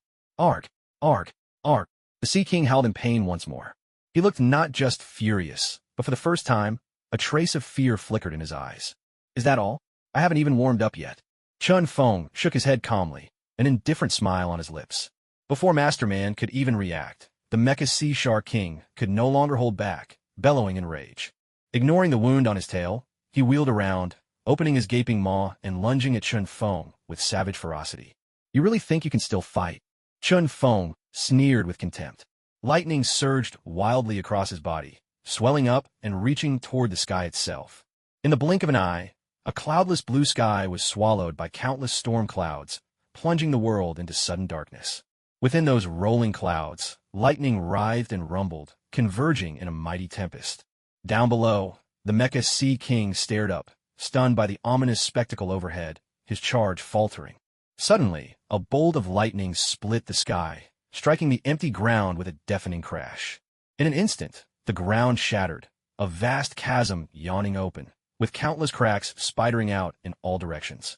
Such savage force took both the Mandarin and the Mecha Sea Shark King by surprise. Already scared? The real show is yet to come. Chun Feng stepped forward, a mysterious smile playing on his lips, impossible to read. Tony watched the scene unfold and quietly retreated toward the rear. He already understood what Chun Feng was about to do. He'd witnessed it once before in New Mexico, a display of power so destructive it seemed to tear the heavens and rend the earth. So this time, he wisely backed away, not wishing to be caught in the aftermath. At the same time, a deep sense of awe welled up inside him, and even the way he looked at Chun Feng was tinged with newfound respect. You think your little tricks are enough to scare me? Don't kid yourself. I was killing men before you were even nursing at your mother's breast. The Mandarin refused to back down, the 10 rings on his fingers shimmering faintly. Bolstered by the Mandarin's bravado, the Mecha Sea King regained a bit of his confidence. He roared at the thunder gathering above, utterly unafraid, then glared viciously at Chun Feng and charged straight at him. Not afraid of death, are you? Chun Feng murmured under his breath, calm and composed. The lightning around him bristled, wild and frenzied, as if a mad dog straining at the leash, ready to be unleashed. Very well, let me show you, hillbilly, what true power looks like. In that instant, Chun Feng's aura transformed abruptly, as if he were the emperor of heaven and earth, commanding all beneath the sky. Divine judgment, heaven's myriad thunder prison. Thunder rumbled within the storm clouds, as if summoned by a single will, converging and striking down as one. For a moment, it seemed as though nothing existed in the world except the blinding, burning brilliance of the lightning. A terrifying force swept across the entire coastline. The Mandarin and the Mecha Sea King were completely surrounded, enmeshed in a web of searing bolts. Like arrows of a wrathful god, the lightning pierced them again and again, riddling their bodies. The surging current rampaged through the Mecha Sea King's form, shattering both metal and flesh, reducing everything to scorched debris. Screams of rage, at first deafening, grew weaker and fainter with each strike, until at last, all fell silent. All that filled the world now was the relentless roar of the storm. Could that be the power of the 10 rings? Chun Feng watched the flickering rainbow hues within the lightning, scratching his head in puzzlement. The cataclysmic barrage lasted nearly half a minute before finally ceasing. The spot where the Mandarin and the Mecha Sea King had stood was now choked with thick, rolling smoke, hiding any sign of life. They are probably dead, right? Tony quickly flew to Chun Feng's side, gazing at the smoke with grave concern as he asked. If you can roast them until they're perfectly charred and smell like barbecue, then they're absolutely finished, Chun Feng said, half joking. To be honest, he wasn't entirely sure himself. Master Man's 10 commandments really did have something to them. I think I actually smell a bit of burnt barbecue now, Tony said, straining with effort, then breaking into a look of delight. Chun Feng looked over at Tony in surprise. He hadn't expected Iron Man to have this side to him. Kid, it seems I really underestimated your abilities, he thought, just as a deep, ancient-sounding voice suddenly rang out from the thick mist, reaching both Tony and Chun Feng's ears. Tony, it looks like there's something wrong with your nose. You've been too stressed lately. Maybe you should go see a doctor, Chun Feng quipped, seemingly unfazed by Master Man stepping out and instead teasing Tony. Buddy, now's really not the time for jokes. Why isn't this guy dead? Tony asked in shock, unable to believe what he was seeing. After all, Chun Feng's lightning had once defeated Thor himself. Thor, a true god from Asgard, not just a legend. And this Master Man in front of them looked, at best, like an ordinary old man. He wasn't even a mutant. Tony hadn't detected a trace of mutated genes in him. Tony, the world's a big place. There's still a lot you don't know. Just keep your eyes open and remember what you see, Chun Feng said, giving Tony a reassuring pat on the shoulder. Master Man had now emerged fully from a mist, his eyes glinting with malice as he stared at Chun Feng. He had poured his heart and soul, not to mention immense effort, into creating the mechanical Sea Shark King, only to have it reduced to a heap of charred metal by the Man of Lightning. Chun Feng had to pay for this with blood. The power I invested in Sea Shark King, I'll reclaim it with your life. Master Man spat out venomously. On his left pinky, a sky-blue gemstone began to shine with a dazzling light. In the next instant, the entire coastline was enveloped in a biting chill, as if the Arctic's cold had descended upon them. Sir, temperature has dropped sharply. Energy consumption is skyrocketing. Please address this issue. Jarvis's voice broke through, sounding at the most inopportune moment. For a brief moment, beneath the Iron Man mask, Tony's face turned bright red. He had no idea what to say. Tony, I even gave you a model, and you still haven't solved the most basic problem? I'm very disappointed, Chun Feng said, exasperated, shaking his head and giving Tony a failing grade for his performance. Boy, don't ignore me, Master Man roared, and with a forceful wave of his left hand, the sky-blue gemstone on his pinky shone even brighter. Suddenly, icy winds howled along the shore, and flakes of snow began to fall, plunging everything into a deadly freeze. Master Man bellowed. Behind him, a furious blast of icy wind took shape, its sub-zero chill wrapping around them like a tomb of ice, threatening to freeze them where they stood. The icy wind swept through, freezing everything it touched, transforming all into solid blocks of ice. In an instant, the temperature in the entire area plunged below zero, almost reaching absolute zero. Tony, looks like you'll have to step aside for this one. Chun Feng pushed Tony out of the way, standing alone at the front. Between his fingers, golden light flickered, and a golden circle appeared. A wave of scorching heat erupted from it, so intense it must have reached thousands of degrees Celsius. The ice storm, as soon as it drew near Chun Feng, evaporated completely, dissolving into steam and vanishing into thin air. Damn it, you brat. Where did you learn such heretical magic? Master Man's eyes widened in shock as he looked at the searing magma within the volcano behind Chun Feng. Such a technique, drawing the energy of the volcano all the way to this temperate coastline, was simply overwhelming in its might. I learned this through my own ability. Why would I need to tell you? Chun Feng replied with a calm indifference, the confidence in his tone unmistakable. He had already mastered most of Kama's succinct magic. What he was using now was merely an intermediate spell. The higher-level ones were even more terrifying. Let's see how you like a magma bath. With a subtle movement, Chun Feng began to chant. In an instant, the magma from within the volcano surged through the golden sigil, drawn directly from afar to the battlefield. It was like a colossal dragon of fire, charging wildly toward Master Man. In that moment, the once frozen air completely melted. The ground, once encased in ice, was scorched by the intense heat, cracking and rupturing everywhere. The magma, burning at nearly unimaginable temperatures, radiated an aura so fierce it threatened to incinerate everything in its path. You brat, do you have any idea how powerful I really am? The golden ring on Master Man's right hand burst forth with dazzling light. A beam of energy shot out from the ring, piercing straight through the surging magma. Every substance, every molecule, even the elemental bonds within the lava itself, was utterly destroyed by that energy. Even after cutting through all the magma, the beam barely seemed diminished, continuing its relentless assault. Interesting. Those 10 rings of yours, they're as good as mine. Chun Feng showed not the slightest sign of concern, but instead looked at the rings on Master Man's fingers with unmistakable greed and amusement.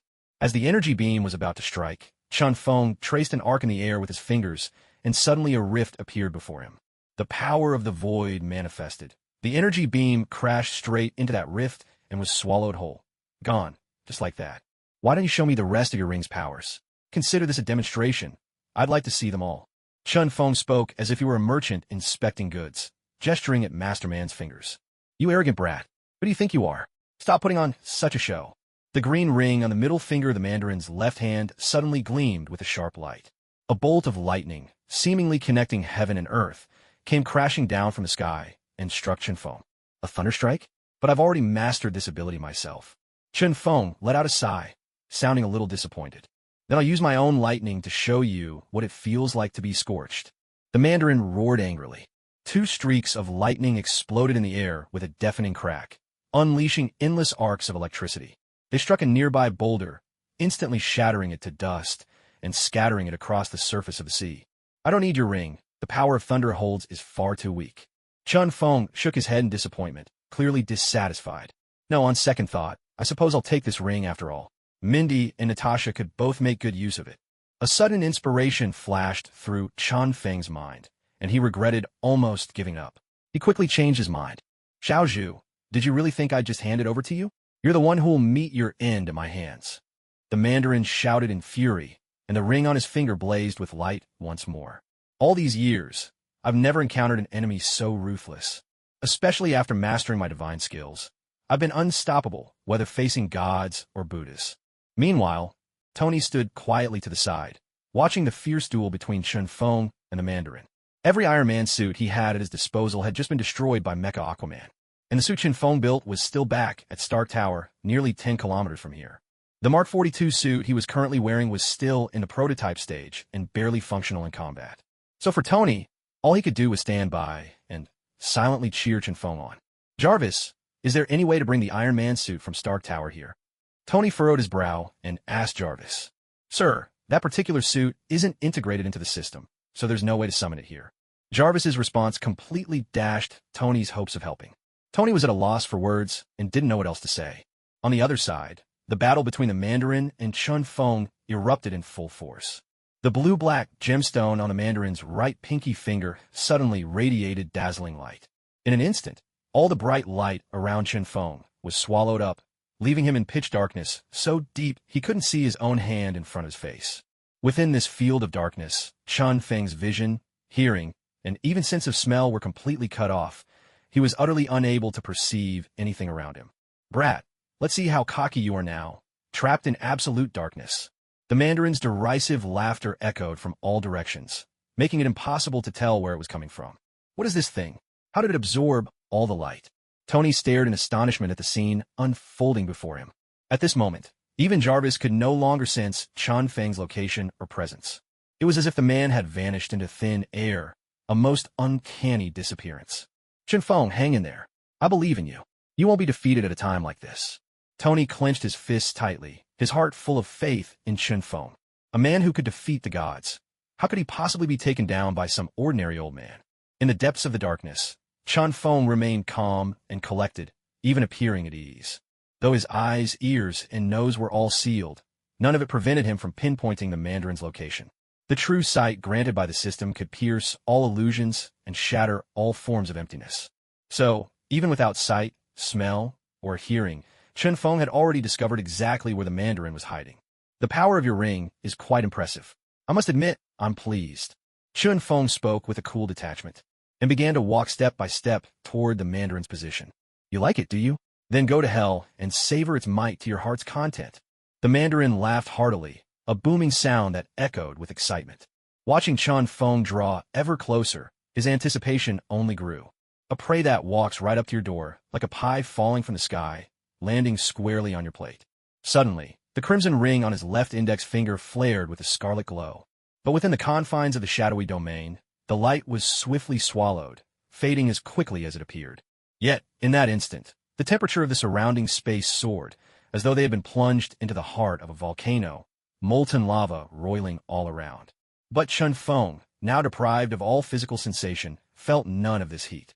Thanks to the presence of the true sight, Chun Feng had already noticed the sudden surge of energy from the Mandarin's index finger. That sensation, surely, it must be the energy of fire. Having a keen sense for energies, Chun Feng instantly deduced the nature of this power. If only he had mastered water or ice, he could counter the attack directly, letting the Mandarin taste the bitterness of his own medicine. But since he hadn't mastered it, he would simply create it. A sly smile curled at Chun Feng's lips, dazzling and radiant. Golden light danced between his fingers. With a sweep through the void, a shimmering golden ring appeared out of thin air, just as when he had summoned the volcano before. Only this time, the setting transformed into a polar glacier. I'm not a creator, Chun Feng mused. I'm just a mover of nature's wonders. With another flick of his finger, the glacier from the polar region was drawn through the golden portal, entering the shadowy domain. The temperature around them plummeted, dropping instantly to freezing. And as more ice swept in, the air grew colder and colder, the chill biting straight to the bone. Even Tony, standing outside, could feel the icy sting. Are they fighting in there? Feels like we've gone back to the Ice Age. Even encased in his Iron Man suit, Tony couldn't escape the bone-deep cold and couldn't help but shiver.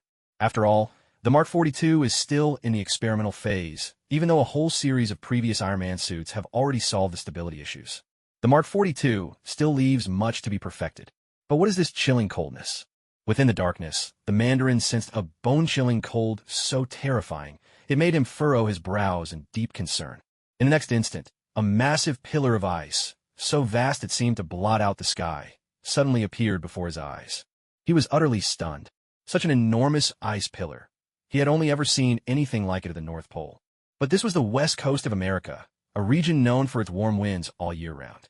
How could an ice pillar like this possibly appear here? The arrow was already knocked and had to be released. The red gem on the Mandarin's left index finger began to radiate an intense, scorching light.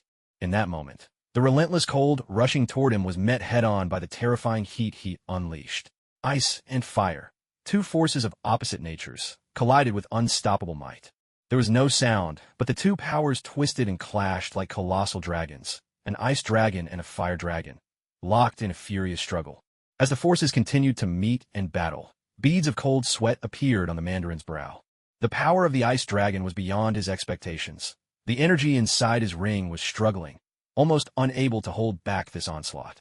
Pressed to the limit, the Mandarin was forced to draw upon his own strength to resist the ice dragon's invasion. Meanwhile, although Chun Feng appeared completely at ease, the golden shield encircling him was beginning to falter. Transferring a glacier directly from the polar regions required an immense amount of magical energy, and to keep it moving endlessly demanded even more, so much that the golden light barrier could barely last much longer. Cracks began to spider across the golden shield, its radiance quickly fading as the strain mounted. Though the ice dragon's power was overwhelming, it would soon exhaust its source of energy and collapse without further support. But before that happened, defeating the Mandarin was still well within reach. The ice dragon relentlessly tore into the Mandarin's fire dragon, its unstoppable force leaving him no room to fight back. Just as the fire dragon was about to be shattered by the ice dragon, the Mandarin's white ring flashed with a dazzling light. In an instant, the electromagnetic waves in the surrounding space were drawn and shaped by the power from the white ring. A tremendous gravitational force lashed out, seizing the ice dragon. In a blink, the massive ice dragon was completely immobilized, unable to advance even a single step. As the white ring's light grew brighter, the gravity intensified. With a tidal surge of force, the ice dragon's form was dragged backward, forcibly shifted from its position. Its gigantic head roared toward Chun Feng, and the bone-deep chill swept over him, icy terror flooding to his core. At the same time, the Mandarin's fire dragon lunged alongside it. Both dragons now aimed squarely at Chun Feng. Fire and ice, two utterly opposed forces, rushed forward, as if in this very moment they would merge into one unstoppable tide. This ring's power is indeed quite intriguing. Chun Feng stroked his chin, sizing up Ruo with an amused glint in his eyes. There was not the slightest trace of worry on his face, only a deep, unshakable calm. "You brat, don't act so fearless. I'll show you the true terror of Eastern power." The Mandarin was clearly agitated by Chun Feng's attitude. That composure, that should have been his, not this young man's. But now, it was Chun Feng who stood there with such confidence. A surge of energy burst from within the Mandarin, flooding outward.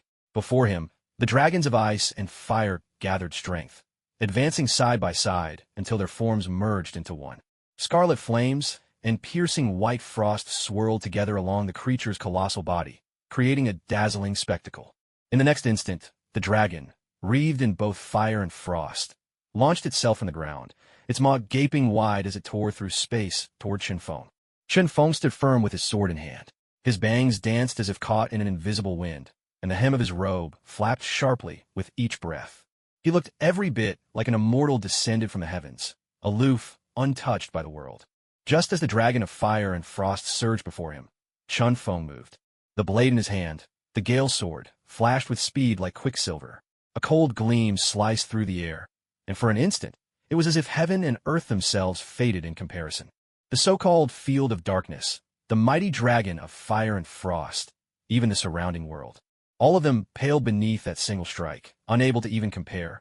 This was Chun Feng's sword intent, his sword aura, his very own Gale swordsmanship. In the utter stillness that followed, a thunderous boom echoed across the world.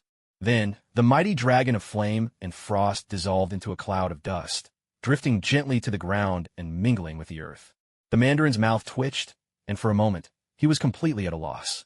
He stared in disbelief at the scene before him. Lips parted, but no words would come. After all these years, he had never witnessed such terrifying power. A force like this surely belonged only to the world of ancient legends. It was the very power the Mandarin had pursued all his life. I knew it. I wasn't wrong to believe in you. On the other side, Tony gazed at the vanishing darkness and the calm, unruffled Chun Feng, murmuring to himself. From defeating Thor, repelling Odin, mastering the cosmic cube, to battling the Mandarin today. In Tony's eyes, Chun Feng's strength had grown at a geometric rate. Even though his own Mark series armors evolved rapidly, they still lagged far behind Chun Feng. Your so-called Eastern mystical power, it's useless against me. Do you know why? Chun Feng approached the Mandarin slowly, his voice calm and unhurried. What? The Mandarin was caught off guard by Chun Feng's words. He froze, unsure of how to respond. I just want to tell you, like you, I come from China. There's a saying, though I wonder if you've heard it before. Chun Feng paused, as if waiting for the Mandarin's answer. What saying? Master Man couldn't help but ask, his emotions betraying him. I only know how to draw my bow and shoot, came the reply. No sooner had the words left Chun Feng's lips than his entire aura underwent a dramatic transformation. Like a blade unsheathed, a fierce and overwhelming presence belonging to a true king burst forth from him, spreading swiftly through the air. Master Man, thrown off by Chun Feng's words, reacted a beat too late. But at that very instant, the sapphire blue ring on his ring finger flared with an uncanny light. Chun Feng's body, encased by stone, radiated an unyielding and impenetrable power. He seemed to become a giant of myth, devouring the heavens and the earth, surging forward to crush Master Man with unstoppable force. Master Man's body was overwhelmed by the sheer might of this assault.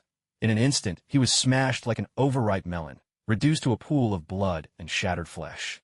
No, something was wrong. This was an illusion. Hesitating for just a moment, Chun Feng quickly regained his composure, his eyes sharp and alert as he glanced to the right. A beam of energy suddenly shot out, striking Yishan with blinding speed, faster than the ear could catch. At the critical moment, a wall of wind sprang up, shielding Chun Feng and absorbing the force of the energy blast. But in the blink of an eye, the wind wall was torn apart by the energy beam, dissipating into harmless breezes. The energy beam allowed Chun Feng no time to recover. It slammed into him with punishing force. Chun Feng staggered back dozens of steps before finally regaining his footing, his chest throbbing with pain. Master Man appeared again, a cold sneer on his face. The golden ring on his right ring finger continued to glow faintly. You little brat, you're still too green to challenge me. Chun Feng shuddered, forcefully driving out the oppressive energy within his body, masking any sign of injury. Still, he had to admit, the illusion conjured by Master Man's left-hand ring had been quite formidable. Even Chun Feng, blessed with the true sight, failed to see through it immediately and fell right into the trap. And then, the right-hand ring's energy beam, which could break down matter, was both unique and powerful. You truly have given me many surprises. I must say, I've grown quite fond of your rings, Chun Feng said calmly. The space around him seemed to tremble subtly, as if unable to bear the pressure radiating from him. Or perhaps, it was the pressure of a higher power. I've been neglecting my space gem for too long. Almost forgot what it could do. You'll serve as a fine whetstone for its edge. A deep blue energy, drawn from the cosmic cube, surged out from Chun Feng's side. In an instant, the very space around Master Man was locked down by the power of the space gem. Even his escape abilities were rendered useless, completely suppressed. Damn you, brat. What is this power? Master Man was shaken to his core, his brow furrowed in panic as cold sweat trickled down his face. Chun Feng's strength far exceeded anything he had imagined. He had thought victory was certain, but now, it seemed he had made a grave, no, a monumental, miscalculation. "I told you. Your rings are mine," Chun Feng said, his voice as steady as ever. Step by step, he drew closer to Master Man, his footsteps silent as a shadow, yet every step sent a chill of terror deep into the bones. Master Man absently stroked the ring on his finger, a wicked amusement flickering in his heart. Not a single ring possessed the power to cleave through the laws of space itself. Yet at that moment, the ring on the middle finger of Master Man's right hand began to emit a faint light. As Chun Feng approached, the glow grew ever brighter, dazzling, as if heralding a desperate last stand. A gust of wind swept through. The air vibrated with a fierce, whistling gale. All around, it seemed as though endless winds were converging, whipping Chun Feng's hair across his brow. The power of the wind. Sensing the swirling currents around him, Shun murmured softly. In the next instant, the wind roared even more violently, thundering like a storm, drowning out every other sound along the coast. Below, the surface of the sea was thrown into chaos.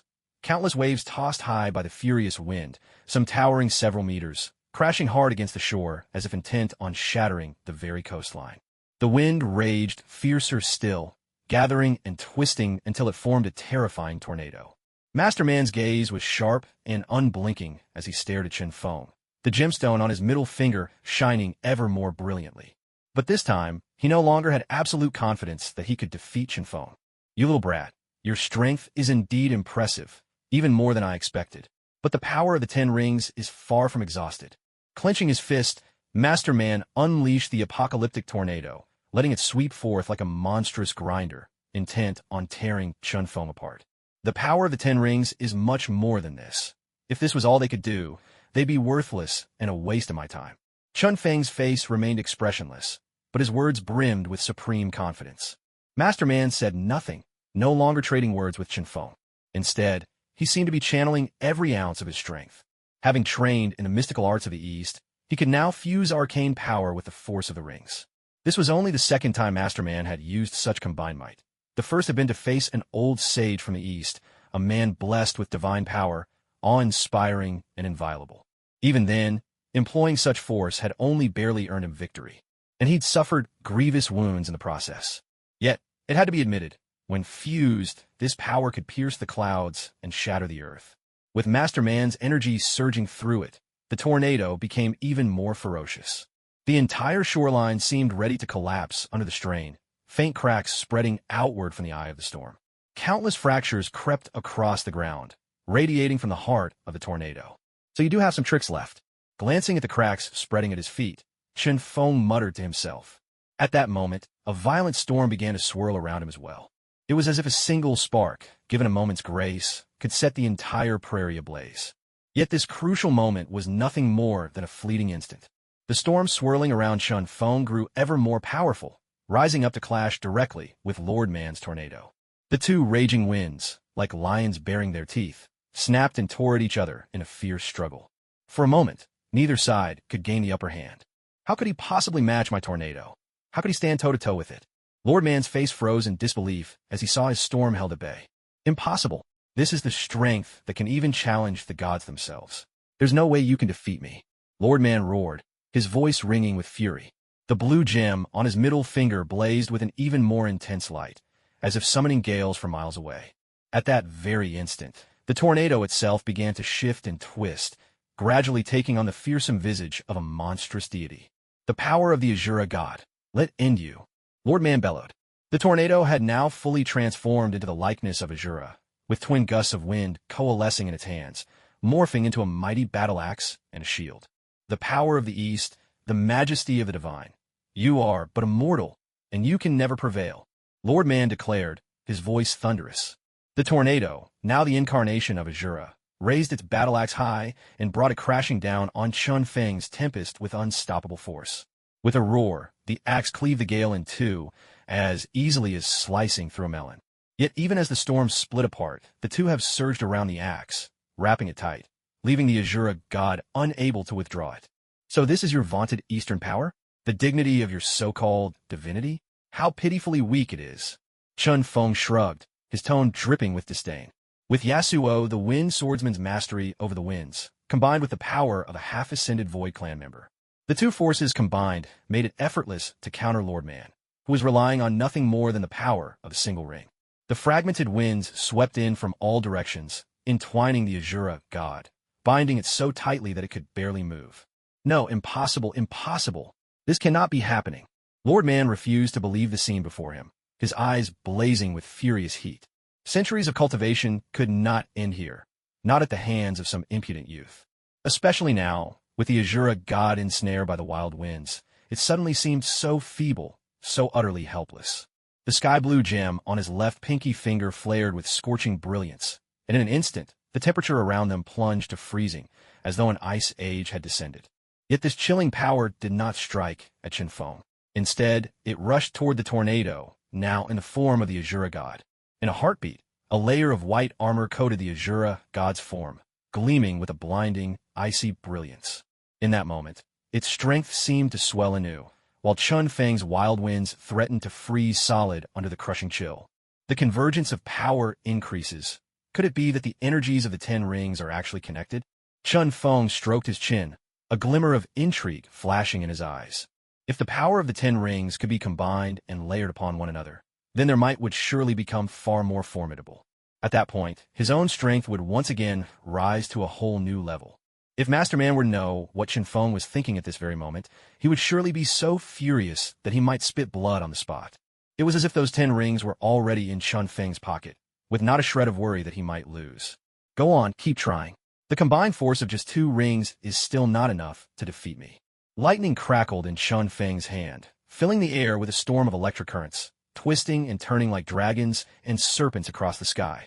The frenzied flashes of lightning instantly leapt onto the armor of the Asura god. That snow-white armor was immediately shrouded in arcs of violet electricity, as if wrapped by celestial shackles, binding the Asura god tightly in place. No matter how intense the cold or how low the temperature dropped, nothing could break through the electric arcs encasing him. Lightning and ice, 2 forces, neither able to restrain the other, so it would all come down to whose strength was greater in the end. Compared to Master Man, Chun Feng now possessed an absolute advantage in terms of raw power. Master Man's strength mainly stemmed from the 10 rings. His mastery of Eastern mystical arts, while potent, still fell short of the rings themselves. You arrogant brat, don't get too cocky. The tallest tree in the forest is the first to feel the wind. A deep frown creased Master Man's brow, and a trace of hesitation flickered across his face. He had become intimately familiar with the 10 rings' powers over so many years, completely mastering each one, but only using the rings one at a time. To truly blend the energies of all 10 rings together was a chasm he could not easily cross. Hesitate, and it's death. Chun Feng's words were calm, yet his tone left no room for doubt. With this, he forced Master Man to attempt the fusion of the 10 rings' might. Suddenly, the green gem on the middle finger of his left hand blazed with fierce light, and a bolt of lightning as thick as an arm shot forth. It crashed down upon the Asura god like divine judgment descending from the heavens. The lightning Chun Feng unleashed seemed to be swallowed by Master Man's own thunderbolts, merging into the Asura god's power. Faced with this, Chun Feng did nothing to stop it. Instead, he let his own storm be absorbed. In the very next moment, radiant lightning coursed across the Asura god's armor, shining with dazzling brilliance. The powers of lightning and ice, they really can merge, and it looks like a perfect fit. Chun Feng stared intently at the Asura god before him, silently making note of this in his heart. Right now, he was filled with excitement at the thought of merging all 10 rings' powers into one. Ha ha ha, that's it, kid. Have you run out of tricks? Still daring to put on a show in front of me? Now it's time for you to die. A sinister smile crept over Master Man's lips, pride flashing coldly in his eyes. At the command of Lord Man, the Asura god swung his battle axe, lightning crackling along its edge, as if the heavens themselves answered with a thunderous roar. The axe came down with tremendous force, swift as a streak of light, slicing a lingering afterimage through the air, about to strike Chun Feng's head. Chun Feng let out a cold, disdainful snort, his face entirely unperturbed. Just as the axe was about to land, a layer of stone abruptly encased his entire body. A formidable, impenetrable aura spread out in all directions, commanding respect and fear. A deep, muffled crash instantly echoed through the air. The lightning-wreathed axe was halted by a stone-armored hand, stopping it dead in its tracks. Tiny fragments crumbled to the ground, quickly whisked away by the breeze, vanishing without a trace. The raging currents of lightning on the axe blade were blocked by the stone, unable to penetrate a single inch further. Dry stone, after all, is the perfect shield against lightning. Your strength is nowhere near enough, Chun Feng said lightly, his voice filled with effortless scorn. Energy surged from within him. With a shake of his arm, he sent the massive axe flying back, forcing even the Azura god to stumble backward. Chun Feng himself stood motionless, in no hurry to counterattack, remaining where he was as if awaiting Lord Man's next move. How dare you trifle with me? You little rabbit. Do you really think I can't handle you? Don't get cocky. Lord Man was so incensed by Chun Feng's silent provocations that he could scarcely contain himself. His face flushed crimson, and within his eyes, unrestrained fury blazed. The veins on his neck bulged, a red haze spreading over his features, like embers threatening to ignite. With just 2 rings, you truly aren't capable of defeating me, Chun Feng replied with a mocking glint in his eyes, not holding back in the slightest. Provoked by these words, Lord Man's last shred of reason was nearly swept away by a tidal wave of rage. Merging 2 rings was already an arduous feat. Any attempt to fuse more would exponentially increase his power, but at the same time, the risk to his body would grow just as rapidly, threatening to destroy him. Lord Man knew he couldn't afford to pay that price. What's wrong? Are you scared?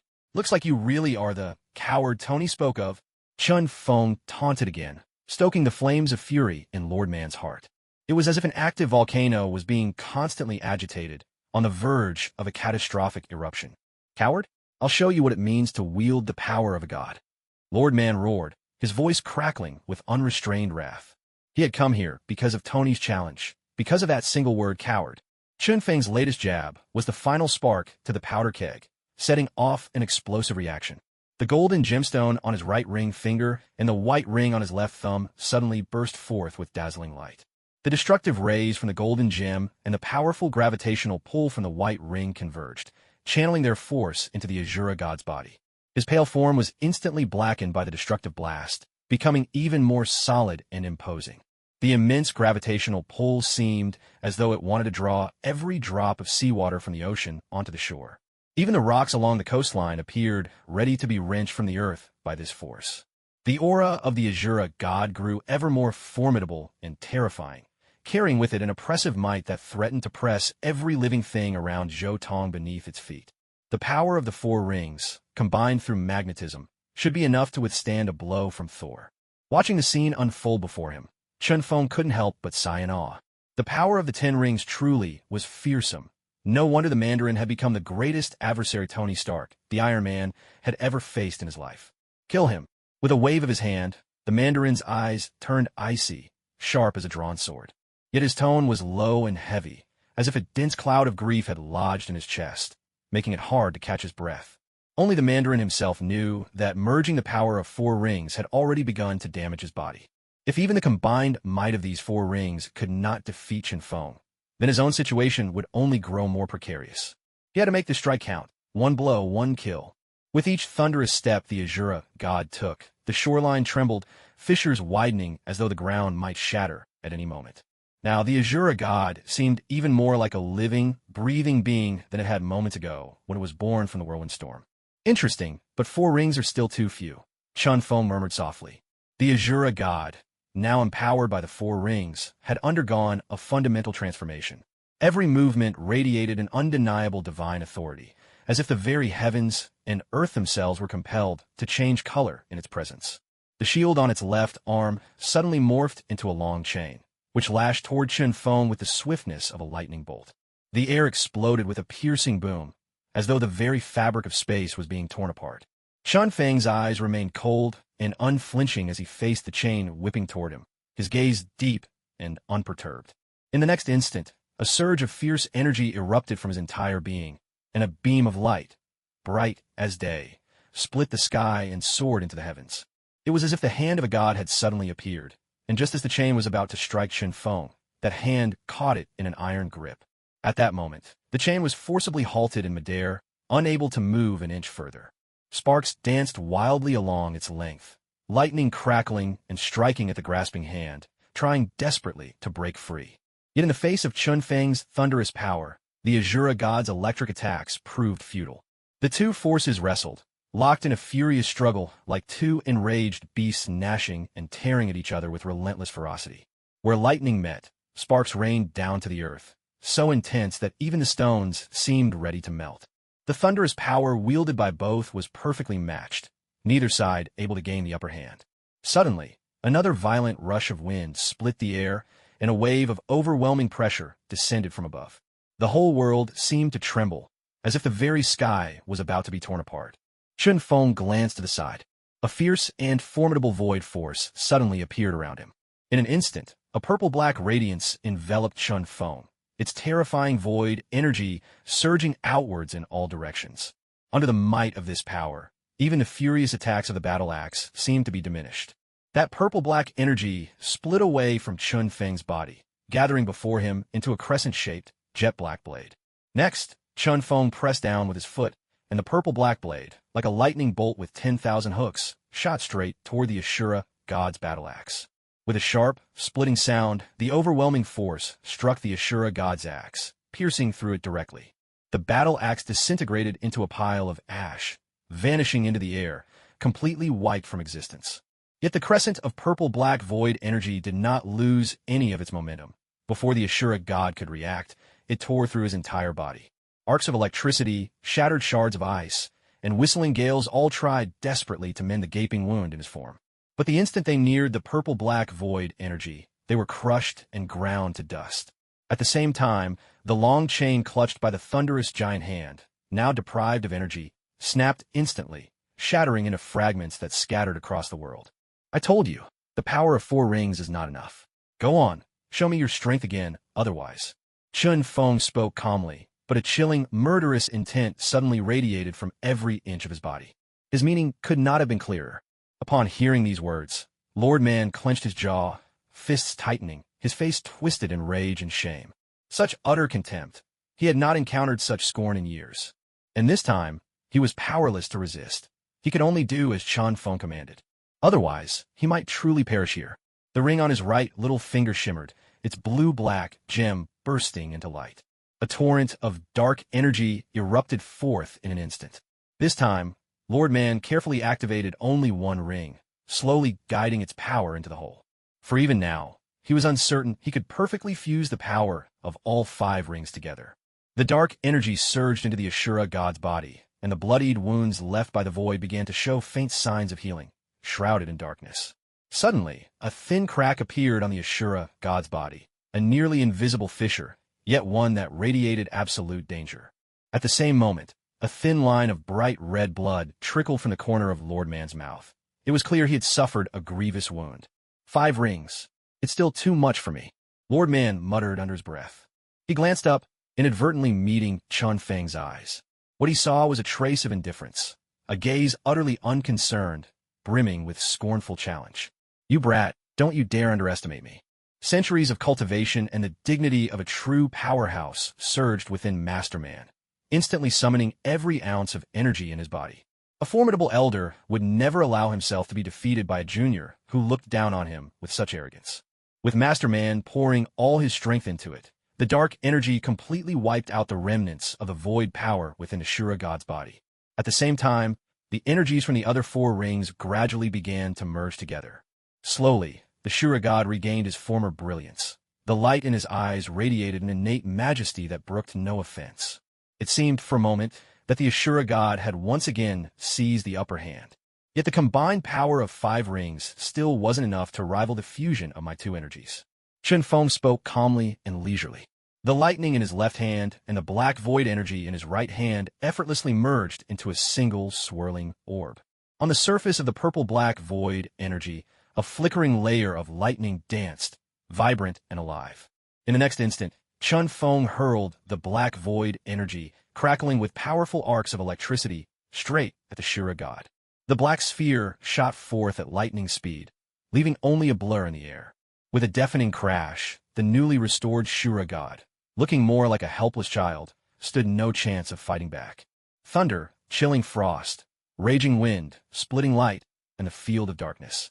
The energies of these 5 rings mounted a brief resistance before being shattered almost instantly. The once imposing Ashura god was now reduced to a battered and broken figure. He looked utterly pitiful, Chun Feng, entirely at ease, finished off the Shura god and calmly waited for Masterman to harness the power of the next ring. From afar, Tony watched this clash of titans, utterly stunned. This was nothing short of a one-sided domination. As Tony glanced back at Masterman, he suddenly felt a surge of pity for him. He seemed even more pitiful than Tony himself during his bouts of depression. Amid the lingering shockwaves of immense power, Masterman looked fragile, as if a mere breeze could blow him away. Perhaps this was what people meant by being beaten into utter defeat. How could I lose to some snot-nosed brat? There's no way I could lose. Masterman clenched his fist, a strange light flashing in his eyes. His entire demeanor transformed as if he had thrown everything he had into this final stand. At that moment, the other rings on his fingers flickered with a faint glow. As time ticked by, the glow grew steadily brighter, more dazzling, shining with an almost sacred brilliance. Is he finally about to strike? Chun Feng watched the scene unfolding before him with interest. After waiting nearly 2 minutes, he was finally about to witness the moment he had been anticipating. The power unleashed by the fusion of all 10 rings. Now there was something truly worth waiting for. As he struggled to channel the power of the remaining 5 rings, beads of sweat, as large as beans, began to stream down Lord Man's forehead, and even his breathing grew ragged and uneven. Let alone what would happen when he attempted to merge the forces of all 5 rings together. Even if I'm gravely wounded and have to sacrifice an arm, I will kill you, you wretched boy. Lord Man snarled through gritted teeth, his entire being exuding an unyielding aura of resolve. Come now, the power of the 10 rings, merge as one. In that instant, all 5 rings unleashed terrifying energy at once, crashing into the Azura god like a tidal wave. At that very moment, storm clouds surged across the heavens, swallowing the entire sky in their darkness. Thunder roared, fierce winds howled, and waves rose wildly upon the sea, crashing furiously against the shore. As the power of the 10 rings was unleashed, the very world seemed to tremble and change color. An energy storm formed around the Azura god, dazzling with a riot of swirling, vivid colors, so blinding one could scarcely look upon it. The sheer force radiating from it made people instinctively want to defend themselves with all their might. This power truly was enough to rival the strike of a deity. Chun Feng stared intently, murmuring to himself in awe. No wonder Lord Man claimed he had defeated a god. Turns out, he wasn't lying. The 10 overwhelming powers merged, collided, and intertwined, becoming a force so mighty that even heaven and earth could not withstand it. But behind this spectacle, Lord Man's face had gone deathly pale, as white as paper, so frightening that he looked almost ghostly. His entire face seemed to shrink inward, skin tightening over bone until he resembled nothing more than a walking skeleton. The effort of fusing the 10 rings' energies seemed to have drained every last drop of strength from his body. A thick gush of blood burst from Lord Man's mouth, splattering to the ground.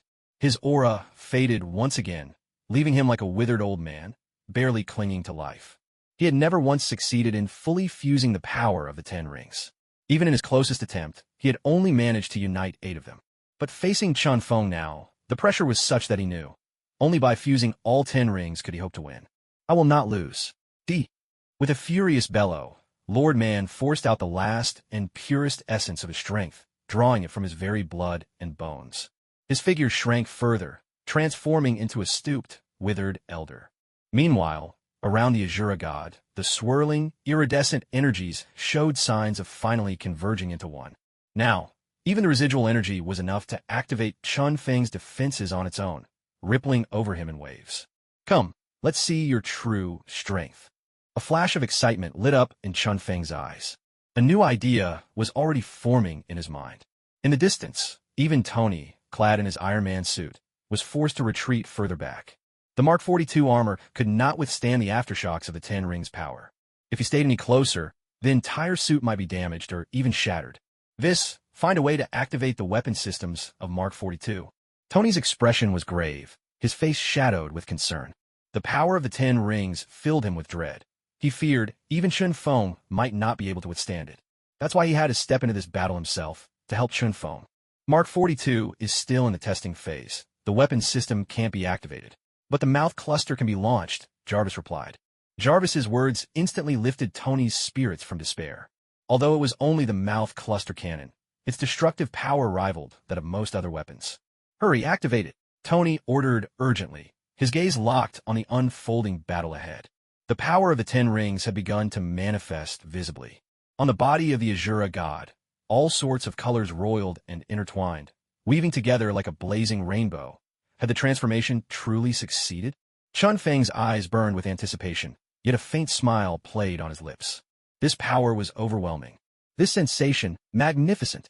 "Kill him!" roared the Mandarin, his voice hoarse and barely human. No sooner had he spoken than he seemed crushed by the immense pressure, dropping to one knee. Yet in his eyes, a lethal intent blazed so fiercely it seemed to saturate the air itself. The Asura god stood radiant from head to toe, aglow with divine brilliance, as though a deity had descended from the heavens, majestic and resplendent. Every movement seemed to draw upon the very forces of the world, as if he were the Earth's own avatar. At that moment, Chun Feng remained calm and composed. Behind him, void energy of deep purple-black flared to life, while lightning, bright as day, raged in his palms. His entire body was encased in impenetrable stone, exuding an aura of absolute invulnerability. "Come on!" But before the Asura god could attack, Chun Feng struck first. He vanished like a streak of light, disappearing from his spot and reappearing before the Asura god in the blink of an eye. With a sharp burst, the force of thunder and void energy combined, landing squarely on the Asura god's body. But this time, the unstoppable, overwhelming assault was stubbornly blocked. "You brat! You'll pay for your arrogance." The Mandarin, at the rear, curled his lips into a smug grin. The force of the Ten Rings was not something mortals could defy. The Asura god did not immediately retaliate, yet suddenly a shadowy darkness seeped from within him, invading Chun Feng's hand.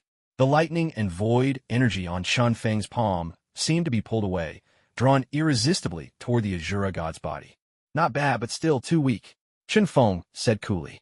The wild energy within him surged, locking the black shadow in place, as if shackled, unable to budge. The terrifying power of time revealed itself in that instant. Even intangible forces could not escape its influence. In a flash, Chun Feng withdrew his arm, but he did not retreat. On the Sword of Gale, sword aura burst forth in all directions, reaching into the sky as if pulling down inexhaustible power from the heavens.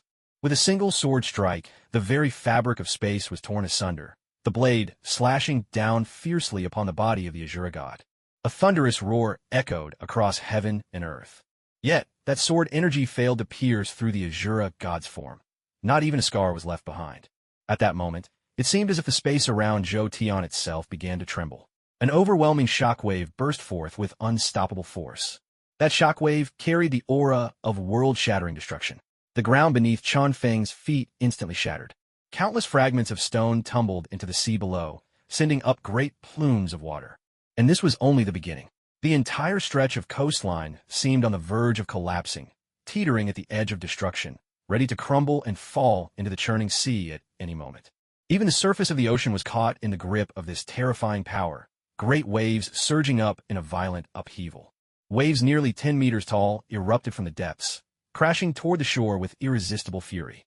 Behind Chun Feng, the roaring sea surged closer, while before him, shockwaves powerful enough to split clouds and shatter stone thundered toward him as well.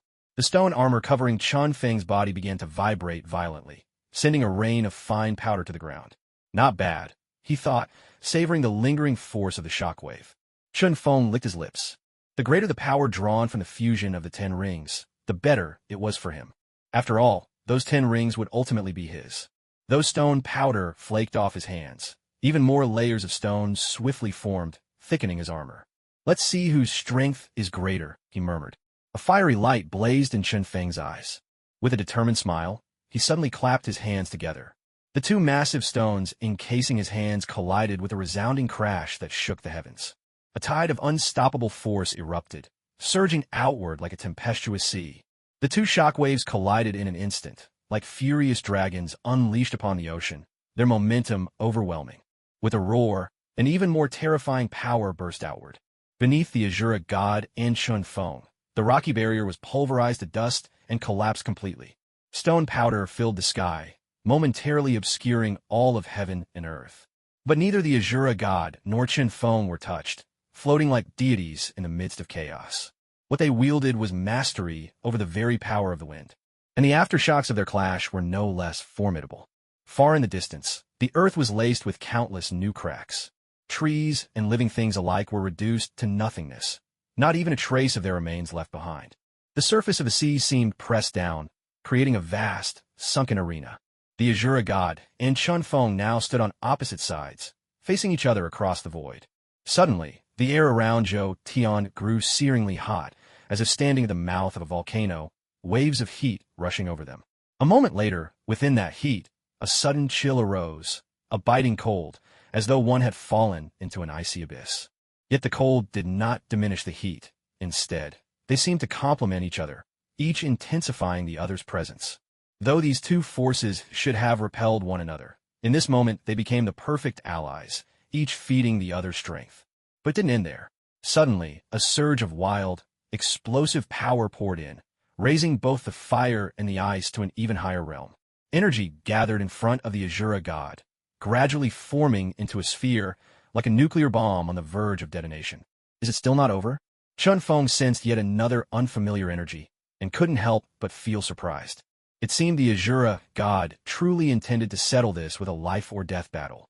If this is the fight you desire, then I'll grant your wish. A faint aura of sword energy shimmered around the swift-wind blade in his hand. Though it appeared delicate, it effortlessly tore open the space around him, the rift spreading in wild, chaotic ripples. At the same time, a swirl of violet-black void energy drifted toward the swift-wind blade, instantly entwining itself around the sword's edge. Lightning, bright as day, crackled across his palm and poured into the swift-wind blade. These two forces were those Chun Feng wielded best. But he didn't stop there. Drawing upon yet more power, Chun Feng channeled additional energies into the swift-wind blade. Even bits of immovable stone clung to the blade, their sharp edges distinct and jagged. Both the Azura god and Chun Feng were now holding back their ultimate moves, waiting for the perfect moment to unleash them. Yet silently, their energies drifted apart, each claiming a portion of the sky. Though the clash had yet to begin, both were already locked in a silent standoff. With the space between them as a dividing line, their energies gnawed at each other, probing and testing, yet also exerting their full might.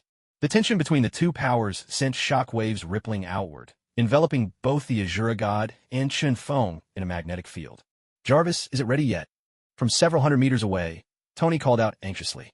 The battle had reached its most feverish point. If it didn't end soon, even the latecomers would miss the show. "Sir, the mouth cannon has begun charging, but it will take 3 more minutes before it can fire," Jarvis replied immediately. This news made Tony frown. In other words, for the next 3 minutes, there was nothing he could do but stand by and watch. "Jarvis, divert all the energy from the Mark 42 into the mouth cannon. I want it ready in 1 minute." Tony hesitated only a moment before giving the order. "Sir, if we do that, the Mark 42 will be completely drained," Jarvis warned. "That doesn't matter. Do as I say." Tony's voice was unwavering. Right now, there was no room for retreat. "Yes, sir." Jarvis, being an advanced AI, could only obey an absolute command. In the next instant, all the energy from the Mark 42 began to pour into the mouth cannon. Countdown, 60, 59. As the seconds ticked away, Tony's anxiety only grew more intense. Because the final clash between Chun Feng and the cybernetic Azura god was about to erupt. Faster, just a little faster. Tony clenched his fists, his brows tightly furrowed, and urged in a low, urgent voice. On Chun Feng's Gale Sword, energies of all kinds converged. There was the elusive power of the void, violent and crackling lightning, and the fierce force of howling winds, among others. On the other side, the Azura god's released power had also gathered into one.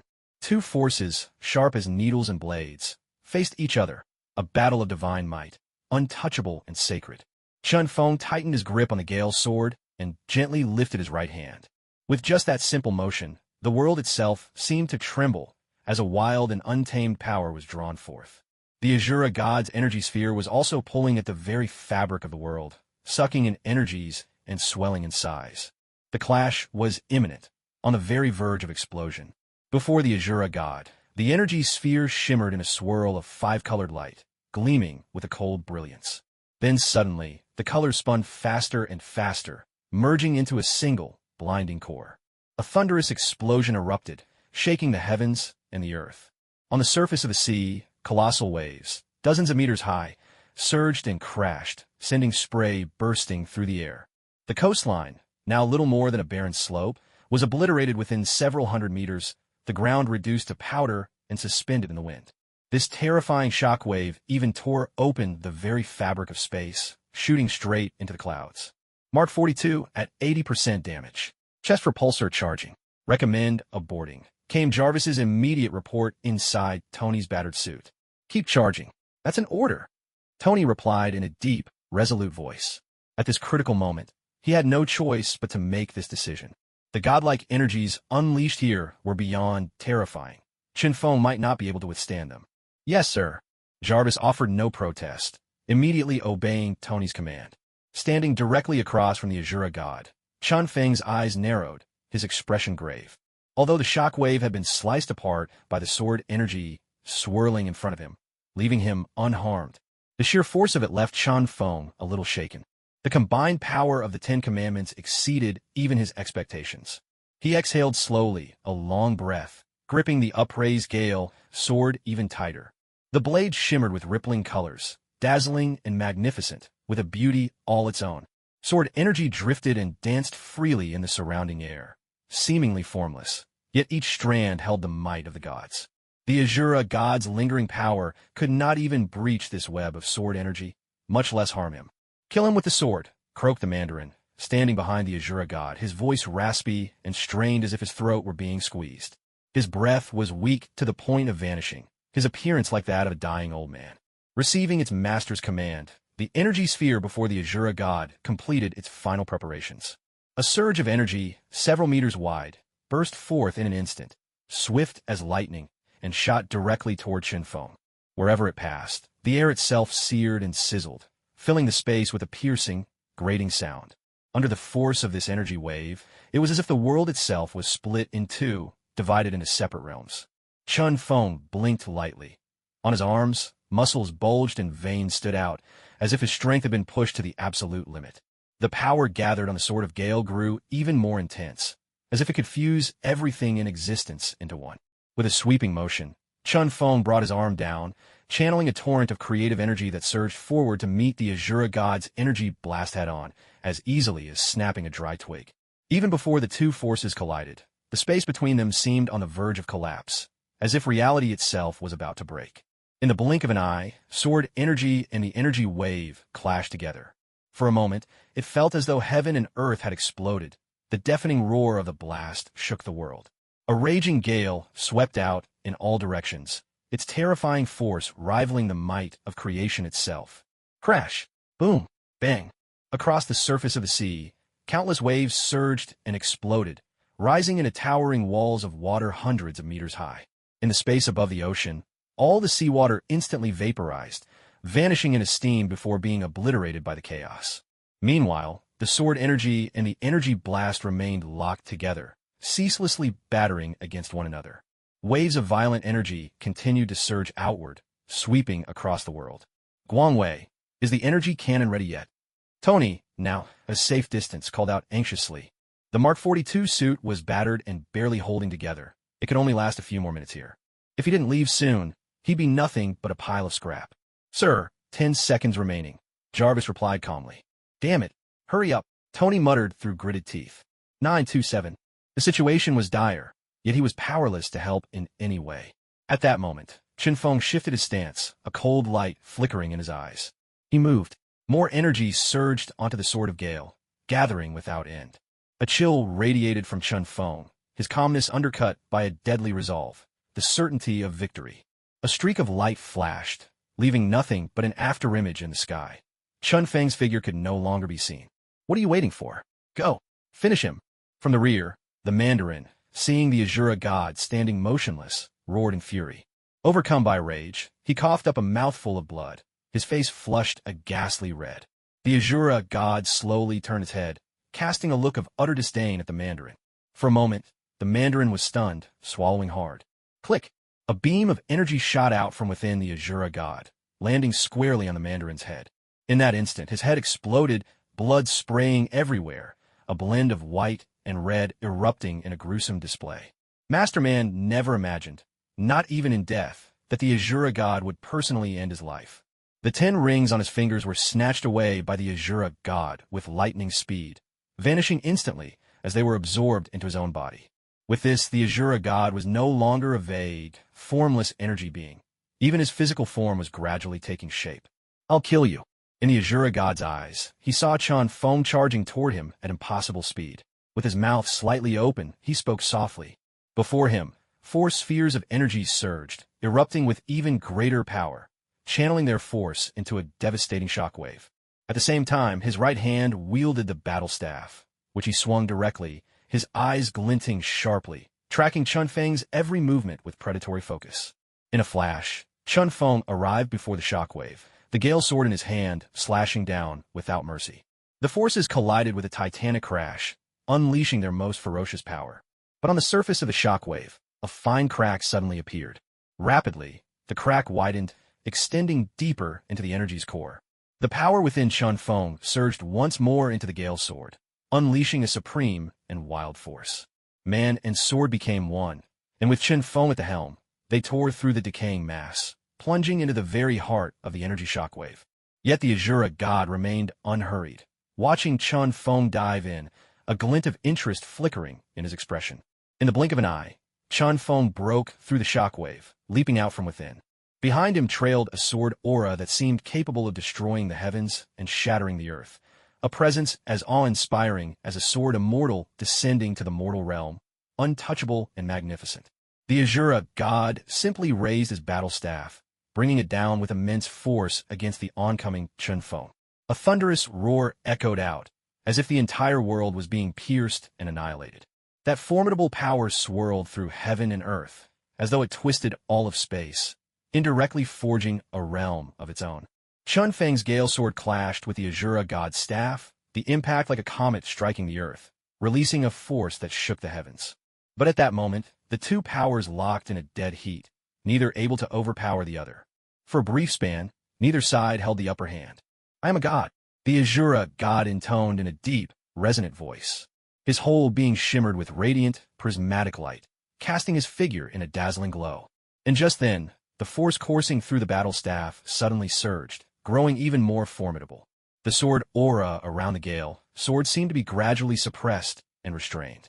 Behind the Asura god, a vast darkness spread, like a curtain blotting out the sky, sweeping everything into its profound blackness. Eyes that ignored all, that gazed upon the world with indifference, slowly opened from within that curtain of darkness. Eyes that seemed to emerge from the abyss, from endless hell, embodying divinity, life and death, and the totality of existence.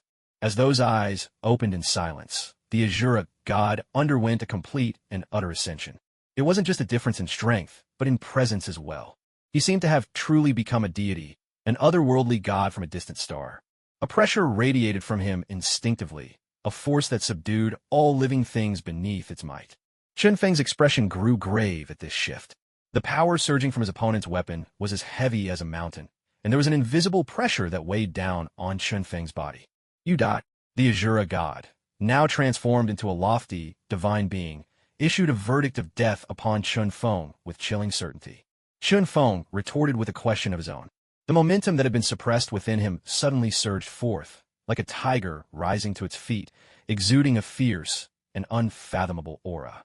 In that moment, the tide quietly turned, so subtly that even the Asura god didn't see it coming. "You die." This time, the Asura god practically roared in fury. The will forged from the union of the 10 Commandments demanded supremacy over all, striving to become the sole ruler of the world. But unfortunately for him, he was nothing but a false god. Chun Feng spoke calmly. On his left hand, a cube as radiant as a blazing star suddenly appeared. A terrifying, supreme aura burst forth from it. In an instant, it felt as if the very fabric of space around them was seized and forced into submission beneath Chun Feng's command. The space gem. It was the first time Chun Feng had ever used it in battle.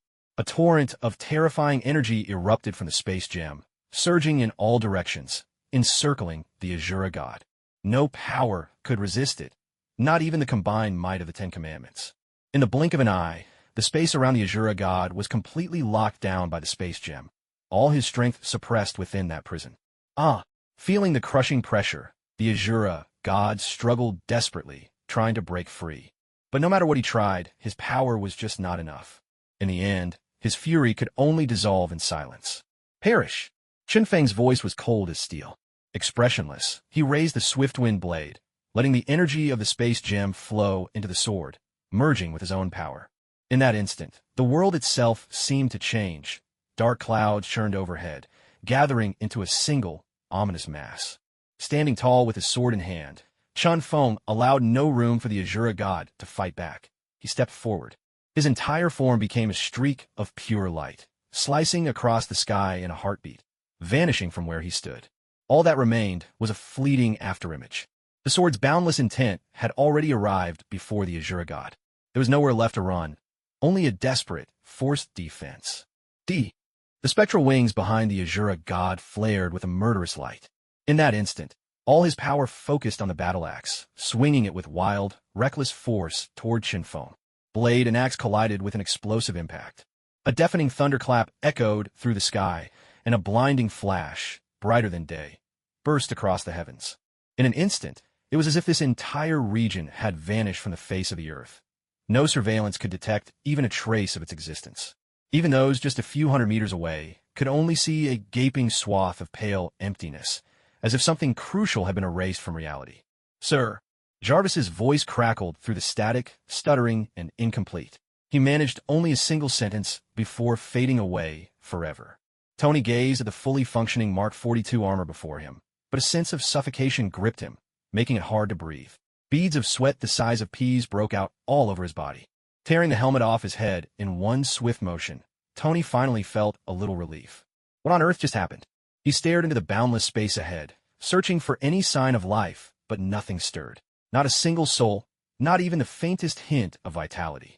It was as if this place had become a barren realm, detached from the world itself. This strange state lasted for a full 3 minutes. Even inside S.H.I.E.L.D. headquarters, Nick Fury was listening intently to his agent's reports. "Find out what's going on now." Fury barked out the order to all the agents present. That was Iron Man Tony's home. If anything went wrong, the consequences would be unimaginable. Whether it was Stark Industries or the Avengers, the losses would be incalculable. "I'm sorry, sir. None of our detection equipment can sense anything from that area." Agent Hill reported with concern. "If machines can't find anything, then send people in." Fury insisted, already heading for the exit. He was determined to check it out himself. "Sir, we still don't know what's going on there. If you rush in like this, the risks are enormous." Agent Hill hurried to block his way, her tone grave and urgent. "If Tony's dead, the danger will be even greater," Fury said, brushing past her, his voice heavy with worry.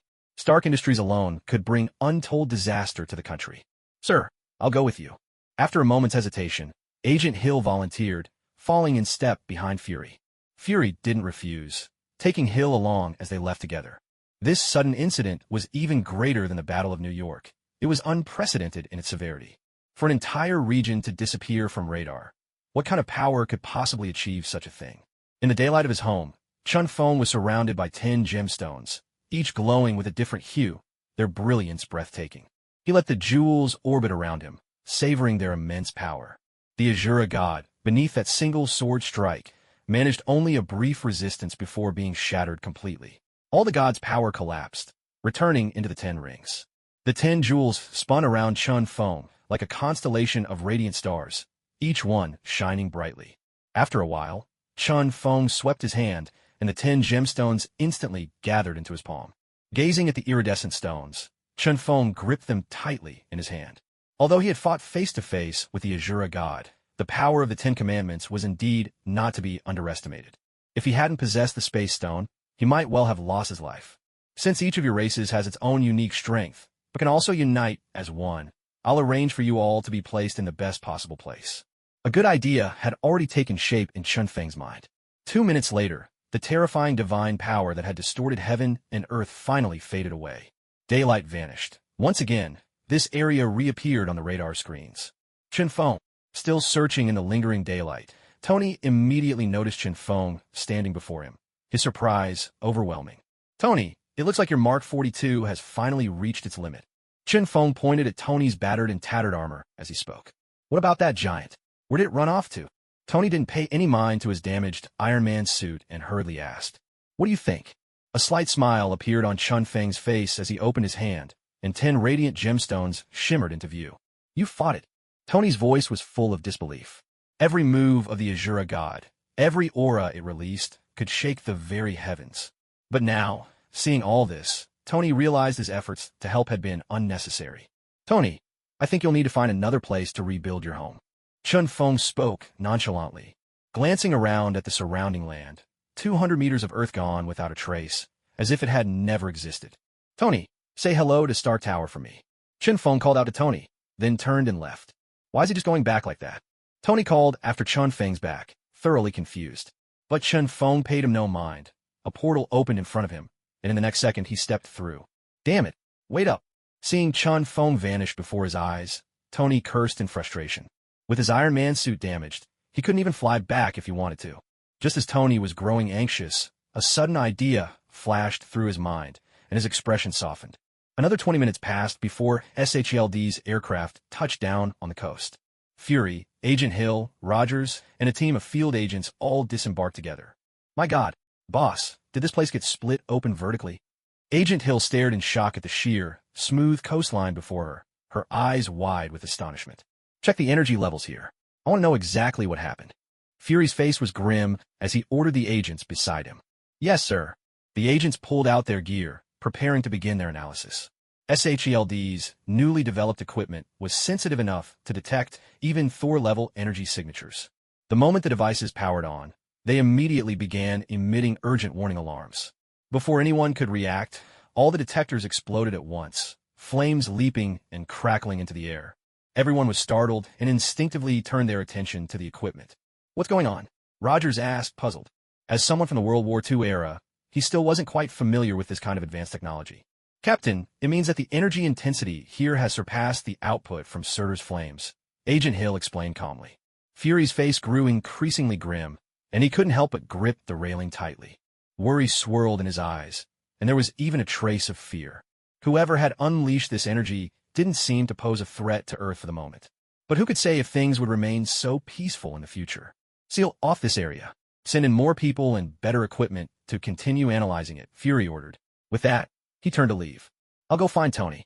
He should be fine, he said. Director, I'll go with you, Rogers offered, shifting his gaze as he moved to Fury's side. The two men locked eyes, as if reading each other's thoughts. No, Captain, you stay here and take charge. I can handle this alone. Fury declined Rogers' request. He knew that Rogers, like himself, was suspecting the same person. After all, on this planet, the only one capable of such destruction, yet uninterested in conquering Earth, could only be that man. And the two of them already had their differences with him. All right, Director, Rogers didn't press further, simply nodding. But a determined light shone in his eyes. Inside Star Tower, Chun Feng had already returned ahead of the others. He went straight to the lab and took out 10 gemstones, as well as his most trusted weapon, the Swift Wind Sword. Now, his task was to set the gems into the sword. While it couldn't rival the power of the Infinity Gauntlet, it would still greatly enhance the sword abilities. He picked up the Thunder Gem, a jagged, green crystal, and pondered for a moment. You don't need to be embedded in the Swift Wind Sword, he murmured. Lightning surged in his palm, arcs of electricity crackling menacingly as he directed them at the gem. The gem instantly fought back, unleashing a sea of thunder that clashed fiercely with Chun Feng's lightning. But without any external force to support it, the gem was no match for Chun Feng. Moments later, the gem shattered, and its boundless thunder energy burst forth, filling all of Stark Tower with a stormy sea of lightning, flooding the building in a surge of electric light. There's no point in resisting, Chun Feng whispered softly. More thunder poured out, and in a flash, the sea of lightning was under his control. With his full power, the lightning storm shrank and compressed, transforming into a tiny sphere. With a subtle motion, Chun Feng absorbed it, merging the thunder's power into his own. As he exhaled, it was as if lightning itself rumbled within him. Congratulations, host. Your mastery of the power of thunder has increased. Super Thunder Placement, 0/50.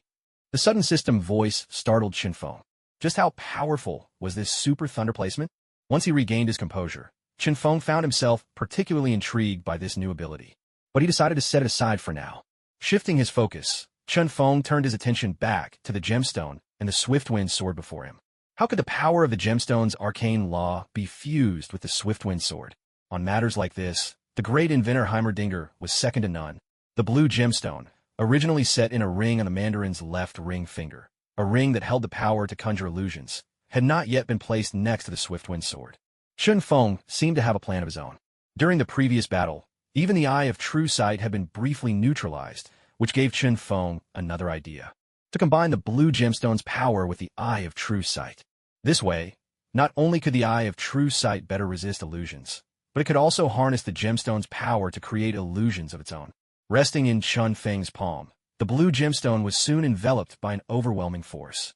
In an instant, the gemstone's hard outer layer shattered, and a surge of energy exploded forth like a tidal wave, sweeping away everything in Stark Tower.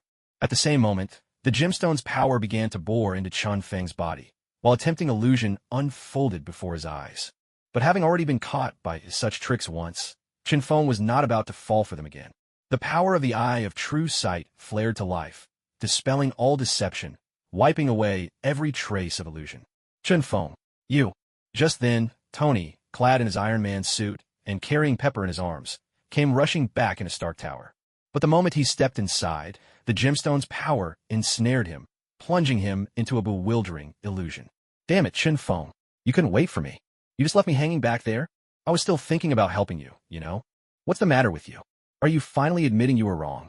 With a burst of frustration, Tony slammed a fist into the floor, and the ground split apart, cracks spiderwebbing in every direction. It seemed that in Tony's illusion, Chun Feng had lost his powers and was being violently attacked. It's good that you know you were wrong. Don't make the same mistake again. Tony shouted with conviction, taking out his anger on the empty air, his face alight with excitement. It was as if all his pent-up grievances had finally found release. Chun Feng watched the scene with a smile, neither stopping it nor withdrawing the energy. He let the illusion play out, allowing Tony and Pepper to vent their most primal desires. As for the rest of the gemstone's energy, Chun Feng forcefully drew it all into the Eye of True Sight. Now, what remained before him were the 8 rings. Combining the power of all 8 rings at once would be no simple task, even for Chun Feng. Before this, he had already experienced the power of the 10 rings combined, and knew just how terrifying their might could be. The 8 rings, too, wouldn't be much weaker. Well then, let's start with 2 of them. Chun Feng picked up a round blue gemstone and a sky blue, cylindrical gemstone, holding them in his hands. Under the force of his powerful energy, both gems were instantly crushed to powder. In that moment, the temperature around Zhou Tian plummeted straight down, plunging to 0 in an instant. The training chamber, once filled with a gentle breeze, was now swept by a raging wind, as if it might tear the entire room apart.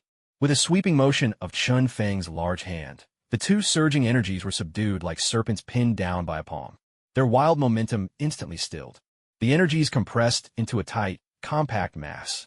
Harnessing the knowledge of a great inventor, Chun Feng poured both streams of energy into the sword of swift wind. From the familiar rings to the unfamiliar blade, the 2 forces erupted in fierce resistance, but under Chun Feng's overwhelming power, there was no chance for them to break free. A moment later, 2 tiny points appeared on the sword's body. One sky blue, the other blue, each swirling with a mesmerizing, luminous glow. The powers of wind and ice were similar enough, without any clashing attributes. So, for the next step, Chun Feng paused to think carefully. In his palm, he placed a golden square gemstone and a purple ring-shaped gem. The golden gemstone could unleash an energy beam capable of disintegrating anything, while the purple ring could rearrange the molecules and atoms of any substance, transforming its very nature. There is a certain similarity between the energies of these 2 gems. Under Chun Feng's formidable strength, they too had no room to resist, and were set into the sword of swift wind. But the next 4 gemstones gave Chun Feng a headache. As more gems adorned the sword, inevitable conflicts arose. Each of the 4 gems released its energy, vying for the best and largest territory on the blade. If not for the exceptional material of the sword of swift wind, it might have already shattered under the chaotic struggle of these 4 energies. Now it was best to add them one by one. Chun Feng took up a white ring-shaped gem and crushed it. Then, he poured all its energy into the sword. The moment the energy touched the blade, a powerful repulsion surged, resisting his efforts. But with Chun Feng's relentless will, the energy was ultimately forced into the sword. At once, 5 energies surged together, and the sword of swift wind radiated a dazzling array of colors, a truly awe-inspiring sight. The entire blade quivered, setting the whole space trembling with it. Chun Feng quickly channeled his own strength into the sword, barely managing to stabilize the 5 energies. To make them coexist, what a difficult task this is. Chun Feng finally understood why Masterman had kept all his rings separate. It wasn't that he didn't wish to combine them, but that he simply lacked the strength. Thanks to Chun Feng's mediation outside, the 5 streams of energy finally stabilized. However, the 6th stream of energy that followed was bound to be even more challenging. A blue square gemstone appeared in Yejin's palm, the very ring capable of creating a force field. As Chun Feng channeled this energy into the blade of Gale, an even more powerful repulsion force erupted. The entire Star Grand Plaza began to tremble, with the surging energy radiating out for 100 meters. It was as if a magnitude 5 earthquake had struck. Towering buildings trembled relentlessly, and the ground threatened to split apart at any moment. Seeing the situation spiraling out of control, Chun Feng quickly poured in even greater energy as a balancing force, working to stabilize this 6th stream. It took quite some time, but at last he managed to mediate the energies and erase the power lingering within the artifact. Chun Feng glanced at the 2 remaining rings in his hand, momentarily stunned. If he were to forcefully channel them into the blade of Gale, there was no doubt it would trigger at least a magnitude 6 earthquake. What's more, he would lose a considerable amount of his own energy in the process. Pondering for a while, a sudden spark of inspiration flashed in Chun Feng's mind. If he could achieve absolute dominance in terms of power, then there would be no problem at all. He withdrew a cubic crystal, the space gem, its brilliance flickering in his palm. You'll be the one to help me take this final step, he thought. Without further hesitation, Chun Feng took both rings in his palm. In an instant, the surrounding mist dissipated, and a wild surge of energy burst forth. Yet under the overwhelming suppression of the space gem, that wild force was tamed in a heartbeat. It was as though 2 gentle lambs now waited quietly for their master's command. With the power of the space gem restraining them, Chun Feng swiftly infused the 2 streams of energy into the blade of Gale. But just as the energies entered the blade, an earth-shattering, apocalyptic aura suddenly erupted from within. It was as if the very heavens and earth were about to be overturned, the world on the brink of shattering. Even the power of the space gem struggled to contain the onslaught. Isn't this just the power of the 8 rings? Isn't this a bit too much? Chun Feng couldn't help but marvel at the intensity. Even when he had faced the combined power of the 10 rings and battled the Azura God, it hadn't felt like this. But in truth, he had only recently defeated the Azura God. His strength had yet to reach its absolute peak, which was why he was struggling now. Submit to me, Chun Feng roared, flipping his palm as a torrent of energy surged forth, joining with the space gem's force to resist the might of the 8 rings.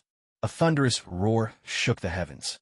Winds howled across the land, dark clouds churned, and lightning flashed violently above. In that moment, all communication signals across Manhattan went dead, like a hurricane sweeping through, overwhelming and unstoppable. Crowds in Manhattan gaped in disbelief, staring out their windows at the raging, tumultuous sky. My God, is the world ending? Is another God about to descend upon us? Get up quick! O Lord, have mercy on me! In the city, everyone was gripped by fear. Confronted with this overwhelming force of terror, all anyone could do was pray to the heavens for deliverance.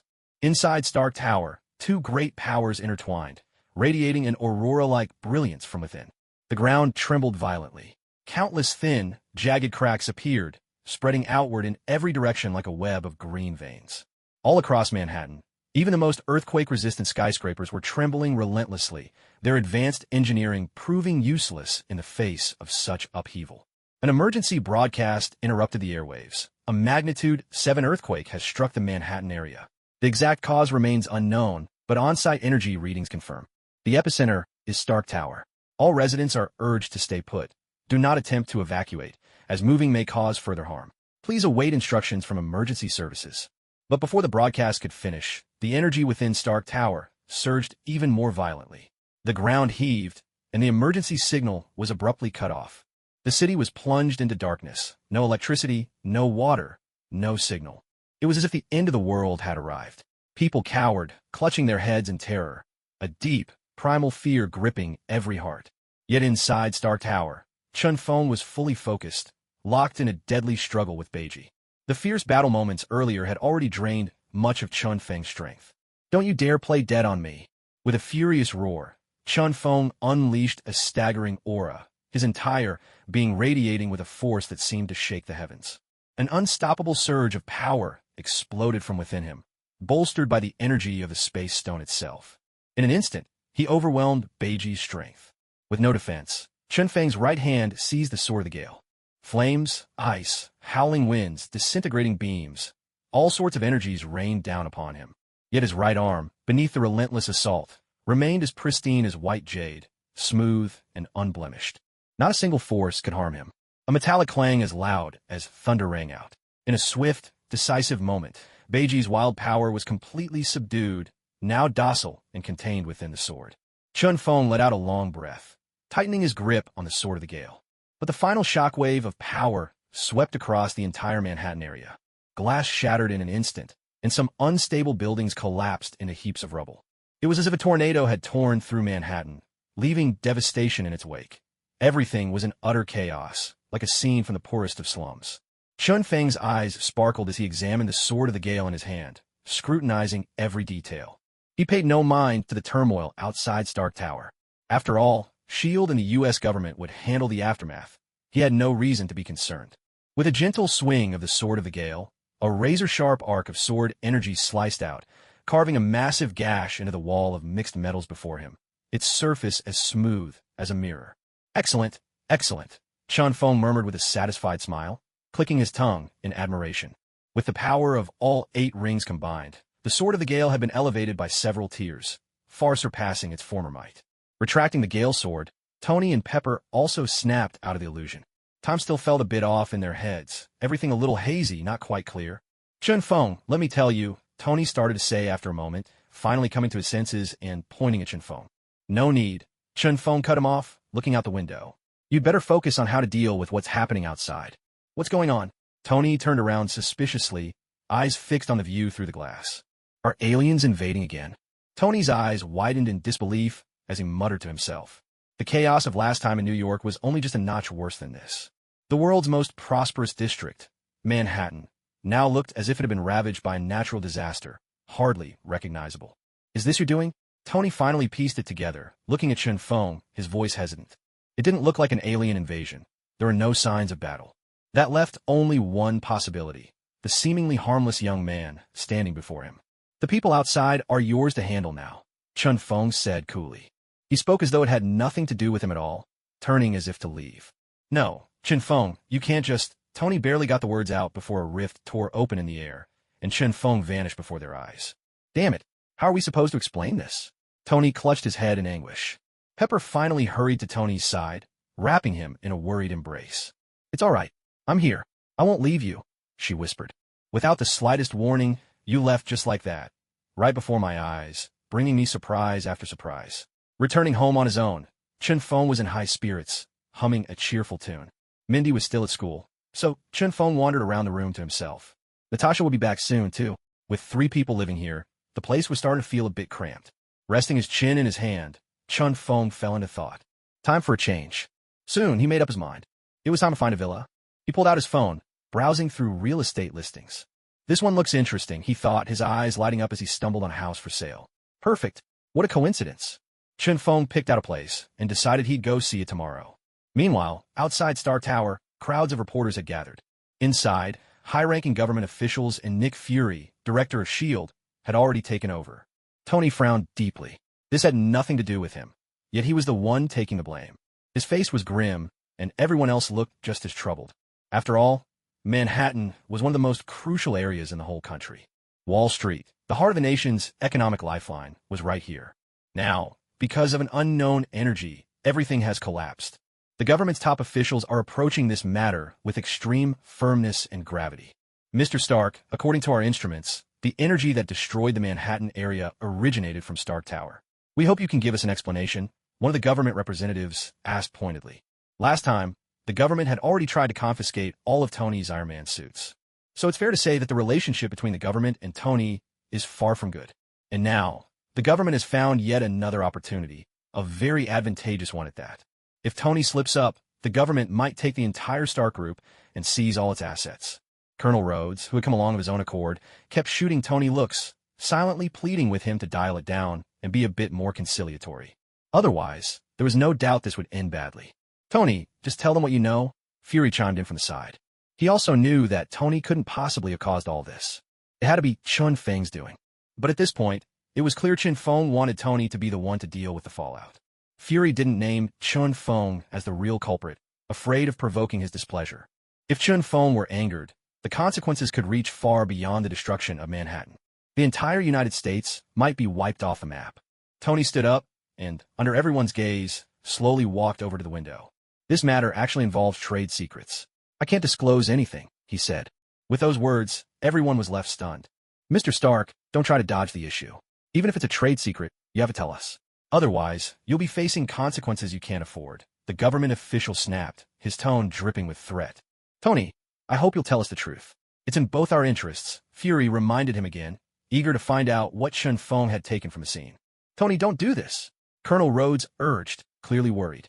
If this kept up, Stark Group would really be confiscated by the government. If you think I'm wrong, you're free to leave. These are trade secrets, and if they leak, you won't be able to bear that responsibility either. Tony strode up to the government official, meeting his gaze without flinching. Tony, Fury and Colonel Rhodes tried to intervene, but Tony stopped them with a wave of his hand. If you can take responsibility for the fallout, I'll tell you. So can you? Tony said, his tone icy and unyielding. That unshakable pride of his had never left him.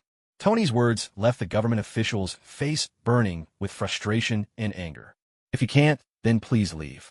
I'll send people to repair the Manhattan area myself, Tony said firmly, pointing at the door without the slightest courtesy. The confidence of a billionaire was unmistakable. Stark, don't get too cocky. Speak up. What happened? You're responsible for this now. Finally, someone from the government mustered up some backbone, retorting sharply. Courage, huh? I always thought the people in government were just a bunch of softies. Tony burst out laughing, making his sarcasm obvious. Stark, stop wasting time and tell us what happened right now. A government official shouted in exasperation, his face dark with anger. Fine, I'll tell you. Tony's expression shifted, taking on a hint of slyness. Chun Feng, you set me up, didn't you?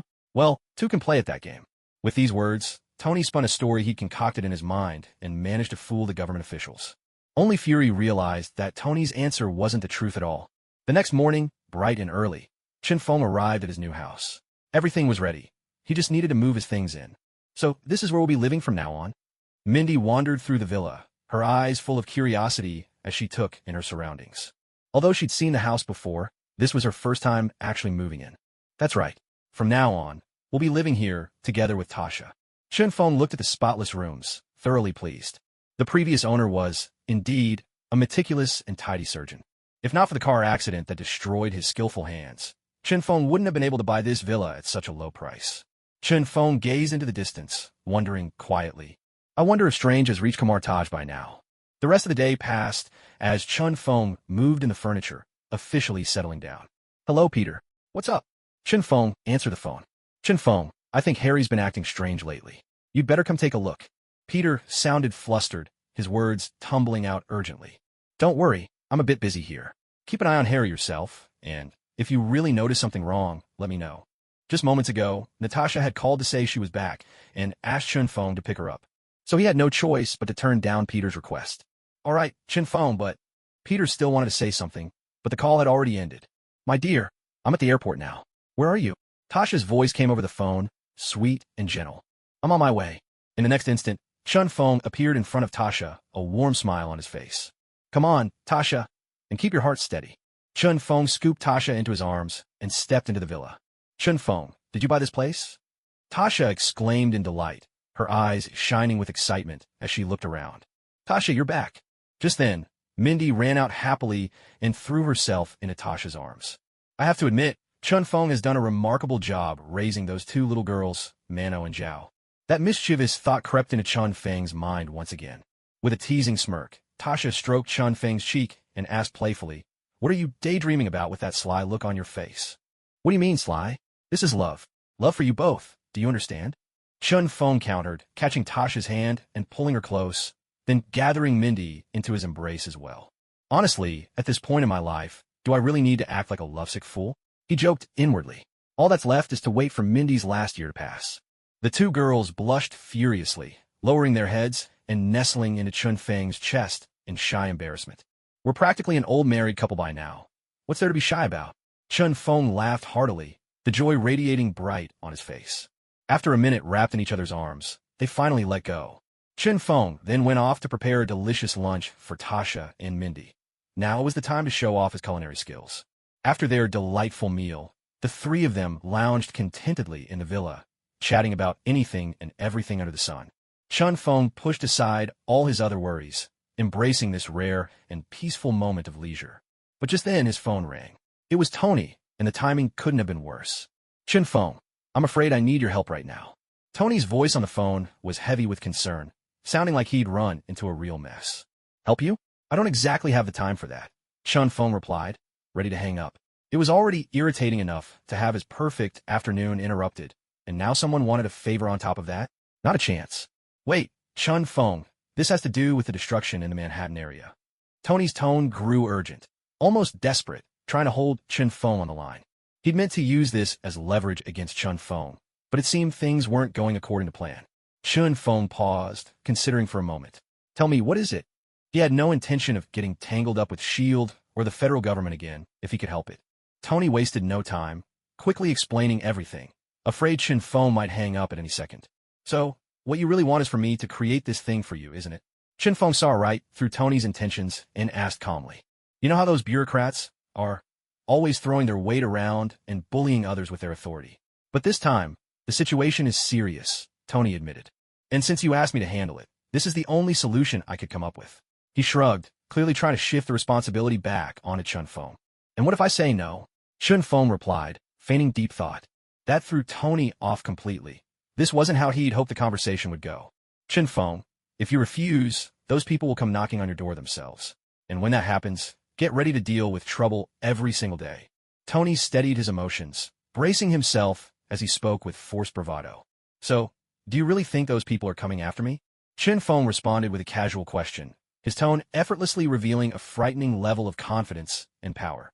Tony, caught off guard by this calm reply, found himself at a loss for words. For a moment, he had nothing to say.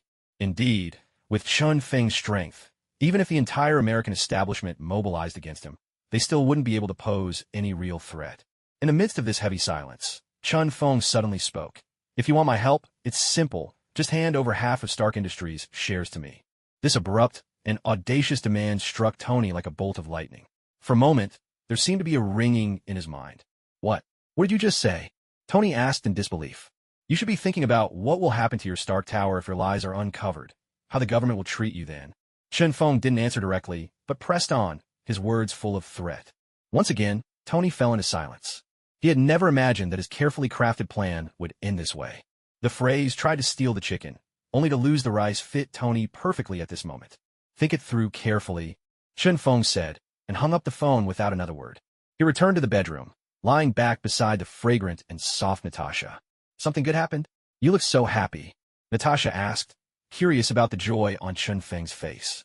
Someone who thinks he's clever is basically bringing me money. Chun Feng replied with a chuckle. Just thinking of Tony's current expression filled him with delight. It wasn't until the afternoon that Tony called again.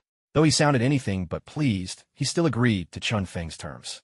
There was no way he'd let the company he'd fought so hard to build fall into the hands of some useless bureaucrats. All right, I'll head over right now and help you get that thing made, Chun Feng said, his mood clearly lifted. After letting Natasha and Mindy know, he made his way to Stark Tower. Relax, Tony. Now that I'm part owner of Stark Industries, I'll make sure its stock price only goes up, he said, clapping Tony reassuringly on the shoulder, his confidence unwavering. Anyone would be upset after losing most of their fortune for no good reason. Now, let me get to work and make you what you need, Chun Feng said, then headed into the lab. He needed nothing from Tony. All Tony had to do was stand aside and watch. No point watching. You'd never be able to learn this anyway, Chun Feng said suddenly, glancing at Tony, who was watching intently from the side. His words landed like a thunderclap, hitting Tony squarely and leaving him stunned. A renowned genius scientist, ranked among the top 3 minds in the world, now found himself recognized in such a way. Even though he'd been bested by Chun Feng last time, this time, Tony was certain he would not lose again. Chun Feng, however, paid Tony no further mind. If Tony wanted to watch, let him.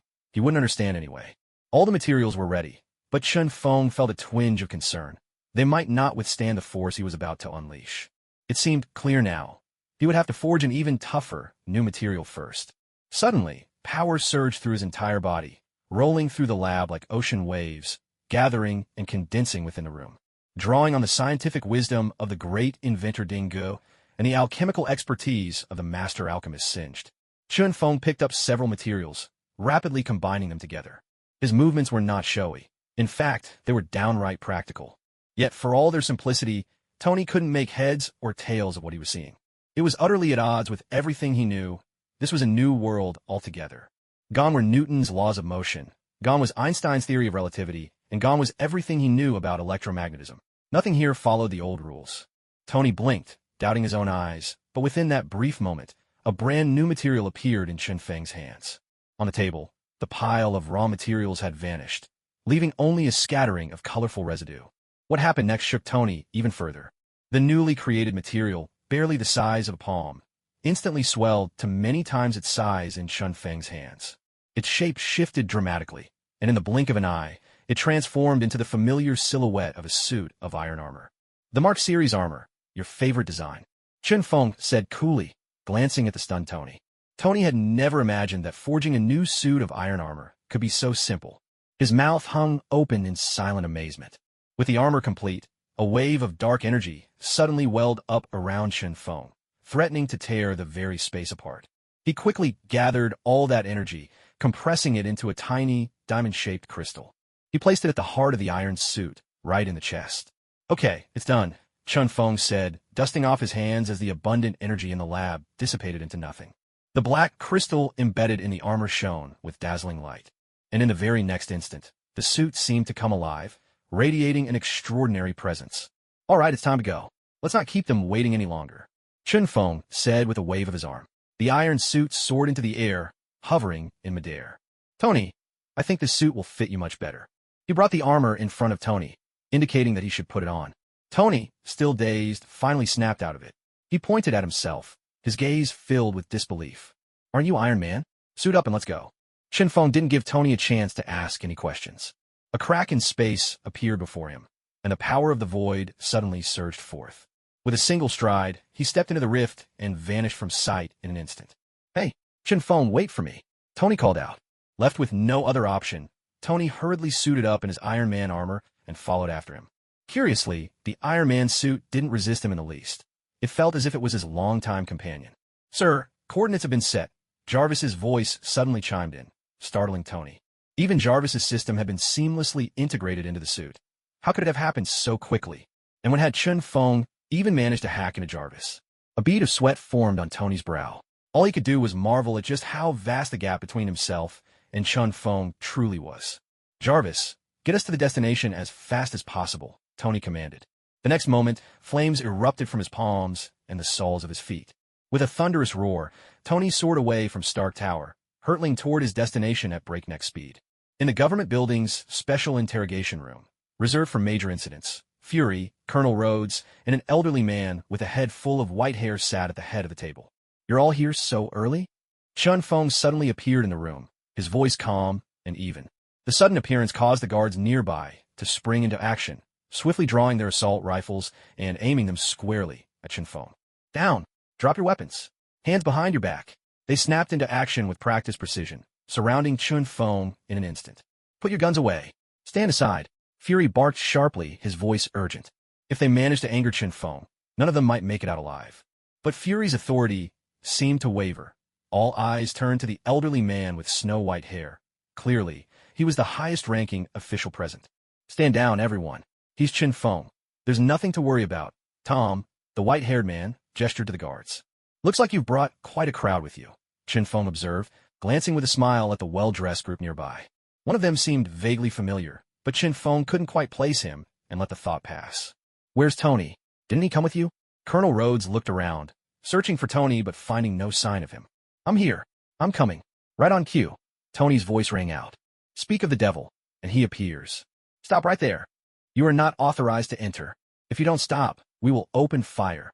Behind Tony, a group of security guards shouted angrily, rifles raised. But Tony, in his Iron Man suit, had already strode into the room. Everyone out. Fury snapped at the guards still shouting in the hallway, his expression stern. These people are truly making a spectacle of themselves. Yes, sir, the guards replied in unison. Everyone turned away and left in dejection. They all understood that trouble had been stirred up. Come down, Tony. Show these geniuses your business secrets. Chun Feng called up to Tony, who was still in the sky. Moments later, Tony landed and emerged from his iron suit. When he saw Zhou Tian and many familiar faces, a complicated smile crossed his lips. "For the sake of my Stark group, you really came well prepared," Tony said bluntly, his gaze fixed directly on Tom Jenkins in front of him. "The safety of the Chu family should be protected by people like us. I believe, Mr. Stark, that you share the same idea," Tom Jenkins replied smoothly, unfazed by Tony's pointed words, defusing the tension with practiced ease. "Let's put everything else aside for now. First, show us your iron suit." A scientist among those present stood up, pointing at Tony and speaking sternly. "So impatient. Are you in a hurry to get home and have kids? Don't you scientists know that what you need most is a calm mind?" Tony retorted without missing a beat, leaving the scientist red-faced, hands trembling, unable to come up with a response. "Now, let me introduce you all to this iron suit." Tony ignored the commotion and launched into his presentation. Having just used the iron suit, and with Jarvis's assistance, Tony had already gained a thorough understanding of it. This suit represents a qualitative leap in technology. It can disassemble incoming attacks, break down their energy, and then reconstitute that energy into whatever the suit requires, transforming defense into offense. "I've named this iron suit the Mark God." As Tony finished his explanation, every scientist in the room fell silent. To disassemble energy and then reconstitute it. Such miraculous technology. Not a single scientist present dared claim they could achieve it. "Don't try to fool us with such tales. I need to see it with my own eyes," one middle-aged white man in glasses stood up and demanded. "No problem. I can even let you experience it for yourself," Chun Feng said with a smile. "Experience it myself? Do you think I'd be afraid of you? I won't be tricked by such unscientific nonsense." The white man scoffed, utterly unafraid. After all, in his mind, such technology was simply impossible. "Use your full strength. Hit it as hard as you can," Chun Feng said challengingly. The look he gave the white man was dripping with disdain. That blatant provocation made the man bristle. He could no longer sit still. "Fine. You think I'm scared?" He charged up to the iron suit and slammed his fist against its armor with all his might. "You fraud." Before he could finish, his right arm was suddenly enveloped by an invisible force. In an instant, blood spattered, flesh torn apart, scarlet drops flung through the air, and his bones were shattered by an overwhelming shock. He didn't even let out a cry before collapsing unconscious to the ground. Yet those fresh blood stains and the clavicle bone did not linger in the air for long. They quickly dissipated, transforming into another surge of energy that was absorbed by the iron battlesuit. The glowing runes on its surface flickered with light for an instant. "Anyone else want to give it a try?" Chun Feng's icy eyes swept over the assembled scientists. With just one sentence, every scientist present was utterly shaken, a trace of fear and anger flickering deep in their eyes. Not a single person dared to stand up and set an example. "If there are no objections, then this matter can come to an end." Chun Feng spoke with effortless calm, as if nothing unusual had happened, and prepared to leave the room. "Wait." At that moment, Tom stood up and called out to Chun Feng. "Do you still have questions?" Chun Feng turned around and asked. "It's just a personal doubt I'd like to resolve," Tom said, locking eyes with Chun Feng, as if trying to dominate him by sheer force of will. "Haha. Well, since you've spoken up, Tom, go ahead and give it a try. But you'd better be careful. Don't get yourself hurt," Chun Feng said with a light laugh, his words tinged with obvious provocation. "Is that any way to speak to the director? Watch your tone." A white man standing nearby, likely the head of security, shouted furiously. "Stand aside. Don't interrupt." Tom barked back, his gaze sharp as a blade. The security chief wanted to retort, but in the end swallowed his words and quietly retreated, looking rather subdued. "Director Fury, bring out the plasma weapon." Tom addressed Fury directly. From his tone, it seemed this had all been prepared in advance. Shortly after, Fury brought out the plasma weapon and approached the iron battle suit. "Begin." Tom wasted no words and gave the order directly.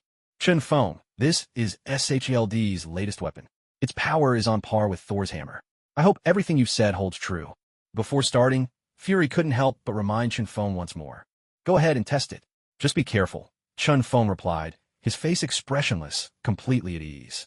Seeing the unwavering look in Chun Feng's eyes, Fury said no more and activated the plasma weapon. A moment later, the room was filled with a harsh, piercing noise that grated on the ears. It felt as though all the air in the room was being sucked toward the plasma weapon, as if they were suddenly standing in a vacuum. Energy gathered rapidly, building to a peak. Then, with a deafening blast, it erupted forth. "Go!" The plasma energy surged forward with ferocious force. But 20 centimeters in front of the iron battle suit, it was abruptly halted by an invisible force, unable to advance even a fraction further. In the blink of an eye, the crushing pressure radiating from the plasma energy was suddenly neutralized, and everyone in the room let out a sigh of relief. Fury and General Tom both sensed the energy, their brows furrowing tightly. There was a trace of disappointment, mingled with disbelief, on their faces. The oppressive force of the plasma energy was wiped away. Immediately after, the energy itself vanished as well. It was invisible to the naked eye, yet it had already been transformed into another substance, absorbed into the iron battle suit. Chun Feng, you were right after all. Fury turned around, letting out a sigh of genuine admiration. Boom! Suddenly, a torrent of energy surged outward from the iron battle suit, like a flood bursting its banks, roaring and sweeping across the room. In an instant, the ground beside the suit was ripped apart, torn open into a deep, jagged trench. The fissure raced outwards in all directions, as if threatening to shatter the entire room. What's going on? Are you trying to assassinate the general? Protect the general. Seize him. Drop your weapons and get on the ground. At that moment, all the guards, as if injected with adrenaline, rushed to General Tom's side, surrounding him in a tight circle, their guns pointed squarely at Chun Feng and Tony. Huff! Chun Feng let out a cold snort, paying no attention to the guards. Before they could even fire, the terrifying force radiating from the iron battlesuit knocked them all to the ground. The weapons in their hands instantly crumbled to dust, scattering into the air like powder. With your paltry skills, you do well to measure your own worth before standing in my way, Chun Feng said with contempt, hands clasped behind his back. Only General Tom, Colonel Rhodes, and Fury remained untouched by the shockwave of energy. General, do you believe me now? Chun Feng stepped forward, closing the distance between himself and General Tom to just a single stride. His words, accompanied by his actions, carried an unmistakable sense of threat. Chun Feng, don't do this. Fury quickly stepped forward, positioning himself between the two men. Very well, kid. You were right, but remember, this is America. Even the Avengers are under government oversight. Don't think you can stir up a storm here, General Tom said, his voice steely from years of fighting in Vietnam. The Avengers? Just a bunch of worthless rabble, Chun Feng replied after a moment's thought, his words leaving everyone in the room stunned. It was almost unbelievable. Chun Feng actually dared to say such a thing. Kid, don't push your luck any further. You're nothing but an arrogant, incompetent old man. Get out of my sight. Chun Feng cut him off without ceremony. The words were deeply humiliating. General Tom's face flushed red, veins bulging at his neck, and he nearly choked with rage. Chun Feng, Director Fury shouted, trying to intervene. But Chun Feng shot him a chilling look that made Fury swallow his words and fall silent. Anyone else have a problem? Maybe you so-called scientists lying on the floor? Chun Feng turned, his voice icy, staring down at the scientists who had already been knocked to the ground. Under Chun Feng's sweeping gaze, everyone lowered their heads, avoiding his eyes. No brains, no guts, what a useless bunch. After this merciless remark, Chun Feng, clad in his iron battle suit, strode outside. Out in the corridor, the guards leaned against the wall for support, but none dared step forward to block his way. Their hearts were filled with a bottomless dread, a terror that came from deep within. Is that Iron Man, Tony, inside? Just then, a raspy voice suddenly rang out. A flash of green shot in from outside at lightning speed. The Green Goblin? Chun Feng took a good look at the newcomer and was a little surprised. He immediately remembered what Peter had said to him earlier. So it's Harry, after all. Chun Feng stopped in his tracks, watching the Green Goblin hover above, scanning the surroundings atop his glider. He hadn't expected that, in the end, Harry would succumb to darkness. But between him and Harry, there was still a sliver of friendship. So Chun Feng could never allow Harry to die, just because he'd fallen into shadow. Harry, you need a rest. Suddenly, the Gale Blade appeared in Chun Feng's hand. A gem set in it glowed, instantly enveloping Harry in shimmering light. So you're here, Spider-Man. I'm going to kill you and avenge my father. Boom, bang, boom. Harry hurled 3 pumpkin bombs straight down, and they exploded throughout the room. At once, all the guards who'd been paralyzed with fear scrambled out as fast as their legs could carry them. When your life's in danger, adrenaline kicks in, no matter how weak you felt before. Damn it, why does this illusion have no warmth, no family, only endless fighting? Chun Feng slapped his forehead and shook his head in exasperation. Chun Feng, who's this now? Tony soon emerged from inside, curiously watching the little green goblin Harry in midair, lashing out at seemingly nothing. Chun Feng didn't answer. The gem on the Gale Blade flared once more. This time, he meant to conjure an illusion that would comfort Harry, calm him down, and fill him with warmth. But things didn't go as planned. Chun Feng's control over the gem still needed work. Harry, the little green goblin, seemed even more frenzied as he hovered in the air. The glider beneath his feet spat tongues of fire, as if ready to blast the whole room apart. At his waist, pumpkin bombs rained down in a relentless barrage. Boom! Boom! The explosions tore through the floor, blasting open countless cracks. Suspended midair, Harry grew ever more manic, his laughter echoing throughout the space. Ha ha! Die, Spider-Man! I'm going to torture you to death. Under the relentless onslaught, the entire house seemed on the verge of collapse, ready to become dust. General Tom, you need to get out of here now. Fury led Tom out of the room, making their way quickly to safety. The soldiers who had just been knocked to the ground were now all on high alert, their guns aimed at the Green Goblin, Harry hovering in the air. Protect General Tom. Suddenly, a pumpkin bomb was hurled in General Tom's direction. Among the soldiers, the captain shouted, his gun spitting fire as bullets sped toward Harry. This isn't a matter for you to meddle in, he barked. With a single sweep of his right hand, Chun Feng unleashed the Gale Sword, sending a wave of sword energy surging forth. Every bullet was instantly sliced into fragments by the sword energy, scattering into the air like dust. Even the pumpkin bomb was pierced through by the force. There wasn't even the faintest sound of an explosion. Chun Feng, don't go too far. Seeing this, Fury shouted sternly. Not killing you is already my greatest mercy, Chun Feng replied coolly, but a chilling wave of murderous intent suddenly swept over everyone. As that killing intent washed over them, each person felt as though they'd plunged into icy water, their bodies freezing up in terror. Fury opened his mouth, but for a moment, not a single word would come out. The pressure Chun Feng brought was simply overwhelming, so much so that he dared not challenge him any further. Take your people and get out of here, Chun Feng said, staring directly at Fury, his words slow and deliberate. Under such undeniable force, no one dared utter a word of protest. So, with their heads hung low, they led General Tom and a group of scientists out of the building in defeat. Chun Feng, I hope we can have a proper talk later, Fury called as he followed the retreating group, choosing not to linger any longer. Chun Feng paid him no mind at all. His gaze remained locked on Harry, still in the air. Suddenly, a sharp whoosh split the air. Spider-Woman burst through the window, flying into the room. Chun Feng, what's the situation now? Peter hurried to Chun Feng's side, his voice anxious. I've almost got Harry under control, Chun Feng replied. Ha ha! Spider-Man, do you finally see how powerful I am? Is that all you've got? That's it? You're really that weak? Come on, get up, you useless coward. Harry's taunting words from above made Peter's face darken beneath his mask. Was this what he called under control? What's wrong with me? At that moment, Harry shook his head, muttering to himself, in confusion. Chun Feng quickly noticed this, and when he saw the now-dim gem on his Gale Sword, he immediately understood. The gem's power must have finally run out. Spider-Man. Harry suddenly spotted Peter below and shouted in rage. He'd paid a heavy price to discover that Tony would be here today. According to his intel, Spider-Man was close to Tony. So if he attacked Tony, Spider-Man was bound to show up. And that would give him the chance to avenge his father. Go to hell.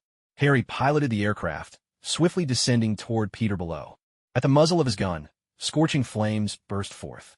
A relentless barrage of bullets tore through the air, filling the sky in a hailstorm of lead. Yet, without exception, every single bullet was stopped in front of Chun Feng. Softly, harmlessly, they fell to the ground.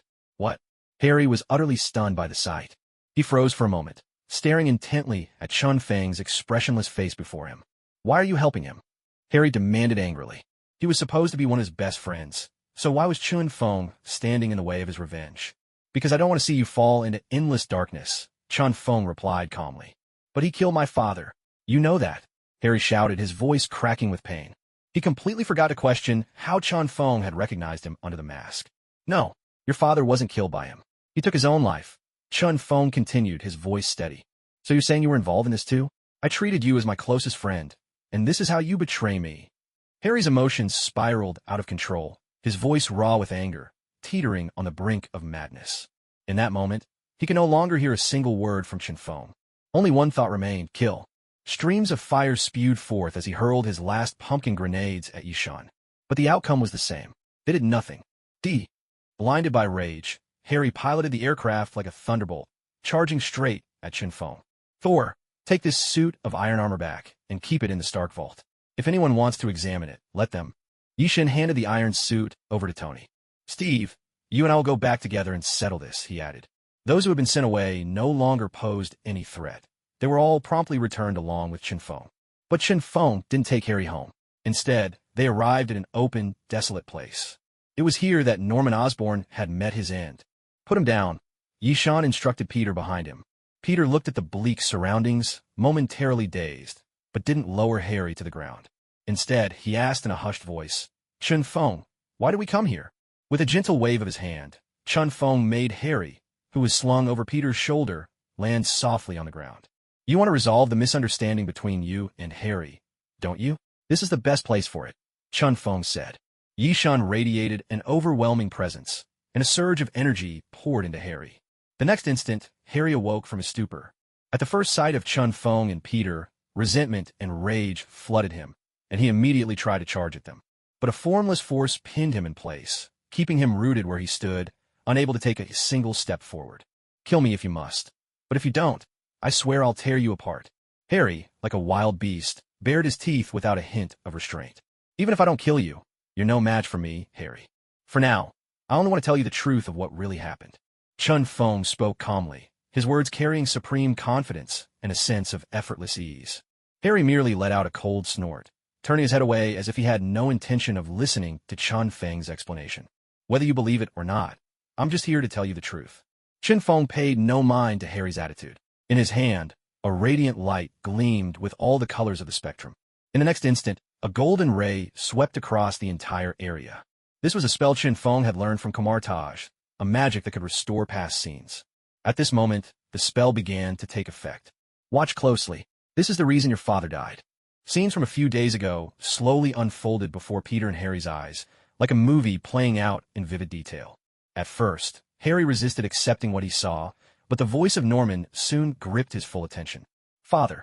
Harry gazed at his father, now transformed before his eyes into the Green Goblin, and called out to him with deep emotion. As time passed, the vision reached its final act.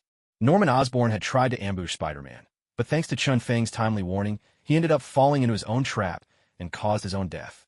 The scene faded away, leaving Harry and Peter both standing in silence. Peter, you never told me that you're Spider-Man. Harry lowered his head, speaking softly. The truth was now undeniable, and the shock of it reverberated in Harry's heart. He didn't want to accept this answer. He had already become the new Green Goblin, determined to avenge his father by going after Spider-Man. But now, Spider-Man turned out to be his best friend, Peter Parker. And as for his father, Norman Osborn, it was hard to truly blame either Peter or Chen Feng for how things ended. Harry, take your time to think it over. If you still believe that Peter and I are responsible for your father's death, then after tonight, you're welcome to come find us and take your revenge. Chen Feng said, each word cutting like a sharp blade straight into Harry's heart. Harry felt a heavy pressure in his chest, sinking into deep thought. Harry, if only I'd reacted a little faster back then. Maybe Uncle Norman would still be alive. I'm sorry. After Peter spoke these words, he and Chen Feng walked away into the distance, leaving Harry alone, frozen in place. If you think what you've seen is just an illusion I conjured, I have nothing more to say. Come find me if you wish. This is the last time I'll let you relive it. A golden light flickered at Chen Feng's fingertips, and the scene replayed before Harry's eyes once more. Max, you'd better keep an eye on this batch of electricity tonight. Don't even think about stealing any, or I'll throw you straight into the power grid. A man who looked like a supervisor barked sternly at Max, standing nearby. Lately, no one knew why the Osborn Group suddenly needed such a massive amount of electricity. As a result, the company was forced to bring in vast quantities of power from out of town, working around the clock to keep up with demand. As a result, managing everything became even more exhausting. Every worker's workload increased dramatically. Yes, supervisor, Max replied cautiously, his voice barely above a whisper. He was terrified of provoking the supervisor's anger again. On top of that, days of continuous overtime had left him especially drained, both mentally and physically. Remember what I said? Keep a close eye on them. If even one goes missing, it'll be your life on the line. You can't afford that kind of loss. The supervisor barked another warning, his words dripping with disdain for Max. Max nodded again, not daring to meet his gaze. Only then did the supervisor finally leave. You damn eels. Once the supervisor's footsteps had faded away, Max lashed out with a kick at the glass tank, venting the frustration that had been bottled up inside. It took quite a while before he calmed down. Max slumped into a chair to rest for a moment. After a short break, he stood up and began his work for the day. The routine inspections were always the most grueling and dangerous part of his job. Even you creatures in there have it better than I do. Looking at the electric eels swimming in the tank, Max muttered bitterly. Task after task, each one as monotonous and repetitive as the last, left Max even more numb than before. Suddenly, as Max was inspecting the last few eels, his mind wandered for a split second, and he slipped, falling right into the glass tank. Startled by the sudden commotion, the electric eels thrashed violently. In an instant, millions of volts surged through the water, striking Max with merciless force. In the stillness of the factory at midnight, only Max's agonized cries echoed through the vast space. Chinfeng, you're back already? Did you finish dealing with Harry? In Stark Tower, Tony looked curiously at Chinfeng, who had just appeared before him. Tom and Fury, those two didn't come back, did they? Chinfeng glanced at the chaotic mess around the room and asked. They probably got scared out of their wits and wouldn't dare show up again, Tony replied smugly. Suddenly, the phone on the table rang. Who's calling at this hour? Tony frowned at the unfamiliar number. Mr. Stark, do you remember me? As soon as he answered, a mocking voice with a strange tone came through the line. My memory's not so great these days. Who are you? Tony shot back. That tone, it definitely spelled trouble. Of course, someone as important as you, always busy, must have forgotten a nobody like me by now. But I'm sure this voice sounds familiar to you. Tony, don't come here. There's. The voice on the line was laced with a sinister sort of amusement. Pepper, Tony shouted, but all he could hear was Killian's voice coming from the phone. Let her go, or I swear, you won't even get the chance to regret it. Tony's threat was met only with Killian's mocking laughter on the other end of the line. Stark, let me tell you this. Come here right now, or your little girlfriend, sure, won't live to see the sunrise tomorrow. Or perhaps you'll hear the distant sound of an explosion. No sooner had the words left his mouth than the call was abruptly cut off, leaving Tony no chance to respond. Jarvis, do you have a location? Tony asked anxiously. At this moment, he looked just like an ant on a hot pan, pacing back and forth in agitation. Sir, I found it. It's right here. Jarvis swiftly completed the trace. Without another word, Tony donned the Iron Man suit crafted by Chun Feng and rushed out immediately. Watching Tony vanish from sight, Chun Feng stroked his chin, lost in contemplation. Mr. Chin Feng, aren't you going as well? Jarvis asked, his voice tinged with doubt. Teaching my own woman a lesson. Tony alone is more than enough. However, Chin Feng had his own plans brewing. He hadn't summoned Dreamwalker Jinx since he'd gained the right to call upon her. Now, it seemed, was a perfect opportunity. Besides, Killian likely carried the extremist virus within him. That piqued Chun Feng's interest as well. With a thought, he summoned Jinx. Rules are meant to be broken. Jinx leaped into view, dressed like a terrorist with her massive gun slung over her shoulder. Master, who do you want me to kill? New to this world, Jinx's excitement was palpable, her eyes darting everywhere, searching for a worthy target. Seeing Jinx's energetic and obedient demeanor, Chun Feng couldn't help but feel a surge of satisfaction. There's indeed someone I need you to take care of, Chun Feng said calmly. His words only made Jinx even more eager. Tell me, where is he? Wait, I'll send you right there myself. Chun Feng stopped her with a word. He traced a portal through the void and sent Jinx on her way. At River Harbor, Tony arrived clad in his Iron Man suit in no time. The moment he entered, the suit's signal was heavily jammed, rendering most of its systems nearly useless. But soon after, light pulsed across the armor, and all the systems quickly stabilized. Did Chun Feng anticipate this interference when he designed the suit? Tony wondered aloud, astonished. Stark, you sure got here fast. You must really care about your little girlfriend. Killian, glowing with a fiery red light, stepped out from atop a shipping container. With the extremist virus raging within him, he looked like a volcano ready to erupt. Tony, get out of here. It's too dangerous. The captive Shao Kong shouted loudly, panic in her voice. Pretty girl, don't struggle. That ruins all the fun. Killian grinned as he grabbed her chin, his smile cold and malicious. Let go of her. This is a fight between men. Don't get a woman involved. Whatever happens between us, let's settle it ourselves. Tony clapped his hands, the laser in his palm aimed straight at Killian. Huh, Stark well said. A fight between men really has nothing to do with women. Killian burst into laughter, waving his arm with a dramatic flourish.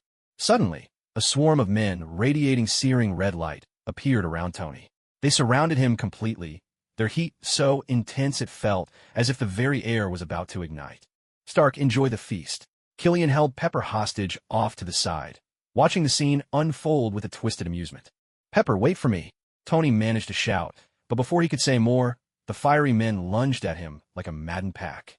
Each fist they swung carried terrifying heat, as if their blows could melt anything in their path.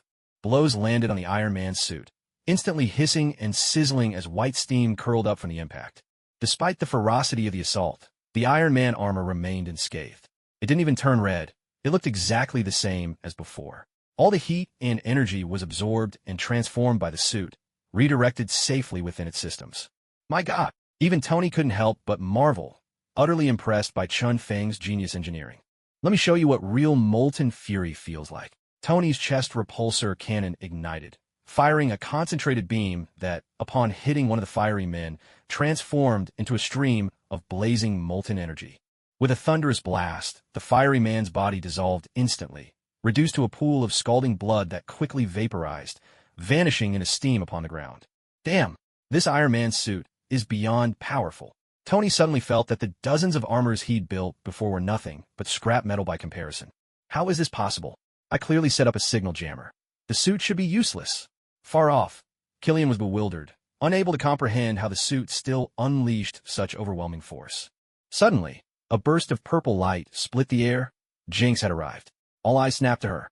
Hey, you little brat, get lost, or I'll kill you myself. Killian squinted and saw she was just a young girl, which only enraged him further. He bellowed, his voice dripping with menace. You call me a brat? Jinx was furious, her oversized gun already steaming with energy. Only my master can call me that. Anyone else dies. Rage blazed in Jinx's eyes, every word laced with deadly intent. She unleashed a wild hail of bullets at Killian, the machine gun roaring like a violent storm. A dense barrage of rounds swept toward him, as unstoppable as a net cast across the sky. A barrage that blotted out the sky and sun pressed down. Killian's brow furrowed tightly. This little girl, she's far more violent than he expected. You brat, since you're so eager to die, I'll grant your wish.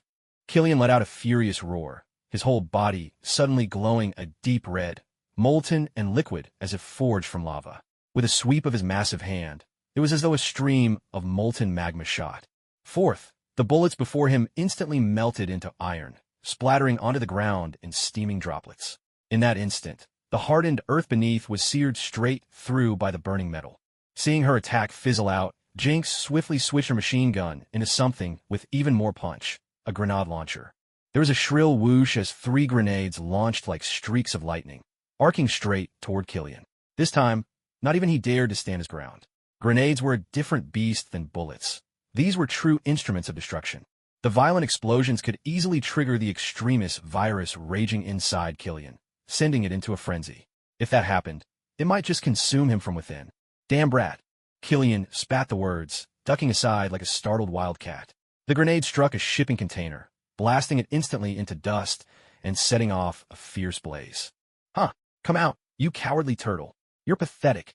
Jinx laughed loudly, taunting him as she lobbed another round and chased after Killian. Damn it, you little punk, don't think I can't handle you. Killian's eyes burned red, flames seeming to dance within them. His fists glowed ever hotter, as if molten iron would drip from his knuckles. His entire body radiated an unbearable, searing heat. Killian drove his fist into a victim's body, injecting the extremist virus within. He left the unlucky one writhing in pain, and alone, he slipped through the maze-like labyrinth of containers, darting silently. He was determined to catch Jinx off guard. Come out and face your death, you worthless wretch. Once I find you, I'll tear you to pieces. Jinx slung her grenade launcher over her shoulder, her eyes sharp as an eagle's as she swept her gaze across the surroundings. Suddenly, a rush of wind whipped behind her, snapping Jinx to attention. Her grenade launcher collided with Killian's flaming fist, sending up a shower of blazing sparks. Bot! Killian roared. The red light, surging from his body, flared brighter, as if it could swallow the whole space in searing heat. The surrounding temperature shot up, climbing rapidly to 1,000 degrees Celsius. Yet, even in this inferno, Jinx's grenade launcher was unharmed. She couldn't even feel the heat. What? How are you still standing, you little pest? Killian stared at her in disbelief, unable to comprehend how Jinx before him was completely unscathed. This was 1,000 degrees, a heat that could melt steel, not some flickering spark. You really aren't worth my master's personal attention. The mouth of the grenade launcher flashed, spitting out one shell after another in a relentless barrage.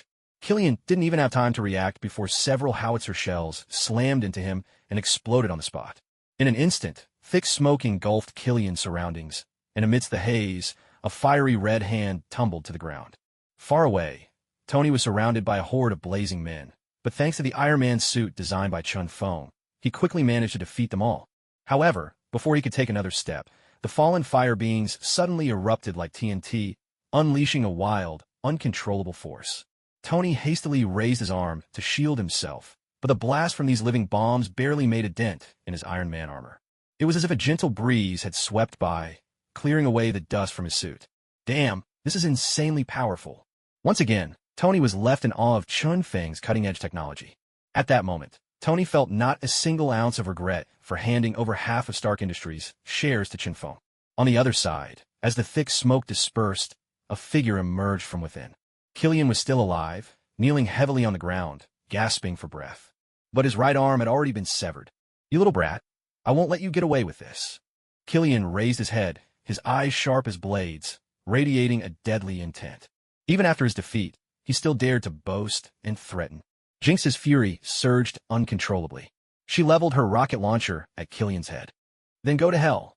She pulled the trigger, but just as the rocket blasted forth, Killian's figure suddenly vanished from where he stood. "You little brat, just you wait." The voice echoed from high above. Killian, clinging to his last bit of strength, forced himself. "Did you really think you could escape?" A chilling, almost gleeful smile curled at the corner of Jinx's lips. Super Mega Death Rocket.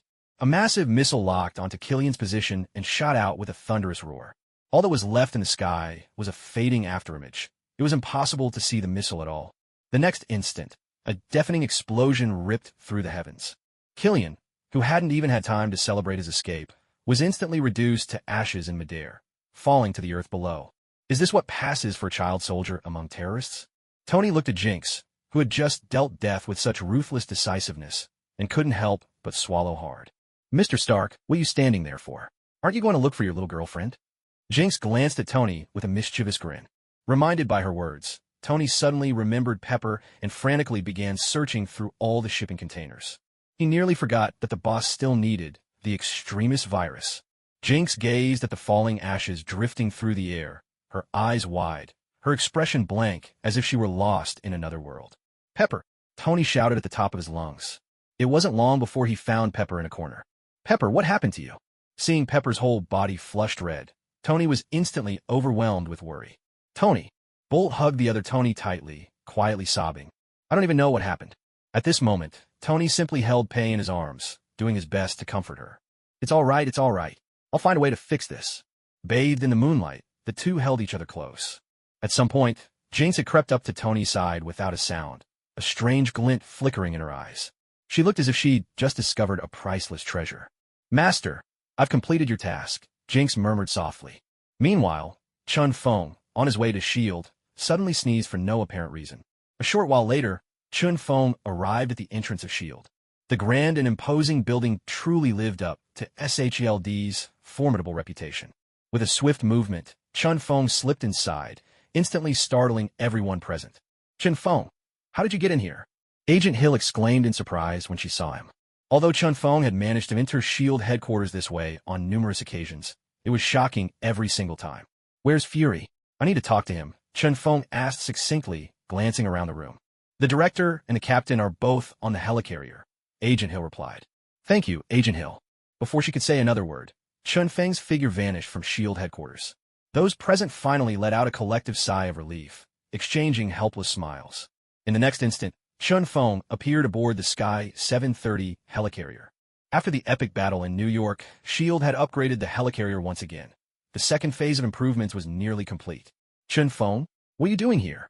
Fury spotted him immediately, rising to his feet and regarding him warily. Anything out of the ordinary always meant trouble. The last time Fury had asked Chun Feng to talk, he'd been flatly refused. Now, for Chun Feng to show up uninvited, something was definitely off. "Didn't you want to talk to me? Well, here I am." Fury was about to speak, but Chun Feng raised a hand, stopping him. "But before that, I need you to answer a question for me." "What is it?" "Go ahead," Fury replied, sensing Chun Feng's sincerity and relaxing a little. Captain Rogers, standing nearby, walked over to join them. Unbothered, Chun Feng continued. "During the battle in New York, I remember Loki brought a scepter with him, right?" Fury nodded. "I want to know, where is that scepter now?" "There's a Mind Stone embedded in it." Chun Feng would never let an artifact like that fall into the hands of someone like Thanos. Especially since it was still on Earth. There was no reason to let it slip away.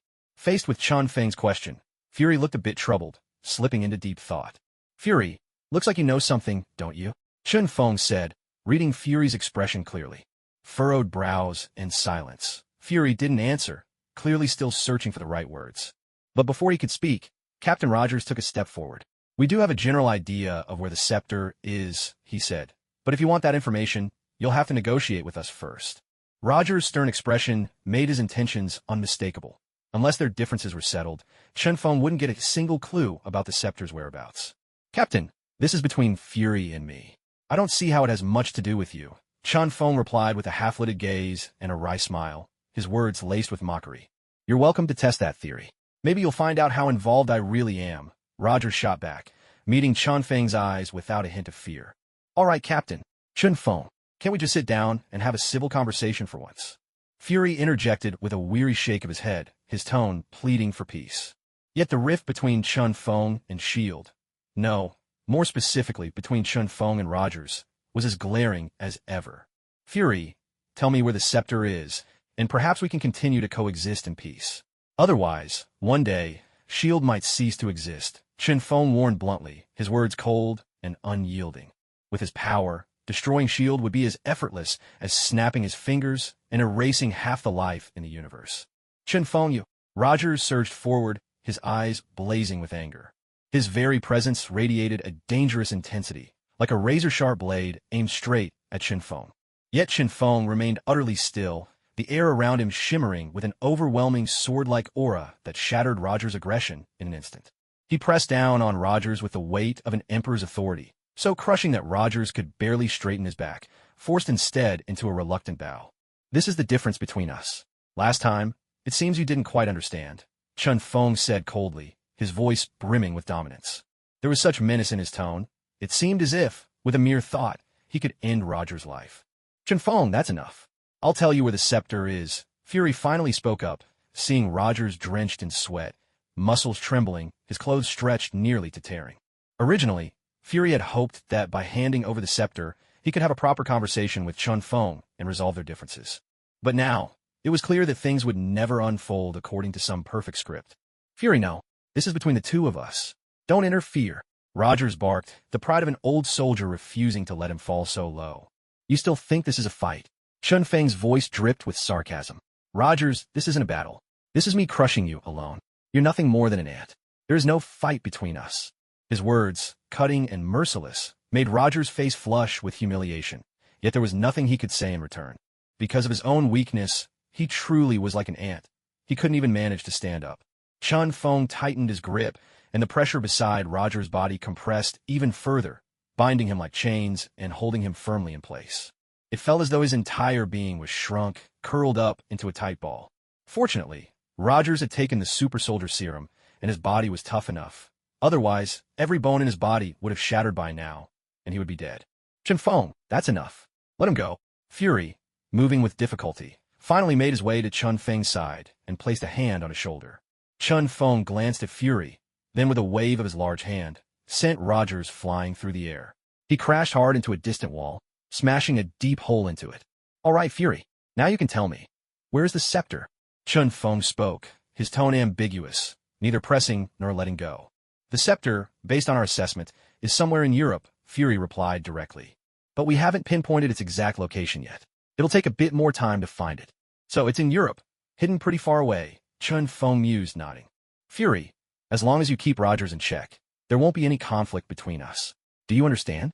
Chen Feng fixed his gaze on Fury as he spoke. Fury didn't say a word. He walked over to Rogers and helped him up. But from the look on Fury's face, it was clear he understood. Chen Feng trusted that, when the time came, Fury would have a serious talk with Rogers. In the next instant, Chen Feng's figure vanished. "Captain, I think it's time we had a real conversation," Fury said, locking eyes with Rogers. "We can't let personal prejudice keep escalating the tensions between S.H.I.E.L.D. and Chen Feng. You want to talk to me?" "Oomph." Unexpectedly, Rogers answered him with indifference. Seeing Rogers' attitude, Fury's expression darkened, and he rebuked him in a low voice. "Captain, if you keep butting heads with Chen Feng, S.H.I.E.L.D., even the entire United States, could be plunged in a crisis. You've seen it yourself. Chen Feng's power has already surpassed anything on Earth." Rogers seemed unfazed. He shot back. "If we compromise just because someone is too powerful, then it doesn't matter if the organization is destroyed. And besides, during the last mission, you kept a lot from me." After hearing Rogers' words, Fury realized their mutual trust was already slipping away. Captain, I didn't keep anything from you. I told you everything about the helicarrier. That's why, now more than ever, we need to trust each other. Fury tried to explain. In times like this, we can't afford to alienate those we trust. That's just the tip of the iceberg, Rogers said with dissatisfaction. There's a lot I still don't know about. His trust in Fury had sunk to an all-time low. Fury, hearing this, let a deep sigh. Suddenly, he felt an overwhelming weariness in his heart. After dealing with Chun Feng's situation, now he had to face Rogers. Perhaps it's time for us to truly lay everything on the table and have an honest conversation, Fury said seriously, looking directly at Rogers. On the other side, after receiving the intel, Chun Feng headed straight for the docks. At this moment, Tony and Pepper were still holding each other tightly. Master, you're here. Jinx, with her keen senses, instantly noticed Chun Feng's arrival. She spun around excitedly and ran to him. Master, I killed that man, and I've also secured the extremist virus. Jinx leaped into Chun Feng's arms, her delight clear as she eagerly reported her accomplishments. Then, with great anticipation, she looked up, waiting for Chun Feng's praise. Well done, Chun Feng said with a smile, gently patting Jinx on the head. Wait, is the extremist virus inside Pepper now? Just then, Chun Feng noticed an unusual heat radiating from Pepper's body. So she's still alive. Isn't that clever? Jinx replied with a bright, blooming smile. Chun Feng was left at a loss, caught between laughter and exasperation, unsure how to react. Did you completely obliterate Killian, leaving only Pepper as the source? Chun Feng thought for a moment, and quickly pieced together what might have happened. Sure enough, Jinx's eyes widened in sudden shock, and she turned her head away, visibly rattled. Wow, Master's mind is really something else. It's all right, I'm not blaming you, Chun Feng said softly, consoling the startled Jinx. With that, he walked over to Tony and took a close look at Pepper. Tony, take Pepper home. I have a way to remove the extremist virus from her body. Chun Feng's unexpected declaration snapped Tony to attention, his eyes lighting up with hope. Really? Even so, Tony couldn't help but ask for confirmation. Have I ever lied to you? Chun Feng shot back, brimming with confidence. Soon, the group returned to Stark Tower. While Tony watched anxiously, Chun Feng remained calm and unhurried. Though the extremist virus had invaded every cell in Pepper's body, for someone like Chun Feng, it was hardly an insurmountable challenge. He possessed formidable magical power, knowledge from both the Marvel Universe and Runeterra, and the wisdom of Heimerdinger, who combined magic and technology. All of this filled Chun Feng with absolute confidence. Once Pepper was settled on the bed, Chun Feng unleashed a surge of powerful energy from within. It enveloped the whole room, distorting space and time. Chun Feng, I'm counting on you. Tony stood outside the room, silently praying. Endless power, under Chun Feng's control, took the shape of a massive arm, slowly reaching into Jiabo's body. It mingled with her blood, flowing through every vein and limb. Time slipped by quietly, yet Chun Feng felt no fatigue. Instead, his gaze grew ever sharper. The final moment was near. Nearly all of the desperate virus inside Bo's body had been seized. Just a little more, and he would be able to pull every last one out. At that very instant, the world seemed to tremble. A deep rumble resonated, and even Stark Tower itself shuddered ever so slightly. Then, in a flash, a crimson ribbon burst from Bo's body, yanked free by Chun Feng's power. This blazing energy leaped and writhed like living molten fire, radiating an intense, almost scalding heat. Yet, beneath Chun Feng's unyielding grip, it could muster no resistance, its fury utterly suppressed. With a tight clench of his hand, the fiery stream was compressed, shrinking until it coalesced into a small, ruby-like gem. In that moment, the terrifying energy that had shaken the world faded into nothingness. The desperate virus was now under Chun Feng's command. Staring at the glowing red gem in his palm, Chun Feng tucked it away. In time, this desperate virus might serve an even greater purpose. Thank you, Chun Feng. Tony rushed in immediately, his words of gratitude ringing out as he hurried to Bo's side. Master, you're incredible. Jinx gazed up at Chun Feng with unabashed adoration, looking every bit the starstruck fangirl. Chun Feng merely smiled, his thoughts already turning toward the Mind Stone. It seemed he would need to forge a weapon, one that could hold and harness these gems. Perhaps, much like Thanos' Infinity Gauntlet, just like in 493. Meanwhile, in the factory, Max, who had fallen into a nest of electric eels, slowly climbed out of the shattered tank. Sparks of lightning danced across his entire body, crackling and striking at everything in his vicinity. He himself had changed completely, his whole form aglow with blue light, as if he were made of living energy. What's happened to me? Max stared in disbelief at his now translucent hands, muttering to himself with growing dread. He stumbled to a mirror, and upon seeing his reflection, suddenly let out a howl of anguish. A roar thundered through the factory, lightning exploding everywhere, filling every corner with an endless storm, reducing everything to ashes. I'll kill you all. The rage Max had buried deep inside finally erupted in full force. He thought of his supervisor, who berated him daily, of all those around him who looked down on him. The factory's boss, and even the Osborne group, flashed through his mind. With these thoughts, flames of fury blazed in Max's eyes. A torrent of lightning surged from his body once more, striking the already ruined factory with relentless fury. All the anger he had bottled up, he was going to unleash it all. And first in the line of fire, the supervisor who had always hurled insults at him. Max transformed into a bolt of lightning and vanished without a trace. After obtaining the Doomsday virus, Chenfeng left Stark Tower and returned home. He needed to find Natasha to ask her about the scepter, or more precisely, about the Hydra organization. Darling, you're back? The moment Chenfeng stepped through the door, Natasha's keen senses picked up on his presence. As for Jinx, Chenfeng had already recalled her into the system. He didn't want to have to explain her presence to another woman yet again. Most importantly, Chenfeng didn't have much time to spare these days. Just deciphering the Mind Stone would already consume most of his energy. Natasha, do you know anything about Hydra? Chenfeng asked. Hydra? Natasha frowned, instantly lost in thought. Why are you suddenly asking about that? Besides, Hydra was completely wiped out back in World War II, Natasha said, looking at Chenfeng with curiosity and a hint of confusion. It's nothing, really. I just wanted to learn a bit more about Roger's past, so I thought I'd ask you. Chenfeng replied with a smile. He didn't share his own plans or true thoughts with Natasha. If she knew that S.H.I.E.L.D. had been wholly infiltrated by Hydra, there was no doubt his plans would become much more complicated. I see. Well, why don't you try the food I made? I spent the entire morning learning how to cook it, Natasha said, trusting Chenfeng completely and not overthinking things. You started learning to cook? Chenfeng exclaimed in surprise at her words. When a woman is willing to learn how to cook for you, it's clear what that means. No need to say more. So, instead of rushing off, Chenfeng stayed and tasted Natasha's cooking with genuine anticipation. He had to admit, it was actually quite delicious. She had definitely put in the effort. At the moment, there were still over 2 hours left before Mindy got out of school. After eating and drinking his fill, Chenfeng decided it was time to do what any man would do. For example, head to the bedroom and work off some energy. Even Natasha probably didn't expect that Chenfeng would want to do this so early in the morning. Natasha smiled at Chenfeng, her eyes sparkling with affection, like a blooming rose, beautiful, though not without its thorns.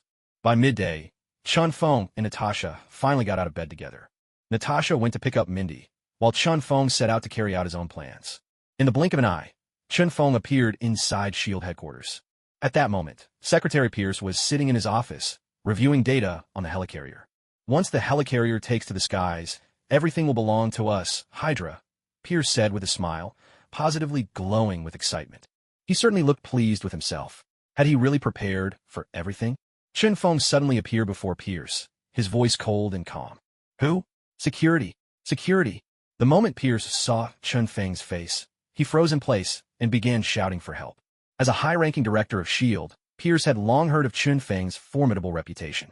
So now, his cries for help were born more from deep-seated fear than hope. Stop shouting, Chenfeng said quietly. Do you really think anyone could hear you? With that simple, indifferent remark, Pierce's voice died away completely. Stunned, Pierce stammered. Chenfeng, what are you trying to do? This is S.H.I.E.L.D. If anything happens to me, you won't get away with it. Pierce knew he was a Hydra member, so a guilty conscience gnawed at him. He was terrified that Chenfeng already knew his true allegiance. I'm not going to kill you, Chenfeng replied coolly. But I want to know, where is your Hydra cell hiding now? His words were devoid of emotion, chilling Pierce to the bone. Hydra? What are you talking about? Pierce sputtered, desperate to distance himself from any connection. Hydra was destroyed long ago. Don't talk nonsense. Panic swept over him, and a cold sweat broke out on his forehead. Are you certain you're not with Hydra? Chenfeng pressed, stepping forward until he was right in front of Pierce. Or are you just lying to me? It felt as if a razor-sharp blade hovered inches from Pierce's heart, threatening to strike at any moment. His face turned ghostly pale. He sat frozen, unable to move, every muscle tense, as if he were sitting on a bed of nails. With great effort, he swallowed and finally stammered, I'll talk. I'll tell you everything. Under such crushing pressure, Pierce found it impossible to deny anything. It was as if a mountain was weighing down on him, forcing the truth from his lips. Our base, it's located at XX. Pierce's nerves only frayed further after he revealed the secret. He feared Chen Feng would kill him on the spot. But to Pierce's astonishment, Chen Feng simply turned and left. The suffocating pressure evaporated, and at last, his pounding heart began to settle. No, I have to warn them fast. Pierce snatched up the phone and hurriedly relayed everything to the members of the base. The second phase began. A scientist gazed at the dazed Bucky ahead of him and gave the order. Immediately, someone nearby picked up a hood and moved toward Bucky's head. They're starting the brainwashing again? A strange voice echoed through the base, sending a jolt of alarm through everyone present. Intruder alert. Kill him now. The scientist shouted. Guards swiftly raised their assault rifles, taking aim at Chen Feng. A barrage of gunfire erupted, bullets roaring through the air in a deafening storm, sweeping toward Chen Feng like an inescapable net. Chen Feng's face remained impassive, as if the onslaught meant nothing to him at all. In the blink of an eye, as the bullet neared Chen Feng, it was halted by an invisible wall of wind. The whistling bullet, fierce just a moment ago, suddenly lost all its momentum and dropped gently from the air. Everyone was stunned, frozen in place in utter disbelief. Was this a monster? The security guards all gasped in unison, voices laced with shock. In this base, they had witnessed many people with extraordinary abilities, but never anything like this. What are you all standing around for? Kill him. Fire. Shoot him now. One of the leaders stepped forward, shouting furiously. Instantly, everyone snapped out of their stupor, unleashing a storm of gunfire from their rifles. But against Chen Feng's power, these attacks were utterly useless.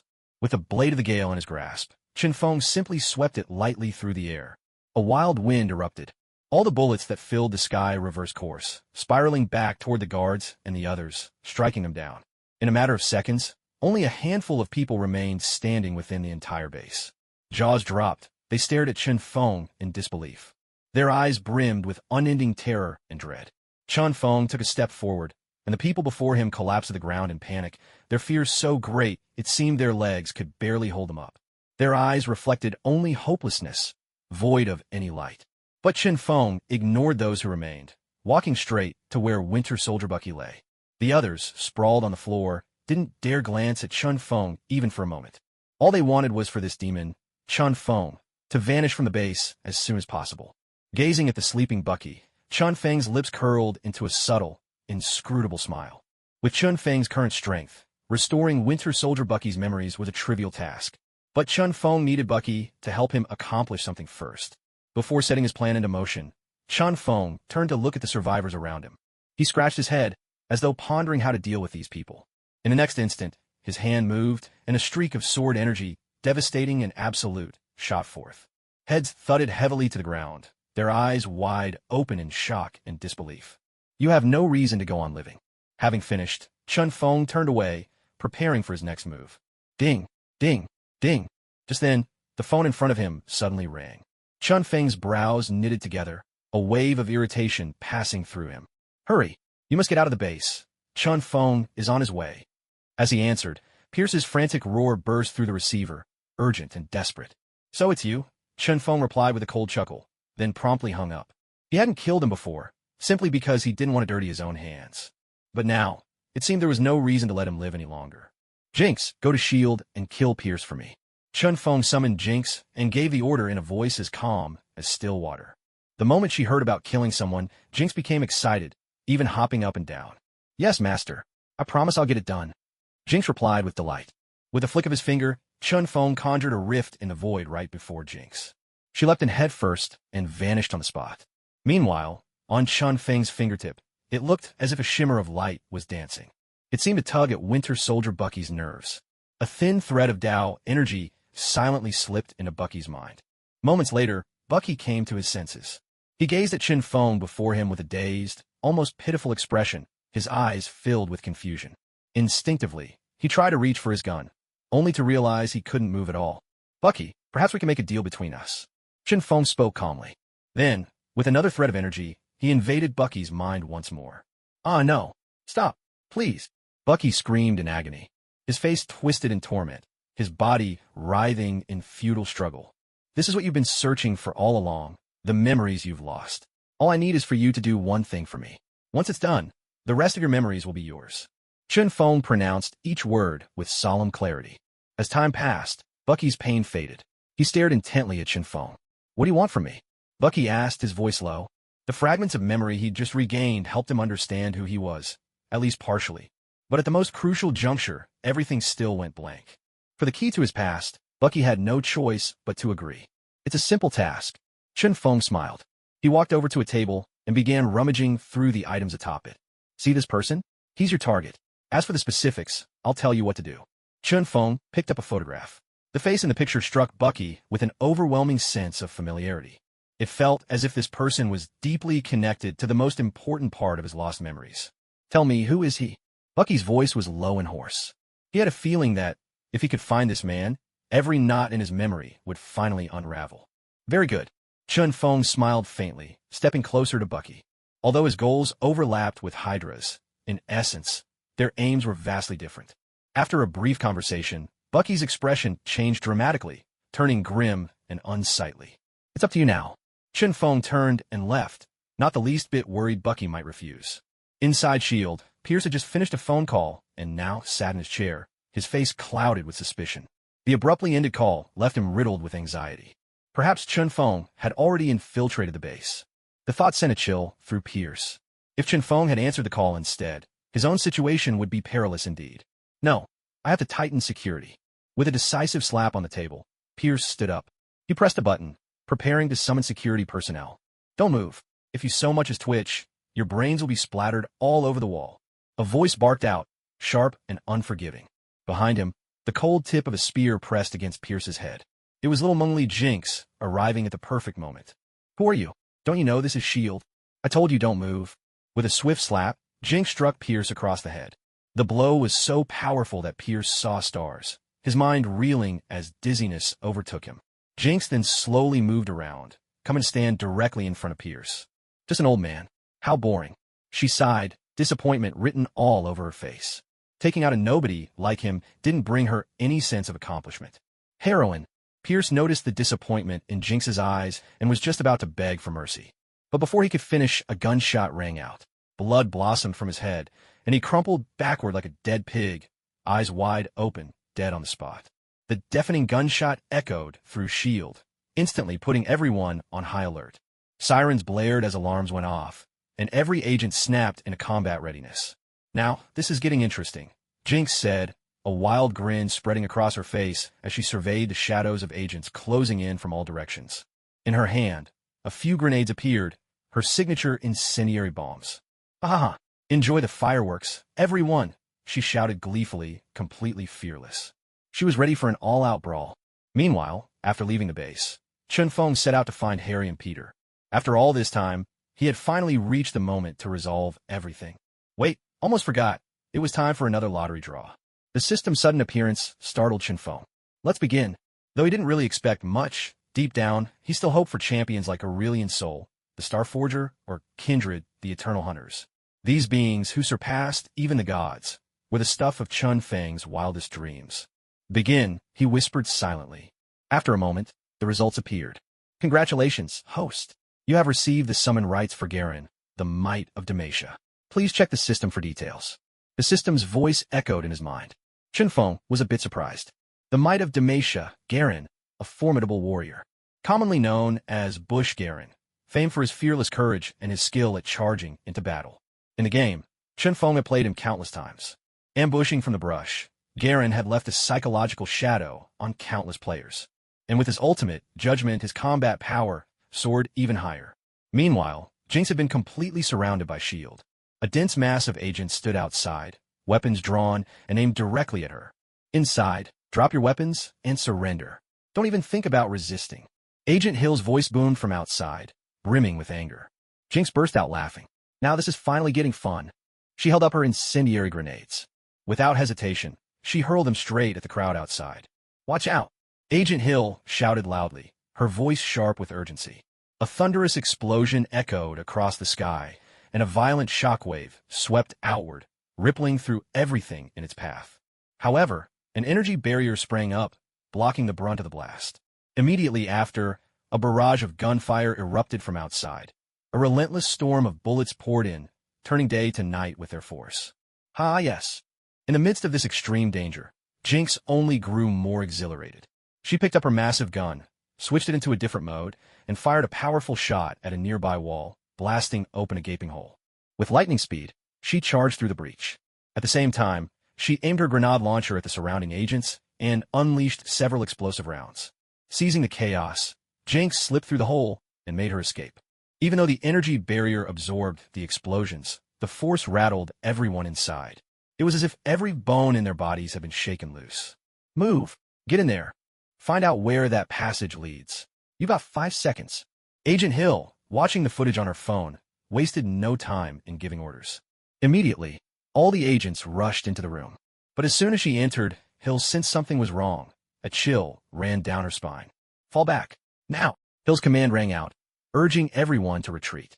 But they were a split second too late. A cluster of incendiary grenades detonated inside the room. The massive shockwave tore through the entire space, knocking over every agent who had just entered. The attack came so suddenly, they had no chance to activate their energy shields. Hill's reactions were quicker, and with the help of other agents shielding her, she escaped with only minor injuries. Medical team, get over here. And the rest of you, find that lunatic. Don't let her get away. Seeing her agents sprawled on the ground, Hill was furious, cursing under her breath. Yes, ma'am. The others, spurred by Hill's angry shout, responded with determination. Have you found that woman? In the main control room, Fury had just arrived, his face grim as he stared at the monitors. He asked urgently, Director, we found her. She's in the Northern Weapons and Munitions Depot. A special agent suddenly shouted, excitement flashing across his face. But when he saw the location, his expression shifted to concern. The Weapons Depot. Fury's brow furrowed, his fists clenching. You come with me, and don't let the captain get involved in this action. With those words, Fury led a squad in a rush toward the armory. Right now, what Rogers needed most was to keep his cool. For just one woman, S.H.I.E.L.D. could handle it. In no time, Fury arrived just outside the Weapons Depot. According to the latest intelligence, Jinx was still inside and didn't seem intent on leaving. If the lady inside is willing to lay down your weapons and surrender now, as director of S.H.I.E.L.D., I guarantee you'll receive the utmost leniency. Come out, child, Fury called out in a commanding voice. But all that greeted him was endless silence. It seemed Jinx never intended to negotiate with him at all. Ha ha! So many bombs. I'm gonna blow this place sky high. Reduce it to rubble. The moment Jinx entered the armory, she was instantly captivated by the array of weapons before her.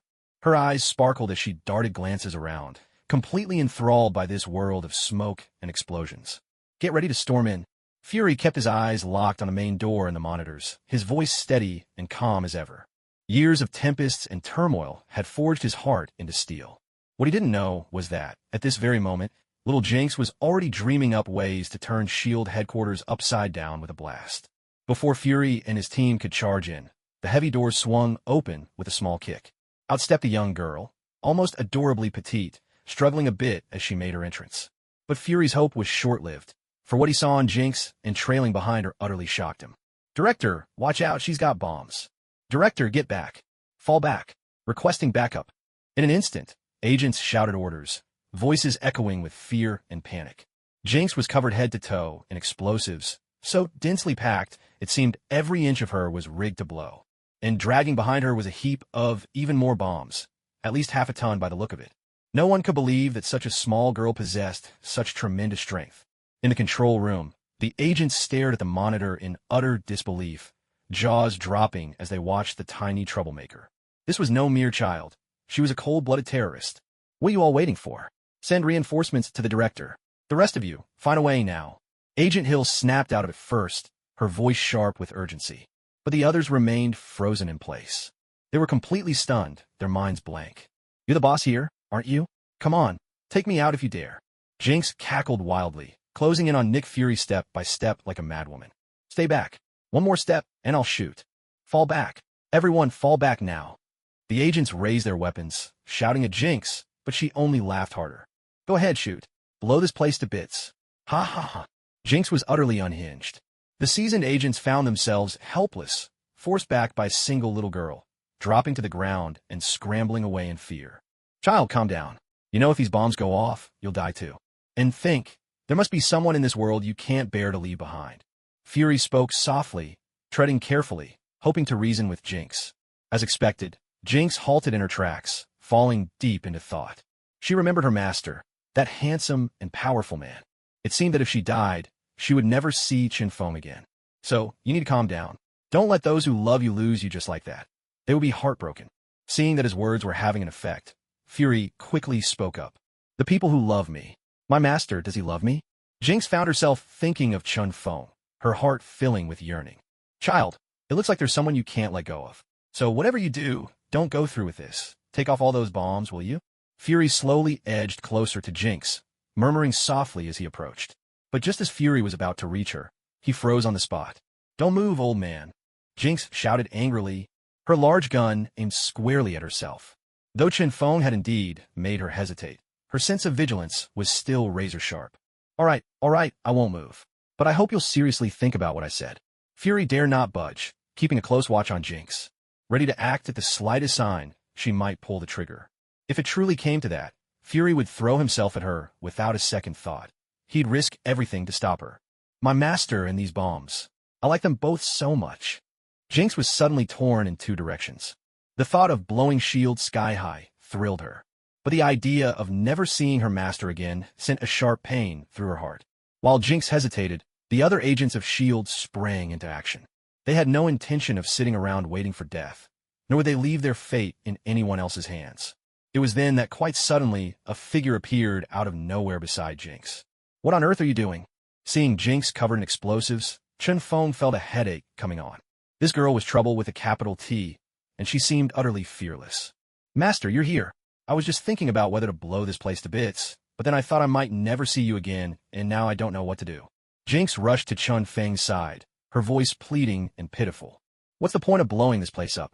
It serves no purpose. Hurry up and take off those bombs, Qinfeng said, his tone tinged with irritation. Jinx immediately averted her gaze, as if she wanted to escape from it all. She quietly began to remove the terrifying explosives strapped to her body, one by one. These are all of them, master, Jinx said in a small, subdued voice, her head hung low. She didn't want to stain Qinfeng's heart with another bad impression of her. You really are. Qinfeng looked at the pile of bombs at his feet and sighed helplessly.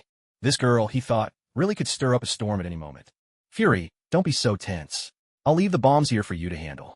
With that, Qinfeng led Jinx, who was still sulking beside Lu Wei, out of S.H.I.E.L.D. Only then did the agents finally breathe a sigh of relief. Just now, all of them had practically taken a walk along the edge of death. From a shadowy corner, Rogers observed everything, a mysterious glint flickering in his eyes. Once Qinfeng had left, Rogers slipped away as well. Agent Hill, we need to strengthen SHLD's defenses, Fury said with a weary tone. There was a hint of strain in his voice. The emergence of Qinfeng had become a point entirely beyond their control. S.H.I.E.L.D. couldn't restrain him, and soon, perhaps no one on Earth would be able to. Qinfeng returned home with Jinx in tow. Natasha and Mindy weren't home yet. It seemed they'd gone out for some fun. Just then, the phone rang, its ringtone slicing through the quiet. Qinfeng, come to Oscorp Tower right away. There's a monster here. He's discharging electricity. You know, just like that giant from Asgard. Peter's anxious voice came through the line. Someone who can use electricity like Thor? Qinfeng paused, racking his brain for anyone in the Marvel world with such powers. After a moment, he still couldn't come up with a clue. Meanwhile, Peter's voice grew more and more urgent. I'm on my way. Is Harry all right? Qinfeng asked quickly. If the attacker was targeting Oscorp, odds were Harry was the real target. I'm not sure, but this monster doesn't seem to be after Harry, Peter replied hastily, watching as the villain before him crackled with endless arcs of lightning. In the next instant, a rift in space tore open beside Peter, and Qinfeng's figure appeared at his side. Qinfeng, look, that's the guy. He's got lightning dancing all over him. Peter pointed urgently in one direction. Qinfeng narrowed his eyes and finally saw the so-called monster who could wield electricity like Thor. Electro. The name flashed through his mind. A flood of information poured up from his memory. You exploiters of the underclass. I'm going to kill every last one of you. Electro, Max Dillon, roared, unleashing a furious storm of lightning.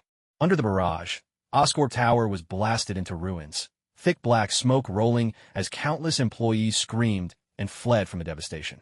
Some, less fortunate, were caught by the lightning, reduced to cinders in an instant. Ha ha! All of you go to hell. Max reveled in the destruction of Oscorp, his laughter echoing with savage joy. You people, always looking down from above, thinking you're better than everyone else, free to step on whoever you please. Today, I'll show you the fury that burns inside us. Maxwell's body erupted with an even more blinding light, for a split second turning the entire sky dazzling white. Thunder rumbled across the heavens. Dark clouds rolled over the sky, boundless and endless, with bolts of lightning churning within them. A wild storm howled as lightning spears cracked through the air. Maxwell let out a mighty roar, and it was as if the thunder in the sky answered his call, exploding violently overhead. All at once, the surging lightning converged into a colossal bolt, which hurtled with terrifying force toward the Osborne Corporation below. Maxwell bellowed in fury. But at that moment, a streak of light seemed to slice through the distance. In the blink of an eye, it appeared before Maxwell, interposing itself beneath the raging lightning bolt. "The Osborne Corporation cannot be destroyed by you so easily," came a calm voice. Endless thunder crashed down upon Chun Feng's body, yet he stood unharmed. Instead, he absorbed all the lightning, gathering it in his palm, where it flickered and surged. "Who are you? Why would you help this pack of scum?" Maxwell demanded, eyes locked on Chun Feng, suspicion in his voice. There was something about Chun Feng, an oppressive aura that set him apart. "Because among them, there is someone important. You cannot harm him," Chun Feng replied coolly. The lightning dancing on his fingertips vanished in an instant. "But they hurt me. They turned me into this. Neither human nor ghost." Maxwell's fury burned. They must pay the price. His rage intensified, lightning crackling even more violently around him. The air itself trembled with sharp, explosive snaps from the unleashed bolts. "Trust me, you don't want to fight me," Chun Feng said quietly. Suddenly, a forceful, awe-inspiring aura radiated from him. It felt as if the world itself had entered an ice age, the temperature plummeting to freezing. "I will have my revenge." Maxwell's eyes blazed with flames of vengeance. He would make them all pay dearly. Facing Maxwell's unrestrained rage, Chun Feng saw no point in arguing further. No words could change what was coming. Lightning surged from Maxwell's body, shining so brilliantly it was blinding. In the next instant, the lightning exploded outward, sweeping across everything in its path. The Osborne Corporation was instantly enveloped as though caught in a giant electric net. Such divine might press down, forcing many to their knees in terror and submission. "All of you die," Maxwell roared. The lightning burst forth with lethal intent, striking at everyone in its path, crashing, shattering.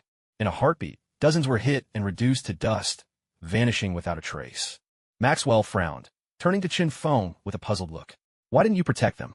Chun Feng shrugged indifferently. "Why should I protect them?" That simple answer left Maxwell speechless, unable to respond. "If you're not going to protect them, then don't stand in my way." Max paused to think for a moment, then grew even more furious. A torrent of thunder exploded without warning, surging straight toward Chun Feng. Chun Feng's expression remained calm. He gently raised his right hand, and it seemed as though sparks of light danced at his fingertips. The thunder roared. The lightning was meant to strike Chun Feng's palm, but it didn't leave so much as a scratch. Instead, the bolts gathered in his hand, as if merging with him, becoming part of his very being. What? How could this be possible? Was he some sort of god who commanded the power of lightning?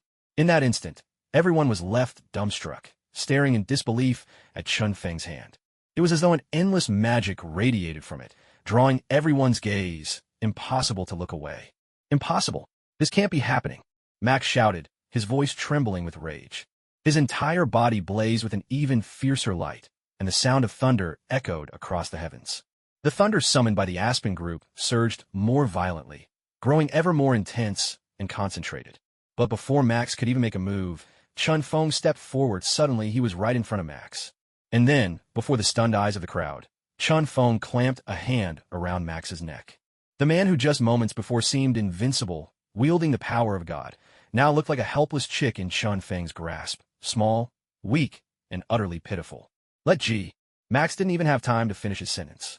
His voice cut off, as if a massive stone had lodged in his throat, leaving him unable to make sound.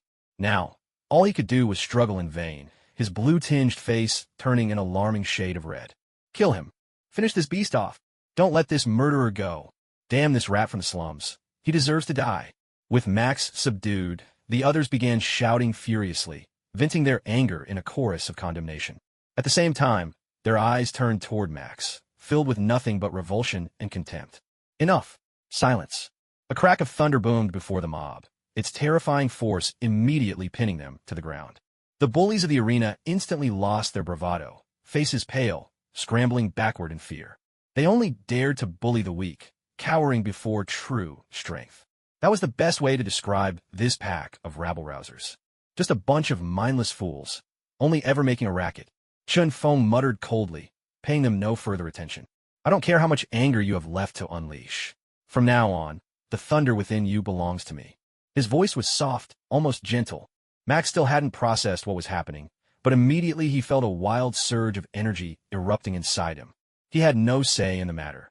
The power was simply ripped away, as if Chun Feng were drawing forth every last bolt of lightning within him. Within a mere dozen seconds, the radiant blue glow that had surrounded Max faded away. He reverted to his original form, his features now deathly pale. With his energy drained, his body could no longer hold out. With a heavy thud, Max collapsed to the ground, gasping desperately for breath. Congratulations, host. Super Thunder Command, 20/50ths. Seeing his thunder ability advance yet again, Chun Feng felt a surge of joy. Now, he needed to seek out 3 more to take the next step in mastering the Thunder Command. Still, when it comes to things like this, it's best to let fate decide. There's no need to force it. Harry, are you alright? At that moment, Peter, holding onto his web, swung down and landed at the entrance of the Osborne group. Harry was just stepping out from inside the building, looking rather exhausted. But it wasn't the attack from Max that had worn him out. It was everything that had happened with Norman. I'm fine, Peter, Harry replied, his voice lacking energy. Then, glancing toward Chun Feng in the distance, Harry recalled every word and action that had just unfolded, all of which he'd been watching closely. Especially that one sentence. There's someone here you cannot kill, which had sent a tremor through Harry's heart. Harry, you look like you're unharmed. That's good. Suddenly, Chun Feng appeared right in front of Harry, giving him a quick once-over. New York's been getting more and more dangerous lately. You'd all better be careful. I'm heading home to get some rest. Chun Feng stretched, letting out a big yawn as he spoke. Having gained control over Max's electrical powers, today had proven to be a productive day. And in the blink of an eye, Chun Feng vanished from in front of the Osborne group. How should we handle this person?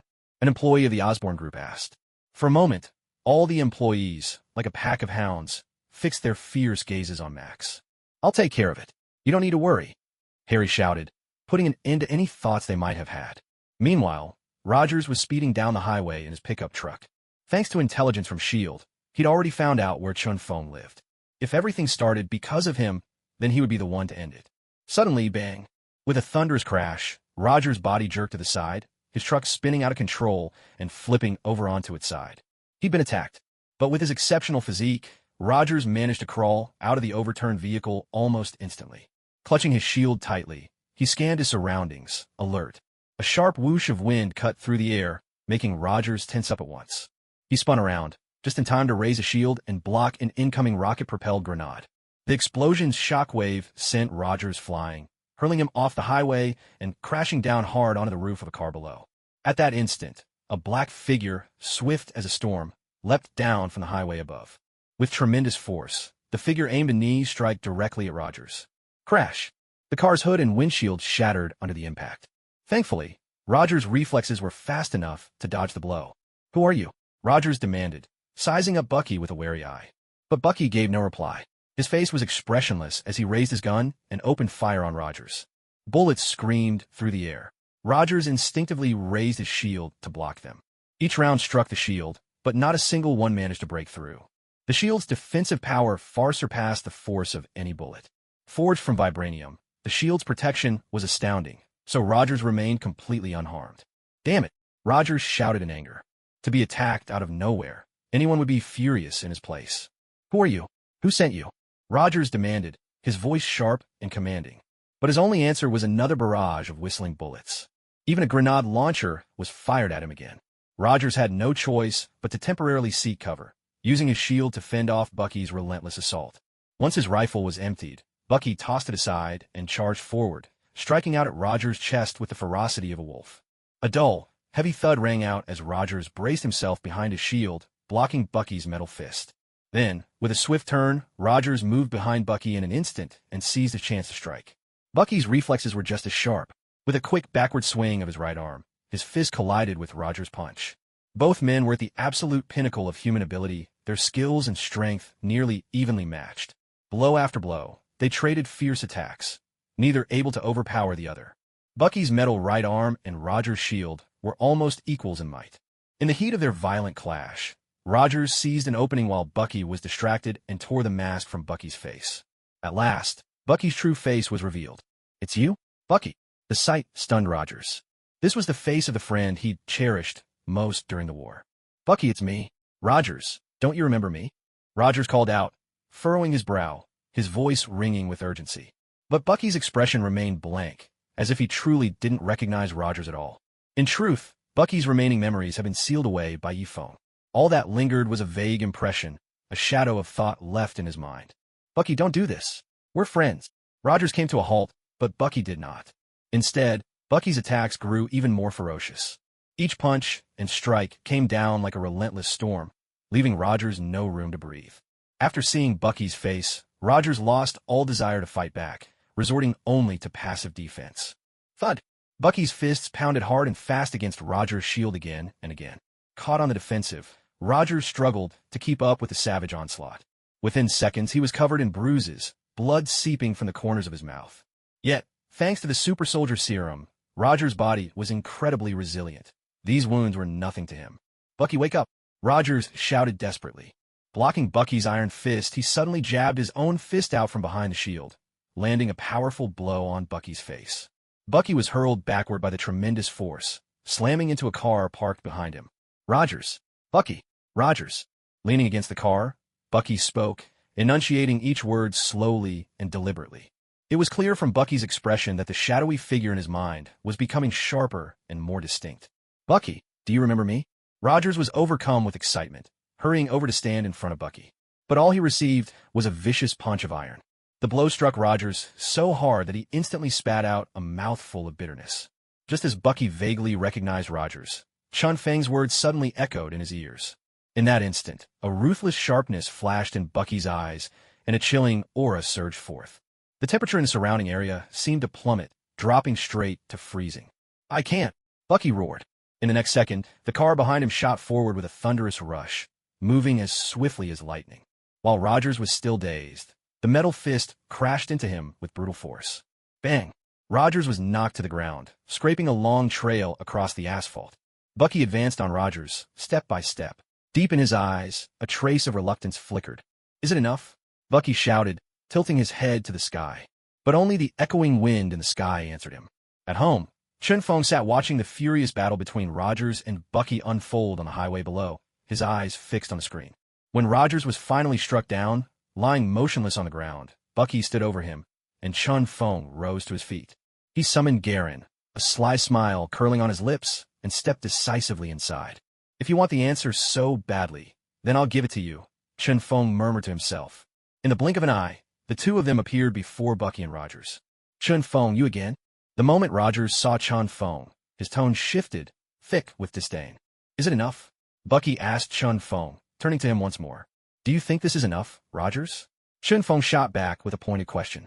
Bucky hesitated, glancing at Rogers lying on ground. It seemed Rogers really wasn't hurt all that badly. "All right," that was all Bucky said, before launching himself forward once more. He unleashed another storm of relentless attacks upon Rogers. "Bucky, the two of us should be fighting him together," Rogers shouted. He kept dodging and defending himself as best he could. "Rogers, what I think makes Bucky better than you is that he sees things clearly. But you're just too arrogant." Chun Feng stood aside, quietly observing the clash. Rogers clearly didn't understand what Chun Feng meant, forced onto the defensive, confusion written across his face. After a while, when Chun Feng felt things had gone on long enough, he gestured for Bucky to stop. "Bucky, come here." Chun Feng spoke as if issuing an order. "Don't listen to him, Bucky. Let's fight him together," Rogers called out desperately. But Bucky didn't even glance back at Rogers. He simply walked straight toward Chun Feng. "Rogers, I'm surprised you still don't get it. I'm starting to question your intelligence." Chun Feng shook his head in mild disappointment. "Let me put it this way. Whether Bucky can regain his memories or not, it all depends on me, understand?" Chun Feng said calmly. "And right now, whether Bucky lives or dies is also up to me." That one sentence pushed Rogers, Zhao Maheo, over the edge. Everyone's life belongs to themselves. You have no right to decide. "Oh, is that what you really think?" Chun Feng let out a mocking laugh. He glanced at Bucky, tossing him a handgun.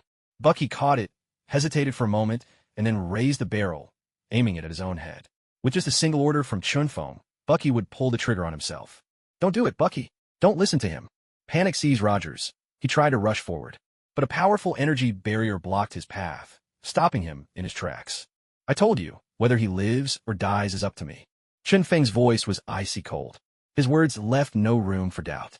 The look in his eyes was a warning to Rogers. Any rash move, and Bucky would die. Say it. What do you want? Rogers' voice was low and rough as he asked. He'd figure out Chunfeng's intentions by now.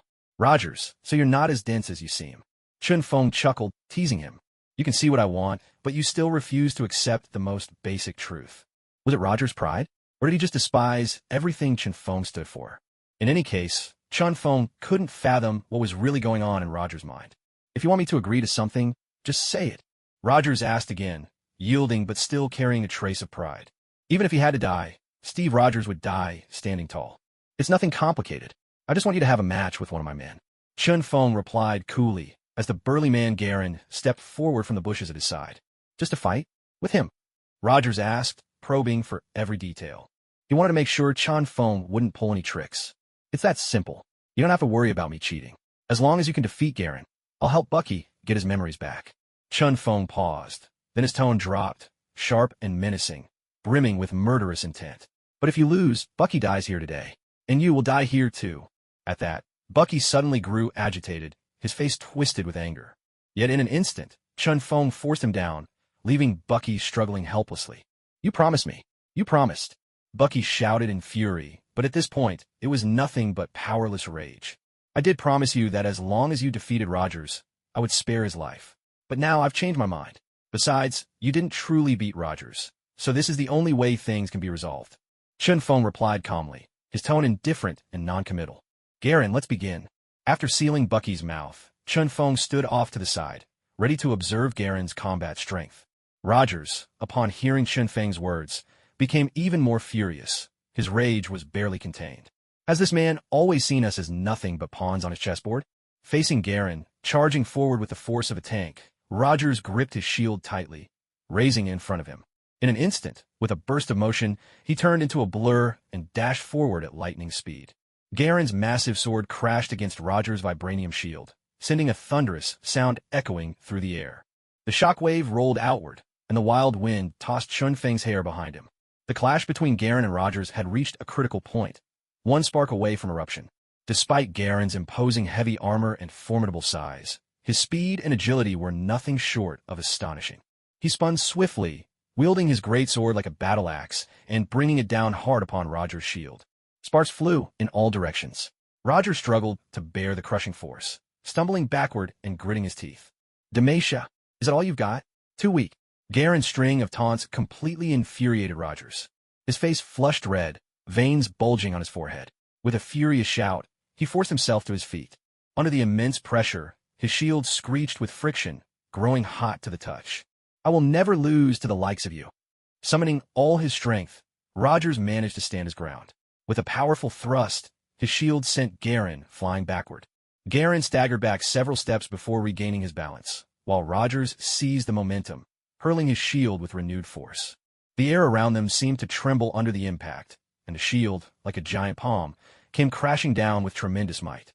Unfazed, Garen's body suddenly shimmered with radiant light, as if a round shield of energy enveloped him. With a sweeping motion, he swung his greatsword, unleashing a strike that flashed like lightning. A deafening boom erupted. All the force behind Rogers' shield burst forth like a raging flood. Garen's greatsword managed to block part of the onslaught, while the remaining energy was absorbed by the shield surrounding him. What are you staring at? Rogers looked at the unscathed Garen, shocked. Before he could react, Garen's other fist shot out, landing a fierce blow to Rogers' face. In battle, never let yourself get distracted. Garen rebuked him sternly. Then, just as Rogers was feeling dizzy, there was another swift move, and he was sent flying with a wild force. Rogers shot through the air like a cannonball, landing heavily on the ground. Lying on the ground, Rogers took a deep breath, feeling as if his whole body had fallen apart. That's your lesson. Do you understand now? With a flash, Garen appeared at Rogers' side, speaking like a stern instructor.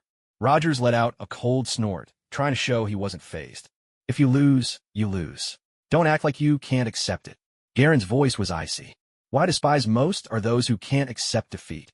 I'm not finished yet. Seizing a moment when Garen was distracted, Rogers swung his shield with all his might, slamming it hard into Garen's head. The force sent Garen flying. Seems the one who should have been paying attention is you. Spitting out a mouthful of blood, Rogers spoke in a low, determined voice. Haha, not bad. I didn't expect your body to be this tough.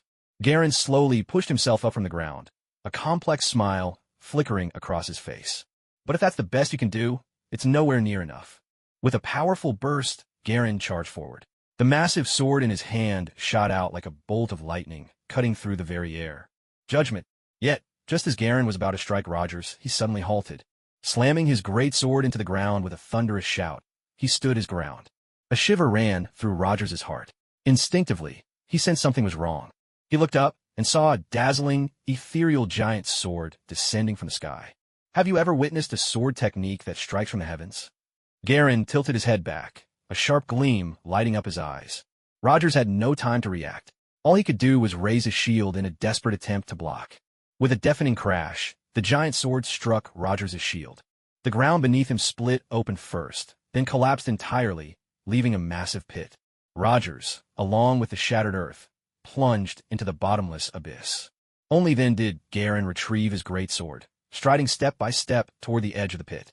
Rogers, this is the difference in strength. Do you see it now?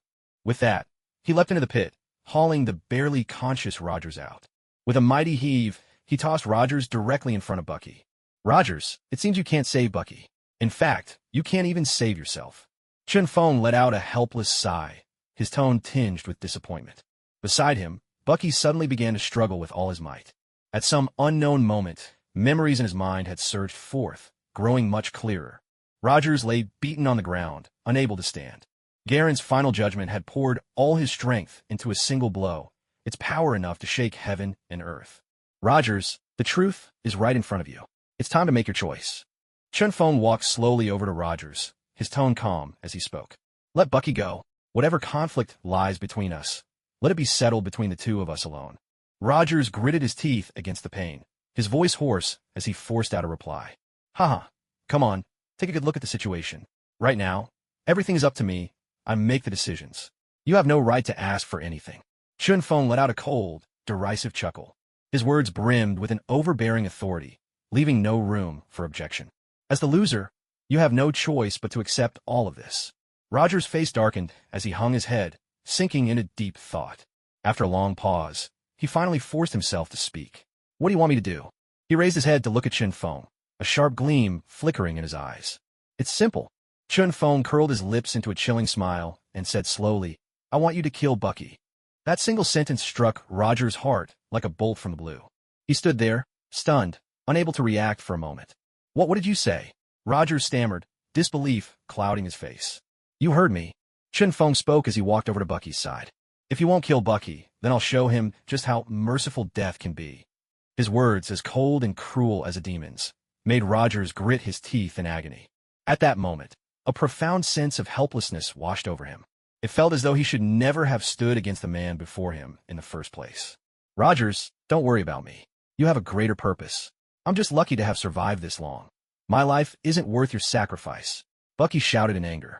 But his words did nothing to shake Rogers' resolve. The decision had already been made in his heart. I'll save you, Bucky, Rogers said firmly, raising his head with determination. Yet, no solution came to mind. No, I'm not worth it, Bucky yelled again, his voice and eyes full of desperate pleading. But just then, Rogers suddenly collapsed to the ground, his face twisted with unwillingness and frustration. Chun Feng, spare Bucky. If you want revenge, take it all out on me. Chun Feng watched the scene unfold, chuckling softly without a word. Yet an overwhelming aura of power radiated from him, suffocating everyone present. Under this crushing pressure, Bucky's face flushed red, veins bulging on his forehead as he struggled to endure. Finally, unable to bear it any longer, he cried out and bent over in pain. Chun Feng, let Bucky go. I was wrong, Rogers said in a low, remorseful voice. His words were filled with endless regret, his bowed head radiating sincere remorse. If only you'd said this sooner. Chun Feng replied coolly. The oppressive force in the room gradually dissipated. The crushing weight on Bucky's body finally eased, and he let out a long, relieved breath. Rogers, I believe there's no longer any conflict between us, is there? Chun Feng asked, a hint of sarcasm in his voice. Rogers simply nodded, silently conveying his answer. All right, let's go back now. A rift in space appeared in front of Chen Feng. The two of them stepped through it and disappeared beneath the highway. Bucky, are you all right? Only then did Rogers rush forward. He wrapped his arms around Bucky's shoulders and asked gently, I'm fine, Rogers. Bucky shook his head and, with Rogers' help, got to his feet. Afterward, Rogers supported Bucky as they made their way home. Elsewhere on the streets of New York, in an abandoned building, Jane and Darcy were inside, analyzing some unknown substance. Suddenly, Jane vanished from sight. It was as if she had disappeared in a thin air.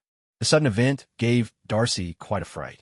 At that very moment, heavy clouds rolled across the sky, thunder rumbled, and lightning split the heavens.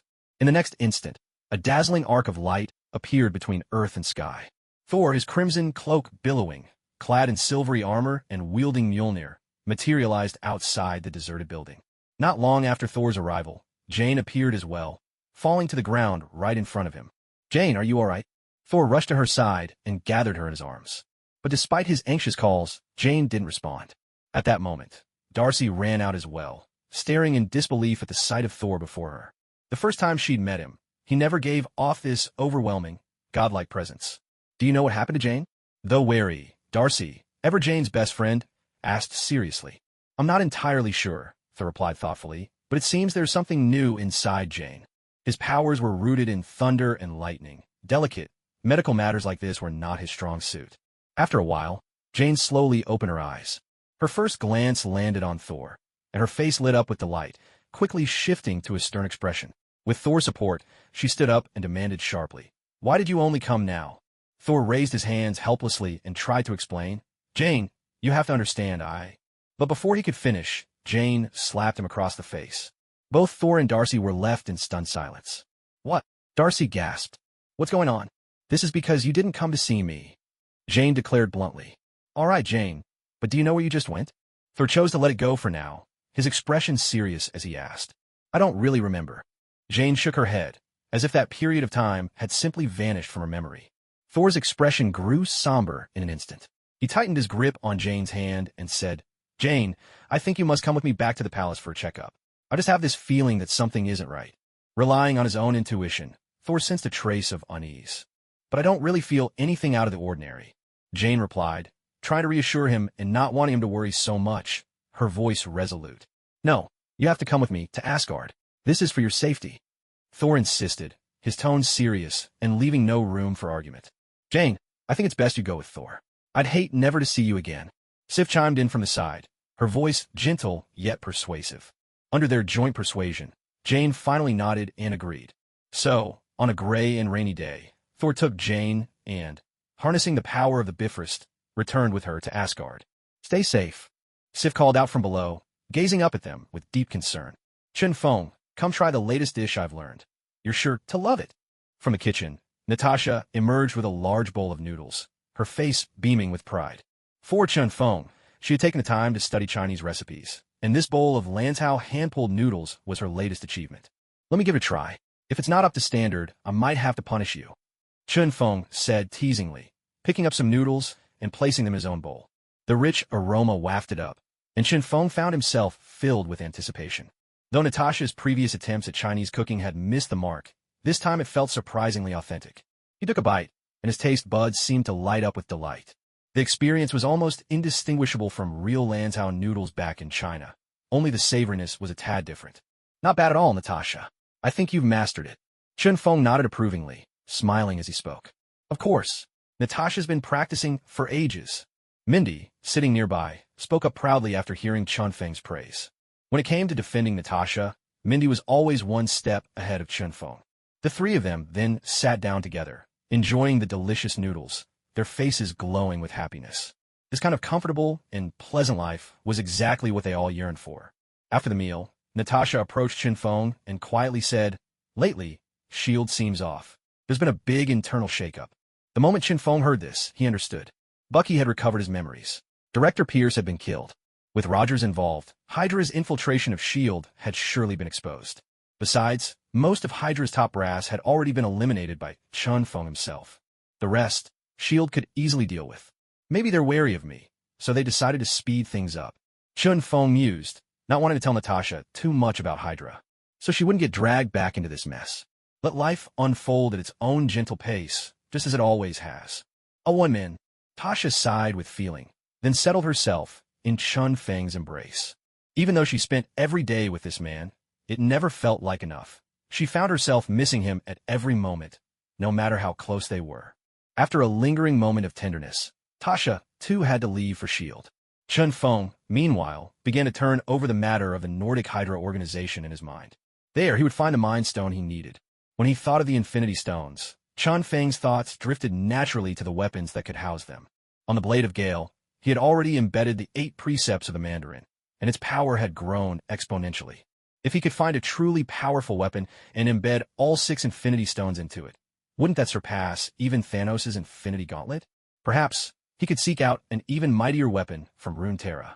The thought struck Chun Feng immediately. Runeterra was home to many weapons of unimaginable power.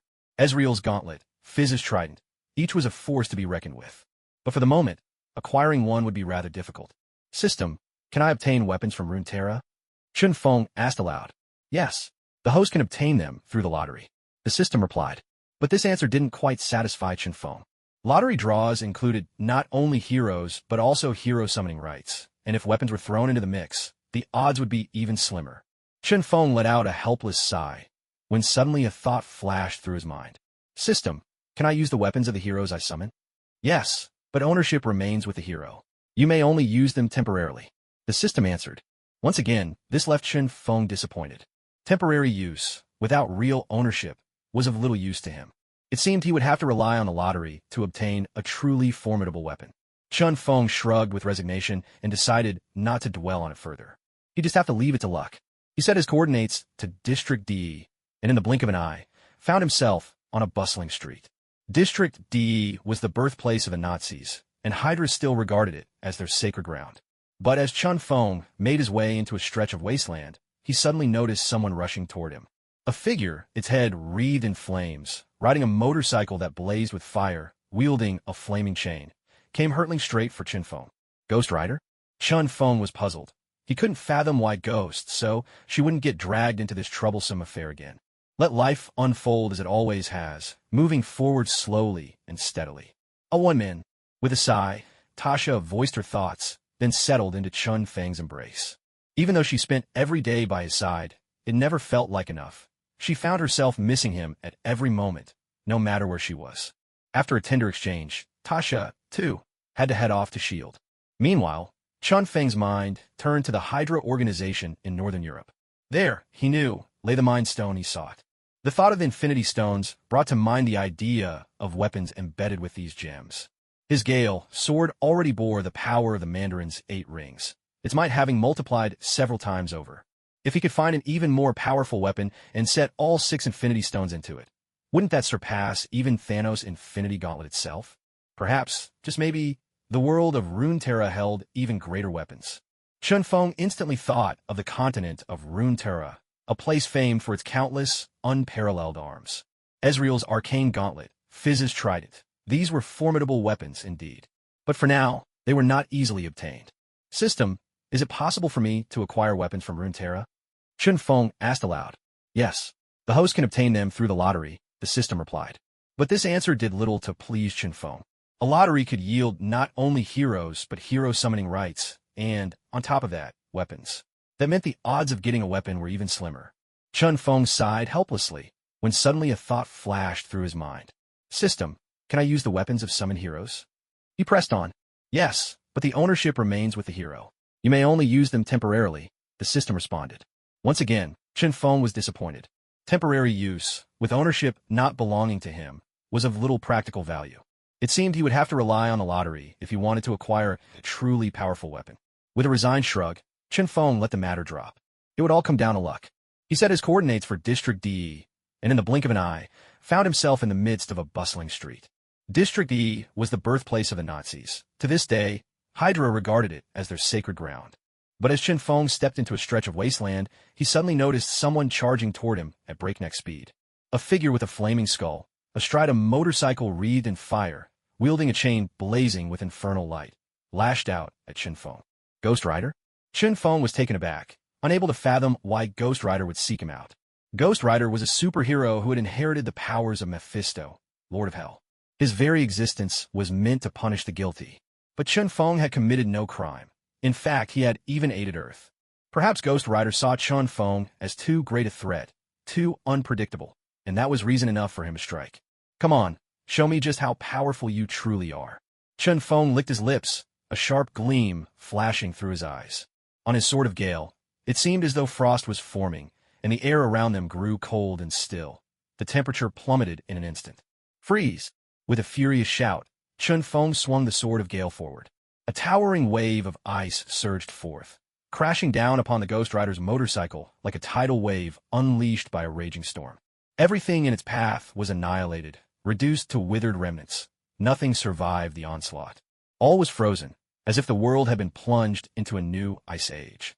The hellfire that had been blazing upon the Ghost Rider's body was snuffed out in an instant, overwhelmed by the relentless force of the cold. Under the remorseless pressure of the endless frost, the fire flickered out like a candle in the wind, silent and defeated. The Ghost Rider, his motorcycle, and even his chain were sealed in ice. Come on, let me see just how powerful you really are. Chun Feng licked his lips, a sharp gleam flashing in his eyes. On the Sword of Gale, it was as if frost was forming. The surrounding air seemed to freeze, and the temperature dropped sharply. Freeze! With a furious shout, Chun Feng swung the Sword of Gale forward.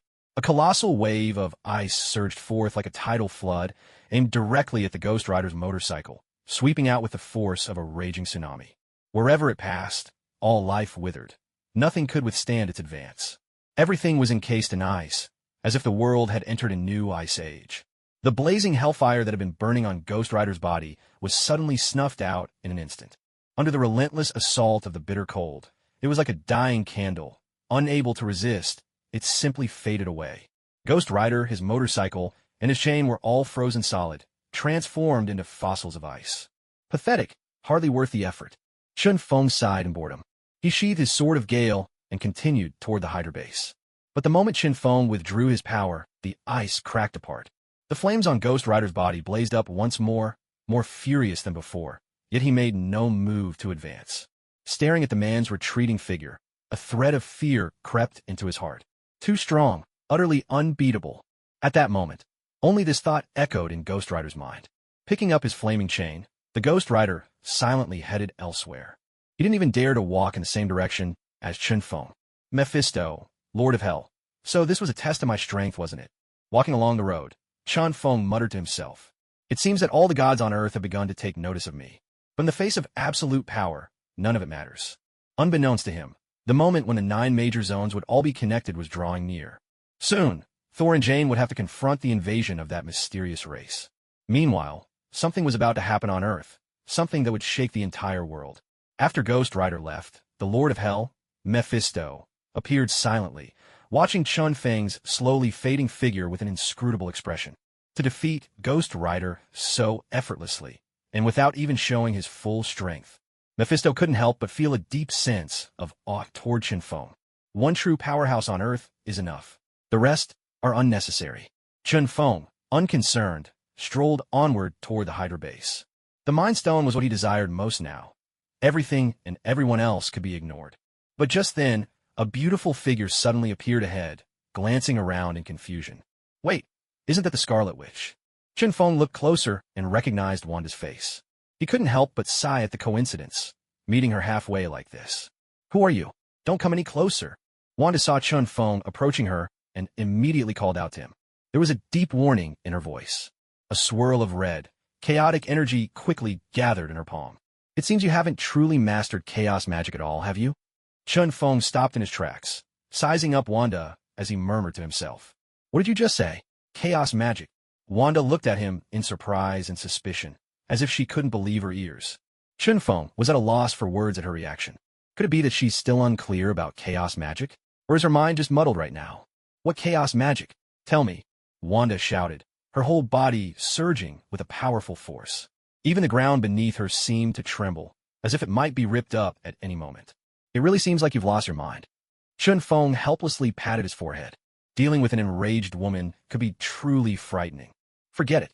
A spark of inspiration flashed through his mind, and he suddenly had a good idea. For Magneto's sake, I suppose I can help you. Just this once. Chen Feng said to Wanda. Then he placed his hand gently on that soft, comforting energy in Wanda's palm. Wanda was about to flare up, but suddenly felt a wave of energy sweep through her mind, soothing the violent chaos within her. In an instant, Wanda calmed down, slowly closed her eyes, and seemed to savor this strange sensation. What's happening to me? As the energy entered Wanda's body, Chen Feng suddenly discovered that her chaotic power was flowing into him as well. What's more, he was absorbing the chaotic energy easily, as if it was second nature to him. Time slipped by quietly, like sand through an hourglass, as the chaos energy within Chen Feng gradually condensed and took shape inside him. Nearly 10 minutes later, Chen Feng finally released Wanda's hand and let out a long breath. He felt as if he had been completely transformed, radiating a new and much stronger presence. Meanwhile, the chaos energy in Wanda's palm began to dance nimbly at her fingertips, as if performing a ballet. She now looked as though she had wholly mastered the power of chaos.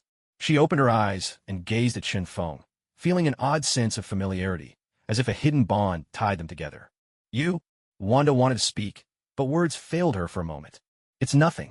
No need to thank me. Chen Feng waved his hand dismissively, then with a sly smile added, but if you really want to show your gratitude, you'll have to be sincere. I already have wealth and possessions. There's only one thing I'm missing, and I think you know what it is. Why not repay me with that? Wanda stared at Chen Feng, completely bewildered by his cryptic words. A long moment passed before she realized what he meant, red chaos energy flickering in her palm, and she replied, You want to try out chaos energy, don't you? The innocent and pure answer made Chen Feng, standing nearby, look grim and stony-faced. Who on earth wants chaotic energy? What I want now is for you to understand. Can't you see that? I have it too, Chen Feng replied irritably. Then, in his palm, a flow of red, chaotic energy began to swirl and shift. What?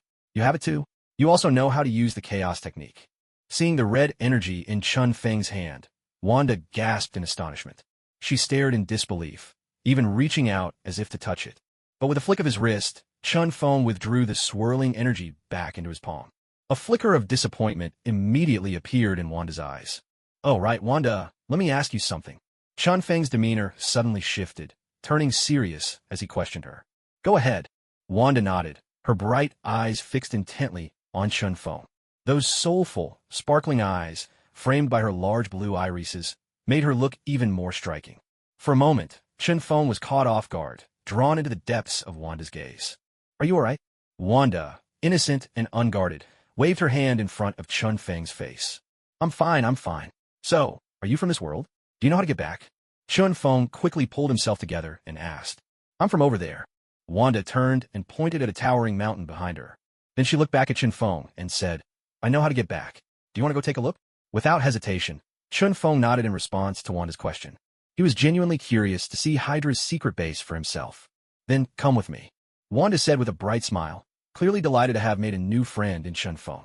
But just as they were about to leave, her expression changed, and she said bitterly, But they won't let me bring strangers there. Hearing this, Chen Feng hesitated for a moment, then said, It's all right.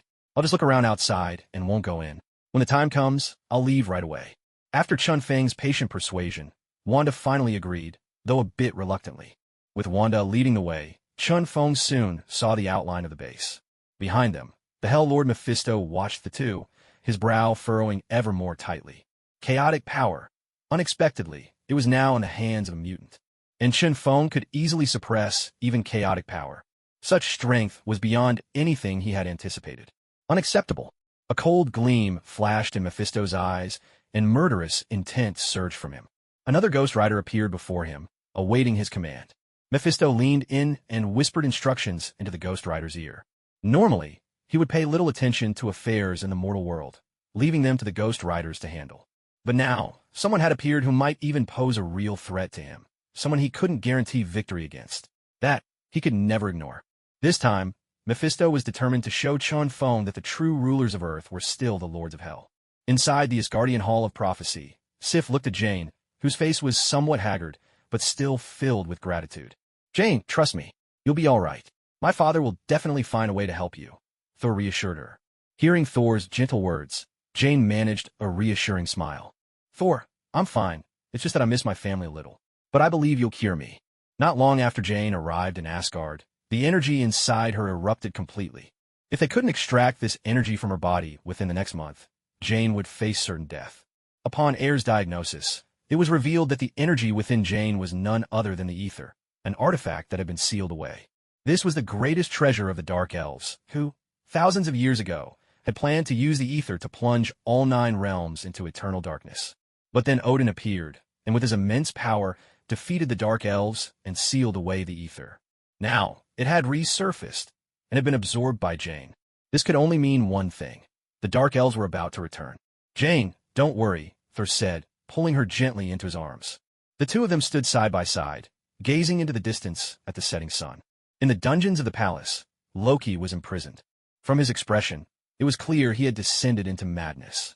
To lose his freedom was, for Loki, to lose everything. Not even the love of his proudest and most beloved mother could draw him back from the darkness. But just then, Loki seemed to notice something. He pointed his finger toward the horizon. "The enemy has invaded. All soldiers to arms. Defend against the enemy." Sif's expression grew grave as a massive spaceship suddenly appeared before her. "Jane, go inside the palace," she instructed. "I'll handle what's happening outside." Thor released Jane, his tone serious and determined. Facing such an unexpected crisis, Jane could only nod in agreement, trusting Thor's command. Lightning crackled and flashed along Mjolnir. With a leap, Thor hurled himself directly at the spaceship. Endless thunder rumbled across the sky, and giant bolts of lightning shot toward the ship. But the instant they struck, an invisible barrier absorbed them completely. Thor's face filled with shock. After so many years of honing his strength, he had risen to a whole new level. Yet now, he couldn't even damage a single spaceship. It was hard to believe. "Thor, son of Odin," came a voice from inside the ship, as a man with white hair stepped out. "Lay down your weapons and surrender at once, or you will witness the fury of Asgard," Thor warned sternly. But his threat only made the white-haired man smile. The white-clad man swept his arm, unleashing a torrent of energy, a brilliant crescent-shaped arc that surged across the ground, leaving almost nowhere to dodge. Thor gripped Mjolnir tightly, lightning crackling along its surface, and hurled his thunderous might to meet the oncoming energy head-on. A deafening sound thundered through the heavens and the earth, echoing with such force that it seemed to awaken all of Asgard. "So this is the extent of Odin's lineage," the white-clad man spat coldly. The energy arc tore through Thor's lightning, shattering his defense and slamming brutally into his body. His chainmail shattered at the point of impact, cracks spiderwebbing rapidly in all directions. Thor's entire body flew backwards like a cannonball, crashing into a distant house, which exploded into fragments under the force. "Odin, hand them over!" the white-clad man bellowed at the sky. All of Asgard heard his furious demand. Meanwhile, Jane, who was with Frigga, grew pale. Inside her, the ether particles seemed to be on the verge of being wrenched away. "Jane, don't worry. Thor and his father will defeat these invaders," Frigga said, soothing her with as much calm as she could muster. "Are you sure?" Jane asked, her voice trembling. Just then, the white-clad man appeared before Frigga and Jane, his lips curled in a wicked grin. "Jane, get behind me. Wait for your chance to escape," Frigga commanded in a low, steady voice. She raised her sword, pointing it at the white-clad man. With a swift motion, her blade sliced through the air, striking toward him. But with a single blur of movement, he dodged easily. Then, with a casual grip, he seized Frigga's sword from her hand. He drove it swiftly into her abdomen. The blade quickly stained deep crimson. A heavy scent of blood filled the air. "Go, Jane! Run!" Frigga cried, summoning the last of her strength to hold the white-clad man at bay. But Jane, frozen in terror at the sight of blood, stood rooted to the spot. "Die, you wretch!" the white-clad man snarled, shoving the mortally wounded Frigga aside. Just as he turned to deal with Jane, Thor arrived in the nick of time. With a mighty swing, Mjolnir smashed the sword in the attacker's hand to pieces. "Mother!" Thor cried, his voice hoarse with anguish, his eyes wild with grief. "I will never forgive you!" Thor roared, unleashing a relentless barrage of thunder and lightning in his fury. But by now, Asgard had fallen completely under the control of the Dark Elves. The royal guard was in utter disarray. Even King Odin himself had been wholly restrained, unable to help the others. Meanwhile, in the dungeons of the palace, all the prisoners had been set free, and with them, Loki regained his liberty. "Asgard, the throne, it will all be mine," Loki whispered, his eyes glittering with cunning. With a flicker, his figure vanished from the cell. Elsewhere, Thor and the white-clad man fought on, locked in fierce, desperate battle. The battle between the two was nothing short of cataclysmic. Each clash of power shattered countless buildings, reducing them to ruins. All of New Asgard was thrown into utter chaos. Wanda, your home is just ahead, isn't it? Chun Feng asked, breaking the silence. Wanda nodded enthusiastically, a bright smile lighting up her face.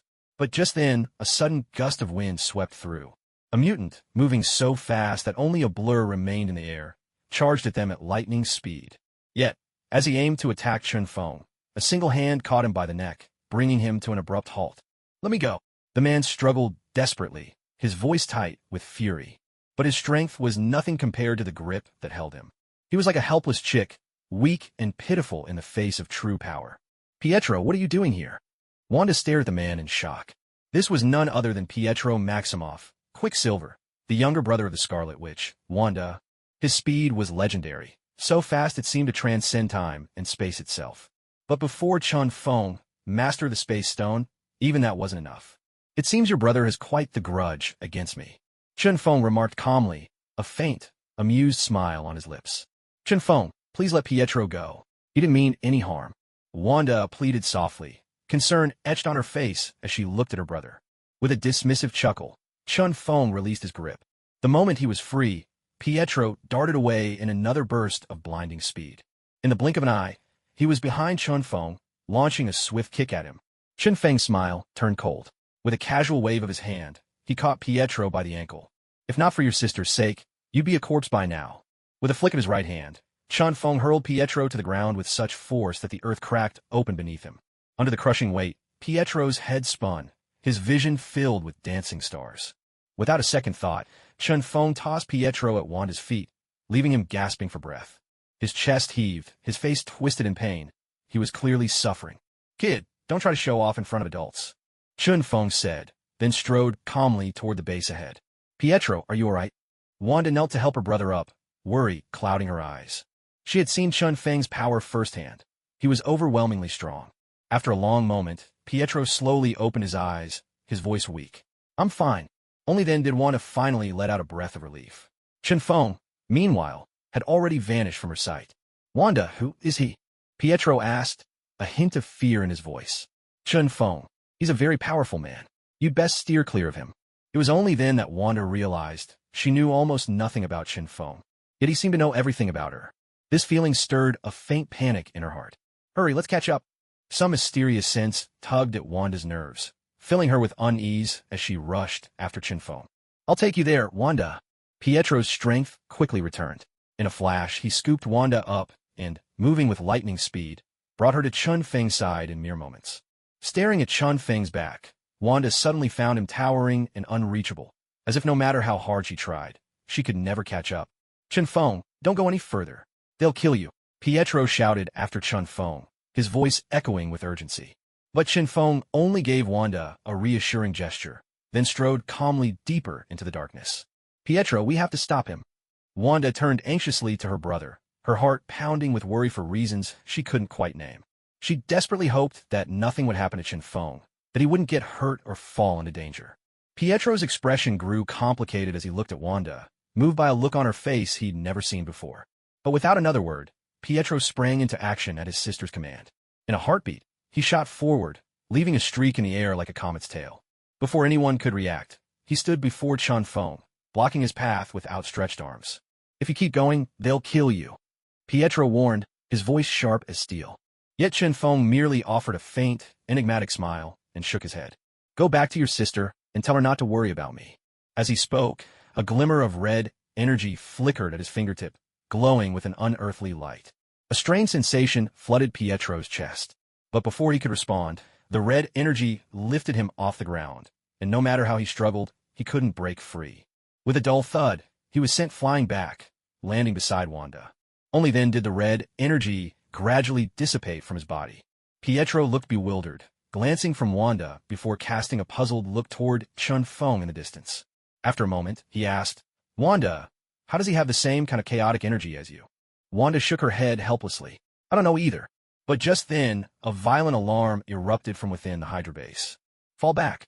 Don't come any closer. Get back. Stay away, you outsiders. One more step and you'll die.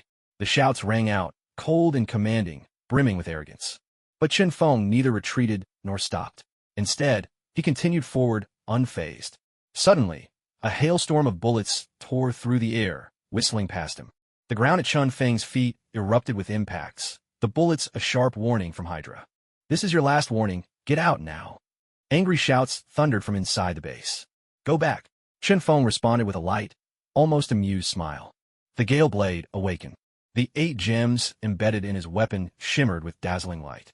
"Open fire. Kill him." The Hydra leader's furious command rang out from the depths of the base.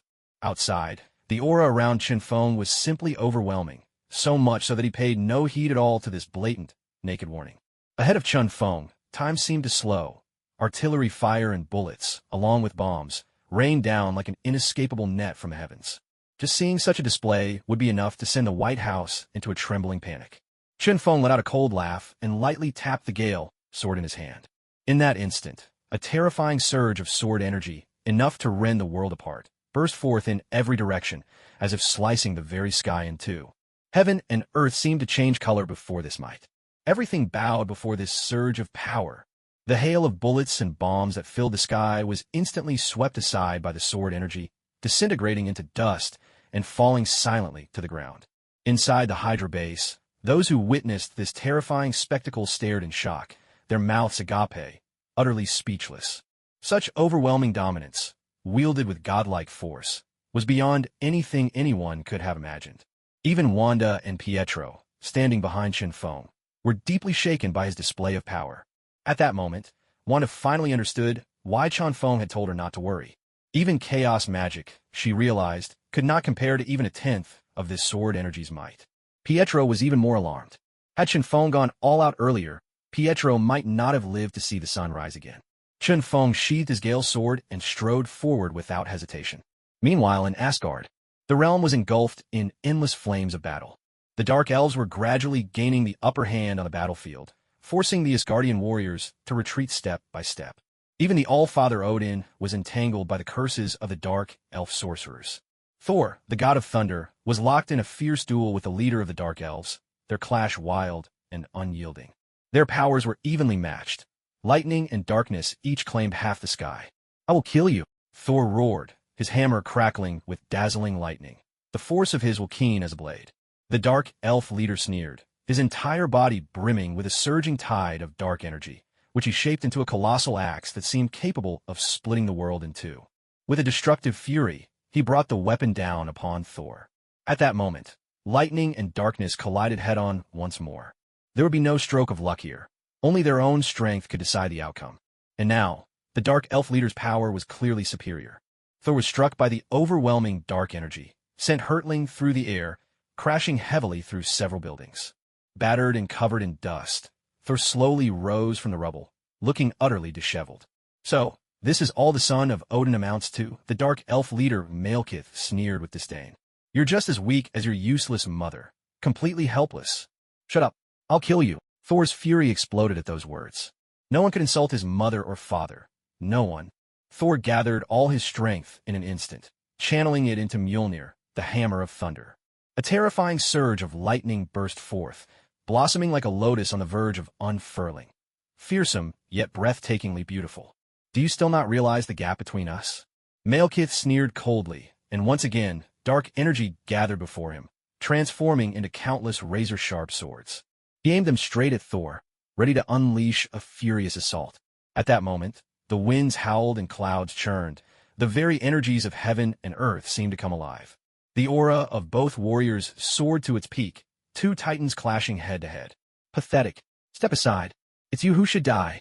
With simultaneous roars that seemed to split the sky and shatter stone, the two unleashed their attacks in a violent collision. World-shaking waves of energy crashed together, their impact echoing across the land. The aftershock of their time-bending storm swept out in all directions, obliterating everything in its path. Houses, Dark Elves, Asgardian soldiers, where the energy passed, not a blade of grass was left. All living things caught in the blast were thrown to the ground. The weakest among them simply turned to dust. Cries of rage and agony echoed through the apocalyptic storm. In this boundless surge of power, all else was swallowed. Those watching from afar stared in horror, wide-eyed, transfixed by the growing tempest. This was likely the most terrifying battle Asgard had seen in centuries. Even Odin narrowed his eyes, gazing intently at the scene below. It was as if, in Thor, he saw the shadow of his own youth. One day, Thor would inherit Asgard. Of that, he was certain. Moments later, the winds of chaos faded, revealing the two figures within. Thor and Malekith stood facing each other, eyes locked in silence. "I told you, you're no match for me." Malekith spoke with a cold confidence. "Are you sure about that?" Thor, breathing heavily, shot back. At Thor's words, Malekith's expression changed. Suddenly, he felt a surge of lightning rampage through his body, searing him from within. "You!" Malekith tried to point at Thor, but a jolt of agony sent him crashing to the ground. Thor raised Mjolnir, lightning crackling, ready to strike down Malekith once and for all. But just then, a shadow streaked across the field with blinding speed. An axe blocked Mjolnir, and a powerful kick sent Thor flying. The wounded Thor crashed to the ground like a severed kite, unable to rise. Odin arrived at that moment, energy surging from him like a tidal wave. But Malekith and his cursed warrior were already fleeing toward their ship. Odin made no move to stop them, letting the pair escape. As Malekith and the cursed warrior departed, the remaining dark elves withdrew from Asgard as well. Odin cast a long, meaningful look at Thor, lying defeated on the ground, as if contemplating something deep and unspoken. And soon after, the news of Frigga's death spread throughout all of Asgard. Everyone was plunged into an endless sea of mourning. A few days later, Thor stood within the grand halls of the palace, his expression grave as he addressed the man before him. "Father, please allow me to go to the dark world and bring Malekith back." Odin refused him outright, without a moment's hesitation. "Father, Malekith is vulnerable now. This is our best chance.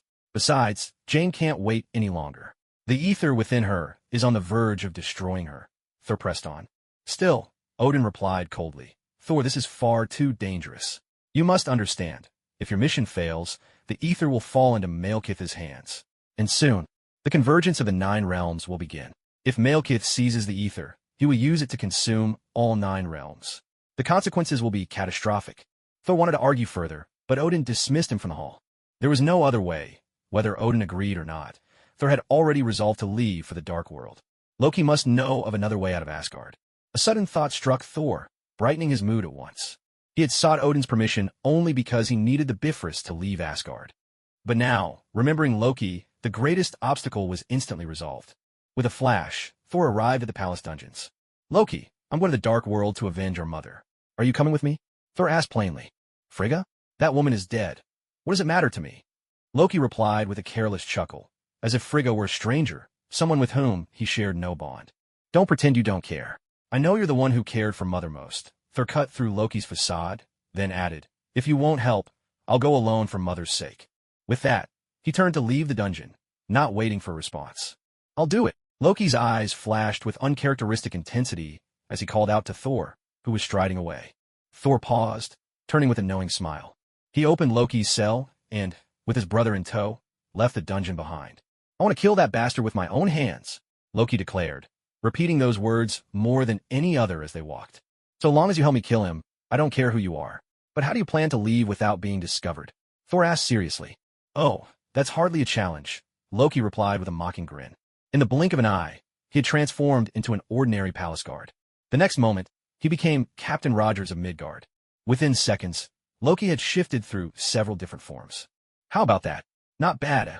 Loki asked, pride gleaming in his eyes. Nangr merely smiled faintly, without saying a word. Relying on Loki's shape-shifting magic, the two quickly left the dungeon.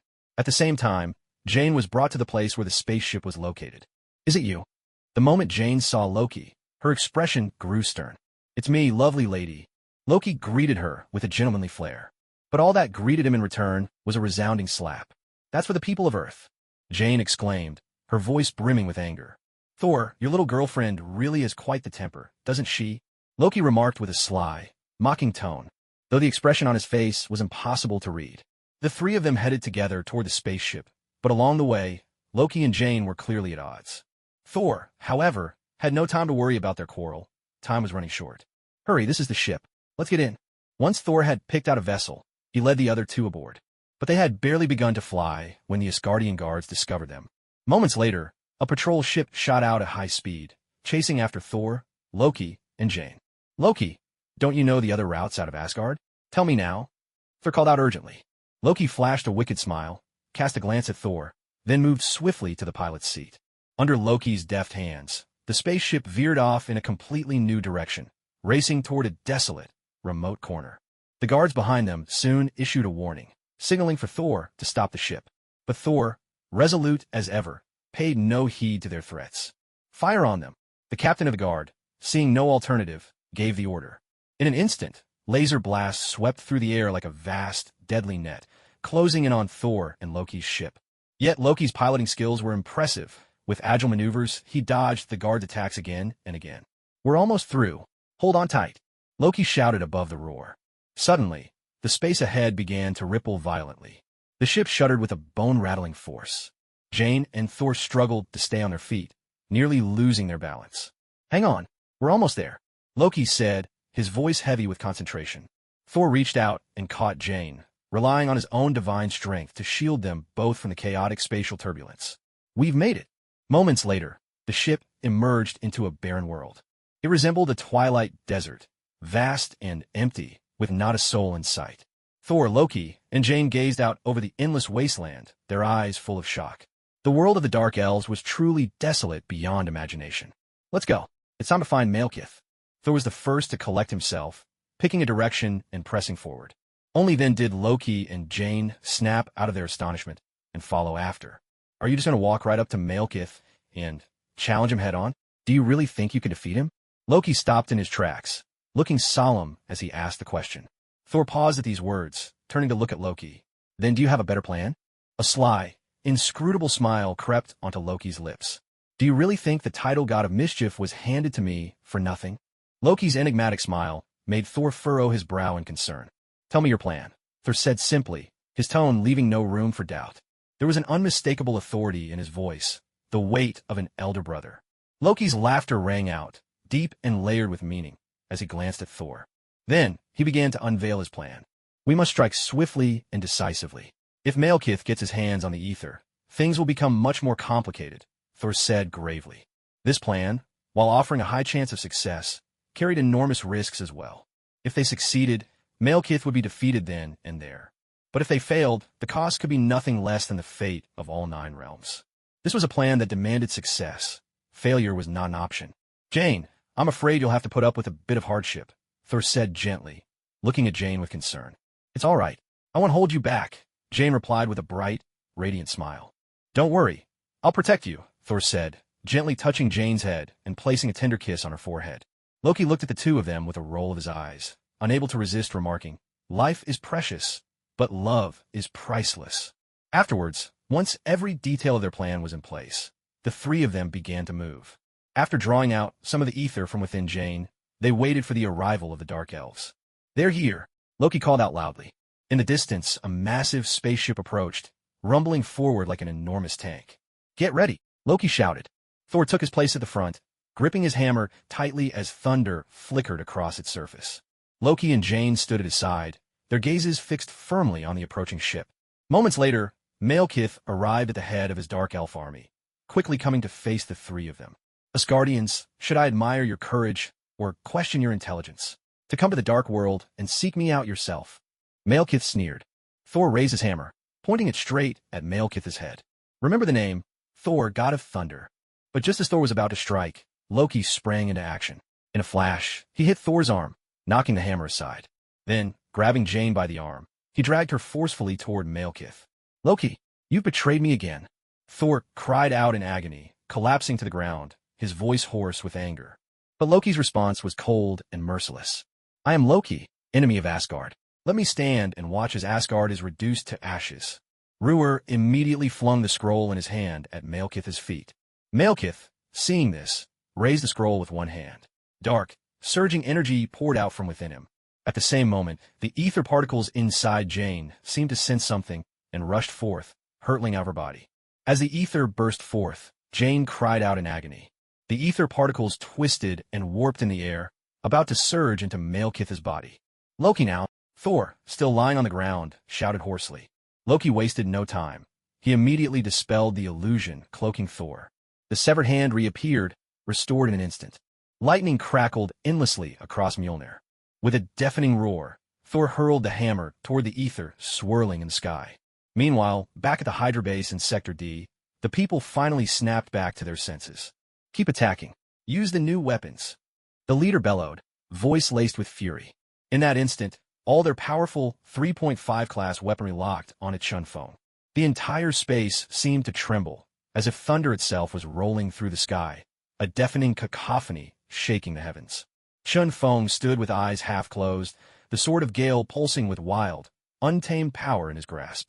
He swept the blade in a wide arc, and a tempest of sword energy exploded forth, raging like a storm. Every attack, bullets, missiles, lasers, was reduced to ash in the onslaught. And yet, Chun Feng stood motionless, completely unscathed. Once again, everyone was left and stunned at Chun Feng's overwhelming power. Who dares draw the blade now? Only I, General Chun Feng, stand supreme. In that moment, a chilling, deathly stillness descended upon heaven and earth. The wind howled cold across the river, a lone figure and a single sword, ready to cut down all that exists under the sky. As the others stared in dumbstruck silence, Chun Feng took a single step forward and vanished instantly. It was as if he had performed some divine feat, shrinking the earth beneath his feet, and appeared out of thin air before the Hydra agents. Seeing Chun Feng suddenly materialize in front of them, every last member of Hydra was struck dumb with terror. All eyes fixed on Chun Feng, unable to look away, their faces pale with fear, throats bobbing as they swallowed hard. Why you? Who are you? The highest-ranking leader inside the Hydra base stammered, barely able to get the words out. It seems your research on the scepter is coming along well, isn't it? Chun Feng replied, ignoring the question. He strode past the people in front of him and headed straight for the scepter at the back. At that moment, the scepter was still glowing, bathed in a dazzling blue light, breathtaking in its intensity. Chun Feng seized the scepter in his hand, studying it closely. The Mind Stone, just how powerful are you? He murmured to himself. Then he turned to face the Hydra agents, holding the scepter, now gleaming with a warm blue radiance, right before their eyes. So, what have you managed to create? Chun Feng's voice was like the whisper of a devil, seductive and impossible to resist. Instantly, everyone fell into a trance, like puppets, answering every question with mechanical obedience. After hearing these people speak, a smile tugged at the corners of Chun Feng's mouth. With a sweeping gesture of his large hand, a rift tore open in an instant, unleashing a surge of void energy that billowed outward. Let's go. I'll take you out to make your choice. Chun Feng was the first to step into the rift, followed closely by the others, who kept pace and entered together. Moments later, Chun Feng led the members of Hydra to stand before Wanda and Pietro. Chun Feng, what is this? What have you done to them? Wanda, seeing the high-ranking Hydra members appear, asked anxiously. Let them go. Don't you dare harm the saviors of Earth. Pietro was even more direct, shouting angrily. Chun Feng looked at Pietro with amusement in his eyes. That deep, penetrating gaze made Pietro avert his eyes and turn his head away immediately. Though his words were fierce, when it came to facing Chun Feng's stare, he simply couldn't hold his ground. There was an overwhelming pressure that made it impossible for him to breathe easily. One had to admit, Hydra's brainwashing methods were truly formidable, enough to make you all believe they're the saviors of this world. Chun Feng turned to Wanda, smiling as he spoke. If Hydra had existed in the 21st century, they'd have been the most powerful pyramid scheme on Earth, perhaps even the world's foremost cult. What did you say? They are the saviors. We're the ones destined to rescue this broken, ruined world, not that so-called Avengers. Wanda retorted fiercely. To shatter the deeply rooted beliefs in her mind would be a painful and difficult process. And at that very moment, the chaos energy within her erupted. Like a thunderclap, it surged through the entire space. Wanda! Pietro shouted. With speed bordering on the impossible, he rushed forward. Whenever Wanda fell into such a state, it was always herself who ended up hurt. So, to keep her safe, Pietro would risk injury himself and charge ahead without hesitation. But just then, a far more powerful wave of chaotic energy surged forth as unstoppable as a raging river. It collided head-on with the chaos Wanda had unleashed. The instant they touched, Wanda's wild power was immediately subdued, and the entire space fell silent. Wanda, stay calm. Don't let your anger blind you. Chun Feng's voice was clear and steady, like a mountain stream, flowing gently through Wanda's veins. In an instant, her agitated emotions were soothed, her heaving chest gradually calmed. You feel as if your beliefs of all these years are under attack. That's all right. I'll show you the truth right now. Chun Feng spoke softly. Then he picked up the scepter and lightly tapped it against Hydra's highest leader. Wanda, Chin Feng was right. I'm not a savior, and Hydra is no messiah either. We only deceived you, so you would serve Hydra. The power you two possess is enough to stand against the Avengers. With the strength of the Academy added to that, Hydra will surely rise again. When that time comes, we will fulfill the mission of our ancestors. Conquer the earth, and every human will bow before Hydra. Those who refuse will perish. Hydra is the one and only ruler of this world. Hail Hydra! Suddenly, there was a sharp rush of wind, and then everyone saw the man's chest pierce straight through. Hot, red blood sprayed like a fine mist, splattering across Pietro's face and staining his clothes. Pietro drew in ragged, heavy breaths. You beast! In a flash, his fist shot out again. With unstoppable force, it smashed into the man's face, crushing his features together in a grotesque snarl. From a distance, Wanda watched the scene unfold, her hand flying to her mouth in shock. The brother she remembered could be rebellious, but never had she seen him so ferocious. That's right, keep going. Let out. Break free from the chains Hydra has placed on your heart. Chun Feng stood beside them, his words ringing with encouragement. If you want to shatter what's trapped inside you, the best way is to personally destroy the one who gave it to you. With every drop of blood spilled, you'll find true liberation. Meanwhile, in the shadow world, Thor's sudden emergence clearly caught Malekith, the dark elf, off guard. With a baleful glare at Loki, his eyes burned with murderous rage. How was my acting? Was it convincing enough? Loki asked offhandedly, unfazed. Thor soared high, lightning crackling around him, as Malekith stared up in astonishment. Loki was certain their plan had succeeded. A thunderous roar split the air. Wild, terrifying bolts of lightning crashed down on the ether. The shadow world, usually as calm and lifeless as a desert, was suddenly torn apart by howling winds and quaking earth. Massive fissures split the land in every direction. Legions of dark elves found themselves helpless against the force, hurled away as if by an invisible hand. The ether, which had been poised to enter Malekith's body, froze in midair. Thor! Malekith bellowed in fury. Endless waves of dark energy erupted from his body. The suspended ether shuddered as if breaking through ice, surging forward once more. But Thor's lightning was swallowed up, completely enveloped and blocked by the darkness. With a sweeping gesture, Malekith sent another blast of dark energy. It struck Thor squarely, shattering his armor and sending him hurtling backward through the air. He crashed onto the barren desert, gouging a trench hundreds of meters long.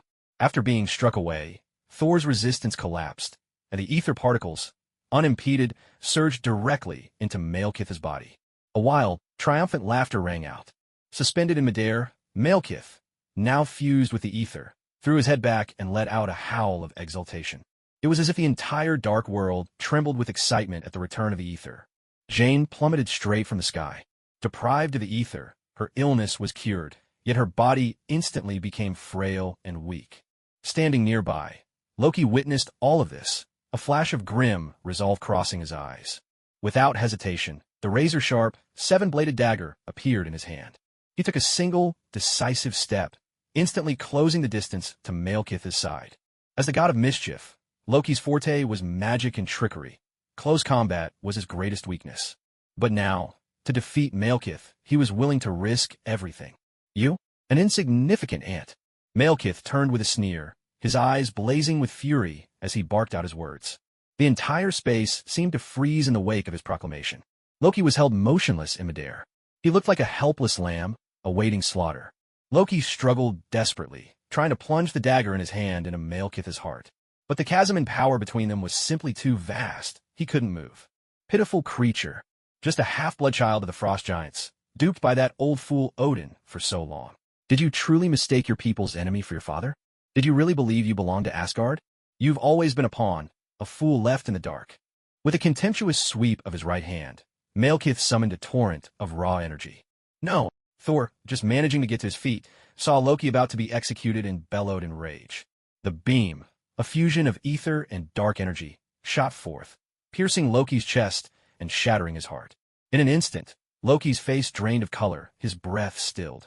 He fell from the air, crumpling to the frozen wasteland below like a broken rag doll. In those pale, lifeless eyes, only endless regret remained. Thor rushed to Loki's side, catching him with trembling arms, his face contorted in grief as the body in his grasp grew ever colder. And now you, Thor will die here in the dark world alongside this frost giant. Malekith cared nothing for Thor's anguish. He had always believed in eliminating every last threat. Especially Thor, Odin's son, his eternal nemesis, his mortal enemy. Another beam of energy erupted from Malekith's hand, aimed mercilessly at Thor. It tore through time and space itself. It seemed there was no escape, no way to withstand Malekith's assault. With pain blazing through his every nerve, Thor summoned all his will, swinging his hammer. Thunder roared, forming a shield of crackling lightning to protect him from Malekith's onslaught. Then, without hesitation, Thor picked up Jane and, moving at lightning speed, whisked the two of them away from the area as fast as he could. Moments later, a burst of energy pierced through Thor's shield of lightning, gouging a massive crater 100 meters wide into the ground. But by then, there was no sign of Thor, Jane, or Loki. Damn it, where did they go? Malekith scanned the area, searching in every direction, but Thor was nowhere to be seen. Find him for me. They couldn't have gotten far. Malekith's voice thundered with rage. To think they dared to slip away, right under my nose. Absolutely impossible. Just then, one of the dark elves at his side spoke up, stopping him. Master, the Nine Realms convergence is about to begin. We should hurry to Earth now. At those words, Malekith fell silent, lost in thought. After a moment, he nodded. They're headed to Earth too. We'll kill them when we get there. All of you, follow my orders. We head for Earth. Forget about those three for now. In an instant, the dark elves climbed into their ships and departed. Far away, Thor finally slowed to a stop, the emptiness behind him reassuring enough for him to relax, if only a little. But in his arms, Loki had already dissolved into dust, his remains scattered across the desolate wasteland during their escape. Thor was still lost in the sorrow of Loki's death, so much so that for a time, he forgot Jane was even there. After a while, Jane slowly opened her eyes. Still feeling a bit dazed, she looked at Thor, whose face was clouded with grief, and asked in confusion, Thor, what's wrong? Only then did Thor snap back to reality. He forced a smile and shook his head. It's nothing. Jane's words reminded Thor of what he had to do. He must stop Malekith, and he could not allow the Nine Realms to fall into eternal darkness. This was his destiny, and he had to see it through. Damn it, how do I get out of this world of darkness? As that thought crossed Thor's mind, he frowned. Without Loki, he had no idea where the exit might be. Maybe I can help you. Jane spoke softly at his side. Her words were like a refreshing spring in the desert. Thor immediately grabbed Jane's shoulders. Really? You truly know how to find a way out? His questions tumbled out like a barrage, almost feral in their urgency, leaving Jane momentarily stunned. Was this really the Thor she knew? Yes, I'm sure we can find it. Jane hesitated for a moment, then nodded, her eyes burning with determination. She didn't know what had changed Thor so much, but she understood that now, more than ever, he needed her faith. The two looked into each other's eyes, as if drawing strength and encouragement from one another. From then on, they wandered the dark world together, searching for a way out. Heaven never disappoints those who are determined. After countless setbacks, Thor and Jane finally discovered the passage. This place feels strangely familiar, Jane murmured, reaching out to touch the seemingly intangible air, her voice tinged with suspicion. This space, it feels so much like what I experienced on Earth. Hearing her words, an unusual light flickered across Thor's face. He lifted his head, his hands unconsciously tightening at his sides as a chill swept through him. Thinking of Loki's body pierced straight through. The memory sent a cold shiver down his spine. Let's go then. Thor took the lead, stepping into the cavern ahead. Jane quickly followed close behind. In an instant, the two of them vanished into the world of darkness. The next moment, they suddenly reappeared, on Earth. Don't touch me. Wanda pushed Chun Feng's arm away, turning her head to the side. Even after half an hour had passed, she still struggled to accept the truth she'd been kept in the dark about for so long. Beside her, Pietro, Quicksilver, looked even more pensive after having killed the Hydra leader with his own hands. Wanda, Pietro called softly, hoping his words might help calm his sister.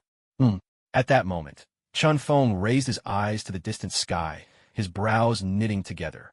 Far off, the sky was suddenly in turmoil, as if a hidden force was stirring. Though the wind itself was faint, he could still sense it. Chun Feng silently watched the horizon, feeling the energy within him respond, subtly awakened by this disturbance. It could be said that, at this moment, Chun Feng was the god of Earth, holding dominion over all life on the planet, over the entire Earth itself. So the moment anything threatened Earth, Chun Feng would sense it with razor-sharp clarity. What's wrong? Is something happening over there? Pietro looked at Chun Feng with concern. curiosity flickering in his eyes. "It's nothing, just a little breeze," Chun Feng replied calmly. But just then, a fierce gust swept through, whipping Chun Feng and Pietro's hair across their foreheads. "Seriously? Right after I said that, the wind picks up?" Chun Feng muttered under his breath, disgruntled. His expression changed, not out of anxiety, but annoyance. In the air, the scent of ether particles suddenly mingled with the wind, and with it, the overwhelming power of the ether. In that moment, not just Pietro, but even Wanda, lost in her own thoughts, lifted her head. "What is that?" Wanda murmured, bewildered. The chaos magic within her, stirred by the presence of the ether, threatened to burst forth. "Wanda, do you want to go take a look together?" Chun Feng turned to her, asking softly. The question caught Wanda completely off guard, and she stared blankly for a moment. After a while, she finally nodded. She, too, wanted to know what could stir the chaos magic burning inside her. "Let's go." Chun Feng opened up a pocket of space, bringing Wanda and Pietro with him as they headed straight for the epicenter of the ether particle explosion. New York City. Suddenly, the sky was engulfed by churning black clouds, pressing down as if to smother all of Manhattan.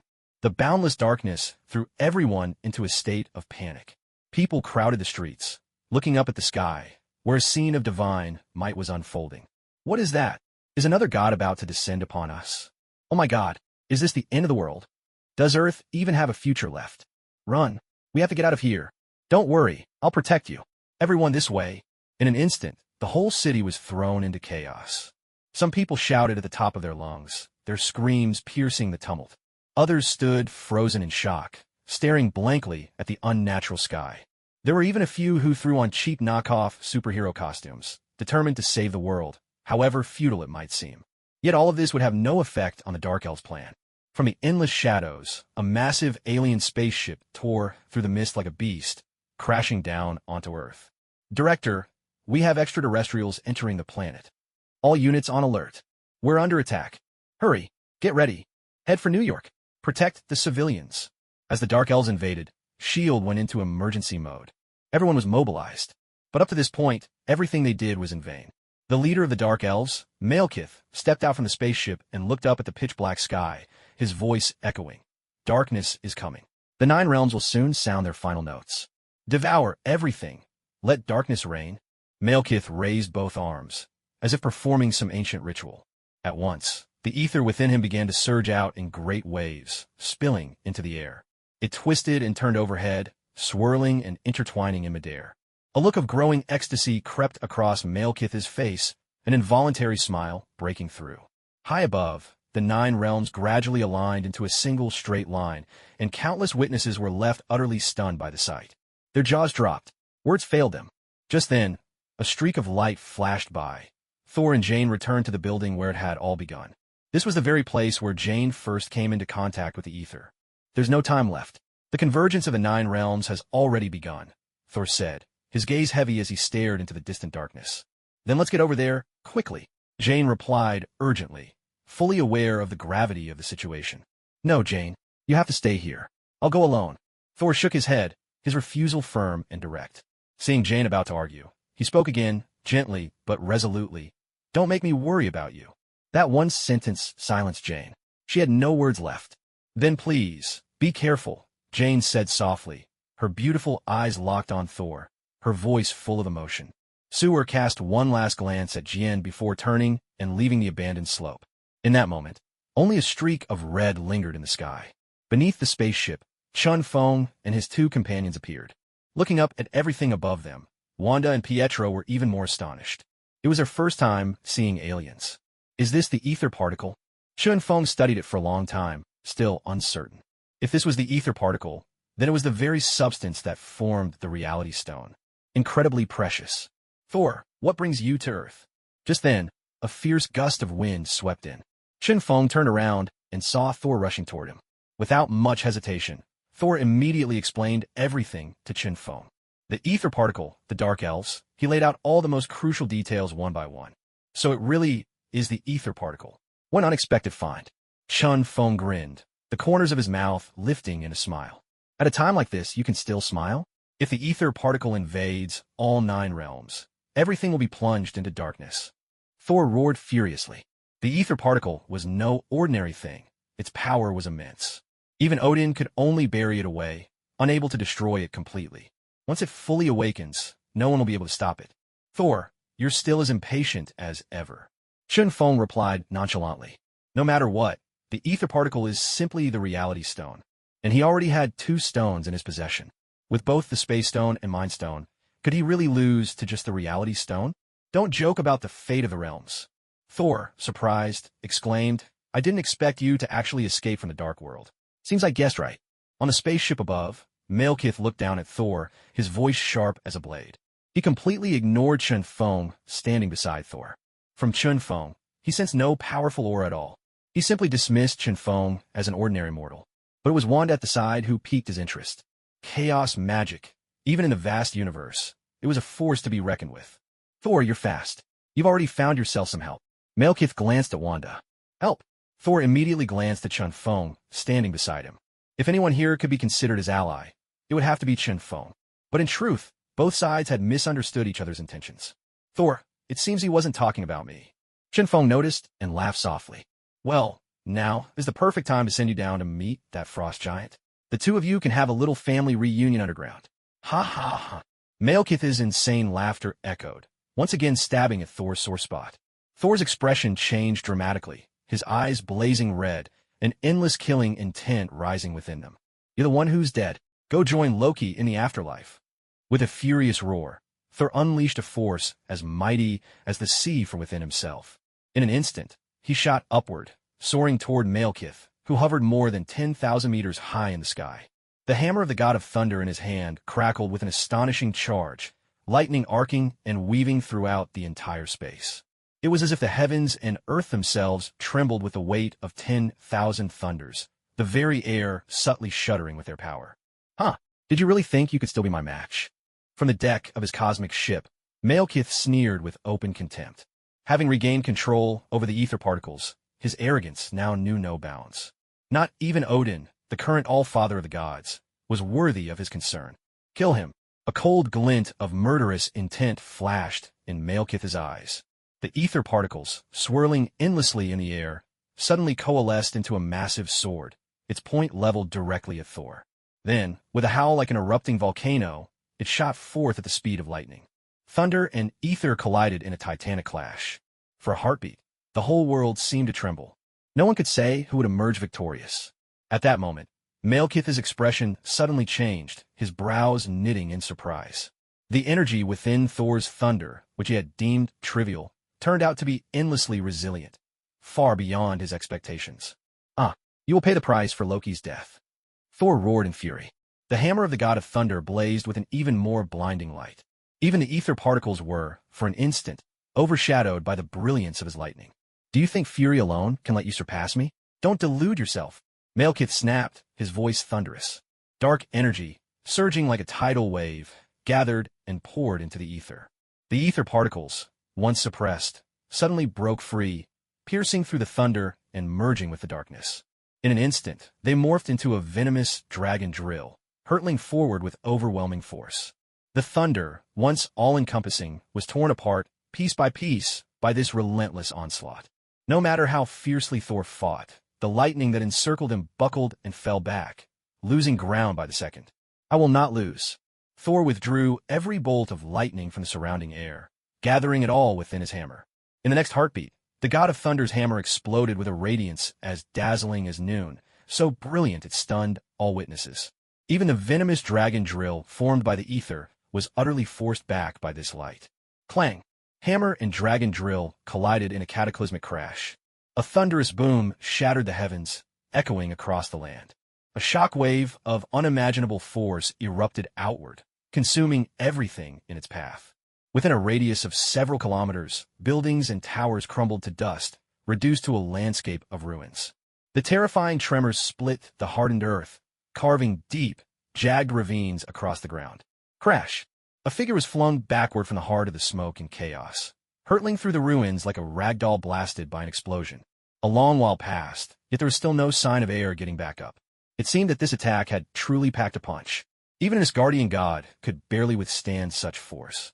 Standing nearby, Chun Feng stroked his chin as he watched the scene unfold. The power of the ether particles was not to be underestimated. especially when someone had them firmly under control. All right, little girl, you're the only one left now. Surrender to the endless darkness. Kneel, and I might spare your life.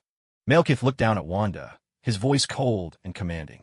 His words, ice-cold and overbearing, carried the arrogance of a deity high above the world. He pronounced death upon others with casual indifference. Self-righteous to the extreme, did he truly see himself as the ruler of the universe? Chun Feng spoke in an even tone. At that, Malekith, standing aboard his ship, flew into a rage, his eyes burning with an intense, fiery light. Since arriving on Earth, no one had ever dared challenge him so directly. Mortal, do you not realize you're speaking to your own doom? Malekith snapped his fingers, sending a surge of dark energy shooting forth. He didn't spare Chun Feng another glance, dismissing him as a man already dead. But before the dark energy could even reach Chun Feng, it dissipated in an instant, crumbling like a handful of dust and scattering to the ground. Who is it? Who dares to help this ant? Malekith quickly realized something was amiss, and shouted furiously at the surroundings. Never, not for a moment, did he believe it was Chun Feng himself who possessed such formidable power. After all, Chun Feng emitted not a trace of any mighty aura. Off to the side, Wanda and Pietro exchanged looks, staring at Malekith as though he were insane. Was there something wrong with this man's head? With so few people left, did he still not understand the situation? Oh, you're not coming out? Fine, then I'll force you out myself. Seeing that no one responded, Malekith's anger only deepened. He immediately summoned a portion of the ether particles from the sky, directing an attack at Chun Feng. A dull, thunderous sound rang out, but Chun Feng, standing below, remained completely unscathed. This time, Malekith finally felt the terrifying power radiating from Chun Feng. Ew, you're not an ordinary person? Malekith recoiled in shock, pointing at Chun Feng in disbelief. Just how powerful must someone be to conceal their strength so well that no one else could sense it at all? That fact alone was enough to send a chill down Malekith's spine. Cursed warrior, kill him. But right now, Malekith had no time to dwell on Chun Feng. The convergence of the 9 realms had already begun, and his time was running short. He couldn't afford to waste even a second on Chun Feng. Yes, sir. The cursed warrior nodded, then leaped from over 10,000 meters above, straight down from the sky. He crashed into the ground with earth-shattering force, shattering the earth and leaving a massive crater in his wake. Creatures born of mysterious magic were also recorded in the texts of Kamartaj.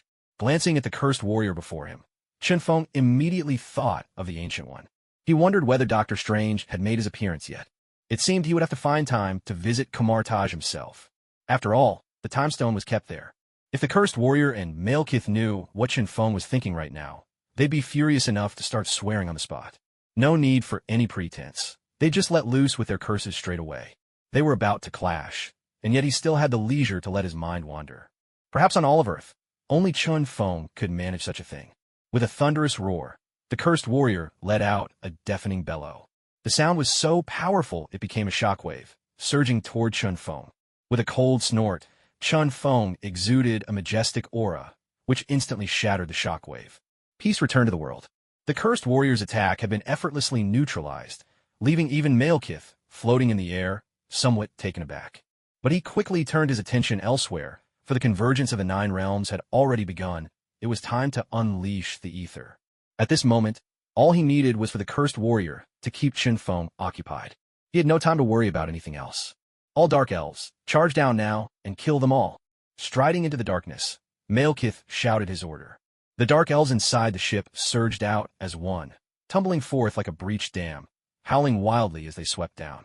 You mortals, all of you die. The cursed warrior cast a cold glance at the descending horde of dark elves, his voice icy and menacing. In his eyes, Chun Feng and the few people beside him were already as good as corpses. Chun Feng, I'll hold these people off. Go deal with that monster.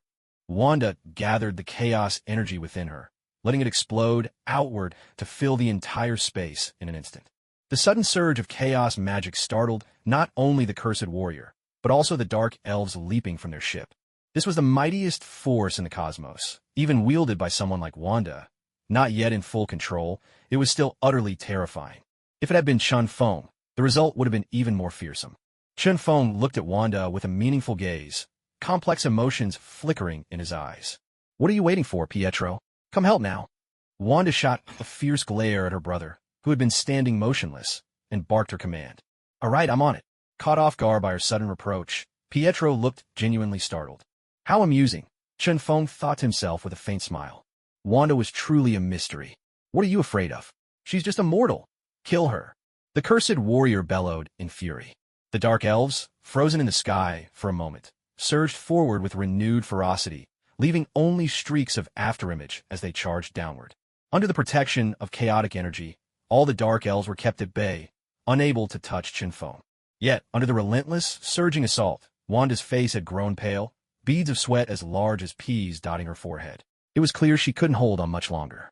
She was still too young, her control over the power of chaos far too ordinary. Chen Feng sighed softly, catching his breath, and murmured under his breath. Then, with a flick of his finger, a streak of crimson energy shot forth and merged into Wanda's chaotic power. In that instant, the pressure on Wanda's body eased noticeably, and she couldn't help but glance at Chen Feng, who stood beside her. The only person who could help her now was this man before her.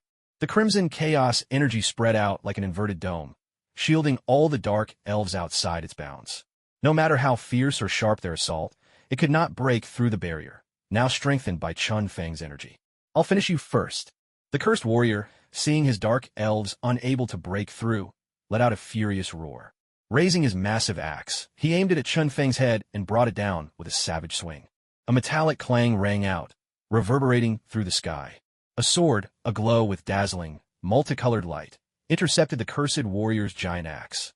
You really think a broken sword can stop me? Don't kid yourself, the cursed warrior bellowed. Summoning every ounce of strength, he pressed down with his axe like a mountain descending, the weight threatening to shatter the very air, fracturing the space itself like a mirror splintering under pressure. Yet Chen Feng's expression didn't change in the slightest. He showed no sign of discomfort. It was as if he hadn't even exerted himself, effortlessly holding back all that force with nothing but the swift-wind sword. This can't be, the cursed warrior exclaimed in shock. Not even Odin, father of the gods, could have taken that blow so easily. Your strength is far too weak, Chen Feng replied with a cold laugh. With a sudden upward sweep of the swift-wind sword, he knocked the giant axe aside, sending both the weapon and the cursed warrior himself hurtling backward. They crashed heavily to the ground, gouging out a massive pit hundreds of meters wide. Cracks spidered across the cursed warrior's armor, while his giant axe shattered, leaving a gaping notch several centimeters deep. That section, struck by the swift-wind sword, crumbled instantly into dust. The cursed warrior struggled to his feet, battered and covered in dirt, looking utterly disheveled. Stung by Chen Feng's mocking words, his rage exploded. He threw back his head and unleashed a primal howl. The sky echoed with the cursed warrior's furious roar. Anger makes you reckless, doesn't it? Chen Feng said with a light chuckle, his expression unchanged. The greatest advantage of something born of magic is the absence of pain. So long as the energy within isn't depleted, it will never truly die. I want you dead. The aura of the cursed warrior shifted dramatically, towering like a giant as he charged at Chen Feng. The ground shook with such force it felt as though an earthquake was about to erupt, everything trembling in its wake. Even Pietro was caught up in this wild surge of power, his speed noticeably hindered. As expected, he's nothing but a brainless brute. Chen Feng sighed helplessly. Dealing with creatures like this was always a hassle. In that case, one sword stroke will settle this. A glint of icy determination flashed in Chen Feng's eyes, as cold and piercing as a glacier stretching for thousands of miles. He tightened his grip on the gale blade, its 8 differently colored gemstones bursting into dazzling light. Each gemstone's power, so distinct from the others, now converged as one, focusing into the edge of the gale blade. A primordial sword intent, vast as the dawn of creation, surged from the blade in an overwhelming wave. Wherever it passed, space itself was rent asunder, and the world seemed to split in two at that very spot. Perish! Chen Feng's voice rang out cold and resolute as he slashed the gale blade forward. A crescent-shaped arc of sword energy exploded outward with the force to obliterate all in its path, instantly carving a trench hundreds of meters long and several dozen meters deep into the earth. The devastating energy swept toward the charging cursed warrior, unstoppable, as if nothing in existence could stand against it. A guttural cry erupted. The cursed warrior, too, felt the sheer, sky-splitting might of this sword intent. But at this moment, there was nowhere left for him to flee. Even if he had to grit his teeth and face it, he had no choice but to charge ahead. A thunderous roar shook the heavens, echoing across the sky. Heaven and earth seemed to tremble. It was as if 100 ghosts wailed in unison. Wanda's chaos energy was instantly shattered by the impact. Outside, countless dark elves were caught in the shockwave, reduced to drifting black fragments that fell to the ground.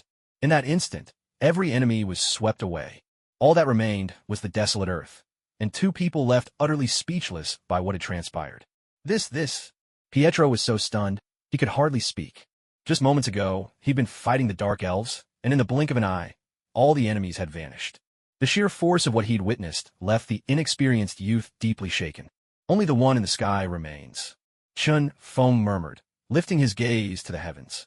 A profound stillness settled over the world, as though it had fallen into the endless depths of the cosmos. All that was left was an infinite, tranquil silence. The cursed warrior had been reduced to nothing but scattered fragments of black armor by Chun Feng's single strike. Everything else had vanished without a trace. The power born from the fusion of the 8 rings was indeed formidable beyond measure. Even Chun Feng couldn't help but marvel at it. He had never before wielded the full power of the 8 rings, and this time, he felt its force in its entirety. Sheathing the Gale Blade, Chun Feng gazed into the darkness above. Ether particles, already released by Malekith, circled and coiled beneath the alignment of the 9 stars. It was as if they were searching for a way to merge with the darkness, seeking entry into another dimension. Chun Feng, hurry and stop him. Otherwise, the 9 realms will all be consumed by the ether particles, and everything will be plunged into endless darkness. Thor looked up at the sky, his face grave as he watched the swirling ether. Just moments ago, he had fought desperately against the dark elves, and coupled with his wounds from the world of darkness, he could no longer stand against Malekith. All he could do now was pin his last hope on Chun Feng. Just stand there and watch carefully. Chun Feng stepped forward, his voice calm but resolute. Thor, your combat skills really do need some work. Relying solely on brute strength won't let you defeat truly powerful foes. At these words, Thor's heavy expression darkened further, turning ashen. To be spoken to like this, perhaps only Chun Feng would dare. With a bound, Chun Feng vanished from where he stood, leaving only a streak of light arcing across the sky. Enough, Dark One. Your game ends here. In an instant, Chun Feng appeared before Malekith. Malekith, still manipulating the ether, started in shock, staring at Chun Feng in disbelief. How did you? The cursed warrior, the dark elf. But before Malekith could finish, he sensed what had happened below. His already sour expression grew even worse. You killed them, Malekith demanded in a low, menacing voice. He turned, the ether swirling around him. Even without Chun Feng's answer, he knew the truth. It could only have been this man. The ether halted, reshaping itself into a massive sword, and surged toward Chun Feng with unstoppable force. That aura, supreme, overwhelming, as if heaven and earth themselves must yield, spread outward, changing the very sky and earth, as though all power must bow before it. Chun Feng merely snorted with disdain. He didn't reach for the wind blade, but instead drew out the space stone. A sapphire light instantly enveloped the entire area. Its formidable power collided fiercely with the force of the ether. For a moment, neither side could overpower the other. The Space Stone and the Reality Stone, both among the 6 Infinity Stones, matched each other in strength and every other aspect. The two forces clashed like titans, dazzling lights bursting forth and colors swirling in the air. Yet behind this breathtaking spectacle was a power so terrifying it defied imagination. Luckily, the darkness overhead blocked the sight from ordinary mortals below, shielding them from the truth. How can you possibly wield such power? Malekith stared at Chun Feng in utter disbelief. The ether was a supreme relic from ancient times. Nothing in all 9 realms was supposed to rival it. There's much you don't know. Chun Feng's tone turned icy as he spoke, each word sharp and clear. Don't overestimate yourself. The ether isn't a force a mere mortal like you can truly contend with. Malekith erupted in fury, his voice echoing with rage. Why don't you try and see for yourself? Though perhaps you won't get the chance to find out. A chill flickered through Chun Feng's words. It was like the eternal chill of an ancient glacier, making one feel as if they had plunged into melting ice. Go to hell. Malekith roared in fury. At his command, most of the ether particles were drawn back to him. Before him, they darted and leapt, swirling wildly. The ground beneath his feet transformed into a colossal axe, which he raised high and brought down upon Chun Feng's head with furious force. The Space Stone burst forth with light once again, releasing a power that matched his own, surging forth in an instant. The ether particles crashed together with that force, colliding like titans. A deafening, thunderous boom echoed through the clouds. A terrifying shockwave swept out, as if it would sweep away even the darkness from the sky. The duration of the 9 stars' alignment was also dragged out by this clash. The 9 great realms began to slowly drift out of perfect alignment. Yet Malekith knew well that unless he killed Chen Feng, he would never be able to conquer all 9 realms. Don't think you can stop my plans. As the last moments ticked away, Malekith summoned every last ounce of his strength. He was determined to strike Chen Feng down with a single blow, not merely defeat him, but to kill him outright. I've already stopped you. Chen Feng spoke calmly, his tone light as the breeze. This nonchalant remark utterly infuriated Malekith. The 9 stars alignment wasn't even over, and yet this man already dare believe he had one. Don't get ahead of yourself. I ulti by my hand. The ether particles erupted in full, converging into a single mass that clung together tightly. Slowly, they morphed into a massive wolf, which raised its head and let out a great howl that pierced the clouds. The black wolf, jaws agape, lunged straight for Chen Feng. Its entire body radiated a boundless, ferocious aura.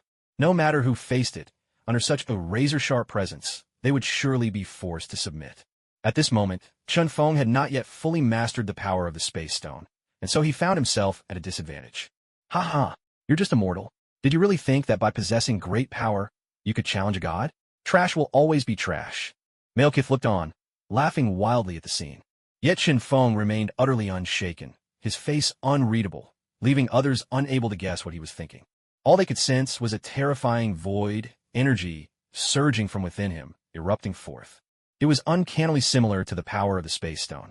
When the two forces merged, they instantly held back the ether's onslaught. The howling giant wolf was pinned in place by the power of space, unable to advance even an inch. What? Impossible. How can you withstand this? Malekith stared down at Chen Feng in utter disbelief.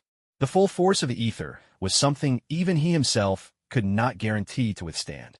And yet Chen Feng had not budged an inch, completely fending off the power of the ether. That look of utter indifference made Malekith's skin crawl. That expression of contempt was almost unbearable to witness. It was as if he were being told, "Go ahead, use your strongest move and try to defeat me. You see, your plan has failed." Chen Feng pointed toward the 9 stars in the sky, his voice calm and unhurried. At this moment, the 9 celestial regions had shifted out of alignment. Malekith's plan had collapsed. And to make matters worse, he was being mocked without mercy. Below, Thor finally let out a sigh of relief when he saw that the 9 regions were no longer in a straight line. Gazing up at the terrifying shockwave created as the two forces collided, Thor couldn't help but suck in a breath of cold air. Chen Feng's power was surging at an astonishing rate, almost as if he were riding a rocket. Thor simply couldn't keep up. All he could do was chase from a distance, left in the dust. The sky, which had been pitch black only moments ago, was beginning to brighten as faint rays of light broke through. "You beast! How dare you ruin my plan? You will pay for this." Malekith was now consumed by fury. He had waited thousands of years for this day, only for everything to be ruined by a mere mortal. The energy of the ether was now fully unleashed. The sky, just touched by the first hints of light, was once again swallowed by boundless darkness. The ether coalesced suddenly into a snarling demon, baring its fangs and roaring with rage. "If you still haven't realized the gulf between us, then I'm sorry, but this is the end for you." A cold glint flashed in Chen Feng's eyes. His presence sent chills straight to the bone. Suddenly, a scepter blazing with searing light materialized in his hand. The power of the Mind Stone poured forth, merging with the oppressive might of the Space Stone, and in an instant, a terrifying energy erupted. Even the demon formed from the ether was forced to stagger back a few steps. "Impossible!" Malekith bellowed in fury. Every ounce of power within him surged forth at once. Dark energy swept out, overwhelming and unstoppable, pouring into the ether and swelling its monstrous form. The ether's force exploded again, reaching a crescendo that threatened to engulf the entire world. The Space Stone and Mind Stone now clashed against the ether and the darkness. It was like two worlds colliding, and no matter who won, the Earth would suffer catastrophic consequences. The destruction of the planet itself was no longer out of the question. "What's wrong with all of you? Are you just going to stand there? Move now!" Fury roared as he watched the chaotic clash of energies over New York on the screen. "Agent Hill, you take command here. I'm heading to the scene myself." Fury pulled off his headset, turned to Hill, and gave his order. "Director, be careful." In that moment, all Agent Hill could do was offer Fury her final blessing. There was simply no way anyone could make Fury give up on this idea. Otherwise, he wouldn't be Director Fury. Don't worry about me. I've been on countless secret missions before and never failed. Dancing at gunpoint is something I've done more times than I can count. Fury flashed a broad, brilliant smile, showing off his white teeth. Agent Hill nodded, choosing not to say anything more. With that, she turned around and focused intently on the battle unfolding on the screen. Seeing this, Fury finally felt at ease and took his leave.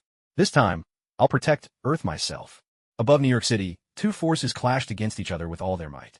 Thunderous blasts echoed through the sky, fierce and relentless. Explosions erupted one after another, bursting like fireworks in the night. You cocky brat, don't get ahead of yourself. I haven't even used my full strength yet. Malekith, furious at Chun Feng's relaxed demeanor, shouted through clenched teeth.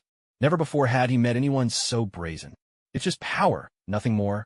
Chun Feng replied coolly. His words left Malekith's face burning with humiliation. Every syllable dripped with disdain. You! Malekith roared, unleashing the terrifying force of the ether and his dark energy, shaking the entire space. But the combined power of the Space Stone and Mind Stone was more than a match for the ether. There wasn't the slightest pressure. After all, two Infinity Stones were far stronger than just one. No matter how desperately Malekith struggled, he couldn't break through their combined force. All he could do was thrash about, blocked by their power, unable to break in. This can't be. Malekith howled in rage, his eyes ablaze with fury. With a deafening crack, his terrifying aura surged outward. Cracks appeared along his body, spreading in all directions as if he were coming apart at the seams. To kill Chun Feng, Malekith had thrown all caution to the wind, paying no mind to the toll on his own body. As long as he could kill Chun Feng, no price was too high. Lightning crackled and danced in Chun Feng's palm. Though it hadn't yet evolved into super lightning, it was already incredibly powerful. Countless times stronger than when he'd first mastered it. In moments, the space around Chun Feng was filled with lightning, the temperature soaring. The entire area warped and twisted, making it almost impossible to see anyone clearly. This overwhelming aura reached Malekith, terrifying him to his core. Compared to Thor's thunder, this was on a whole different level. Like heaven and earth, separated by an unbridgeable chasm. For all your talk of godhood, you're nothing but a worthless fool, Chun Feng said calmly. His light, breezy words made it clear just how little regard he had for Malekith. Beneath the darkened sky, S.H.I.E.L.D. arrived at the battleground. What on earth is this? This is terrifying. Has the end of the world arrived? Even though he had seen this scene on the screen before, experiencing it in person was unimaginably shocking. All the agents' eyes widened in disbelief, unable to accept what was unfolding before them. Snap out of it. Stick to the plan. And watch out for your own safety. Agent Hill's voice came through the communicator, grave and commanding. Everyone quickly regained their composure. Determination flashed in their eyes as they charged forward in their assigned directions. A thunderous rumble erupted. Countless explosions tore through the air, making the very ground tremble. S.H.I.E.L.D. agents could barely keep their footing, swaying as if they might collapse at any moment. Is this the power of a god? My goodness, it's just too terrifying. The overwhelming force sent a new wave of fear through every agent. Stay calm. Everyone, hold yourselves together. The fate of the Earth now rests on your shoulders. Do you understand? Agent Hill's sharp voice snapped them back to attention. With her stern reprimand, they finally collected themselves again. Sometimes, like squeezing toothpaste, you need a bit of pressure or nothing will come out. It seemed this group found it hard to bear the future of S.H.I.E.L.D. without a push. After some scrambling and bumping, the S.H.I.E.L.D. agents finally reached the spot beneath Mjolnir and Chun Feng. We're in position, preparing to install the missile now. The message on the communicator brought a sigh of relief from Agent Hill. Now, get everything ready according to the plan. When the time comes, I'll give you the order to begin. Agent Hill's tone was heavy with responsibility. She glanced at Director Fury, still en route, her eyes reflecting a complex mix of emotions.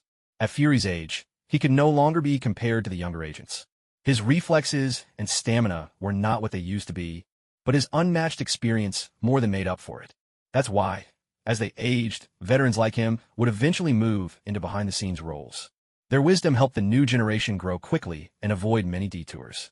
But now, Director Fury was risking his life, heading alone toward the battleground of two gods.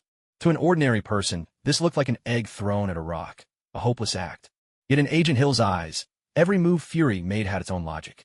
I believe in you, Director. Hill clenched her fist, full of confidence and fury. Piloting his ship, Director Fury soon reached the battlefield. He observed the fight from above for a moment, then surged forward. Navigating through the terrifying shockwaves, he managed to dodge one deadly attack after another. In just moments, he caught up with the SHIELD agents ahead. While the SHIELD agents ahead were still proceeding cautiously, inching their way upward, Fury slipped past them in a flash. Who is that? Judging by the way he moves, he must be one of our SHIELD people. Is he not afraid of dying?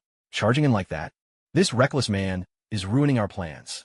At that moment, among the agents, some were amazed, while others grumbled in frustration. But regardless of their feelings, every gaze directed at Fury was filled with respect. Such courage and determination. Right now, you couldn't find anyone else like this in all of S.H.I.E.L.D. Look, he's about to rush inside. Just then, a S.H.I.E.L.D. agent shouted loudly. Instantly, everyone was startled, staring in disbelief at the jet that had disappeared from sight. Headquarters, someone's already gone in. Should we go in and support them? One agent asked urgently. No, just focus on your assigned tasks, came Hill's cold reply. Are you sure we shouldn't? The agent was surprised and asked again. Follow my orders and execute the mission. Hill snapped angrily. Only then did all the agents fall silent and comply. Still, with their sharp instincts, they guessed that this might be an elite dispatch from headquarters. Yes, ma'am. They all shouted in unison, no longer bringing up Fury, and instead pressed on his plan toward the upper arena. Up in the sky, the battle between Chun Feng and Malekith had reached a fever pitch. Malekith, in particular, was fighting with everything he had, his aged face flushed deep red. All the dark energy within him surged out, pouring into the ether. In order to contend with the power of 2 Infinity Stones, Malekith was willing to pay any price. But the price was taking a heavy toll on his body. Tiny cracks spread all over him, making for a terrifying sight. If this fight didn't end soon, Malekith might well explode from within. Spirits of the dark dead, lend me your souls and your power. Offer your strength to the great Lord of Darkness. For the cause of darkness, devote yourselves. Malekith suddenly bellowed to the sky, as if chanting some ancient incantation. More of your tricks and theatrics. How tiresome, Chen Feng said calmly, a look of disdain flashing in his eyes. Mortal, do you really believe that wielding 2 accidental treasures is enough to defeat the great Lord of Darkness, the eternal, boundless night? Death is your only fate. On the ground, the souls and last remnants of power from every fallen dark elf and cursed warrior surged into Malekith's body. Even in the distant realm of darkness, the entire land quaked violently, as if some ancient, immeasurable force was about to break free from beneath the surface. Yet limited by the boundaries of space, it could not be fully unleashed. Moreover, Malekith didn't have the time or means to open up a dimensional portal. So now, he could only draw upon the power of the fallen dark elves around him. Even though it was only a fraction of their strength, the aura he unleashed soared skyward, reaching a terrifying peak. I, Malekith, have declared your death, so you shall die. Malekith roared, his voice laced with the arrogance of one who believes himself above all others. A waste of effort, just posturing for show. Chun Feng murmured softly, not taking Malekith seriously in the slightest. Hearing this, Malekith was consumed by rage. I'll make you understand the gulf between gods and mortals. In an instant, a dreadful power erupted. Ether particles swirled around Malekith, transforming into countless swords. The air rang with the deadly force of 1,000 blades, their energy cutting and sweeping in every direction. Chun Feng only snorted coldly, unfazed by Malekith. None of this was worth his attention. With the power of 2 Infinity Stones, all he needed was to release a fraction of their energy to easily defeat Malekith. Monster, get off Earth. You're not welcome here. Just then, Fury appeared, shouting furiously at Malekith. All the weapons on the combat jet lit up at once. Vulcan Gatling guns, seeker missiles, and even small tactical nukes launched in a barrage. A storm of firepower rained down on Malekith. But to him, these ordinary weapons were nothing more than tiny waves rippling across the surface of the sea, utterly harmless. With a casual wave of his hand, a surge of dark energy burst forth. He didn't even need to exert himself. Every one of Fury's attacks was neutralized, and even the jet beneath him was pierced straight through. Thick, black smoke billowed from the wounded machine, flames licking hungrily at its frame. The jet instantly lost its ability to hover in the sky, plummeting from over 10,000 meters toward the earth below. At this point, Fury's only option might have been to eject. Yet even now, Fury refused to abandon his jet. But now, Malekith no longer paid him any mind. In his eyes, Fury was already a dead man, no longer a threat. It was him before, now. It's your turn, mortal. Malekith roared. The swords formed from ether particles surged like a tidal wave, crashing down with relentless force. D. But at that moment, another barrage thundered from behind. The last few missiles from the combat jet streaked out in a sudden salvo. Malekith didn't even have time to react before he was struck. The missiles exploded with tremendous force across his back. Though they didn't cause any real harm, they did disrupt his attack. "You stubborn insect!" Malekith's eyes blazed with fury, burning with wrath. Fury's sudden interference completely disrupted Malekith's attack. This infuriated Malekith beyond measure. He whirled around, sweeping out a streak of black light. Under the force of that attack, Fury's fighter was split in two, leaving him not even a chance to eject. Damn it! Fury was surrounded by a searing blaze, the flames licking hungrily at one side of his body. But just at that moment, the ejection mechanism seemed to fail, utterly unresponsive. As the fire raged hotter and brighter, the whole fighter was on the verge of exploding. "D. You worthless fool! How dare you challenge a god?" Malekith roared with fury, his eyes blazing with wrath. It was blatant, undisguised contempt. He did not see Fury as even worth considering. Yet even as Malekith struck at Fury, Chun Feng did not stand idly by. He unleashed the thunder he held in his hands. Do you really think you're God?" Chun Feng's calm voice rang out from behind. At that instant, lightning surged forth, crashing straight toward Malekith. A blinding radiance erupted, flooding the space with dazzling light so intense no one could keep their eyes open. Below, Wanda, Pietro, and the Asgardian gods were all swallowed by that endless, glaring daylight. The S.H.I.E.L.D. agents were trapped within that world of white, all signals cut off in an instant. HQ, HQ, do you read me? We're inside some kind of blinding white daylight. We don't know what's happening. For many of these new S.H.I.E.L.D. recruits, it was their first time facing such chaos, and panic took hold. Their lack of experience was on full display. "Do you two want to break out of here with me and help Chun Feng?" Thor called over his shoulder to Wanda and Pietro. Before either could answer, he swung Mjolnir and charged forward without hesitation. Mighty bolts of lightning crackled and roared in the sky, their thunder echoing through the air. But for now, he still couldn't break free from that blinding daylight. It felt as if he were trapped in a boundless universe, with no sign of an exit anywhere. "Damn it!" Thor bellowed in frustration. In this situation, it seemed all anyone else could do was watch helplessly from the sidelines. Elsewhere, Wanda and Pietro, who had also wanted to join the fight, found themselves circling endlessly within the blinding white, unable to break through. "Wanda, looks like even fate won't let us get involved in their battle," Pietro said, emphasizing each word. Seeing the situation, Wanda had no choice but to give up as well. Though she longed to help Chun Feng, her strength simply wasn't enough. Meanwhile, high above at 10,000 meters, Chun Feng and Malekith were still locked in fierce combat. Their clash had reached the very pinnacle of power. Even though Chun Feng possessed the power of 2 infinity stones, Malekith was no pushover. He unleashed the full might of the ether in a blazing eruption. The sheer, overwhelming force left Chun Feng momentarily speechless in awe.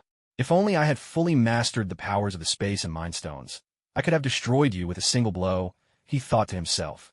He then drew the Sword of Gale, its blade radiating with a dazzling, multicolored light. The brilliance was so intense that it was nearly impossible to keep one's eyes open. At that moment, the power of all 8 stones surged forth, pouring directly into the combined energy of the space and mind stones. Time seemed to halt. The world was left with nothing but a chilling, murderous silence, so deep and unsettling it sent shivers down the spine. "Is this really the extent of your abilities?" Malekith, standing directly opposite, sneered with disdain. Then, as if black liquid began to pour from his eyes, his entire body underwent a strange transformation. It was as though he'd been dropped into a river of molten lava at thousands of degrees, his form melting away in an instant. "So, you've drawn out every last trace of the dark laws from your body?" Chun Feng watched this scene with a calm expression, showing not the slightest ripple of emotion. "I'm surprised a mere mortal like you understands this. Then you should realize just how terrifying it truly is," Malekith replied angrily. His entire being dissolved into pure darkness, swiftly merging into the ether. In the next moment, the ether was completely overtaken by Malekith, reshaping itself in his image. With the ether as his new body, Malekith's power, both in defense and attack, rose to unprecedented heights. "Pitiful ant, I told you long ago, you could never hope to defeat me," Malekith mocked with biting sarcasm. Then, in a blur, he lunged straight at Chun Feng. It was clear he intended to ignore the powers of the space and mind stones, aiming to strike Chun Feng directly. But Malekith had overestimated himself and placed far too much faith in his own strength. The intertwined energy of the two stones formed a barrier, blocking Malekith's assault completely. It was like a fishing net, utterly dashing any hope the fish might have had of pressing forward. Impossible! Malekith's eyes blazed with fury as he roared in disbelief. How could Earth, the weakest of the 9 realms, harbor a force even greater than the ether merged with the dark laws? I'm sorry to disappoint you, Chun Feng replied with a faint, teasing smile. He gripped the 2 stones before him and forcefully clapped them together. A thunderous boom echoed across heaven and earth. It was as if a giant hand had pressed down upon the entire sky, threatening to crush it beneath its weight. The gap between sky and earth seemed to contract, forcibly drawn together. This terrifying power swept down from the clouds, rolling across the land below. All the shield agents were flung back by the shockwave. The fighter jets in formation stood no chance against the crushing pressure and were instantly torn apart. Fortunately, thanks to the fighter jets blocking the attacks, the agents were spared from further harm. Wanda had no choice but to unleash her chaos magic, shielding both Pietro and herself. Even Thor of Asgard, gripping his hammer, summoned his formidable strength to steady himself amid the shockwaves. What kind of terrifying battle are you waging? Thor looked up at the sky in utter astonishment, murmuring to himself. Throughout his battles across the 9 realms, Thor had never encountered such a fearsome display of power. He doubted that even his father, Odin, could unleash such overwhelming might now. His respect for Chun Feng rose to yet another level in his heart. At that moment, the 3 Infinity Stones collided with a thunderous force, sweeping Malekith into the chaos as well. After all, he was now completely merged with the ether. You filthy nuisance, you're truly an eyesore, Chun Feng said with open disdain. Then, power surged violently from within him as the Space Stone and the Mind Stone flared once again. Another attack, as mighty as the heavens themselves, crashed down upon the ether. A deafening rumble shook the air, and then a faint cracking sound. Invisible to the naked eye, but across the surface of the ether, minuscule cracks had begun to appear. What? Malekith stared at his own body in utter terror. Those countless tiny fractures sent a chill straight through his heart. Malekith knew all too well how indestructible the ether was. Even at his full strength, he should never have been able to shatter it. Yet now, Chun Feng's assault had left the ether riddled with cracks. Anyone would have been scared out of their wits. Heal! Hurry, heal! Malekith frantically summoned all his power, desperately trying to mend the cracks in the ether. But no matter how much energy he poured in, the wounds refused to close. On the contrary, as time ticked by, the cracks only spread and deepened. Even worse, Malekith himself was now fused with the ether. If the ether shattered, it would mean his own instant demise. After being sealed away by Odin for thousands of years, Malekith had only just managed to escape. He simply could not accept dying now at the hands of a mere mortal from Earth, especially with his plans left unfinished. Such a waste, to let the ether fall into your hands and squander its power. Chun Feng sighed. Then, wielding both stones, he unleashed another devastating beam of energy, aiming straight at Malekith. Without even a moment to react, the ether finally shattered completely, breaking into countless fragments that spun and drifted through the air. Chun Feng swept his large hand, gathering the ether particles into his palm. Yet, as he looked at the shattered ether particles, a sense of regret welled up within him. The real challenge lay in how to reforge them into the Reality Stone. But this method, Chun Feng clearly had no idea how to accomplish it. Perhaps only those ancient beings of the cosmos would know such secrets. After pondering for a moment, inspiration flashed through Chun Feng's mind, and he finally came up with an idea. If he couldn't manage it himself, why not let someone else help him complete the task? It would save both effort and worry. That was the way to go. Chun Feng then cast his gaze down to Thor. Of everyone present, Thor was by far the best choice, and, in fact, the only real option. After all, among the supreme beings of the universe, Thor was likely the only one with any real knowledge. The others had never even left Earth. How could they possibly manage it? Chun Feng. Thor, catching Chun Feng's gaze, looked up in confusion. There was something in Chun Feng's eyes that made him distinctly uneasy. In the blink of an eye, Chun Feng vanished from Thor's sight, startling him. I have something for you. But before Thor could react, Chun Feng was already at his side. Huh? What is it? Thor asked, flustered. Chun Feng had never been so eager to help before. It threw Thor off completely. Of course it's something good. Chun Feng smiled faintly and opened his palm. The ether particles, Thor exclaimed. Even though the ether had been reduced to dust, its familiar energy was unmistakable. Thor recognized it instantly. Wait, why is it just dust now? Thor pointed at the powder, perplexed. After all, when he'd fought Malekith, the ether had been whole and unbroken. No need to worry about that. What matters is that I'm entrusting this to you now. Chen Feng cut off Thor's questions, handing over the ether powder. Don't underestimate this dust. It still contains the power to shake the heavens and earth. It only behaves because it's in my hands. Once he'd passed the powder to Thor, Chen Feng felt instantly relieved. Now, all that was left was for Thor to deliver the powder to the Universal Supreme Beings. Last time, Odin had buried the ether on Earth after defeating Malekith, but they'd still managed to find it again. This time, Thor would never repeat that mistake.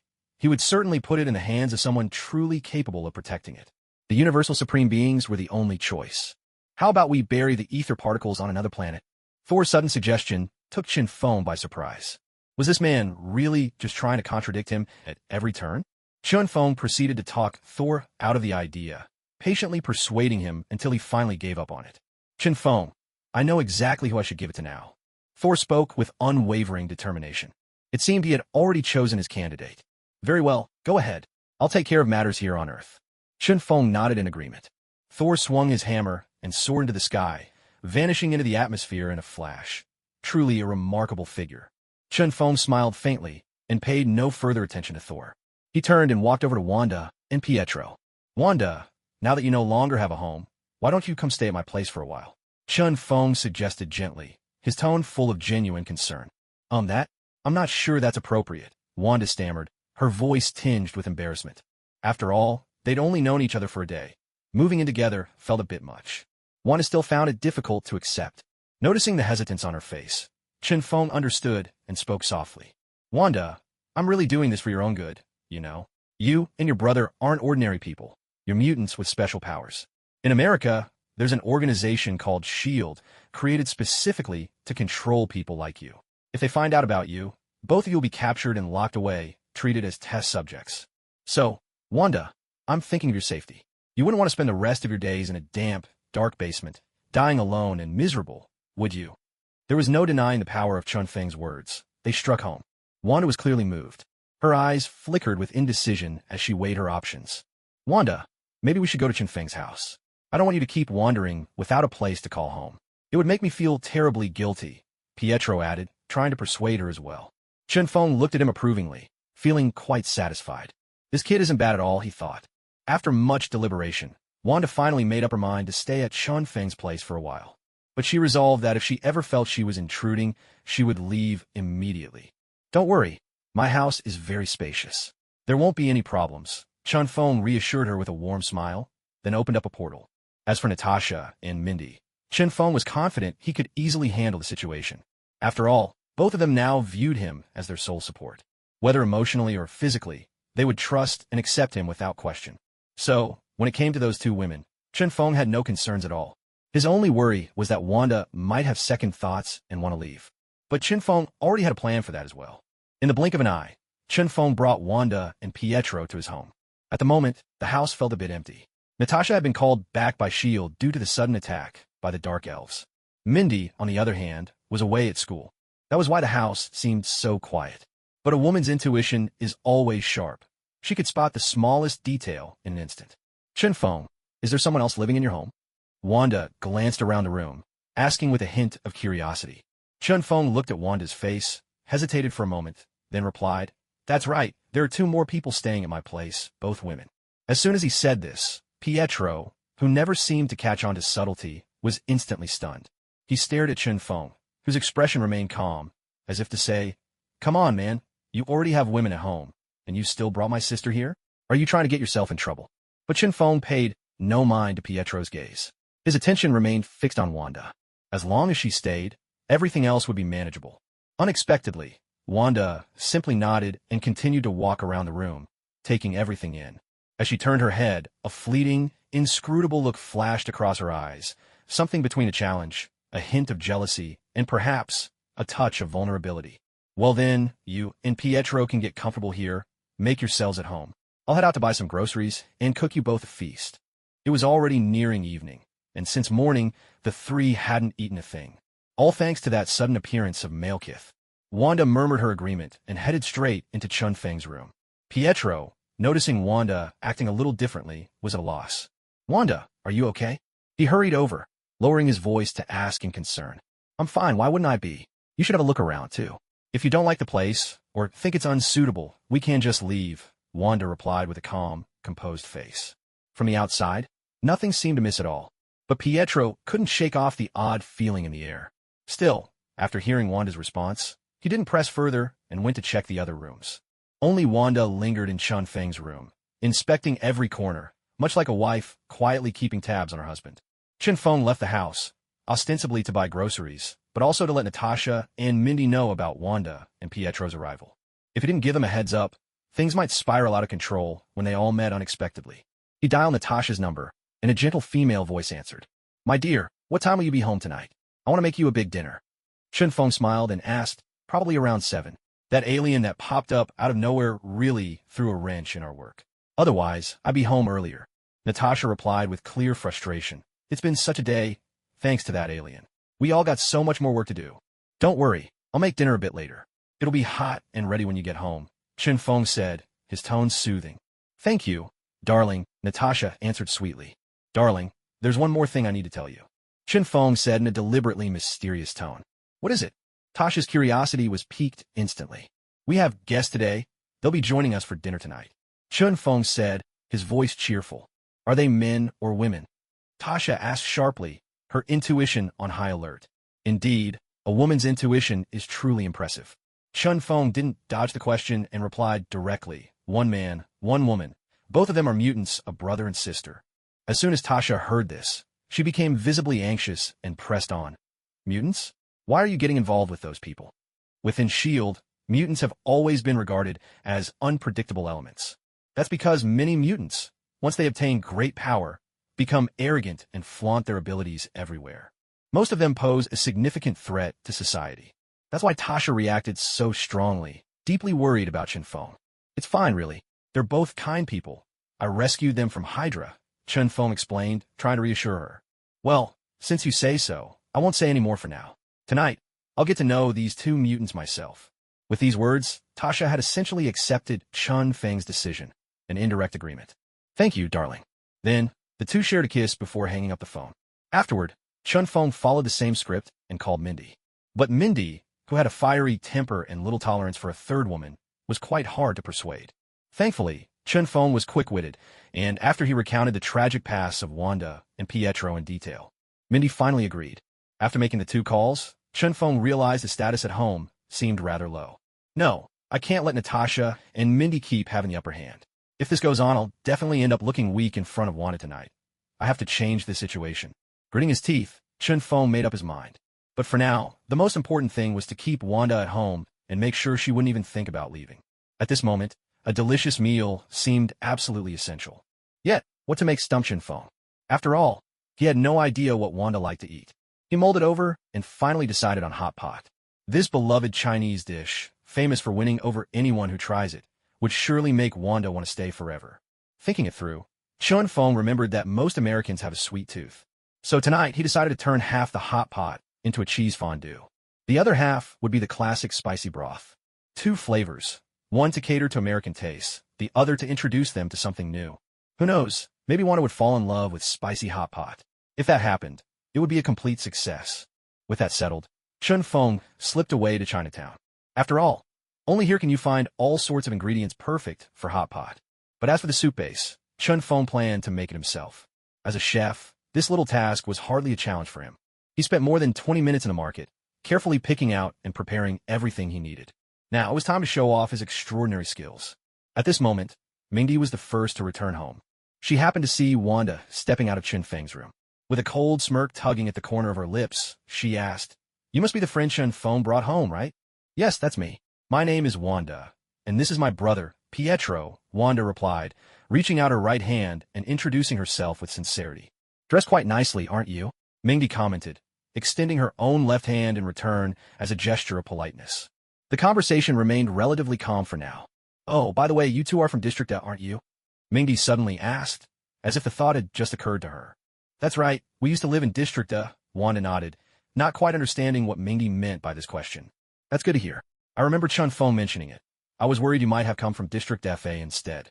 After all, District and District FA are right next to each other, Mingy said, letting out a relieved sigh. But Wanda and Pietro exchanged confused glances, unable to grasp the meaning behind Mingy's words. You two seriously don't know what I'm talking about. Mingy pressed, as if on purpose. Both of them shook their heads, though Wanda was beginning to sense a faint hint of something more in Mingy's tone. You've lived in District but don't you know about all the pickpockets in District FA? They're everywhere. Last time I visited, I almost got killed because someone snatched my wallet right in front of me. Mingy continued, her voice animated. Luckily, I'm skilled in self-defense. I caught that thief and gave him a thorough lesson, she boasted. So you'd better be careful if you ever go to District FA. Watch out for people from the surrounding areas. There are plenty of thieves waiting for unsuspecting tourists at all the scenic spots, Mingy explained with great enthusiasm. Yet, beneath her words, Wanda couldn't help but feel a surge of anger. Still, remembering she was in Chun Feng's home, Wanda forced herself to smile. Thank you for the reminder, Mingy, but actually we haven't run into many thieves in District FA.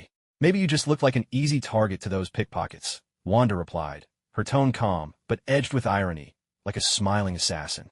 Mingy caught the underlying meaning, and, young as she was, couldn't entirely hide her emotions.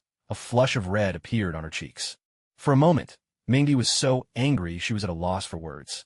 It's not my fault there are so many pickpockets there, she finally retorted after a long pause. I'm a good person, friendly-faced and all, so of course I'd be their target.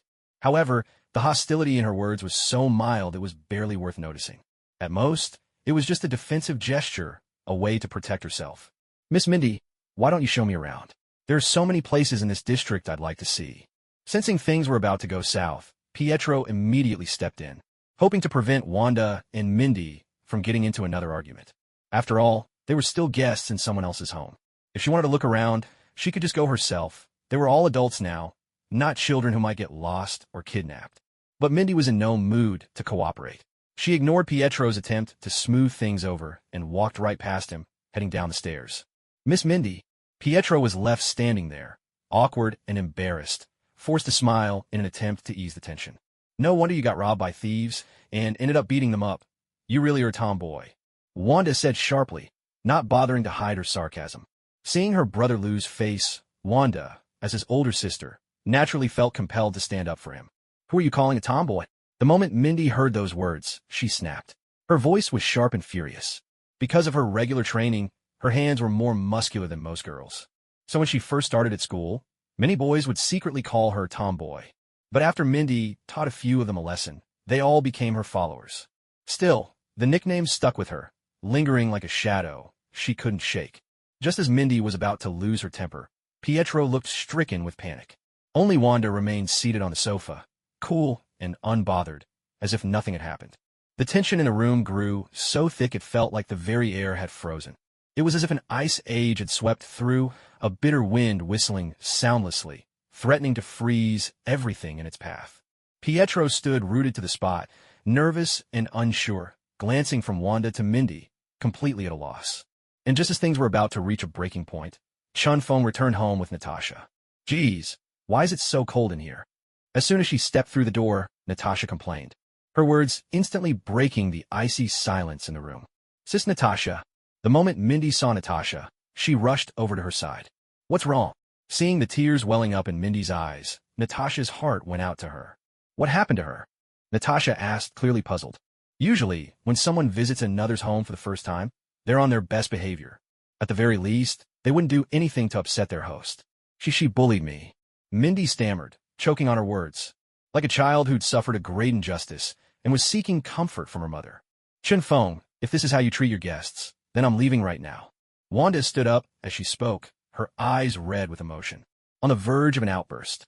This? Chun Feng was caught in the middle, glancing at Wanda, then at Mindy, not knowing what to do. Pietro, come talk to me. Tell me what happened. At this moment, Chun Feng could only turn his gaze toward Pietro.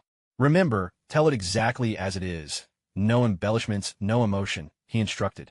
Chun Feng fixed his eyes on Pietro, radiating an overwhelming sense of pressure. Under this kind at this moment, Chun Feng could only turn his gaze toward Pietro. Remember, tell exactly as it is. Don't add any emotion to your words. Chun Feng fixed Pietro with a piercing stare, radiating a powerful sense of pressure. Under such scrutiny, Pietro had no chance to lie, not even a little. Pietro nodded, swallowing hard before he finally began to speak, his words coming slowly and deliberately, one after another. After listening, Chun Feng stroked his chin thoughtfully, lost in contemplation.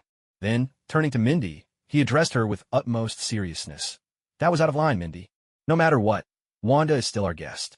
Besides, I already told you about the sibling situation. Why are you still being so unreasonable? Hearing Chun Feng's words, Wanda's expression finally softened a little.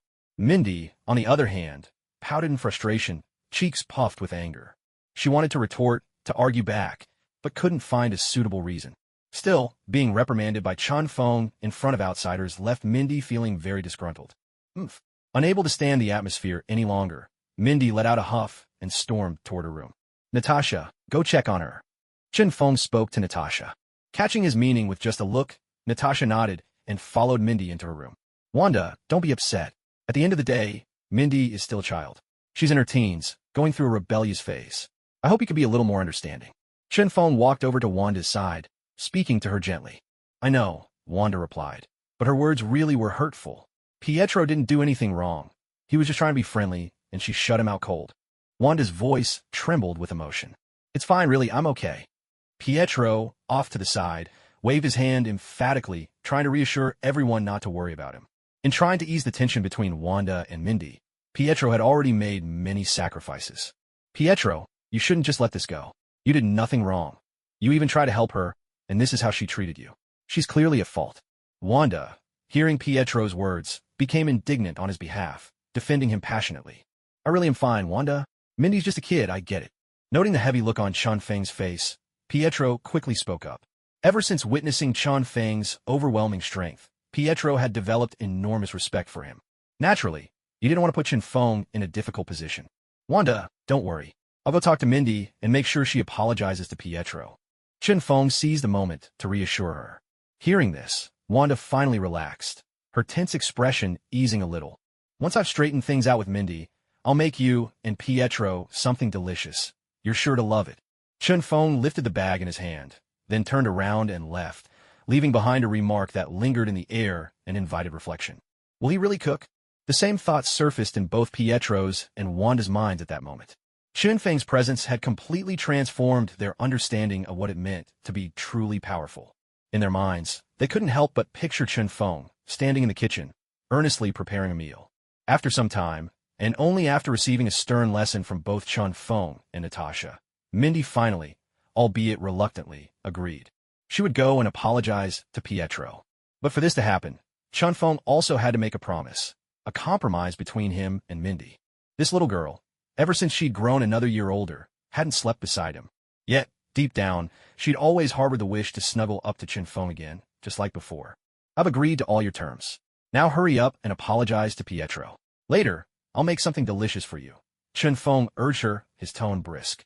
He didn't want Wanda to wait too long, and he could already feel his thoughts drifting elsewhere. All right, I got it. Though her expression still held a trace of dissatisfaction, her voice was brimming with secret delight. And so, the conflict among the three finally came to an end as Mindy offered her apology with sincere resolve. Still, after this incident, there remained a subtle barrier between Mindy and Wanda. Neither would seek out the other, and a quiet distance settled between them. Natasha, on the other hand, proved as understanding as ever. She went straight over to Wanda to talk. With her wealth of experience, Natasha could easily see that Chun Feng genuinely cared for Wanda. Otherwise, he wouldn't go to such lengths, insisting Mindy apologize, and then personally preparing a special meal. Natasha had long since accepted that someone as remarkable as Chun Feng could never belong to her alone. She had already made peace with the idea of sharing Chun Feng with others. Otherwise, she would have turned him down decisively when it came to Mindy. In his room, busy with preparations for hot pot, Chun Feng caught sight of this scene and finally allowed himself a contented smile. Natasha, he thought, had proven herself to be the perfect partner at home, wise and understanding. The two women sat together, chatting and laughing easily, their conversation lively and full of warmth. Pietro, meanwhile, wandered aimlessly about the room by himself. He'd originally hoped to use the opportunity to mend things with Mindy, but was flatly rejected. It left Pietro feeling more than a little frustrated. After all, He was a handsome guy with superpowers, the kind of guy girls usually swooned over. What he didn't realize was that, in Mindy's heart, there was room for only one person, Chun Feng, and no one else could ever take his place. After a while, the room began to fill with a rich and tantalizing aroma. It instantly awakened everyone's appetite. Unsurprisingly, the hot pot drew all their attention. Sensing the hungry, almost wolfish gazes from outside, Chun Feng couldn't help but curl his lips into a satisfied little smirk. If I can win over your stomachs, am I not bound to win your hearts as well? Chun Feng thought to himself with unwavering confidence. After making sure everything was prepared, he brought out the pot and all the dishes. It was the first time anyone had seen hot pot, and everyone looked on with curiosity and suspicion. But the rich aroma that filled the air drew them in, making their hearts yearn for a taste. This is a couple's hot pot. On the left is a mild, non-spicy broth with a base of cheese and milk. On the right, you have authentic Chinese hot pot, brimming with spicy and numbing flavors. If you like spicy food, help yourselves to the right side. It's wonderfully fragrant. Chun Feng began by introducing the hot pot to Tasha, Wanda, and the others. He then pointed to the various dishes on the side, explaining each one in turn. But when everyone heard words like pig's blood and beef tripe, their eyes widened in disbelief. Their faces were filled with shock, as if they were looking at a monster, looking at Chun Feng as though he were from another world. Animal organs are simply not eaten in the American region. Such things they would just throw away without a second thought. Chun Feng, are you sure these things are actually edible? Tasha, slightly fearful and clearly disgusted, pointed at the dishes and asked. It had to be said, people from the American region instinctively saw offal as utterly repulsive. Of course they're edible. They're absolutely delicious. Chun Feng answered with complete confidence, offering the four of them a reassuring smile. Even with Chun Feng's guarantee, the four of them still looked like they didn't believe a word of it. Tasha would rather jump from 10,000 meters in the sky on a near-impossible mission and die out there than ever eat these things. Their expressions said it all. They were dead set against trying any of it. Just wait and see. Chun Feng smiled slightly. Then he placed all the beef tripe into the pot, and soon a bubbling, lively sound could be heard. Wanda, Tasha, and the others, however, only put beef slices and some vegetables into the hot pot. The things they found disgusting were immediately ignored and pushed aside. When eating duck intestines, the trick is to dip it in and out 7 times, up and down, and then it's ready. Chun Feng picked up some duck intestines and began to demonstrate for everyone. But as he lowered the intestines into the boiling broth, the others visibly shuddered with fear. They looked more horrified than if the world were ending. Why don't you give it a try? Chun Feng encouraged the four of them, and even helped them prepare dipping sauces, setting them on the side. No, I'll just stick to these. Wanda shook her head emphatically, making her refusal clear. I went to great lengths to prepare all of this. I even got splattered by hot oil in the kitchen. I worked so hard, and yet you all turn me down so heartlessly. My heart aches. Chun Feng put on a show of mock heartbreak. Tasha and Mindy, upon hearing this, both felt a pang of guilt. Having spent the most time with Chun Feng, they had grown quite close to him. Naturally, they didn't want to see Chun Feng so disappointed, and after a moment, they nodded in agreement. All right then, I'll give it a try. Tasha was the first to pick up her chopsticks, though she was still not very skillful. She focused intently as she tried to grab a slice of duck intestine. Despite her obvious fear, she forced herself to endure it. Ming Lian, who sat nearby, watched Yin Su's attempt and recoiled, as if she wanted to retreat to the back of the room. Yin Su herself was equally terrified. Her hand, holding the chopsticks, trembled uncontrollably. After a few awkward starts and stops, the piece finally made its way into the spicy broth on the right side. With Chun Feng patiently guiding her, the group managed to complete the step, their nerves swinging up and down like a roller coaster. By the time she retrieved the cooked piece, her hand felt rigid and numb, as if it had turned to stone, making it nearly impossible to move. Give it a try, it's really delicious. Trust me, Yi offered quietly, reassuring them from the side. Seeing the anticipation in Ye's eyes, Tasha took a sip of water, then slowly moved the morsel toward her own bowl. As it entered her mouth, countless possibilities flashed through her mind, her mood weighed down and her expression somber. Braving her discomfort, she finally placed the piece in her mouth. She didn't even bother to taste it.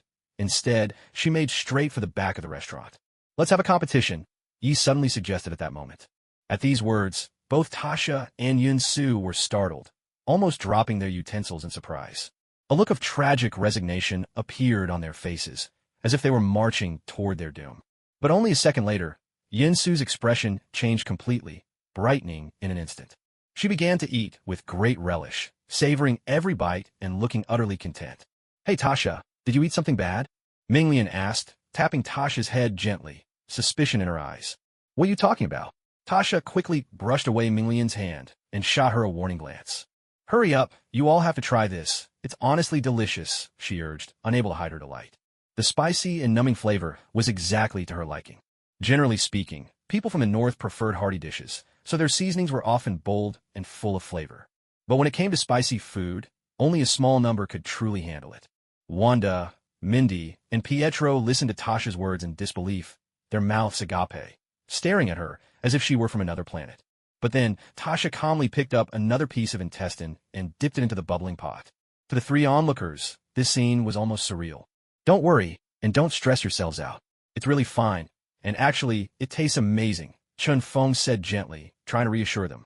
At this moment, Natasha ate another piece of duck intestine. The numbing Sichuan peppercorns had already brought beads of sweat to her forehead. Tasha could handle some spiciness, but only on the mild to medium side. Too much heat was still beyond her limits. "Wanda, should we give it a try?" Pietro looked eager, trying to persuade Wanda to join in. "All right," Wanda finally replied, after a long moment of hesitation. For a young woman, facing something so unappetizing was especially difficult. After quite a while, she finally nodded her head in agreement. With a pair of chopsticks that were quite adept, Pietro and Wanda each picked up another piece of raven sausage. Following Chun Feng's instructions, they set about their task. Even though it was their first time, their technique was impressively practiced. Perhaps it had something to do with their mutant nature. No matter how you looked at it, they were far superior to ordinary people. "Add some seasoning, it'll taste even better," Chun Feng said warmly from the side. The two hesitated for a moment, but ultimately followed Chun Feng's directions. Pietro, on his part, was rather calm. Once he finished, he immediately took a bite.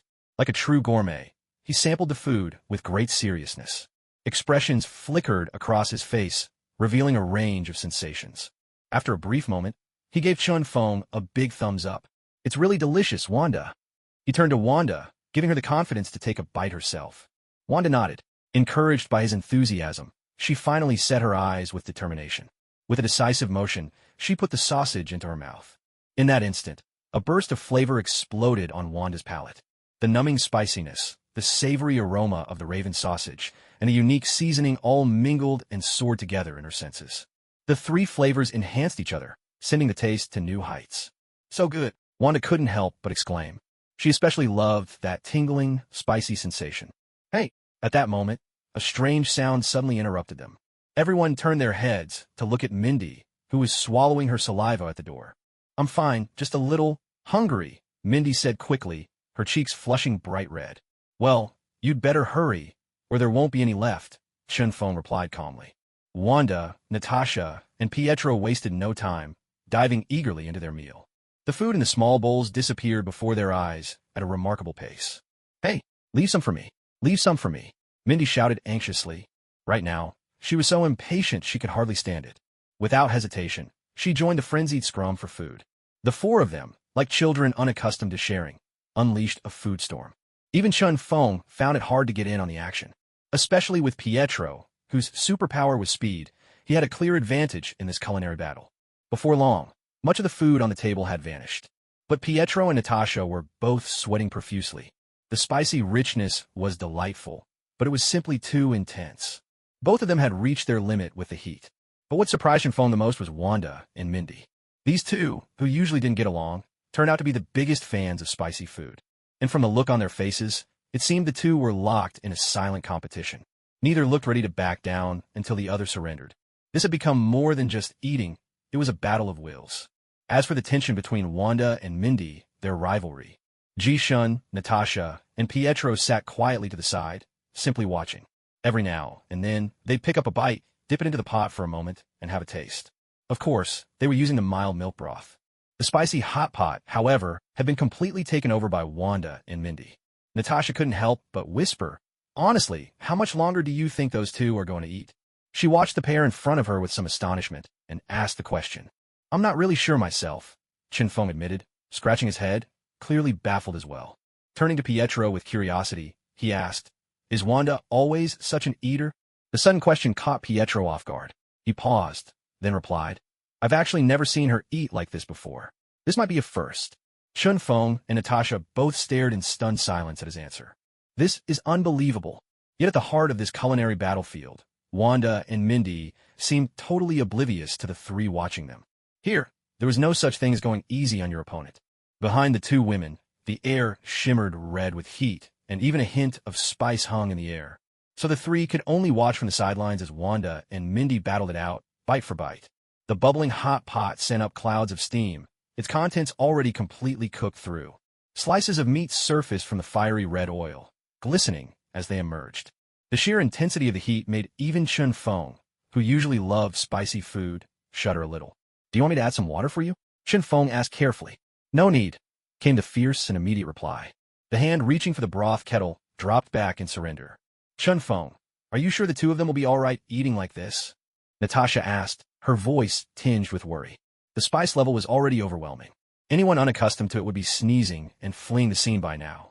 Judging by how they look, they seem fine. "Plus, with me here, I won't let anything happen to them," Chun Feng replied with confidence. But there was still an indescribable glint in his eyes as he glanced at Wanda and Mindy. Truly, when women compete with each other, it's something to be feared. "Bring out more food." Just then, Wanda and Mindy slammed their chopsticks onto the table in unison, calling out loudly.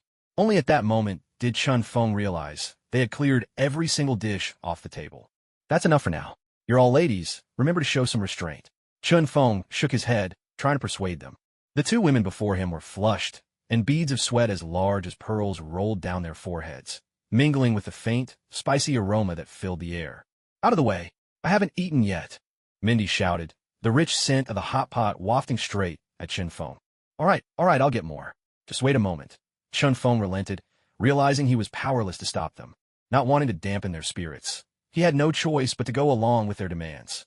After Chun Feng left, Wanda and Mindy stared at each other, their eyes locked in a silent contest. Even the sound of their slightly labored breathing was forcibly suppressed. In front of each other, neither was willing to show the slightest weakness. "Little girl, if it's too spicy for you, don't force yourself. Take care of your health. If you get sick, that'll be a real hassle." Wanda straightened her back with pride and said mockingly. She deliberately touched on the topic Mindy least wanted to address, causing Mindy's face to flush a rosy red, her ears burning as well. "You should be the one worrying about yourself. Be careful you don't end up stuck in the bathroom tomorrow and can't get out at all," Mindy shot back, sulking. In her embarrassment and irritation, Mindy even stuck her tongue out like a child. "We're all friends here, so let's not argue. Besides, since you both love spicy food so much, who else could possibly keep up with you in the future?" Natasha, seeing the argument about to flare up again, quickly stepped in to defuse the situation. After hearing this, Wanda and Mindy stopped bickering and fell into a brief silence. "She's right. It's rare in life to find someone who shares your love of spicy food. Here it comes, but there's only this much, so savor it." Chun Feng brought out a portion of the dishes. It was both for their safety and also a decision he made after hearing Natasha's words. He hoped to take this opportunity to clear up any misunderstandings between the two and help them build a genuine friendship. That, after all, was the real purpose behind this dinner Chun Feng had prepared. "I want this one," Wanda declared, swiftly picking up a slice of beef tripe with her chopsticks. This dish was truly one of her favorites. "I want that too." Mindy was not to be outdone, grabbing another piece of beef tripe with lightning speed. "There's plenty for everyone, so no need to rush," Chun Feng said quietly from the side. At that moment, Wanda and Mindy met each other's eyes again. They both glanced at the beef tripe on each other's plates, a strange glint flashing in their eyes. There was no more quarreling, no more words, just the simple act of placing their beef tripe into the bubbling hot pot together. "Well now, looks like there's hope." Chun Feng observed this scene, his heart filling with delight. From then on, the tension between Wanda and Mindy faded away. Around the hot pot, peace finally reigned. The two of them finally began to eat together as if they were ordinary girls. In their hearts, a subtle sense of camaraderie grew, an unspoken bond between fellow food lovers. To find someone who shares your passion for food in this world is truly a rare thing. "This last piece is yours. You're younger, after all," Wanda said, noticing the final slice of beef tripe in the bowl and offering it to Mindy. Mindy hesitated a moment, then nodded in acceptance. Although Wanda was making an effort to be friendly, Mindy still felt a little awkward. As the meal went on, the entire atmosphere changed completely. Yelena and Pietro watched this transformation unfold, finding it almost unbelievable. In the end, the two of them slipped outside together to admire the starry night sky. Pietro, could you share some stories from your and your sister's childhood? I'd like to know more about Wanda. Chun Feng pointed at the starry sky, speaking slowly and deliberately. Our childhood? The unexpected question sent Pietro into a reverie, his eyes shimmering as memories surfaced. After a while, Pietro finally began to speak. I remember when we were very young, Wanda and I became inseparable. Even now, I still don't know what her father looks like. It seemed Pietro regarded Chun Feng as an older brother he could confide in, recounting the details of their early years. As time quietly slipped by, the light outside grew dimmer, and the stars in the sky became even brighter. Chun Feng felt every bit the dependable elder brother, while Pietro was like a little brother pouring out his heart. Inside the room, Wanda and Mindy also started opening up to each other. First, they talked about their true feelings, then about the argument they'd had before. Now, they could laugh about it all, realizing their misunderstandings. Over a meal of hot pot, Wanda and Mindy's relationship rose from the depths of estrangement to new heights. Though they hadn't reached the unbreakable closeness Wanda shared with Natasha, their bond now surpassed that of ordinary friends. All right, time to clean up. You two, go have a proper talk in your room. Natasha smiled at the pair as she started clearing the plates from the table. Caught off guard by Natasha's words, the two paused, then laughed together. Hurry up, I want this place spotless. Natasha urged them on. At that, Wanda and Mindy stood up and headed to Mindy's room. Meanwhile, outside, Pietro and Chun Feng were also finishing their conversation. Hearing about Wanda and Pietro's past gave Chun Feng a deeper understanding of them both. Despite their powerful abilities, their childhoods had been filled with pain. A new idea took shape in Chun Feng's mind, one that would help Wanda trust him even more. Pietro, why don't you and Wanda stay here for a while? Chun Feng said to Pietro. This time, Wanda and Mindy stayed up talking through the night, leaving Chun Feng quite forgotten. Their promise to spend time together was pushed to the back of Chun Feng's mind. But Chun Feng seized the opportunity to spend some quality time with Natasha. The next morning, Wanda and Mindy were already up, chatting and laughing in the living room. When they saw Chun Feng and Natasha emerge from their room, their expressions changed, glancing at the two with a hint of mischief. You two were really making a ruckus last night. Wanda and I hardly got any sleep. It felt like the walls were shaking. Mindy teased, her words laced with playful sarcasm. You little brat, what are you saying? Chun Feng replied lightly, his tone calm as ever. But beside him, Natasha's cheeks flushed a delicate pink, her shyness written all over her face. A little child, not yet weaned, and to have it be his own youngest sister saying such things. This made it all the more awkward and embarrassing.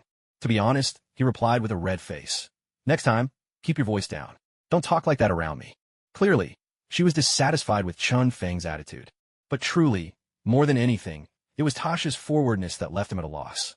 Because, in her mind, she had long imagined doing shameful things with Chun Feng. It was just that Chun Feng always used her young age as an excuse and never got too close.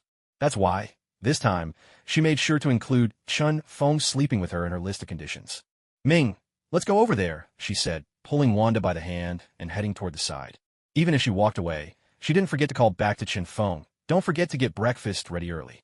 Seeing Ming's playful expression, the god of time couldn't help but smile. He could only shrug helplessly and look at the children around him. They were all young, innocent, and unguarded. With a gentle word of comfort, he watched them head inside, thinking that, no matter what, the first thing to do was to prepare breakfast. The meal was simple, but under the careful preparation of the god of time and Su-Won, it gave off a tempting fragrance. For a moment, it drew everyone's attention. Wanda, in particular, couldn't take her eyes off the food on the table, and even swallowed unconsciously. All her life, the idea of delicious food had never really existed for her. It wasn't until she started living with Chun Feng and the others that she discovered there were things in this world so enticing. After a satisfying meal, Tasha reluctantly set off for S.H.I.E.L.D. There were still the remains left by the Dark Elves that they needed to clean up. As for Mindy, she simply took a few days off, planning to take Wanda and Pietro on a proper tour in New York. As for Chun Feng, Mindy left him entirely out of her plans, not sparing him another thought. Mindy, take care when you're out with Wanda, Chun Feng called out to her. New York might look calm on the surface, but beneath it, turbulent currents ran deep.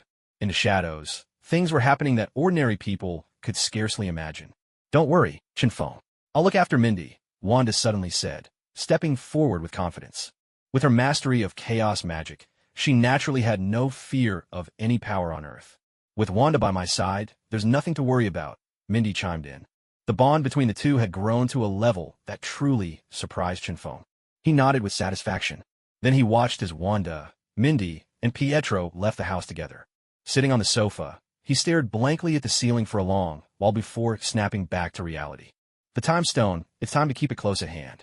He stood up and conjured a rift in the air before him. A powerful spatial force surged from within. Beyond the tear in reality was a frigid world of ice, where even the wind howled with icy fury. With a swift movement, Chinfeng slipped into the illusory rift and vanished from the room. Inside Kamartaj, the Ancient One and Mordo stood at the doorway, their gazes fixed thoughtfully on Strange, who was training outside. He is truly an exceptional talent, the Ancient One mused softly. I only hope he won't follow Kaisilius into the world of dark magic. Mordo, standing respectfully to the side, replied, Rest assured, Sorcerer Supreme.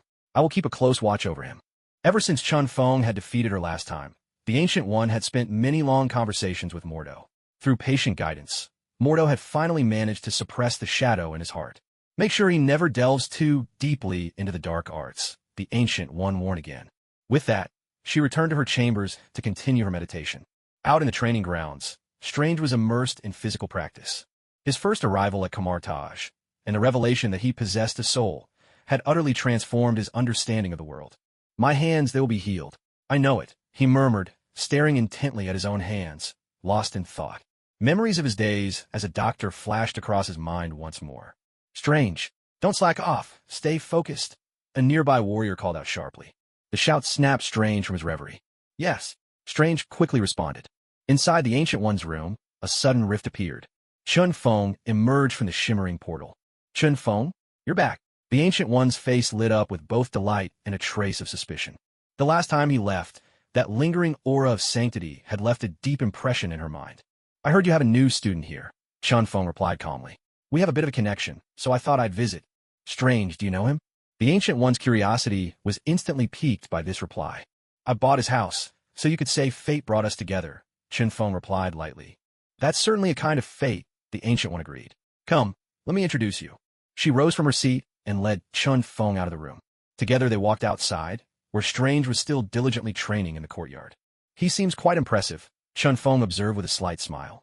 In terms of magical aptitude, he may not match you, but he is still among the best, the Ancient One remarked thoughtfully.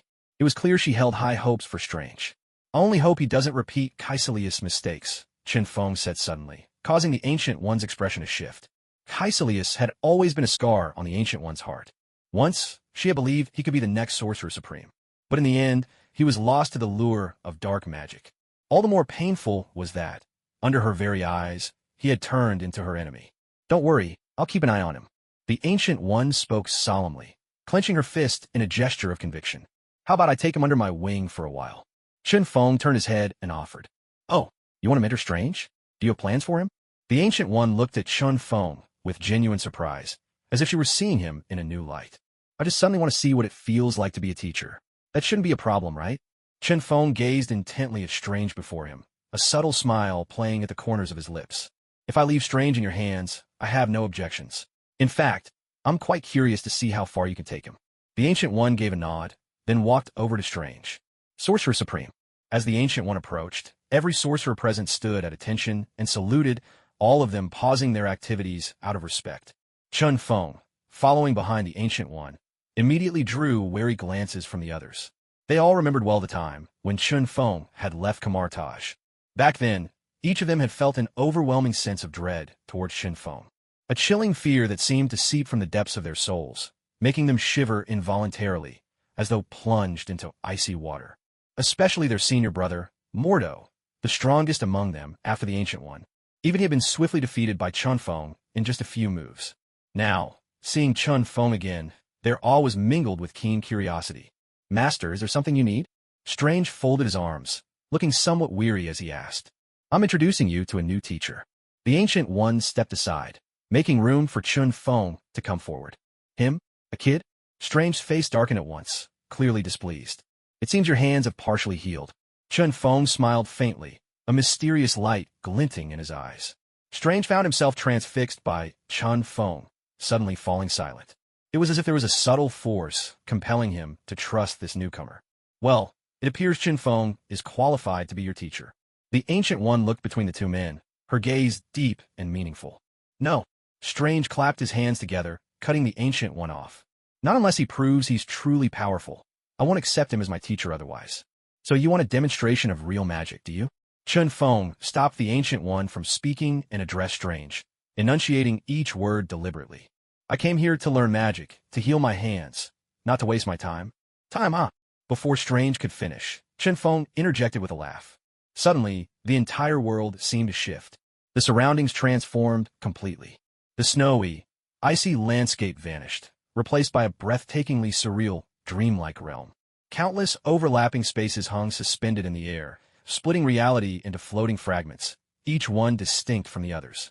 At the same time, everything kept shifting, sometimes near, sometimes far, sometimes grand, sometimes small. In one instant, it seemed as if it was about to approach, and in the next, it felt as though it was receding hundreds of thousands of years into the past.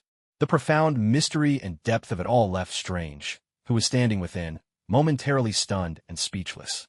He stood there in a daze, as if he simply couldn't believe what was unfolding before his eyes. Suddenly, Chun Feng thrust out his hand, and a circle of black light shot forward, passing straight through Strange's body. In that instant, Strange vanished from where he stood. When he opened his eyes again, he found himself in a completely different landscape. It was immediately obvious. He was now on the streets of New York, a place he knew better than anywhere else.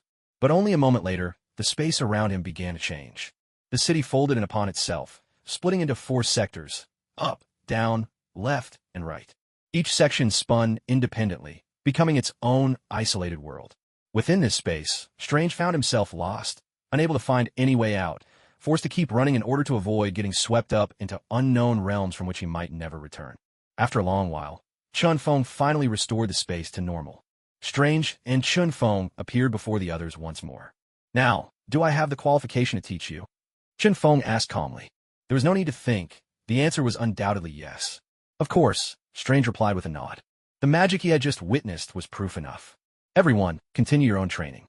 Don't waste this precious time, the Ancient One said.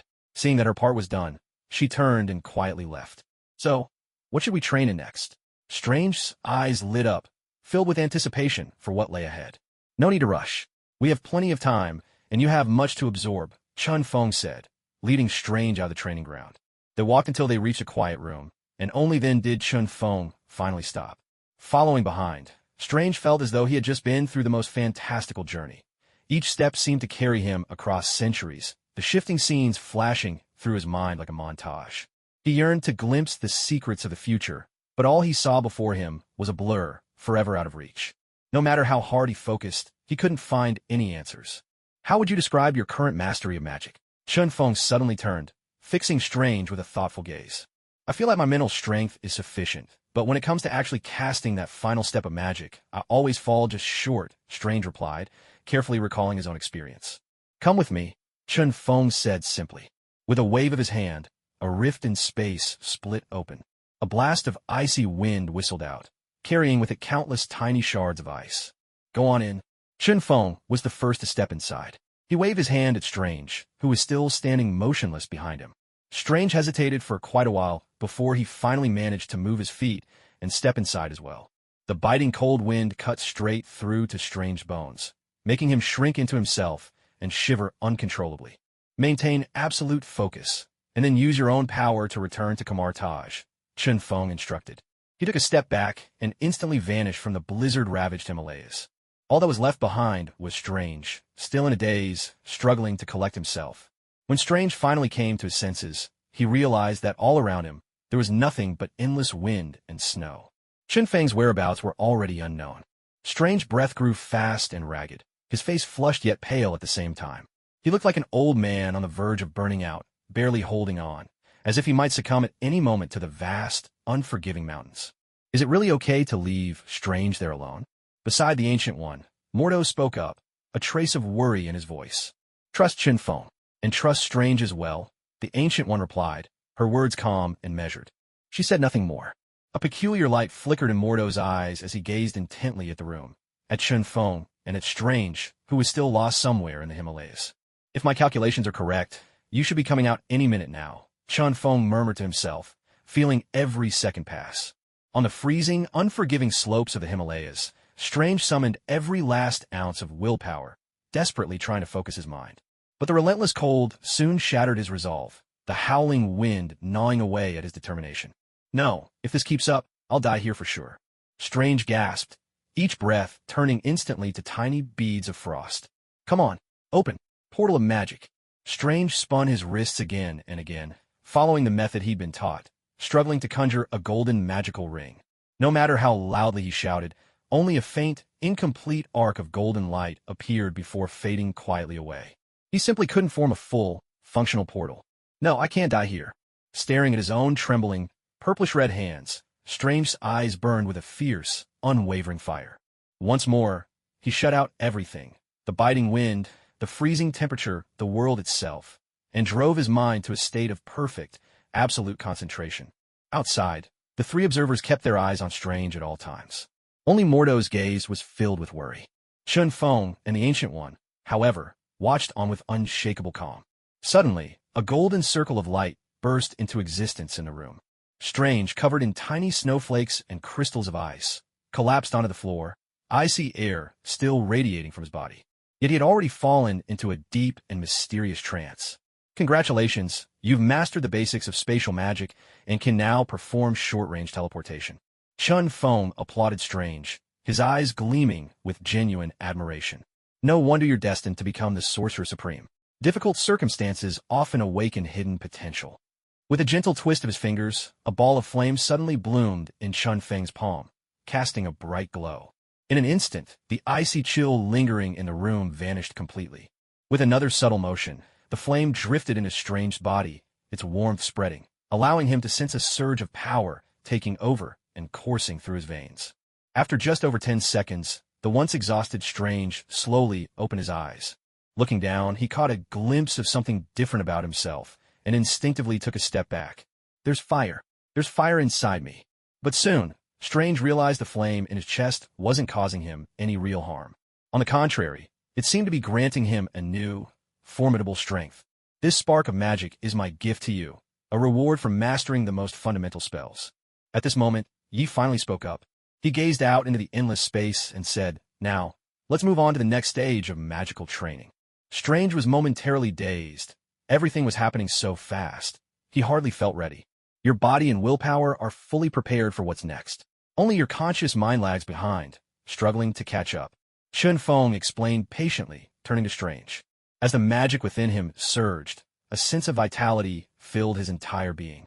Suddenly, he felt the space around him shift, as if the world itself had been divided, creating a clear boundary. What is this?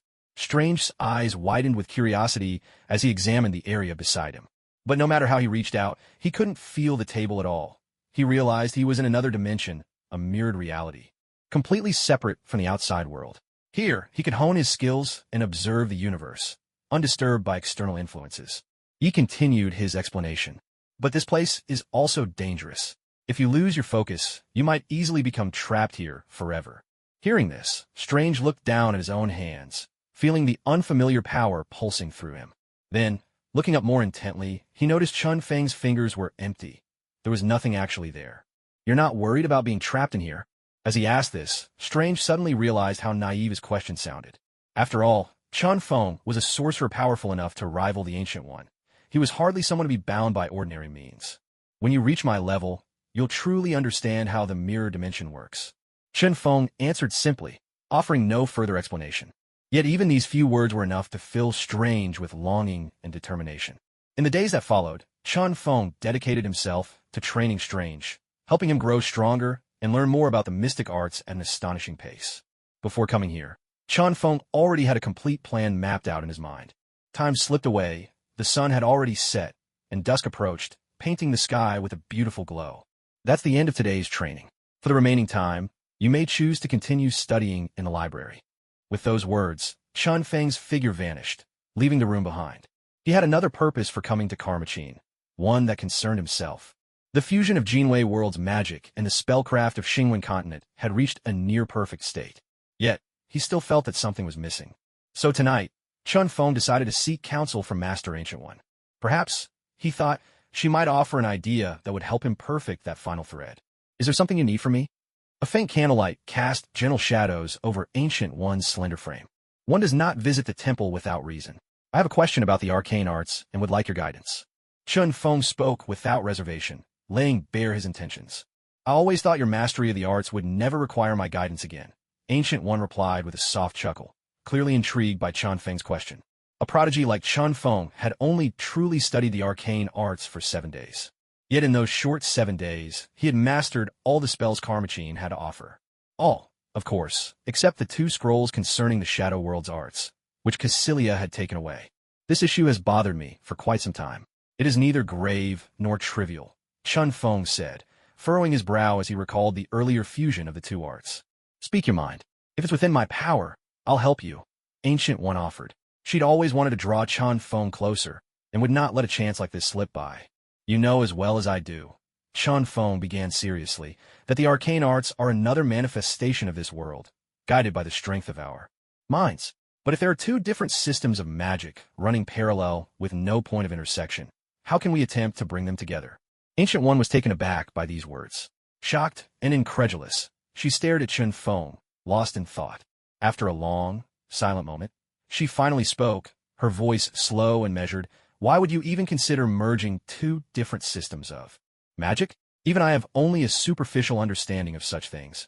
I've never truly witnessed it myself. How do you know about this? Have you encountered another kind of magic? She looked at Chun Feng, grave and intent, eager for his answer. Yes, I have indeed come across another system of magic. That's why I need your insight, Chun Feng replied, frank and direct, without any attempt to conceal the truth. He understood that Ancient One would never hold back with him, and if anyone could help him perfect his ideas, it would be her, a true master of the arcane. It took a while before Ancient One finally managed a wry smile. She walked toward the door, as if searching through memories long past. Chun Feng followed closely behind, choosing not to ask any further questions. At moments like this, giving yourself time to recall all the useful information is the wisest course of action. Before long, the 2 of them arrived at a house that was enveloped in a hush. A blanket of white snow covered its roof, radiating a cold and desolate aura. It was clear that no one had lived here for quite some time. Perhaps what you're looking for can be found here, the Ancient One said, stepping into the house first, almost as if speaking to herself. This is where every Sorcerer Supreme leaves behind their most secret things. The 2 types of magic you mentioned, previous Sorcerer Supremes have encountered them before. I once came across them while reading here, but they seemed too distant from my own pursuits, so I didn't look into them further. Shin listened to the Ancient One's words, wandering around the room. The air was thick with magical energy, so strong, in fact, that after the blessings of generations of Sorcerer Supremes, it was no less potent than a small pocket dimension. For a new sorcerer like Strange, entering here would be disorienting. He might never find his way out. Is it this one? Chun Feng picked up a notebook from the table and showed it to the Ancient One. That's the one, she confirmed, nodding. You can read it, but don't take it out of this room. Chun Feng agreed, then carefully took the ancient, time-worn notebook in his hands. Inside, the cryptic symbols were almost indecipherable, making his head spin. But ever since he had finished reading all the books in Kamartaj's library, these ancient magical scripts no longer posed much of a challenge to him. At most, they were just a bit tricky. Very soon, Chun Feng found the section he needed and began to read attentively. His mind slipped into a state of deep focus, thoughts racing at lightning speed. When dusk finally fell outside, Chun Feng closed the notebook and let out a long, slow breath, his exhale visible in the cold air. The Ancient One stood quietly at his side the entire time, never leaving. Seeing Chun Feng's expression clear as though something had suddenly dawned on him, she asked with curiosity, "Did you find what you were looking for?" "I found a clue, at least." "That's enough for now," Chun Feng replied, not offering much more. He wanted to take his time to digest everything he had just learned. "Very well, let's head back," the Ancient One said, not pressing further. With that, Chun Feng and the Ancient One vanished from the room, as if no one had ever been there at all. After leaving the silent house, Chun Feng returned straight to his own chambers. He closed his eyes, carefully recalling everything he had just experienced. His entire being seemed to enter a state of ethereal calm. Magical energy surged rapidly through his veins, circulating throughout his body after 4 cycles, reaching every extremity. The power became so dense it overflowed, seeping beyond the walls of his room, thick as water.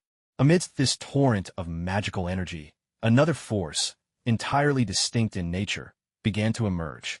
At first, It layered atop the original magical energy, one line glowing a deep azure, the other a bright white.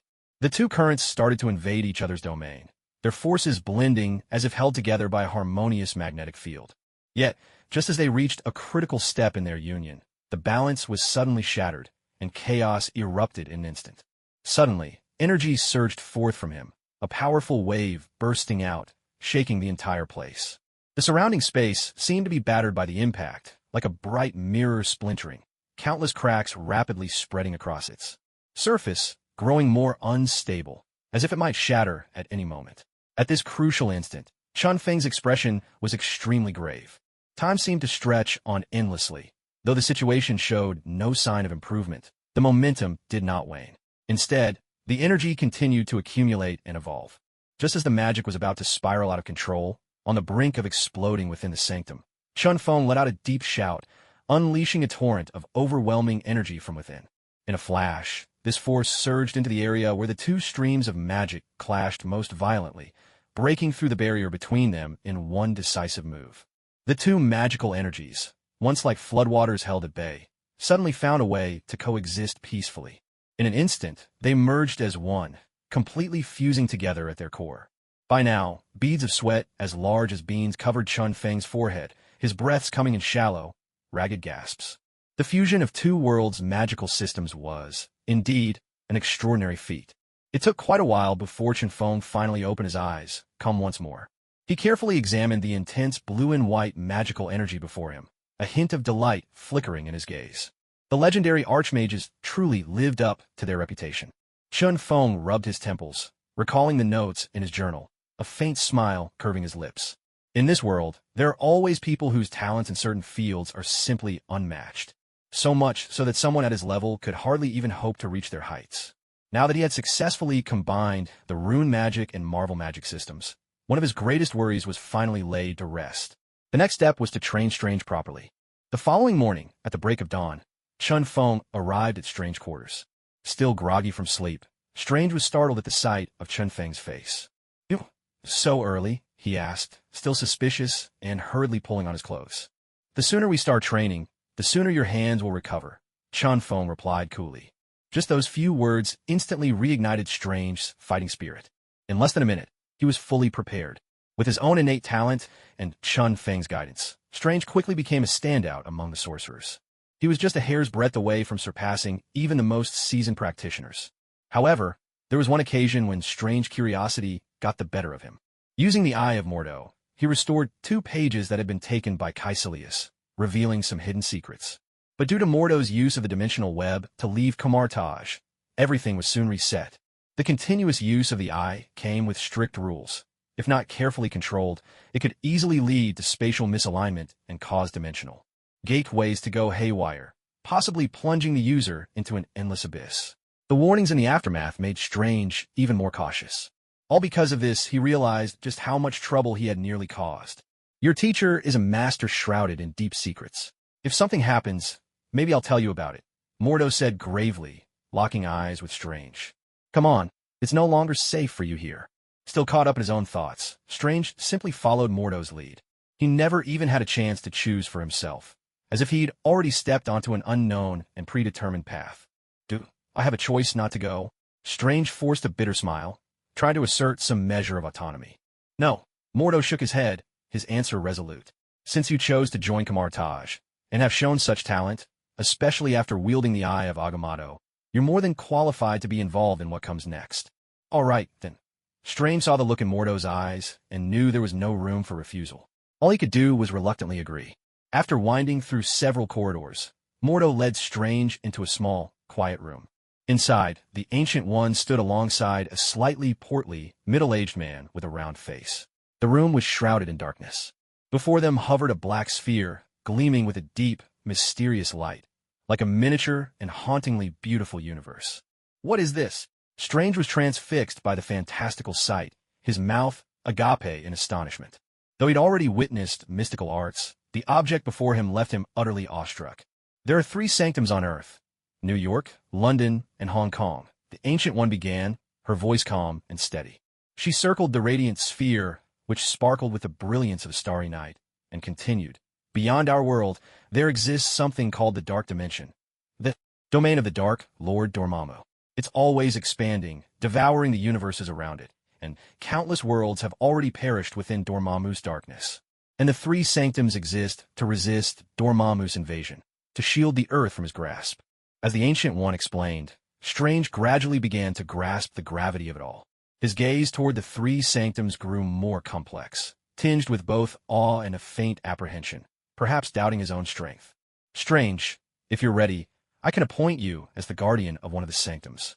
Wong will be at your side to support you, the Ancient One said, gesturing toward the man beside her. I am Wong, guardian of the New York Sanctum. Wong introduced himself, extending his hand with a courteous nod. Strange shook Wong's hand, nodding in return, and politely introduced himself as well. What about Shin Feng? Strange glanced around the room, a sudden question rising in his mind. He has his own matters to attend to at the moment, the Ancient One replied, her gaze lingering on the three sanctums before her. Well, have you made up your mind? She asked. At her words, Strange fell silent, still uncertain if he was truly ready. Perhaps you need more time, the Ancient One said gently, making no attempt to pressure him, and turned as if to leave. Suddenly, a thunderous explosion echoed from the direction of the New York Sanctum, a deafening roar that shattered the calm. Someone's breached the sanctum, Wong immediately called out in a loud voice. He looked toward the Ancient One, waiting for her decision. Hurry, don't let the sanctum be destroyed. The Ancient One quickly issued her command. Strange, you go with Wong as well. In the next second, Strange, Wong, and Mordo vanished from the room in a flash. The very next moment, they reappeared inside the New York Sanctum. The wall ahead had already been smashed open, and four shadowy figures now stood before Strange and the others. Kaecilius, you traitor! I can't believe you even dared to come back. Mordo's voice rang out in fury. His tone brimmed with anger. It was clear how deeply he despised Kaecilius. Really, Mordo? You're still working for that selfish old woman? You really are stuck in your ways. Kaecilius shook his head in disappointment as he listened. He let out a faint sigh and continued. Haven't you ever wondered how the Ancient One has managed to live for so long? Or have you just chosen to ignore the truth? She's always telling us one thing, but secretly she's been doing something entirely different behind our backs.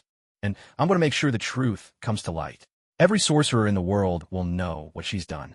Mordo, you still have a chance to join us, and the rewards are beyond anything you can imagine. Mordo shot back with a furious roar, his voice resolute and unwavering. Go to hell, Kaecilius. I'll take you down myself, you traitor. So, there's nothing left to discuss. Kaecilius raised his hand, a hint of regret in his voice. The two men beside him suddenly radiated a powerful, magical aura. In the next instant, several surges of wild, explosive force erupted inside the New York Sanctum. Mordo wielded his magical longsword, clashing against one of the men. Though he was one of Kamartaj's masters, he found himself unable to gain any advantage over his opponent. Meanwhile, Wong was locked in combat with the other man. A newcomer? Looks like the Ancient One's brainwashing has already begun. Kaecilius looked at Strange, smiling faintly. But in his palm, beams of dark light flickered, morphing into a massive axe. At the same moment, a surge of black energy shot toward Strange, aiming straight for him. Damn it! Strange cursed inwardly. He'd only just started learning magic, not nearly enough to challenge Kaecilius. He quickly drew a glowing magical circle, stepped through it, and disappeared from the New York Sanctum. But the portal didn't take him far. He only ended up on a street outside. Kaecilius wasted no time, blinking after him, a mocking smile on his lips as he watched Strange panic. What nonsense are you spouting? Strange snapped back in anger. His mind raced, desperately searching for a way out. With his current abilities, defeating Kaecilius was simply impossible. He couldn't afford to get drawn into a prolonged fight with him, either. No matter how hard you try, rookie, you're not getting away. Casillas spoke with utter indifference. In his eyes, Strange was already a dead man, a corpse reeking with the stench of death. Strange said nothing. He was gathering energy within his body, preparing to leap to a place where he was confident he could defeat Casillas. Just watch me. Strange shouted with resolve. Golden beams of light flickered between his fingers, tracing a circle at lightning speed. He dashed through it. Yet Casillas, standing to the side, seemed perfectly calm, almost as if he were quietly resting. I'm curious to see just how far you can go, he said in an unhurried tone, following after at a measured pace. The residents of Sorcerer Supremes from generations past, so he had come here. Interesting. Gazing upon the scene before him, Cassius's eyes shone with genuine intrigue. But here, how are you planning to teach yourself a lesson? With a faint smile and a glimmer in his eyes, he quickly cast a spell that revealed Strange's location. A feeble little mouse. Let me send you to meet the Sorcerer Supremes as they watch over us. Cassius moved like a predatory beast, quietly closing in on Strange. Little mouse, I'm coming for you. If you don't want to die, you'd better beg for your life now. Strange hid behind a table. His heart pounded rapidly within his chest, thudding like a drum. Recommended reading, I Am the Main God in Fairy Tale. If you're interested, give it a look. Forcing himself to steady his racing heart, Strange exhaled a heavy breath. Having released the stale air from his lungs, his face finally regained a bit of color. But at that moment, Cassius had already drawn near. Come out, my little mouse. If you crawl out and beg, maybe, just maybe, I'll let you live. Cassius whistled, the picture of a hunter confident in his victory. Strange took several deep breaths to steady himself. Golden light danced between his fingers, and a long, shimmering chain materialized. With a determined stance, he leapt up and hurled the chain with all his might, hurling it at Cassius's head with blinding speed. Still trying to fight back? Cassius reacted instantly. Black magical energy flared in his hand as he caught the chain in one swift motion. Yet Strange showed no sign of disappointment. Instead, he seized the opportunity, gripping the chain and using Cassius's strength to launch himself forward. Golden light flared in his other palm as a razor-sharp sword materialized, gleaming with deadly intent. But Cassius merely smiled faintly, utterly unruffled. With a subtle shift to the right, he dodged Strange's lethal strike with ease. Then, his right hand transformed into a block of solid stone, heavy and unyielding, which he drove into Strange's side. A surge of brutal force sent Strange flying, slamming him into the wall and leaving a deep crater in the stone. Sliding down from the wall, Strange clutched his mouth and broke into a violent fit of coughing. Still too weak, Strange clenched his fists and bowed his head, an overwhelming wave of despair washing over his heart. If he could reach the realm of the Ancient One, or Chun Feng, he wouldn't have to worry about Caecilius at all. If you hadn't resisted, I might have considered sparing you, giving you a chance to join us. But now, blood will be spilled, and you will die here. Caecilius' eyes flared red, his bloodthirsty, murderous intent suddenly unleashed. Run now. Strange screamed inwardly, but his legs, numb and weak, simply wouldn't support him. He couldn't die here. Pressed to his limit, Strange finally forced himself upright and dashed toward the open space ahead. Still trying to run? Do you even realize your own limits? Caecilius watched Strange's desperate flight with cold amusement. He didn't hurry, but followed at a leisurely pace. Strange's internal organs were battered and bruised. He couldn't run far at all. To Caecilius, he was moving no faster than a tortoise. But Strange, bracing himself against the tables as he went, finally stopped before a wide, beautifully carved desk. He took several desperate breaths, sweat pouring down his face in large beads, his entire body drenched, soaking his clothes. Run? Why aren't you running? Go on, run. Moments later, Caecilius caught up, sneering coldly. It's time for you to die. A golden light flickered at his fingertips, quickly morphing into a massive blade aimed straight at Strange's neck. The blade came crashing down with a howling rush, splitting the air with its force. If that blade struck, Strange's life would end instantly. He'd leave this world forever. But at that very instant, a crimson cloak on the desk behind them suddenly wrapped itself around Strange, yanking him backward with astonishing speed. It moved so fast that Caecilius' blade couldn't keep up. A sentient relic? Caecilius' eyes widened in shock.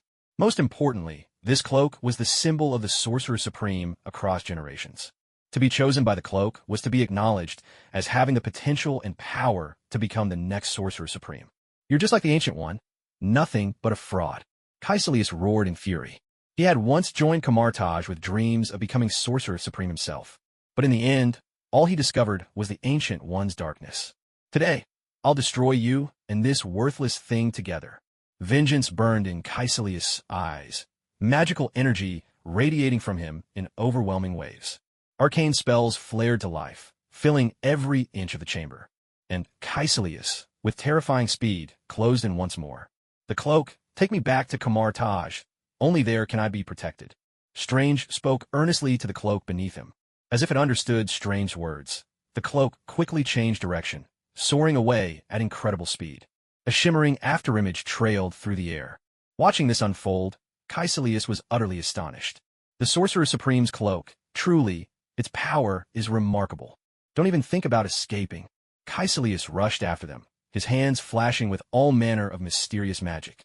But the cloak was incredibly nimble, darting left and right, evading every spell with uncanny agility. Damn it, that blasted cloak. Caecilius flew into a rage, his eyes burning red with anger. You can't slip out of my grasp. If Strange managed to flee, Caecilius would be furious enough to explode. But when Caecilius finally caught up to Strange, he noticed subtle ripples in the surrounding space. Damn it, they even left a portal here. Caecilius cursed aloud. The tricks left behind by previous Sorcerer Supremes truly disgusted him. The cloak whisked through a shimmering, dreamlike dimension and, in the blink of an eye, vanished inside the house. Caecilius hurried after, only to be stopped short by an invisible barrier. He ran straight into it. Damn his cloak. He pounded hard against the unseen wall, but his efforts only sent ripples spreading out like waves. His hands crackled with magical light, unleashing a relentless barrage against the barrier before him. For all his ferocity, his attacks raging like a violent storm, it was utterly useless. I won't let you escape. The Ancient One, Kamartaj, prepare for your destruction. Empty-handed and seething, Caecilius threw down his cloak in frustration and stormed away. The cloak brought Strange to Kamartaj, where he found the Ancient One waiting, her expression calm and serene. It seems you've gained the approval of the previous Sorcerer Supreme, the Ancient One said with a gentle smile. A peculiar emotion flickered in her eyes as she looked at Strange. Yet she made no mention of anything else, not even the fall of the sanctum. It was as if everything was unfolding exactly as she had foreseen. Ancient One, I saw the contents of those 2 slips of paper Caecilius left behind, so now I want you to tell me the truth. Strange had regained his composure and spoke calmly. The Ancient One hadn't expected Strange to learn of these closely guarded secrets and was visibly surprised. For a long moment, she said nothing, simply gazing at the scene before her, fingers tracing the fabric of empty air. Strange, you have been chosen by the cloak, which means you have the potential to become the Sorcerer Supreme. So I hope you can become the guardian of the New York Sanctum. Answer my question, Ancient One. Don't change the subject or try to avoid it. Strange shouted furiously, accusing the Ancient One. But the Ancient One remained silent. She traced a golden arc of light before her, stepped through it, and with Strange following close behind, the portal vanished in an instant, transporting them both into the New York Sanctum. I will tell you everything you wish to know, she said, but I hope you'll agree to my request to become the guardian of the New York Sanctum. The Ancient One fixed Strange with a steady gaze, awaiting his answer. As long as you tell me everything, I'll consider it, Strange replied, nodding. He did not refuse outright. Just then, another golden portal appeared. Mordo stepped swiftly into the New York Sanctum. He glanced at the 2 before him, his face clouded with suspicion at their odd demeanor. It's true. I have drawn energy from the dark dimension. That is why I have lived for so long. The Ancient One began, her words directed at Mordo. Sorcerer Supreme, what are you saying? I don't believe it. Mordo cried out, his eyes wide with disbelief. That's the truth, Mordo.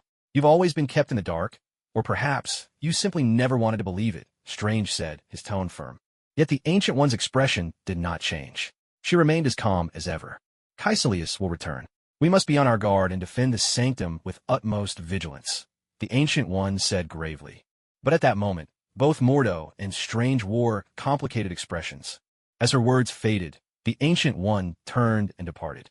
In the blink of an eye, she disappeared from the New York Sanctum.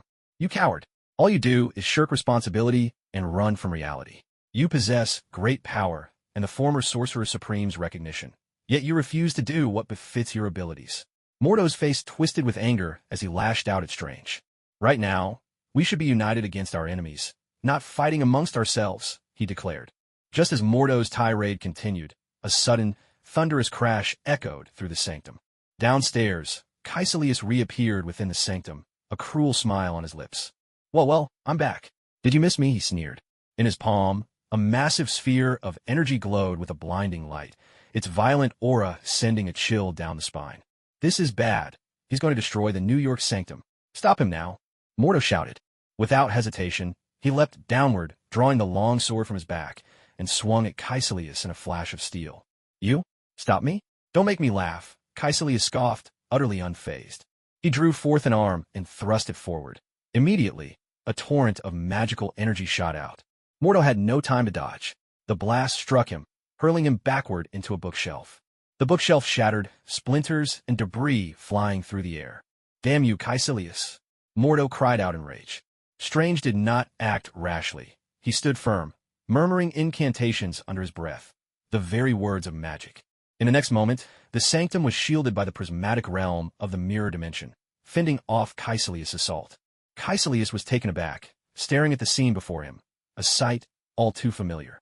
He rose to his feet, fixing his gaze on Strange in the distance, the heat of murderous intent flickering in his eyes. Strange, as a doctor, you should understand what we seek. Don't you long for eternal life? Why should the Ancient One alone enjoy such a privilege? Eternal life is something many pursue, but I will not use wicked means to obtain it, Strange retorted, his voice resolute. Since you know I'm a doctor, you must also understand the last line of morality I cannot cross. All the while, Strange's eyes remained locked on the sling ring on Caecilius' finger. Within the mirror dimension, only those as powerful as Chun Feng and the Ancient One could navigate without a sling ring. Others would be hopelessly lost. Strange held this truth close to his heart. It seems our paths have truly diverged, Caecilius said, forcing a helpless smile. His whole demeanor shifted, exuding the aura of a king on the brink of unleashing his might. You're absolutely right. In that split second, Strange seized upon Caecilius' momentary lapse, lunging forward and snatching the sling ring from his finger. He hastily traced a golden portal, pulling Mordo with him as they escaped the mirror dimension together. Cursed relic! Caecilius roared in frustration. He tried to pursue, but the disorienting labyrinth of the mirror dimension blocked his every step. Yet there was no panic in his eyes. Instead, a mysterious smile curled at the corner of his lips. Strange and Mordo, barely out of the mirror dimension, had no time to catch their breath when a fierce, murderous presence surged up behind them. Look out! Mordo shouted, shoving Strange aside and raising his long sword to block the oncoming attack. So you'd already set up an ambush, truly devious.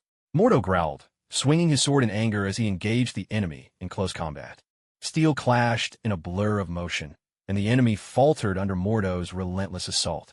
Strange, still rattled by the ordeal, suddenly sensed an intensely violent threat looming nearby. The cold blade of a magical spear pierced through Strange's side. Strange collapsed to the ground, clutching his wound in a desperate attempt to staunch the bleeding. Prepare to die. A shadowy figure burst forth from behind, brandishing a long sword gleaming with deadly light, aiming straight for Strange's head. Get back! With a mighty swing, Mordo forced the enemy, Nuo Hao Zhao, back, then rushed toward Strange's side. His sword intercepted the black-clad attacker, buying them precious seconds to escape. Hurry go! Strange clenched his mouth tight, sweat pouring down his body like rain, as he summoned every ounce of his strength to carve a golden ring of light. With light, almost drifting steps, he walked into the ring. Only after watching Strange depart did Mordo finally breathe a sigh of relief. But faced with the attacks from both opponents, he knew he couldn't hold them off for long. From here on, you're on your own. The clash of blades rang out, sharp and clear, echoing through the quiet alley in New York with startling intensity. Meanwhile, Strange, having escaped, made his way to the place he knew best, the hospital in New York City. By chance, he ran into Christine, who happened to be on duty. Strange? Oh my God, what happened to you? Christine covered her mouth in shock, staring blankly at the weakened Strange. Christine, help me. Quickly. Strange spoke with urgency and brevity. He looked unsteady, on the verge of collapsing. Christine hurried to support him, her eyes full of worry. Ever since Strange's accident, since his hands were injured, he had vanished, as if he'd evaporated from the world. Christine had tried to find him before, but her search had always ended in vain. In the end, she had no choice but to give up. And now, Strange appeared before her again, dressed in outlandish, almost medieval attire, and the shock was overwhelming. Do exactly as I say, Christine. Trust yourself, and trust me. Strange panted, gripping Christine's hand tightly. At this moment, his life was quite literally in her hands. Tell me what to do. Christine gently touched Strange's forehead, wiping away the sweat. Her eyes brimmed with concern. First, get these supplies. Strange listed all the medicines and equipment he needed for treatment. Just then, an odd sensation flickered through his mind. Do you need anything else? Christine moved with remarkable speed, bringing over everything he'd asked for in no time. Now do this. Strange explained each step to Christine, then closed his eyes. His astral form burst free from his body, soaring outward. That aura, there was no mistaking it. It had to be one of Caecilius' followers, tracking him down. And there was no doubt, the pursuer would be in astral form as well. But the moment Strange's spirit left his body, his heart stopped. All vital signs dropped to zero. Strange! Strange! Christine shouted his name, panic filling her eyes and making her hands tremble. At that moment, her mind went blank. She didn't know what to do. Damn it! Strange, sensing that ominous presence, quickly locked onto his enemy. He surged forward at lightning speed, seizing the moment before the enemy could react, and landed a powerful blow right on his face. Under the force of the strike, the enemy's spirit was hurled backward and crashed into the wall behind him. Seizing the opportunity, Strange dashed after him and pressed the enemy's spirit down with a firm grip. He tried to use his formidable strength to restrain the enemy, hoping to overpower him and end his life then and there. Strange, you have to wake up. Christine, holding a stun gun, pressed it hard against Strange's body. A surge of electricity jolted through Strange, making his body convulse violently, but it seemed to have no effect. It was a contest of endurance, who could last longer. With a burst of effort, the enemy broke free from Strange's grasp and let out a cold laugh. Strange, gravely injured, knew that if his spirit remained separated from his body too long, permanent, irreversible death would follow. Then you'll die even faster, Strange retorted, his eyes gleaming with determination as he unleashed a fierce surge of energy. Moving at blinding speed, he once again overpowered the enemy, landing blow after blow upon his spirit. Yet the enemy seemed only to be stalling for time, determined to keep Strange's spirit from returning to his body, hoping that would be the end of him. Suddenly, a torrent of energy surged through Strange's body. The current flooded into his spirit, igniting within him an overwhelming force. His entire spirit burned with brilliant light, dazzling like the sun itself. Under the weight of this power, the enemy's spirit shriveled, as if it were a vampire exposed to sunlight. Cracks began to spread across the surface of the enemy's spirit, radiating outwards in all directions. Then, with a sound like shattering glass, the spirit exploded into a cloud of dust-like fragments, scattering and disappearing into the air of the hospital. At the very last moment, having exhausted every ounce of his strength, Strange's spirit finally returned to his body. He arched his back sharply, his body forming a U-shape, before collapsing onto the bed once more. Gasping for breath, he could feel the unmistakable presence of his own being. So close. He had come so close to dying forever. Thank you, Christine.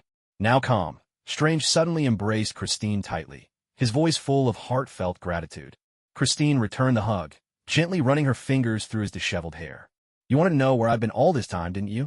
I'll tell you now. Having brushed past death, Strange found himself seeing the world with new eyes. Are you finally going to be honest with me? Christine's face lit up with joy, her happiness unmistakable. Ever since my fingers were injured and no one could cure them, I searched everywhere for a remedy. After a long and arduous journey, I finally discovered a place where my fingers, once paralyzed, were miraculously healed. Now I can move them freely, even play basketball. It was someone who had experienced the same who told me about it. In the time that followed, Strange told Christine everything. Upon hearing these utterly bizarre tales, Christine's expression changed dramatically. She looked at Strange as if he were some kind of monster. For most people, it's truly difficult to accept the concept of magic all at once. To ordinary folks, magic is nothing more than a trick, a show for deceiving the eye. And for someone as well-educated as Christine, it was especially hard to take in. Christine, stay here in the hospital. I have to go. It was only then that Strange remembered. Outside, Caecilius was still waiting for him to deal with the situation. Although he had already taken Caecilius' sling ring, there was a nagging feeling deep down that Caecilius would soon find his way out. Drawing a golden circle of light, Strange offered Christine a final word of thanks, then vanished from the hospital. Strange. As the golden portal closed, Strange was entirely gone. At this point, no matter how much Christine wanted to deny it, she could not help but marvel at the sheer wonder of what she'd witnessed. Reappearing beside the New York sanctum, Strange immediately saw Mordo, who had been knocked to the ground. Right now, Mordo's face and body were covered in bruises and dust, making him look utterly bedraggled. Why did you come back? Didn't I tell you to leave? Seeing Strange, Mordo shouted in utter confusion. Didn't you say we needed to stand together? That's why I'm here. As a doctor, I have my own code of ethics. Strange readied himself for battle, golden magical energy flickering at his fingertips. You really are a good comrade. The Ancient One trained you all remarkably well. Suddenly, a rift opened up in the air. Caecilius appeared, clapping mockingly as he stepped through. And yet she herself lacks that very conviction. Isn't that the greatest irony? Mordo snorted, unimpressed by Caecilius' words. He gripped his long sword tightly, resolve flashing in his eyes. Strange, prepare yourself. What's coming next will be a brutal fight. Mordo spoke in a low, determined voice. Hearing this, Strange tensed up, feeling the surge of magic within him, almost as if it were getting hard to control. I'll support you. As a sorcerer, the most basic requirement is this. When facing an enemy, don't let your hands tremble. Mordo reminded Strange sternly. He stepped forward, slowly closing the distance to Kaecilius. You, a mere lackey of the Ancient One, really believe you can stand against me? Kaecilius scoffed, utterly dismissive. He glanced at Mordo, utterly unconcerned. You won't know unless you try. Don't get too cocky. With a furious shout, Kaecilius charged forward. He swung his sword with a sweeping motion. At the same time, magical energy crackled along the blade of his warrior's sword, making it shimmer with an even sharper edge. He struck in a single, decisive blow. A glint flashed in Kaecilius' eyes, and then, in the blink of an eye, he vanished from where he stood. In the next instant, he appeared suddenly behind Mordo, launching a fierce attack. Magical energy burst at Mordo's side, and then a figure was sent hurtling backward through the air. A deep, resounding thud echoed through the space. Mordo landed hard on the ground, covered in dust and dirt. His sharp warrior's sword had already slipped from his hand and clattered to the floor with a metallic ring. What a useless wretch! After knocking Mordo down, Kaecilius sneered in mockery, then didn't spare him another glance. It was as if he had erased Mordo from the world altogether. Now it's your turn, Strange. Will you serve the Ancient One, or will you, like me, embrace the great Lord of Darkness, Dormammu, and gain the power of immortality? The choice is yours. I believe you're a man of intelligence. Kaecilius turned his gaze upon Strange. He still held high expectations for him. The fact that Strange had been chosen by the former Sorcerer Supreme's relics spoke volumes about his extraordinary potential. If Strange chose to defect, and he delivered him to Dormammu, the rewards would be immense. Who knows, perhaps he might even become something akin to a demigod. At the thought of this, Kaecilius couldn't help but smile with delight. The prospect was simply too wonderful. I'm sorry, but actually Before Strange could finish, his speed exploded in a sudden burst. Empowered by the cloak of levitation, he shot forward like a streak of lightning, closing the distance to Kaecilius in an instant. A flash of golden energy appeared in his hand, swiftly transforming into a magical staff. With the speed of a thunderclap, he swung it down. Although Kaecilius seemed somewhat relaxed, he never let his guard down. With a swift sidestep, he dodged Strange's attack. Fury flared in his eyes. I gave you a choice, and you dare repay me with a sneak attack. Enraged, Kaecilius unleashed a torrent of magical power from within. The entire space began to tremble, as if it were a mirror straining under too much pressure on the verge of shattering. Stay trapped here forever, you pitiful ants. He slammed his palm down, and in an instant, the environment around them changed dramatically. You're not getting away. Strange chanted under his breath, quickly weaving a complex spell. Kaecilius' magical barrier became dangerously unstable. A massive vortex of wind appeared, unleashing a terrifying suction that spread outward. Cassius's expression changed instantly, his brows knitting tightly. Damn it! He cursed out loud, magical energy surging in his palm. But before he could cast a single spell, a powerful gravitational pull swept him up and dragged him into the magical space. When he opened his eyes again and took in the scene before him, Strange's eyes widened in shock. It was still the unmistakable city of New York, yet it had been split into several sections, each one operating independently. All the sections were constantly spinning and shifting. The place resembled a scene from Inception, with no visible exit or way out. It felt like a labyrinth, shrouded in an impenetrable haze that defied understanding. There they are. Beside him, Mordo, having recovered a little after a brief rest, pointed toward Cassius and his companion in the distance and shouted, "We need to get out of here and protect the sanctum. That's what matters most." Strange had no intention of attacking Cassius here. That would only waste precious time. Right now, the most urgent thing was to safeguard the sanctum, to prevent the Dark Lord Dormammu from seizing the opportunity to invade Earth. If that happened, things would only spiral further out of control. I can't sense any concentrated energy anywhere. Mordo shook his head, his face clouded with worry. This space felt like a self-contained little world with no path leading out. Let's look somewhere else. There has to be a way out. Strange refused to give up and dashed toward another isolated section at top speed. We have to hurry, Mordo said, emphasizing each word, his tone grave. In the blink of an eye, Cassius and his men had already begun to close in on them. Try using a spell to stop him.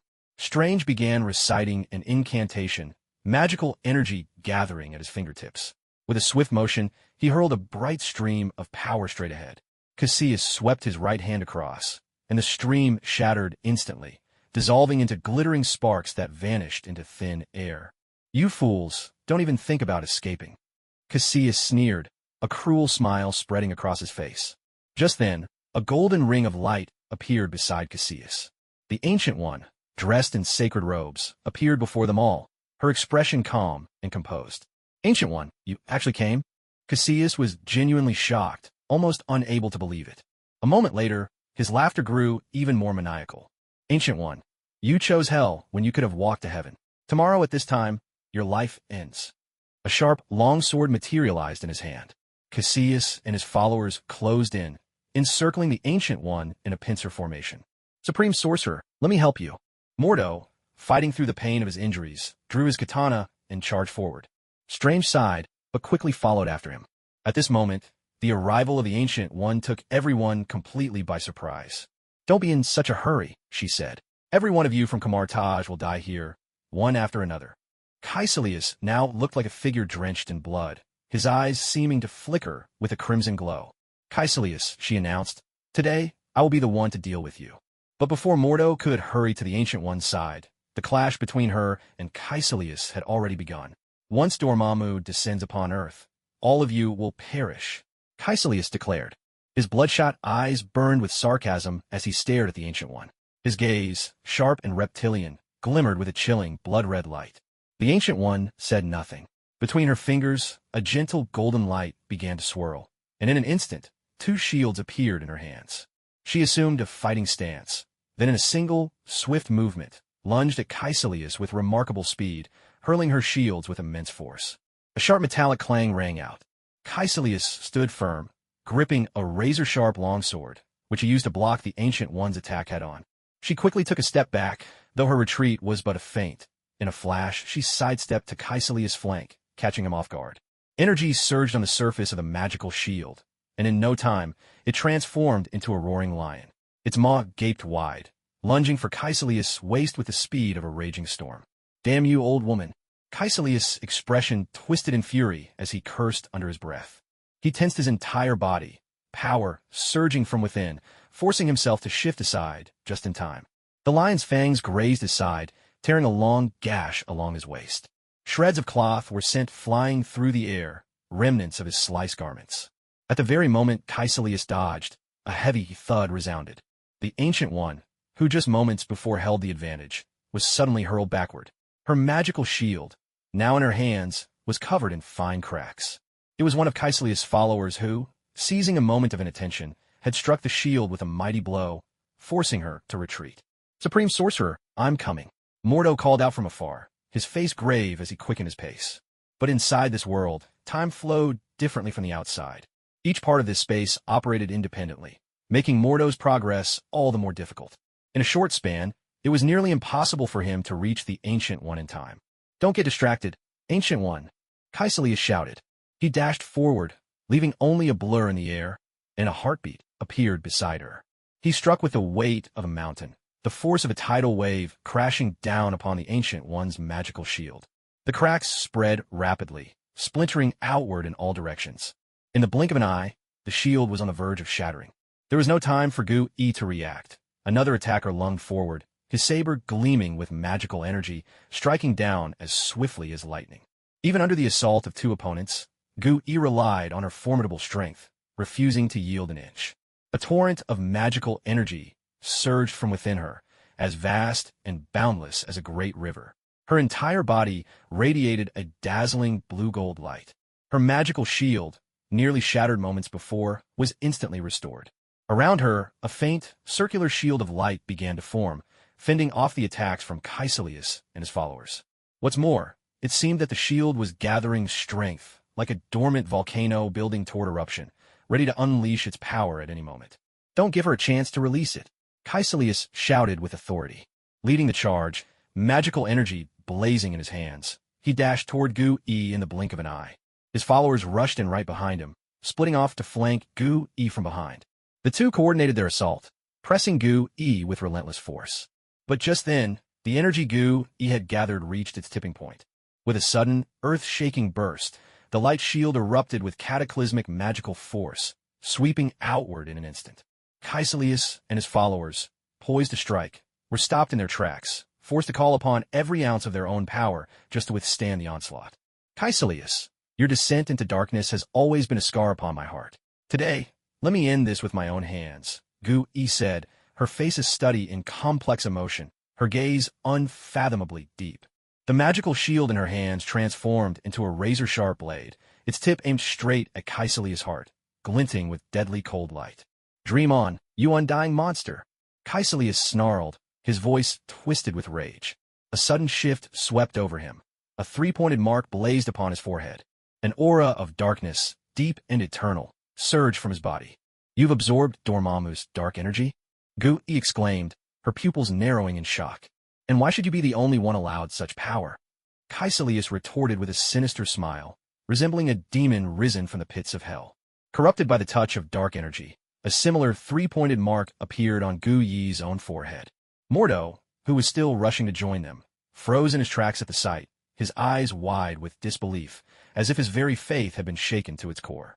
No, it can't be impossible, he murmured over and over, yet he could not deny what stood before him. Further away, Strange watched the scene unfold with unshaken calm. Once again, the two figures wreathed in dark energy collided in fierce combat. Ever since absorbing the dark energy, Caecilius' power had grown at a staggering rate. In his battle with Gu-i, he now stood her equal, refusing to give ground. Just as the two were locked in a fierce and heated battle, Caecilius' followers crept up quietly from behind. Watch out! Instinctively, Mordo shouted out a warning. But the Ancient One, caught in the thick of the fight, didn't have time to react. With a chilling sound, a long blade suddenly pierced her waist. Crimson blood spilled out in rivulets. Master! Mordo's eyes widened in horror, his voice trembling as he cried out. He surged forward, moving even faster, desperate to reach the Ancient One's side. Caecilius struck, landing a brutal kick that sent the Ancient One flying.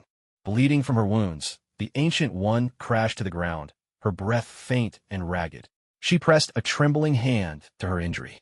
Yet even in that moment, her eyes remained unwavering, filled with resolve. Golden light shimmered between her fingers, and at once, a rift in space began to form. By then, Mordo had reached her side and helped her up. Hurry, go! The look in the Ancient One's eyes made her meaning instantly clear to Mordo. Strange quickened his pace, and with Mordo supporting the Ancient One, they leapt into the spatial rift. At the very last moment, Strange managed to board this final lifeline, escaping just in time. Caecilius and his followers stared menacingly at the vanishing rift, their faces twisted with fury. Dormammu will arrive soon. Do you really think you can run from us? On the streets of New York, Mordo landed among the crowd, holding onto the Ancient One. People on the street stopped in their tracks, staring at them wide-eyed in shock. Come with me, we have to get the Ancient One to a hospital. Strange spoke up urgently. Mordo and Strange hurried with the Ancient One, making their way into the hospital. Strange, what's happened now? Christine looked at Strange, surprised to see him again. Get her to the emergency room now. Strange didn't waste words, his gaze never leaving the Ancient One. Seeing the blood-soaked Ancient One, Christine immediately grasped the gravity of the situation and asked no questions. She swiftly prepared and led the way, rushing the Ancient One into emergency care. Hold on. Both Mordo and Strange were filled with worry. Beneath the harsh hospital lights, the Ancient One's heart began to falter, her life slipping rapidly away. Strange saw her vitals plummet, and a shock ran through his body. He felt himself entering a trance-like state. His astral form slipped free from his physical body, drifting toward the distant window. Master, go back to your body. Your time is running out. Strange urged, his voice heavy with concern. I've long since come to terms with life and death. I drew dark energy from the dark dimension and Dormammu. I know none of you can forgive me for that, so I only ask that you become the guardian of the New York sanctum. Protect New York and the Earth. In the Eye of Agamotto, keep it safe. Don't let it fall into the wrong hands. The Ancient One spoke calmly, her face tranquil and serene. Gazing up at the beautiful nightscape outside the window, the Ancient One's spirit slowly faded away, dissolving into tiny points of starlight. This world still needs your protection. And Caecilius, he must have already begun the ritual to summon Dormammu. The dark dimension is about to devour the Earth. You cannot leave now, Ming. Strange struggled desperately to intervene, but his efforts did nothing to bring the Ancient One back. Strange, you must believe in yourself. You have the power to protect the Earth, to repel Dormammu in the dark dimension. The Eye of Agamotto will aid you. As soon as she finished speaking, the Ancient One's spirit shattered, leaving behind only a calm, serene face gazing out at the distant scenery. Ancient One. Strange reached forward, but his hand grasped nothing but empty air. As her spirit drifted away, the Ancient One's lifeless body lay still on the operating table, utterly devoid of life. A chilling sense of death seemed to seep into the room. Strange's spirit lingered there, frozen in place, his eyes fixed ahead for a long time. It wasn't until Christine patted Strange's body that he snapped back to reality. His spirit quickly returned to his body, and he looked like himself again. Strange, I'm sorry. We couldn't save her, Christine said, her voice heavy with regret. For Doctor, watching a patient slip away right before your eyes always brings a wave of heartbreak, as if everything you've ever learned suddenly counts for nothing. It's all right, this isn't your fault. Strange gently touched Christine's hair, comforting her with quiet warmth. Death was the Ancient One's own choice. No one else can be blamed. Mordo, our teacher chose her own path. From now on, it's up to us. Strange turned his head and glanced at Mordo, who stood in silence. As a sorcerer, Mordo understood all too well. I'll deal with Caecilius myself. That traitor won't get away with this. With those words, Mordo left the hospital. The mirror dimension could only trap Caecilius for a short while. Soon, he would return. And when he did, Dormammu would invade Earth, bringing the dark dimension with him. Without the Ancient One, that would be their greatest trial yet. Strange didn't leave immediately. Instead, he brought Christine outside the operating room and gently held her shoulders. Listen to me, Christine. With deep emotion, Strange finally revealed everything he had been holding in his heart. After pouring out his thoughts, the heavy weight inside him finally settled, and he felt a great relief. I believe you can do it. After hearing it all, Christine simply replied with those heartfelt words. In Kamartage, Chun Feng opened his eyes. When Marvelian magic and Dutch magic merge, the transformation that follows is something entirely different. It's time for another draw. At that moment, Chun Feng suddenly realized he had another chance to draw a prize. Let's begin. Chun Feng rubbed his hands together, waiting for the outcome. Although deep down, he had always hoped to gain the power of an ascended hero, the result was far from what he'd wished for. Congratulations, host. You have obtained the right to summon the Master of Shadows. Once used, you will be able to summon Zed. The system's voice echoed at that moment. Summon. Without the slightest hesitation, Chun Feng spoke directly. Embrace the shadows, or welcome death. From the void, a deep voice suddenly resonated, carrying a chilling darkness. A ninja, completely shrouded in black cloth, appeared before Chun Feng, transcendent and imposing. You truly have the power to summon me. Zed stared intently at Chun Feng, his body as still as a statue. Become my subordinate, and the shadows of this world will be under your control. You can establish your own Shadow Legion. Chun Feng spoke slowly. Compared to Jinx in her rampage, the Master of Shadows seemed to harbor deeper intentions. A Shadow Legion, it sounded rather appealing. Zed nodded slightly, clearly satisfied with Chun Feng's proposal. But before that, there's something you need to do. Chun Feng gazed into the distance, as if his eyes pierced through time and space, transcending Kamar, whatever that was. What is it? Zed asked calmly. I will send you to that place. All you need to do is kill a man named Caecilius. Chun Feng replied in a measured tone. Caecilius? That name is truly unpleasant. Very well, I'll help you end him. Zed agreed. The blades in his hands gleamed with a cold, deadly light. With a slight movement of Chun Feng's finger, a purple rift suddenly appeared, radiating an aura of spatial distortion. Go in. It will take you to the right place. Chun Feng made no move to follow. Instead, he headed in the opposite direction. He will become a soul lost to the shadows. Zed declared with absolute confidence. With that, he stepped into the void rift. Once Zed vanished within the rift, a mysterious smile curled on Chun Feng's lips.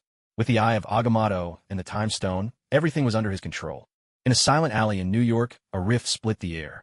Caecilius and his followers emerged from within, looking up at the sky. Lord Dormammu, you will soon descend upon the earth. But just then, another rift appeared before them. The Master of Shadows, Zed, stood before the two. Let me recommend a new book. How can you get stronger if you don't eat? It's written by a friend. Please show your support. Who are you? Caecilius asked, wary of the figure before him. From him, Jie could sense an aura that had accumulated in the shadows, so dense that even the dark dimension paled in comparison. That was why Caecilius treated such a man with utmost seriousness. A messenger born from darkness, someone who had devoted his eternal life to serving the shadows. He spoke, his tone calm and measured. Despite his formidable strength, he never showed the slightest hint of disdain toward Caecilius. As a seasoned thinker, he would never allow himself to relax until the mission was complete. Don't spout nonsense here. Stop playing games with us. Who sent you? One of the subordinates snapped coldly, his suspicion flaring.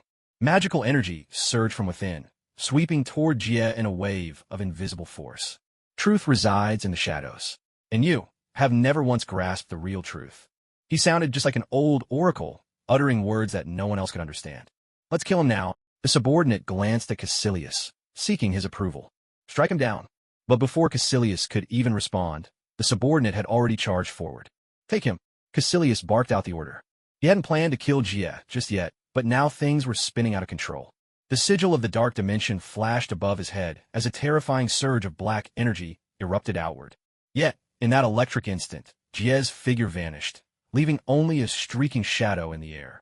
Careful, Caecilius warned, his voice grave. They knew nothing about their opponent's strength or background, so they had to be extremely cautious. Understood. But before he could finish, his subordinate let out a strangled cry. Caecilius's pupils shrank, his entire body tensed in alarm. Magic crackled between his fingers as he entered a state of absolute focus. But it was useless. A razor-sharp blade sliced through the subordinate's throat, and hot, crimson blood splattered, vivid against the hard cement floor. It caught the light, gleaming with an almost blinding brilliance. Don't you dare underestimate me! Caecilius roared, leaping into action. In his hand, a magical longsword appeared, as fierce and unstoppable as a tidal flood, slicing down toward Jie.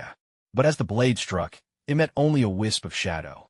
A shadow, again with these shadows. Damn it! Caecilius cursed, infuriated by the way he was being toyed with. I will destroy you, you worthless scum. The sigil on his forehead blazed with intense light, and Caecilius was swallowed by the dense energies of darkness. It was as if he'd become a servant of the dark power, lending his body to the shadows themselves. Unfortunately for you, you now face the Emperor of Shadows. Despite his rage, Caecilius did nothing to pressure Jie. Instead, he launched a direct assault. The clash of metal rang out, crisp and sharp, echoing through the air. Jie's blades and Caecilius's magical longsword collided, sparks flying as they crashed together with brutal force. Caecilius, still unable to gauge Zed's true strength, chose not to clash head-on. He swiftly dodged and swung his blade in another direction. Is that all you can do? Zed's voice dripped with disdain. With lightning reflexes, Zed spun around, his blade slicing through the air like a dancer performing the perfect waltz. He parried Caecilius's attack while his weapon swept viciously toward Caecilius's head, striking with sudden ferocity. A sharp clang rang out. Caecilius barely managed to block Zed's blow. But his balance was now completely lost. A chilling whisper escaped. You belong to the shadows now. In an instant, Zed vanished from sight, melting away before Caecilius's eyes.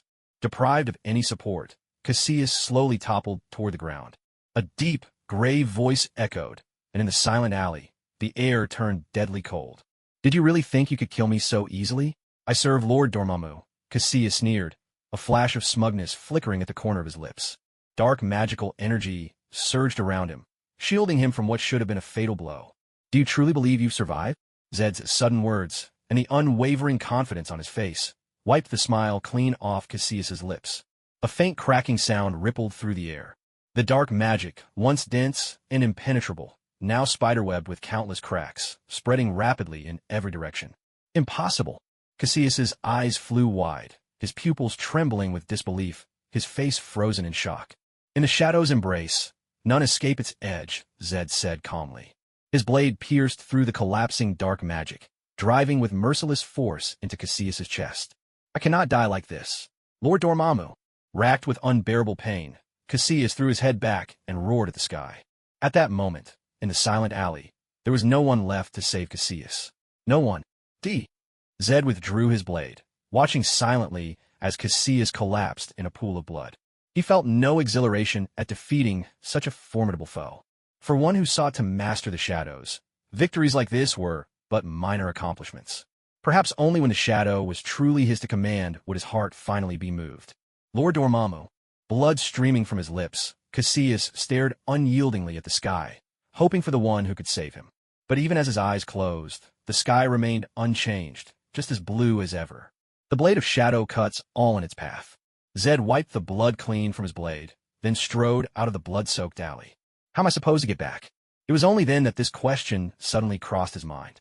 Chen Feng had only brought himself here, but hadn't left a path home for himself. The speed and power of the Eye of Agamotto were indeed extraordinary. Its mastery over time was even stronger than Echo's. Chen Feng gazed at the Eye of Agamotto in his palm, unable to hold back a quiet sigh. But now, you still have your own mission to complete. With a flick of his finger, a rift in space tore open before him. He stepped forward and, in an instant, disappeared from Kamartage. Should he kill? Suddenly, Chen Feng appeared right in front of Jie. Not too difficult. Jie nodded in response. Product from the system never fail to impress, he said. Chen Feng couldn't help but sigh in his heart. Those who wield shadow powers are truly formidable. Come with me. The real event is about to begin. Chen Feng took a single stride, moving as if the earth shrank beneath his feet, crossing the space in a flash. Jie was momentarily stunned, then quickly followed, curiosity lighting up his eyes about what would happen next. With a flicker, Chen Feng brought Jie by his side, and together they instantly arrived at Strange's location. Chen Feng, what brings you here? Strange, who was just about to head to the New York sanctum, stopped in his tracks. I understand everything now. Let's set aside sorrow for the moment. Our top priority is stopping Dormammu's invasion. Chen Feng spoke earnestly. Then he turned his palm over, revealing the Eye of Agamotto once more. The Ancient One must have told you. When facing Dormammu, the Eye of Agamotto can be a tremendous help. Strange hesitated, not taking the eye Chen Feng offered him. Take it. To defend Earth and drive back Dormammu in his dark dimension, we need a bold young sorcerer like you. Chen Feng placed the Eye of Agamotto firmly into Strange's hand, his tone solemn and sincere. Jie, watching from the side, was utterly amazed. A young sorcerer? Aren't you the younger one? This Strange fellow must be at least a decade older than you. It wasn't just Jie. Strange, too, looked bewildered, feeling that all of this was a bit too much to take in. But, no buts. Time is short, and Earth needs you to step up and shine with your own brilliance. Chen Feng gave Strange's shoulder a firm clap, leaving him no room for protest. A crack in space opened, and in the blink of an eye, the three of them were transported to the devastated New York sanctum. Strange, hurry! I can sense it now. Dormammu and the overwhelming darkness of his dimension are close. He's not far from us. Mordo stared intently ahead, completely unaware that Chen Feng had also arrived. No sooner had he finished speaking than a thunderous explosion shook the air in front of them. In an instant, a dense, smoke-like darkness surged toward them, sweeping across the ground. In an instant, vast swathes of the narrow streets were swallowed up as the devastation surged outward in all directions like clouds swept away by the wind. Houses, roads, vehicles, everything was swept up from the ground, and under this crushing pressure, it felt as if at any moment they would shatter and dissolve into the darkness. It's up to you now. Make good use of the power of the Eye of Agamotto. Chen Feng whispered softly to Strange. At a moment like this, Strange had nothing more to say. He simply nodded solemnly. He dashed forward to stand before Mordo, his right hand gripping the Eye of Agamotto, where green energy pulsed and flowed. At that moment, the power of time was unleashed, instantly reversing the flow of time. The endless, terrifying darkness retreated back into its own dimension, just as if Dormammu had never invaded Earth. Strange, you did it! Mordo's voice rang out excitedly from behind as he witnessed the scene. But only for a moment. Suddenly, like an ancient, eternal galaxy, a force flashed across the sky above New York, and the aura it released was so overwhelming, so chilling, it struck terror deep into one's bones, as if the entire city had been plunged into an ice age. Damn it! The Sanctum Sanctorum in New York has been destroyed. Our planet's shield has been completely broken. Mordo punched the air in fury, gritting his teeth as he spoke. Ancient One, you tried to stop me for so many years, but in the end, you failed. Ha ha ha! From the eternal darkness, a massive, illusory projection suddenly emerged, laughing wildly. It was none other than Dormammu, Lord of the Dark Dimension, the devourer of infinite universes. Mages? The Ancient One is gone. Perfect. I'll use you as a sacrifice. Dormammu's gaze fell upon Mordo and Strange. In his phantom eyes, a deadly, piercing intent flared. His will cross space, drilling straight into their minds, making their bodies tense up involuntarily. Use the Eye of Agamotto's power. At that critical moment, the words echoed once more in Strange's mind. Watch out! Strange shouted.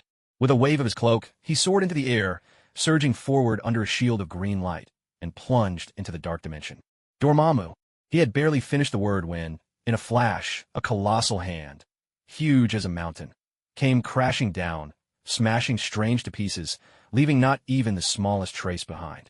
But Dormammu did not realize that, just before this, Strange had already activated the time manipulation ability of the Eye of Agamotto. In the blink of an eye, Strange reappeared before Dormammu once again. Dormammu. He had barely begun to speak when a beam of energy, hundreds of meters thick, blasted out and tore through Strange's body. He was reduced to dust. Nothing remained. Once more, Strange was effortlessly slain by Dormammu.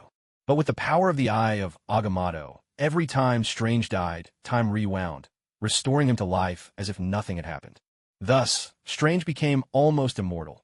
Every time he was reduced to ashes, he would immediately return to his original state. Dormammu. After countless cycles, Dormammu could no longer remember how many times he had killed Strange. In the dark dimension, where time itself was meaningless, Dormammu began to unravel under the weight of these endlessly repeating memories. Dormammu, I'm here to bargain. This time, Strange finally managed to get the whole sentence out.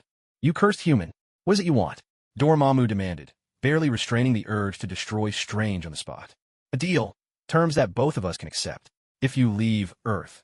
Before he could finish, a surge of energy blasted forth, engulfing Strange completely. In an instant, he was gone without a trace, not even a wisp of smoke left behind. After all the trouble he'd gone through to invade Earth, how could Dormammu possibly turn back just because of a mere mortal's words? What a cosmic joke. Dormammu. Yet before Dormammu could compose himself, that infuriating Strange appeared before him once more. That offer still stands. Agree to my terms, and you'll never see me again. What do you say? You insignificant insect. You have no right to bargain with me. Furious and humiliated, Dormammu cast aside his endless frustration and killed Strange again, without hesitation. How many times had this happened now? Strange's name echoed in Dormammu's mind like a haunting refrain, never fading, always lingering. Begone! Get away from me! Leave me alone! No matter how Dormammu roared in rage, he couldn't drown out Strange's calm, masculine voice. Dormammu, have you considered my offer? Your terms. Driven nearly to madness by Strange persistence, Dormammu hesitated, torn by unwillingness to yield. If you leave Earth, you'll never have to hear my voice again. Think about it, seriously. All the while, the power of the Eye of Agamotto wrapped Strange in a protective aura. Inside the dark dimension, Strange had managed to keep Dormammu occupied, which meant things outside remained calm. The tidal wave of darkness that once threatened to engulf the world had subsided, replaced by a rare, uneasy peace. In fact, ever since Strange activated the Eye of Agamotto, he nearly finished repairing the damage done to New York. It looks like Dormammu's been held off, Mordo said, his face tense as he gazed into the dark dimension, finally letting out a slow breath. Behind him, Chinfeng seemed unsurprised by the outcome, his expression calm and unmoved. Look there, do you see it? Chinfeng fixed his gaze on a point in space and spoke quietly. What? Jia was caught off guard.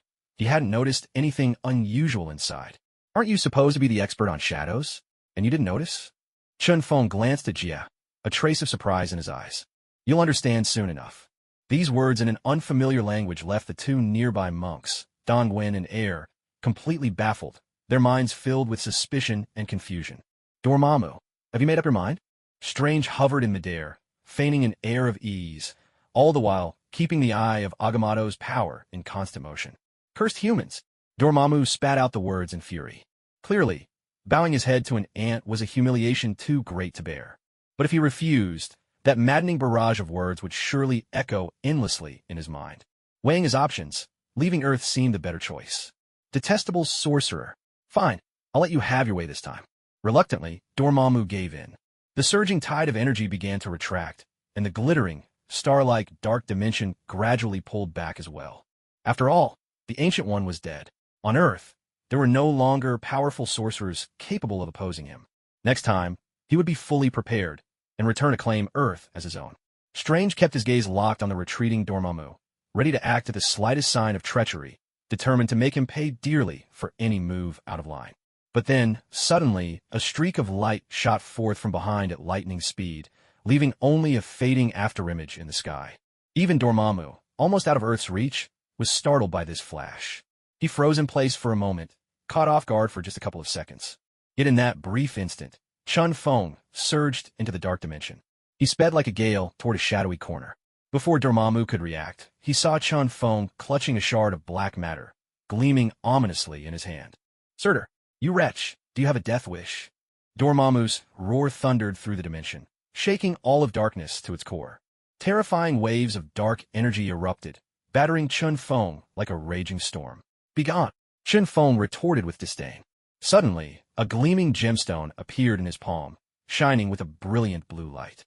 The space before him abruptly shifted, solidifying into a crystalline barrier that sealed off the entire area. The surging darkness slammed into this barrier, but was immediately halted, unable to advance a single step. As Dormammu's rage peaked, an even more violent power swept forth. The space stone unleashed its might again. The crystalline shield expanded outward, then curved to envelop the entire area, forming a dome that trapped Dormammu in the dark dimension within. In the next instant, a blinding light flashed, as if touched by some unearthly divine radiance, so dazzling that none could look upon it. When the world returned to normal, both Dormammu and the dark dimension had vanished, leaving only the empty, quiet streets of New York behind. From some distant fold in space came a faint, wrathful roar. "I will return." "You did it, Strange." Ingdu rushed forward and threw his arms around Strange. "Mordo's eye, from now on, it's yours to safeguard. Remember to protect Earth and the Sanctum Sanctorum." After Chun Feng spoke, he turned and left without hesitation. He had his reasons for leaving the Time Stone with Strange. This was only one part of his plan. Down the long road ahead, this gem would play a crucial role. Strange watched Chun Feng's departing figure, utterly confused, his fingers brushing the eye of Agamotto in his hand, feeling a deep sense of bewilderment. To protect Earth, to become the guardian of the Sanctum Sanctorum, he knew he would rise to the responsibility. Yet when it came to Chun Feng, it was as if a thick mist clouded his understanding. He simply couldn't fathom what kind of person Chun Feng truly was, or what he was thinking. He himself possessed the power to defeat Dormammu. So why did Chun Feng insist that he be the one to confront Dormammu?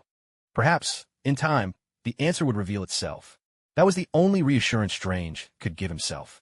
If even he acknowledges you, then from now on, Kamar Taj, the Sanctum, and Earth are all yours to protect. The other sorcerers will stand by your side, Mordo said solemnly, watching Chun Feng vanish in the distance. He turned, clapping Strange on the shoulder, his voice full of gravity. "Are you leaving as well?" Strange instantly understood the meaning behind Mordo's words, and uncertainty gripped him once more. "There are some things I must resolve myself," Mordo replied, his tone resolute. Indu said nothing more. Ever since learning that the Ancient One also drew power from the Dark Dimension, his beliefs had been shaken. He no longer knew if upholding the Ancient One's teachings was still the right path. And so, these questions had to be answered by himself, and himself alone. "There's no need to dissuade me. This is my decision, and it won't change," Mordo said, waving his hand to cut off any further argument from Strange. "Is this the thing you mentioned?" Jie asked, eyeing the black, cube-shaped stone in Chun Feng's hand. He didn't quite understand what this artifact from the Dark Dimension was. "It's the crystallized product left behind after Dormammu devoured countless universes," Chun Feng explained roughly. "With this, we can forge a weapon that draws out the maximum power from the 6 Infinity Stones. And by my calculations, the time is nearly upon us. It seems you're destined for something great. Soon, you'll see the final creation." Chun Feng smiled as he spoke. "For now, do as you see fit on Earth. Just don't cause too much commotion or reveal yourself lightly. Only that way can you become our hidden ace," Chun Feng instructed, his tone deadly serious. "Yes," Jie answered, his face calm and composed. In a not-so-distant future, the shadows of this world would belong to one alone, the Shadow Master, Jie. The moment of parting has come again, throat, Chun Feng thought silently. He couldn't help but feel a pang of reluctance. He hadn't even had the chance to truly connect with Wanda before he had to leave. But before that, it was time to find Tony. An idea had taken root in Chun Feng's mind, and he was eager to see it realized. Only Tony could truly understand his intentions. "The power of shadows is not here. I must travel to the distant east to seek out the energy that lies hidden away." Jie lowered his head, pondering for a moment, then looked up at Chun Feng, as if silently requesting permission. "Go," Chun Feng replied without hesitation, nodding his assent. "When I see you again, I hope you'll be someone entirely changed." He had no qualms about it. After all, the stronger his followers became, the less he'd have to take matters into his own hands. "I'll be off now." Jie's figure flickered and blurred, then slowly blended into the shadows, vanishing from the busy streets of New York. "Looks like it's time for me to get moving too. I can't just sit around like this, Chun Feng muttered to himself, stretching his back and letting out a casual yawn. In his hand, the dark matter was clutched tight, gleaming with a cold, black luster. Upon returning home, he found Wanda lounging comfortably on the sofa, while Pietro sat close by her side. The game controllers in their hands made it obvious to Chun Feng what the two were up to. Super Mario? The moment he saw the screen, Chun Feng was utterly taken aback. He'd assumed they'd be into something gritty, bloody, and intense. Never would he have guessed they'd be immersed in this adorably whimsical adventure. Suddenly, memories of his own childhood came rushing back. Those days dodging obstacles and conquering every level. You're finally home. Wanda turned to him, her voice brimming with delight and excitement, eyes practically sparkling with joy. Yeah, I'm back. How have you two been these past few days? A warm smile spread across Chun Feng's face. These have been the happiest, most relaxing days of my life. Great food, fun games, and the freedom to go wherever we please. Pietro counted off each point on his fingers with utmost seriousness. I'm glad to hear that. What do you want for dinner tonight? I'll cook. Rolling up his sleeves, Chun Feng was ready to get started. Yes, please. Wanda could hardly contain her excitement, practically bouncing off the couch with happiness. The last time Chun Feng made hot pot, it had left a deep impression on her. And from what Mindy had told her, she now knew just how skilled and masterful a cook Chun Feng truly was. I want steak. The words tumbled out of Wanda's mouth before she'd even had time to think. Then steak it is, Pietro said with a helpless smile, seeing Wanda's enthusiasm. All right, steak it is tonight. Chun Feng nodded and left the room to start preparing. Wait for me, I'll be right back. Oh, and for this level, you'll need both of you to work together to get through to the next stage. Before leaving, Chun Feng kindly offered Wanda and Pietro a helpful tip. When it came to this game, Chun Feng certainly knew what he was talking about. When I was a kid, I can't even remember how many times I cleared this game. Want to give it a try? After Chun Feng left, Wanda glanced at Pietro and tentatively asked. Of course. As Chun Feng's #1 fanboy, Pietro immediately straightened up, eager to match his idol. A determined glint flashed in his eyes, and it was as if a burst of flame ignited in Wanda's demeanor.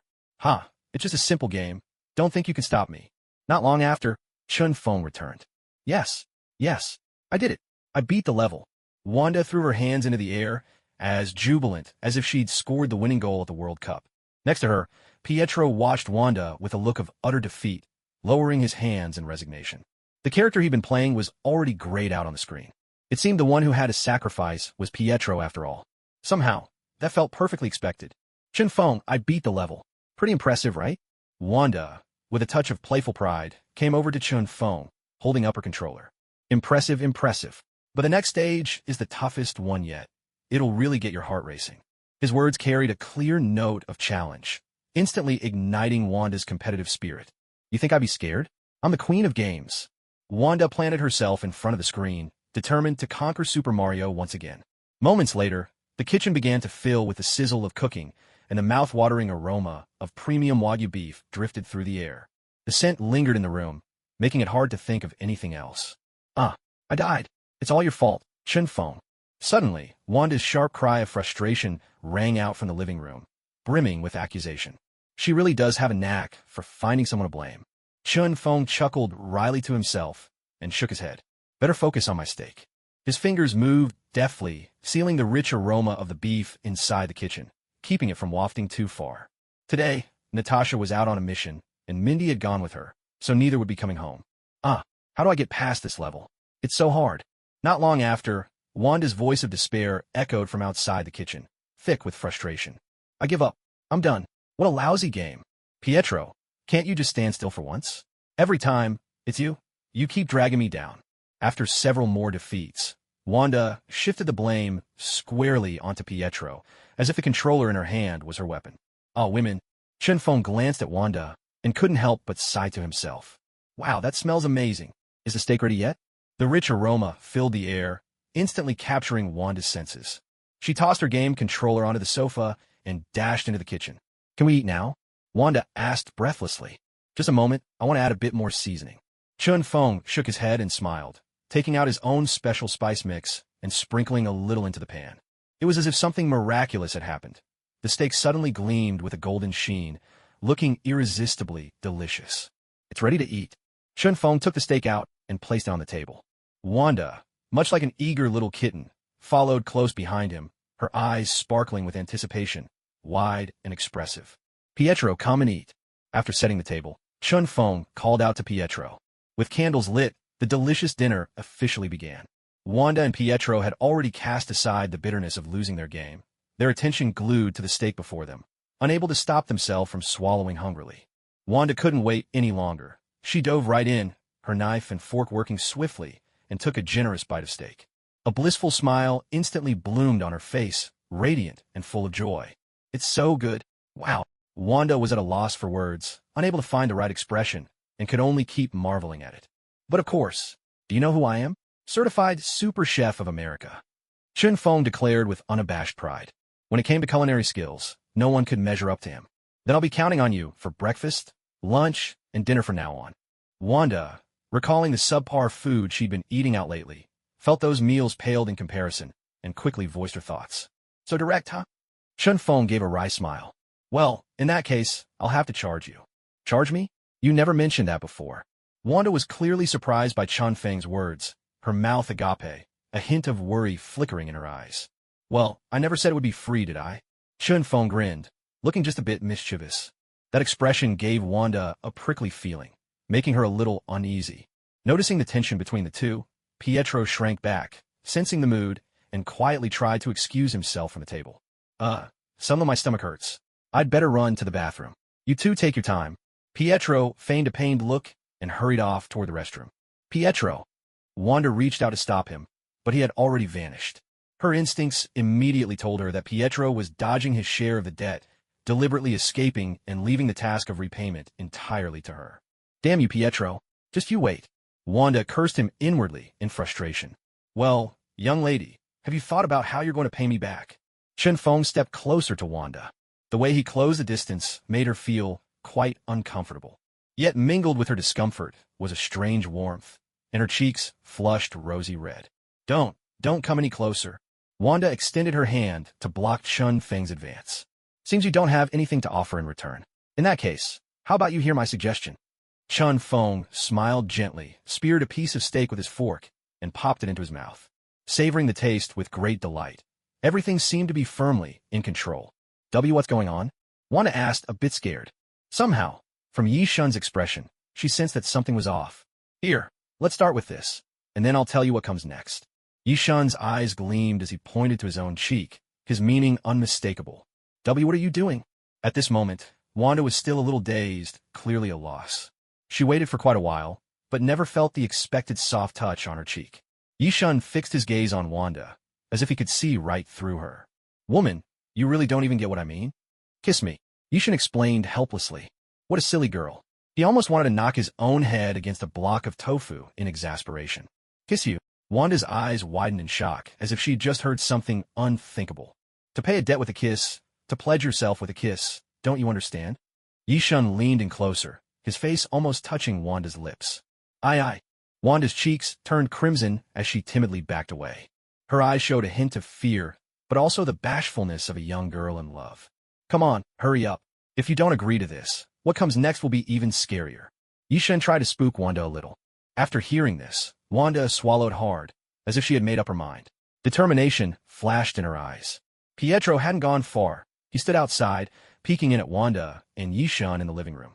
To his surprise, a ripple of feeling stirred in his own heart. Just then, a chilling, icy aura swept out from the living room, making Pietro feel as if he'd plunged into a frozen abyss. Without a moment's hesitation, Pietro immediately abandoned his peeping and slipped away into the distance. Had he stayed any longer, he was sure he would have been swallowed up by endless danger. At least the kid knows when to quit. Yi Shun glanced at Pietro's retreating figure outside the garden and nodded inwardly. With Pietro gone, Yi Shun became completely immersed in the sweetness between him and Wanda. After a long while, the two finally parted, both faces flushed with embarrassment. Wanda shyly lowered her head, unable to meet his gaze, hiding instead in Yi Shun's arms. "What's there to be shy about? This is just the beginning." Yi Shun chuckled softly, his tone gentle and teasing. At his words, Wanda's cheeks reddened even more, as if they might start dripping with color. "I'm not doing that." After a moment to compose herself, she relented. Fine, that's enough. It's over now. From now on, I'll make you delicious food every day." Yi Shun pretended to look pained. "Now that sounds more like it." Wanda pursed her lips with pride. Seeing this, Yi Shun hugged Wanda tightly, happiness radiating from his face. In the soft candlelight, the shadows of Yi Shun and Wanda intertwined on the wall, casting a tender, intimate silhouette. It was like an exquisite painting, so heartbreakingly beautiful, so utterly captivating. The next morning, as soon as Yi Shun had finished preparing breakfast, he set out for the day. Inside Star Tower, Tony was hard at work, testing his latest suit of armor. The suit Yi Shun had left behind earlier had sparked Tony's inspiration, and now he was eager to incorporate those ideas into his new Iron Man design. Shit, you scared me again. Tony clutched at the arc reactor on his chest, clearly startled. I have something I want to discuss with you. Yi Shun got straight to the point, wasting no words and stating his intentions. Can I say no? Tony reluctantly raised his hand in protest. But it was obvious that wasn't an option. Of course not. You don't get a say in this. Yi Shun's answer was blunt and final.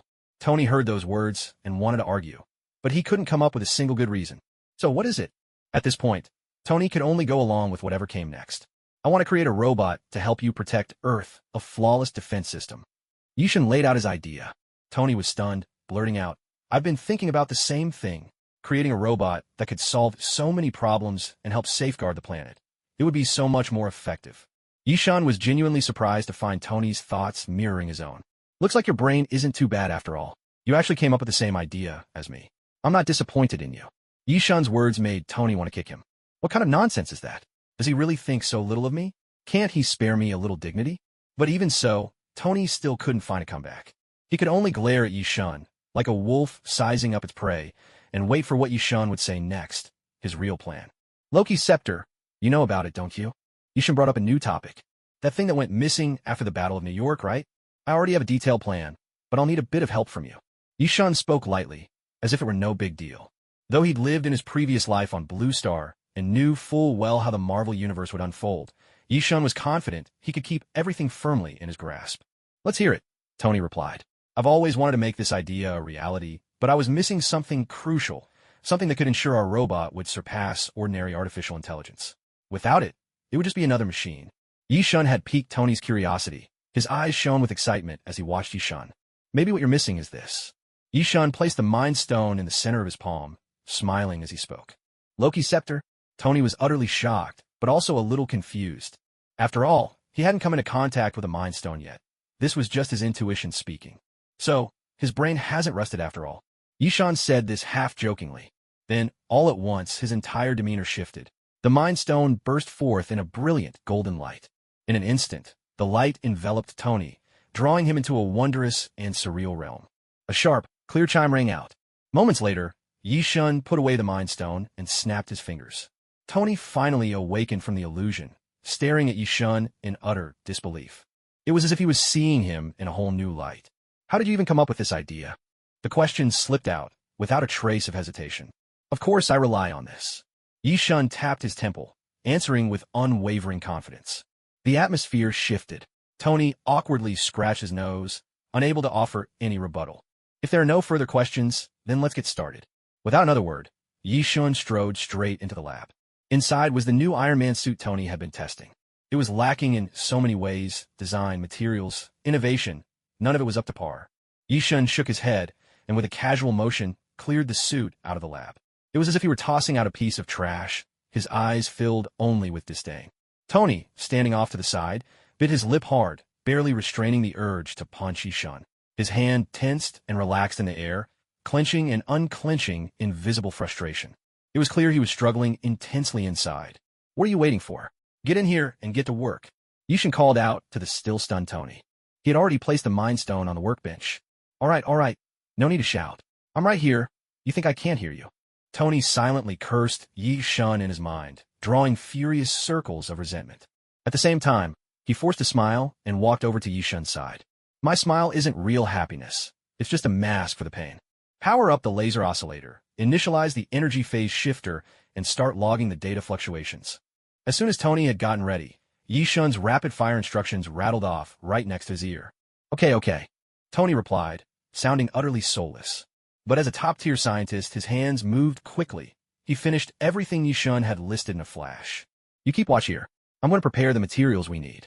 Yi Shun walked off to the other side, entrusting Tony with the tasks at hand. To use the Space Stone to create a robot, The chosen materials had to be incredibly dense. Otherwise, things might play out just like in the cinematic universe. After creating Ultron, once he devoured Jarvis, he turned traitor almost immediately. If a person's mind goes astray, it's a nightmare to deal with the aftermath. The same holds true for an artificial intelligence robot. After installing the brain of the great inventor Heimerdinger, both the speed of calculation and the pace of thought became astonishingly fast. Very soon, Yi Shun designed a flawless shell. Using a blend of arcane magic and modern technology, the shell was forged into existence. Suspended in midair amid a gust of wind, 8 gemstones glimmered on its surface, their brilliance as radiant as a rainbow. In the center of Yi Shun's palm, a surge of azure, magical energy bloomed. Under Yi Shun's precise control, the two forces gradually moved closer together. Their differences sparked an intense reaction, unleashing a powerful energy as they collided. In an instant, the entire lab was flooded with this wild and volatile force.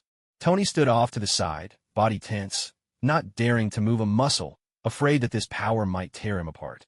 Relax, take it slow, no need to rush, Yi Shun silently reminded himself. Under his flawless control, the two energies slowly merged, then began to seep down into the titanium alloy below.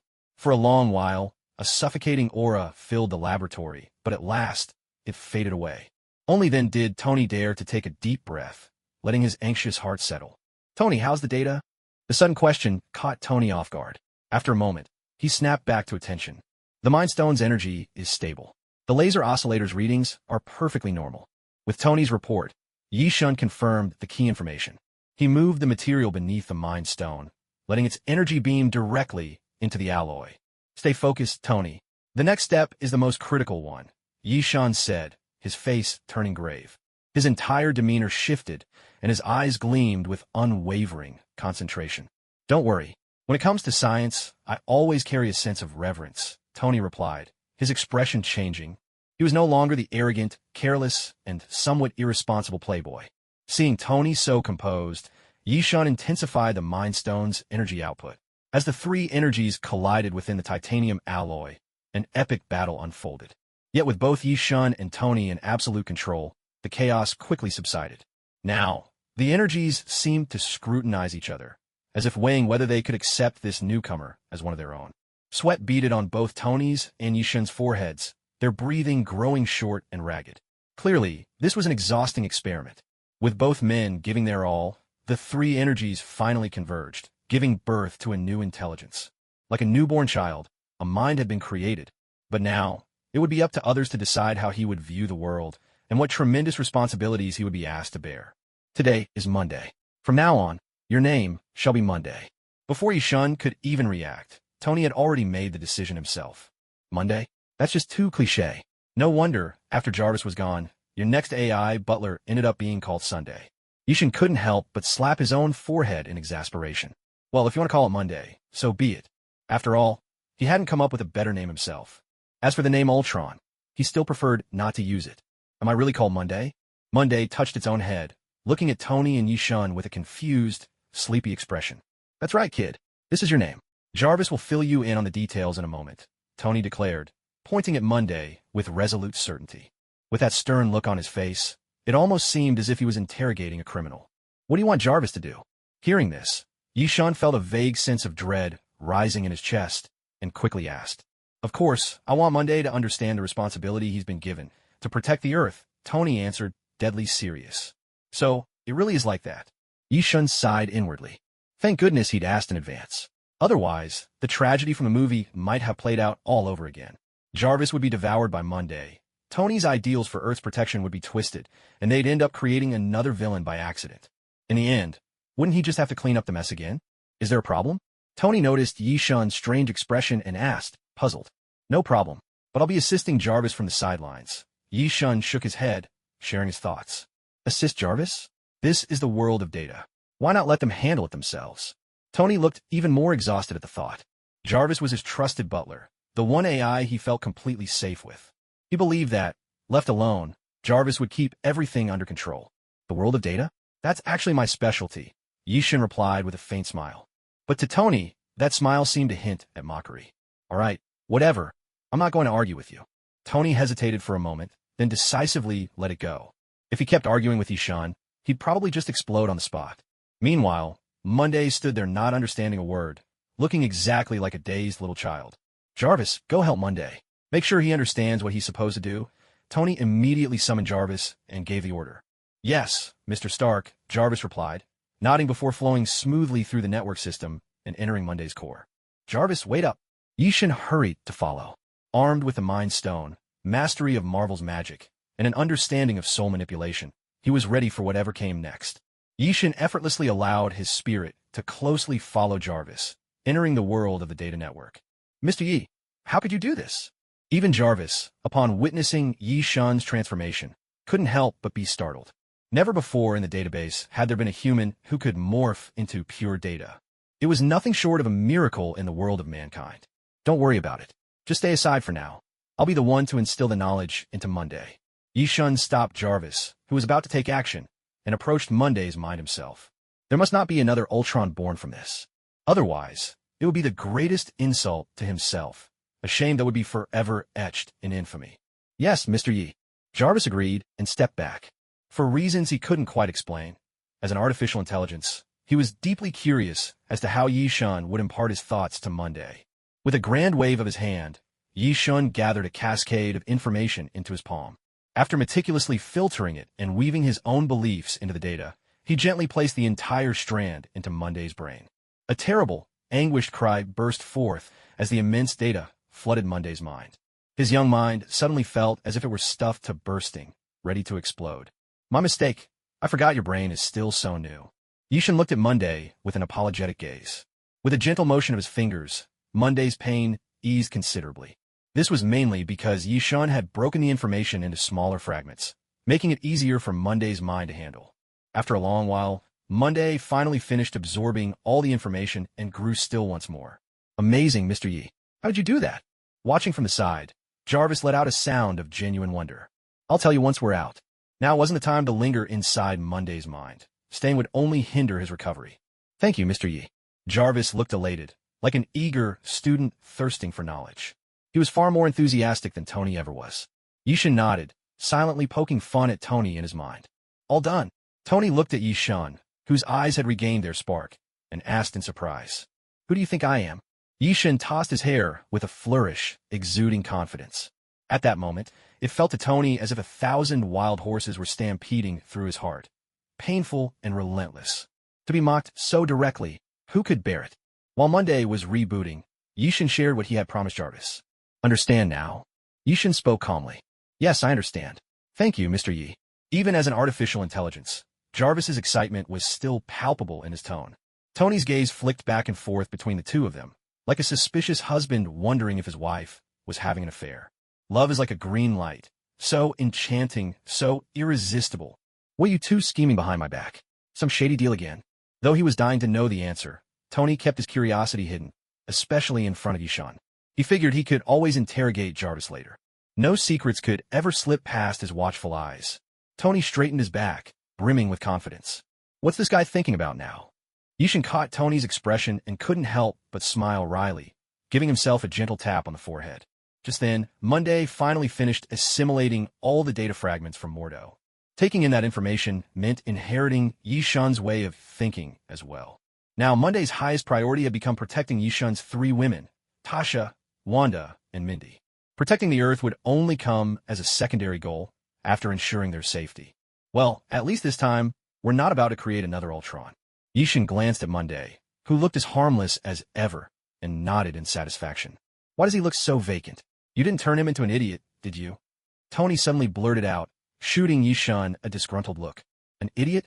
Mr. Stark, that comment alone shows just how poor your judgment really is. Monday retorted immediately, not even waiting for Yishin's response. Having perfectly inherited Yishin's mindset, Monday wasn't about to hold back when it came to Tony. Tony was momentarily speechless, at a loss for a comeback. As Monday picked up all of Yishin's bad habits already, Tony suddenly regretted agreeing to Yishin's earlier proposal. It felt like he'd been thoroughly swindled. Yishin, did you teach him to talk like this? Tony hurried over, his voice edged with a chill. And if I said I didn't, would you believe me? Yishin smiled faintly, his meaning clear as day. I knew it. It had to be you. Tony cursed Yishin inwardly, but kept his expression composed and gentlemanly on the surface. After all, When it came to raw power, he was still no match for Yishun. So, all his grievances had to be swallowed in silence. All right, moving forward, Monday will help us build a new defense network to safeguard the Earth, Yishun said, turning his gaze to Monday. He had integrated a portion of the Mind Stone's power, Marvel magic, Rune Terrace arcane arts, and the energy of the Sword of the Winds Beiji. While it wasn't quite on par with the complete Mind Stone, it was certainly close. That's why S.H.I.E.L.D. and the Avengers would still need to join forces to protect the planet. Tony, I'm leaving the negotiations with S.H.I.E.L.D. about constructing the defense network to you. Take Monday with you. It'll give us a better shot at success. Yishin spoke to Tony in a slow, deliberate tone, like a boss who'd just thrown off his coat and was ready to let others handle the details. Tony clenched his teeth, reluctantly agreeing. He could already guess that the S.H.I.E.L.D. people would be a pain to deal with again. Especially that old-fashioned, stubborn Captain America, Steve Rogers. Just thinking about the man made Tony's head throb. But there was no way out of it now. He'd just have to bite the bullet and go. Well, with your talents, I'm sure you'll win them over, Yishan said, giving Tony a big thumbs up, as if he were handing out an award in advance, bestowing a badge of honor. Seeing this, Tony couldn't help but feel both amused and exasperated. He managed a fake smile and played along. Nearby, Monday watched Tony's reaction and silently thought to himself, that's exactly the kind of person he is. Night fell. As usual, young Spider-Man, Peter, was out fulfilling his responsibilities as the guardian of the night. With Spider-Man's fame soaring, more and more people in New York had started to truly like him.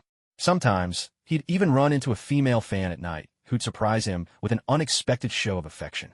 But ever since Peter had met Gwen, he'd always politely turned down such advances. Popularity definitely had its downsides. Peter scratched his head, feeling the burden. Faced with the temptations of New York's glittering nightlife, he constantly reminded himself to stay true to his heart and never lose his way. A secluded, shadowy little bar, exactly the kind of place where crime festers. Swinging on his webs, Peter's sharp eyes caught sight of a spot hidden in darkness. He'd lost count of how many times he'd intervened in places like this, silently scaling down walls, teaching a lesson or two to the bad guys. Outside the bar, the scene was desolate. There wasn't even a stray cat in sight. Wait, what's that? The smell of blood? The moment he got close, the stench of fresh blood hit him, so strong that Peter's face changed instantly. Without hesitation, he dashed inside. But what he saw inside, even with all his experience facing death, made his stomach churn. The floor was strewn with severed limbs, and pools of crimson blood flowed like little rivers, staining the whole bar red. He'd stepped into a living hell. Everything was so horrifying. Heads, legs, hands, even genitals and organs, all from human bodies, scattered everywhere in a scene of relentless brutality. Fighting back the wave of nausea and discomfort, Spider-Man quickly searched the bar for any clue the perpetrator might have left behind. But after a while, he still found nothing. What is this? Peter picked up a black object from the source of the blood. It looked like some kind of tissue. He examined it closely, but couldn't identify what it was. At that moment, the overwhelming stench of blood forced Peter to leave the scene. He gasped for breath, drawing in the crisp, fresh air outside in heavy gulps. Only then did he manage to calm his wildly pounding heart. Who could have done this? Who could be so cruel? Judging from the scene, the massacre inside the bar happened no more than 7 hours ago. It was so quiet, almost nobody noticed anything, and yet nearly 50 people were killed. From this, he deduced that this was no ordinary crime. It had to be connected to some unknown force. Immediately, Peter thought of Yi Shun, S.H.I.E.L.D., and the Avengers. Maybe it would be best to let them handle this case. He dialed the number, and a familiar voice answered. Peter, what is it this time? Yi Shun, I found something major. It's in a rundown little bar in Brooklyn. Peter blurted out his discovery, afraid Yishin might hang up on him if he hesitated. Over 50 people dead without a sound. Yishin repeated quietly to himself. You don't need to worry about this for now. I'll take care of it. Yishun's mind was racing. He already had a plan in mind. I'll stay in the area and look for the killer's trail and assist you. Peter had barely finished speaking when the line clicked. Yishun had already hung up. With a resigned sigh, Peter put away his phone and walked off into the distance. But he didn't notice the pair of pitch-black eyes in the shadows, watching his every move. Mindy, from now on, follow my lead. Whatever you do, don't act rashly. Otherwise, both of us could die here. Natasha's face was grave as she looked at Mindy. At this moment, the two of them were deep in crisis. Mindy understood the gravity of the situation and nodded solemnly. Natasha surveyed their surroundings. She hadn't expected that SHLD's intel would be so flawed this time, landing them in such a hopeless position. The enemy's power was far beyond anything she'd imagined. Now move. A moment later, Natasha shouted and charged forward. Mindy's nerves were taut, her reflexes razor-sharp, and she followed instantly. Gunfire erupted behind them in a relentless, deafening barrage. Luckily, Natasha's keen observation skills kept them both unharmed. Taking cover behind a thick wall, Natasha and Mindy had finally taken their first step toward survival. But the road ahead would be thousands of times more perilous than before. "Oh, a little ancestor, why are you leaving now? These two people haven't even been killed yet." A burly, bald man looked anxiously at the little girl in the purple bodysuit, her perfect figure outlined by the fabric, and tried to dissuade her, his words timid and hesitant. "I'm bored," the girl replied, her tone indifferent. "They're just two ordinary people. Deal with them yourselves." With that, she vanished in the blink of an eye, leaving the crowd behind. The bald man could only stretch out his hand helplessly as she disappeared, unable to say anything more. "You lot, get in there. Suppress them with firepower. Make sure you kill those two bitches." Now, the bald man could only vent his rage on Tasha and Mindy. But as soon as one of his men, clutching a submachine gun, rushed forward, a single gunshot rang out, sharp and sudden. A crimson burst of blood splattered through the air. The man crumpled to the ground, his eyes wide open, lifeless, incapable of closing even in death. The other henchmen, who had been ready to charge, immediately shrank back in terror, trembling so hard they couldn't take a single step forward. "You filthy whores! What are you afraid of, you useless cowards? Follow me." The bald man sneered at his own men, then took the lead, stepping forward without hesitation. Inspired, if only by fear, by his display, the others tightened their shaking hands around their Type 380 rifles. "Mindy, you've only got 6 bullets left in your pistol. We don't have time to reload, so every shot must count."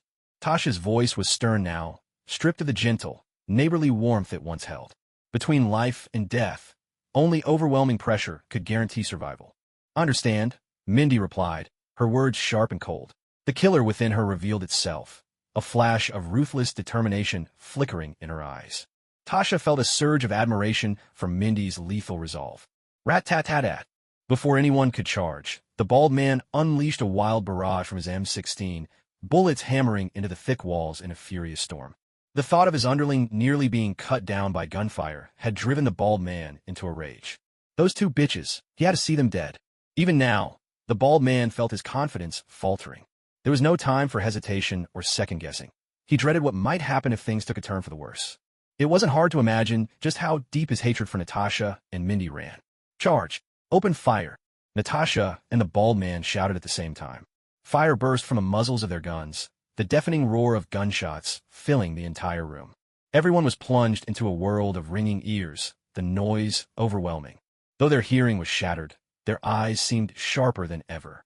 A handful of henchmen burst out, but under Mindy and Natasha's sharpshooting assault, they fell one after another, blood splattering through the air like spilled wine. "Go! What are you afraid of?"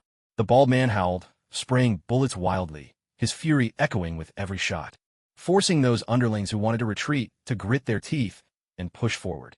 Under the bald brute's relentless assault, Natasha and Mindy were both pinned down, unable to risk sticking their heads out to return fire. "Don't rush. He's about to empty this magazine. Wait for my signal, then counterattack immediately." The barrage of gunfire, howling and unending, finally ceased after a tense moment. Now was the time for Natasha and Mindy to strike back. Bang, bang, bang. 3 shots, 3 bullets, then the gun jammed. Mindy had to fall back, hurriedly swapping in a fresh magazine. But in those 3 shots, 3 enemies were taken down, each bullet finding its mark right between the eyes. Such efficiency would put even many Navy SEALs to shame. "Shoot already! Are you all idiots?" The bald brute, reloading, bellowed furiously at his frozen men. "Everyone else is firing. Don't you know how to fight back? Are you so scared you've pissed yourselves? And we're talking about just 2 women." The bald brute nearly lost it. He wanted to shoot these cowards himself. Rat-a-tat-tat, rat-a-tat-tat. Jolted by his tirade, the men finally snapped out of their stupor. A rainstorm of bullets lashed out, furious as storm-tossed waves crashing down. Natasha had no choice but to duck behind the wall, evading this overwhelming barrage. The walls and floor were riddled with bullet holes, densely packed and terrifying to behold. "Ready? One last push, then we move that way." Natasha pointed toward the side, her resolve unshakable. Mindy nodded firmly, no hesitation at all. There was no doubt Natasha was the one in charge. Seizing the moment while everyone reloaded, Natasha and Mindy darted out together, moving like two seasoned agents with deadly intent, each shot finding a target. Bang, bang, bang, bang. The enemies dropped where they stood, blood splattering across the floor, staining the ground crimson. A guttural scream, raw and piercing, tore through the chaos. The bald brute, just about to fire, toppled to the ground, clutching his thigh in agony. Scarlet blood streamed through his fingers as veins bulged on his forehead, pain etched across his face.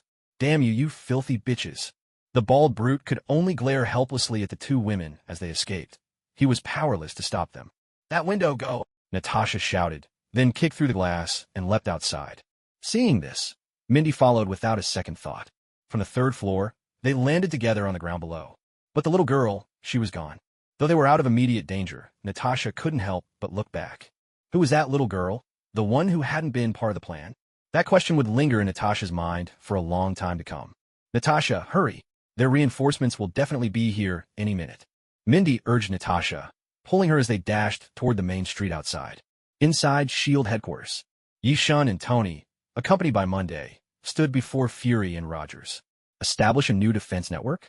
No way, absolutely not. Something this highly classified must remain in my hands. Fury didn't even hesitate, rejecting Yi-shun and Tony's proposal outright. Stubborn old man. Tony muttered quietly under his breath. This was exactly why Yi-shun and Tony were always reluctant to negotiate with S.H.I.E.L.D.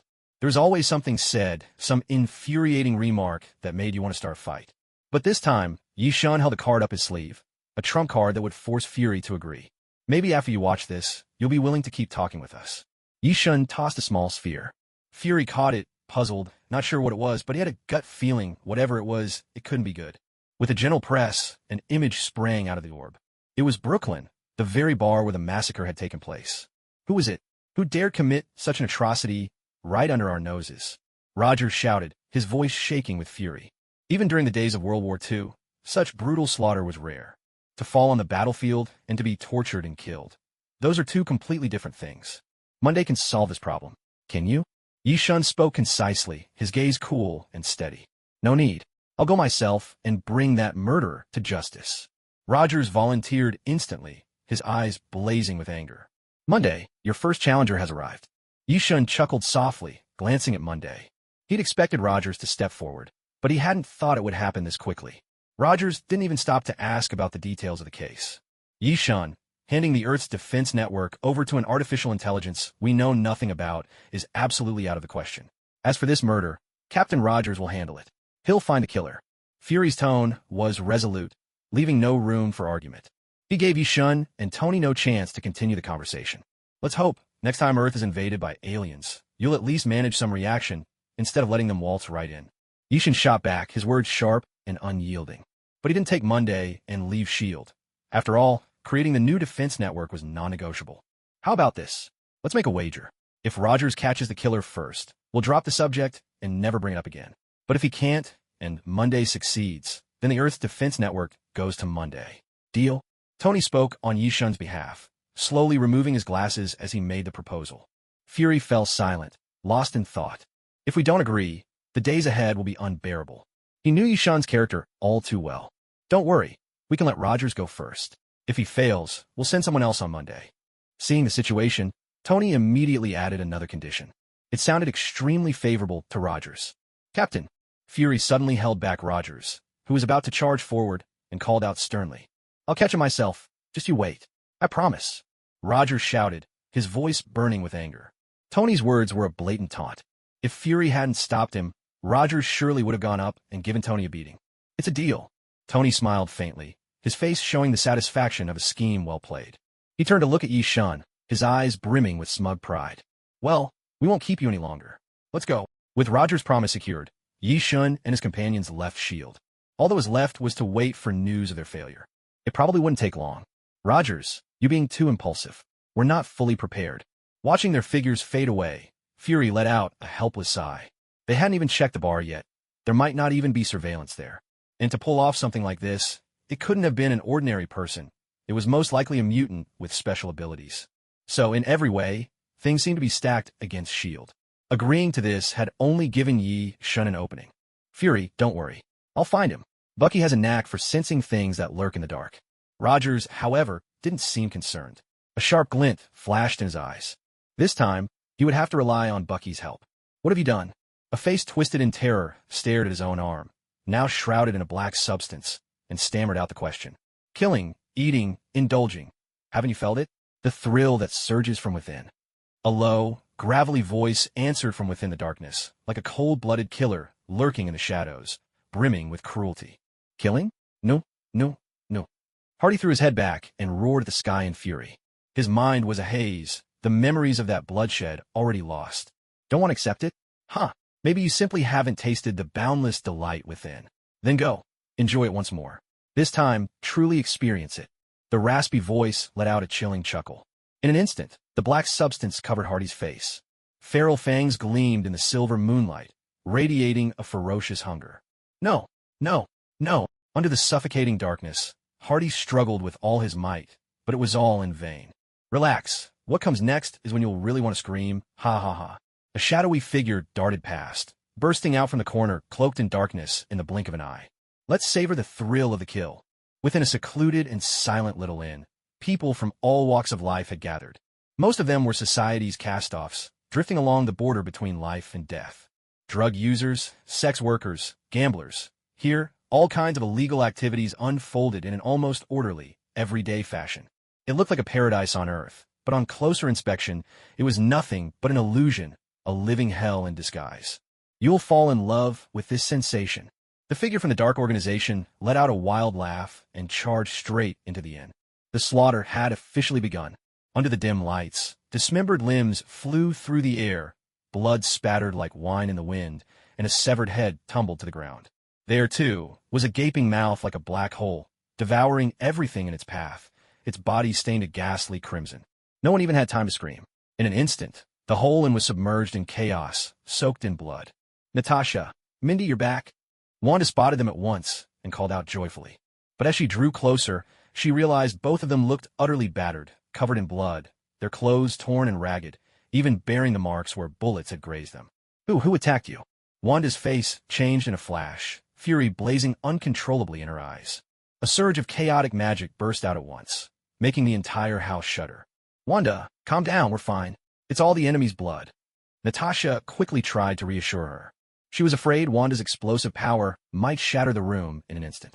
Pietro stood by, gently consoling Wanda as well, finally easing her anger. That suffocating sense of pressure gradually faded away. Was this your mission? It had to be said, a woman's intuition was as sharp as ever.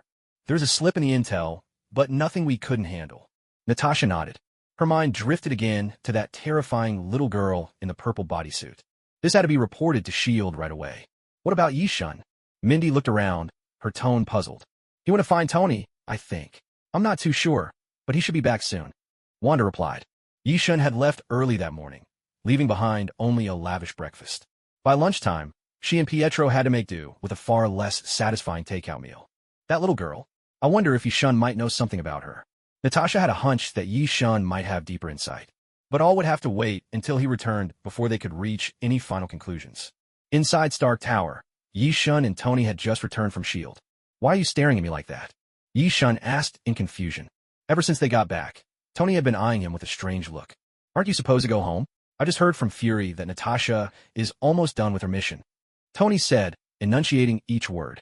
The truth was, deep down, he really wanted Yishun to leave Stark Tower. As long as Yishun was here, Tony always felt uncomfortable. And at some point, another sarcastic remark was sure to come his way. There's still one thing I haven't finished. Yishun replied curtly. Then, suddenly, a black stone appeared in his hand. It looked plain and unremarkable, but Tony knew there was no way it was something simple. What is that? Do you know about the Dark Dimension? Ever heard of Dormammu? Yishun's face broke into a mischievous grin as he spoke. Tony, hearing this, looked utterly bewildered. It's fine if you don't know. Yishun added, the implication clear in his voice. He was mocking Tony again. Damn it, I knew it. Tony cursed inwardly, his eyes practically blazing with frustration. Come with me. I'll show you what it can do. Yishun strode directly into the lab, acting as if he owned the place. To be fair, with half the shares of Stark Industries, he practically did. He had just as much right to be here. Still, when it came to dealing with products of the Dark Dimension, Yishun became absolutely focused. This thing was incredibly powerful. It was something Dormammu had formed after devouring countless worlds. If he mishandled it, not only would Stark Tower be obliterated, but the entire city of New York might be wiped out. Seeing Yishun's expression, Tony didn't dare breathe too loudly. He inhaled and exhaled softly, barely making a sound. The atmosphere instantly grew heavy. The air in the lab seemed to freeze, turning as cold and solid as ice. Yishun placed the black substance on the lab table, and with the help of Monday and Jarvis, began analyzing its elemental composition. Hydrogen, carbon, nitrogen. Aside from the common elements found on Earth, and most rare ones as well, there was another sizable portion, elements that neither Jarvis nor Monday could identify at all.